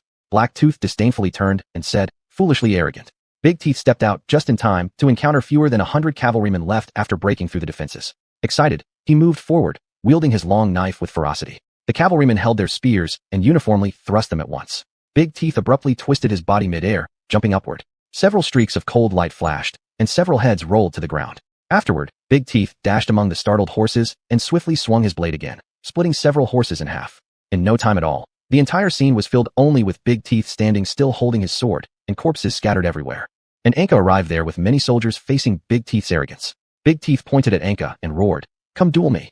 The soldiers, having calmed the frightened horses, persuaded Anka, "Master Anka, please don't agree to fight it. Together we can surely deal with it." Big Teeth licked his long knife and sneered, "Oh really?" Anka, looking at the scattered pieces of bodies before him, said, "I will step up. For now, it is necessary that I personally fight." With great composure, Anka stood before Big Teeth. Big Teeth immediately retracted his arrogance, as it felt a powerful presence emanating from Anka. Big Teeth laughed loudly and said, "A puppet with a strong soul? Truly pitiful." He finished speaking and extended his arm saying, "Look, I did not acquire power by serving any great being. The gods favor us and bestowed upon us mighty physiques, while you poor humans are born to be slaves." Just as he finished speaking, Anka threw a punch, and Big Teeth stared wide-eyed at Anka's blood-covered arm reaching toward him. Big Teeth's smile froze. As much as it tried, it could not utter a sound. Its entire chest had been pierced through, collapsing lifelessly onto the ground afterward. Unwilling to accept its demise, it looked at the sky thinking, "So it ends. Defeated by a human I couldn't even see clearly move, in one turn." Anka stepped on its corpse and said, "Go check nearby if there's anyone human that's still sane. If you find someone brainwashed, cremate them all so that pure fire purifies them." Afterward, Anka entered the largest command tent. The moment he walked in, he sensed a powerful aura similar to that of the previous beasts. "Show yourself." Upon hearing this, Blacktooth slowly walked out from one side and said, "Master." Anka was about to slay it with his sword, but Blacktooth suddenly knelt down pleading for mercy. "Great Lord, please forgive this lowly creature's life." I've heard enough of such words," Anka replied icily. Blacktooth trembled and said, "I am very useful. If you let me live, you can gain more." Such as, trembling, Blacktooth pulled out a map from the desk and laid it on the ground saying, "Lord, please see. This is the 10,000 miles of frozen land in the northern border. How come there are several boxes on this map? These tribes exist. Which one do you serve?" "The southernmost one." Anka looked at the map and asked, "How are you going to prove your usefulness?" "I am quite influential in my homeland. If you allow me to take that fool's corpse back, I can make sure that the weak surrender faction takes power." "Is it that simple?" "Yes. When the north falls into chaos later, you can march straight north and unify everything." "Why help me? I want to live, Master. We all wish to survive. You can let me live a better life, and I can provide you with more benefits." Blacktooth knelt on the ground facing the hesitant Anka and said, "The choice is yours." Anka smiled faintly and asked, "Then how should I contact you?" After hearing this, Blacktooth felt hopeful and excitedly took out a small crystal and said, "You can communicate with me through this." After a simple confirmation, Anka found it really worked and said, "All right, you may live. Thank you for your mercy." "Hold on." Blacktooth asked fearfully, "What's wrong?" Then Anka placed his hand on its head, and Blacktooth trembled with fear under the immense pressure brought by a powerful soul. Anka then loosened his grip and deceived it, saying, "I've cast a little spell on you. If you betray me, your whole body will melt and die." Blacktooth knelt down and said, "I absolutely dare not." Anka asked, "How should I address you?" "My name is Blacktooth Hua. My name is Anka. Long live the merciful master." Then Anka secretly released the Beastman.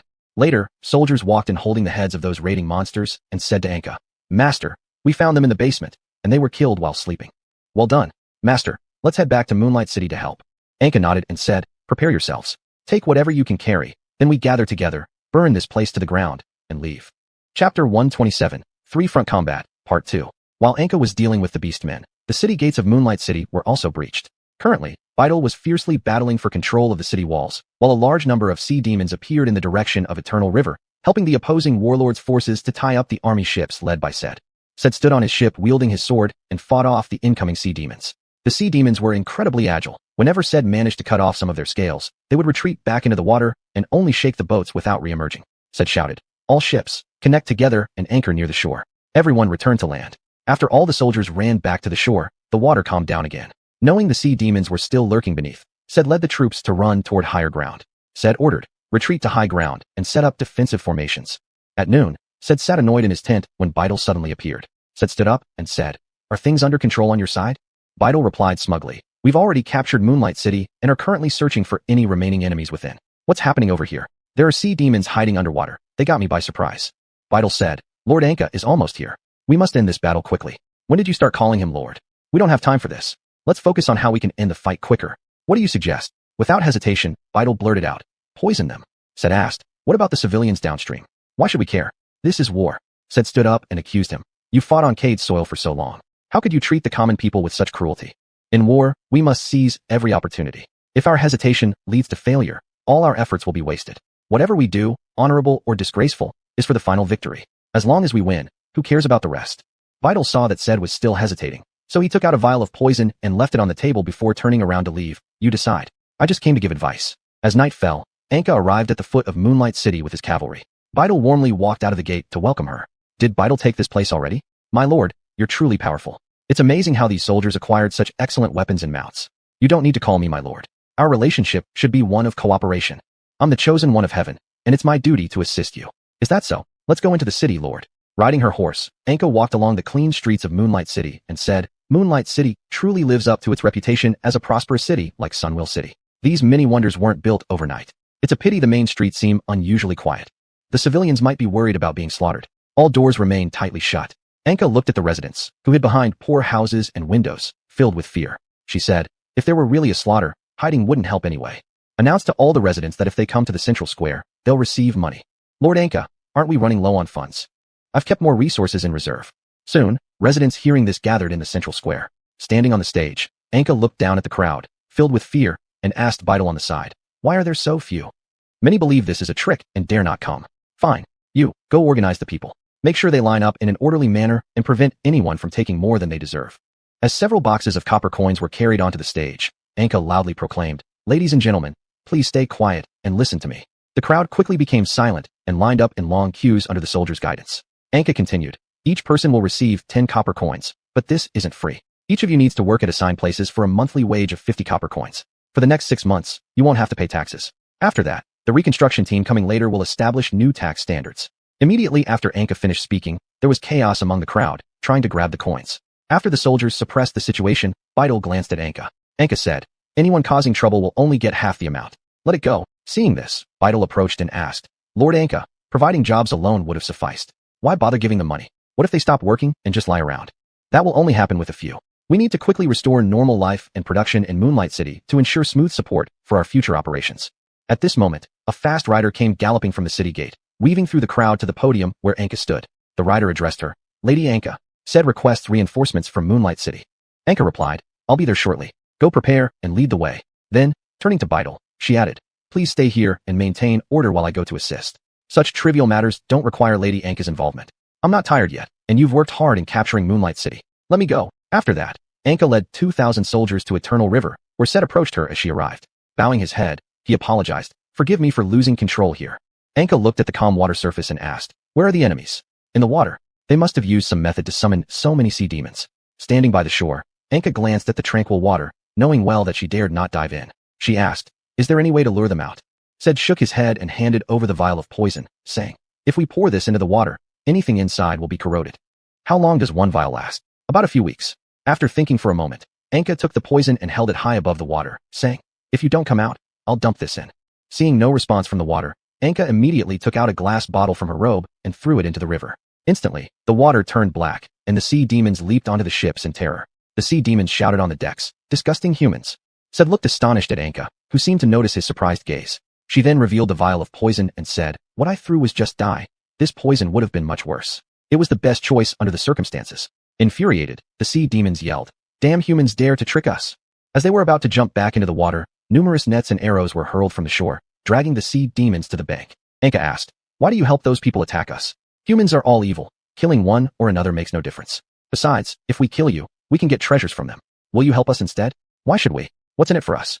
Since you refuse, someone, hoist them up so their lower bodies remain in the water while their upper bodies are bound with nets and hung on the ships." Chapter 128. The gigantic creature underwater. Anka said, "Can Saad create a simple port here on the shore? In the future, if boats are damaged, there must be a place for repair. Besides, these temporarily constructed ships can't last long. If we have a port and a shipyard, we could build bigger and better ships. I need 1 month of time." Anka nodded and said, "We've been advancing too fast recently. We do need some time to recuperate. If we continue capturing cities recklessly, various problems will arise all over the place, and we'll be overwhelmed. I will stay in this camp tonight, so I can learn of any emergency as soon as possible. There are no extra tents left. Please share my tent." After entering the tent, Anka immediately took out the pocket watch used for communication and contacted the Holy Maiden. In the image, the Holy Maiden was sitting before a mansion that had turned into a sea of flames. Anka asked, "What are you doing now?" "Just dealing with some abandoned buildings." Even the Holy Maiden personally deals with such discarded structures? Truly impressive. "Mr. Anka, has your battle encountered any obstacles? I want to build a shipyard for Cades. Could Saint Sika sell us enough materials?" "Sorry, Saint Sika is currently using a large amount of valuable wood and cannot export it. However, we can still provide skilled craftsman support." "I understand. Thank you for your trouble." After closing the pocket watch, Saad walked in and looked at Anka, who appeared worried, and took the initiative to step forward and say, "Lord Anka, the construction of the shipyard, under the leadership of Sudi Sisi, should be sufficient to complete the task. I'm troubled by the material problem. That would make it easier to solve." Then Saad took out a map and said, "There is a country named Shitan in the northwest direction bordering Cades that produces precious timber and coal. Perhaps we can find them." After thinking for a moment, Anka said, "Let's put the construction of the shipyard on hold first. Start building fences and guard towers here for defense against enemy troops. Once I resolve the material issue, we will start constructing the shipyard immediately." After chatting casually for a while, both of them went to sleep. In the middle of the night, everyone was awakened by the miserable cries of the merfolk. Rubbing her eyes, Anka stepped out and saw the merfolk floating mid-air, grotesquely making inhuman noises. A soldier angered by being awakened threw a stone to hit the merfolk. Suddenly, a large number of bubbles appeared in the water, followed by several huge tentacles emerging from the water surface. The tentacle lightly touched a boat, wrapped around it, and crushed it into pieces. After being saved, the merfolk jumped onto the back of the gigantic sea monster, continuously taunting. Regaining his composure, Anka said, "Let the remaining ships leave here." Upon hearing this, the soldiers acted as Xingfu and pulled the boats forward. That monster then slowly followed behind, occasionally extending its tentacles to strike the boats. To protect the 3 remaining boats, the soldiers attacked the sea beast with bows and spears. In pain, the sea beast violently swung its tentacles, and with a bang, when the tentacle touched the front boat, it was shattered instantly. After rescuing a few soldiers, Anka leaped onto the sea beast's back and fought the merfolk there. The merfolk roared, "Nasty humans." Anka retorted, "If your attitude toward us is like this, then I will respond that your kind is even nastier." Anka's magic sword made the merfolk extremely fearful. Hence, after surrounding Anka for only 1 round, all the merfolk jumped into the water and fled. Seeing this, the sea creature also quickly dove down to leave. Fortunately, it wasn't too deep here, allowing Anka to barely keep her head above water. To avoid being completely submerged while passing through deeper waters, Anka forcefully thrust her sword into the sea creature's back. Painfully emitting a loud sound, the sea creature started thrashing about. Anka tightly held onto the wound on its back, and as the sea creature extended its tentacles toward its own back, Anka swung her sword and cut off several attacking tentacles. The soldiers on the shore didn't just stand by idly either. Under Sada's command, they swung hooks and threw them onto the back of the sea creature. With all its tentacles lost, the sea creature could only emit piercing screams and moved slowly along the water surface. Anka picked up the hooks and mercilessly shoved them into the sea creature's breathing hole. The sea creature struggled to breathe loudly, but every time it tried to use force, the hooks would get jammed together when sprayed, causing more pain to the sea creature. When the sea creature swam to the spot where winch machines were placed on the shore, the machine was activated, and a spearhead-like harpoon instantly pierced the sea creature's body, followed by the winch laboriously pulling it ashore. Anka jumped down and, after watching the continuously shouting merfolk quickly retreat, muttered softly, "Consider yourselves lucky." Saad stepped forward, stroked the sea creature, and said, "It seems like it came over upon hearing the merfolk's call, truly pitiful." Anka asked, "What should we do with this?" Saad replied, "I've never dealt with a sea monster this huge either." At this moment, a soldier stepped forward and said, "My lord Anka, I know how to deal with this monster." "How?" "The bones of this monster can be used as the keel for ships, and its meat is very fresh and can be used as military rations. In that case, it's in your hands." After returning to the camp, Sodi worriedly asked, "It seems that the warlords below won't give us much time." Anka asked, "Can we send the news of our victory? I hope to use this to inspire those who are constantly resisting with excitement." "I'll try my best." Anka asked, "Which city do you think has the best potential for recruiting soldiers right now?"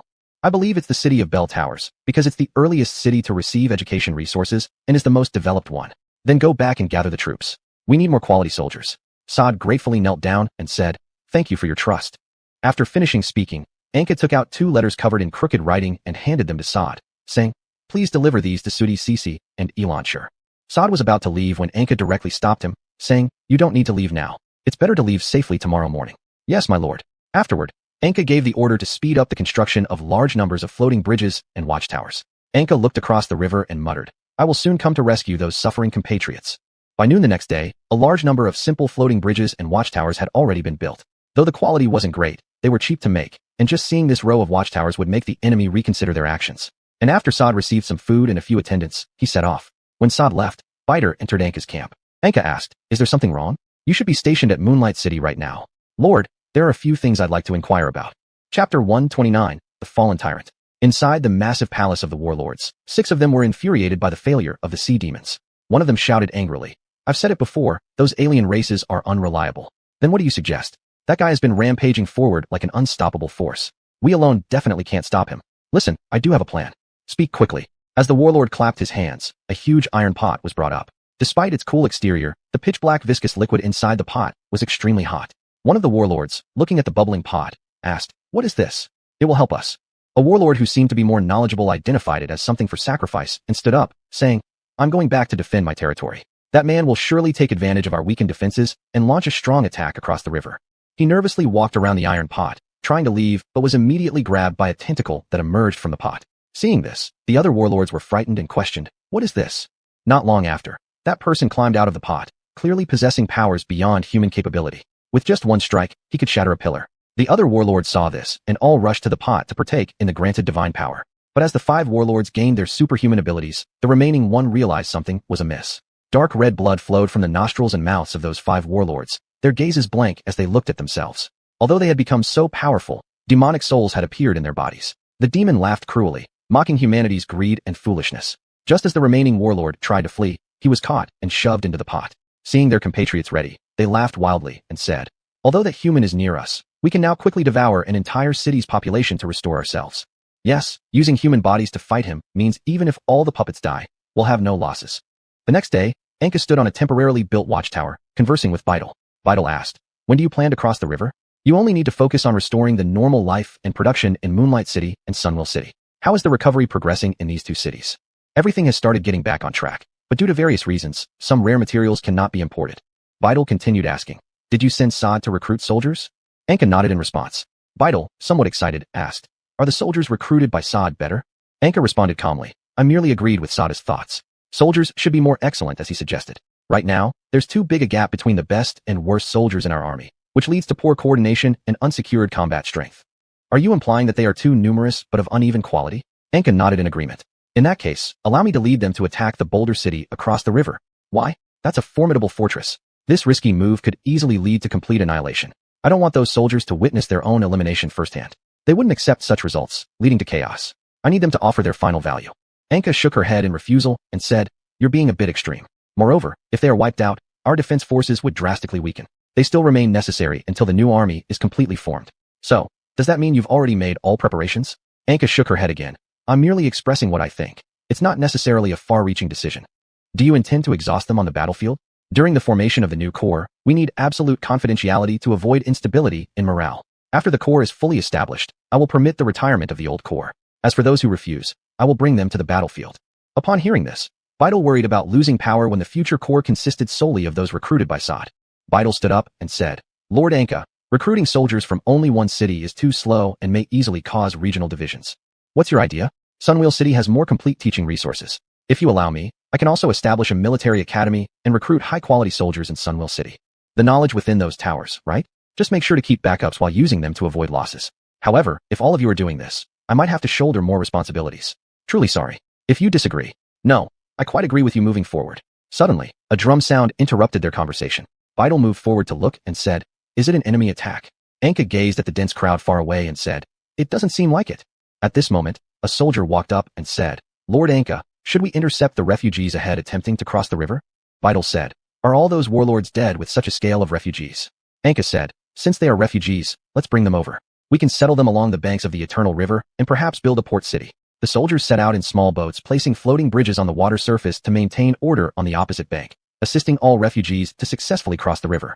Anka was neatly dressed, standing on the shore welcoming the refugees. The refugees were herded to the only entrance, desperately trying to squeeze inside. Anka took a step back and shouted loudly, "Everyone, please calm down. If all of you go in, we will not be able to accommodate everyone. We need you to enter in batches." Just as she finished speaking, the crowd barely quieted down, but there were still congestions in the distance. Anka found some soldiers and said, "First, take the children to settle them in the mountaintop camp, and return the children once their parents are properly settled." Seeing some hesitating to hand over their children, Anka stood up and called out, "Dear friends, I ask our soldiers to take your children just to avoid harm to them during the crush. We'll return them once you're settled. But if you strongly disagree, we won't force it." Soon the first camp was full of refugees, so Anka had to order the soldiers to build new camps. Anka asked a refugee she met, "How did you manage to escape?" Monstrous demons and distorted, fused human creatures appeared in the southern cities of Boulder City. To avoid attacks, we had no choice but to flee together with others from different cities. After hearing this, Anka turned back to Beidel and said, "Go back and continue your work. This matter is something I can handle." After Beidel left, Anka turned to the soldiers and said, "Prepare siege weapons and inform nearby merchants and Sodiesu that I need a great deal of enchanted weapons and holy water." Anka looked at the sky filled with dark mists and said, "I hope this disaster doesn't spread too fast." Chapter 130, The New Legion. During these 10 days, Anka had been accepting refugees and building walls by the river. The tall walls divided the area into cramped living zones. Having no other choice, Anka permitted them to use wood transported from the rear to construct high-rise buildings so that the refugees wouldn't be too overcrowded. Anka turned her head toward a soldier recording refugee data after the last group of refugees entered the camp and asked, "How many people are there in total?" "There are 300,000 people now. The entire camp has expanded 13 times to barely accommodate all of them." Anka said with some concern, "How can we settle and provide work for so many people?" The soldier replied, "Adult, let us cross the river. If we take over a few cities, we'll have enough work and space to settle them. Taking a city is not as simple as it sounds." "Adult Anka, we've been training for several days and surely won't disappoint you. Moreover, with so many refugees having fled, there must not be many defenders left in those cities. After all, if the refugees run away, where would they get money and food?" Anka nodded and said, "Send someone immediately on horseback back to Sunwheel City to tell Biter that I will cross the river to occupy Boulder City. Let him come here to protect the civilians." "Yes, Adult." At night, the rider arrived at Sunwheel City, and after dismissing the newly trained legion temporarily, Biter went to the reception hall to meet the messenger. Biter asked, "Is Adult Anka summoning me?" "Adult Anka hopes you can guard the refugees stationed there. Adult Anka will lead us across the river to attack Boulder City." "I understand. I'll head over immediately." After the rider left, Biter summoned the 10 centurions he had recently promoted. Biter said, "You two remain here. You two go to Moonlight City as reserve troops. The rest of you go with me to Eternal River." A centurion asked, "Sir, isn't it quite late tonight?" "That's Adult Anka's order. Only earlier, not later. Pass it down that each soldier stationed by the Eternal River should bring 5 days' worth of rations and set out now." Biter passed through 2 cities leading a force of 6,000 men heading towards Eternal River. Biter knew clearly that Anka would certainly be very surprised when seeing these forces, but Biter also knew absolutely that he could not let Anka know how he was able to train an army of such scale and intensity at such speed. When approaching Eternal River, Biter anxiously thought, "If Adult Anka discovers I used the forbidden books inside the tower to let these soldiers enhance themselves through taboo spells, then Adult Anka will definitely sentence me to death." As Biter approached Eternal River, he requested the troops to pause temporarily while he went to the tent to meet Anka. By the time Biter reached Anka's tent, the sun had already started to rise slowly. Biter nervously paced back and forth outside the tent. A guard said, "Adult Anka hasn't slept all night. You may enter." After nodding, Biter walked in with his head lowered. Seeing Biter, Anka put down the map and said, "You came early. How's the training going? Will guarding these civilians cause any problems for you?" "The training is complete, awaiting your inspection." But what?" "Adult Anka, I've used some ancient technologies to accelerate their training speed. I hope you won't disapprove." "Let me see. If such technology really exists, it should be introduced throughout the entire legion, shouldn't it?" Seeing that Anka didn't seem to dislike the idea, Biter took a sigh of relief and let Anka out, firing a signal flare. Not long after, vibrations and sounds of galloping horses were heard from the distance. Thousands of cavalrymen clad in half-plate armor charged down together from a high ground. There was nothing to criticize about their various aspects. They neatly formed into 6 formations, each led by a centurion at the front. Anka looked at these soldiers before her, who looked powerful, and asked, "In just 10 days, you've trained such a large cavalry corps?" Biter nodded and said, "We owe this to the full support of the citizens of Sunwheel City. Without their efforts, I wouldn't have managed all this. Talk alone won't do. To gain the support of the people, one must honor their promises. Giving benefits to the people ensures they will continue to support you. I will remember that, Adult Anka." Anka felt uneasy looking at the leather-armored horses and asked, "Where did you acquire so many horses?" Biter lied nervously, saying, "Recently, many merchants heard that Sunwheel City had been saved and moved in there. Some wealthy merchants from far-off places sold a lot of horses. Afterward, Anka led the veterans of the old legion across the floating bridge. Biter asked, "Do you want some soldiers from the new legion? They desperately want to showcase their strength for you." Anka turned around and looked at the old legion soldiers who were staring at each other awkwardly, saying, "There will be opportunities in the future. For now, you are responsible for protecting the people here." After Anka left, Biter ordered, "Recommend the capable craftsmen here to the cities in the rear. As for the rest, let them work for Lady Anka with their strength. They can't just sit here eating idle meals." At dusk, Anka led thousands of old legion soldiers with only crude leather armor and chainmail to the foot of Boulder City. When they pushed open the city gates, everyone was shocked momentarily. The city was full of desolate scenes. Broken buildings scattered everywhere, and dead compatriots were thrown on the ruins with their bellies cut open. Everywhere, there were sacrilegious altars and images. In the central square, hundreds of civilians impaled on wooden stakes were placed around the square, and in the middle of the platform was a sacrilegious pattern drawn in blood. Anka said, "Everyone prepare for battle." Soon the attack began. From the city's sewers and dark alleys, countless sharp claws assaulted them, and the enemies even used the bodies of their dead compatriots as bait to lure others. As the sky gradually grew darker, Anka had no choice but to order. Everyone forms a defensive formation and retreats. When retreating to the city gates, everyone found two bull demons guarding the doors, while already puppetized compatriots were attacking from behind them. Anka rushed to the gate with a loud shout, and the soldiers used bows and swords to kill waves of approaching puppets. With just a few slashes, Anka decapitated the bull demon, kicking the city gates open, and said, "Retreat quickly." After retreating from Boulder City, they built a temporary camp by the riverbank, while those puppets and demons remained stupidly standing in front of the gate, not daring to come out. At night, Anka quietly left the crowd cheering for her powerful strength and came to the bottom of the city wall alone. Anka hit her head, saying, "It seems that I really have no talent for commanding at all. Because of my negligence, hundreds of combat brothers and all the compatriots in this city lost their lives. It's all my fault."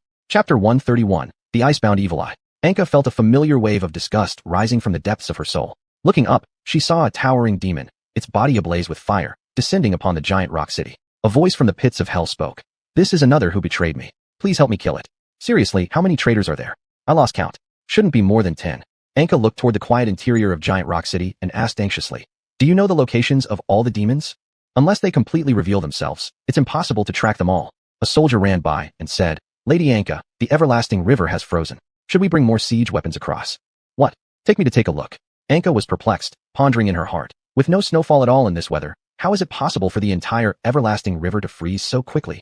Upon arriving at the everlasting river, Anka felt an even stronger sense of repulsion. Leaning against a watchtower, she observed the soldiers skating on the ice-covered river.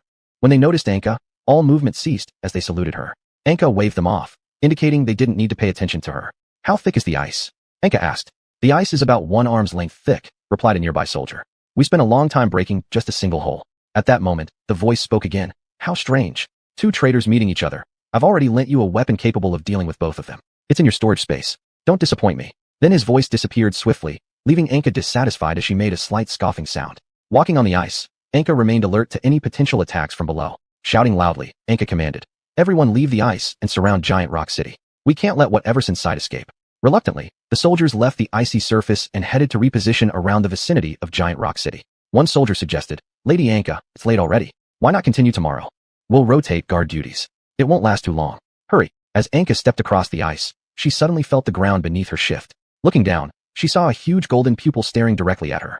Retreating quickly towards the shore, the ice beneath her feet exploded rapidly, cracking extensively all the way to the edge. Moments later, countless fragments of ice and icy water were hurled into the air as a massive sea monster appeared. With a ferocious swing of its trident, it struck towards the shore.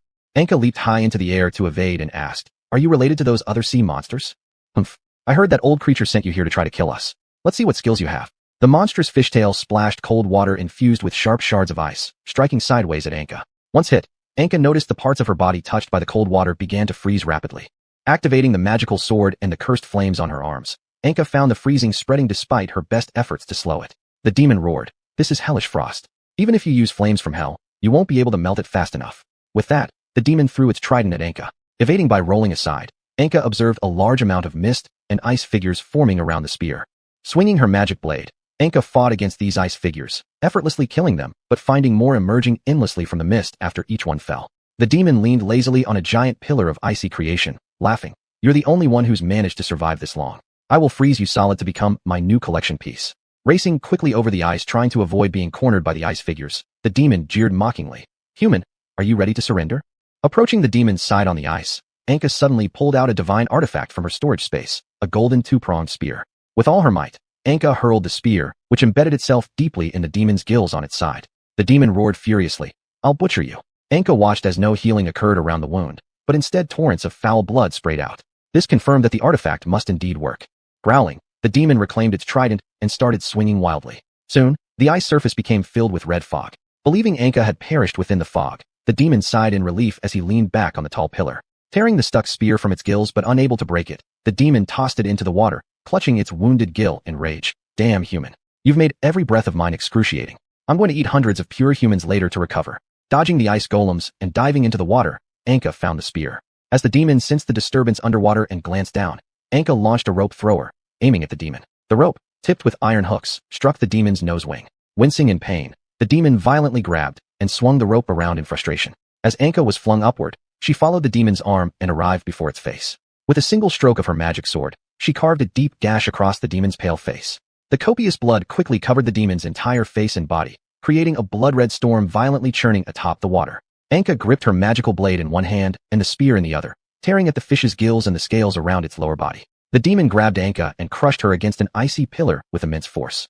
Noticing the structures on the distant shore, it roared, "Let them all join you in hell." Fighting free from its grasp, Anka plunged the spear straight into the demon's eye and, gripping it tightly, slashed downward. The demon howled in pain as it collapsed onto the ground, its remaining eye fixed hatefully upon Anka. Just as Anka was about to kill it, a sudden clap of thunder echoed in the sky. Looking up, Anka saw an enormous flame-covered demon descending from above. "Is that the same one from earlier?" Anka thought to herself. "I didn't expect him to show up now. If he's here to help, things could get complicated." The flaming demon grabbed the fallen sea monster and roared furiously, "You pathetic piece of filth." Before the sea demon could utter a word, the fiery demon punched straight through its abdomen and sank his teeth into its neck. Hanging the defeated demon on an icy pillar, the flame demon began devouring its soul and flesh voraciously. He muttered between bites, "So useless, to be beaten like this by a mere human." After gaining more strength, the flame demon let out a deafening roar that instantly melted the ice covering the everlasting river, causing Anka to plunge into the water below. Scanning his surroundings, the flame demon muttered irritably, "No one? How cowardly." Suddenly, as if receiving some form of communication, the demon shouted furiously, "I understand, you idiots. I don't need your instruction on what to do." With that, he unfurled his wings and flew off toward the south of Giant Rock City, heading for a well-lit, bustling city. Rising out of the water and watching the fiery demon vanish like a shooting star, Anka murmured softly, "I have to capture Giant Rock City quickly and go save my comrades. Humans can't defeat a demon like that." Chapter 132, Temporary Rest. Anka dragged her exhausted body into the giant stone city, which was still engaged in fierce battle. She held up the golden eyeball of the demon on a rooftop and shouted, "Brothers, hold on. That demon has been dealt with, and reinforcements will be here soon." Under the moonlight, the golden eyeball instilled fear into everyone who looked at it. By the next morning, Anka and her soldiers had completely cleared out all of Giant Stone City. The countless corpses of heretics were thrown into holy water to cleanse them of their profane aura before they were all burned. Bitter arrived outside the city walls leading an army of 1,000 men, waiting for Anka. Anka approached him and asked, "Shouldn't you be protecting the civilians? We saw your battle against that demon last night. We knew attacking Giant Stone City would be very difficult, so I handpicked 1,000 soldiers skilled in urban combat overnight to come provide support." "Humph. Then you stay here and help clean up Giant Stone City. I'm taking these soldiers to the southern cities. I think that's where another demon will appear. Do you not need us, sir? The area here is close to the people on the other side of the river. If something happens there, you can return quickly. Stay behind and help clear things up." "Yes, sir." Leading the determined soldiers, Anka arrived at a high-altitude area between Radiant City and Giant Stone City by the afternoon. Anka issued an order. "Everyone remain here and set up camp." A soldier, clearly fatigued, looked at the sunset and asked, "Master Anka, we haven't slept for a whole night. Can we rest now?" "Yeah, Master Anka, my head feels so dizzy." Looking at these weary soldiers, Anka realized that the fight against the heretics and evil entities in Giant Stone City had left them both physically and mentally exhausted. Furthermore, she had forced them to march such a long distance. Giving them some time to rest temporarily seemed appropriate. Anka nodded and said, after setting up the tents, "Go ahead and rest. They've taken such damage that they shouldn't suddenly attack." Upon hearing this, the soldiers all cheered loudly and joyfully scrambled with their bundles to grab a tent to rest in. Some, unable to resist their drowsiness, fell asleep lying directly on the ground. Anka smiled gently as she leaned against a tree intending to doze off briefly. However, upon realizing that if she slept, enemies might attack, she restrained herself from falling asleep. At this moment, Kasutal whispered beside Anka's ear, "Go ahead and sleep." Anka insisted stubbornly, "No, I cannot. I can use a small spell to conceal this place." "Really? Of course, don't worry, sleep."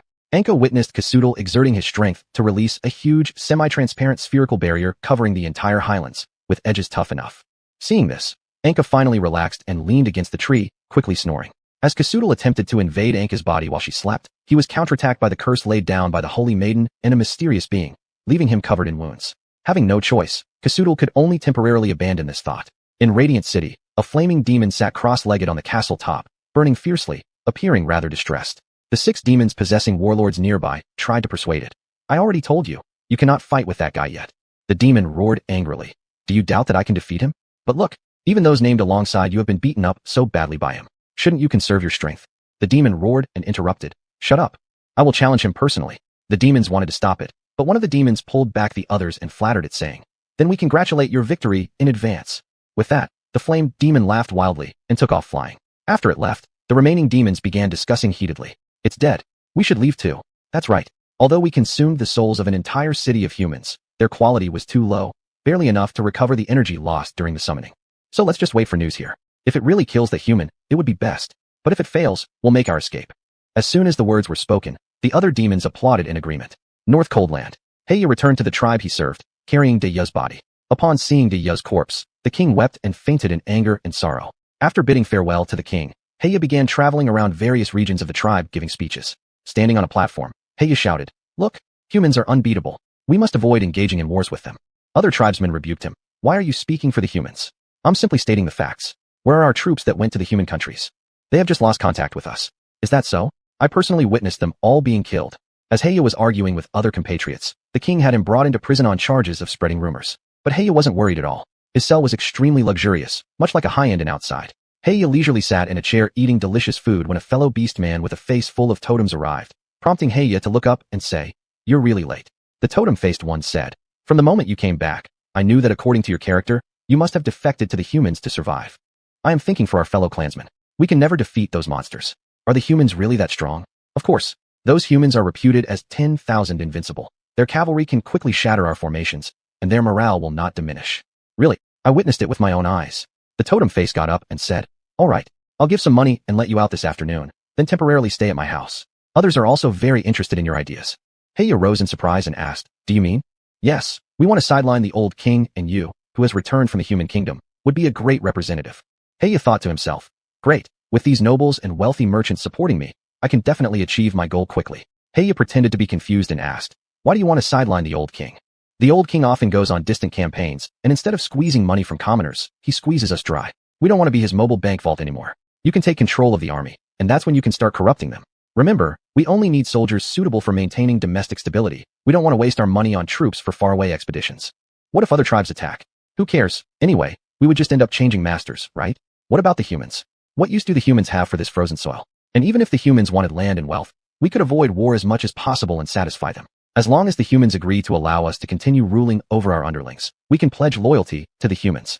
In the afternoon, Heya was escorted out of the cell. Excited, he whispered softly, Great, it's truly unexpected good fortune. Chapter 133, The Burning Demon Army. The demon, whose body was on fire, quickly flew to the top of a volcano. With a roar of rage, the volcano began spewing out large amounts of lava. From the lava, numerous lava demons slowly rose to their feet and moved towards nearby human towns. After circling for a while above the lava demons, the demon selected a few that it found pleasing, granting them the ability to fly. Together, they flew off into the distance in search of Anka. The next day, Anka woke up and looked at the sun, saying, Looks like I've slept for too long. At this moment, some soldiers ran over upon seeing Anka's awakening. They pointed towards the distance and said, Lord Anka, there is another sun over there. What? Anka turned around and saw a huge fireball, resembling a massive sun, moving towards this place. Anka carefully examined and discovered a colossal demon leading an army of countless demons. Anka said, Quickly sound the horn. Let everyone retreat back to the Great Stone City to prepare. Very soon, the demon landed before Anka with its army of demons and roared angrily. You are the so-called chosen hero they speak of? Yes. You just look like an ordinary human. I will definitely tear you apart. The demon swung its great axe and attacked Anka. The grass the axe swept over instantly turned into a sea of fire. After dodging, Anka watched as the enraged demon furiously stomped on the ground and roared, Will you only run? Fight me face to face. Looking at the Daijuru lava demons behind it, the demon roared, Attack together. Upon receiving the command, the lava demons all emitted shrill cries and charged towards Anka. While dealing with these demons, Anka did not attempt to dodge, but instead used the magic sword to tear apart the approaching demons. Anka said, Is that all you have? The demon roared furiously and swung its great axe, sending both the heap of demons and Anka flying into the sky. In midair, Anka summoned his storage space and rummaged through it for a bit before finally pulling out a long bow and 3 arrows shining with strange colors. Anka adjusted his posture in the air and shot the first arrow towards the demon.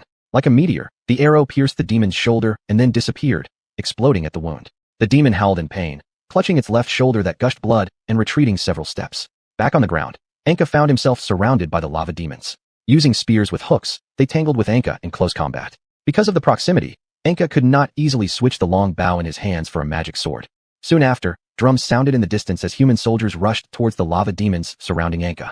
However, the soldiers were swiftly slaughtered by those demons as if it were child's play. When the demon was focused on attacking the soldiers, Anka managed to draw out the magic sword and began rampaging through the crowd of demons. After finishing, Anka stood amidst the piles of bodies, asking the remaining soldier who had only half a body, "Why did you return?" "We noticed you were guarding the rear again, so we dispatched some brave warriors to come back and assist you." Enraged by the humans disrupting the fight, the demon waved its great axe down towards Anka. Seeing it was hard to evade, Anka used the magic sword to block. With two clanging sounds, a crack appeared along the axe extending all the way to the handle, and Anka also felt a sensation of bone-breaking pain. Seeing its weapon damaged, the demon casually tossed it aside, grabbing the largest lava demon from the ground and swinging it towards Anka by its tail. Due to the intense pain, Anka was temporarily unable to lift the magic sword and could only dodge. The demon, noticing that the lava demon broke into pieces after a few uses, sighed irritably, picking up more lava demons from the ground and crushing them in its hands.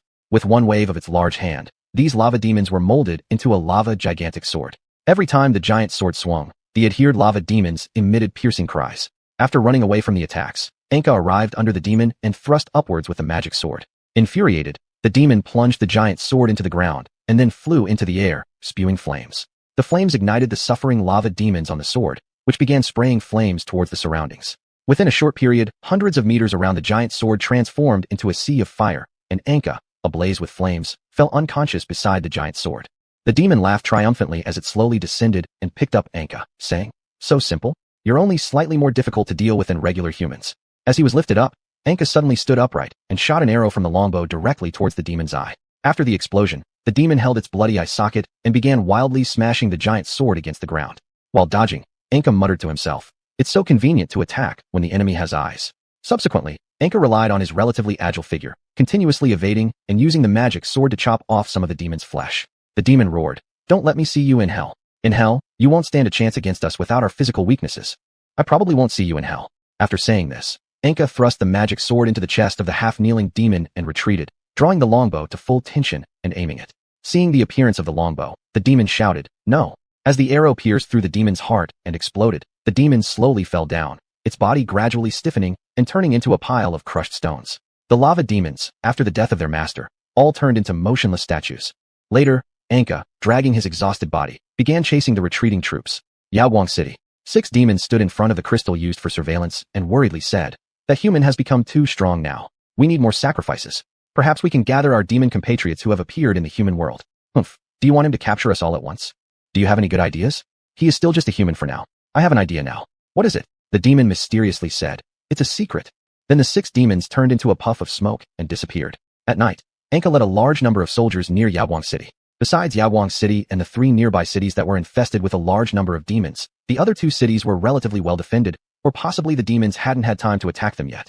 Upon knowing that Anka was leading his team towards Yaoguang City, the administrators of these 2 cities quickly came on fast horses to wait at the gate of Yaoguang City. When Anka arrived, they stepped forward and flattered, "Great King of Cades, welcome your arrival.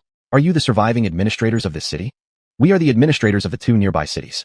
The warlord here has always oppressed us, and we have been looking forward to your arrival. After hearing the news of your impending arrival, we rushed here."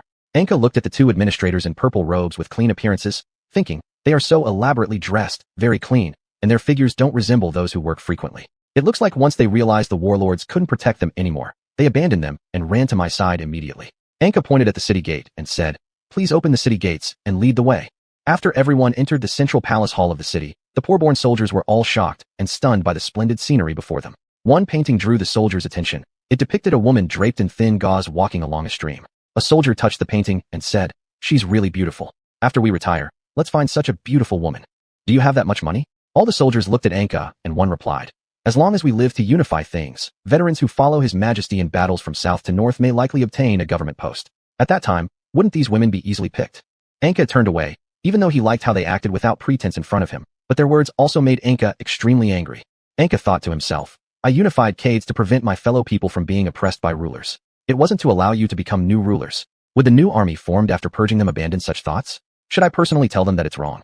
After the two administrators brought over the 6 sleeping warlords, Anka said, lock them in cages, and I will let all fellow citizens judge them. Later, Anka walked up to the soldiers admiring the precious artworks and asked, do you like these? Yes. Does your majesty want to reward these to us? Anka continued while bitterly laughing, I will unify Cades, and then there will no longer be slaves or low-class people in Cades. Everyone will be the same. What do you think about that? After being excited, the soldiers asked curiously, Your Majesty, what about the nobles? There will no longer be any nobles. After hearing this, all the soldiers looked troubled and asked, So, what about the rewards based on merits after unification? I will give you enough funds to settle down.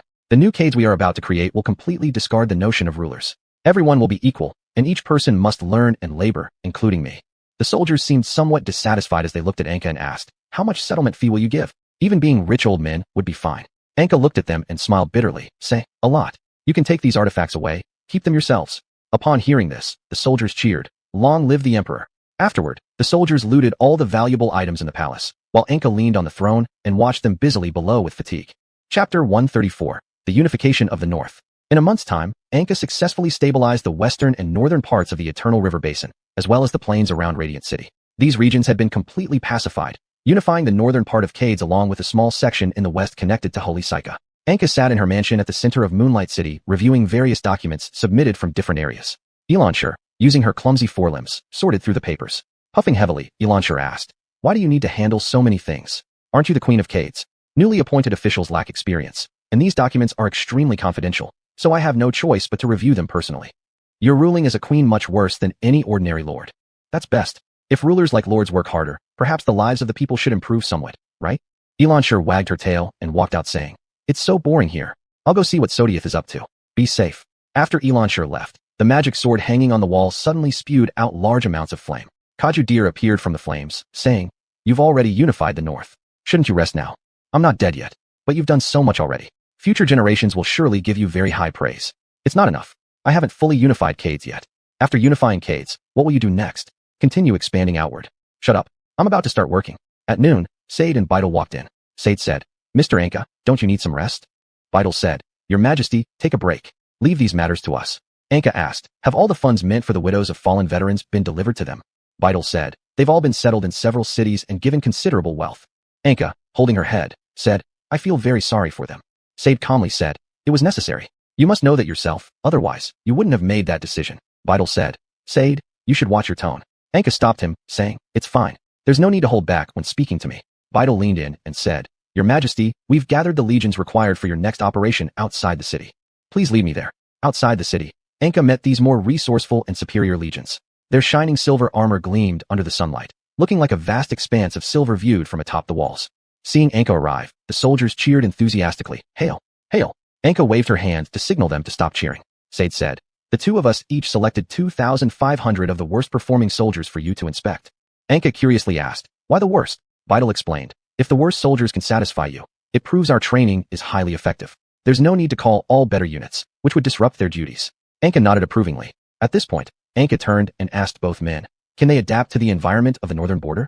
Beidel said, Of course, if you want, we can swiftly capture the northern border and present it to you. Anka said, If Cades wants to develop faster, access to the sea is absolutely essential. We must seize this opportunity, while other countries are dealing with sudden rebellions and demons, to secure the northern port. You return and gather stronger legions at Sunwheel City to reorganize, while I lead these forces southward, aiming to secure the northern port within a month and unify all of Cades. Subsequently, Anka took out a copy of the northern border map she had made and handed it over to the two, saying, Follow the route I've provided. It's absolutely safe. Said, puzzled, asked, How did you obtain such detailed maps? Anka replied, They were found in the Beastman camp. But why do you believe this route is certainly safe? I can guarantee it. Please trust me. Beidel stepped forward, saying, Your Majesty, I will swiftly conquer that place. Please rest assured. After pondering for a while, Said said, I'll immediately return and gather troops. Before they left, Anka called them back, saying, Please avoid large-scale massacres. Don't let hatred hinder long-term development. Yes. After the two left, Anka looked at the departing legions and muttered to herself, If I invade their country just for the benefit of my own country, am I really any different from those rulers? There should be a difference. I will share everything I obtain with the people who deserve it. Sodiath won't tell me what the new political system should look like until the end. I don't want to watch them fight for power after I die and let Cades collapse again. Later, as Anka gazed at the moon, she felt bored and took out the crystal Black Tooth gave her, wiping it before initiating communication with Black Tooth. Blacktooth stood there with his hands full of blood, smiling at Anka. Anka looked curiously at the corpse behind him and asked, "What are you doing?" "Master, this guy is one of the radicals close to the king. I'm eliminating them one by one. My legions will soon head north. I hope you can prepare. Of course, I will order all the garrisons to surrender completely. I'll instruct the other city garrisons to immediately open the gates and surrender upon encountering your legions." Anka asked anxiously, "What if some of your generals refuse to suddenly attack my legions?" "Don't worry, master. I've already taken care of them all. Now the king is alone. What about the other tribes?" "The other tribes won't bother you. Please rest assured. Do you really remain loyal to me?" "I doubt anyone would go so far just to survive. To tell the truth, I hope you can agree to a small request from me. Go ahead. I wish to become the true ruler of the tribe, which needs the help of your army. If you haven't lied to me, such a trivial matter I can help you with." "That's too kind of you." After the communication ended, Anka controlled the bell on the city gate to open it, allowing the people below to open the gate. Then Anka walked down to face the soldiers. The soldiers seemed unable to contain their joy and shouted, "Long live." Anka waved her hand and said, "I haven't done anything significant, all thanks to you. Please don't say things like, 'Long live' to me. I am just an ordinary commander." Then the soldiers lifted Anka high up. Anka shouted, "I will lead you to the victory and glory of unification." Chapter 135, Unification War, Part 1. The next day, after a brief inspection of the elite army gathered in the Sunwheel City by Said and Bitter, Anka summoned the two to her small office. Anka said, "These legions look very powerful. I hope you can bring me news of victory soon." Said replied, "Thanks to the herders who contributed a large number of horses, we were able to form a cavalry unit with 1,000 men." Bitter said, "We will certainly clear the way to the northern outlet following your route within a month." Anka waved and said, "There's no need to rush, just ensure safety. Remember, if you're deep into the northern territory, watch out for those beast men behind you." Said, "After knowing your plan, Mr. Sodius and the manager of Fortress City organized a supply and logistics team overnight. They are truly strong. Without them, our expedition couldn't have been carried out smoothly." Anka slapped her head and said, "I almost forgot to notify Sodius. That was careless of me. We could have jeopardized your logistics when you go deep into the north." Bitter said, "Don't worry, your majesty. My soldiers can maintain high morale and fight for you even without food." Said asked, "How is that possible? No matter how strong one's will is, they can't fight on an empty stomach." Bitter replied dismissively, "Humph, my soldiers worship your majesty Anka as a deity. Devotees must sacrifice everything for their god. This is the basic principle." Said argued back, "Master Anka should have warriors, not fanatics." Bitter responded, "The fighting strength of believers from the Holy Maiden's army is formidable." Said, "Those are Saint Sika's troops. Kadesh might not be suitable for this approach." Bitter slammed a parchment full of blasphemous writings from hell on the table and said, "You got this thing from the Holy Maiden to strengthen your legion. How are you any different from me? I focus on equipment, not spirit. But spirit is important." Anka raised both hands, signaling the two to be silent. Anka said, "Both of you are excellent, and I don't want disputes between you to affect the combat readiness of the legion." Together, they said, "Apologies, your majesty. You don't have to be so formal. Remember, the overall command for this operation is divided into two parts. Combat will be commanded by Said, and logistics distribution will be managed by Bitter and Sodius. You can gather at Fortress City and try not to let the legion and the logistics team get too far apart." After watching the two leave, Anka went to the front of the 5,000-man legion that they considered subpar outside the city. Anka held up her magic sword and said, "We will be unstoppable. Long live." Ilanchi suddenly jumped down from the city wall and asked, "Aren't you going to take me along?" Anka looked back at the city where defenses were now improved and thought, with Ilanchi being distracted around Sodius, she has little opportunity to learn anything substantial. In this already well-fortified city, she won't have much use anyway. It would be better to keep her close, even if it's just to correct her flawed thinking from the rear command. Anka nodded and said, "Hop onto the horse's back." After hearing this, Ilanchi excitedly jumped onto the horse's back and flailed her front limbs while shouting something she'd apparently heard elsewhere. "Soldiers, charge forward for me." After 3 days of marching, Anka's troops safely arrived in front of a gateway city, surrounded by a tributary of the Eternal River.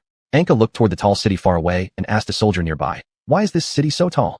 "Your Majesty, this city isn't actually built for defense, but to transport industrial products to various countries." "What kind of things?" "Some peculiar clocks and bronze gears are made here, and then shipped all over." Anka looked excitedly at the massive city before her, thinking, "It seems Kadesh also has factories. The life of the people here should be better than that of other compatriots, right?" Anka asked, "How do the people here live?" The soldier shook his head and said, "Not well. My family used to make potions and once hosted refugees escaping from here. They say that the citizens are branded at birth and have no choice in their lives. Most of them don't know what it's like outside. They work 15 hours a day just to earn a bowl of sticky food." Suppressing her anger, Anka said, "Prepare plenty of good food behind us. Tonight, I will personally enter this place. I don't want their first impression of us to be destruction rather than salvation." "Your Majesty, that's too dangerous." "Don't worry. I've done this many times before, and there won't be any issues this time either." Afterwards, Anka removed her armor and clean clothes, changing into a plain overcoat and heading towards the city. Before leaving, Ilanchi rubbed against Anka's hand and said, "If you need me, you can summon me with the lucky scale I gave you." I'll freeze all the bad things that offend you into ice blocks. If someone just offends us, we can't think they're evil and kill them. Everyone has different personalities, understand? All right, then I will warn them first. Afterward, Anka arrived at the foot of the city wall and shouted up to the weary guards above. I am a passerby. Can I come in? The guards looked around without noticing anything unusual, then opened the gate and allowed Anka to enter. Anka was momentarily stunned and didn't continue moving forward, thinking to herself, it can't be this easy. There must be some trick. Despite this thought, Anka realized that if she didn't go in, she might raise suspicions, so she acted as if nothing happened and walked in. On her way through the city, Anka found the defending forces here were extremely weak. Not even a standard fortified outer courtyard existed. The soldiers patrolled the streets like living dead. The whole street was lifeless, causing Anka to mutter quietly. The spirit of these poor souls is worse than that of the servants in an arena. Then, Anka found an inn whose business seemed a bit slow. After sitting down inside, Anka asked, what food do you have? How much is it for staying overnight? The waiter, looking completely drained, replied, 1 copper coin per night. We serve meat porridge and vegetable porridge. Is there anything that's not porridge? There are dried leaves and plain water. Then give me a bowl of plain water, and I want to stay for the night. As Anka drank the water, she carefully observed the other lifeless guests. When some soldiers came in, all the guests automatically gathered together to free a table. And those soldiers were served meat sauce and white rice, and even wine, things that were very rare here. Anka asked one of the guests on the side curiously, what's going on here? You're new here, aren't you? The soldiers here all have such privileges. Only they can eat these foods. That's why many people try hard to send their children to join the military camp. Why is that? The rulers here are traitors, a pack of dog lovers. They keep a group of dogs to watch over us. When the soldiers heard them talking about themselves, they loudly yelled, who's speaking ill of us? Come out. Upon hearing this, the guest immediately lowered his head, afraid to utter a sound. Meanwhile, the men started coming over to see someone. Anka, not wanting the customers here to suffer punishment because of her, stood up directly and said, it's me. Chapter 136, Unification War, Part 2. The soldiers, seeing Anka approach without showing any fear towards him, felt somewhat puzzled. Anka stood before them, and the soldiers noticed he was much healthier than the guests here. His limbs were strong, and he didn't appear tired. The soldiers immediately guessed that Anka came from outside the city and started to feel hesitant. One soldier stood up and said, humph, let's go. Anka pulled on them and asked, you haven't paid yet. The soldiers struggled free and shouted loudly at the boss, collect the money from this man. After saying this, the soldiers all fled, while Anka turned to ask the boss, why do these soldiers seem so listless during their city patrols but treat you with such disrespect? The other guests, seemingly fearing trouble, quickly left. Seeing this, the boss just sighed and signaled Anka to sit down. Sitting across from Anka, the boss said, these soldiers only have this one privilege to bully us, so they will use it to its fullest extent. When they see that you're different from us, they don't dare to vent their anger on you. Anka looked down at his own body and asked, what's the difference? You are much healthier than we are. Look at us. He then showed Anka his arms and abdomen. Anka noticed that his 2 arms were as withered as branches, and his abdomen showed signs of malnutrition due to poor nutrition. Anka asked, can't those managers distribute some normal food to the people? This place manufactures all sorts of strange things for various countries. There shouldn't be any shortage of money. Humph. They would rather we only have the strength to work, but not the strength to resist. Have you resisted? The boss sighed and pointed towards the central square, saying, over there, you can see 9 heads. They were the leaders of the resistance armies over the past 100 years. Anka got up and prepared to head to the square. Suddenly, the boss asked, will you come back? Of course. I've already paid for my room. Upon reaching the square, Anka discovered that the structure here seemed specially constructed. On a tall raised platform in the middle, 9 human heads were impaled on sticks. Apart from one that still had some foul-smelling rotten flesh, the others had long since become skeletons. The wind howled as it passed through the skulls, emitting terrifying sounds, as if these people were roaring in anger over their failure. Anka, feeling a little bored, sat on a bench and looked up at the skulls. At this moment, some soldiers stealthily moved behind Anka and suddenly grabbed his shoulders. The soldiers said, don't move. With ease, Anka turned around and broke free from their grip, then said, take me there. After being shocked for a moment, the soldiers soon calmed down. Anka then followed them to a high tower's top floor room. The room was an office with many books and decorations. A middle-aged administrator with an ordinary appearance was sitting in a chair, facing away from the door. Following the man's gesture, the soldiers also bowed their heads and left. The man spoke with his raspy voice. Please take a seat. Anka asked, what do you need me for? The man exchanged glances with Anka and smirked coldly, saying, you are the boldest person I've ever seen to dare infiltrate here alone. Don't think the soldiers here are all useless. There are weapons here that no one can escape unscathed. Although Anka was somewhat surprised by this, he was ready for battle. The man waved his hand and said, Your Majesty, please don't get angry. I am not saying I want to be your enemy. Anka asked, what exactly do you want to do? Just say it. The man unfolded a book and a city map and said, there are 5 other administrators like me in this city. Here is their information along with the important areas of the city. Anka took it and asked, are you planning to surrender? The man crossed his hands over his chest and leaned back comfortably, replying, more or less. Are you betraying them? I just hope to pick the right side. Your army must have already reached the city walls. I can help you. After hearing this, Anka, holding the city map, prepared to leave, leaving the man somewhat puzzled as he asked, "Are you worried that I'm deceiving you?" Anka paused, made eye contact with him, and said, "Thank you for your map, but I don't need your help." After saying this, Anka left directly and returned to the tavern at the edge of the city that evening. Anka stood on the bar counter and began giving a passionate speech. However, the common folk believed Anka was just speaking nonsense and paid no attention. Anka said, "All of you are equal. Your lives should not be bound by meaningless responsibilities and debts. You also have the right to eat meat and drink alcohol." A weak worker murmured, "We don't need speeches." Anka looked at the workers below who had a faint glimmer of hope in their eyes and walked over to ask, "Excuse me, how much is your wage?" "There are no wages. We've never seen any." "Then don't you want real work? We've failed many times already. And do you not think you should try a few more times? As long as you unite, you will surely succeed." Afterward, Anka continued his speech, becoming increasingly impassioned. More and more people gathered. Some workers even left their posts to listen to Anka's oration. Anka shouted, "Who is exploiting everything from you? Who has kept you constantly rushing around? It's the nobles of various countries that control the city and the servile regimes under their command. They only use brutal military force to suppress the thoughts and resistance of the people. But paper cannot contain fire forever. The harder they suppress us, the more intense our rebound will be." A worker asked, "What should we do?" "Go on strike. Don't fear their suppression." At the mention of suppression, many workers fell silent, and the surrounding calls for workers to return to their positions made them begin to hesitate. Anka said lightly, "If you choose to be cowards now, then your descendants will remain trapped in hell forever. What exactly are you afraid of? Can they kill all of you? At worst, it's just my head showing up on the square." When Anka declared he would bear everything, he finally won the support of the workers present. They began spreading the word quickly. Soon, the entire city went into a state of shutdown, and the troops responsible for suppressing the unrest were temporarily restrained by the overwhelming number of workers. Some workers, as if premeditated, even pulled out weapons from hidden places like ditches and bridges, starting to drive away those soldiers. This was something unimaginable for those workers before. Tonight, they created a miracle. They defeated those soldiers. The waves of workers quickly occupied several high towers, and Anka also got to witness the mysterious weapons mentioned by that man. Innumerable clouds of poison mist surged out of the high towers, engulfing anyone nearby and turning them into heaps of bones. But those workers still shouted excitedly, "Victory is within reach." They used the map provided by Anka to trigger the heating system located underground in the high towers. Other regions' workers, seemingly encouraged after hearing the sound of the explosion, surged into the high towers where the administrators were and attempted to destroy other heating systems. Subsequently, the entire city plunged into flames and explosions, but the workers showed no fear and gathered with hope.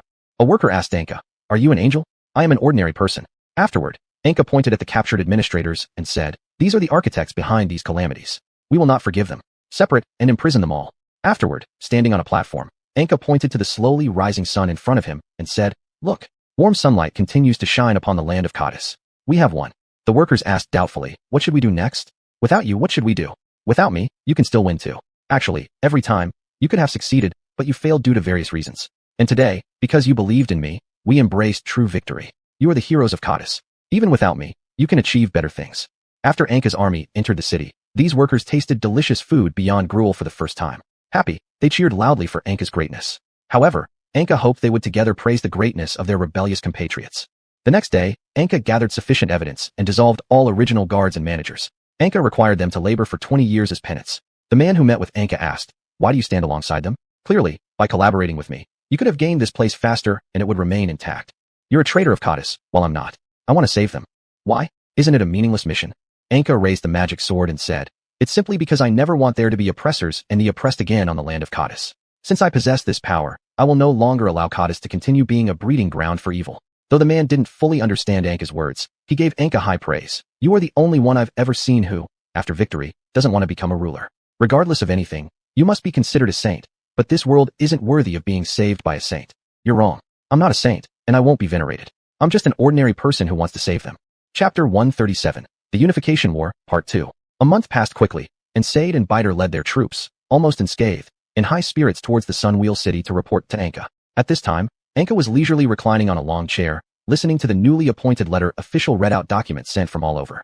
When Said and Biter walked in, Anka quickly sat up and asked, "Is the war in the north over?" "I don't know why, but every time our soldiers reached a city, the defending forces would surrender. So we very quickly secured the northern export harbors. Then choose some soldiers quickly to stabilize the northern areas that you've captured." The two responded together. "Yes." Biter asked, "By the way, how did your majesty manage to really conquer the southern part of Cades in just 1 month?"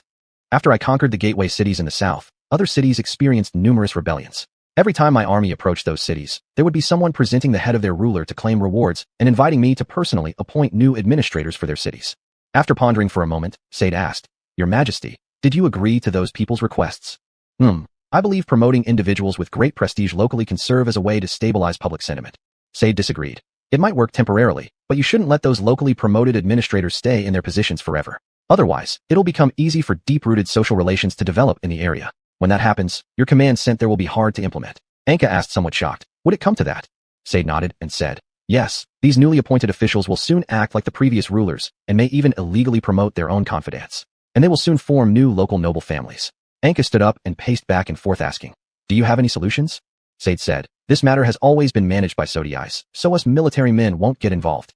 Biter disagreed. His Majesty hopes for us to provide opinions. We should directly voice what we think of. After all, the decision-making power still lies in His Majesty's hands. Anka nodded and asked, do you have any good ideas? Biter said, we can hold exams. Only those who pass can take office. If someone fails 3 times, they can only return to regular work. Anka slightly nodded without saying anything. Sade said, that way, wouldn't it just be the case where only the powerful have access to resources for the exams?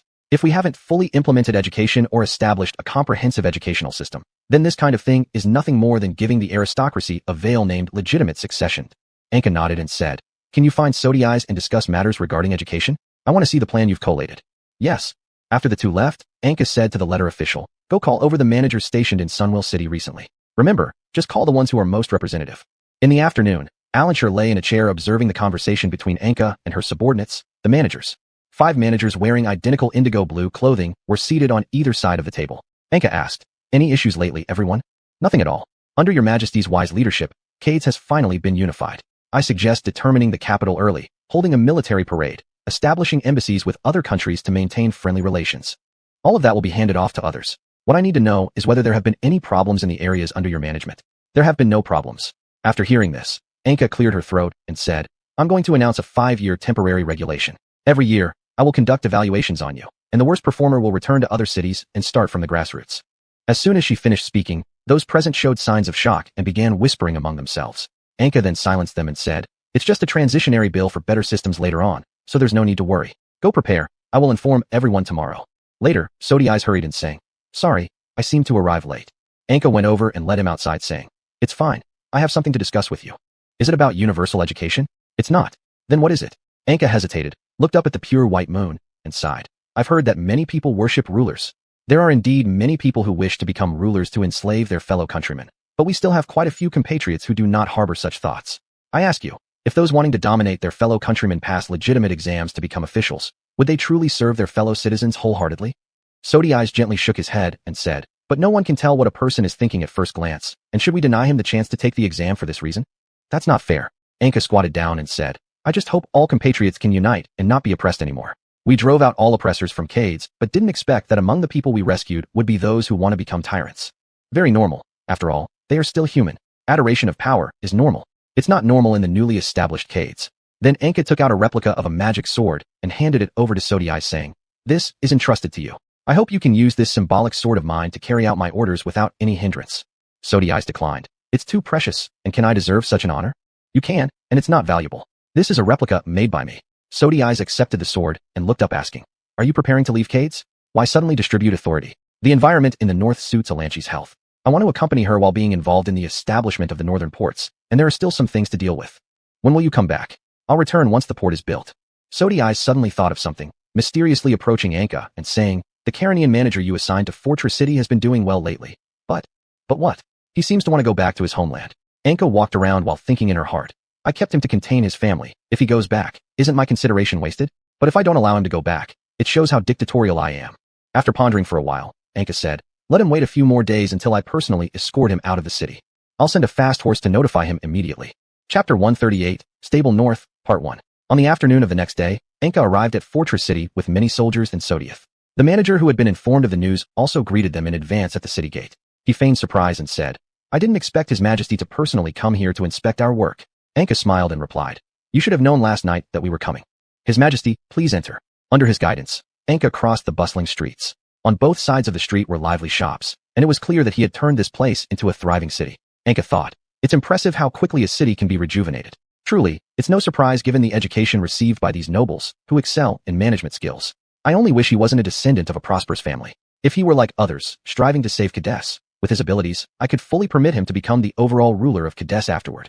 Later, Anka arrived at his workplace, a grand mansion. The exterior door looked no different from an ordinary home, but inside stood a 3-story giant wooden house. Moreover, there was a garden and swimming pool as large as the house itself. Anka mused inwardly. Is he still clinging to noble habits? Or does this style of working improve efficiency faster? I hope it's not public funds he misappropriated for this. Anka asked, is this where you conduct your work? Of course, Your Majesty. Would you like to take a look inside? Please lead the way. After entering the house, Anka discovered that almost the entire space lacked rare decorations or furniture. Only some ordinary wooden furniture was present. Around them, the environment was quite noisy with dozens of staff members moving back and forth, delivering important documents. Anka remarked, are these people here to assist you? He nodded and said, they are the first group of civil servants selected by Mr. Sodiath. With them, even if I am away for a while, the work will not fall behind. Where do they live? There are rooms on the top floor, mine included. Anka slowly nodded and said, you've done well. As they moved toward the quieter garden, Anka was the first to speak. Your position will remain secured once you leave, and there will be no delays in salary payments. You needn't worry about this. Anka believed that due to his family background, the money probably wouldn't matter much to him, but saying this might ease any concerns he might have. Lowering his head, the man responded, thank you. You are truly the best ruler I have ever seen. Do you need soldiers from Kadesh to escort you back home? It is unnecessary. Just showing my family emblem will allow me passage. When do you plan to leave? Since you're already here, I'm ready to leave now. I don't even know your name. Mutter Kirzan. Upon hearing the name, Anka glanced towards Sodiath, and Sodiath slightly nodded in agreement. Afterward, Anka did not further detain him and allowed enthusiastic citizens to warmly send him off at the city gate. Later, Sodiath questioned, it seems you are genuinely satisfied with him. I didn't expect you would allow so many citizens to cause traffic congestion just to bid farewell. He has performed his duties excellently. This is what he deserves. It's like giving him an award. There will be awards for all of you too. That is an honor, and I look forward to it. The following day, after bidding farewell to Sodiath at the city gate, Anka and Alansi set off northward in a carriage. Alansi looked out at the army outside and asked, will such a small number of people be enough? The area around here has already been taken, and all surrounding cities are being slowly remodeled. There won't be any issues. Anka unfolded the map and explained, it is difficult for those beastmen to break through our tightly interconnected defenses. Even though they may have strong bodies, they are extremely fragile against humans' powerful siege weapons. Alansi looked at the narrow territory occupied by Kadesh in the northern border depicted on the map and curiously asked, don't you think this shape looks odd? It's far too small. All I desire is a stable sea outlet. As for the size of the territory, let us not dwell on it excessively. After all, we forcibly took it from the tribes of the beastmen, and I currently don't want to subject our soldiers to further meaningless sacrifices. Alansi silently gazed at the region marked as Sawtooth Coast on the map and hesitantly asked, is this area really that important? Currently, Kadesh is opposed by a coalition led by the Karen Kingdom. Although we have the support of Saint Sai Ka and Caldara, the products from other significant countries also matter greatly. The nations that can no longer exploit Kadesh cannot obtain sufficient quantities of cheap goods and crucial industrial products anymore. If we own our own sea outlet and fleet, we can bypass the land blockade to directly engage with those countries willing to trade with Kadesh. Is this area really that important? Alansi remained silent, even ignoring the rare scenery outside. At night, Anka walked alone to a nearby highland to observe the local wildlife, while Alansi, noticing Anka's departure, took out the map and carefully examined the letters in Anka's drawer for any useful information. Anka saw a griffin landing before him on the horizon at the highlands, and stepping down from it was a beastman named Heya who was loyal to him. Anka asked calmly, is there anything? Heya flattered, my lord, you are truly becoming more dignified. I now have the support of the army and some wealthy merchants, but officials far away from the capital remain loyal to the foolish king. I hope you can assist me. How should I help you? Tomorrow, I will open the city gates. After you raid, I will demand all border garrisons return. Then after you fight them for a while and leave, I will invite all disobedient generals to the palace under the pretext of celebrating success, kill them and their loyal officers within their units, then break up the entire units they lead. Anka suddenly felt a wave of nausea towards the creature in front of him. After calming himself, Anka asked, what will I get? A more stable north and everything you find inside the city. Tell me the specific location. After hearing this, Heya quickly drew a simple map on parchment paper. Heya looked up and met Anka's eyes as he said, I will release smoke from the city wall to notify you. Go quick. Do not be discovered by others. After Heya left, Anka looked at the distant herds of beasts and muttered to himself, are beastmen closer to beasts or humans? They have the appearance of beasts, yet also exhibit human traits and qualities. Without strong human organizations, such cunning and powerful creatures would completely destroy us. On his way back to camp, Anka kept thinking about whether or not he should trust him. Chapter 139, A Stable North Middle. On the second day, Anka turned her direction towards the capital of the beastmen. After reaching halfway, the troop stopped. For safety, Anka dispatched a large number of scouts to gather intelligence. Anka anxiously waited for the scouts while thinking to herself, what is the difference between beastmen and humans? Their souls seem the same as humans, deceitful and full of violence. But do they also possess good qualities like humans? I hope not. Otherwise, looting them might make me feel as if I am becoming like those tyrants. After the scouts brought back news, Anka began to confidently command the troops toward the beastmen's capital. More than 1,000 armored warriors held sharp blades and tightly gripped weapons enchanted with hellish runes, their hearts filled with excitement. For these soldiers, attacking the Beastmen's capital was an entirely normal retaliatory action. The Beastmen had raided Cades for many years, so slaughtering their capital now was the best form of retaliation. Upon arriving beneath the city walls, Anka noticed the dark mist filling the sky above the wall. Although the soldiers were eager to launch the attack, Anka calmed them down and shouted into the city. The Beastmen inside, I do not wish to cause slaughter. I will give you 1 hour to flee. If you remain after 1 hour, do not blame me. Inside the city, Blacktooth had just imprisoned the king and his family when he heard Anka's announcement. Blacktooth irritably shouted at nearby soldiers. Any civilian who flees in battle shall be killed. Defend the other 3 city gates. But sir, the humans are attacking from the north gate. Why should we go to the other 3 gates? Before the question could fully leave his lips, Blacktooth slashed off his head with a single claw. Seeing this, the other soldiers dared not resist and carried out their orders. After an hour had passed, Anka finally gave in to the persistent urging of her soldiers and shouted, "Charge!" The soldiers were astonished to find that there was no defense within the city. The Beastman residents faced the enemy army and begged for mercy like rabbits.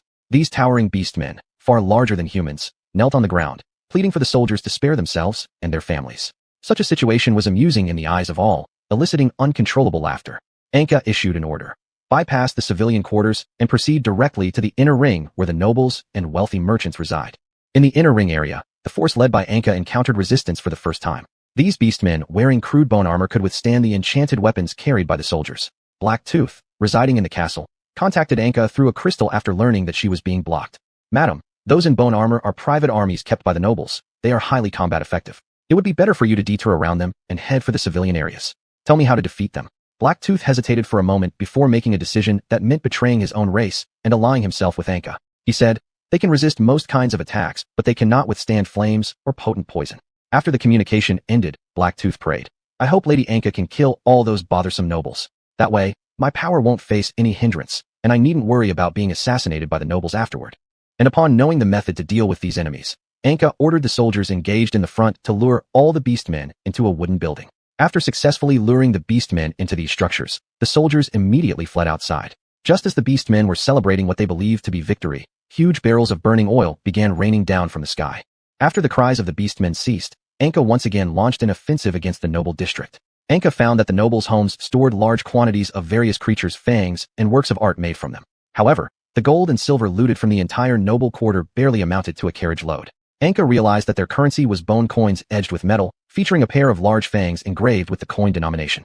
Anka muttered quietly, the Beastman's currency is truly strange. Using such materials must make it difficult to preserve. Anka then told the soldiers busy plundering, send these bones to the cart and transport them to the rear. Let Sedasa sell them. Thereafter, Anka led her team to collect a few complete peculiar bone armors. Having slaughtered the rich merchants and nobles here, they withdrew from the city. After 7 days of pillaging, even the palace was emptied and unknown causes set it ablaze. When the fire died down, the border guard finally arrived.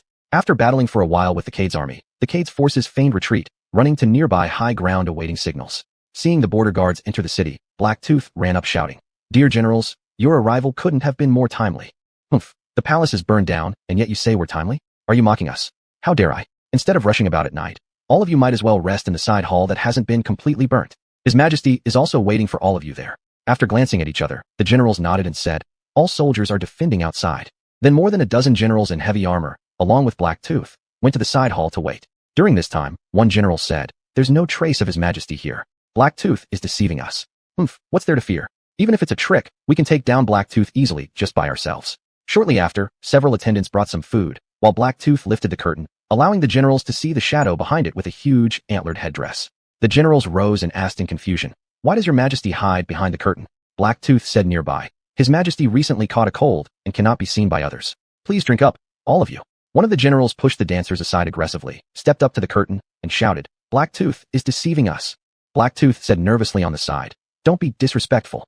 When that general lifted the curtain, Anka directly threw off her complex ornaments and swung her sword, decapitating the general who had approached. In an instant, the curtain was dyed red with blood, and the headless general fell to his knees and rolled down the stage. Seeing this, the other generals were shocked, drew their weapons, and shouted, Blacktooth, how dare you deceive us? Whatever this is, come out quickly. Before they finished speaking, with a few flashes of light, all the generals froze in place, speechless. In an instant, the entire hall became deathly silent. Blacktooth, his large mouth agape, took half a day to recover. After checking closely, he found traces on the necks of those generals. Upon lightly touching, one general fell to the ground, his body broken into 8 pieces. Blacktooth stared wide-eyed, unable to speak, and immediately knelt down upon seeing the shadow behind the curtain. After half a day, Blacktooth trembled and said, "Your Majesty's strength truly astonishes heaven and earth. It's just me trying out a new attack method, which I'm still not quite proficient in." Anka slowly stood up and walked from behind the curtain, saying, "Listen, the sounds of battle outside have started again. I will take back my forces, and the rest is your problem. Your Majesty, please walk slowly." Chapter 140, A Stable North, Part 2. Anka quickly returned to the outskirts of the city through a secret passage provided by Haya. She discovered that the entire beastfolk camp had been engulfed in flames, and the beastfolk trying to escape were killed by arrows coated with deadly poison. Anka said happily, "It seems that even if I am not here, these soldiers can still defeat enemies stronger than themselves." After Anka returned to her own camp, the attack stopped, and the beastfolk, suffering heavy losses, did not continue to pursue. Later, Anka and her troops continued north towards their destination, the jagged coast. Anka happily brought several officers into her carriage. Raising her cup, Anka said, "Gentlemen, I am delighted to see that you have triumphed over your enemies even without the supreme command. This is an important progress for all of you." The officers raised their wine glasses but exchanged glances as if they had something to say. Anka, seeming to sense something, asked, "This surprise attack wasn't planned by you?" One officer replied, "It was Lady Alanshire. When she commanded us, she was just as decisive as you, and her words were equally inspiring as yours." Although somewhat disappointed, Anka's expression remained unchanged. Raising her cup, Anka said, "Then let us celebrate this act of valor." After sending away the officers, Alanshire approached Anka, rubbing up against her and asked, "Am I awesome?" Anka nodded in agreement in response. Alanshire, overjoyed, ran outside to race joyfully with the horses pulling the carriage. After she left, Anka sat on the ground with a worried look, gazing at the traces left by Alanshi's search of her cabinets, and her expression grew worse. Anka muttered to herself, "Dragons learn very fast." Previously, Suades once mentioned in his letters to me that within a month, Alanshire made the teacher from St. Sika admit there was nothing more he could teach her because she already knew everything. Subsequently, Anka looked out the window with some anxiety and said, "With her capabilities, if there's no obstruction, she should become a powerful ruler. I hope she uses her abilities to bring a better life to the people. If she decides to be a tyrant, then a tyrant who can live for thousands or even tens of thousands of years would be terrifying. I wonder who will stop her after I die." Not long after, the group arrived at an area known as the Corpse Canyon. A soldier came in and said to Anka, who was lost in thought, "Your Majesty, the bridge ahead is broken." What happened? Following the soldier down, Anka found that the bridge hundreds of meters long had been completely destroyed for some unknown reason. Several chains hung limply on the cliff walls. Anka asked, "Was there any sign of damage during the last inspection?" There was none. It might have been damaged recently. Notify everyone to retreat to the plain behind us and form defensive lines. Then send dozens of fast cavalry riders to nearby cities under our control to find craftsmen and sufficient materials. While waiting, Alanshire anxiously said, "Master, I can carry you across." Anka looked at Alanshire, who had grown as big as a pony, and shook her head, saying, "In situations like this, don't rush. If this bridge has indeed been deliberately destroyed, there are likely ambush forces on the other side.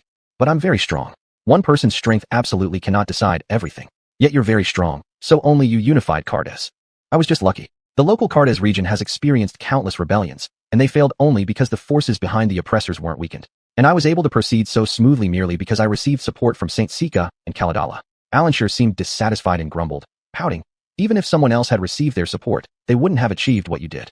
Anka firmly said, "The power of one person definitely cannot decide everything. You must believe me and never blindly become arrogant." Pouting, Alanshire responded, "Yes." At nightfall, a rope with an iron hook was shot from the opposite side, connecting both cliffs. Beastfolk began slowly climbing along the rope, each of them carrying knives as if planning to launch a sudden assault on Anka. Alanshire noticed them while flying in the sky and slowly descended, taunting, "You guys now look like ants on a string. What would happen if I cut the rope?" The beastfolk glared angrily at Alanshire, issuing low growls, then continued climbing forward. Looking at the tall grass ahead, Alanshire knew that if she flew back now to report to Anka, these beastfolk would enter the high grass, increasing the pressure on the defenders. After pondering for a moment, Alanshire whispered, "Anka said not to be overconfident when deciding such significant matters privately, but Anka also said that we must act decisively when faced with crucial moments." After speaking, Alanshi's body shimmered with a brilliant silver light before swiftly diving down to attack. Chilly ice arrows fell like raindrops, and after the ropes were severed, the wild beastmen above screamed as they fell. Upon hearing the noise, Anka ordered the soldiers to prepare for defense while she went to the cliffside to look for Alanshire. After walking dozens of meters, Anka personally saw Alanshire rise rapidly from below like the moon, then skim low over the opposing forest. Anka shouted for Alanshire to stop, but it was as though Alanshire hadn't heard her. With frost covering her body, Alanshire spread her wings and swept over the forest, and in no time, the entire forest was covered with a thin layer of ice. The wild beastmen lying in ambush within the forest were all killed by the icicles summoned by Alanshire because their presence had been exposed. When Alanshire returned to Anka's side, she found that Anka seemed somewhat displeased. Alanshire lowered her head and said, I'm sorry I acted on my own. Anka calmly stroked her head and said, It's all right. You did well this time. The next day, the artisans arrived and quickly began the work of repairing the bridge. Anka was surprised to discover that this team of artisans was led by a few Cardassians with dozens of beast folk. Curious, Anka approached one of the Cardassians and asked, Will these beast folk listen to your commands? Rest assured, Your Majesty. These dozens of beast folk are orphans we once collected, and we've long worked together across tribes in the Cardass region, building structures for various powers. It's truly an honor to meet you today. Is that so? Anka looked at the beast folk and noticed that most of them had some physical deformities, yet they were extremely united and cared for each other, appearing no different from humans. Noticing Anka's gaze, the beast folk all crouched on the ground, trembling all over. Confused, Anka glanced at the Cardassian artisans. One artisan explained, Your Majesty, please forgive us. These children have some mental issues. After hearing that you tore apart part of the Northern Territory, they've developed a sense of fear towards you. That's fine. As Anka walked toward the carriage, she told the surrounding soldiers, Do not disturb them. Chapter 141, 10,000 Corpses Valley. On the second day, Anka stepped out of the carriage and discovered that the entire bridge had been remade. Since it was built quickly using iron chains connected to wooden planks, Anka hesitated at the edge, pacing uncertainly. The craftsman stopped Anka and said, Your Majesty, please allow us to inspect our own work. Then several craftsmen, hand in hand, carrying wooden boxes, marched back and forth across the bridge. Upon confirming that the bridge was sound, Anka began allowing the carriages to cross one by one in batches. As the craftsmen prepared to leave after receiving payment, Anka gave them a few silver coins. The craftsman asked, What does this mean? This is a deposit. I need you to make this bridge even better and stronger. If you succeed, when I return, I will pay you many times more. The craftsman, grateful, bowed low and said, Thank you, Your Majesty. We will start the work immediately. Anka's team headed north and soon arrived in front of a large canyon. The canyon had two entrances, one bathed in sunshine, a bright road, while the other was covered with jagged rocks on the ground, surrounded by darkness filled with countless pairs of crimson eyes. A soldier said, Your Majesty, the bright path on the left is lined with dazzling floating orbs of light. Anyone who gets close becomes reduced to ash. The right path hides half-human flying creatures. So which one is safer? The right side is safer. Anka nodded and said, Then let's take the right path. Bells and oil lamps were hung on all the carriages afterward. Anka asked, Won't this draw their attention? Your Majesty, the monsters here are all timid. When they hear sounds and see lights, they will consider the carriages to be much larger beasts and not dare approach. Afterward, several carriages sped through, and the monsters lurking on the cliff walls were all frightened by the horses' neighs and the flickering lights of the oil lamps, making them freeze in place. Once the convoy exited the dark area, the scenery before them transformed into an immense valley made up of countless skeletons. The chest cavity skeleton of some unknown creature lay on the ground, serving as a bridge connecting the forward path. Countless other skeletal remains were piled in the pits and on the cliffs below. Just as the carriages were about to exit the valley, a horrifying screeching sound suddenly erupted from the surrounding skeletal cliffs. The soldiers armed themselves and gathered together, preparing for any enemies that might appear.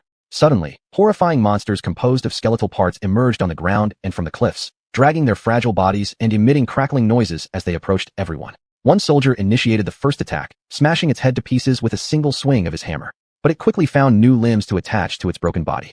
As the number of screeching monsters increased around them, the soldiers began to tire. Elanshire stood atop a carriage, helping with her breath.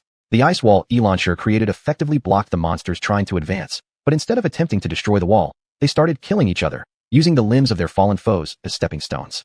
Suddenly, a group of monsters equipped with crossbows on the cliffs launched a barrage of bone arrows.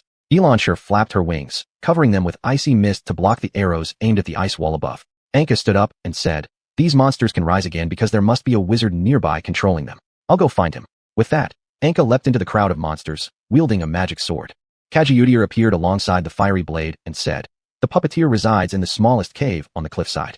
The flames released by the magic sword seemed to effectively prevent the resurrection of these monsters. With little resistance, Anka fought her way to the cliffs. When Anka landed on a protruding rock on the cliff, hidden shooters inside the cliff began shooting arrows at her. Anka dodged while chasing the figure of the controller hiding within. Xiuxian extended a fiery tentacle into the cave to pursue alongside Anka. Xiuxian suddenly shouted, I've got him.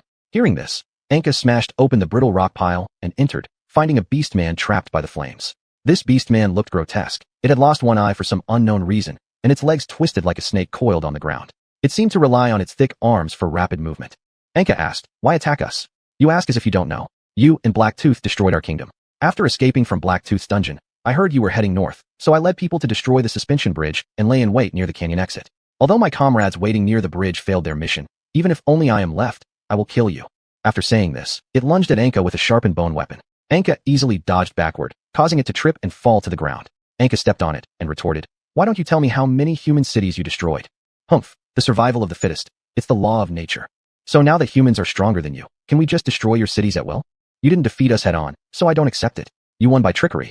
If there hadn't been traitors among us, you wouldn't have been able to defeat us. Aren't you talking about the survival of the fittest? Isn't it about the strong ruling over the weak? But now that we're stronger than you refuse to accept this and instead accuse us of using deceit. Your thinking is really strange. Anka raised her magic sword and said, since this is the case, there's no point in me saying anything else to you. As the controller died, all the skeletal puppets outside lost control and turned back into piles of bones. After taking a brief rest, everyone began heading toward the Sawtooth Coast again. One night, for unknown reasons, the group arrived at a new Beastman tribe.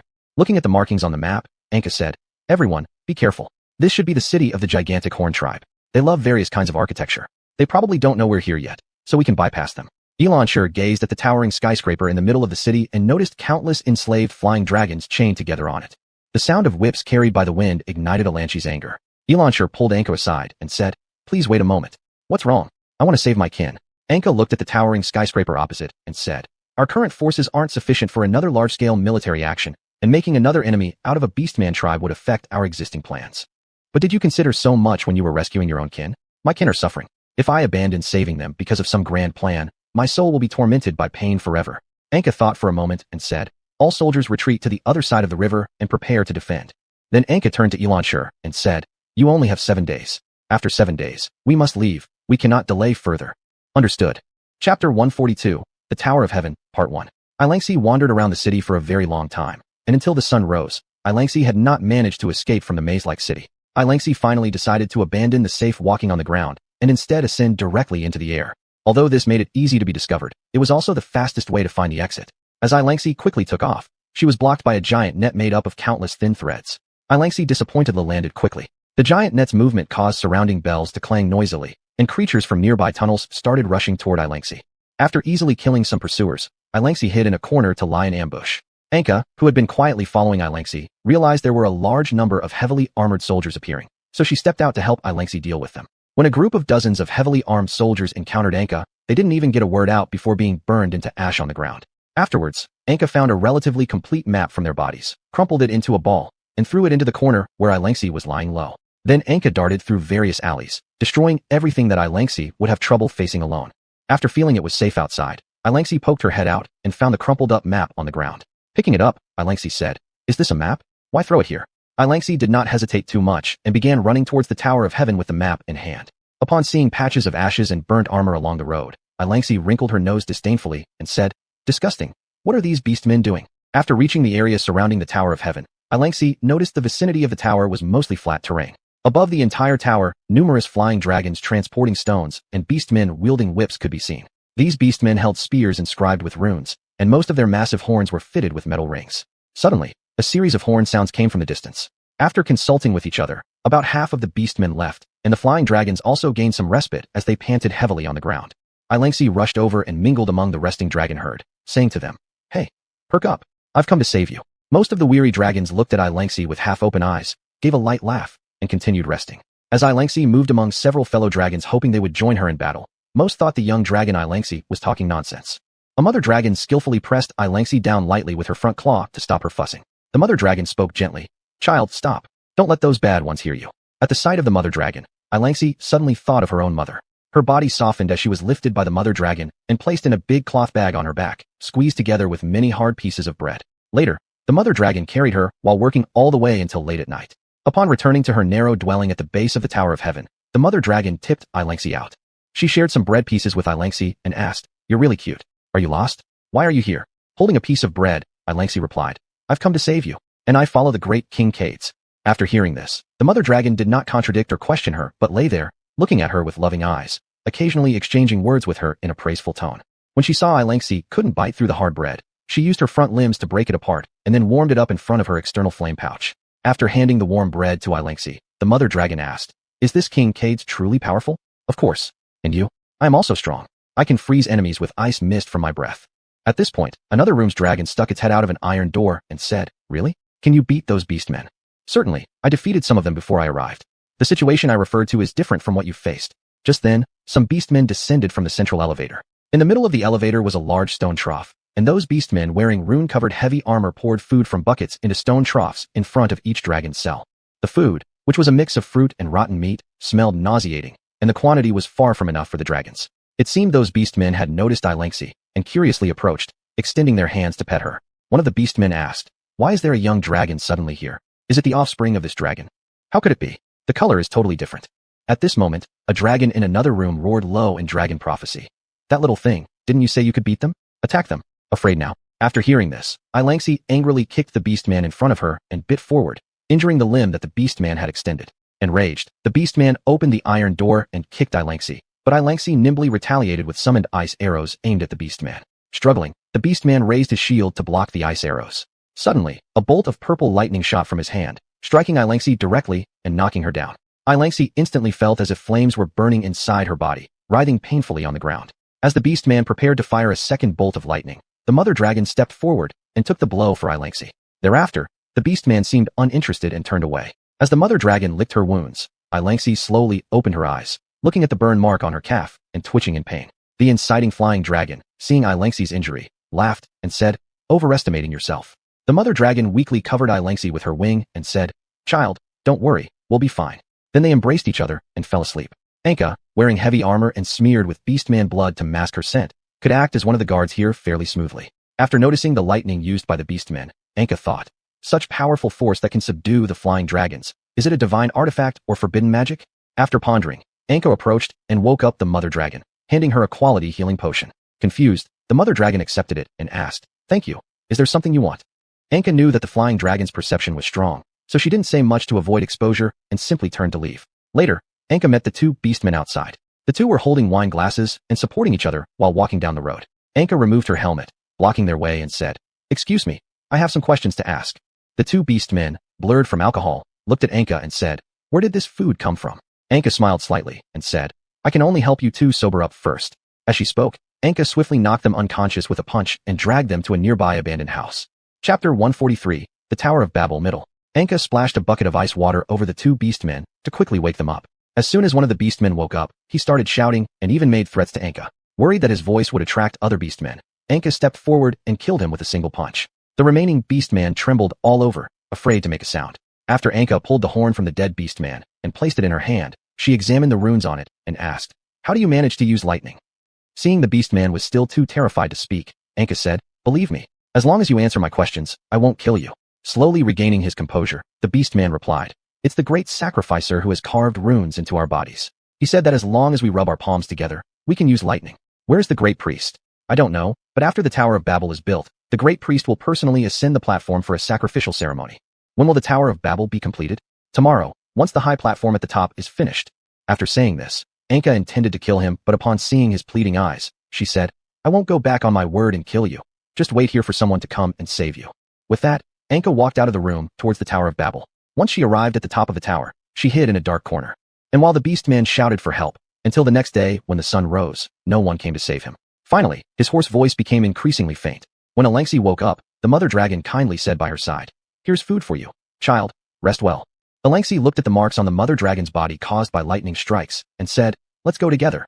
While dragging stones up the tower, Ailangxi carefully eavesdropped on the conversation between the beastmen. "Have you heard that there have been people sneaking into the city recently?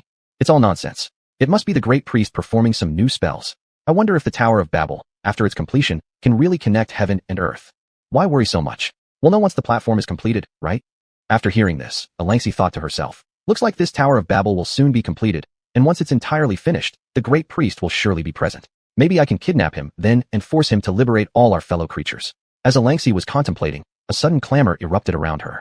Ailangxi and the mother dragon turned their attention and saw a bright red flying dragon howling in pain because its front limb was trapped under a rock. The beastmen quickly looped iron chains around its neck and limbs to control its movements. Then they cut off the crushed limb with a blade. The dragon, staring at its bloodied stump, wailed in agony and retreated towards the wall. Suddenly, everything went black before its eyes, and it collapsed downwards with a thud. The mother dragon shielded Ailangxi's eyes with her wings and said, "Don't look." The beastmen watched as the surrounding dragons gathered closely, and they furiously waved their whips shouting, "What are you all looking at? Back to work, all of you." The mother dragon pulled Ailangxi away and resumed dragging the massive stone upwards. In the process, Ailangxi indignantly said, "If we see our comrades slaughtered, can't we resist? Keep working obediently, child. They promised us that once the Tower of Babel is complete, we will be set free." At the end of the day's work, the flying dragons were extremely excited. Only a few hundred large stones remained to be placed, signaling that tomorrow would be the day the Tower of Babel would be completed, and also the day the beastmen had promised to release them. In the underground shelter, the dragons were happily exchanging information with each other. Unbeknownst to anyone, Elangsi had run outside, searching through the entire Tower of Babel for hiding spots. By chance, Elangsi overheard the conversation between two beastmen. What about those flying dragons? If we let them go and they call more of their kind to attack us, what will happen? They aren't going to be released anyway. You mean deceive them into continuing the construction of wonders in other cities using these fine tools? The great priest has already decided that during tomorrow's sacrificial ritual, dragon blood will cover the entire Tower of Babel. Huh? Their bones have been something I've been eagerly awaiting. Upon hearing this, Elangsi restrained herself from rushing out directly, but quickly returned to the underground dwelling. After descending back via the lift to the underground quarters, Elangsi stood on the high platform and shouted loudly, "Please listen to me, everyone." Instantly, everything became extremely quiet. A flying dragon mockingly said, "What happened? Did you defeat some young beastlings and now come telling us that we can overcome beasts?" This sentence immediately provoked most of the other dragons into laughing. Elangsi silently approached him, lifting her head to look at him. "What's wrong?" As soon as Elangsi finished speaking, she stood up and bit the other dragon's long neck with her sharp teeth. Suddenly possessing great strength, Elangsi threw the flying dragon to the ground with sheer force, leaving him immobile. Elangsi growled lowly, "Shut up and listen to me." After the surroundings returned to silence, Elangsi climbed back onto the platform and shouted loudly, "All of you, we need to escape here right now." Another flying dragon asked in confusion, "Why? We can leave tomorrow. If we run away now, we will surely be caught and executed." Do not believe their words. But Elangsi glared down at them and roared angrily, "If you want to become decorations on their walls, then go ahead and don't try to escape." The mother dragon blocked Elangsi, who was about to leave, and asked, "Child, where are you going? There are many beastmen outside. I'm going to do what I have to do. I'll save you all, and I'll let you see that I am right." After saying this, Elangsi left the underground shelter via the lift and prepared to act on the top floor. On the second day, the flying dragons were both excited and anxious while placing the last huge stone. The flying dragons said to the supervisor, "We've finished constructing everything here, so you should honor your promise and set us free." The supervisor, playing with his whip nonchalantly, replied, "Of course, go back underground and wait until the sacrificial ceremony ends. Then we will release you." The flying dragons happily returned underground, waiting for freedom. However, they were met by beastman soldiers in sealed armor spraying toxic gas through a pipe. The flying dragons questioned, "Why? Why what? We said we would release you, but never said we'd let you live. Damn beastmen, once we get out, we'll burn all of you to ashes." "Will you? I look forward to it, haha." In a room at the top of the tower, Elangsi had already heard the wailing of her fellow creatures. Elangsi thought in her heart, "The great priest is coming up soon, no time for distractions. If they had listened to me earlier, maybe this wouldn't have happened." When the blood-red sun rose high at noon, the great priest also stood at the center of the elevated platform. Upon hearing the sound, Elangsi thought in her mind, "It's time to act." Chapter 144, The Tower of Heaven, Part 2. While lying in wait, Elangsi suddenly felt the two dragon crystal stones of the elemental ancestor dragons in her pack start buzzing. Elangsi poked her head out from under a tall platform nearby and saw the high priest standing at the center of the platform, muttering to himself, looking somewhat off. The high priest danced around and shouted loudly, "Bring up the offerings." After his words, hundreds of beastmen, using pulley systems on the tall tower and ropes tied to the bodies of flying dragons, began dragging the flying dragons from the ground up to the platform. The entire Tower of Heaven was over 1,000 meters tall, causing the whole dragging process to be quite cumbersome. Each time the flying dragons were dragged dozens of meters, they would need to be shifted onto the jutting platforms located on each level of the tower. Afterwards, the beastmen pulling them would rotate shifts and continue the upward haul. Elangsi thought to herself, "All the other beastmen are dragging their comrades on the edges, which means I have plenty of time to deal with the high priest. Let's just wait a bit longer. Once the beastmen tire themselves out, I can face the high priest one-on-one." Suddenly, as if noticing something, the high priest let out a low snarl. The pure ritual has been tainted. Then someone behind Elangsi suddenly appeared, pinning her down with a fork. The high priest looked up and noticed the dragon crystal stone partially revealed from Elangsi's bag, shouting, "Bring her over here." As they gradually approached the high priest, Elangsi stealthily extended her tail behind the beastman. With a sudden swoosh, her tail, sharp like a blade, cleanly severed the beastman's neck. Freed from his control, Elangsi quickly closed the distance with the high priest and swung her tail powerfully. Elangsi easily cut through the staff used by the high priest for defense and then leaped back while unleashing a breath attack. Her breath instantly froze the high priest's feet to the ground. Just as Elangsi was rushing forward again, the high priest suddenly broke free and hurled a dazzling lightning beam toward her. Elangsi fell to the ground, gasping for air. Watching the high priest slowly approaching her, she mustered all her strength and unleashed another breath attack. The high priest waved a hand effortlessly, sending a more potent lightning beam that struck Elangsi. In an instant, both Elangsi and the two dragon crystals emitted cries resonating from deep within their souls. Afterward, utterly drained of strength, Elangsi collapsed on the ground, helpless as the high priest picked up the dragon crystals and turned to return to the center of the altar. The high priest waved a hand and said, "Throw this troublesome thing down there. It took a moment before Beastman soldiers arrived to drag Ilangxi away. At that moment, the high priest seemed to sense something and raised his head, sniffing the air sharply. Anka climbed directly upwards from the layer below, killing several soldiers stationed near the edge of the Tower of Heaven. The several flying dragons being dragged also woke up after being roughly dropped on the protruding platform. Anka charged forward at blinding speed until she reached the high priest, who was surprised to say, "A human?" After handing her last vial of healing potion to Ilangxi and placing her in a safe corner of the edge, Anka stood in front of the high priest, facing him. Anka spoke first. "I only wish to help her liberate her own people. I hope you will honor your promise and release these flying dragons." "All right," the high priest said nonchalantly, but secretly muttered spells behind his back. Noticing something amiss, Anka immediately threw a flying dagger with all her might. With astonishing reflexes, the high priest swiftly dodged aside and even used his short sword from his waist to parry Anka's attack. Two shadows darted and clashed rapidly in the air. After engaging in close combat with him, Anka was astonished to find that he was a blind old beast man who had lost his eyes. His emaciated arms, thin like twigs, made Anka feel as though she could snap them effortlessly, yet now he manifested strength almost equal to hers. Anka quickly retreated several steps and flung a curse fireball. The high priest unleashed all his power into a bolt of lightning, instantly sparking a deafening explosion across the platform. In an instant, the entire platform became engulfed in a sea of flames. Tossing his feather cloak aside, the high priest stood in the middle of the fire, stroking his beard as he said, "Truly awe-inspiring power. 700 years of life has not been wasted. I never imagined encountering such a formidable foe. Alas, it is a human." Anka rose to her feet, throwing her armor aside as she remarked, "You've lived 700 years? I'm increasingly intrigued by you. Unfortunately, I've been too preoccupied with my grand project to notice the emergence of someone like you. Such oversight." Following this, the two erupted into fierce battle once more. Their figures became blurry as the waves of energy from their combat shattered any beastman soldier who dared to approach. In an instant, their strongest attacks collided. After being shaken off by the explosion's aftershock, Anka's magic sword was left abandoned in the middle of the platform, and the high priest's body was blown apart, losing half of itself. The high priest rose stiffly, staring at his own body sparking with lightning as he screamed, "I am immortal. Ha ha." The high priest raised the dragon crystal stones and said, "As long as I devour these, I can instantly recover." Anka squatted on one side, her exhausted body slowly recovering. While the high priest had already completely destroyed the two dragon spirits, Ilangxi suddenly bit the high priest's neck from behind and unleashed an ice arrow at point-blank range. Even after his neck was pierced through, the high priest still shouted as he grabbed Ilangxi and viciously throttled her head. Seeing this, Anka rushed over to retrieve her magic sword, preparing to unleash a more powerful strike. Suddenly, dark clouds gathered in the sky, forming thunderous voices that deafened the air. "Kukutier, how disgraceful you are." The high priest immediately let go of Ilangxi and knelt respectfully on the ground, saying, "Great master, please forgive my rudeness." The thunder spoke on its own. "Brother, let me help you get rid of that human." After speaking, countless lightning bolts struck, isolating Anka and her magic sword. Once the lightning disappeared, so did the magic sword before Anka. She shouted toward the sky, "Give me back my sword." The thunder roared loudly, saying, "Unlike other foolish brothers, I know even without your magic sword, your current power alone would make you quite a nuisance. That's why I wouldn't dare fight you with my true form." After speaking, several bolts of lightning struck, destroying the entire platform. Anka passed out under the debris of the collapsed platform. The high priest quickly retrieved a plate from the pile of rubble near one pillar and pulled out a knife, intending to kill Ilangxi and offer her as a sacrifice to please his master. But the demon just laughed and said, "You're useless now. I'm revoking our contract. Begging you, master, don't." The high priest's voice grew increasingly hoarse until finally, he slumped weakly against the pillar. He watched helplessly as terrifying celestial lightning descended like divine punishment, enveloping the entire city. The soul of the high priest and the souls of all the beastmen in the city were completely absorbed. Once it was over, the dark clouds dispersed quickly, revealing blinding sunlight once again.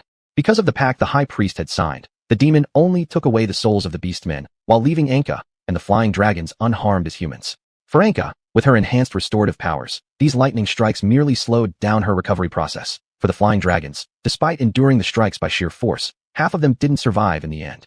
Ilangxi woke up first and found the remaining flying dragon kin gathered at the base of the tower shouting victory, believing it was themselves who had defeated the high priest and saved them. While searching for Anka, Ilangxi accidentally unleashed her latent strength and realized that likely due to the previous lightning strike, the dragon spirits absorbed by the high priest must have been expelled and somehow transferred into her. She thought this might also be why she wasn't killed directly by the lightning.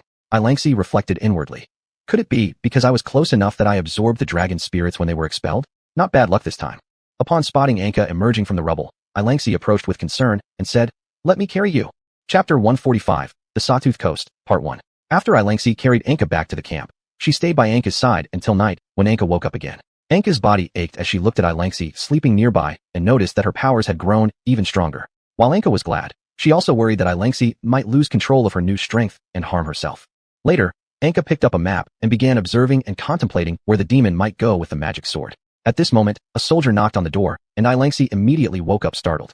Anka gently stroked the alert Ilangxi and said, "Come in." The soldier walked in anxiously and asked, "Your Majesty, are you all right?"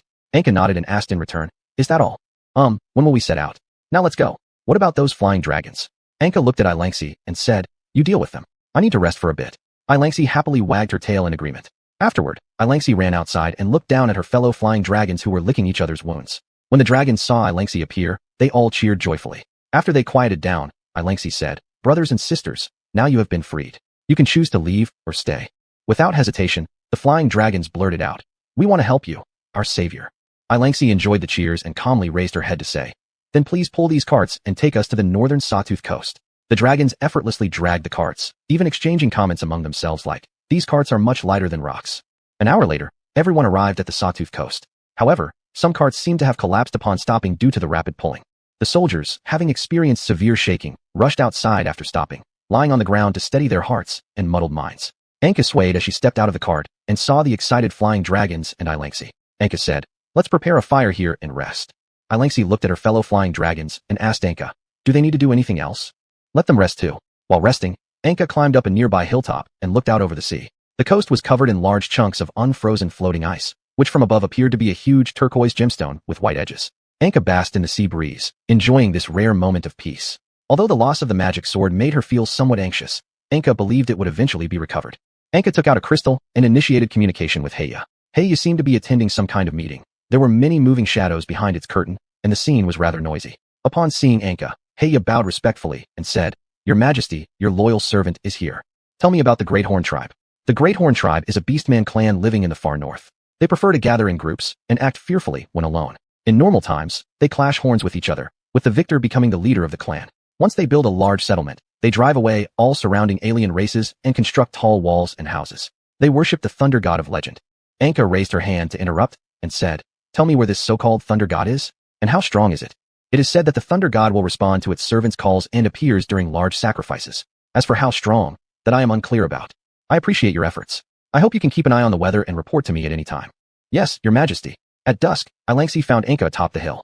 Ilangxi said, "Mr. Anka, the temporary shelter has been completed."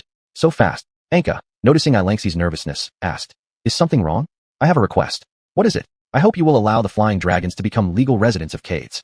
Anka looked at Ilangxi, then shifted her gaze to the busy flying dragons working down the hill, thinking, "These flying dragons are too outstanding.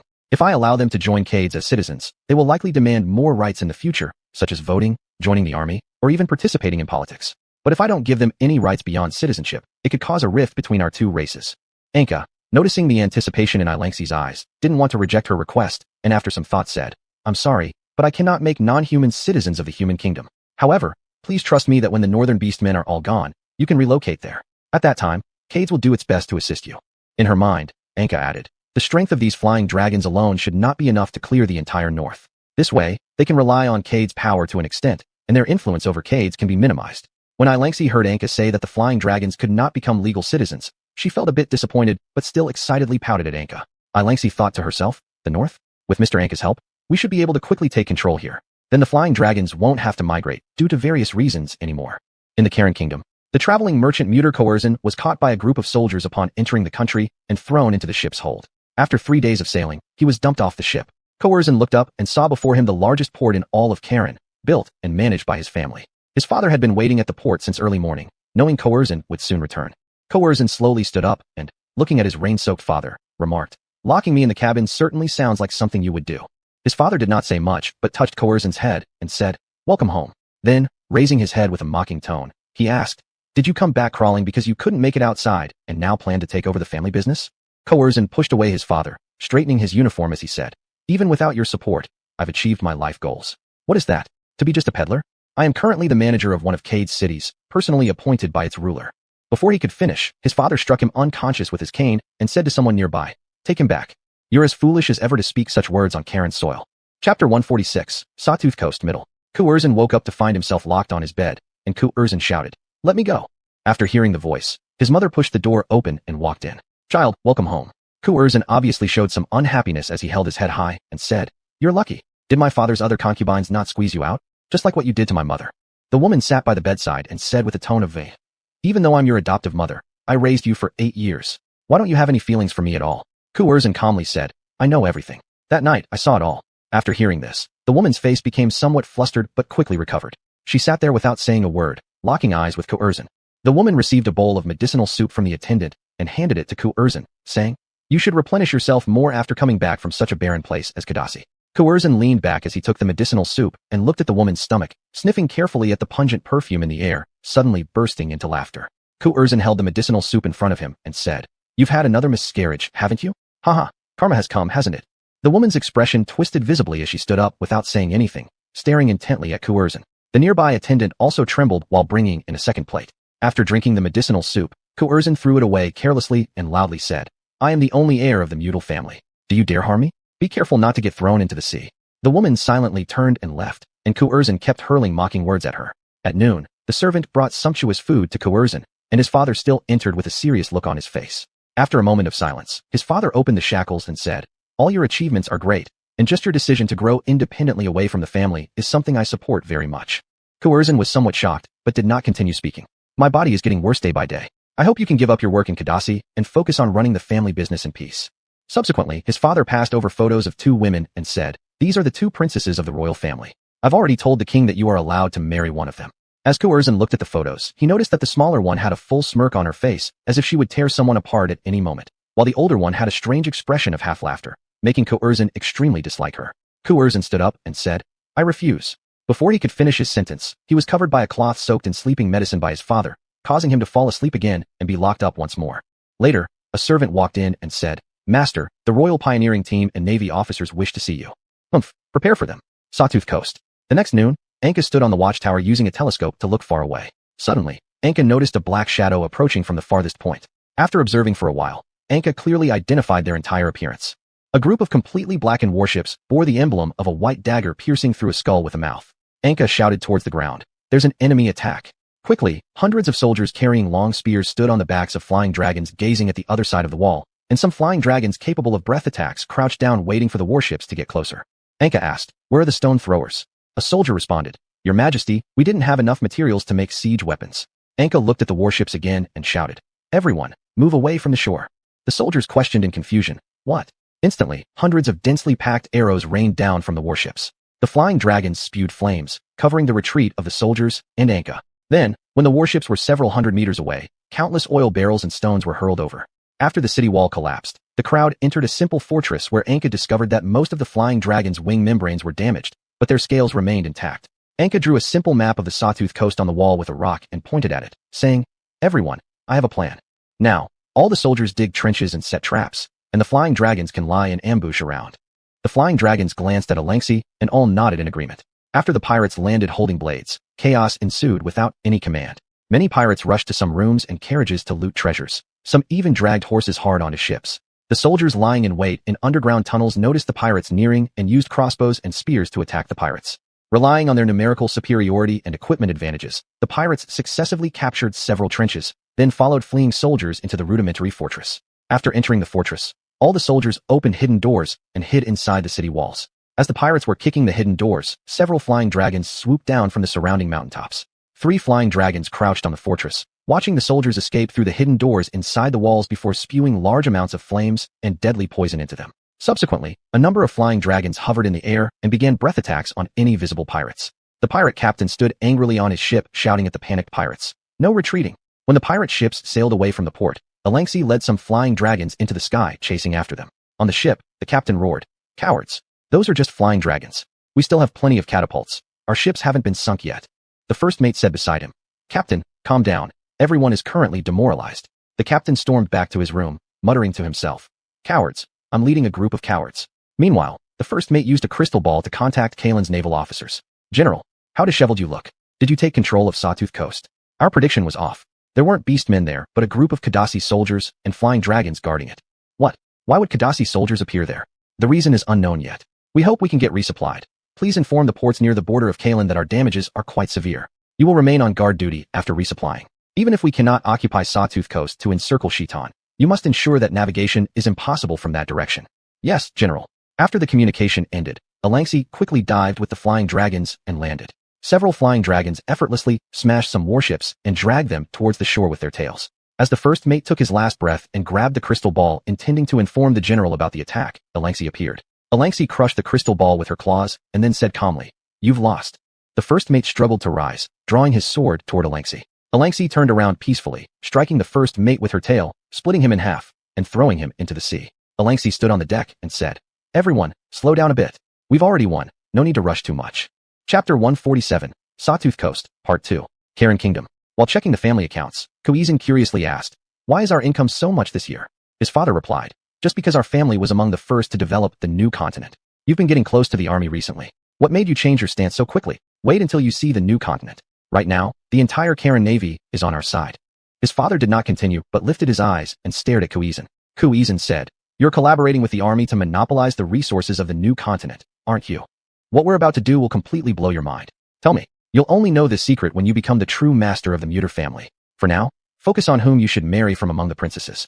Finally, his father left amidst xiuxian's refusal. Sawtooth Coast. Anka stood anxiously waiting by the shore for Alangsi. After Alangsi and other flying dragons dragged several large warships back to the shore, Anka excitedly said, "That's wonderful. With warships this big, even Cades can have warships for attack." Alangsi, after dropping the anchor, jumped in front of Anka and asked, "Mr. Anka, how are these ships?" Anka touched the warship, full of excitement, but soon thought of something and turned around to ask, "Are there any survivors? I smell the presence of someone alive in the command room. Bring him over." When Alangsi brought the unconscious captain to Anka, Anka stood up and said, "Go rest. I can handle the interrogation alone." "Yes, sir. Please take care as well." After everyone left, Anka brought over a chair and looked at the captain tied to the chair in front of him. Upon inspecting, Anka found the captain's dagger bearing the lion head emblem of the Karen Kingdom, and his buttons matched the crest of the xiuxian family.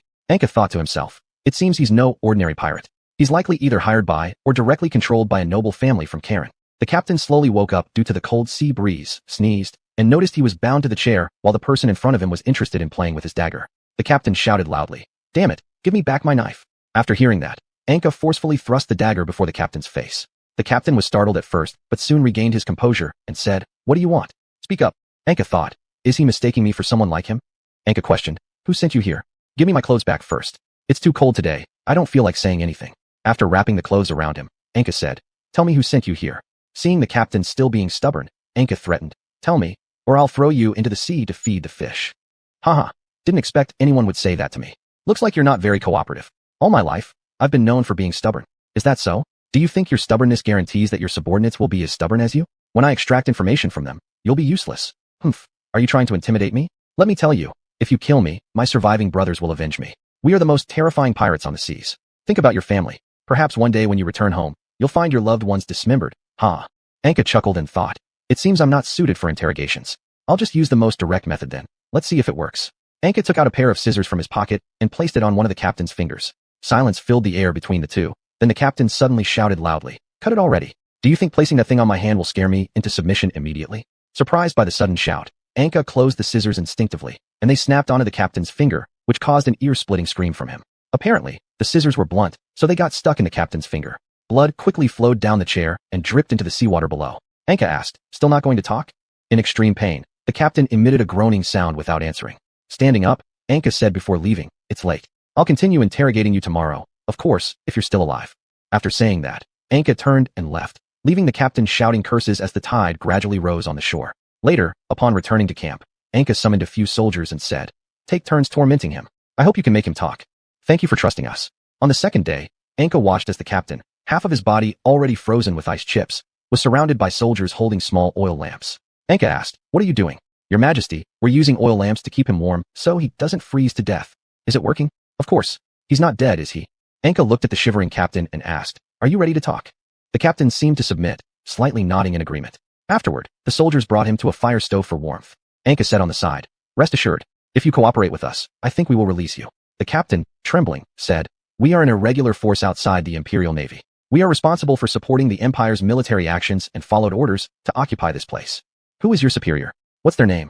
"I don't know. On the surface, we are an irregular naval unit, but in reality, we are merely mercenaries supported by the Muter family, obeying Navy orders just because the Muter family quickly aligned themselves with the army." "Why did you try to occupy here?" "According to our orders, we were supposed to occupy and block the only coastline Cades could possibly take and completely surround the Khitan kingdom." "Why surround Khitan?" "I don't know." Anka thought quickly and reached a terrifying conclusion. The Karen Kingdom probably isn't trying to seal off Xiuxian for its resources, but instead to destroy Cades again. Now that Cades has taken back the Western Mountains, they need another region bordering Cades for a garrison to directly threaten them. If my guess is correct, their next move should be to find an excuse to enter Xiuxian en masse and force Xiuxian's king to align with them. Anka called Lengxi and said, "Take some guards and fly back to Cades immediately to inform Sodi Ease about any movements from Xiuxian." "Yes," the captain anxiously asked. "I've already told you everything I know. When will you let me go?" Anka responded with a smile. "I didn't expect you to cave in so quickly. I'm just a mercenary. Please let me go." "At first, I thought you were like those pirate captains, which is why I tried to intimidate you. Please let me go." Anka waved his hand and said, "Give him a boat and some food." After throwing the captain onto a small boat, the flying dragons instantly carried it thousands of meters away. The captain looked down at the bag filled with bread and realized there was no drinking water, letting out a desperate shout. Chapter 148, Sitong. After waiting for an entire day without receiving any news, Anka could only initiate communication with the Holy Maiden first. The Holy Maiden shown in the crystal seemed much wearier. Anka asked, "What's wrong with you?" "It's nothing. It's just that many cities recently have seen rebellions led by the old nobility behind the scenes. Consoling the people everywhere has left me quite exhausted. I am very glad that you contacted me. Aside from you, I can't find anyone else who can converse on equal terms with me. They all maintain a master-servant relationship with me at any moment, which makes me feel uncomfortable." Anka silently listened to the Holy Maiden's complaints. After they ended, Anka asked, "Does your country still have any available troops?" The Holy Maiden shook her head with a seemingly disappointed expression and said, "None are left. I'm very sorry as an ally for being unable to assist you." Afterwards, the two simply chatted about things unrelated to their main business before ending their communication. Anka leaned back in her chair, tiredly thinking about how to respond to Kalen's plan. Cades has not formed an alliance with Sitong. If Kalen attacks Sitong, Cades won't have enough reason to enter Sitong and fight. If Sitong can actively request Cades' help, perhaps sending out troops will be easier. Anka fell asleep while pondering and woke up later after feeling a cold wind creeping through the door cracks, making her shiver. Seeing her Lengxi standing nearby looking full of worries, Anka suddenly stood up and asked, "Has Sitong already been attacked?" Lengxi said, "I learned from Sodi that Sitong couldn't withstand the first attack yesterday, and even its king surrendered personally to the enemy general." "What did Sodi do?" "They deployed 30,000 soldiers at Sitong's border under Bitter's command." "What about Sade?" "Mr. Sade leads the cavalry advancing in the western mountains towards Karen's border, confronting the defenders there." After listening, Anka silently stared at the map. Lengxi suddenly asked, "Didn't we capture so many warships? Can't we use these to raid Karen's ports to make them abandon their idea of attacking Cades?" After hearing this, Anka nodded and said, "I understand. You can leave now." After Lengxi left with a puzzled face, Anka began communicating with Blacktooth. Blacktooth flatteringly said, "Hee, didn't expect your majesty to contact me again so quickly. What does your faithful servant need to do? How many heavy armored soldiers do you have there?" "About 300. Send them all over here." After hearing this, Blacktooth did not answer directly, but started hesitating. Anka asked, "What's the matter?" "We have recently been engaged in combat with the gigantic Horn tribe, and these soldiers must also defend against the eastern Sharp Claw tribe." Anka noticed upon looking at the map that the Sharp Claw tribe bordered Kadala. After considering for a moment, Anka said, "Rest assured, those Sharp Claw tribes won't attack you. But afterward, I'll help you destroy the gigantic Horn tribe. I'll immediately send someone over there to bring them here." Lowering his head, Blacktooth said, "Then I thank you. I'll let these soldiers quickly arrive where you are." After the communication ended, Anka called her Lengxi over and said, "Now we're taking some flying dragons to the capital city of the Fanya tribe. There's a team of heavily armored soldiers there who can aid us." Lengxi looked confused and asked, "Why would those monsters help us?" "I'll go with you in case anything unexpected happens. You'll know why then." Soon several flying dragons carried Anka and her Lengxi to the capital city of the Fanya tribe, where they kept circling above. Anka saw from above that those heavy armored soldiers were standing in the square, looking curiously upwards. Lengxi softly said, "With such density, if we spout flames together, we can definitely kill them all. Let the flying dragons land." The first one to land was an adult flying dragon. The dust it stirred when landing was so great that it almost made the soldiers think it was an enemy attack. Upon seeing Anka in the air, Blacktooth shouted loudly on a high platform, "Do not panic. These are not enemies." After Anka landed, all the soldiers turned their shocked eyes toward Blacktooth and questioned, "Blacktooth, you've betrayed our country, right?" Blacktooth hadn't expected Anka to land directly, leaving him momentarily speechless. Anka continued calmly, "All of you, I need you to temporarily fight for Caddis." "What? Fighting for humans is worse than killing us." Anka picked up the long spear beneath the statue and threw it forcefully, instantly killing the soldier who spoke those words. The spear pierced straight through him, finally stopping at the opposite statue, his blood slowly flowing down until the lower half of the statue gradually turned red. Seeing this, all the other soldiers fell silent. Anka spoke once more. "So now, do you still have any questions?" Lengxi, with reverence, asked Anka on the side, "When did you control that beast man? Was all of this planned by you?" Anka turned her head and calmly said, "I'm not that amazing. It was just good luck." Afterwards, All the heavily armored soldiers silently followed Enka onto the backs of the flying dragons. Concerned they might suddenly rebel, Enka retrieved their weapons and placed them on another dragon. Enka approached Blacktooth and said, "After I've finished here, I will bring them back and help you fight against the gigantic horn tribe." Blacktooth, tilting his head while looking at those soldiers who looked like they wanted to skin him alive, shivered and said, "Use them as you wish, they are tough." The next day, Enka stuffed all the heavily armored soldiers into the warships and commanded the flying dragons to sail toward the northern ports of Sitong. Enka examined the map and said, "To the south of Sitong's port lies the capital city. After landing, don't let them kill civilians. Go directly to the capital and plunder the nobility." Upon seeing the warship banners showing both Kalen's flag and a pirate emblem, the port guards in fear opened the gates, allowing the ships to land smoothly. As soon as the ships docked, Enka entered the cabin and told the soldiers, "You are only allowed to raid the noble quarters of the royal city. Anything you plunder from the nobles will be yours, but under no circumstances are you allowed to rob the common people." Hearing that they could raid the royal city, the beastmen all excitedly roared. As soon as they landed, the beastmen surged forward like an unstoppable flood, capturing watchtowers and barracks. After disarming the guard troops, they continued marching toward the royal city. Flying dragons provided aerial cover throughout the journey to protect them from attacks by Sitong forces nearby. Upon reaching the royal city, the beastmen successfully occupied the first 3 walls but were stopped by defenders at the final wall. The last wall was defended by well-equipped archers of Sitong, making the assault extraordinarily difficult. In the evening, after learning that the southern Kalen army began moving northward, Enka called off the assault by the beastmen and put on a black cloak before heading behind the blocked gate of the wall. After climbing over, she made her way to the palace. The king of Sitong, trembling with fear upon seeing the sudden appearance of the black-clad figure, asked, "What do you want?" Enka respectfully raised the letter and said, "Your Majesty, I am the messenger of the king of Cades. We wish to befriend your country, and we shall come to your aid. But I have already surrendered to the Kalen army. Rest assured, Your Majesty, all we need is a short note from your hand so we can rescue you under the guise of assistance. But, Your Majesty, if you hesitate any longer, the beastmen will break through. Open your eyes. Those beastmen, didn't they arrive from the northern jagged coast aboard the warships constructed by Kalen? Kalen has no intention of keeping their promises with you, even though you surrendered to them. Now they're sending these beastmen to eliminate you. Your Majesty, don't hesitate any longer. The armies of Cades are stationed at the border. If you write us a letter for help, we will surely sound the gongs and drive away the enemy forces." The king, surrendering to fate, leaned weakly on his chair and said listlessly, "All right." Chapter 149 The Fate of Xiuxian, Part 1. After Enka returned to the battleship, she ordered Alengsi to go to Baidel's camp to inform him to enter Xiuxian. An hour later, as Baidel's military bugle sounded, the beastmen's troops also withdrew orderly from Xiuxian and returned to the battleship. Afterwards, Enka sailed the ship away from the port and quietly anchored on the sea surface. Enka commanded that all weapons on the warship be aimed at the port to intimidate Xiuxian and prevent Karen's army from taking control of this port. The next day, Karen's army arrived at the capital of Xiuxian. Upon seeing the Cades army also stationed there, they displayed confusion and hostility. The commander of Karen angrily rebuked, "You bastards dare to attack the ally country of Great Karen."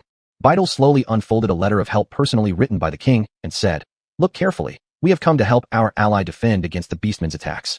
"Where are the beastmen? You're a bunch of liars. The beastmen are roaring right there. Haven't you heard them?" The two teams confronted each other in the capital. After their own judgments, they both tacitly concluded that if they started fighting now, both sides would suffer heavy losses. Thus, they began vigilantly watching each other. They both knew that what both sides should do now is control their soldiers well, so they don't suddenly start fighting. At night, the commander of Karen's army entered the palace, pulled the king out of bed, and demanded, "Why did you allow the Cades forces to enter Xiuxian? How dare you violate our alliance?" The king, trembling and getting up to face the much taller commander, said, "Where were you when my palace was under attack?" The commander slowly stepped back and replied, "Our arrival took time, and it was your insistence that forced us to only garrison in cities far from your palace. Those beastmen used your ships to take over the northern port. If not for this reason, my soldiers would never let them easily enter the port." The commander thought inwardly, "Our ships? It seems that the pirates subordinate to the navy failed in battle." The king sat on the bed looking at the commander and asked, "Why haven't you left yet? Your Majesty, aren't you going to try and stop the fighting on your land? Do I have the ability to stop it? Since your Majesty is wise, I hope you can make the right choice." After the commander returned to the camp, he started communicating with the naval general. The commander scolded loudly, "Worthless sea fish. The pirates under your command are all a bunch of trash." The general looked displeased and said, "I am the naval general. You as the frontline commander don't have the qualification to talk to me like this, nor do you have the qualification to comment on those warriors who were personally allowed by the previous king to join the irregular army through royal edict. You're the naval general, not my general. I demand that you immediately dispatch warships to occupy the northern port of Xiuxian to pressure the Cades army here to leave. You should learn how to talk to me, your superior officer. Was your military academy all for nothing? I only learned how to fight wars there. I didn't learn how to flatter officers higher than myself." After both angrily ended their communication, the commander still told an advisor by his side, "I've been saying it all along. These sea fish are just a bunch of garbage. The empire shouldn't give them resources. A calm advisor said. Shouldn't you first check if the warships at the northern port are Imperial warships? What if after a few days, the Karen fleet arrives and discovers that they are not Imperial warships? Then, those naval officers may likely use this matter to attack you. The commander, with an air of nonchalance, said, My scouts have already told me that they are Imperial warships, and they have remained in combat readiness all along. Why not capture the beastmen on board and tell the king that these are tricks by the Cade's side? With that scale of fleet already hard to fight and now floating on the sea, how can I possibly capture beasts from there? If they stay on the sea surface without supplies, they will surely leave within a few days. The commander suddenly wore a worried expression and said, If those sea fish arrive and don't see those warships, wouldn't they also think we are deceiving them? This is really troublesome. The advisor said, What you should focus on now is the movements of the Cade's army. We've heard that they have another force that crossed the western mountains and reached our borders. The crown princess is guarding there without any issues. Besides, I don't think they would dare directly invade the homeland of the empire. And knowing that they already have more than 10,000 people across Xiuxian, they must have divided their troops. This is just making empty threats. Cade's military camp. Anka looked at the map of Xiuxian and the deployment of the Cade's army and worriedly said, If they reoccupy the northern port, they might push us back to the other side of this Tata River. Vital said, We have warships now, and the contest for the northern port is not something that will be finished instantly. We still have a lot of time. The supplies from above can only be transported by flying dragons for now. If we get attacked and end up trapped at sea, these hard-earned warships might change hands again. Are you suggesting we avoid losing the warships? Anka nodded in response, but her expression seemed to shift as if her thoughts were wavering. You want these warships to serve their purpose, but you don't want them destroyed or recaptured? Yeah, it's really tough to decide. Vital pointed toward Karen's northern port and said, If we head west all the way here, why don't we let these ships pretend to be damaged Karen vessels and enter the port there to take control of it? Are we prepared to fully engage in a war with Karen? In an instant, Vital fell silent. Both knew that without Anka, Cades probably wouldn't even have been able to reclaim its country, let alone start a full-scale war against the Karen kingdom with over 10,000 soldiers and hundreds of warships. The logistics pressure they faced would differ significantly. Anka stood up and said, Maybe we should consider King Xiuxian. What do you mean by that?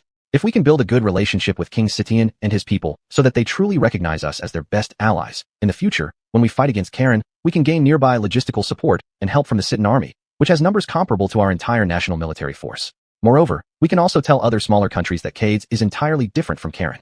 Vital nodded and said, I'll prepare for the propaganda. But will those fence-sitters really side with us just because we're nicer to them? We must find an opportunity to genuinely use the Cades army to defeat Karen's army, so those fence-sitters will know that our strength is no less capable, at least enough to protect them. The Kingdom of Karen. Inside Mutil's estate, the Navy general sat angrily by the fireplace waiting for the host. Mutil descended the stairs with his exhausted son to welcome the guest. He removed his hat and sat across from the general, asking, What brings you here so early, General? How are the ships I asked you to build? 15 new-style warships are all stored in the port under the name of the Mutil family. I need them tomorrow. Mutil offered a cup of tea and asked, Is there any specific reason? The pirate group I command, which you once hired, not only suffered defeat after attacking the Sawtooth coast, but also lost the ships. And those beastmen even used our ships as disguises to take control of Xiuxian's northern port. Mutil responded indifferently. That's strange. Beastmen shouldn't have such clever minds. I'm also considering whether there might be a traitor among us serving Cades. I heard that 1 hour after the beastmen attacked the Xiuxian capital, the Xiuxian king sought help from the border troops of Cades. Then, after Cades sounded the offensive alarm, those beastmen all left. Mutil and his son Coerzen immediately shivered coldly, but quickly concealed it. Mutil raised his tea and said, Don't overthink this. Cades has nothing and cannot possibly have the ability or resources to control the noble Karen people. You're right, my friend. Chapter 150, Xiuxian's Fate, Part 2. As reinforcements from Karen arrived in Xiuxian the next day, Cades' troops had no choice but to temporarily abandon the royal city and retreat to an edge city in the east. Upon learning that Karen's fleet was about to arrive, Anka also requested that the fleet retreat temporarily to a cluster of tall chaotic reefs. At noon, Anka and Biter witnessed the full display of Karen's military power. 15 gigantic iron-hulled ships equipped with new cannons slowly sailed into the northern port of Xiuxian from the west. There were about tens of thousands of soldiers clad in half-armor and thousands of cavalry who paraded arrogantly through the royal city of Xiuxian, displaying their overwhelming strength. Some of Cade's soldiers, seeing this from afar, all thought that Karen's army would be difficult to defeat. Unexpectedly, not a single soldier fled. Anka pointed at these fearless soldiers and said, Look at them. The soldiers you have trained are practically a group of cold combat puppets. You have done well in training them, but still remember that they are human beings. Don't let them become too merciless. Biter bowed beside him and said, Thank you for your trust. Anka looked at the Karen soldiers through a telescope and asked, What are our chances of victory? 50-50. Our soldiers may lack equipment, but their morale is absolutely sufficient, replied Biter. At this moment, a Karen naval officer on board the warship, with his hands on his waist, said toward a nearby patch of sea, Let those barbarians of Cades experience the might of the cannons we purchased from St. Sika. The artillery shells fired all together landed in the sea, exploding instantly and splashing several meter-high waves. Listening to the distant cannon fire, Anka said, "They have cannons too? It looks like a frontal assault will be even more difficult." Biter asked, "Wasn't the former fortress city administrator one of Karen's nobles? Can he help us? If we contact him now, it'll easily raise suspicion." After Anka and Biter returned to the camp, Anka said, "Go tell Sodi Eyes to produce as many fuel barrels as possible. Currently, we are far inferior in terms of combat capability to Karen, so we can only resort to some extreme methods. Also, inform the civilians to move towards the border cities as much as possible. If a large-scale war breaks out across the entire territory, we can quickly bring those civilians to the safety within Cade's borders." After arranging everything, Anka wandered alone onto a vast grassland near the royal city to clear his mind. Here, there was also another Karen letter officer riding a horse. Dressed in a bright crimson uniform, the letter officer stood out extremely on the prairie. With his golden hair unrestricted and naturally hanging down, Anka from afar mistook him for the crazy female commander he met last time. After noticing Anka, the letter officer dismounted and slowly approached him. Upon clearly seeing his face, Anka gradually dropped his hostility. The letter officer spoke first. "I am one of the letter officers in this army. Are you the king of Cades?" Confused, Anka asked, "What do you mean? The princess once clashed with you, and after returning home, she kept ranting about killing you." Anka thought to himself, the princess he referred to must be the first Karen officer I captured. As the letter officer and Anka walked slowly on the grassland, Anka maintained silence. Suddenly, the letter officer stopped and bowed deeply, saying, "Sorry, my previous words were disrespectful. It's all right. By the way, why can you leave the regiment? I am the exclusive letter officer of the princess, so I don't need to stand with other warriors." "So, the princess will arrive too?" The letter officer nodded in response. Anka asked curiously, "Why do you reveal such information to me casually?" After a moment of silence, the letter officer glanced at the Cade soldiers helping the civilians transport goods in the distance and asked, "May I ask how should I address you?" "Anka. Mr. Anka. I believe you are the saint bringing light to the land of Cades." Anka shook his head and said, "You flatter me. I just don't want there to be oppressed wretches like the ones I used to be in this world." After hearing this, the letter officer smiled faintly and said, "I hope you can always maintain this mindset and continue protecting those pitiful people." After saying this, the letter officer looked worriedly in the direction of his own regiment and said, "There are too many lunatics in my country. They only wish to spread death and slavery everywhere. I think this is not right." Anka wanted to join him in heavily criticizing the Karen kingdom, but remembering that he too had used cunning tricks to set foot on foreign soil, he didn't say anything further. It seemed the letter officer had noticed Anka's distress and stepped forward, saying, "Maybe you doubt some things you've done, but I believe what you do is certainly for the good of the people." "Why? Since Cades was resurrected from a century of war, I believe that a country which has suffered for 100 years knows best what this suffering feels like. I also believe that after knowing the taste of such suffering, Cades will not pass it on to the unfortunate people of other countries. From your words and deeds, I feel that you are not as foolish and arrogant as those Karen nobles." When a deafening horn sounded through the Karen army, the letter officer shouted, "Mr. Anka, I hope we won't meet on the battlefield." After the letter officer left, Anka sat alone on a stone, pondering whether his words were sincere or just a ruse by an enemy on the battlefield. In the evening, Anka still couldn't figure it out and had no choice but to walk back to the camp in disappointment. On the way, Anka looked at the Xiuxian residents who were full of panic and busy fleeing and muttered to himself, "Should the flames of war really be allowed to burn here? But I can't allow the war to happen in Cades either, nor let Cades' borders continue to be threatened." Shaking his head, Anka made his way through a residential area with simple facilities akin to a slum. Throughout the neighborhood, many people still hadn't evacuated. Strangely, these were mostly women, numbly staying at home, stepping on spinning wheels while carrying their children on their backs. Anka approached and asked, "Excuse me, why don't you flee? This place is so close to the palace, and you could easily be affected." The woman, head bowed, continued her work and said, "I'm waiting for my husband to come back. I won't leave until he returns." "What does he do? And who are you working for by doing this?" "He's a soldier of the royal city. For every bolt of cloth I weave, the noble who hired me gives me 3 copper coins. The war is about to begin. Please leave once your husband comes back." The woman asked, somewhat confused, "Wouldn't it be the same wherever we go? Moreover, here I can keep this job. If we leave, we might lose it and burden my husband even more." Anka didn't say anything, just nodded and left. Chapter 151, The Fate of Sitten, Part 2. On the second day, Anka ordered all troops to withdraw from Sitten. However, before leaving, Anka promised arable land and 6 copper coins as resettlement fees, relocating tens of thousands of Sitten residents to Cades. Afterwards, even soldiers in the royal city of Sitten fled. This allowed the Karen army to smoothly declare victory, but due to the generous treatment given by Anka, Sitten's population suffered massive losses, with refugees who had left their homeland hoping to become part of Cades. They believed that since oppression by their own nobles and the Karen army was already unbearable, even if conditions in Cades were worse, they would at least be bearable. Anka's fleet also returned to the Sawtooth Coast and temporarily handed over the area to Ilangsi for management. Because of the wealth brought by Anka, the Beastmen still hoped to serve as auxiliary forces when returning to the north, so they could plunder more wealth in the next opportunity. In the evening, Anka looked relaxed while riding a big horse at the front of the formation. Bitter, puzzled, approached and asked, "Your Majesty, why did you suddenly give Sitten to the Karen army?" I heard from my informant stationed in the north that a large number of Karen soldiers suddenly appeared there.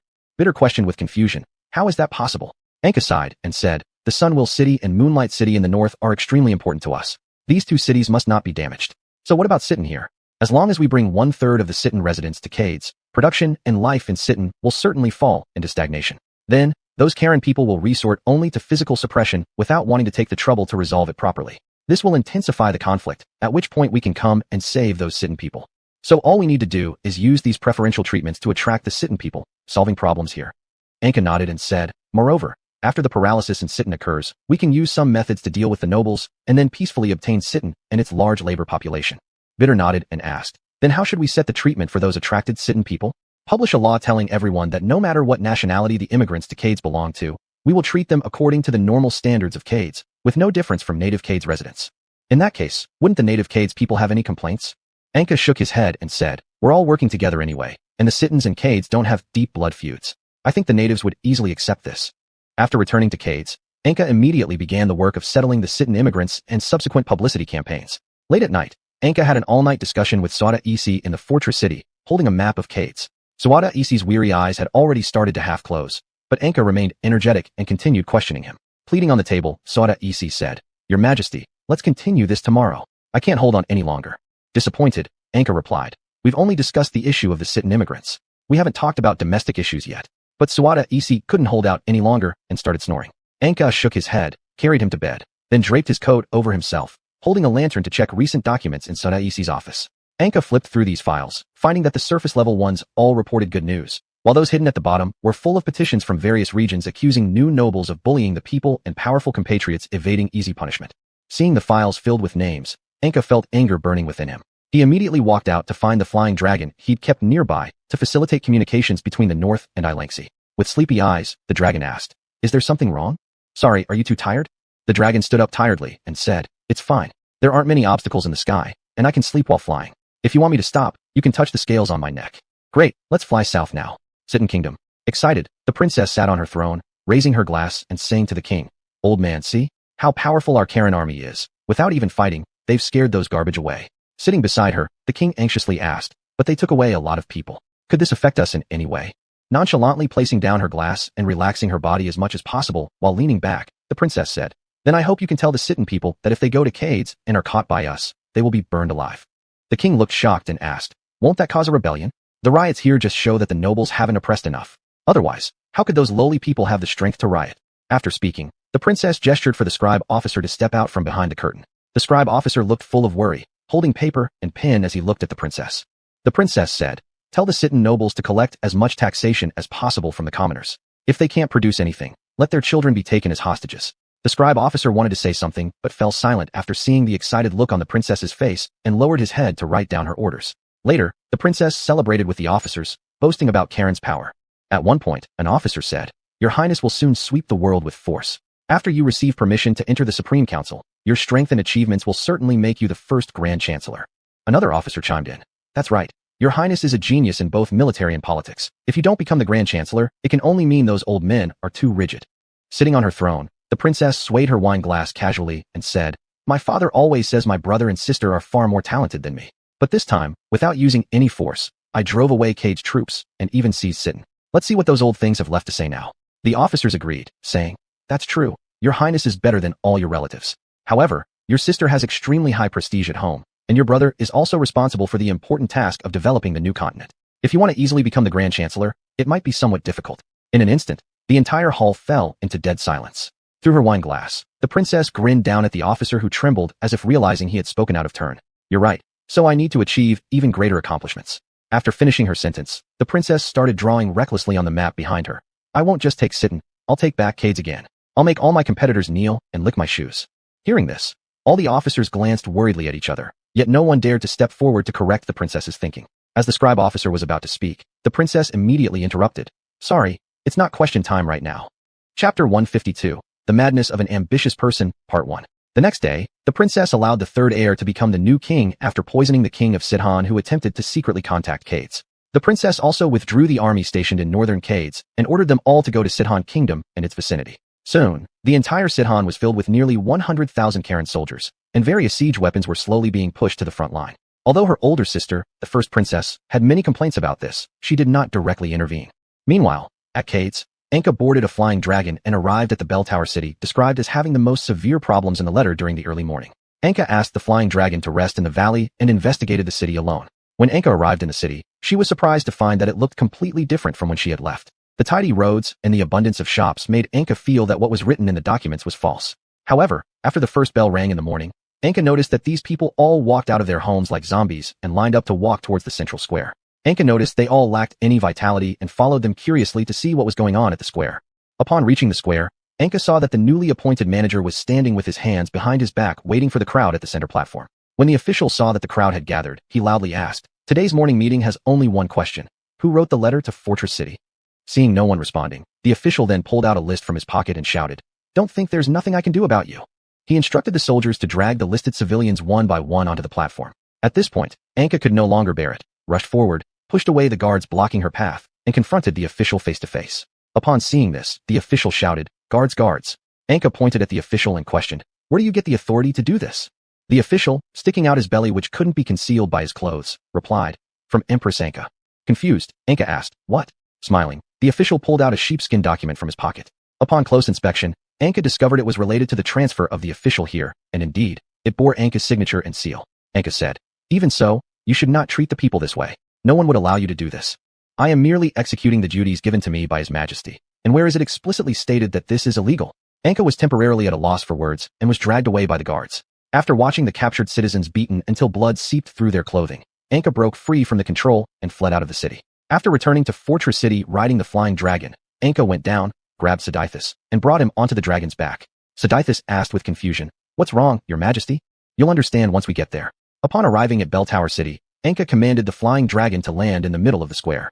Surrounding passers-by, upon seeing the flying dragon, all ran fearfully into their houses. Meanwhile, upon learning of the arrival of the flying dragon, the official peeked out from his office building. Seeing Sidithus descend from above, he tidied his clothes and appearance before heading to the square. Upon reaching Sidithus, the official bowed respectfully. However, upon seeing Anka beside Sidithus, he lowered his head as if knowing something and remained silent. Before Anka could announce the order to execute him, Sidithus interjected, "Your Majesty, his crime is probably not serious enough to warrant execution, right?" Stunned, Anka turned to Sidithus and asked, "What?"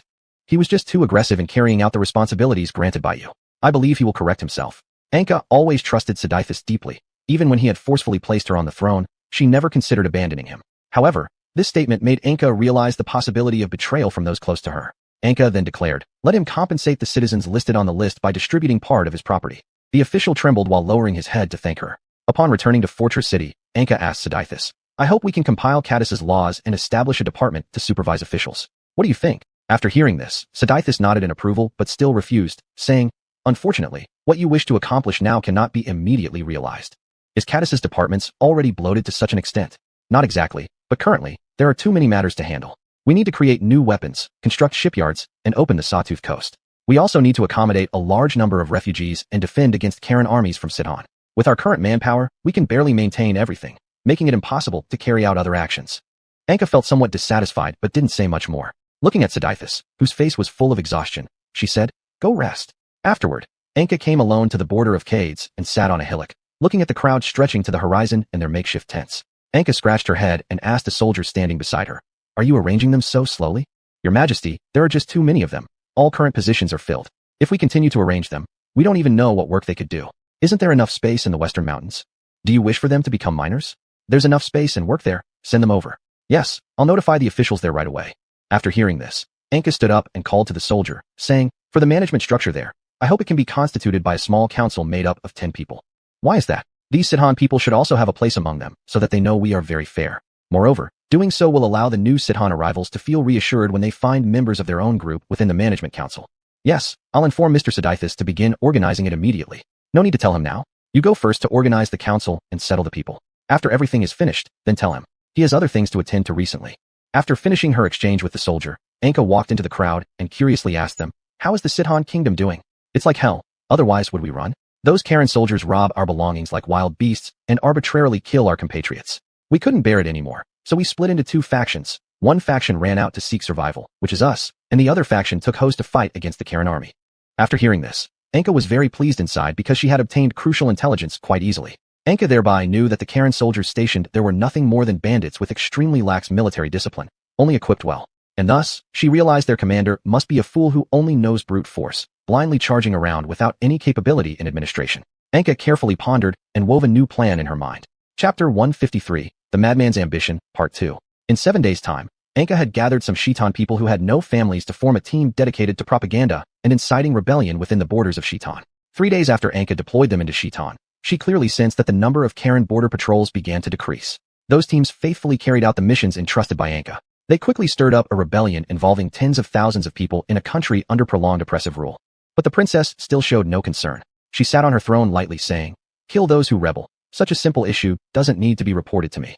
The clerk stood below with a troubled look on his face, refusing to record according to her command, causing the princess to somewhat discontentedly ask, "What are you thinking about?"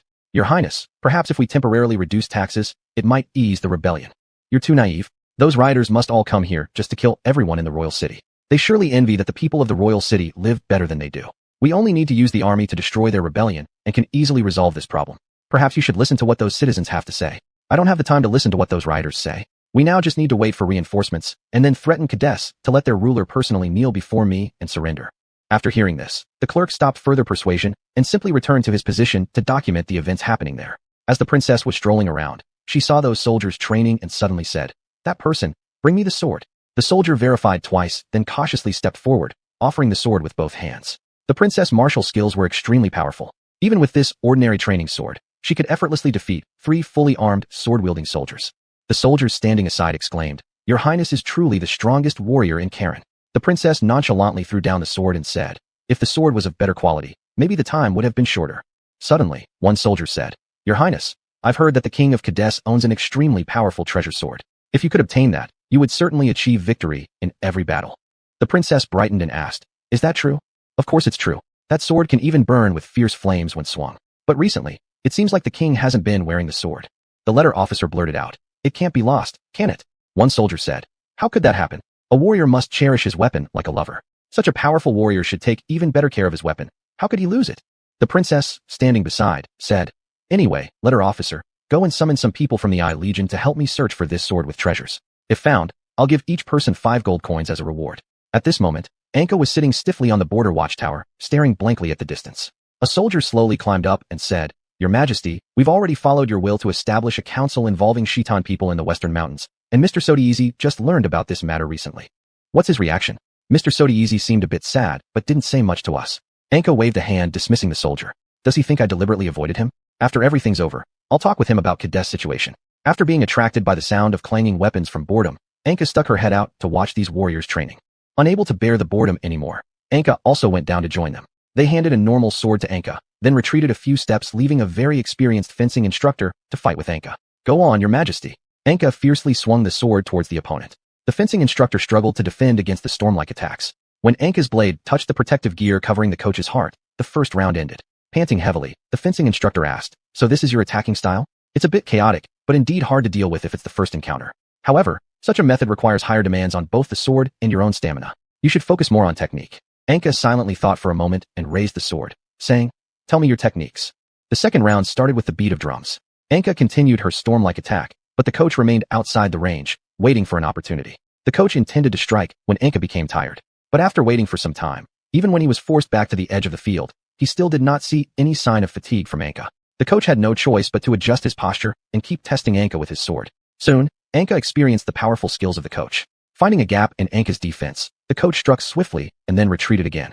Afterwards, the two stood facing each other with their swords at the ready. Suddenly, the coach unleashed a rapid thrust, pushing his sword forward while positioning his hand as far back as possible.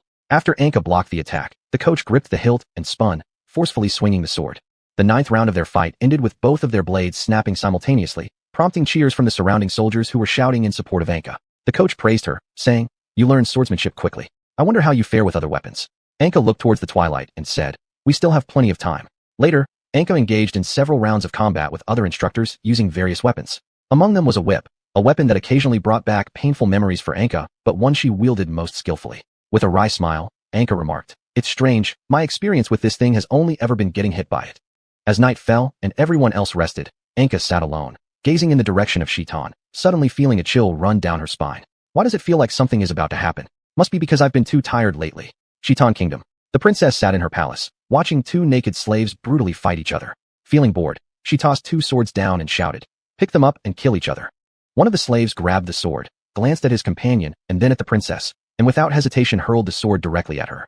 A nearby clerk stepped forward, blocking it with his shield, asking, "Are you all right?" The princess fumed, yelling, "Peasant." As she prepared to order his execution, the slave was impaled through the chest by his own companion and collapsed in a pool of blood. Looking down at the remaining slave who begged for freedom like a dog, the princess slowly raised her crossbow. After the two corpses were dragged away, a soldier walked in and announced, "Your Highness, reinforcements from within our country have arrived." "Really? Bring them to me." Soon, a 5-member adventuring party appeared in the palace, among whom the forest elf wielding dual blades caught the princess's attention. They respectfully greeted her, saying, "Your Highness, we are gold-ranked adventurers sent to assist you after completing the mission commissioned by the first princess." After handing out some money, the princess stood up and said, "Please take your seats, all of you. I'll ensure you rest well tonight." Following the signal from the clerk, an extravagant feast began. Chapter 154, The Beginning of War. On the second day, the Karen army in Xitan suddenly launched an attack on the western mountains of Cades. They claimed that this was to help their ally, Xitan, reclaim its territory. After hearing about this, Anka immediately led half of the border army towards there, and also requested Saida to lead the cavalry around Xitan for harassment attacks, while Biter needed to bring 8 full complement legions with newly completed armor from the homeland to rush to the battlefield as soon as possible. When the Karen army operated in the western mountains, they were divided into 6 combat units attacking different directions. Most of the immigrants who had just settled down moved their families again, while some joined the Cades army right where they were to resist the Karen offensive together. The first attack came from the mine area producing the most coal. Heavily armored soldiers of Karen suddenly appeared from a teleportation gate and broke through the defense line here. The adventurers who acted alongside them failed to persuade the soldiers and could only venture deep into the mountains with them. Later, they encountered the long-waiting people of Xitan in a cave system that resembled an ant's nest. The Xitan people used paralysis, poison fog, and traps to constantly attack these Karen soldiers in the darkness. When these soldiers barely escaped from inside, they found that 1/3 of their forces had been lost already. And because it was unfamiliar terrain, they dared neither to traverse the mountain caves again to leave, nor to stay too long in this lush vegetation-covered mountainous area ahead. The other attacking legions also faced some obstacles, but their commanders seemed better prepared. They used explosives and fuel to quickly destroy some obstacles. The princess rode a large horse, excitedly chasing captives in one of the fortifications, slashing their backs indiscriminately with her curved sword. As night fell, a messenger entered the princess's tent and said, "Your Highness, the 5 front legions have advanced into the core region." Upon hearing this, the princess's expression instantly turned cold and asked, "What about the other one?" "The contact with that legion has never been established." Before the princess could vent her anger, she was restrained by the scribe officer, who stepped forward and said, "Your Highness, maybe they encountered some obstacles which interrupted communication. We don't need to worry. And isn't there also a skilled teleportation adventurer accompanying them? If the legion really encounters trouble, he should be able to run back." The captain of the adventurers standing at the princess's right side said, "You're right. Our companion is an extremely powerful wizard. With his help, that legion will surely be fine. Perhaps in a few days, you'll hear continuous victories from that army." After calming down, the princess said, "I hope so." In a border castle within the Karen country, the first princess sat in deep thought looking at piles of documents on the table. "Livy." The princess slowly turned her head and saw her brother standing at the door with excitement on his face. "Weren't you in the new continent? There are some issues recently, so I'm back temporarily. This is for you." As he spoke, the prince took out a red pearl with a golden pupil-like pattern. After receiving it, Livy held it in the palm of her hand, gazing at the golden center. Suddenly, visions of power, wealth, and authority flickered before her eyes like a carousel. Livy placed the pearl on a piece of silk on the desk and carefully wrapped it up before asking, "Where did you get this?" "From the barbarians in the new continent. I removed it from a pillar at the center of their tribe. Such a treasure is wasted on them." "Does my sister have one?" "Yes, she has one exactly like yours." "Can I see it?" The prince agreed and handed over another identical pearl. Although that pearl was also beautiful, Livy didn't feel the same way looking at it. "Did you find this one in the same place?" "They gave it to us when they surrendered for the first time." Livy placed this jewel on another piece of silk on the table and put the first pearl in an exquisite box before handing it to the prince. The prince asked in confusion, "Why?" "I prefer this one. Give that one to my sister." After taking the box, the prince scratched his head puzzled and said, "Is there any difference between them?" After seeing her brother didn't notice anything unusual about the gemstones, Livy smiled and said, "My sister will definitely like it. The luster of that pearl is more beautiful." The prince handed over the box and said, "I still want to give the best one to you. You still don't care much about your sister. Our father can't even manage her. I certainly don't want to deal with her." At night, the prince walked with her in the garden. Under the moonlight, Livy looked very charming, wearing a wreath on her head. She turned back to him and smiled gently. Sitting on the chair, he stared blankly at his playful younger sister under the moonlight and muttered softly, "If only you weren't my sister." Suddenly, Livy turned back and asked, "Do you know the king of Cades? Isn't there a bunch of self-proclaimed emperors over there who are foolish rulers? It has already been unified. What kind of person is he?" "He's very strong, but only that much. I've communicated with him, and I feel that he wants to be a benevolent ruler who loves his people, but I can see in his eyes an autocratic despotism unique to tyrants. He will definitely fly into a rage because certain officials act against his ideas and may even think those who speak for other officials are their allies. It seems like you already have a way to deal with him. Can you tell me? A habitual professional smile appeared on Livy's face as she said, "It's a secret I'll use later." Afterward, the two strolled together by the riverside and reminisced about childhood memories. The prince suddenly said, "Recently, things at home have not been very peaceful. Our father's health is getting worse, and many factions are starting to compete openly and covertly for their positions in the next parliament. My sister, who leads the army radicals, is the most powerful faction among them. Without any accidents, she is likely to secure the position of the next speaker of the Great Council," the prince said with a relieved tone. "Fortunately, the crown prince position has been firmly occupied by me, or else, with her ambition, the position of Speaker of the Great Council would definitely not satisfy her." Suddenly, Livy stood still and smiled, saying, "An overly sharp weapon will eventually hurt itself in the end." Frowning, the prince asked, "Are you planning to deal with those radicals? Why? Is it for your plan? Being too radical in the end will only harm oneself. If you want to become the next emperor, dealing with these awkward weapons is crucial. I can't bring myself to act against my own sister. When did you start disliking my sister?" Livy moved forward and touched his cheek with her hand and said, "I'm doing this for you. If you want to be an autocratic emperor, you must possess your own sword, or you might get sidelined by your sister with the support of the army someday." After being caressed by Livy, the prince nodded in a daze and said, "I'll find time to deal with those military radicals, but my sister hasn't made any mistakes, so I may just lock her up." Livy smiled and said, "Of course, that's fine." Chapter 155, The Insane Princess, Part 1. 7 days after the war began, the princess had already been acting increasingly insane due to the unfavorable battle situation. She shouted at the adventurers and officers, "Thanks to all of you who win every 100 battles. I haven't eaten any meat for several days now." The officer below meekly replied, "Your Highness, please calm down. We are working hard to obtain information on the Lost Legion." "Who's talking about them?" "I'm referring to all of you worthless pieces who only know how to command from the bed. When will you capture this wretched mountain range?" "Your Highness, please calm down. Those cunning enemies are merely cowards relying on geographical advantages. Once our army masters the conditions here as well, we can surely annihilate them. Do not just talk big. Judging from the current situation, it seems that our army is being wiped out before fully understanding the situation." The captain of the adventurers stepped forward and said, "Your Highness, do not lose hope. Those stubborn people have yet to witness the full power of our army. When they realize how great and powerful the Karen army is, they will certainly bow in fear before you, offering their heads." I haven't even mentioned you yet. Your companion and the Lost Legion have no news so far. How did you tell me before?" As the princess was losing her temper with those below, the courier official appeared.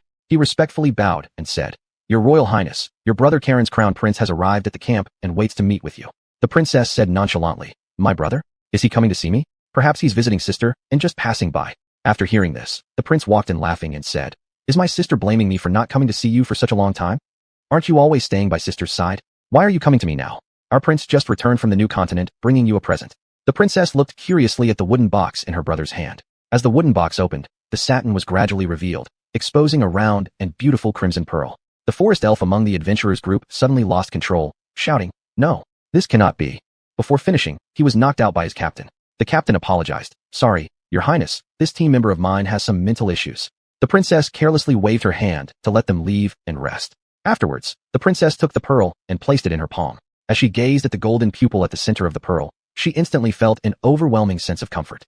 After staring at the golden pupil on the pearl continuously, the princess suddenly felt that all her desires were laid out before her. In an instant, the princess sank into the illusion. Upon noticing her sister suddenly fall asleep, the prince became slightly concerned and carried her to the largest residence tent. He left behind 3 summoned shadow puppets to protect his sister and quickly departed, planning to return to Livy. In the dream, the princess found herself as the ruler of the entire Avaland continent, her achievements far surpassing those of the first emperor.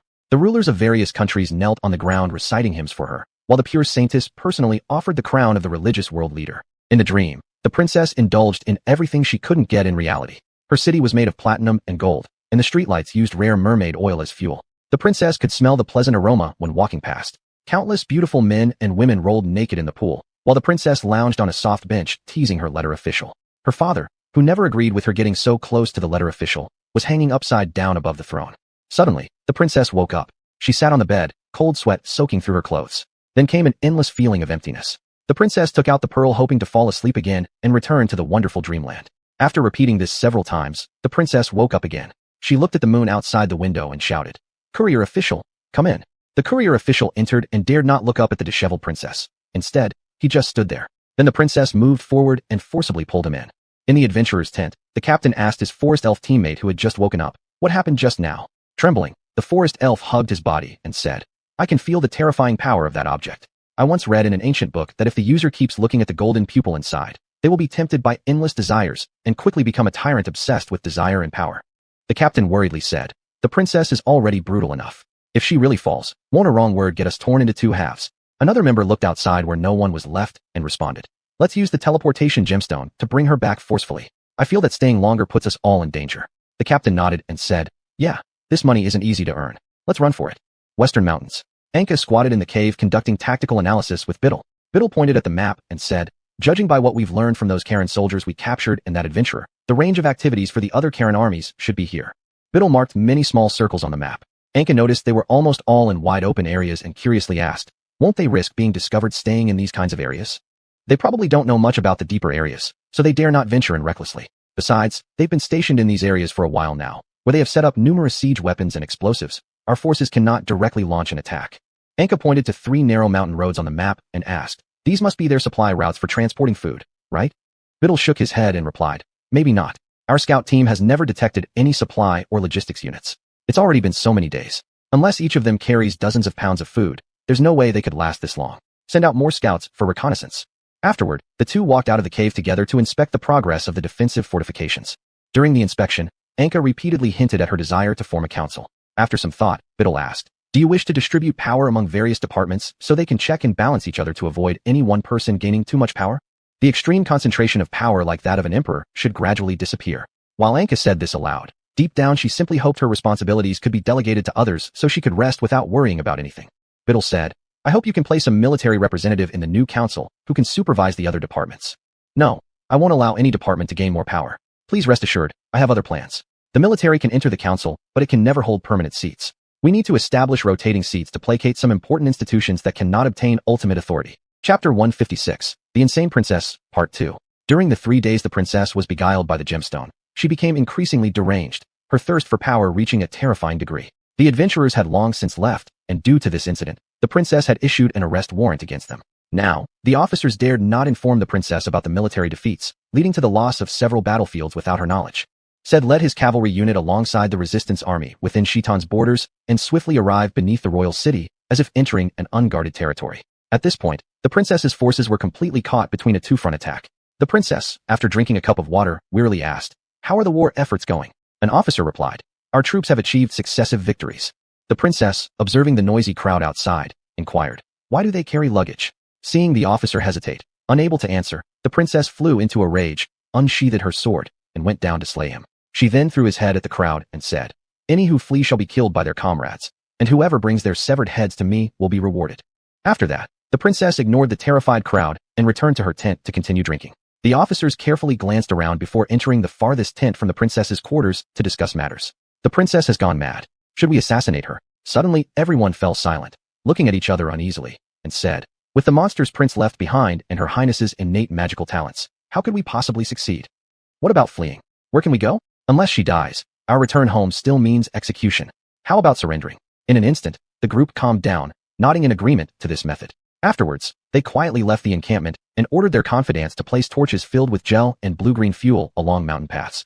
At night, Anka stood on the tallest hilltop, seeing the flickering blue-green flames in the distance, and asked Biter beside him, what does that mean? Biter, somewhat excitedly, replied, your highness, it is the sign of surrender. Anka looked at it skeptically. He believed that given the princess's character, there was no way she would admit defeat. Anka thought it must be a trap and turned around to ignore them. Seeing Anka seemed unconvinced, Biter quickly pursued, saying, your majesty, isn't it possible to ascertain the truth simply by summoning nearby scouts? Anka nodded and said, then let's do it quickly. In the dead of night, several scouts brought a soldier covered in tattered clothes into Anka's command room. Anka scrutinized the frozen, slightly trembling soldier, feeling disdain for how cruel Kalen's army was to send such a young boy to the battlefield. Anka waved his hand and said, get him some clothes so he doesn't freeze to death and lose his voice. Afterward, Anka got up and allowed him to sit by the fireplace. After putting on new clothes, the soldier bowed in gratitude and took his seat by the fire. Anka smiled and asked, are you a soldier from Kalen? What's your name? I am Mutant Carl, you can call me Carl. I serve in the subordinate army of the Kalen forces. Anka smiled and handed him steaming food, saying, please tell me what situation has arisen within the Kalen army. Carl trembled while receiving it, but did not rush to eat it. Instead, he kept bowing his head slightly and staring at Anka. Only after Anka nodded did he begin eating. While eating, he said, I don't know much about the internal state of the army. Today, my superiors sent me to hunt. Once I stepped out, I was captured. However, before leaving, I overheard the superiors discussing how the princess had gone mad. Anka looked at Biter and said, "It seems the matter of surrender might be true, but we must remain cautious. Have some archers and half-armored soldiers launch a surprise attack under the cover of darkness. If they encounter resistance, retreat immediately." "Yes." Afterward, Anka shifted his gaze to Carl and said, "You can stay here today. I'll allow you to leave tomorrow." Instantly, Carl stuttered and said, "But, Your Majesty, if they discover I've been in your camp, they may punish me." "Don't worry, they won't find out." When Anka noticed the man still appeared apprehensive, he got up and said, "Take off your identification badge." After hearing this, Carl hesitated momentarily. Then, realizing what to do, he tremblingly removed the round copper plate hanging around his neck and handed it to Anka. Anka, taking it, said, "I will tell them that you died in an oil barrel explosion, and all we found at the scene was this." After that, Anka stuffed a handful of copper coins into his arms and said, "You can set off now, or choose to follow our unit tomorrow and escape unnoticed when everyone's attention is elsewhere." Carl, clutching the copper coins and bending over, made his way to the door. Before leaving, he turned back, looking at Anka, who remained still, and excitedly said, "Thank you." Just as he was about to leave, Anka stopped him. Carl, confused, hugged the bag containing the copper coins and looked up at Anka. Without a word, Anka handed him a simple map and a dagger. The next day, Anka personally inspected the Kalan captives on the grassland. Unfortunately, neither the princess's scribe nor the princess herself seemed to be among them. Anka then held up a string of copper badges and shouted, "Who is the most senior officer here now?" A well-dressed officer in expensive armor stepped forward and reluctantly accepted the badges. Anka said, "These are soldiers' copper badges we picked up. Since they belong to your fallen comrades, provide their widows with some monetary compensation." "Yes." The officer disdainfully placed the badges into a bag, but Anka deliberately pulled them out again and hung all of them around the officer's neck. The officer gagged violently and fainted instantly. Anka, showing disdain, pointed at the other officers and ordered, "You carry him." Afterward, Anka proudly returned to the Khitan royal city, where Sed stood by the city gate and enthusiastically rushed over to greet him. Sed said, "Your Majesty, there's now a very difficult issue in Khitan Kingdom. Are there any remaining Kalan forces within the city that haven't been cleared out?" "No, what I meant is that the Kalan royal family has been slaughtered by an enraged mob. Then let the people of Khitan deal with it themselves. We only participated in the war to prevent the Kalan army from entering Qadis territory. What about the Khitan refugees who fled to Qadis for shelter? Let them choose their own path." Afterward, Anka housed the prisoners in the deserted royal city, transforming the once tall defensive walls, built to repel enemies, into cages imprisoning these captives. Anka assured them, saying, "If the Kalan nation surrenders to us and compensates for this war, we will release you. Until then, you will work here." Chapter 157, Negotiations. On the 5th day after the messengers sent by Anka returned, the Karen Empire finally decided to negotiate with Anka in the capital of the neutral country, St. Sika. When Anka heard that the first princess would personally attend, he didn't show much concern. Standing in front of the mirror, he asked Sodi Ease behind him, "How about this outfit?" Sodi Ease briefly glanced and replied, "What's the difference between this and what you usually wear? Do you have any recommendations? How about letting me go instead? After all, it's just a princess leading a team to negotiate. Wouldn't your presence be somewhat overdoing it? It's just a negotiation. Who cares about status? Once we finish talking, if they agree, great. If not, we can always continue another day." Sodi Ease pulled out a red uniform from his wardrobe, one that had been washed so many times it was already faded. He suggested, "How about wearing this? It's more formal."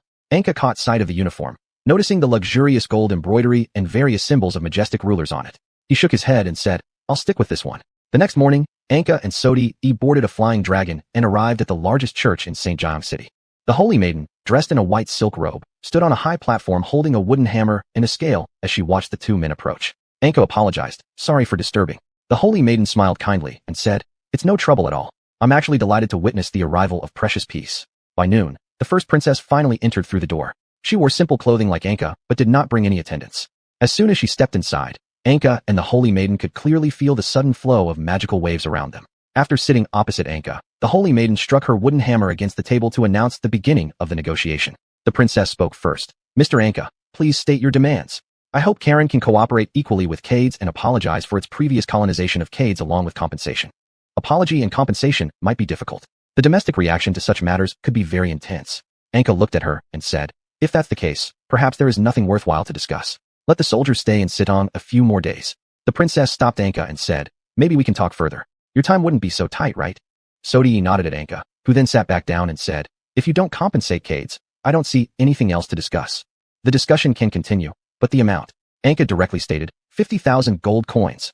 Sodi whispered quietly, "Your Majesty, it's too much." The holy maiden also began to worry as she looked between the two, occasionally meeting Anka's gaze, as if hoping he wouldn't be so greedy. The princess deliberately let out an expression of surprise and said, "That way, every person in Karen would need to contribute their entire month's wages. Perhaps your decision will cause many people to starve. If the people starve, it only shows the incompetence of the rulers. Aren't the granaries in your noble warehouses almost overflowing? And you can guarantee that your own people won't starve? Humph. Cade's annual grain production can support the whole population for a month. But 50,000 gold coins really is excessive. How about 30,000? After several hours of argument, Anka eventually conceded. All right, 30,000 gold coins. But we will release the soldiers only after we receive the gold coins. You must then announce Karen's failure domestically. Agreed, Mr. Anka. Under the Holy Maiden's supervision, the two parties signed an agreement to end the war. On the face of the Karen representative, Princess Livy, who had been defeated by a newly risen colony, there wasn't even a hint of embarrassment, maintaining her graceful smile all the while. 10 days later, Livy stood in the central square of Karen, facing a crowd constantly throwing skeptical gazes toward her. And behind her, the nobles peeking from palace windows were all laughing at the princess, some even starting to bet how long the princess would last before being stoned to death by the crowd. When the prince heard those voices, anger flared in his heart, and he silently memorized each name and appearance of those mocking nobles. As part of the nobility, Mutter also stood on the balcony with his family, using a telescope to observe the princess. Livy softly requested the nearby soldiers, "Please leave. I don't need protection." After multiple requests from the princess, the soldiers slowly withdrew, allowing the crowd to press close up to the podium where Livy stood alone.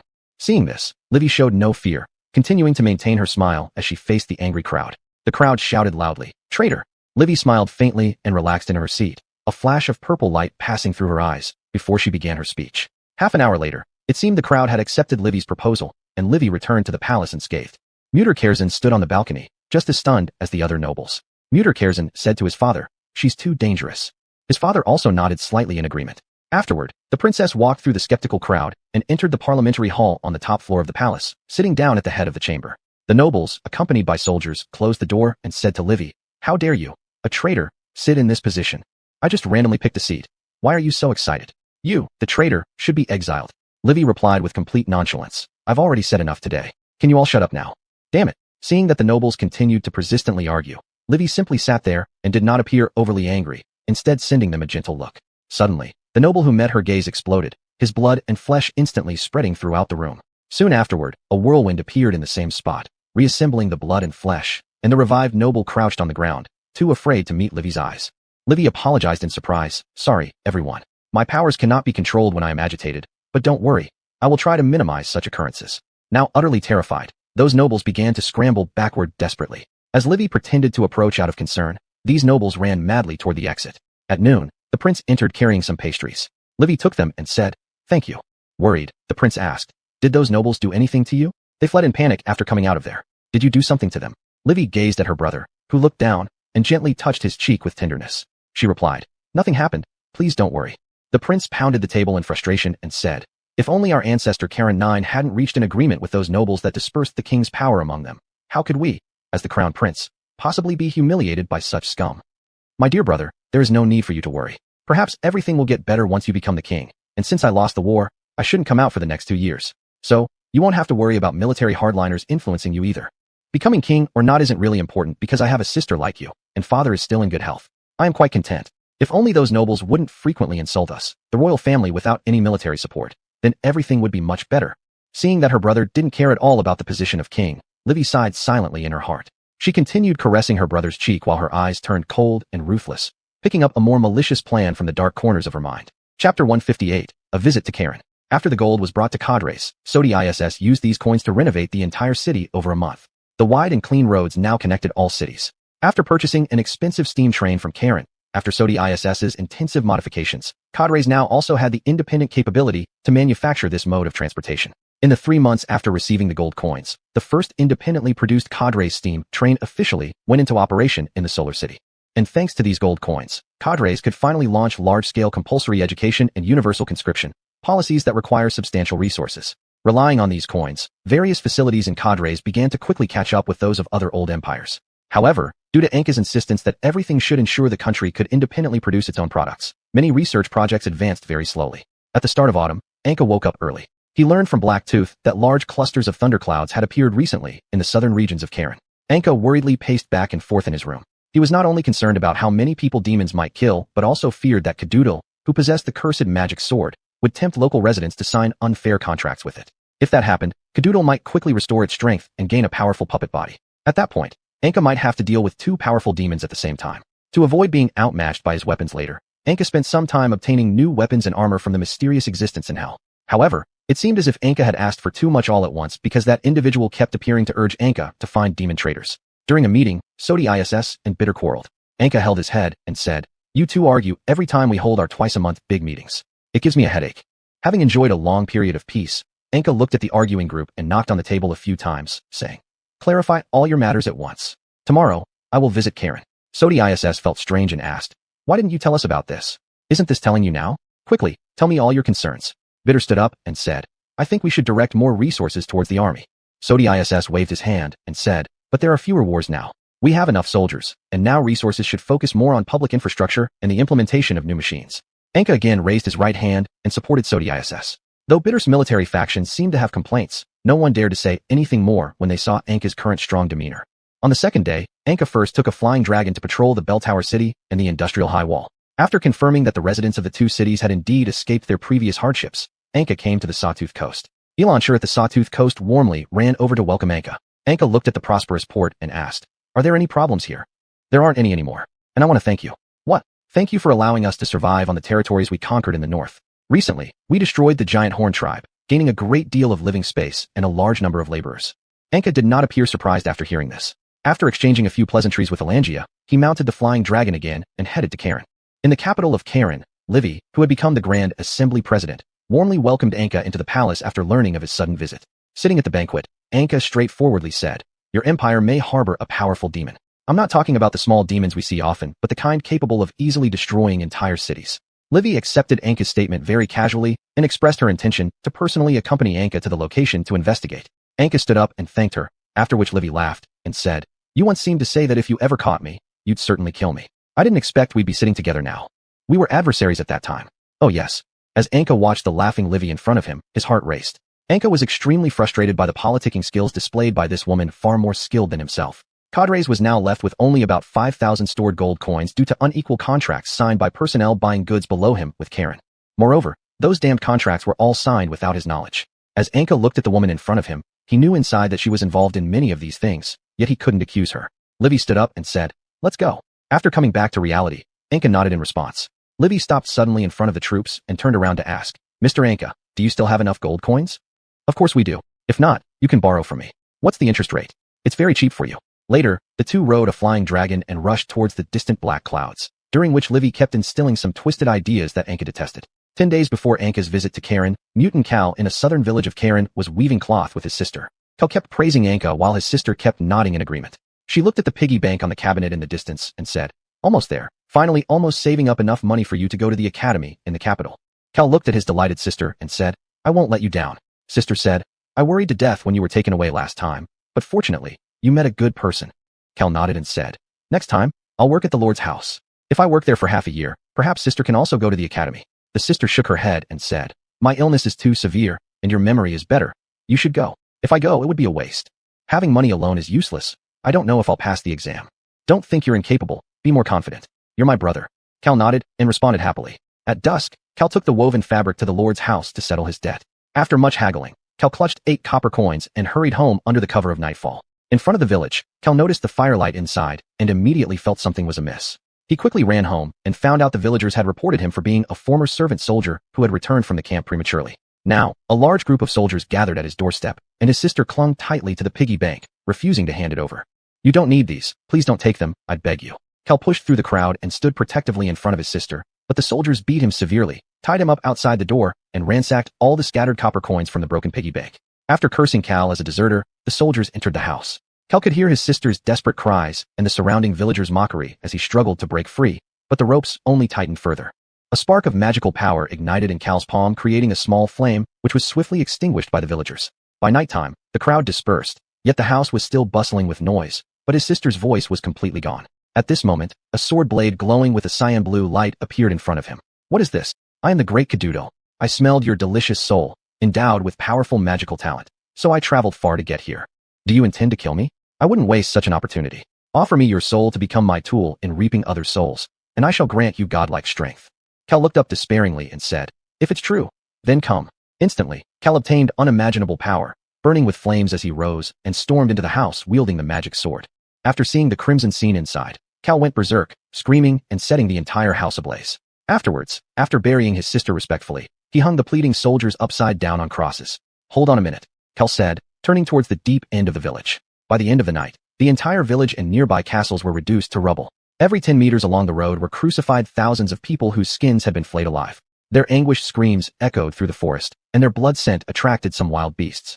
Chapter 159, The Prelude to Despair. After Anka and Livy arrived at their destination with a group of warriors, they found that the dark clouds had already begun to disperse. Anka had no choice but to drive the flying dragon to descend. After landing, everyone was shocked by what they saw. People along the roadsides had been flayed. They were hanging upside down on crucifixes, their blood having long since soaked the ground beneath them. When Anka prepared to step forward to see if any of them were still alive, she was stopped by Livy, who said, "They're dead. All their blood has drained out, and there are marks from wild beasts tearing into them." Anka said, "So many people. How could they all die? It seems like those who did this must have been numerous." As the group continued forward along the crimson-streaked path, Anka sensed faint soul fluctuations. Walking closer, they discovered a soldier who had been bound the highest up. His uniform lay discarded on the ground, soaked in blood, and his skin had only been partially peeled off, which kept him from dying completely. His flesh hung limply, and even the slightest breeze brought excruciating pain. Anka stepped forward, took down the sign from the cross on which he was hanging, and handed it to Livy. Livy revealed an unpleasant expression, as if feeling embarrassed. But soon Livy recovered her smile and squatted down to ask, "Is what's written on here true?" The soldier slightly nodded. "Then do you know who did these things? What do they look like?" The soldier slightly shook his head, and at that very moment, his flesh and blood instantly disintegrated and fell onto the ground. Livy feigned surprise, sat on the ground yelling, and looked toward Anka, who showed no reaction. Anka had already felt the powerful magical waves emanating from Livy. Thus, though somewhat surprised, she wasn't overly alarmed because she had expected it. Anka calmly said, "It's a pity. We couldn't ask much before he died. Maybe he didn't know anything anyway." Livy rose, restoring calmness, and said, "This is the last one. Perhaps we can follow this main road, and there might be some gains. Those who commit such sins will not be few, and they likely would not walk on the main road. It's too conspicuous. I believe they should be hiding in nearby villages or forests. That makes searching for them somewhat difficult." Livy pointed to the distant forest where smoke was rising and said, "There are large amounts of ashes over there. Perhaps that is the starting point of the disaster. There's also a lord's castle nearby. Maybe we should go there and check if there is any information."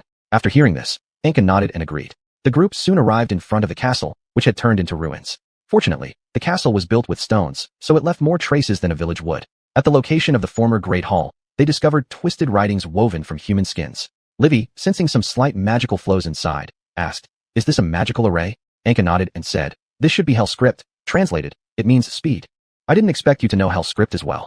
Just happened upon it during the war and got the Holy Maiden to translate it. I was lucky enough to read through the first volume of the bilingual dictionary compiled by her." "Then what does this speed mean?" "I remember that there are many spell incantations that can be formed with speed, but unfortunately, here there's just one character. I guess they were probably trying to instantly open a portal through the severe magical fluctuations caused by such evil spells. But in the end, it failed, possibly due to insufficient human skins or other reasons." Livy reached out with her sword and touched one of the human skins, finding that it had become sticky, as if glued to the ground. Anka, looking around at the clumsily etched Hell scripts around her, said, "I have an ominous premonition." Just before Anka was about to speak, Livy turned back and said to the soldiers behind her, "Quick, we must immediately notify the surrounding lords and have them send out additional search patrols." After everyone arranged everything, Anka stood on the fortress and said to Livy, "Do you really need to stay here personally? These nobles are now terrified. They were personally selected by me, and I must set an example for them. I will let them know that I haven't abandoned them." Anka said, "If you don't want to abandon the common folk, I would think that you are a good person. Am I not a good person now? For the nobles you support, you're a great person. But for those serfs, you're just a jerk." Livy smiled lightly and said, "If helping those people can benefit me further, I think I should act on it. But remember, everything I do is for my own interest. I haven't shown favoritism to anyone. Whoever benefits me, an enemy can instantly become a friend, just like you." After locking eyes with her for a while, Anka felt that her eyes were different from those of the Holy Maiden. Although she appeared very tolerant and gentle, her inner heart must be extremely terrifying. When Anka gazed into her eyes, it was as if she were staring into an unfathomable abyss, making her feel a chill. Anka said, "Since you want to stay here, may I join you?" In Anka's mind, though Livy wasn't the most normal ruler, she was one of the more gentle rulers of Kaelin that Anka had encountered. If Livy were to die and allow more radical Kaelin rulers to come to power, it could likely disrupt the fragile peace between the two nations. Thus, Anka could only ensure that Livy wouldn't perish, at least not now. At night, Livy had already dispatched 1,000 soldiers to spread out among the 3 nearby castles, leaving around 300 soldiers in the castle where she remained. What intrigued Anka about these soldiers was their distinction from ordinary soldiers. They wore black high-collared full-body armor, were well-equipped, and showed no signs of malnutrition. Livy proudly said, "These are the elite soldiers selected from the sons of various noble families and presented to the parliament. ensuring that none of them engage in the unsavory activities that plague other soldiers because of their family upbringing. Anka somewhat scornfully said, "To let only a part of the people obtain the best education and equipment. Is this your way of ruling?" "Exactly. Why should everyone receive education? As long as a portion of forces loyal to us can access the best knowledge, that's enough. Those lower-class citizens, if they ever attempt rebellion, the fact that they can't communicate efficiently due to differing dialects and the inability to read or write will naturally keep the flames of rebellion under control." After hearing this, Anka displayed a look of disdain, and Livy leaned in to ask, "I've heard that in your country you're promoting compulsory education and universal conscription. How is the progress going?" Upon hearing this, Anka sighed and said, "Universal conscription is proceeding smoothly, but unexpectedly, unequal resource distribution has become an issue in the field of compulsory education, and I don't know how to address it yet. Do you need me to propose some methods for you?" "The methods you propose would certainly involve sacrificing some people for the benefit of others." Livy approvingly nodded and said, "Isn't that right? Everyone's future is determined from birth. They shouldn't be allowed to arbitrarily step into another class. Each person has the right to choose their own future. I don't want to abandon anyone. None of them should be abandoned." "Do you intend to turn the entirely illiterate Cades into highly knowledgeable individuals within just a few years? We've seen geniuses like Sodiath emerge, and I believe the people of Cades are absolutely no worse than those of any other nation." "Is that so? Without you, they might not even have been able to achieve unification. You have the qualifications to become the eternal monarch of Cades." Anka did not directly respond, but exchanged a complex gaze with her before silently walking back to her room. Chapter 160, Thundercloud Assault. On the third night of guarding this city, Anka and Livy coincidentally came to the fortress watchtower. The black clouds on the distant horizon suddenly began to gather, with crackling lightning flashing wildly within them. Livy clutched her stomach in pain and said, "This energy fluctuation released by the monster is affecting my soul." Livy looked at Anka, who was unaffected, thinking, "Terribly strong. What could this monster possibly fear?" The soldiers below the city also showed symptoms of intense pain and vomiting in response to the thunderclouds. Livy opened the city gates and let all the soldiers run into the trenches and bunkers dug in advance to mitigate the effects of the thundercloud as much as possible. Anka asked, "If the monster just hides in the cloud, would you be able to attack it?" "I'm temporarily unable to reach it while it's hiding in the thundercloud." With a cold wind and thunder roaring like a beast, the monster started to move. The entire fortress was soon surrounded by descending thunderclouds. The pitch-black, toxic clouds flashed with lightning, allowing Anka and Livy standing in the watchtower to barely sense each other through their soul fluctuations. After the black clouds descended, they no longer felt the soul fluctuations of those soldiers, nor could they hear each other's voices despite being near one another. The black clouds miraculously isolated them through both lightning and the toxic clouds. Anka leaned back, gripping the railing to confirm her position, while Livy, after understanding some information about the black clouds, quickly jumped down to the ground and slowly returned inside the fortress by supporting herself against a wall. Anka touched the railing and said, "Hey, demon. Are you a coward?" The demon used deafening lightning that surrounded Anka and said, "I told you, I'm not as arrogant as my brothers. I don't want to face you directly. I don't have a magic sword now. Are you afraid of an ordinary person without weapons?" The monster did not speak, but responded with fierce lightning. Several watchtowers were turned into ashes under powerful lightning attacks as Anka fled and tried to locate the demon. Anka wielded a divine bow found from stored magic, and, after the demon ended its lightning strike, Anka fully drew the bowstring. With a whoosh sound, an arrow imbued with great magical power exploded amidst the black clouds. The demon emitted an even more deafening thunderous roar, followed by lightning spreading across the land. After experiencing another ferocious lightning attack, Anka leaned against the wall to analyze the current situation. "There are 2 arrows left. The poison gas is getting stronger. My left foot has lost sensation, and even the storage space is gone. This needs to end quickly." Inside the fortress, the black clouds here were very thin, allowing Livy to easily find the attendants and ceremonial items. Livy stood on a tall platform filled with forbidden symbols, directing the attendants to place enchanted candle stands and bells on the platform following her specific routes. Livy silently counted down using her pocket watch. As the magical formation lit up with flames, Livy began chanting the ancient forbidden, sacred magic passed down through generations. All the attendants disappeared instantly, turning into dust particles in the air. Once the dust was entirely carried to the center of the array by a sudden gust of wind, the magic was activated. A glaring ray of sunlight descended from the sky, piercing through the black clouds. Then countless similarly dazzling rays of sunlight followed. The black clouds were torn apart, revealing the blasphemous form of the demon hidden within, a shape-shifting humanoid bolt of lightning constantly emitting crackling sounds. The artifact capable of releasing toxic black clouds had fallen to the ground. Seeing this, Anka aimed the divine bow at the demon and fired the last arrow. After being struck, the demon's body emitted violent crackling sounds, and it uncontrollably twisted itself, sending erratic lightning bolts around the surroundings. When Livy noticed slight burns appearing on her right arm as she was nearing the end of the final incantation, the offering was insufficient. After noticing Anka battling the demon outside through the window, Livy abandoned the final spell and instead sat in her seat, healing herself with a healing spell while watching Anka fight. During this time, Livy commented on Anka. She is strong, but her weapon seems unsuitable. However, this time we managed to witness the combat style of such a powerful monster and expel a demon. The loss of some elite forces seems acceptable. After being electrocuted outside, Anka fell on the ground completely paralyzed. The demon slowly walked over and said, "Strange human, even without the magic sword, your prolonged survival solely based on enhanced physical strength from other contracts will allow me to carefully study your soul." Just as the demon was about to unleash an even more powerful lightning strike, Livy cast a healing spell on Anka. In an instant, Anka dodged and took the opportunity to throw the broken sword while the demon was surprised. The broken sword passed through the demon's body, after which the demon grinned. "Seems like there's another live one here, but it doesn't matter." Anka drew the belt around her waist, covered with sharp, tiny scales, and lashed it at the demon. The demon confidently stood still, planning for Anka to watch as the attack was rendered ineffective and feel despair. But the moment the whip struck the demon, it tore a piece of the demon apart. Even with all its strength, the demon couldn't restore itself. Anka said, "The talismans engraved by the Holy Maiden seem to really work, but they make it uncomfortable when wrapped around the waist. I wouldn't have used the shed scales of a flying dragon if I had known earlier." Just as the demon was about to flee, Anka struck it with her whip, shattering the artifact, creating the black clouds. Afterward, several cracking sounds echoed as Anka threw the broken whip to the ground and wearily sat down, watching the demon before her who was breathing heavily. Livy came out upon seeing both of them completely exhausted and used an elegant artistic water bottle, chanting spells to seal the demon inside. With difficulty, Anka stood up and looked at Livy, whose limbs were dripping blood due to the backlash of powerful magic, saying, "It's dangerous. Hand it over to me." Livy knew in her heart that she didn't have any ability to control this demon, and though Anka was weary, she wasn't easy to deal with either. After a brief hesitation, Livy handed the bottle containing the demon to Anka. Anka took the bottle and said, "I'll return the bottle to you after I've killed the demon." Livy stopped Anka just as she was about to leave and asked, "Are you sure this demon is the culprit behind all of this?" "What do you mean?" Anka was a bit puzzled after hearing this, as the ashes and ruins on the ground and the blasphemous rituals clearly pointed to this demon as the culprit. So Anka began to think that Livy didn't want her to take the demon away so she could control it herself. Anka asked, "Do you think there's another culprit?" Livy said, "If this demon were the murderer, the body should show signs of being burned by lightning. Moreover, its sudden appearance without warning might be related to the real murderer. Perhaps we should continue our encampment here, and I will strengthen the defenses around us, gradually narrowing the scope of our investigation."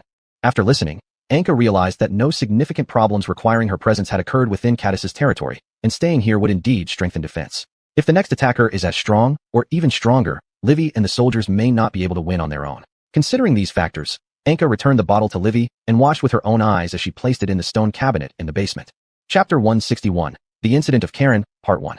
In the span of 10 days, Livy consolidated the surrounding defenses and stabilized the southern populace.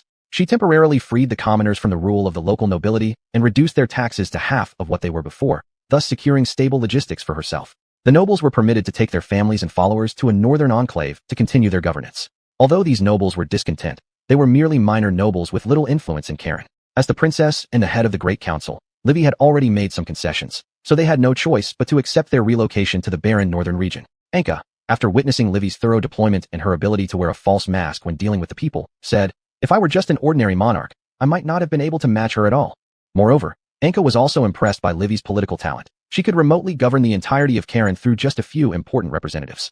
During their patrols together, Anka noticed that Livy seemed to know exactly where the tolerance limit of the people lay. She could use certain methods to make impoverished citizens temporarily better off, but the greedy nobles would always reclaim the wealth that the commoners suddenly gained. After several such cycles, Anka could only hear complaints and insults towards the local nobles from the people, while Livy received nothing but praise. Once the nobles were sent north by Livy, the commoners, encouraged and assured by Livy's personal guards, took to the streets, openly cursing and driving away the departing nobles. As Anka rode his horse beside Livy, he asked, "If you have the ability to improve the living standards of the people, why don't you directly reform and enhance the lives of the entire population?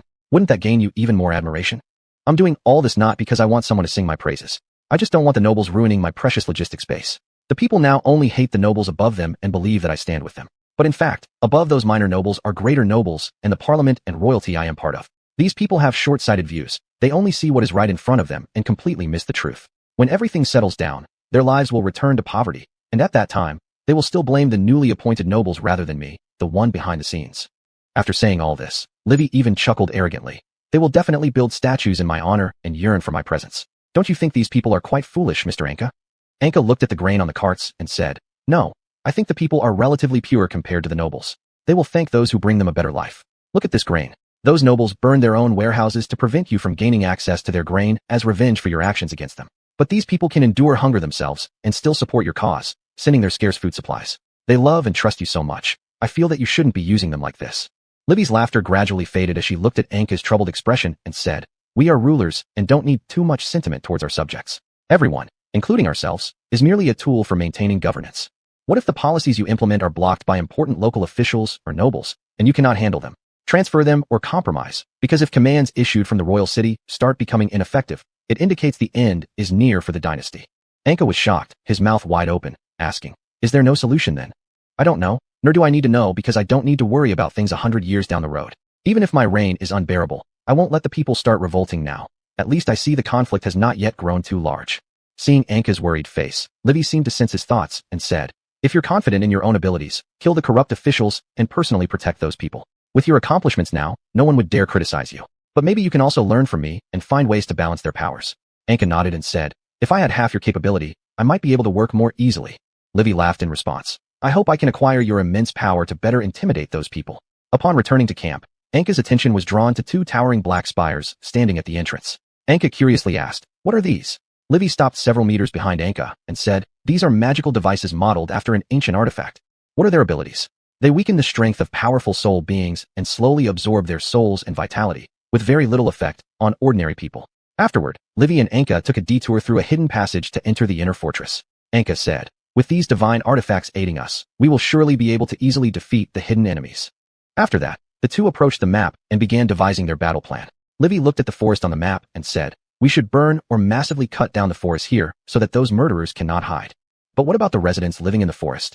They will feel honored to have helped us, and we can hire them to destroy the forest themselves for rewards so they won't harbor any resentment against us. What if some of the murderers infiltrate among them while we're hiring them?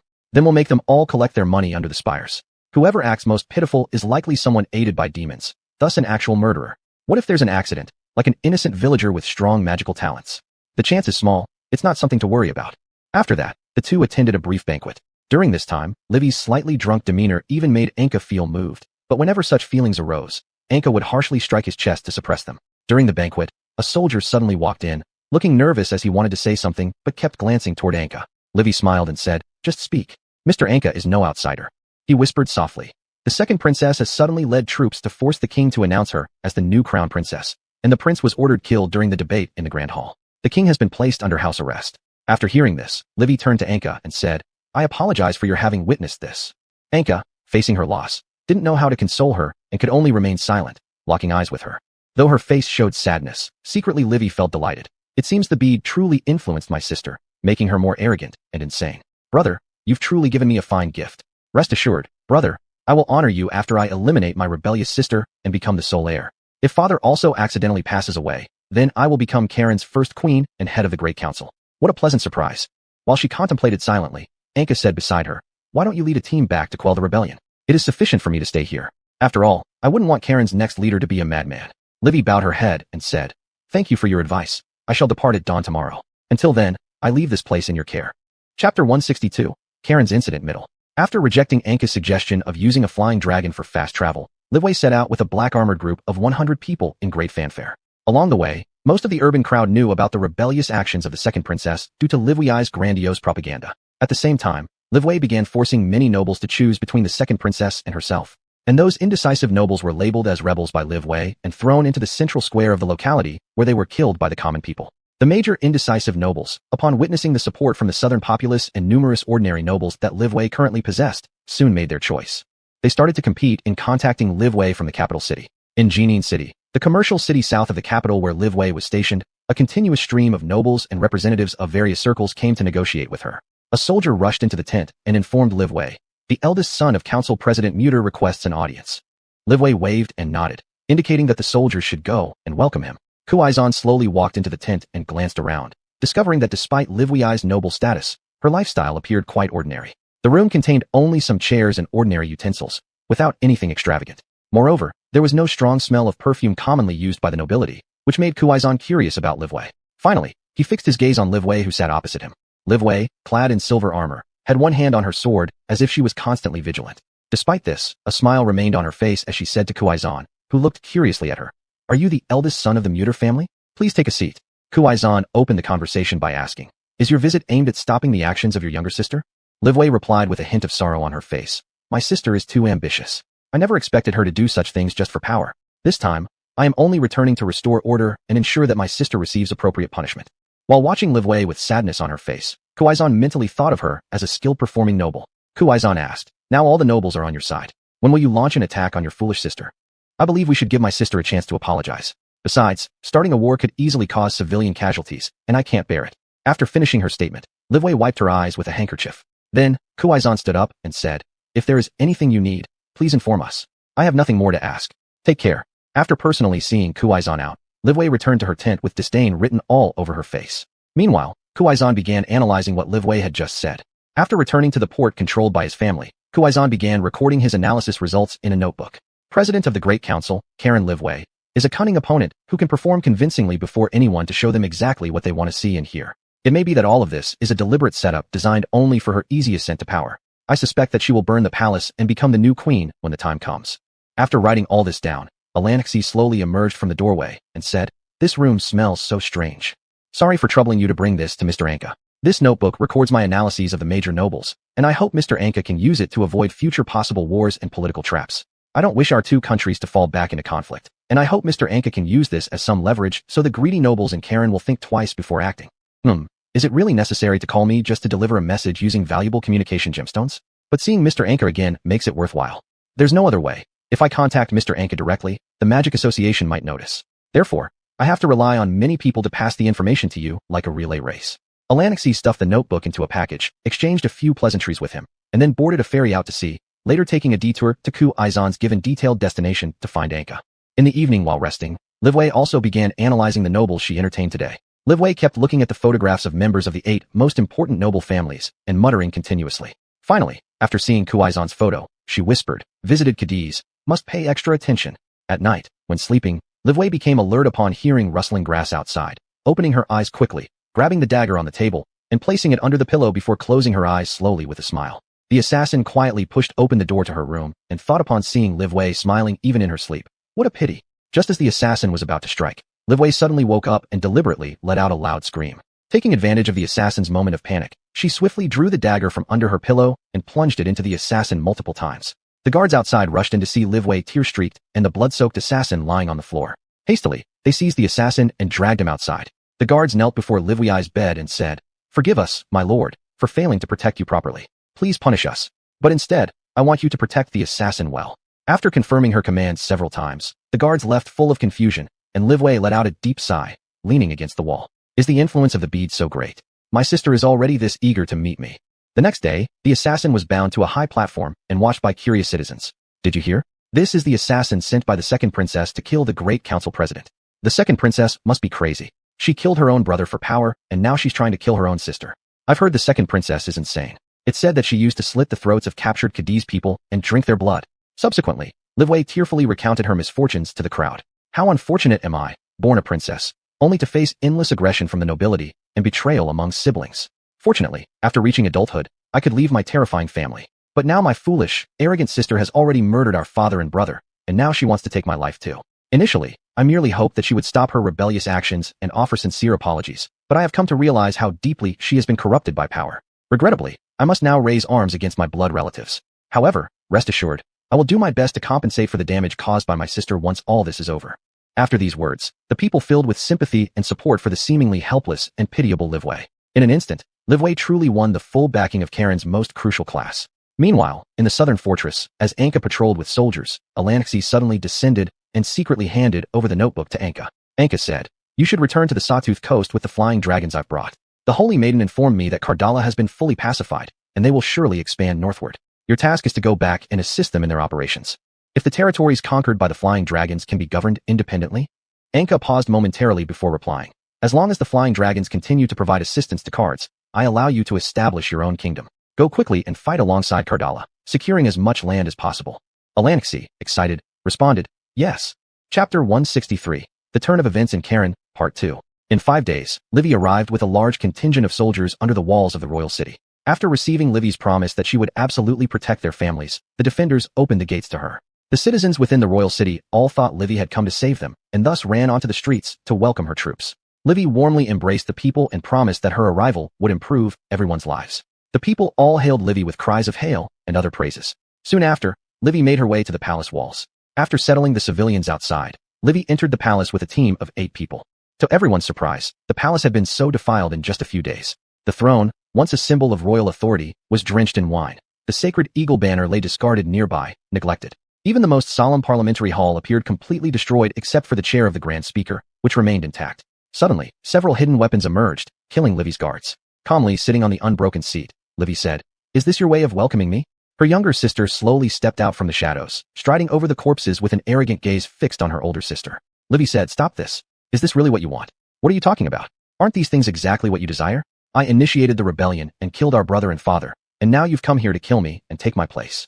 The sudden calmness in her sister made Livy somewhat worried that the pearl's effect might have worn off. But then again, considering her sister wouldn't have possibly thought of such plans, Livy began to believe some demon had possessed her. Subsequently, her sister approached her, stroking her face as she said, "You want to become the new queen, and so do I. Sister has always taken good care of me. Can't you give me this chance?" Just as Livy was about to speak, her sister suddenly went berserk again, pulling out a dagger and lunging at Livy. Dodging aside, Livy watched as her sister turned around and sat on the chair. "Look, I'm wearing the crown, seated in the Grand Speaker's position, making me the most noble person in Karen. Sister, you should kneel and salute me." Once Livy realized her sister had gone completely mad, she sighed with relief inwardly. Gazing sorrowfully at her deranged sister, Livy said, "I'm sorry." She then thrust her sword into her sister's body. Her sister attempted to force magical energy through the blade, but Livy effortlessly deflected it. Livy pressed harder against the blade, pinning her sister to the seat while staring at her sister's regretful and hateful face. Again she whispered, "I'm sorry." Then she pulled out her sword and decapitated her sister. Blood soaked Livy's silver armor, and her hair and face were smeared with her sister's blood. Without concern, Livy cleaned herself using nearby water and afterward cut off part of her hair. She spread basement fuel drums across several important rooms. As soon as the torches fell, the entire palace erupted into flames.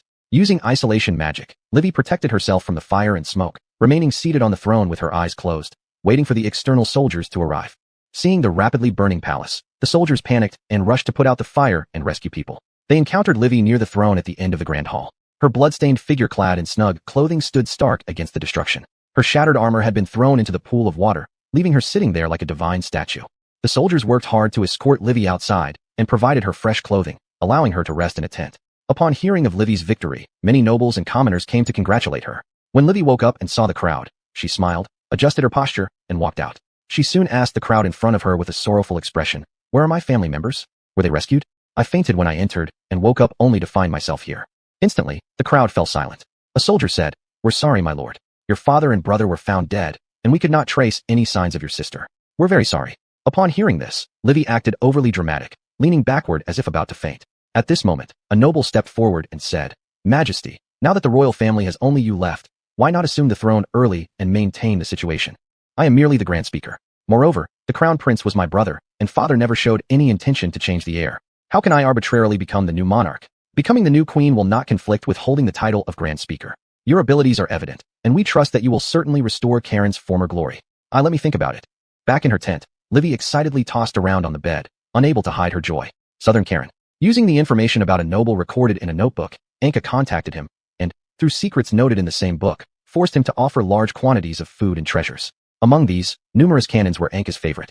After patrol soldiers reported feeling a terrifying presence in a nearby cave, Anka began making preparations. He positioned the cannons and traps loaded with paralyzing poison gas near the fortress, then relaxed until a voice from the basement jar caught his attention. An imprisoned demon suddenly spoke to him. "Hey, human, how about we make a deal?" "What kind of deal?" "Release me, and I'll tell you the whereabouts of Kajudal and its newly found host." Anka knew he could not destroy it completely without the magic sword, so he decided to retrieve it before killing the demon later. Anka asked, "Can you guarantee that you won't deceive me?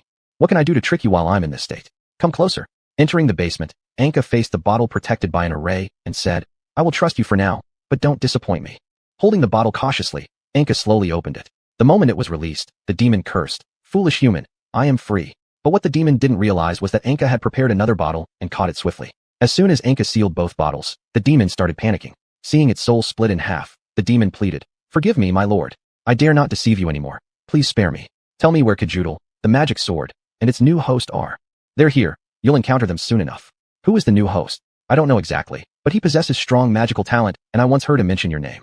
"I see." After hearing this, Anka ignored the demon's cries and turned away. The demon let out painful wails, lamenting how its own cunning led to its suffering. Chapter 164, An Unexpected Appearance. As Anka arrived at a fortress located at the edge of the forest, she stood far away, watching the civilians waiting for their payment in front of the artifact spire. These past few days, they had been working around the clock and finally managed to carve out dozens of large roads through the entire forest. Some hidden caves had also been investigated. Anka asked a nearby soldier, "Have there been any people feeling unwell near the spire?" The soldier shook his head and replied, "Not only has nothing been found here recently, but no suspicious individuals have been discovered in any other fortress zones either. Could it be that he left a long time ago?" Anka thought worriedly, beginning to pace back and forth. And as she remembered the demon saying he heard his name from the mouth of the new user of the magic sword, Anka started to think about who the killer could be. Could it be that assassin named Langa? After all, in my memory, only she can do these things, but didn't she die in jail? I heard she rotted to an unbearable degree before being buried. While Anka was thinking, a person suddenly appeared in her line of sight.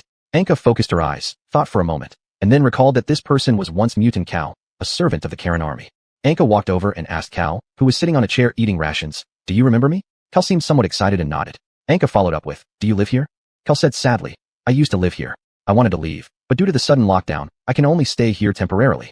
I'm truly sorry, but because of the appearance of a criminal responsible for the massacre of 1,000 people, we had to place a lockdown on this area." After hearing this, Cal looked flustered and surprised as he responded, "That is truly terrifying."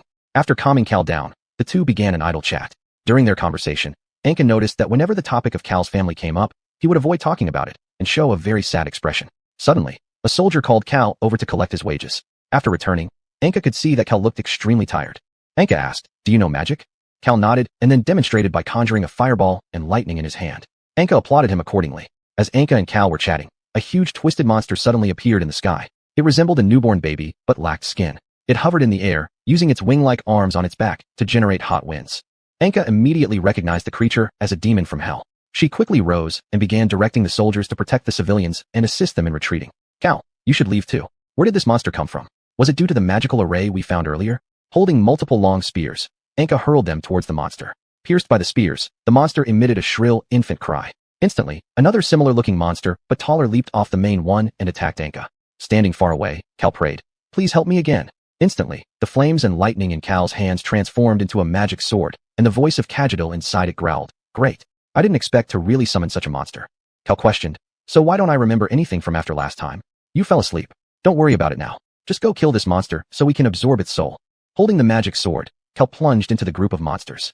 In an instant, the entire group turned into floating dust in the air. Cal leapt high into the air and split the monster in half with one stroke of his sword. Immediately, the monster let out a shrill scream and burst into dazzling flames all over its body. After the magic sword absorbed the monster's soul, it excitedly erupted in astonishing flames. When Kajadil noticed Anka behind him, the flames gradually subsided and became quiet. Cal excitedly turned around to say something, but then fainted with a nosebleed. As Anka supported him, she found that the magic sword disappeared as a flame when he fainted. "What's going on?" Afterward, Anka took the unconscious Cal to a basement made with special metal walls that can isolate magic. Furthermore, Anka cautiously placed a small spire on the table just in case. When Cal woke up, Anka sat in the dark and asked, "Kajadil?" Cal mumbled dazedly, "What?" Upon seeing that the awakened one wasn't Kajadil, Anka relaxed, put down her weapon, and slowly approached him, asking, "How do you feel, Cal?" "A little tired. Do you know what you're doing?" "I want to help you." Anka shook her head and asked, "Do you know what kind of thing formed a contract with you?" Seeming unwilling to reply, Cal merely muttered while looking down, "At that time, I had no choice. It suddenly appeared and said it could give me power." Anka recalled that she herself had once been in a predicament and was helped by the magic sword, but at that time, she had merely encountered it by luck. However, Cal was personally approached by Kajadil, likely because he was drawn to Cal's great magical talent. Anka asked, "Do you know the contents of the contract?" Cal shook his head. Anka was somewhat worried because she knew that when she had formed a contract with it before, it was under the suppression of the Holy Mountain, which prevented it from creating an unfair contract. But now, with no restrictions, it would surely be a terrible deal. After thinking about the flayed corpses, the magical arrays, and the monster that appeared earlier, Anka guessed that Kajadil might be trying to summon monsters from hell using a large number of souls, and then controlling Cal to kill them, thereby restoring its own power. Cal twitched as he said, "Sorry, Your Majesty, I just wanted."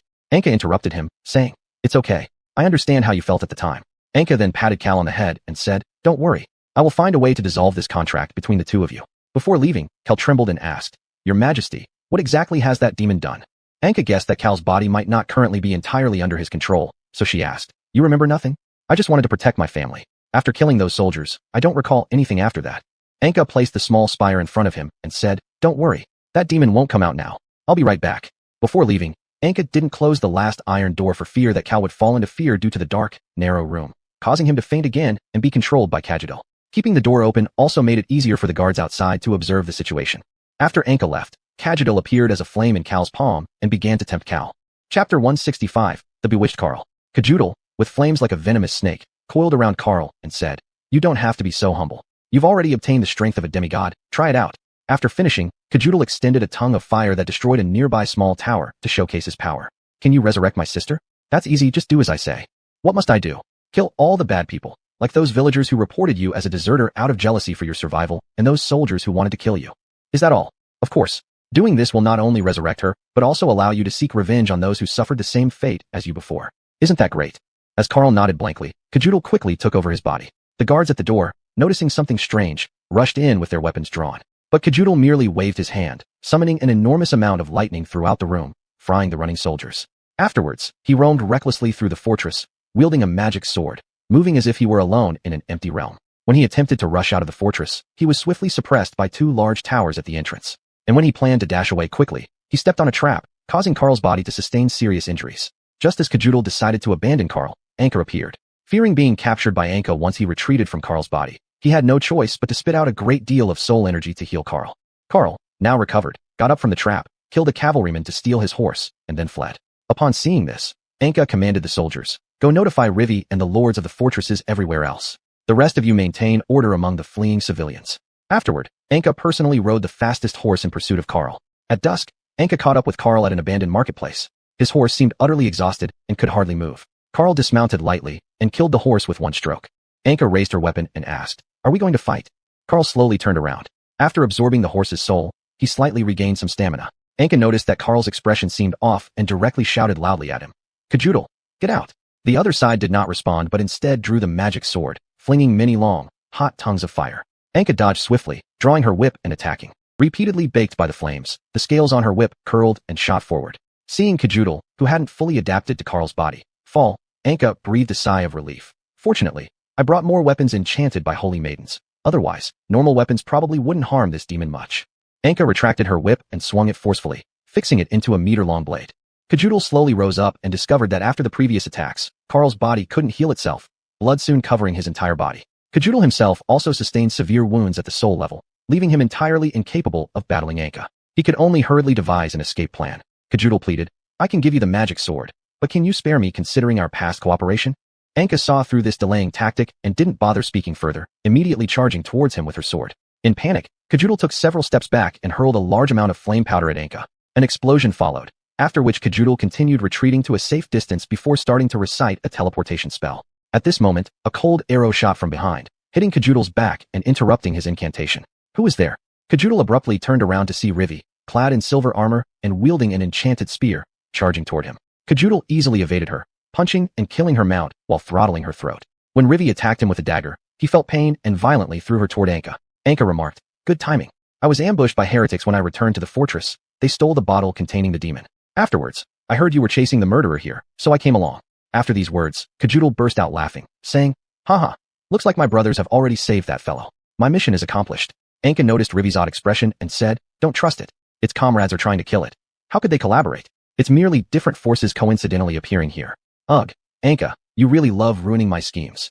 As soon as she finished speaking, Rivi pulled her bow and fired arrows, striking Kajudal in the shoulder and abdomen. Then Anka quickly closed in, gripping his shoulders and pulling forcefully, dislocating both his arms. As Anka stood up ready to draw her whip to bind Kajudal, he suddenly used his head to collide with Anka. Taking advantage of her retreat, he rapidly recited the spell and vanished before their eyes. Rivi walked over and said, "He recited the spell very quickly. It seems to be a short-range movement spell, so he should still be around." Anka, looking at the dark night where only a few bright lights dotted the prairie, said, "There's nothing we can do but return for now. It's too dark around us, and our manpower is insufficient. Even if he's just hiding within a 100-meter range, it would be hard for us to detect him." After the two returned to the farthest border fortress, they soon began strategies to strengthen the surrounding defenses. Anka pointed at the map and a piece of armor cut by the magic sword and said, "We should set up more spires. You see, this armor is completely unable to resist the attacks from the magic sword." Rivi looked at the charred fragments of the armor and remembered the notes written by the scout belonging to her sister. Rivi thought in her heart, stronger than what was written in the books, worthy of being the weapon my sister desired. Fortunately, she wasn't corrupted by something like this. Otherwise, it would require much more effort to kill her. Anka asked Rivi, who seemed lost in thought, "Is there any addition to my proposal?" "There's none. However, if that's the case, Your Majesty Anka might need to stay here for a few more days. In that case, I hope I can establish a temporary management institution for Cardis here to remotely manage it. Otherwise, others may still think I've been captured by you." "Haha, Establishing a temporary management body can be implemented quite fast. I will have people allocate a place for you so that you can defend against the lurking heretics and that monster while managing your own country in that area, and you will possess the same power in the allocated region as in Cardis. Thank you indeed. Later, Rivi temporarily left on the pretext of fetching some snacks, and Anka, looking at the notebook Rivi dropped on the ground with its cover open, discovered that it contained information about Cardis and the north. What's this? Anka hesitated when faced with the notebook before her. Should I switch it or burn it? No, it's currently not advisable to let her discover this. And now I also have the intelligence regarding the noble family of Karen. Yet since I've learned her intelligence through the notebook, I should also be able to enhance my own defense based on the information here. But could someone like her really leave such an important thing here carelessly? It must be deliberate. Chapter 166, The Meeting. In 10 days, Anka quickly established a temporary Cades parliament in the south of Kalen. Although it completely mimicked the model of Kalen's parliament, Anka still hoped to make some different improvements. And during these 10 days, the group found no clues regarding the heretics or Ar. At one meeting, Anka somewhat pessimistically believed that they might have all escaped. Liffey, despite being confident in the soldiers, could not help but feel some despair after witnessing the power of the monster, and said, if they cross the border and escape to another country, it will be troublesome. Anka looked at the map and discovered that the southern border of Kalen was an inland sea, and across from the inland sea were vast deserts and a territory of Holy Sika that was not connected to its mainland. Anka asked, could Holy Sika also be involved? According to reports from my scouts, heretics now fill the entire Everin continent. They appear no different from ordinary people, but their minds have already been twisted, replied someone. That would be difficult, responded another. Just as the words had finished, the Holy Maiden and the members of her holy wrath appeared at the door. Following them was King Khan of Kardara. Liffey, upon seeing Anka in such a situation, stood up startled and said, sorry, because this issue involves various countries, I have no choice but to invite the most representative nations here. After exchanging pleasantries with Anka, Khan sat next to him, while the Holy Maiden directly took a seat near herself without hesitation. Liffey stood up and said, you all should know the purpose of my invitation. Now, the rampant heretics everywhere have severely affected safety in all regions. Does anyone have a good solution? Khan drew many red crosses on the map and said, we temporarily seal off all cities and then check each one individually. Anka asked, but what if the people in the sealed off cities are unwilling? Wouldn't that make them easily corrupted by the heretics? Khan didn't know how to respond, just sitting there looking at Liffey as if exchanging thoughts. The Holy Maiden said, I think everyone should register at the local church, so problems can be traced step by step. Liffey stood up and said, both of your suggestions are good. My suggestion is for mutual supervision among the populace, with rewards for informants and penalties for those who cover up.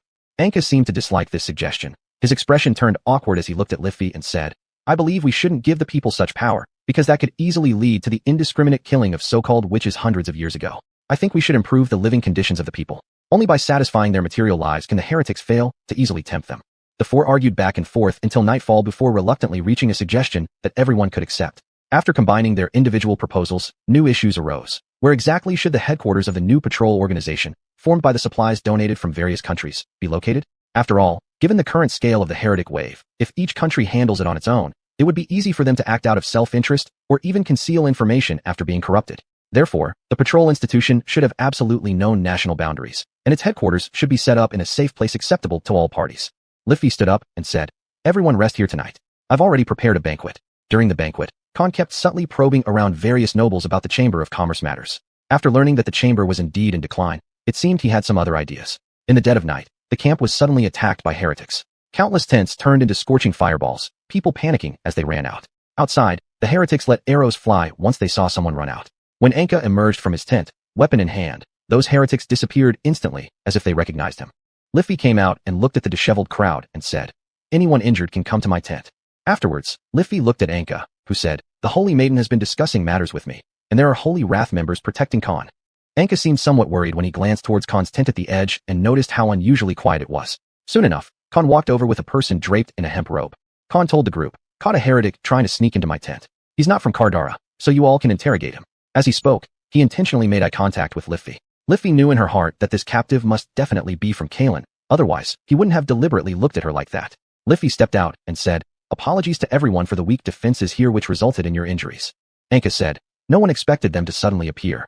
The Holy Maiden stepped forward and looked at the two of them, saying, how do these heretics perform specific location teleportation without any beacons? Liffey, holding a spear, walked up to the person. She gently squatted down and removed their mask, only to be shocked by the discovery that their skin had completely disappeared, yet they were still functioning without any signs of trouble, even snarling and shouting. Fools, you have yet to witness the power of my master. Liffey asked, who is your master? You are unworthy to know. Just as Liffey was about to continue questioning, the man interrupted her, saying, I know all your secrets. I've witnessed the battle of the apocalypse. This comes from the great power of my master. Then he turned his head to scream at the Holy Maiden. Great Holy Maiden, do you wish to know the future? As the Holy Maiden nodded, Enka stepped between them and said, the changes in the future are unpredictable.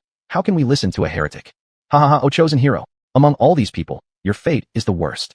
Enka calmly responded, I don't know about my future, but yours will definitely end with someone making you suffer. Of course today is my death day. After revealing the secret of Lady Liffey, she'll kill me in anger. Hearing this, Liffey's face showed a hint of panic, but she quickly regained her composure and asked peacefully, what then is it? Does Her Majesty want others to also know your secret? What does it matter? Your younger sister was killed by your own hands. That story about fainting and finding yourself seated on the throne afterwards is just deceiving the soldiers outside. After hearing this, Liffey continued to maintain a calm expression but deep inside wanted to tear him apart. Everyone around glanced at Liffey in shock while she slightly raised her head and asked, would you believe the words of a heretic? Subsequently, the soldiers came forward and dragged the mad heretic away. The heretic, upon seeing the rising sun at the execution site, cried out in horror. This isn't right. You should have been the one to kill me, not someone else. This isn't right. Chapter 167, Heretic Nest, Part 1. On the third day, due to frequent attacks by heretics, a completely independent, yet service-providing Ouroboros Corps was urgently established for all countries to pursue and kill heretics and dangerous criminals. Their headquarters were established in 4 locations. They are not only powerful warriors capable of using magic, but also obtain strong artifacts or replicas of artifacts from all countries. Among them, because the Saintess took the right eye of the time god from the treasure house, it can accelerate the time flow rate of an individual. The core was named after this powerful artifact, while the left eye that can reverse the time of an individual was locked in the treasure house by the Saintess. On the third day of the establishment of the core, they sent the location of the discovered heretic nest to Enka and her group of 4. Enka looked at the 10 red dots on the map located in various places and asked the members of the Ouroboros Corps before her, have the others decided to destroy these? Your Majesty, according to what we learned from the captured heretics, 5 days later at night, these heretics will hold gatherings at these 5 locations. The other Your Majesties have already planned the attack, and our entire corps will destroy this base located in the primeval forest. Enka, looking at the remaining base on the northern mountain, said, then this is my responsibility? Yes, Your Majesty. I am here to inform you to prepare. I understand. Go rest a bit. Later, Seed walked in and said, Your Majesty, the cavalry is ready. It's unnecessary. I alone am enough. But that's too risky. You are no longer a hero but the ruler of Cades. If something happens to you, I heard that Carl and Kyoto will be there. If I bring too many people, it'll easily affect me. And he is no longer an ordinary person. We should avoid large-scale casualties. When Seed and Enka exchanged glances and saw Enka's expression and eyes, they seemed to understand that Enka didn't want to be the ruler of Cades but preferred her previous life or even a more relaxed lifestyle. Seed, seeing his served sovereign having little ambition, could only sigh lightly in regret. However, he still consoled himself in his heart. Although the lack of ambition prevents my aspirations from being fully realized, fortunately, her personal power is strong, and the achievements gained as the founding monarch are still good. Seed placed a stack of documents on Enka's desk and said, this is the improved version of the parliament. Take a look, and I will prepare the supplies needed for your journey this time. Enka reviewed the documents and found that the new parliament intended to set up in the city center of the capital, Daywil City, with an area as large as the palace. Enka thought it would certainly need to store a lot of files and staff, so she didn't overthink it. The layout included 3 important fixed seats and 6 floating seats. After Enka briefly reviewed without finding the presence of the army commander among them, she felt reassured. Then, after another review, Enka stamped her seal in the bottom right corner. 5 days later, Enka finally arrived at the heretic base she was responsible for destroying. Under the illumination of torches, the heretic camp was quite noticeable. Since there weren't many hiding places around, Enka had to lie down on a distant hillock and wait with a telescope. After the heretics performed a simple ceremony, one dressed in a feather robe walked in front of a barrel filled with silver liquid. As his blood dripped into it, the silver liquid rippled and quickly turned crimson red. As that heretic mumbled, their water surface actually showed the shadow of Enka standing on their corpses, causing panic among the heretics. Upon hearing the noise, Carl slowly stepped out from the back tent and asked, what's the commotion about? The heretics tremblingly said, Master, we're going to die. Carl seemed to find these heretics somewhat ridiculous. After all, it was just a prophecy. Enka noticed that all the heretics gathered together and noticed something odd about Carl's expression, murmuring, it seems like Kyoto still controls the body. Enka first shot a whistling arrow that hit the top of the central tent. The heretics despaired and shouted, he's here. Kyoto shook his head and sighed when looking at those heretics, saying, what a pity. Enka pulled out the curved sword from her waist and rushed forward, temporarily ignoring those heretics and charging directly at Kyoto. After Kyoto conjured up a magical sword from his palm, he fought with Enka, instantly encircling the entire camp with flames and lightning. The heretics who tried to escape or approach the two were destroyed by the lightning, which caused the heretics to kneel helplessly and await their fate. Enka said, get out of there, Kyoto. Why would I want to become an immobile sword again? Why are you so merciless? As both started to show signs of fatigue, Enka's weapon was suddenly destroyed by a burning magical sword. Afterwards, Enka took a few steps back, drew a short bow, and fiercely shot several arrows. Xiaodong was struck in the body by 3 other arrows while blocking the incoming ones in front of him. Xiaodong seemed unconcerned, saying, "After all, it's not me who gets injured. When this body is no longer usable, I'll just find another suitable one. How sly? Why don't you fight me head on?" "Hehe, I dare not." As soon as the words were spoken, Xiaodong extended his arm and shot out massive lightning bolts that sent Anka flying. As Anka was about to draw her whip, Xiaodong waved again, turning the ground beneath her into sharp spikes for an assault. While dodging and shooting arrows, Anka attacked intermittently. During this time, Xiaodong said, "The current host has magic talent, and even offered his soul to me, making it easier to use than when fighting alongside you." "Is that so?" Anka leapt onto a pointed spike and threw large amounts of mineral powder with suppressive magic from above. Cough cough, what is this? Upon noticing the ineffectiveness of his magic, Xiaodong dodged the attack, ran to the edge of the altar, and used the liquid inside for a quick rinse. Anka swung her remaining whip towards him. With a crack, Xiaodong narrowly dodged it, leaving a white mark on the altar. As Xiaodong rejoiced at escaping the attack, Anka once again wielded her whip to strike. Xiaodong grabbed a heretic and hurled him. With a crack, the heretic was split in half, lying on the ground groaning. Because of Xiaodong's action, the other heretics all fled to the edge, staying far away from Xiaodong. With no choice but to evade a few attacks himself, after some magic recovery, Xiaodong quickly chanted a spell, sacrificing hundreds of heretic souls to empower himself before teleporting away. Anka, watching the remaining heretics, angrily muttered, "Let him run away again." Anka used iron chains to bind the remaining heretics and planned to take them to the nearest city. However, those heretics felt despair and confusion because Anka did not kill them during the predicted time. Chapter 168 Heretic Den, Part 2. While escorting the heretics, Anka noticed that among them were some who had been skinned but still possessed a certain degree of magical power, along with others who remained unskinned and appeared to be ordinary heretics. The ordinary heretics were young and frail. When Anka exerted a little force, they would fall down. Out of curiosity, she called them to her side and asked, "Are you also followers like them?" They timidly huddled together and nodded in response to Anka. Anka squatted down to be at their level and looked into their eyes as she asked, "Why do you want to be heretics? Do you know what this will bring upon you?" One of the slightly older children mustered the courage to step forward and face Anka, replying in a childish tone, "By joining them, we get bread to eat, and it's not hard." "Where are you from?" The children shook their heads, seemingly unaware of their homeland, and it appeared as though they had been abducted from a young age, just like Anka. Anka looked at their faces and bodies corroded by drugs and asked, "What happened here?" "Our previous master liked to pour some very strong-smelling substances on us, and then write something down with a pen on paper. Afterward, he would immediately treat us, but some weren't cured and ended up like this." Anka, noticing the terror-filled eyes of the heretics behind her, turned back to these children and softly asked, "What do these people make you do normally?" "They take us with them to many cities to distribute flyers and give speeches. They also give food and medicine to those in need, even though I can see clearly that the medicine does nothing, but those people still thank us greatly." After hearing this, Anka looked again at the trembling heretics behind her and suddenly felt that they were merely poor people originally deceived by demons through promises of food. Afterward, Anka released their shackles and told them that if they didn't try to escape, she wouldn't harm them. Surprisingly, for some reason, none of them fled. They all obediently followed Anka to the nearest city. Upon arriving at this city ruled by flying dragons, Anka was welcomed by Alangsi. Alangsi curiously looked at those heretics and asked, "Should I lock them up in the dungeons? Just ensure their safety is enough." Subsequently, Alangsi led the flying dragons and locked these heretics in cages suspended over the water, while the children were placed in iron cages on the ground. Anka came to the cages on the ground during the night, hoping that these children would tell her everything they knew.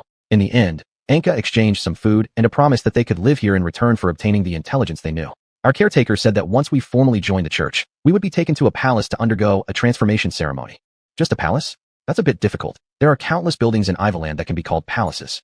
I remember they also mentioned missing the warm sunlight streaming in through the colored glass because only there could they shed all pretense and welcome the warmth of God. Colored glass? Could it be Saint Sika? Hearing this, the children immediately stopped talking and stared blankly at Anka. Though Anka was somewhat puzzled, upon seeing the empty bowls in their hands, she stood up and said, "Come with me." After settling them into the reception house, they received more food. Watching them devour it hungrily, Anka continued to ask, "Do you know anything else?" They seemed worried that the food might disappear, so they strained to recall. After humbling themselves for a while, one child finally said, "I remember them saying that there are 6 major gods, and one of them even visited us.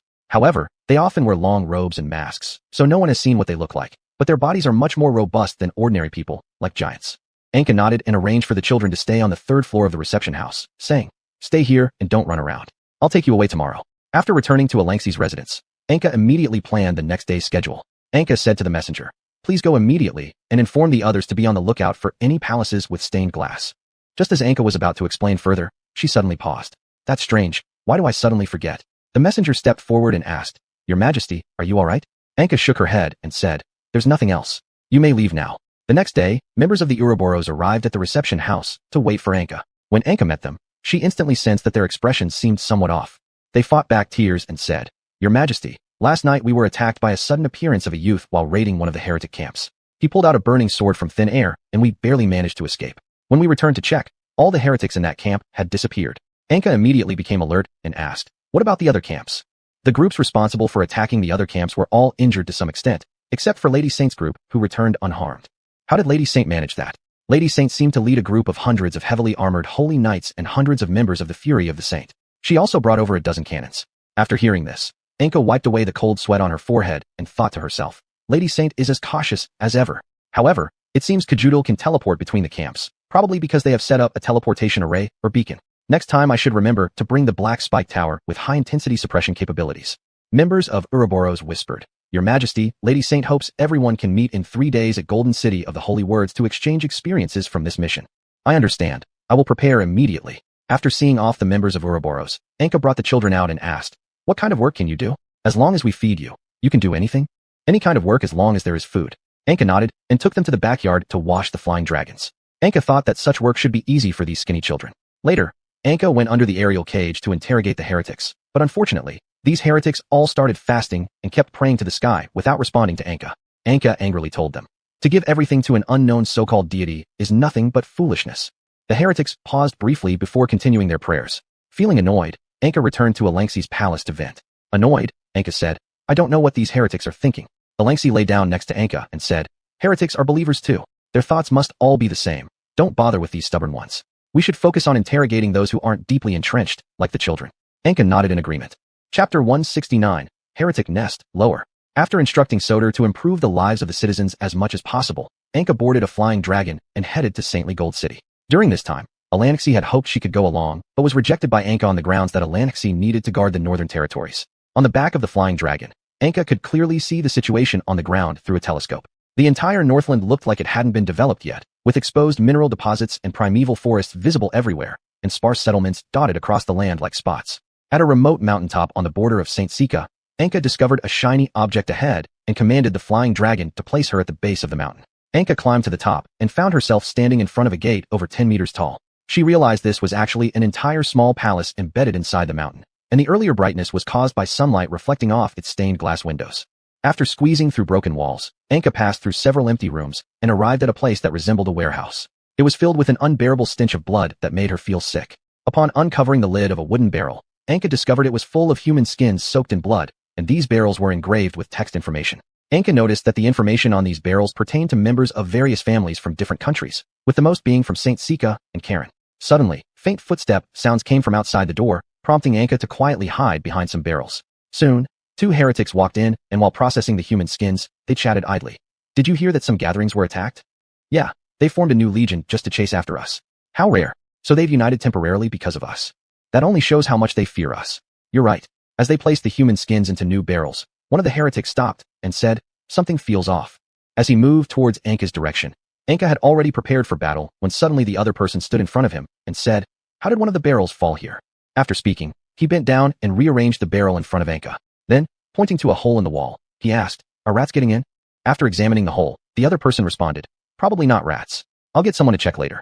After saying this, the 2 left the warehouse, even locking the door behind them. This forced Anka to silently curse before contemplating how she should get out.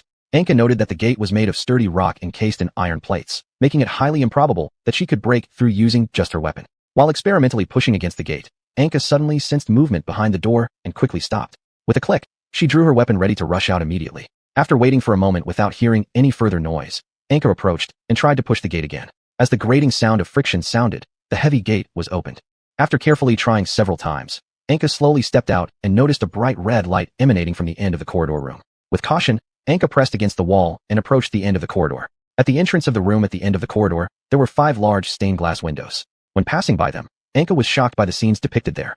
The pictures illustrated the creation of the world by gods, leading to the prosperity of elves. Then, the first emperor's army crushed the arrogant elves, driving a great number of them away, establishing a vast human empire across the continent. Later, the empire split for 1,000 years and waged mutual wars. Afterward, demons appeared, and the mortal realm became like hell until everything finally returned to silence in the last scene. Anka murmured under her breath, "That's strange. Is this what they believe or what they hope for?" After speaking, Anka quickly reached the door of the final room. Upon cautiously opening it, Anka surprisingly found no one inside. In the middle of the hall stood a huge vat filled with mysterious red liquid, and above it was a magnificent image painted on colored glass.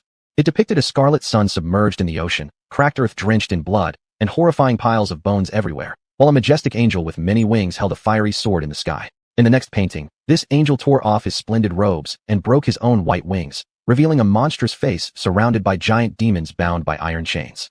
At this point, a man in a purple robe emerged from the corner, clapping his hands while saying, "Welcome, Empress Anka, or shall we say, the hero of destiny. Welcome to our base. You know me? We have seen you countless times through prophecy. Another prophecy? Are you only prophesiers? Prophecy is sufficient. We can foresee certain events and interfere with them in time." Anka aimed her weapon at him and said, "Surrender. No, I shall die when the silver moon rises to its zenith." Anka ignored him, drew a short bow, and fired several arrows. Before the arrows could reach him, he suddenly disappeared into a puff of smoke.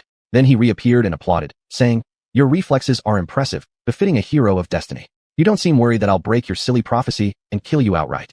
My prophecies are not like others. What makes them different?" Spreading his arms, he shouted loudly at Anka, "Come try then. Experience my lord's great power." After a few trial shots with no effect, Anka quickly ran up to him and pierced through his body with a sharp blade. Subsequently, Anka kicked him forcefully to the ground and swiftly retreated more than 10 meters away. What Anka didn't expect was that the man slowly rose to his feet, picked up a blood-soaked sword with both hands, and offered it to Anka, saying, "Take it yourself." Perplexed, Anka approached, took the sword, and looked at him, whose entire body was drenched in blood yet showed no reaction. She asked, "Are you a puppet?" "I am a true human being, not a puppet. I was the first emperor of the legendary Black Pupil City located in the desert. After death, I arrived at my lord's palace and have been given this 1,000-year mission." "Is it hell?" Shaking his head, he smiled bitterly. "Unfortunately, you do not know where that perfect power comes from. Though I am the creator of these churches, our beliefs differ. They only believe in the future's aspect of destruction, while my mission is greater. I am guarding the gears of fate." After showing her a pocket watch, he said, "This is my tool for monitoring the gears of fate." Anka glanced at the stopped pocket watch and remarked, "It seems broken." "Yes, because you ended the chaos in Saintly Gold City prematurely, disrupting destiny, and now I will restore it with my own hands." "What do you intend to do?" "My soul is connected to fate. I will let you kill me to unlock the stalled gears of destiny." Lifting his head to look at the moonlight above, he said, "It is time." As soon as he finished speaking, he appeared instantly before Anka. Anka realized her weapon had been grabbed by him and thrust directly into his heart. Stumbling, he fell into the vat. When Anka approached to check, she found the vat left filled only with crimson steam. Chapter 170, The Palace of Fate, Part 1. After that person's death, Anka suddenly felt dizzy and fell to the ground, entering a deep sleep. In her dream, Anka arrived at a constantly changing crystal palace. As she moved forward, countless mirrors reflected only one image when she approached them. Meanwhile, the person who had just died was waiting for something off to the side. Curious, Anka walked over and found his reflection in the mirror revealed more scenes. He stood in front of the mirror with a smirk and said, "Looks like my luck is holding up. I've met a relatively decent way to die." Anka asked, "Are these all visions of the future?" "Yes, what about your future?" Another illusion, right?" The other person slightly shook their head and said, "This could be called an illusion, or it could not be considered one. This is the Palace of Fate, ever-changing and unpredictable. Please don't wander aimlessly here to avoid further disruption of your destiny." Anka nodded in agreement, but still grabbed the other person tightly and said, "I've caught you. Don't think I'll fall for any illusions." He shook his head and replied, "I'm already dead. What good does it do to hold me? If you think this isn't an illusion, you can follow the path ahead. There, you will meet my master. If you want to return, keep thinking to yourself that you will make your way out, and just keep moving forward." Anka muttered under her breath as she watched him dissipate again into white smoke. Damn illusion. With that, she started walking along the only path ahead. Passing through a noisy crystal corridor, Anka reached the central hall. The moment she entered, she felt the space incredibly crowded, yet the surroundings were wide open with no visible end in sight. Only endless neatly arranged columns. Are those mirrors? Curious, Anka moved closer, but realized no matter how far she walked, it felt like she wasn't moving at all. This made Anka stop and look upward, searching for any flaws in the area. If this is an illusion, no matter how realistic it is, there should be cracks like last time. As the longer Anka stayed there, the more oppressive the atmosphere became, which prompted her to desperately run toward the high platform at the center, believing that might offer a relief. Upon standing on the platform, Anka felt the temperature around her drop significantly. While resting on a few steps below, a peculiar gathering appeared on the platform accompanied by a sudden whirlwind. An irregular misty cloud began to emit sounds, flashing brilliant light occasionally, with countless colorful light orbs circling it, extending endlessly upward. Out of curiosity, Anka drew her weapon and wanted to test if this phenomenon exposed a crack in the illusion. The moment Anka stood before it, it emitted a piercing voice. "Stop. Human. What are you? I am the master of this palace. Can you send me back?" "That would be too unfortunate." Anka clearly sensed the non-existent eyes of the entity directing a curious gaze toward her. Confused, Anka asked, "What do you mean?" The creature extended its vast fog-like form to envelop Anka and declared, I intend to form a contract with you. Anka stepped back disdainfully, attempting to break free from its control, but kept being stuck in place within the mist. She pulled out her weapon and demanded, "What do you plan to do?"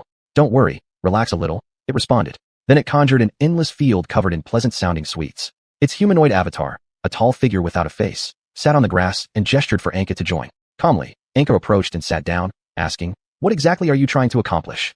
The monster showed Anka a magic mirror reflecting countless figures. When Anka took it and touched it casually, an image of her childhood appeared. The young Anka stood in the center of an arena being pushed around by towering gladiators to entertain spectators above. During the night, as a servant to the gladiators, Anka joined other servants in killing unprepared gladiators and the arena owner. Later, while watching herself escape with her last remaining companions almost getting captured, the monster suddenly asked, "Don't you wish to help your younger self?" "What?" Before she could finish her sentence, Anka was hurled directly in front of her younger self. Seeing her past self and old comrades, Anka realized that with a simple wave of her hand, she could save them, as the monster incessantly urged her to rescue her younger self in her ear. "Just wave your hand. It's so easy. Haven't you always wanted to freely roam the continent with your comrades? Abandon everything you have now. Salvation is right before your eyes."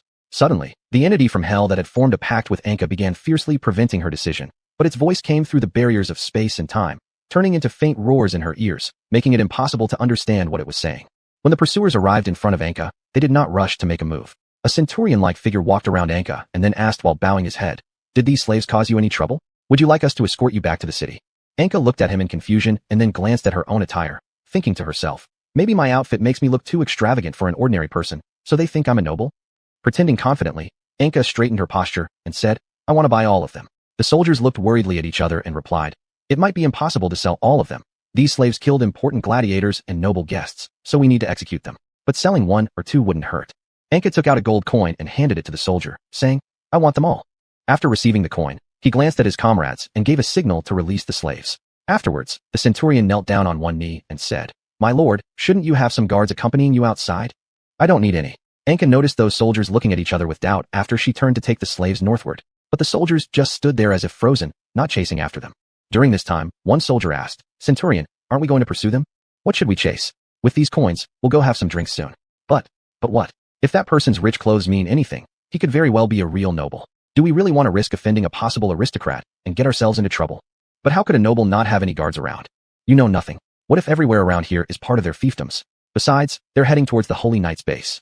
Once they reach there, it will no longer be our concern. Anka led them all the way to the outskirts of a marketplace and stopped.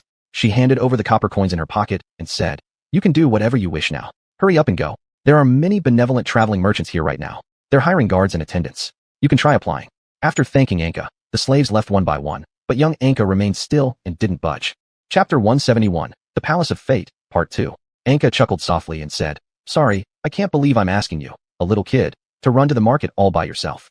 After saying this, he pulled the other's hand as they walked together on the bustling street. Not long after, young Anka hugged Anka's arm, and his stomach let out a growling sound. Anka gently patted his head and led him into a restaurant. Anka watched himself devouring food with great enthusiasm and smiled softly. After finishing eating, young Anka asked somewhat worriedly, "Are you going to sell me here?" After hearing this, Anka said nothing but silently paid and took him outside. Outside, Anka was searching for craftsmen who wanted young apprentices. Anka clearly remembered how in the past when he was taken back, he once saw jewelers come to the slave pen looking for suitable apprentices. Anka believed that giving his younger self to a jeweler could ensure he wouldn't starve or freeze to death. On the way, his younger self asked, "Who are you?" "I'm an ordinary person helping you." Suddenly, loud drumming resounded from outside. Anka and the younger self went out with the crowd to find that it was the procession of the Holy Maiden. The Holy Maiden sat in a vehicle surrounded by translucent veils, accompanied by many elite holy knights. As they passed, the public would rush out and kneel, shouting enthusiastically. In return, the Holy Maiden would lift the veil and greet the people warmly. Upon seeing the two Ankas not kneeling down, the surrounding public seemed slightly unhappy, but the Holy Maiden only smiled as she asked the people to calm down. Then she approached the two of them. When the young Holy Maiden locked eyes with Anka, Anka seemed to hear the roar of that monster near his ear. Why? Then, after Anka opened his eyes again, he found himself back on the grassland. The monster sitting nearby didn't say anything to Anka. Anka asked confusedly, "What's wrong?" "Through your soul projection-generated illusion, I have discovered that the fate gears of your world were deliberately damaged, causing your entire world to end up in destruction eventually." Anka looked at the other suspiciously and asked, "Really? But if you are the master of fate, don't you have a way to solve this problem?" "Don't bother me. I'm concentrating on working with myself from other worlds and times." After a disturbing buzzing sound ended, the monster wrapped Anka in its own mist and said, "I've figured it out. Seal a contract with me to bring my power to reality so that the gears of fate keep turning." Anka struggled. Why should I listen to you? Let me go. You have no way to resist me here. With the strange screech of the monster ending, Anka opened his eyes again and found himself back in the heretic's palace. Anka covered his head, thinking it was just a strange dream, but then noticed a strange, twisted eye pattern that suddenly appeared in his hand. Soon, the color of the pattern grew dimmer and disappeared gradually. Anka muttered under his breath, "How is that possible? Could a contract be formed like this? Or perhaps this wasn't even a contract." While Anka was pondering, several cannonballs crashed through the glass dome above, exploding violently inside. Anka, at a loss, ran toward a seemingly safe corridor. The corridor was severely damaged by the explosions, and the areas where multiple floor-to-ceiling windows had been shattered now had several large craters filled with shining shards of glass under moonlight. Some pits beneath were extremely fragile. Just touching them created visible holes below. It seems I can't get through here for now. This part below was supported merely by a few wooden beams, and it was never sturdy enough. Perhaps the heretics who built this place never expected it to be attacked with such firepower. Anka waved his hands to the Saint Knights stationed outside, signaling it was him. The captain of the knights squinted hard, trying to look over at Anka. Another companion came closer and asked, "Sir, can't you see clearly?" Seeming offended by the suggestion of doubt, the captain glared at the companion and declared loudly, "Of course I can see. That heretic is waving, taunting us. Bring up the biggest cannons." Anka noticed some soldiers leaving their positions and thought they were preparing ropes for his descent, but unexpectedly more massive cannonballs soon flew over, striking the cliff directly below Anka. His foot slipped, rolling along with a large number of broken rocks, falling down to be trapped underneath rubble. Just as the knights moved forward to investigate, a heretic above suddenly threw oil drums down towards them. Heretics and knights alike shouted, "Die, you heretics!" After continuous mutual attacks lasting until dawn, the Holy Maiden's flag was hoisted onto the heretic palace by the knights, declaring victory. Meanwhile, Anka finally dug himself out from a large pile of rubble spanning meters. Seeing Anka covered in dust, numerous knights hurriedly came forward to pull him out. Anka asked, "Why did you fire on me?" The numerous Saint Knights, in a panic, looked at each other and then spoke together. "We don't know. We followed orders from our superiors to fire." When Anka was settled in the tent to rest, seeing no one around, he began studying the mark on the center of his palm. Strange, according to Kajiudier's statement, isn't mutual consent required? I didn't even say yes. How did it manage to leave the mark on my hand? Isn't something that's not a contract supposed to cause some pain? While Anka was lost in thought, the Saint Knights had already returned with the flying dragons resting in the valley, and came back to the tent. A soldier approached Anka and asked, "Your Majesty, how is your rest?" Anka asked, "By the way, how did you find out about this place?" It was the prophecy of the Holy Maiden. She told us there were heretics' palaces here after waking up from a dream, and we came to attack accordingly. How many cannons did you bring? A few dozen. Unfortunately, those heretics suddenly attacked from all sides. However, we quickly recovered and wiped them out. After saying this, the Saint Knight proudly puffed out his chest before Anka. Anka felt an itch in his eyes, scratched it, and when he opened his eyes again, he could see the other person's past and future. Countless shadows of the man piled together, which startled Anka once again as he rubbed his eyes. That Saint Knight suddenly said, "Your Majesty, I will go tidy up the battlefield now." Suddenly, Anka saw the man's future and reached forward to pull him back into the tent. Right after, an out-of-control carriage dashed out, lifting the curtain of the tent and finally crashed into a fence nearby. The saved Saint Knight thanked gratefully. "Thank you, Your Majesty." Curious afterward, the Saint Knight asked, "How did you know beforehand that a carriage would appear?" Anka blurted out, "Intuition." It wasn't until Anka saw the changes in the other person's future that he relaxed and let go. Afterward, Anka sat alone in the tent, gazing at the mark on his palm and murmured, "Looks like I just saved someone and altered their destiny." Chapter 172, Holy Word Gold City Conference. After Anka watched the flying dragon return to the Sawtooth Coast, she began her journey with these paladins toward Holy Word Gold City. Along the way, the victorious drumbeats of the paladins and the curses and prayers of the heretics were so loud that Anka moved to the back of the group. At the back, Anka believed she could always raise her left arm to foresee everyone's fate to avoid unnecessary losses. It seems safe for now, but I wonder what that monster is thinking. Maybe it will suddenly appear soon and give me a fright. As Anka was lost in thought, she noticed the heretics glaring at her with hateful eyes. After feeling uneasy throughout the journey, Anka finally arrived at the city with a teleportation altar on the second day. Looking at the broken statue in the city center, Anka realized this was the same place where she had previously quarreled with a noble.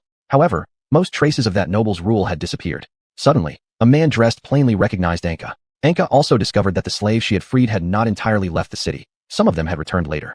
Anka asked, "Why did you come back here? Though the borders are good too, this city and its surrounding villages are our birthplace, so when we heard the nobles had vanished, we returned. Are there no more nobles here then?" The man nodded and said, "I've heard after a great fire, the area is now temporarily managed by the paladins. Honestly, I think having paladins manage things is much better than greedy nobles. Paladins are far less greedy." Anka nodded, agreeing that as believers and warriors, the paladins' material needs were indeed much smaller than most nobles. Yet Anka was also pondering whether having these ascetic paladins govern the city would have any drawbacks. Pointing to the paladin giving a speech on the platform, Anka asked the man, "Do you think there are any disadvantages with these paladins managing the city?" We must pray before doing anything, which can be troublesome, but apart from this, we can't find any other flaws for now. In fact, saying a few prayers is still better than living in fear under the nobles' oppression.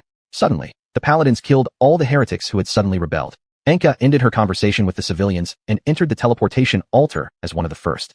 After experiencing a dizzy sensation, Anka appeared at the center of the altar podium in Holy Word Gold City. Afterward, Anka followed the attendants to the preparation hall in front of the meeting venue.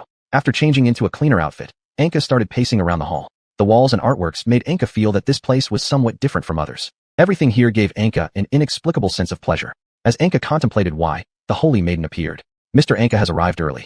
Are you particularly interested in this sculpture? Not really. I'm just wondering what it's made of. Disappointed, the Holy Maiden approached and said, this sculpture of the hunting god is crafted from rare grayish-white stone materials found in the southern swamps. It incorporates crystals extracted from magma to make it smoother and shinier, and it also contains crushed thousand-star flowers that create a pleasant mood. I've applied this mixture throughout the room, so I won't get overwhelmed by those noble documents while working here. I see. Afterward, the two proceeded to a simple banquet and waited for the others to arrive. At dusk, two more people finally pushed open the door and walked in. Khan, looking exhausted, apologized. Sorry, we encountered some obstacles along the way. Livy nodded and added, the heretics attacked us at the border. The Holy Maiden stood up and spoke apologetically. I apologize, it's my fault for not securing the defense properly. Livy smiled and replied, it's nothing. Given how long the border lines are, no one can completely defend everything, and besides, those heretics were like paper under our guards.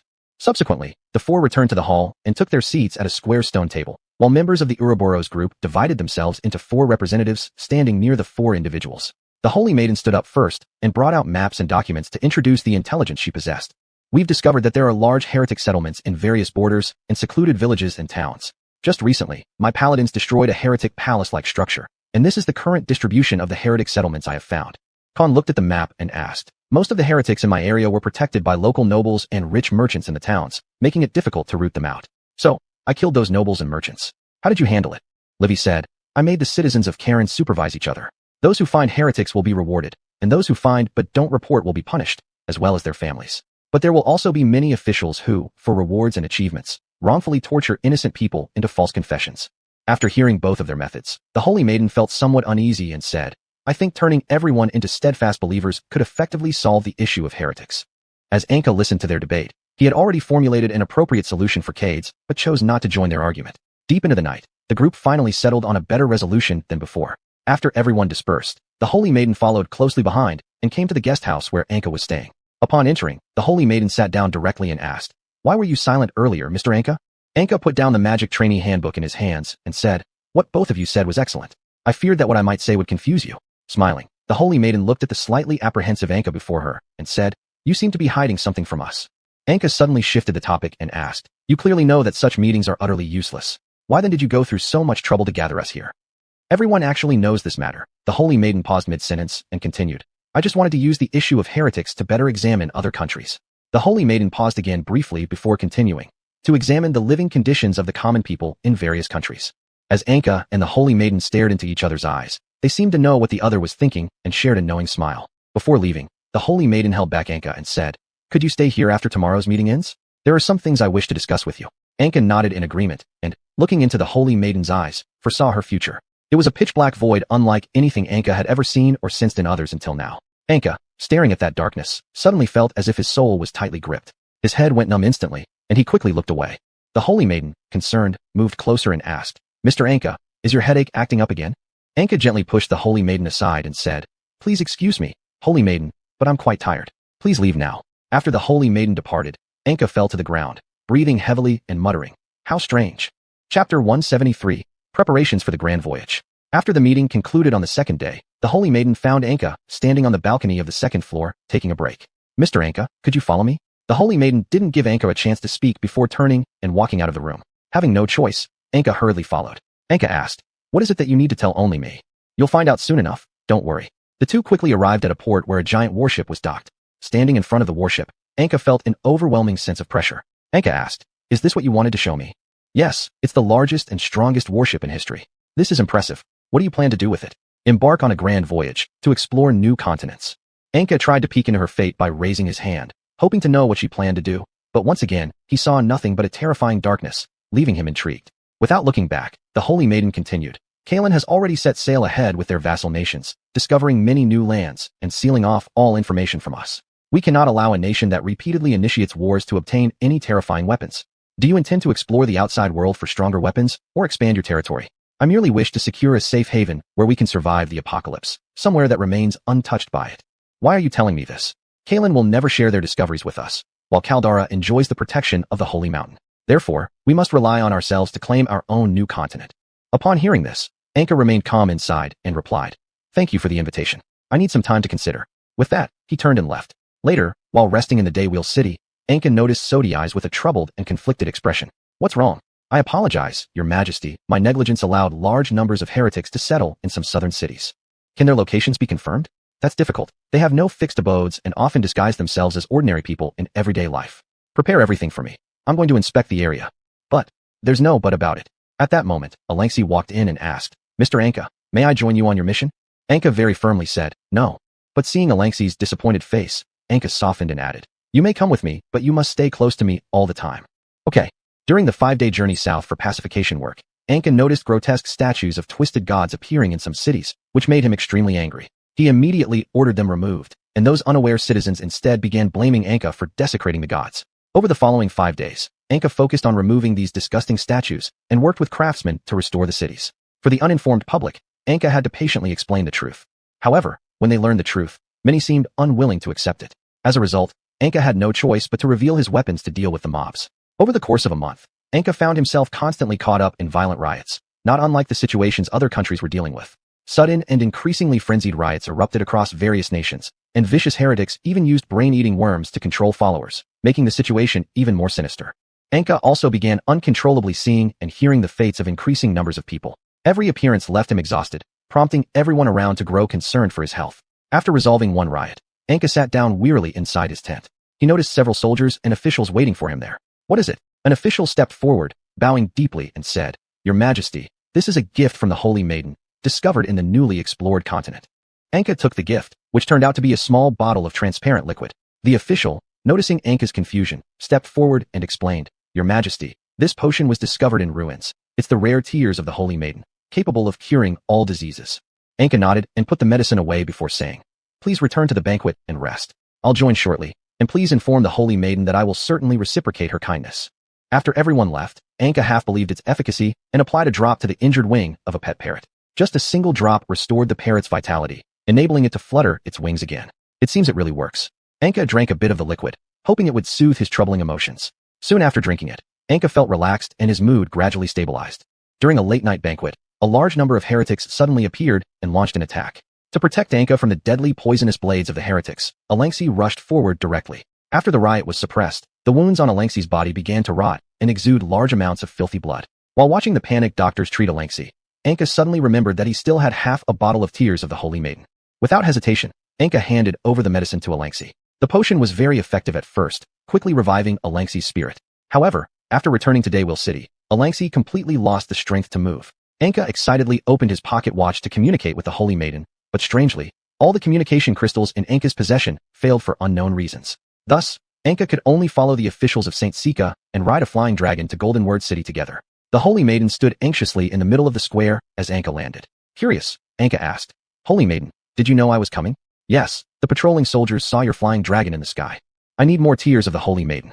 Upon hearing this, the Holy Maiden shook her head and said, "Sorry, I don't have any tears of the Holy Maiden left right now." "Then where can I get some?" "There's an altar on the new continent."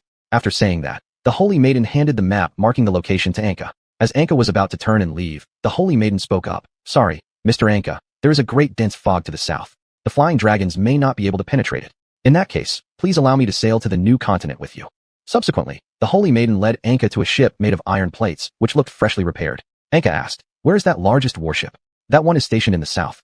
The other warships ready to set sail were all destroyed due to surprise attacks by the heretics, leaving only this one.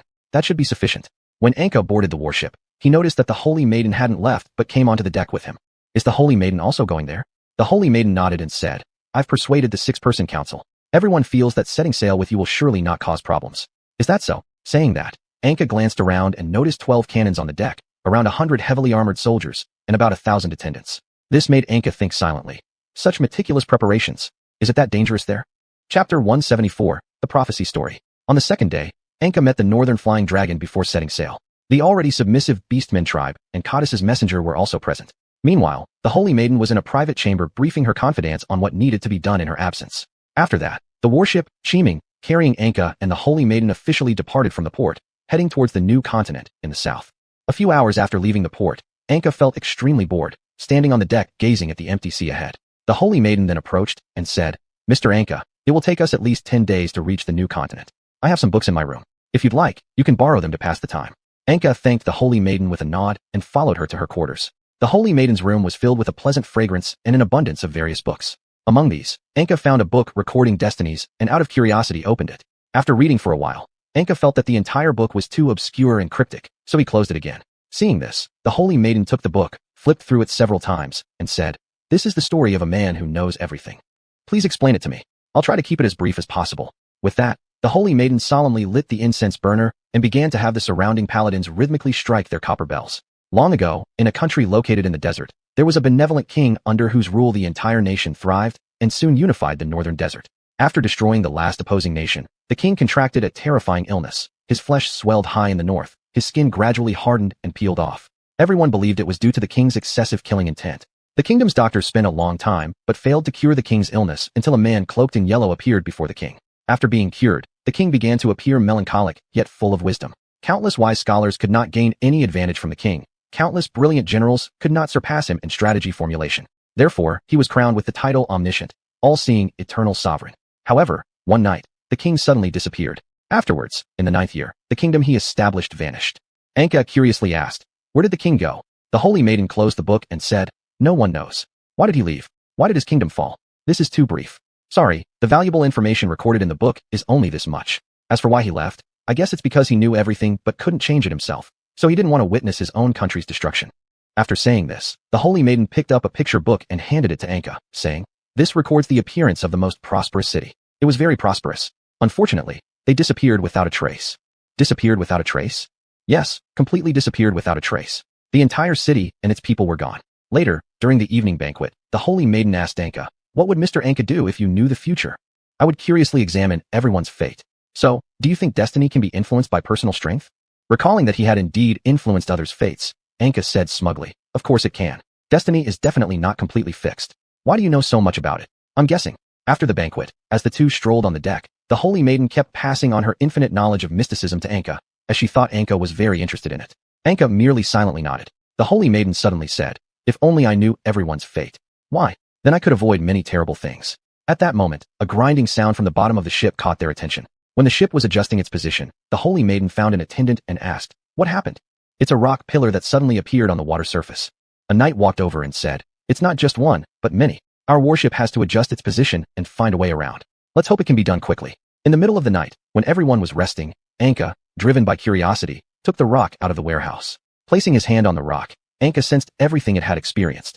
Although all Anka saw on this stone were boring scenes, suddenly, a scene where someone was wrapped by a giant tentacle and pierced by it was discovered by Anka. At that moment, large amounts of bubbles surfaced on the water. Anka rushed over and realized these pillars were actually creatures swimming around and attaching themselves to each other. Now, it seemed to be their breathing time. Anka realized that if the creature came up for air at this time, the whole ship would either be overturned by the pillars or completely destroyed by the strong current. Anka hurried to the control room and seized the wheel. A knight curiously asked, "What are you doing?" "We are above a monster right now, and it's about to surface. Hurry and prepare." Though the paladins were filled with doubts in their hearts, they still rang the alarm, tidied up the sails, and began preparing for an emergency turn. As the warship quickly turned at an almost completely tilted angle, everyone then witnessed the most magnificent sight of their lives. A creature dozens of meters in size leaped high out of the sea, the stone pillars on its body falling off one by one. After the giant crashed into the sea, splashing massive water columns, a sharp sound reached everyone's ears. With the creature jumping multiple times, the warship also swayed wildly in increasingly taller waves. Subsequently, everyone watched as the creature, now stripped of all its stone pillars, swam toward the other side of the sea. Upon hearing the commotion, the Holy Maiden followed the curious paladins and stood on the deck. After seeing the distant monster, she requested that Anka be invited to her room. When Anka arrived at the Holy Maiden's room upon invitation, he found that her room was entirely different from how it looked in the morning. In the dimly lit room, the Holy Maiden sat behind a table like a witch. The flickering candles around her made Anka start to feel nervous. Strangely, the soldiers surrounding her were dismissed with just a glance from the Holy Maiden. Anka asked, "Is anything wrong? I didn't expect it so soon." "What?" Then the Holy Maiden handed a painting to Anka and said, "The monster we saw earlier, if I'm not mistaken, should be a terrifying creature capable of destroying entire continents. Are you sure? Lowering her head while looking at the illustrated book, the Holy Maiden replied, I only think it looks similar. Sorry, I might have been overly sensitive. It's fine. Can you tell me more about the lifestyle of that monster? It protects itself by covering its body with hard materials until it finds a new shell, ensuring its safety. Moreover, they can absorb seawater and mix it with venom secreted from toxin glands in their mouths, then expel it at high speed. Most frightening of all, it can inflate its body several times over, flying above cities and shooting down both hard stones and corrosive venom. There's a record once where it destroyed a fully fortified city within half an hour and devoured every living thing within it. After finishing, the ship was shaken again a few times. Anka asked, where is its weakness? Its water expulsion port leads directly to its insides. After the shaking stopped, the Holy Maiden grabbed Anka and said, please wait a moment. What is it? I will provide you with better weapons and equipment and offer my blessings here. Chapter 175, Slaying the Leviathan. On the second day, Anka finally received the enchanted equipment that the Holy Maiden had exhausted herself to create, and the warship began firing all its weapons as it chased after the monster. When they pursued the creature to an island, they discovered it using jets of water to cut boulders from the island and pull them onto itself. Noticing the warship, the monster quickly turned and sprayed a barrage of sharp fragments toward it. The warship swayed as it moved backward while Anka circumnavigated on a small boat. To defend against the monster's rock projectiles, the Holy Maiden commanded everyone to move the cannons to the front of the deck while she used her magical power to create an energy shield. When Anka reached the side of the beast, she drew her enchanted spear and threw it with great force, striking the stone armor of the monster and successfully lodging it in a crack. Seemingly noticing Anka, the monster started crazily sucking up surrounding seawater through its lower mandibles. Anka's small boat was soon overturned and pulled into the center of a vortex. Anka tightly gripped the rope at the base of the spear and struggled upward. The teeth of the monster's maw, which were jagged like saws, instantly shredded nearby boats and rocks. Anka focused intently, activating her ability to glimpse fate, and began predicting what would happen next. Dodging countless incoming rocks, Anka withdrew her spear and aimed directly at the monster's maw. With a loud bang, the spear lodged itself between the beast's saw-like teeth. Seizing the chance, Anka leaped down into the monster's mouth. Inside the monster's mouth, the surroundings were filled with seawater. Anka clutched a piece of driftwood and swam deeper inside. As she progressed, the environment grew increasingly sticky and narrow. Reaching the center of the esophagus, Anka drew a sharp blade and began slicing around. The monster roared in pain and began coughing violently. Anka exploited the injured esophagus to inflict even greater suffering with every cough. As the creature's voice gradually faded, Anka resumed stabbing. The monster drew closer to the island and sucked in large quantities of mud and sand. Unable to withstand the powerful current, Anka let go of her grip, and the monster aimed directly at the warship, spewing out the mud and sand. Though Anka fell to the lowest part of the monster's esophagus and held on tightly, he wasn't ejected. The expelled mud struck the Holy Maiden's energy shield, producing popping sounds. While the shield effectively blocked most of the mud, some still adhered to the deck and the cannons. The Holy Maiden directed everyone to move the cannonballs and wet cannons into the hull, then began praying, hoping to harness the power of lightning. But without Anka appearing, she could only use mild electrical shocks to force the monster away from the ship. After breaking through the rough stomach wall, Anka arrived in front of a glowing red orb that quivered continuously. Is this its heart? Thinking this, Anka plunged her blade. After piercing through several layers of tough shell, a palm-sized red bead dropped out. Seeing the monster still hadn't perished, Anka curiously placed the bead in her bag, then swam to another area searching for the real heart, planning to deliver the killing blow. Having gathered 3 red beads, the monster seemed to stop moving. Seeing its heart begin to violently pulsate and tighten the surroundings, Anka realized the monster was dead. She slit open its belly and followed the rushing seawater out. Emerging from the water, Anka waved to the warship and said, "Do not approach." Upon seeing Anka, the Holy Maiden commanded the Holy Knights to throw ropes and pull him aboard. Once back on the deck, the Holy Maiden hurled the nearly uncontrollable lightning towards the remains of the monster. After turning the monster into a mess of nauseating blood, Anka handed over the collected red beads to the Holy Maiden. "These are what I gathered from the monster. So these are produced by this monster? What are they?" Upon hearing this, the Holy Maiden took a book of ancient texts from one of her attendants and said, "They are rare treasures that are said to grant anything to those who possess them. There was once a king who spent everything to obtain one. Is it really so potent?"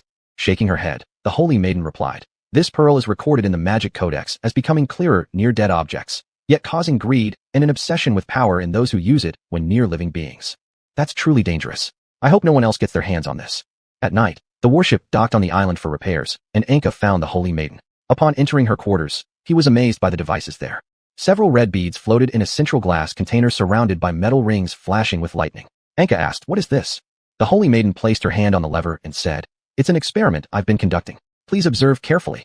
As the lever was slowly pushed, the glass container began to spin quickly along the metal rings. After the beads shattered and magically reformed, when the metal rings gradually stopped, cracks appeared in the glass container, and the beads inside broke through all obstacles, falling to the ground.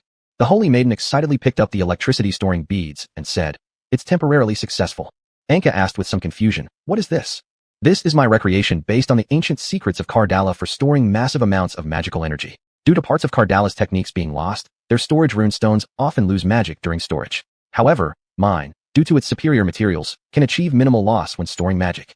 Anka asked, somewhat bored, "Is it just a waste to create a better magic storage device, since these material beads are quite rare, right? But now this bead can easily release and store magic with many more uses compared to ordinary rune stones. Most importantly, the appearance of this bead is much better looking than those rough rune stones." After finishing, the Holy Maiden held the bead close to Anka, hoping for a better evaluation from him. Anka looked at the bead that kept spraying lightning and shook his head wildly, not wanting to touch it. "Give me some advice. Pay attention to safety." After watching the Holy Maiden become increasingly obsessed with the bead, Anka said, "Move that a bit further away." As she agreed, the Holy Maiden placed the bead into a box. "Mr. Anka, it should be dinner time now. Would you like to join me? I need to prepare a little more." Anka watched worriedly as the Holy Maiden slowly retreated before leaving her room. After Anka left, the Holy Maiden leaned back in her chair with relief, nonchalantly covering the box containing the bead and carefully collecting the dust left from the bead explosion into a bag. The Holy Maiden prayed, "Mr. Anka, please forgive my deception. I have violated my own teachings, but I am doing the right thing." Holding the bag aloft, she whispered softly, "I need more great beasts to summon." Chapter 176, Stealing the Treasure Pearl. Anka hovered at the banquet for a long time and ultimately decided not to mention the matter of the Holy Maiden possibly being bewitched by the treasure pearl. As everyone began to rest, Anka set off toward the Holy Maiden's room. After safely passing through the first 3 doors, Anka reached the deepest part of the ship's cabin where the Holy Maiden's room was located. Standing in front of the Holy Maiden's door, Anka felt an extreme sense of oppression. What's going on?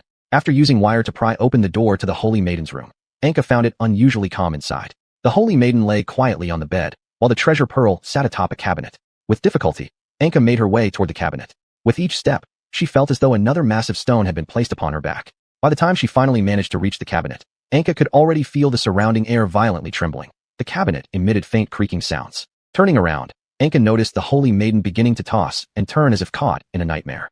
The more the Holy Maiden thrashed, the more terrifying the pressure in the room became. As the Holy Maiden appeared about to awaken, Anka quickly hid behind the cabinet. The Holy Maiden slowly got up and shivered from the cold sweat that drenched her body. "What's wrong with me today? Why am I having so many nightmares? Is it because of that incident?" The Holy Maiden glanced at the cabinet, but shook her head softly and said, "I hope my prayers will make things better." Afterward, she put on her white ceremonial robe with gold edges and left the room to go to the confessional chamber. Once the Holy Maiden left, Anka let out a sigh of relief. She stepped out from behind the cabinet and began to switch out the pearls inside it. However, when Anka picked up the box, she realized it was locked by a mechanism. Only if the metal cube above the box was placed in the correct position would the box be able to open. Upon touching the lightning-infused box, Anka heard subtle footsteps approaching from outside. Left with no choice, she smashed the box with one punch and quickly grabbed the pearl. Subsequently, Anka broke through the wall and fled deep into the hull of the ship, eventually throwing the fake pearl near the boiler room. The next day, the Holy Maiden personally sought out Anka to have a conversation. "Mr. Anka, the ship is about to set sail. It's dangerous to stand here. Let's return to the cabin together." Back in the cabin, Anka had already prepared weapons, tucking a dagger into his waistband as he remained vigilant. The Holy Maiden is an immensely powerful magician. If she has already been corrupted, then I must be fully prepared. This weapon inscribed with demonic symbols should be able to harm the Holy Maiden under strong magical empowerment. The Holy Maiden laughed and took out the fake pearl before crushing it right in front of Anka. Realizing that the Holy Maiden had already seen through her trick, Anka moved forward quickly. The Holy Maiden retreated hastily and said, "Mr. Anka, I haven't been controlled." Anka hesitated momentarily. Then, as the Holy Maiden extended her hand to request the pearl, he resumed movement. In front of Anka, the Holy Maiden crushed the pearl, leaving him astonished and puzzled. Why? As the broken pearl fell to the ground, clouds of black smoke rose. The Holy Maiden stepped onto the residue and explained, "What I need is not this, but the essence dust that is squeezed out after infusing it with tremendous force." Before Anka could say anything, it suddenly dawned on her that the Holy Maiden might have used her to satisfy some secret ambition.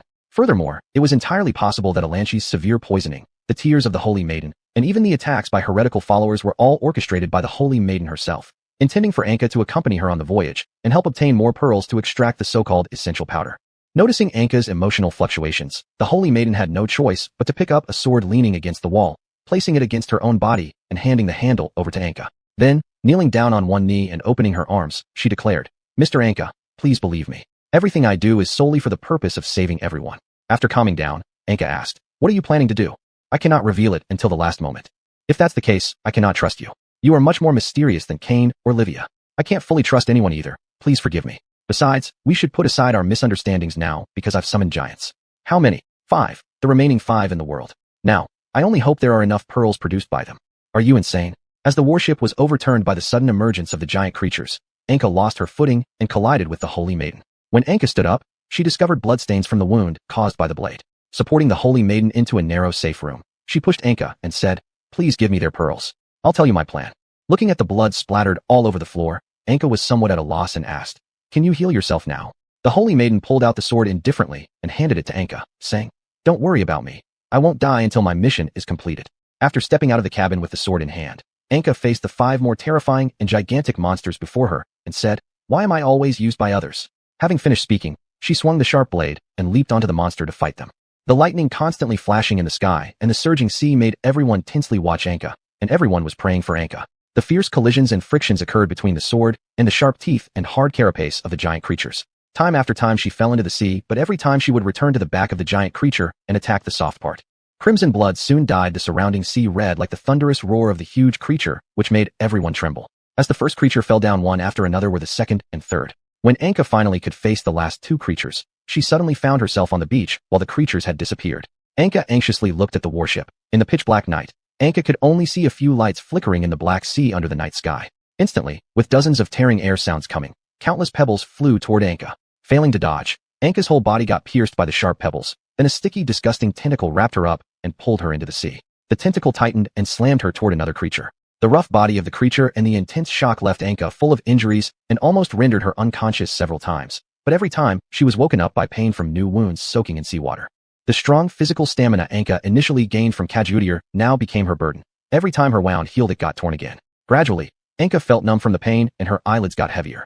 The creature lifted Anka while emitting a ghastly laugh. Suddenly, Anka felt her body was completely healed, and her sword unknowingly returned to her hand and began burning with flames. Anka didn't have extra time to think whether this power came from the Holy Maiden or some other powerful existence. She cut through the tentacle binding her with all her might and pounced towards the monster beneath her. Chapter 177. The Plan of the Holy Maiden. After Anka was hoisted onto the deck of the warship, he rested for only a moment before placing the bag full of gems in front of the Holy Maiden. As the Holy Maiden reached to take the bag, Anka suddenly pulled the gems back. Looking at the confused Holy Maiden, Anka said, "You should tell me your plan." Smiling, the Holy Maiden directed her attendants to clean and change Anka's attire. After giving instructions, the Holy Maiden returned to her room. Once Anka was neatly dressed, he entered the Holy Maiden's room. The room had been thoroughly cleaned, the air filled with a soothing fragrance. The Holy Maiden herself had changed into a clean set of golden robes and sat across the table, watching Anka. "Tell me your plan already." While looking directly into Anka's eyes, the Holy Maiden used her abilities to pull Anka into an illusion. Anka slowly looked up and realized the surroundings had entirely changed. As they proceeded toward their destination, he murmured under his breath, "Damn illusions again." The two traversed several towering marble arches until they reached the center of the shattered palace. The entire marble palace had been destroyed by an unknown attack, its dome fractured, and the light from the gaping holes illuminated the central altar ahead. Approaching the altar, the Holy Maiden gently caressed it and said, "This is my secret. I hid it here. What is this? A treasure sufficient to save everyone. More details, please." Nodding, the Holy Maiden activated the altar. Instantly, a massive portal dozens of meters tall appeared before them. Its terrifying brilliance seared everything around it, and a violent whirlwind drew both of them closer. "Take a look inside." Before Anka could respond, the Holy Maiden yanked him into the white light. The two crashed heavily on the other side as the portal shut behind them. "I forgot that it hasn't been fully repaired yet. What is this?" "This is the legendary gate of heaven, through which all my prayers will ascend to the heavens." "What's its function? Do you want me to shorten it?" "Please be as detailed as possible. I foresaw the final outcome once. Horror beyond measure. Death and fear swept across the land, and the crimson sky covered the whole world. No one would survive. Even finding new lands would be meaningless. But with the help of a powerful deity, I discovered this gate of heaven. During the end times, we can use it to unleash all the angels of heaven to assist us. So how much more do you need to fix it?" "It won't be long. Now the goddess of victory is drawing near to us." Anka approached and touched the enormous archway engraved with strange symbols. He had never seen such material before. The power emanating from it felt alien and unsettling to Anka, and his instincts warned him it was not a good thing. "Which god gave this to you?" "I don't know. It might be the great creator god, or perhaps the sleeping mother goddess." Seeing the evident joy on the Holy Maiden's face, Anka decided for now not to dissuade her. After all, the Holy Maiden was not only a compassionate church leader, but also an excellent ruler and an unwavering believer in divine faith. Even if Anka warned her that the so-called powerful deity might actually be a terrifying demon in disguise, the Holy Maiden wouldn't likely accept it quickly, or she might even lose control and attack him. Without enchanted weapons, Anka only had a 50% chance of killing her. Anka asked, "So, can it only be activated here?" "Not necessarily. By then, I'll summon it directly to the top of the sacred mountain and open it with the key. What is the key? Simply immense power. So how much power exactly is needed? All I need, Mr. Anka, is for you to capture the person currently holding your weapon. Him and the demon within the sword would make the best sacrifices. I will catch them after you complete it, but please allow me to stop you directly if your plan fails. I would be very grateful to you. The smile on the holy maiden's face, bathed in sunlight, appeared warm and benevolent, like a statue of the great mother goddess, or truly the great mother goddess herself watching over her believers. Anka thought, truly perfect. An uninformed person would definitely think she is the real great mother goddess. When the two emerged from the illusion back into reality, they conversed briefly and parted ways. The holy maiden continued her research while Anka stood on the deck, hoping that Arangsi could hold out until he returned with the tears of the holy maiden. At the same time, he pondered what to do if the holy maiden's gate of heaven plan failed, how to prevent her from making things worse. The warship sailed on the surging sea waves for several days, and due to many provisions being wasted by seawater and insects, recently many people started dieting. Some paladins speculated that if they couldn't find a new continent, everyone might starve to death in 10 days, and they would do their best to ensure the holy maiden survived until the end. Anka walked through the cabin toward the holy maiden's room. The looks from the paladins along the way made Anka somewhat worried. Anka thought, they are starving. Monsters like me and the holy maiden who were either born this way or became so due to immense power can endure hunger for a long time, but they cannot. They may yield to the savagery within their hearts anytime. After Anka entered the holy maiden's room, he found it eerily silent. The holy maiden sat across the table without a word, but when Anka arrived, she still stood up smiling as a sign of welcome. You look very tired. I'm sorry. I need to find the right route, but these fogs have affected me. The storm from the other day was solved by you, wasn't it? Since then, I could clearly see your fatigue increase. The holy maiden nodded and said, it was also thanks to those paladins' help. Without them, I wouldn't have had enough strength to carry out that ritual. Anka looked at the foggy porthole and asked, how long do you think it will take us to find the new continent? About 3 days. I hope everyone can bear the recent low spirits, which I can feel very clearly. Anka jokingly said, I haven't heard any rats scurrying around the ship these days. The holy maiden blamed herself, saying, it's all my fault for bringing so many people, and I didn't take good care of the food. With her head down, Anka could obviously feel her remorse and sadness. The holy maiden turned her head to the porthole where Anka had wiped away some fog. Her red hair covered half of her face visible to Anka. As Anka followed her gaze toward the window and slightly turned his head back, he discovered that the holy maiden's emerald green eyes were watching him behind her hair. Are you on guard against me? What? Anka wondered. Although he didn't know why the holy maiden was cautious about him, he still put his hand on the hilt of the knife behind his back in caution.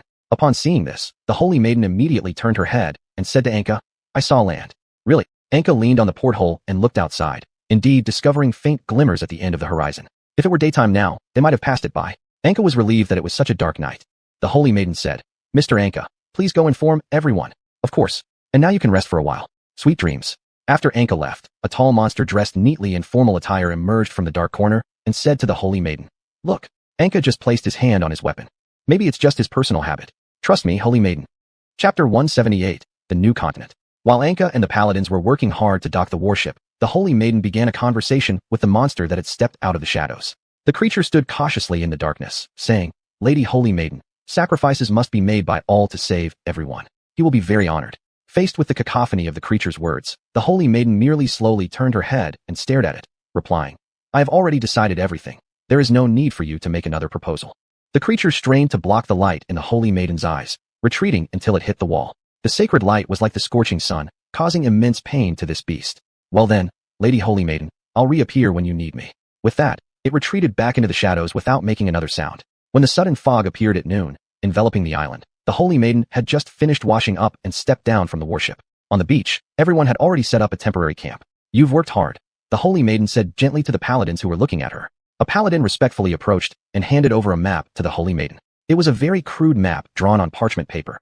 Ordinarily, the Holy Maiden would not pay attention to such a simple piece that conveyed no useful information.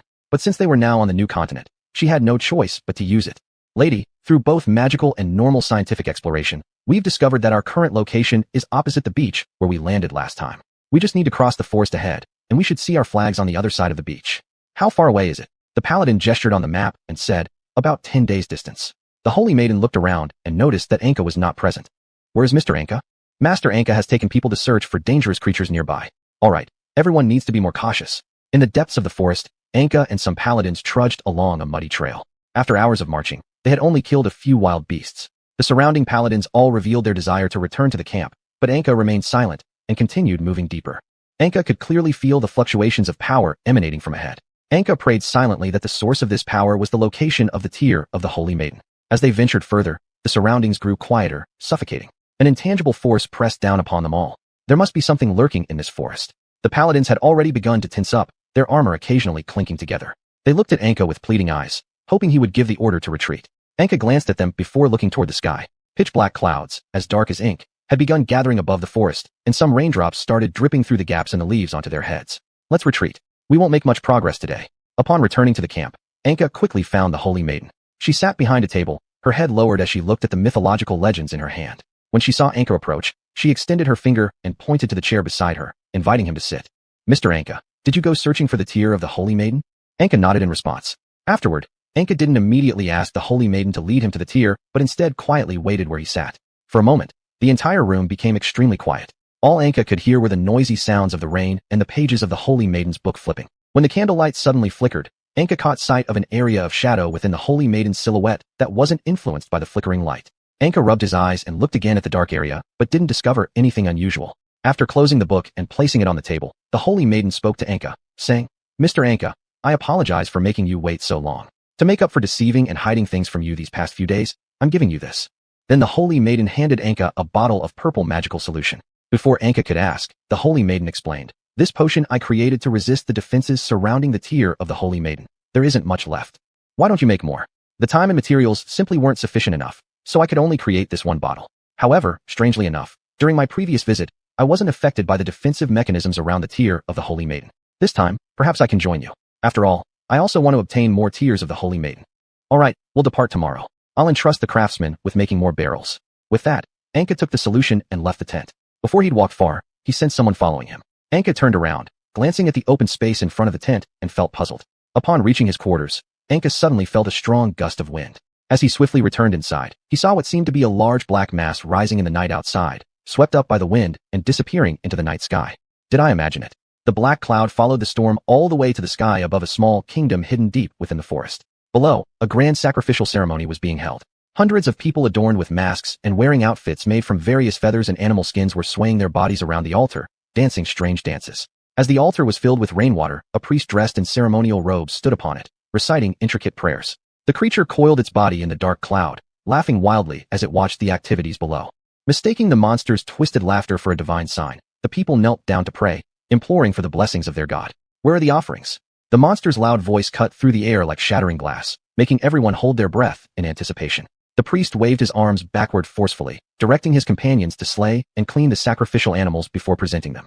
With disdain, the creature blew away the offering that had been presented and then used its power to darken the skies even more. Lightning began to streak across the heavens over the city. Is this how you attempt to fool the gods? Upon hearing of the god's arrival, the king quickly came forward with his family, kneeling respectfully before the altar. Great God, our humble nation treasures few precious items. Please give us time, and we will certainly present every treasure we can find. I need you to offer up the child born on December 12th, 14 years ago. I shall take him to the heavens, and under my protection, your kingdom will flourish eternally. Excitedly, the king turned to the priest and asked, How many children were born on that day? Bring them all here immediately, so the great God may choose. There is only one. The priest's voice gradually grew faint. Enraged, the king roared, Then bring him here. Yes, your majesty. The priest hurried back home and found the servant boy playing with mud in the courtyard. Startled by the priest's return, the servant bowed hastily as he got up. Grasping the servant roughly, the priest carried him toward the altar. Other servants looked on indifferently, continuing with their tasks. When the priest brought the servant back to the altar, murmurs erupted among the crowd. The king criticized loudly, Why have you brought a beggar? Apologies, your majesty. I simply didn't wish to deceive our mighty deity. Satisfied, the creature hiding in the clouds revealed its tentacles, lifting the servant high into the air. Then the storm ceased, and the dark clouds dispersed. The king led everyone in jubilant cheers, celebrating the mighty power of their god. Chapter 179, Collecting the Tears of the Saintess. The next day, the Saintess arranged everything early in the morning. The Holy Knights would be responsible for protecting the camp, exploring the surrounding areas, and finding the initial campsite, while building a connecting passage between the two locations. Meanwhile, the Saintess and Anka would carry wooden buckets to collect as many tears of the Saintess as possible. As Anka and the Saintess walked through the forest that rustled with sounds, Anka could clearly notice the Saintess's keen desire to explore everything around her. Yet, every time she turned her head towards him, there was always a subtle look of sadness on her face. Anka asked, How far is it to the tears of the Saintess? While glancing around and constantly checking the map from time to time, the Saintess eventually calmed down and sensed the powerful force emanating from the tears of the Saintess pulling them closer. Pointing to a narrow shaded path, she said, It's inside. When crossing a still muddy trail, Anka noticed that the hem of the Saintess's dress had already been splattered with a lot of mud. Although the Saintess appeared somewhat concerned about it, She seemed unwilling to let it affect their progress and decided to tie up the hem of her dress around her waist using a rope. Saintess, I can hear water ahead. Shall we rest for a bit? I'm also a little hungry. With a smile, the Saintess turned back to Anka, nodding her agreement. By the riverside, the Saintess removed her dress, revealing an indigo blue leather armor made from some peculiar material underneath. Each movement of the Saintess caused the armor to produce sharp crackling sounds like lightning, and Anka curiously stared at it until the Saintess approached him. Mr. Anka, what are you looking at? The Saintess asked, her face flushing red. I didn't expect you to wear armor too. What material is this? I usually don't wear it unless to ward off wild beasts. It's made from the skin of an electric python. Would you like to wear it, Mr. Anka? Shaking his head, Anka picked up the soaked dress and placed it into a net bag before handing it back to the Saintess. No need. After hanging the dress on a tree branch, the Saintess reached out and took Anka's hand to continue moving forward together. By nightfall, they finally arrived near the tears of the Saintess, where the water slowly flowed out from a hole in the ground, forming a small pool resembling a mirror under the moonlight on a pile of rocks ahead. After filling exactly 3 barrels of the tears of the Saintess, Anka curiously asked, So, how exactly does this stuff cure diseases? We're not sure yet. Why don't we dig here and see what's underneath? What if digging it up causes the tears of the Saintess here to disappear? Haven't we already collected 3 barrels of water? What if there are villages nearby that depend on this source to survive? Then never mind. On the way back, since the Saintess was struggling to carry just 1 bucket of water and swaying left and right, Anka worried that she might stumble and spill the precious liquid. He then stepped forward to take over the wooden bucket. Saintess, why don't you help me watch out for wild beasts around us? We can simply tie the wooden bucket to my back. Thank you, Mr. Anka. Sweat dripping from her brow, the Saintess extended the rope to secure the bucket onto Anka. Throughout their journey, the Saintess kept lamenting about her weak strength, whereas Anka showed unusual concern for the Saintess's recent condition. Saintess, do you feel anything strange recently? The weather here is rather unpredictable. Is there anything else the Saintess is keeping secret apart from the Heaven's Gate? Everyone has their own little secrets. Even the Saintess? Am I not human then? In an instant, the atmosphere between them became exceptionally quiet, with the Saintess nervously turning her head frequently toward Anka, and Anka, tense, slowing down his steps. All right, I'll tell you everything. I'll keep it confidential. After obtaining the Heaven's Gate, I encountered a horrifying humanoid creature.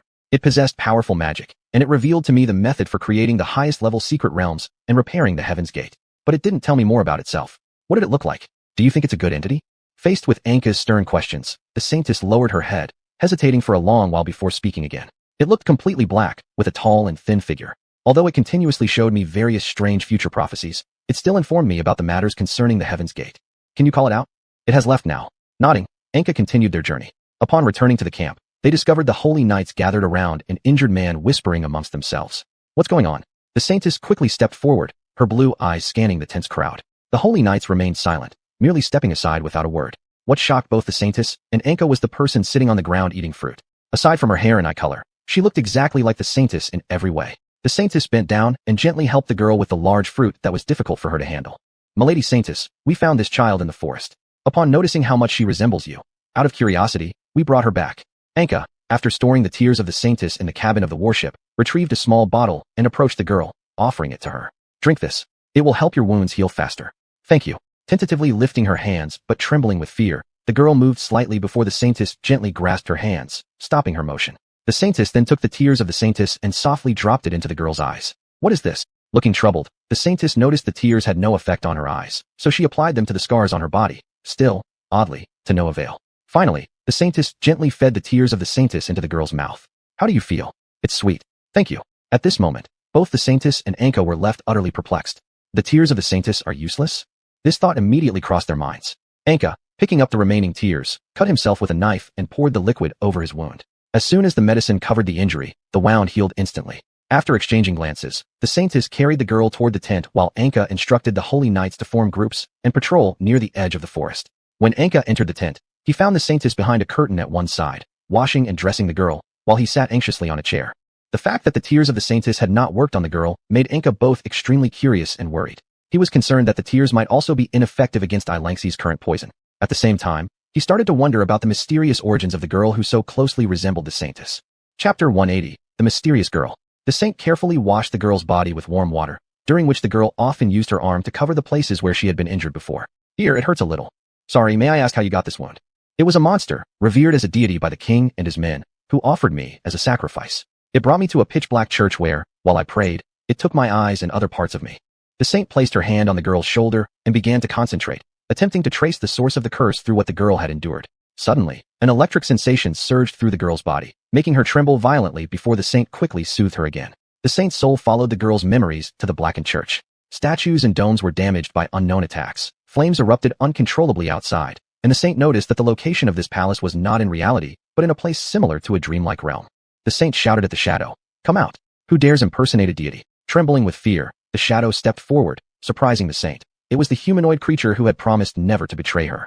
"How dare you deceive me? Forgive me, Mistress Saint, I will never trust you again." With those words, the saint emitted blinding light, and countless terrifying beams of light shot toward the monster, who fearfully tried to evade them like sunlight. Wherever the spears of light touched, they were covered with holy light. All darkness completely dissipated to the edges, and the whole church began to crumble under the force of the saint's leaking power. Suddenly, the sound of the girl's pain reached the saint, stopping her actions while the monster emerged from the only remaining patch of shadow. "Saint, we are now within the spirit world of the young one. I believe you should stop attacking.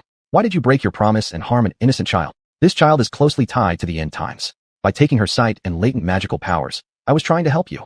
Do not lie. How could this possibly help me? This child is, just like you, a vessel created by the primordial deity for its descent into this world. However, her luck wasn't too good, preventing her from awakening her own strength earlier. And by weakening her and removing her powers, I helped you. Besides, I didn't kill her, which shows mercy, right?" The saint said nothing, maintaining silence as she searched for flaws in the other party while contemplating how to attack without causing further harm to the child. When it spoke, the saint discovered the existing flaw around it. As long as she ensured her power didn't leak on a large scale, the child would be safe. But the saint also had to make sure she wouldn't let the other escape while using her abilities. Seemingly realizing what lay behind the saint's silence, the other side started chanting a spell in preparation for escape. Anxious upon hearing the chant, the saint accelerated her own incantation speed. Instantly, several weak ice arrows flew out and struck the monster. Knowing there was no easy way to escape, the monster lunged at the saint with its claws in a desperate last stand. To its surprise, the saint was easily knocked down by this simple attack, clutching her blood-soaked abdomen as she collapsed in pain. Even though this is an illusion, the pain feels so real. Circling the saint warily, the monster feared she might be feigning weakness. It prepared to flee but cautiously examined her wounds. Lying in a pool of blood like any ordinary person, the monster knew this was the saint's weakest moment. Yet, the saint showed no signs of exiting the illusion, nor did holy light flicker around her. This made the monster increasingly uneasy. Reaching out for help, the saint attempted to call out while the monster believed she was about to use a stronger spell to kill it, thus fleeing the illusion. After both returned to the physical world, the saint leaned against the tub weakly while the girl inside the tub worriedly touched her. "What's wrong with you?" "It's nothing. I'm just tired." "I'm sorry." The monster turned into a cloud of black smoke and floated arrogantly past the saint's eyes. Wanting to shout, the saint lacked even the strength to cry out. Passing through the thick curtain, the monster saw Anka waiting outside. When Anka spotted the sudden appearance of black mist and the silence beyond the curtain, she vigilantly drew the curved sword from the wall to prepare for battle. "Are you the monster? You have no manners." The monster noticed there were no paladins surrounding Anka, and her magical strength was surprisingly low. It then recalled its recent achievement. It snarled and lunged at Anka, who parried with her curved sword, sidestepping the attack while swinging her blade toward the creature. The curved sword struck the monster multiple times, cutting through its flesh. Disgusting black blood spewed out. It couldn't understand how someone with no magical talent could possess such formidable close combat strength.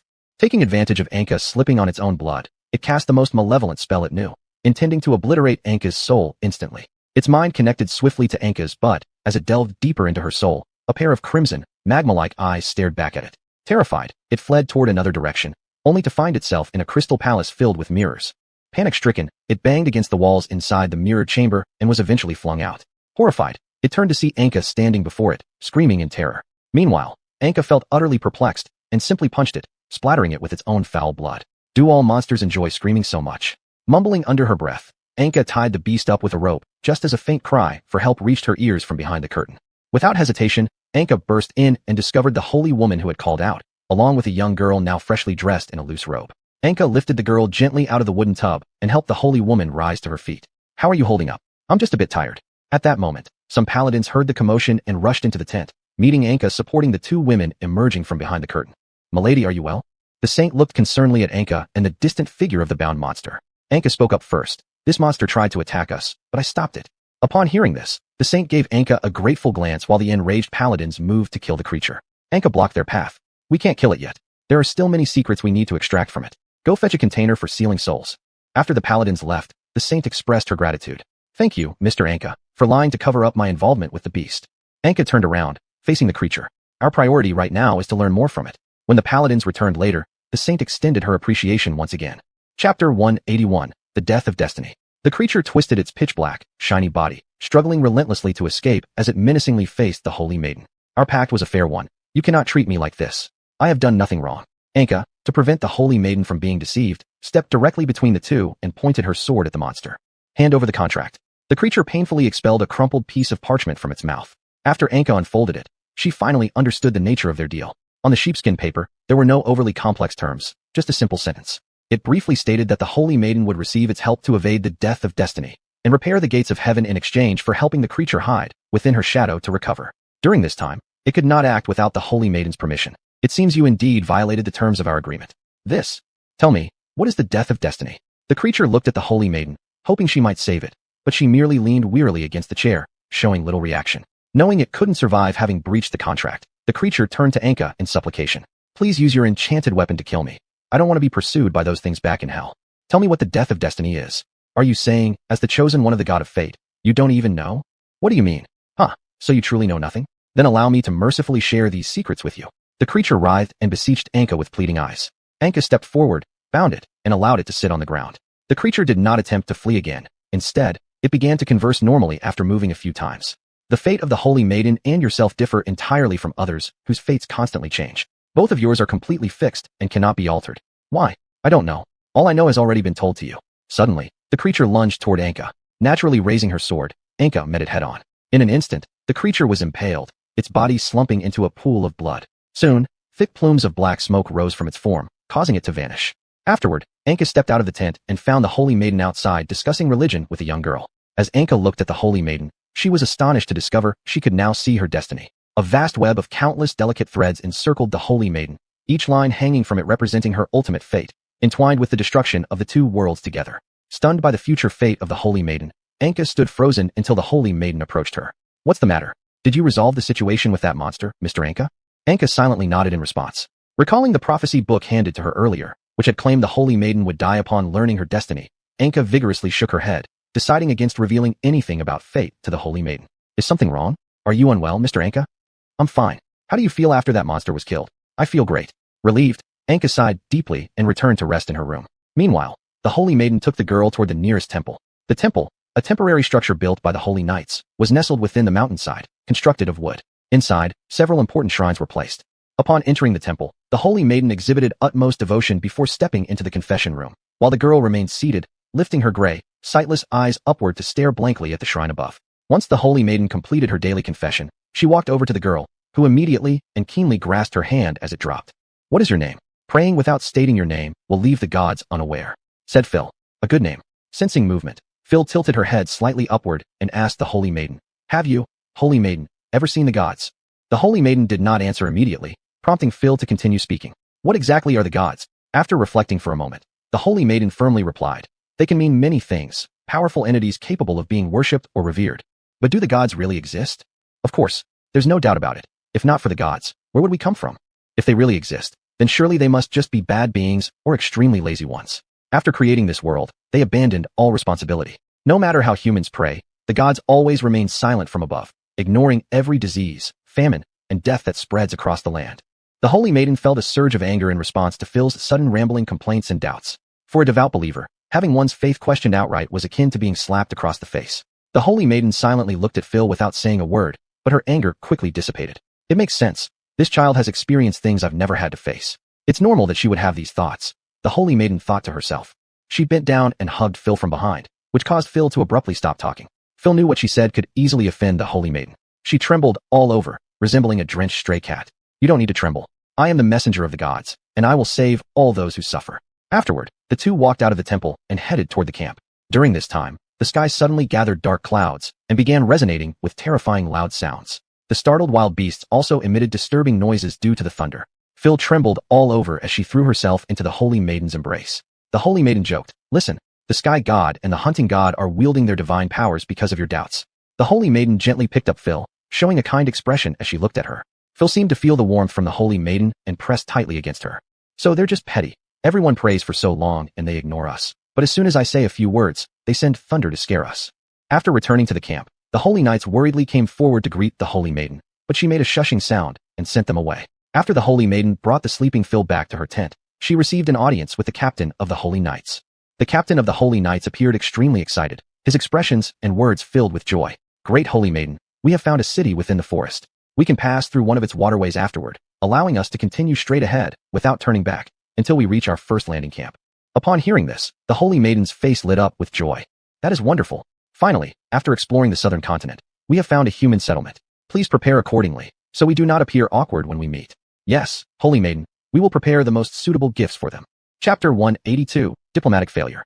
On the second day, the entire warship was cleaned up, and dozens of knights clad in shining armor held weapons as they started heading south along the wide river.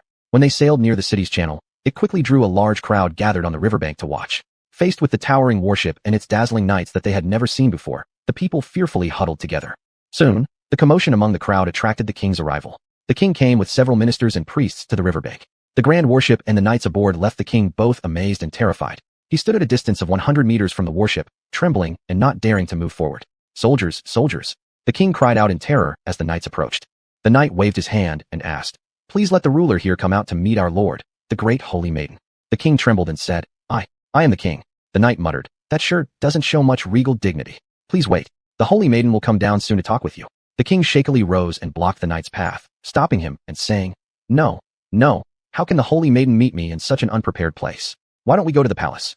I will consult with the Holy Maiden. You prepare first." Soon after, the Holy Maiden and her group were ready and began entering the city through the city gates, arrogantly striding through the city. The statues on the square seemed less majestic under the light reflecting off these fully golden warriors. The king trembled all over in front of these warriors. He was both afraid and envious and kept telling his attendants how brave these warriors were, despite just meeting them. When the king, ministers, and priests dressed in their most formal attire walked out from the royal palace to welcome them, they sorrowfully found that the public's attention did not shift from the knights onto them. Their once fiercely guarded dignity now appeared like a joke in the face of these gold warriors. Then Anka pushed through the ranks of knights, temporarily capturing everyone's attention. Standing solemnly before the crowd, Anka exuded an intangible authority that left the king and others gasping for breath. Faced with this youth who wasn't much taller than himself, the king whispered his thoughts to his attendants. Like a divine statue with immense dignity, is this army sent by heaven? Too great. This child might even be an officer or commander. Seeing that the king was nearing madness, the attendants could only support him firmly to avoid any loss of composure before these golden figures. Soon, the Holy Maiden appeared. She slowly stepped out from the central sedan chair and smiled while greeting those around her. Bathed in the sunlight, the Holy Maiden shimmered with a warm glow, her fiery eyes causing everyone who looked at her to kneel down excitedly. All the people present, merchants and farmers, had probably spent their whole lives without knowing the meaning of their lives. But at that moment when they stared into the Holy Maiden's eyes, they completely lost their minds. At that moment, money and power and all kinds of desires were not so important anymore. They had discovered the true meaning of life. They shouted loudly, crying. Some knelt down to pledge loyalty, and others rushed forward, trying to touch the radiance emitted by the Holy Maiden. The Holy Maiden helplessly waved at the crowd to get their attention. Could everyone quiet down a bit? Anka also curiously gazed at the Holy Maiden, who merely whispered softly, "Terrible, I've leaked too much mana." The more resolute priest, however, stepped over the completely collapsed king and moved forward cautiously, shocked to find the Holy Maiden resembled so closely the servant he had personally sacrificed to the gods long ago. Excitedly trembling, the priest lunged forward. It's a miracle. A miracle. After multiple warnings from the knights proved futile, one knight killed the priest with a single slash. However, the crowd remained calm only for a short period before falling back into madness, worshipping the Holy Maiden once again. At night, upon awakening, the king presented his crown to the Holy Maiden's tent, and she looked at it with evident worry. Anka slowly walked in, looking at the treasures jokingly and asking, "Are these many treasures still unsatisfactory to you? Are you mocking me too? Why did you use such magic?" "I merely increased the leakage of my holy light." Who knew the situation would become so terrifying? Anka intentionally lifted the curtain slightly, revealing the fanatical crowd outside, and said, "If you don't control it, the place will soon be packed." The Holy Maiden, looking at the silently smiling Phil beside her, said humorously, "I already have a good plan." After 3 days of trade and consolidation, the Holy Maiden set off with a ship full of gold and left behind a large amount of spices, tea, and silk as exchange. The Holy Maiden happily showed these gold to Anka and said, "Look, Mr. Anka, there is an abundance of gold here. We can establish a new trading post here, which will help alleviate the large pileup of goods caused by the temporary disappearance of the Chamber of Commerce back home." Anka had little interest in this. He turned his head to look at the distant city and asked, "What is your plan?" "I have left Phil as the new manager here. There's no need to worry about her inability to handle everything, because I have already left more than a dozen holy knights to assist her, allowing her to communicate with us at any time." Anka chuckled as he looked at the ship cabin filled with nothing but gold. "This should be considered your only failed diplomacy, right?" After hearing this, the Holy Maiden sat on a chest with a sorrowful expression. "I don't know why it turned out like this. Originally, I intended to discuss establishing a trading point with the king, but unexpectedly, he committed suicide after returning home. It's really strange. Perhaps he just didn't want to be killed by the mindlessly fanatical crowd." At dusk, the Holy Maiden looked at the dark sea surface and suddenly became full of worry. making Anka curious enough to lean over. What's wrong? What are you worrying about? It's nothing. Do you think I should wear more accessories to suppress my strength in the future? After all, it would be embarrassing if something like this happens again. After all, I just arrived in their country and ended up inadvertently seizing their throne. Recalling the vision of the Holy Maiden's death when she didn't use magic, Anka replied straightforwardly. There is absolutely no need to conceal your power. You can try showcasing it fully in front of crowds, making those heretics too afraid to show themselves, or even causing them to convert for the second time. Moreover, what does the seizure of the throne have to do with you? The people willingly swore allegiance to you, and the king also voluntarily offered his crown. Hearing Anka's consoling words, the Red Holy Maiden obviously cheered up quite a bit. After several days of sailing, the crew aboard the warship finally saw the lights of the port once again, and the Holy Maiden was delighted, letting as much of her power leak as possible so that the entire warship shone brilliantly like the rising sun.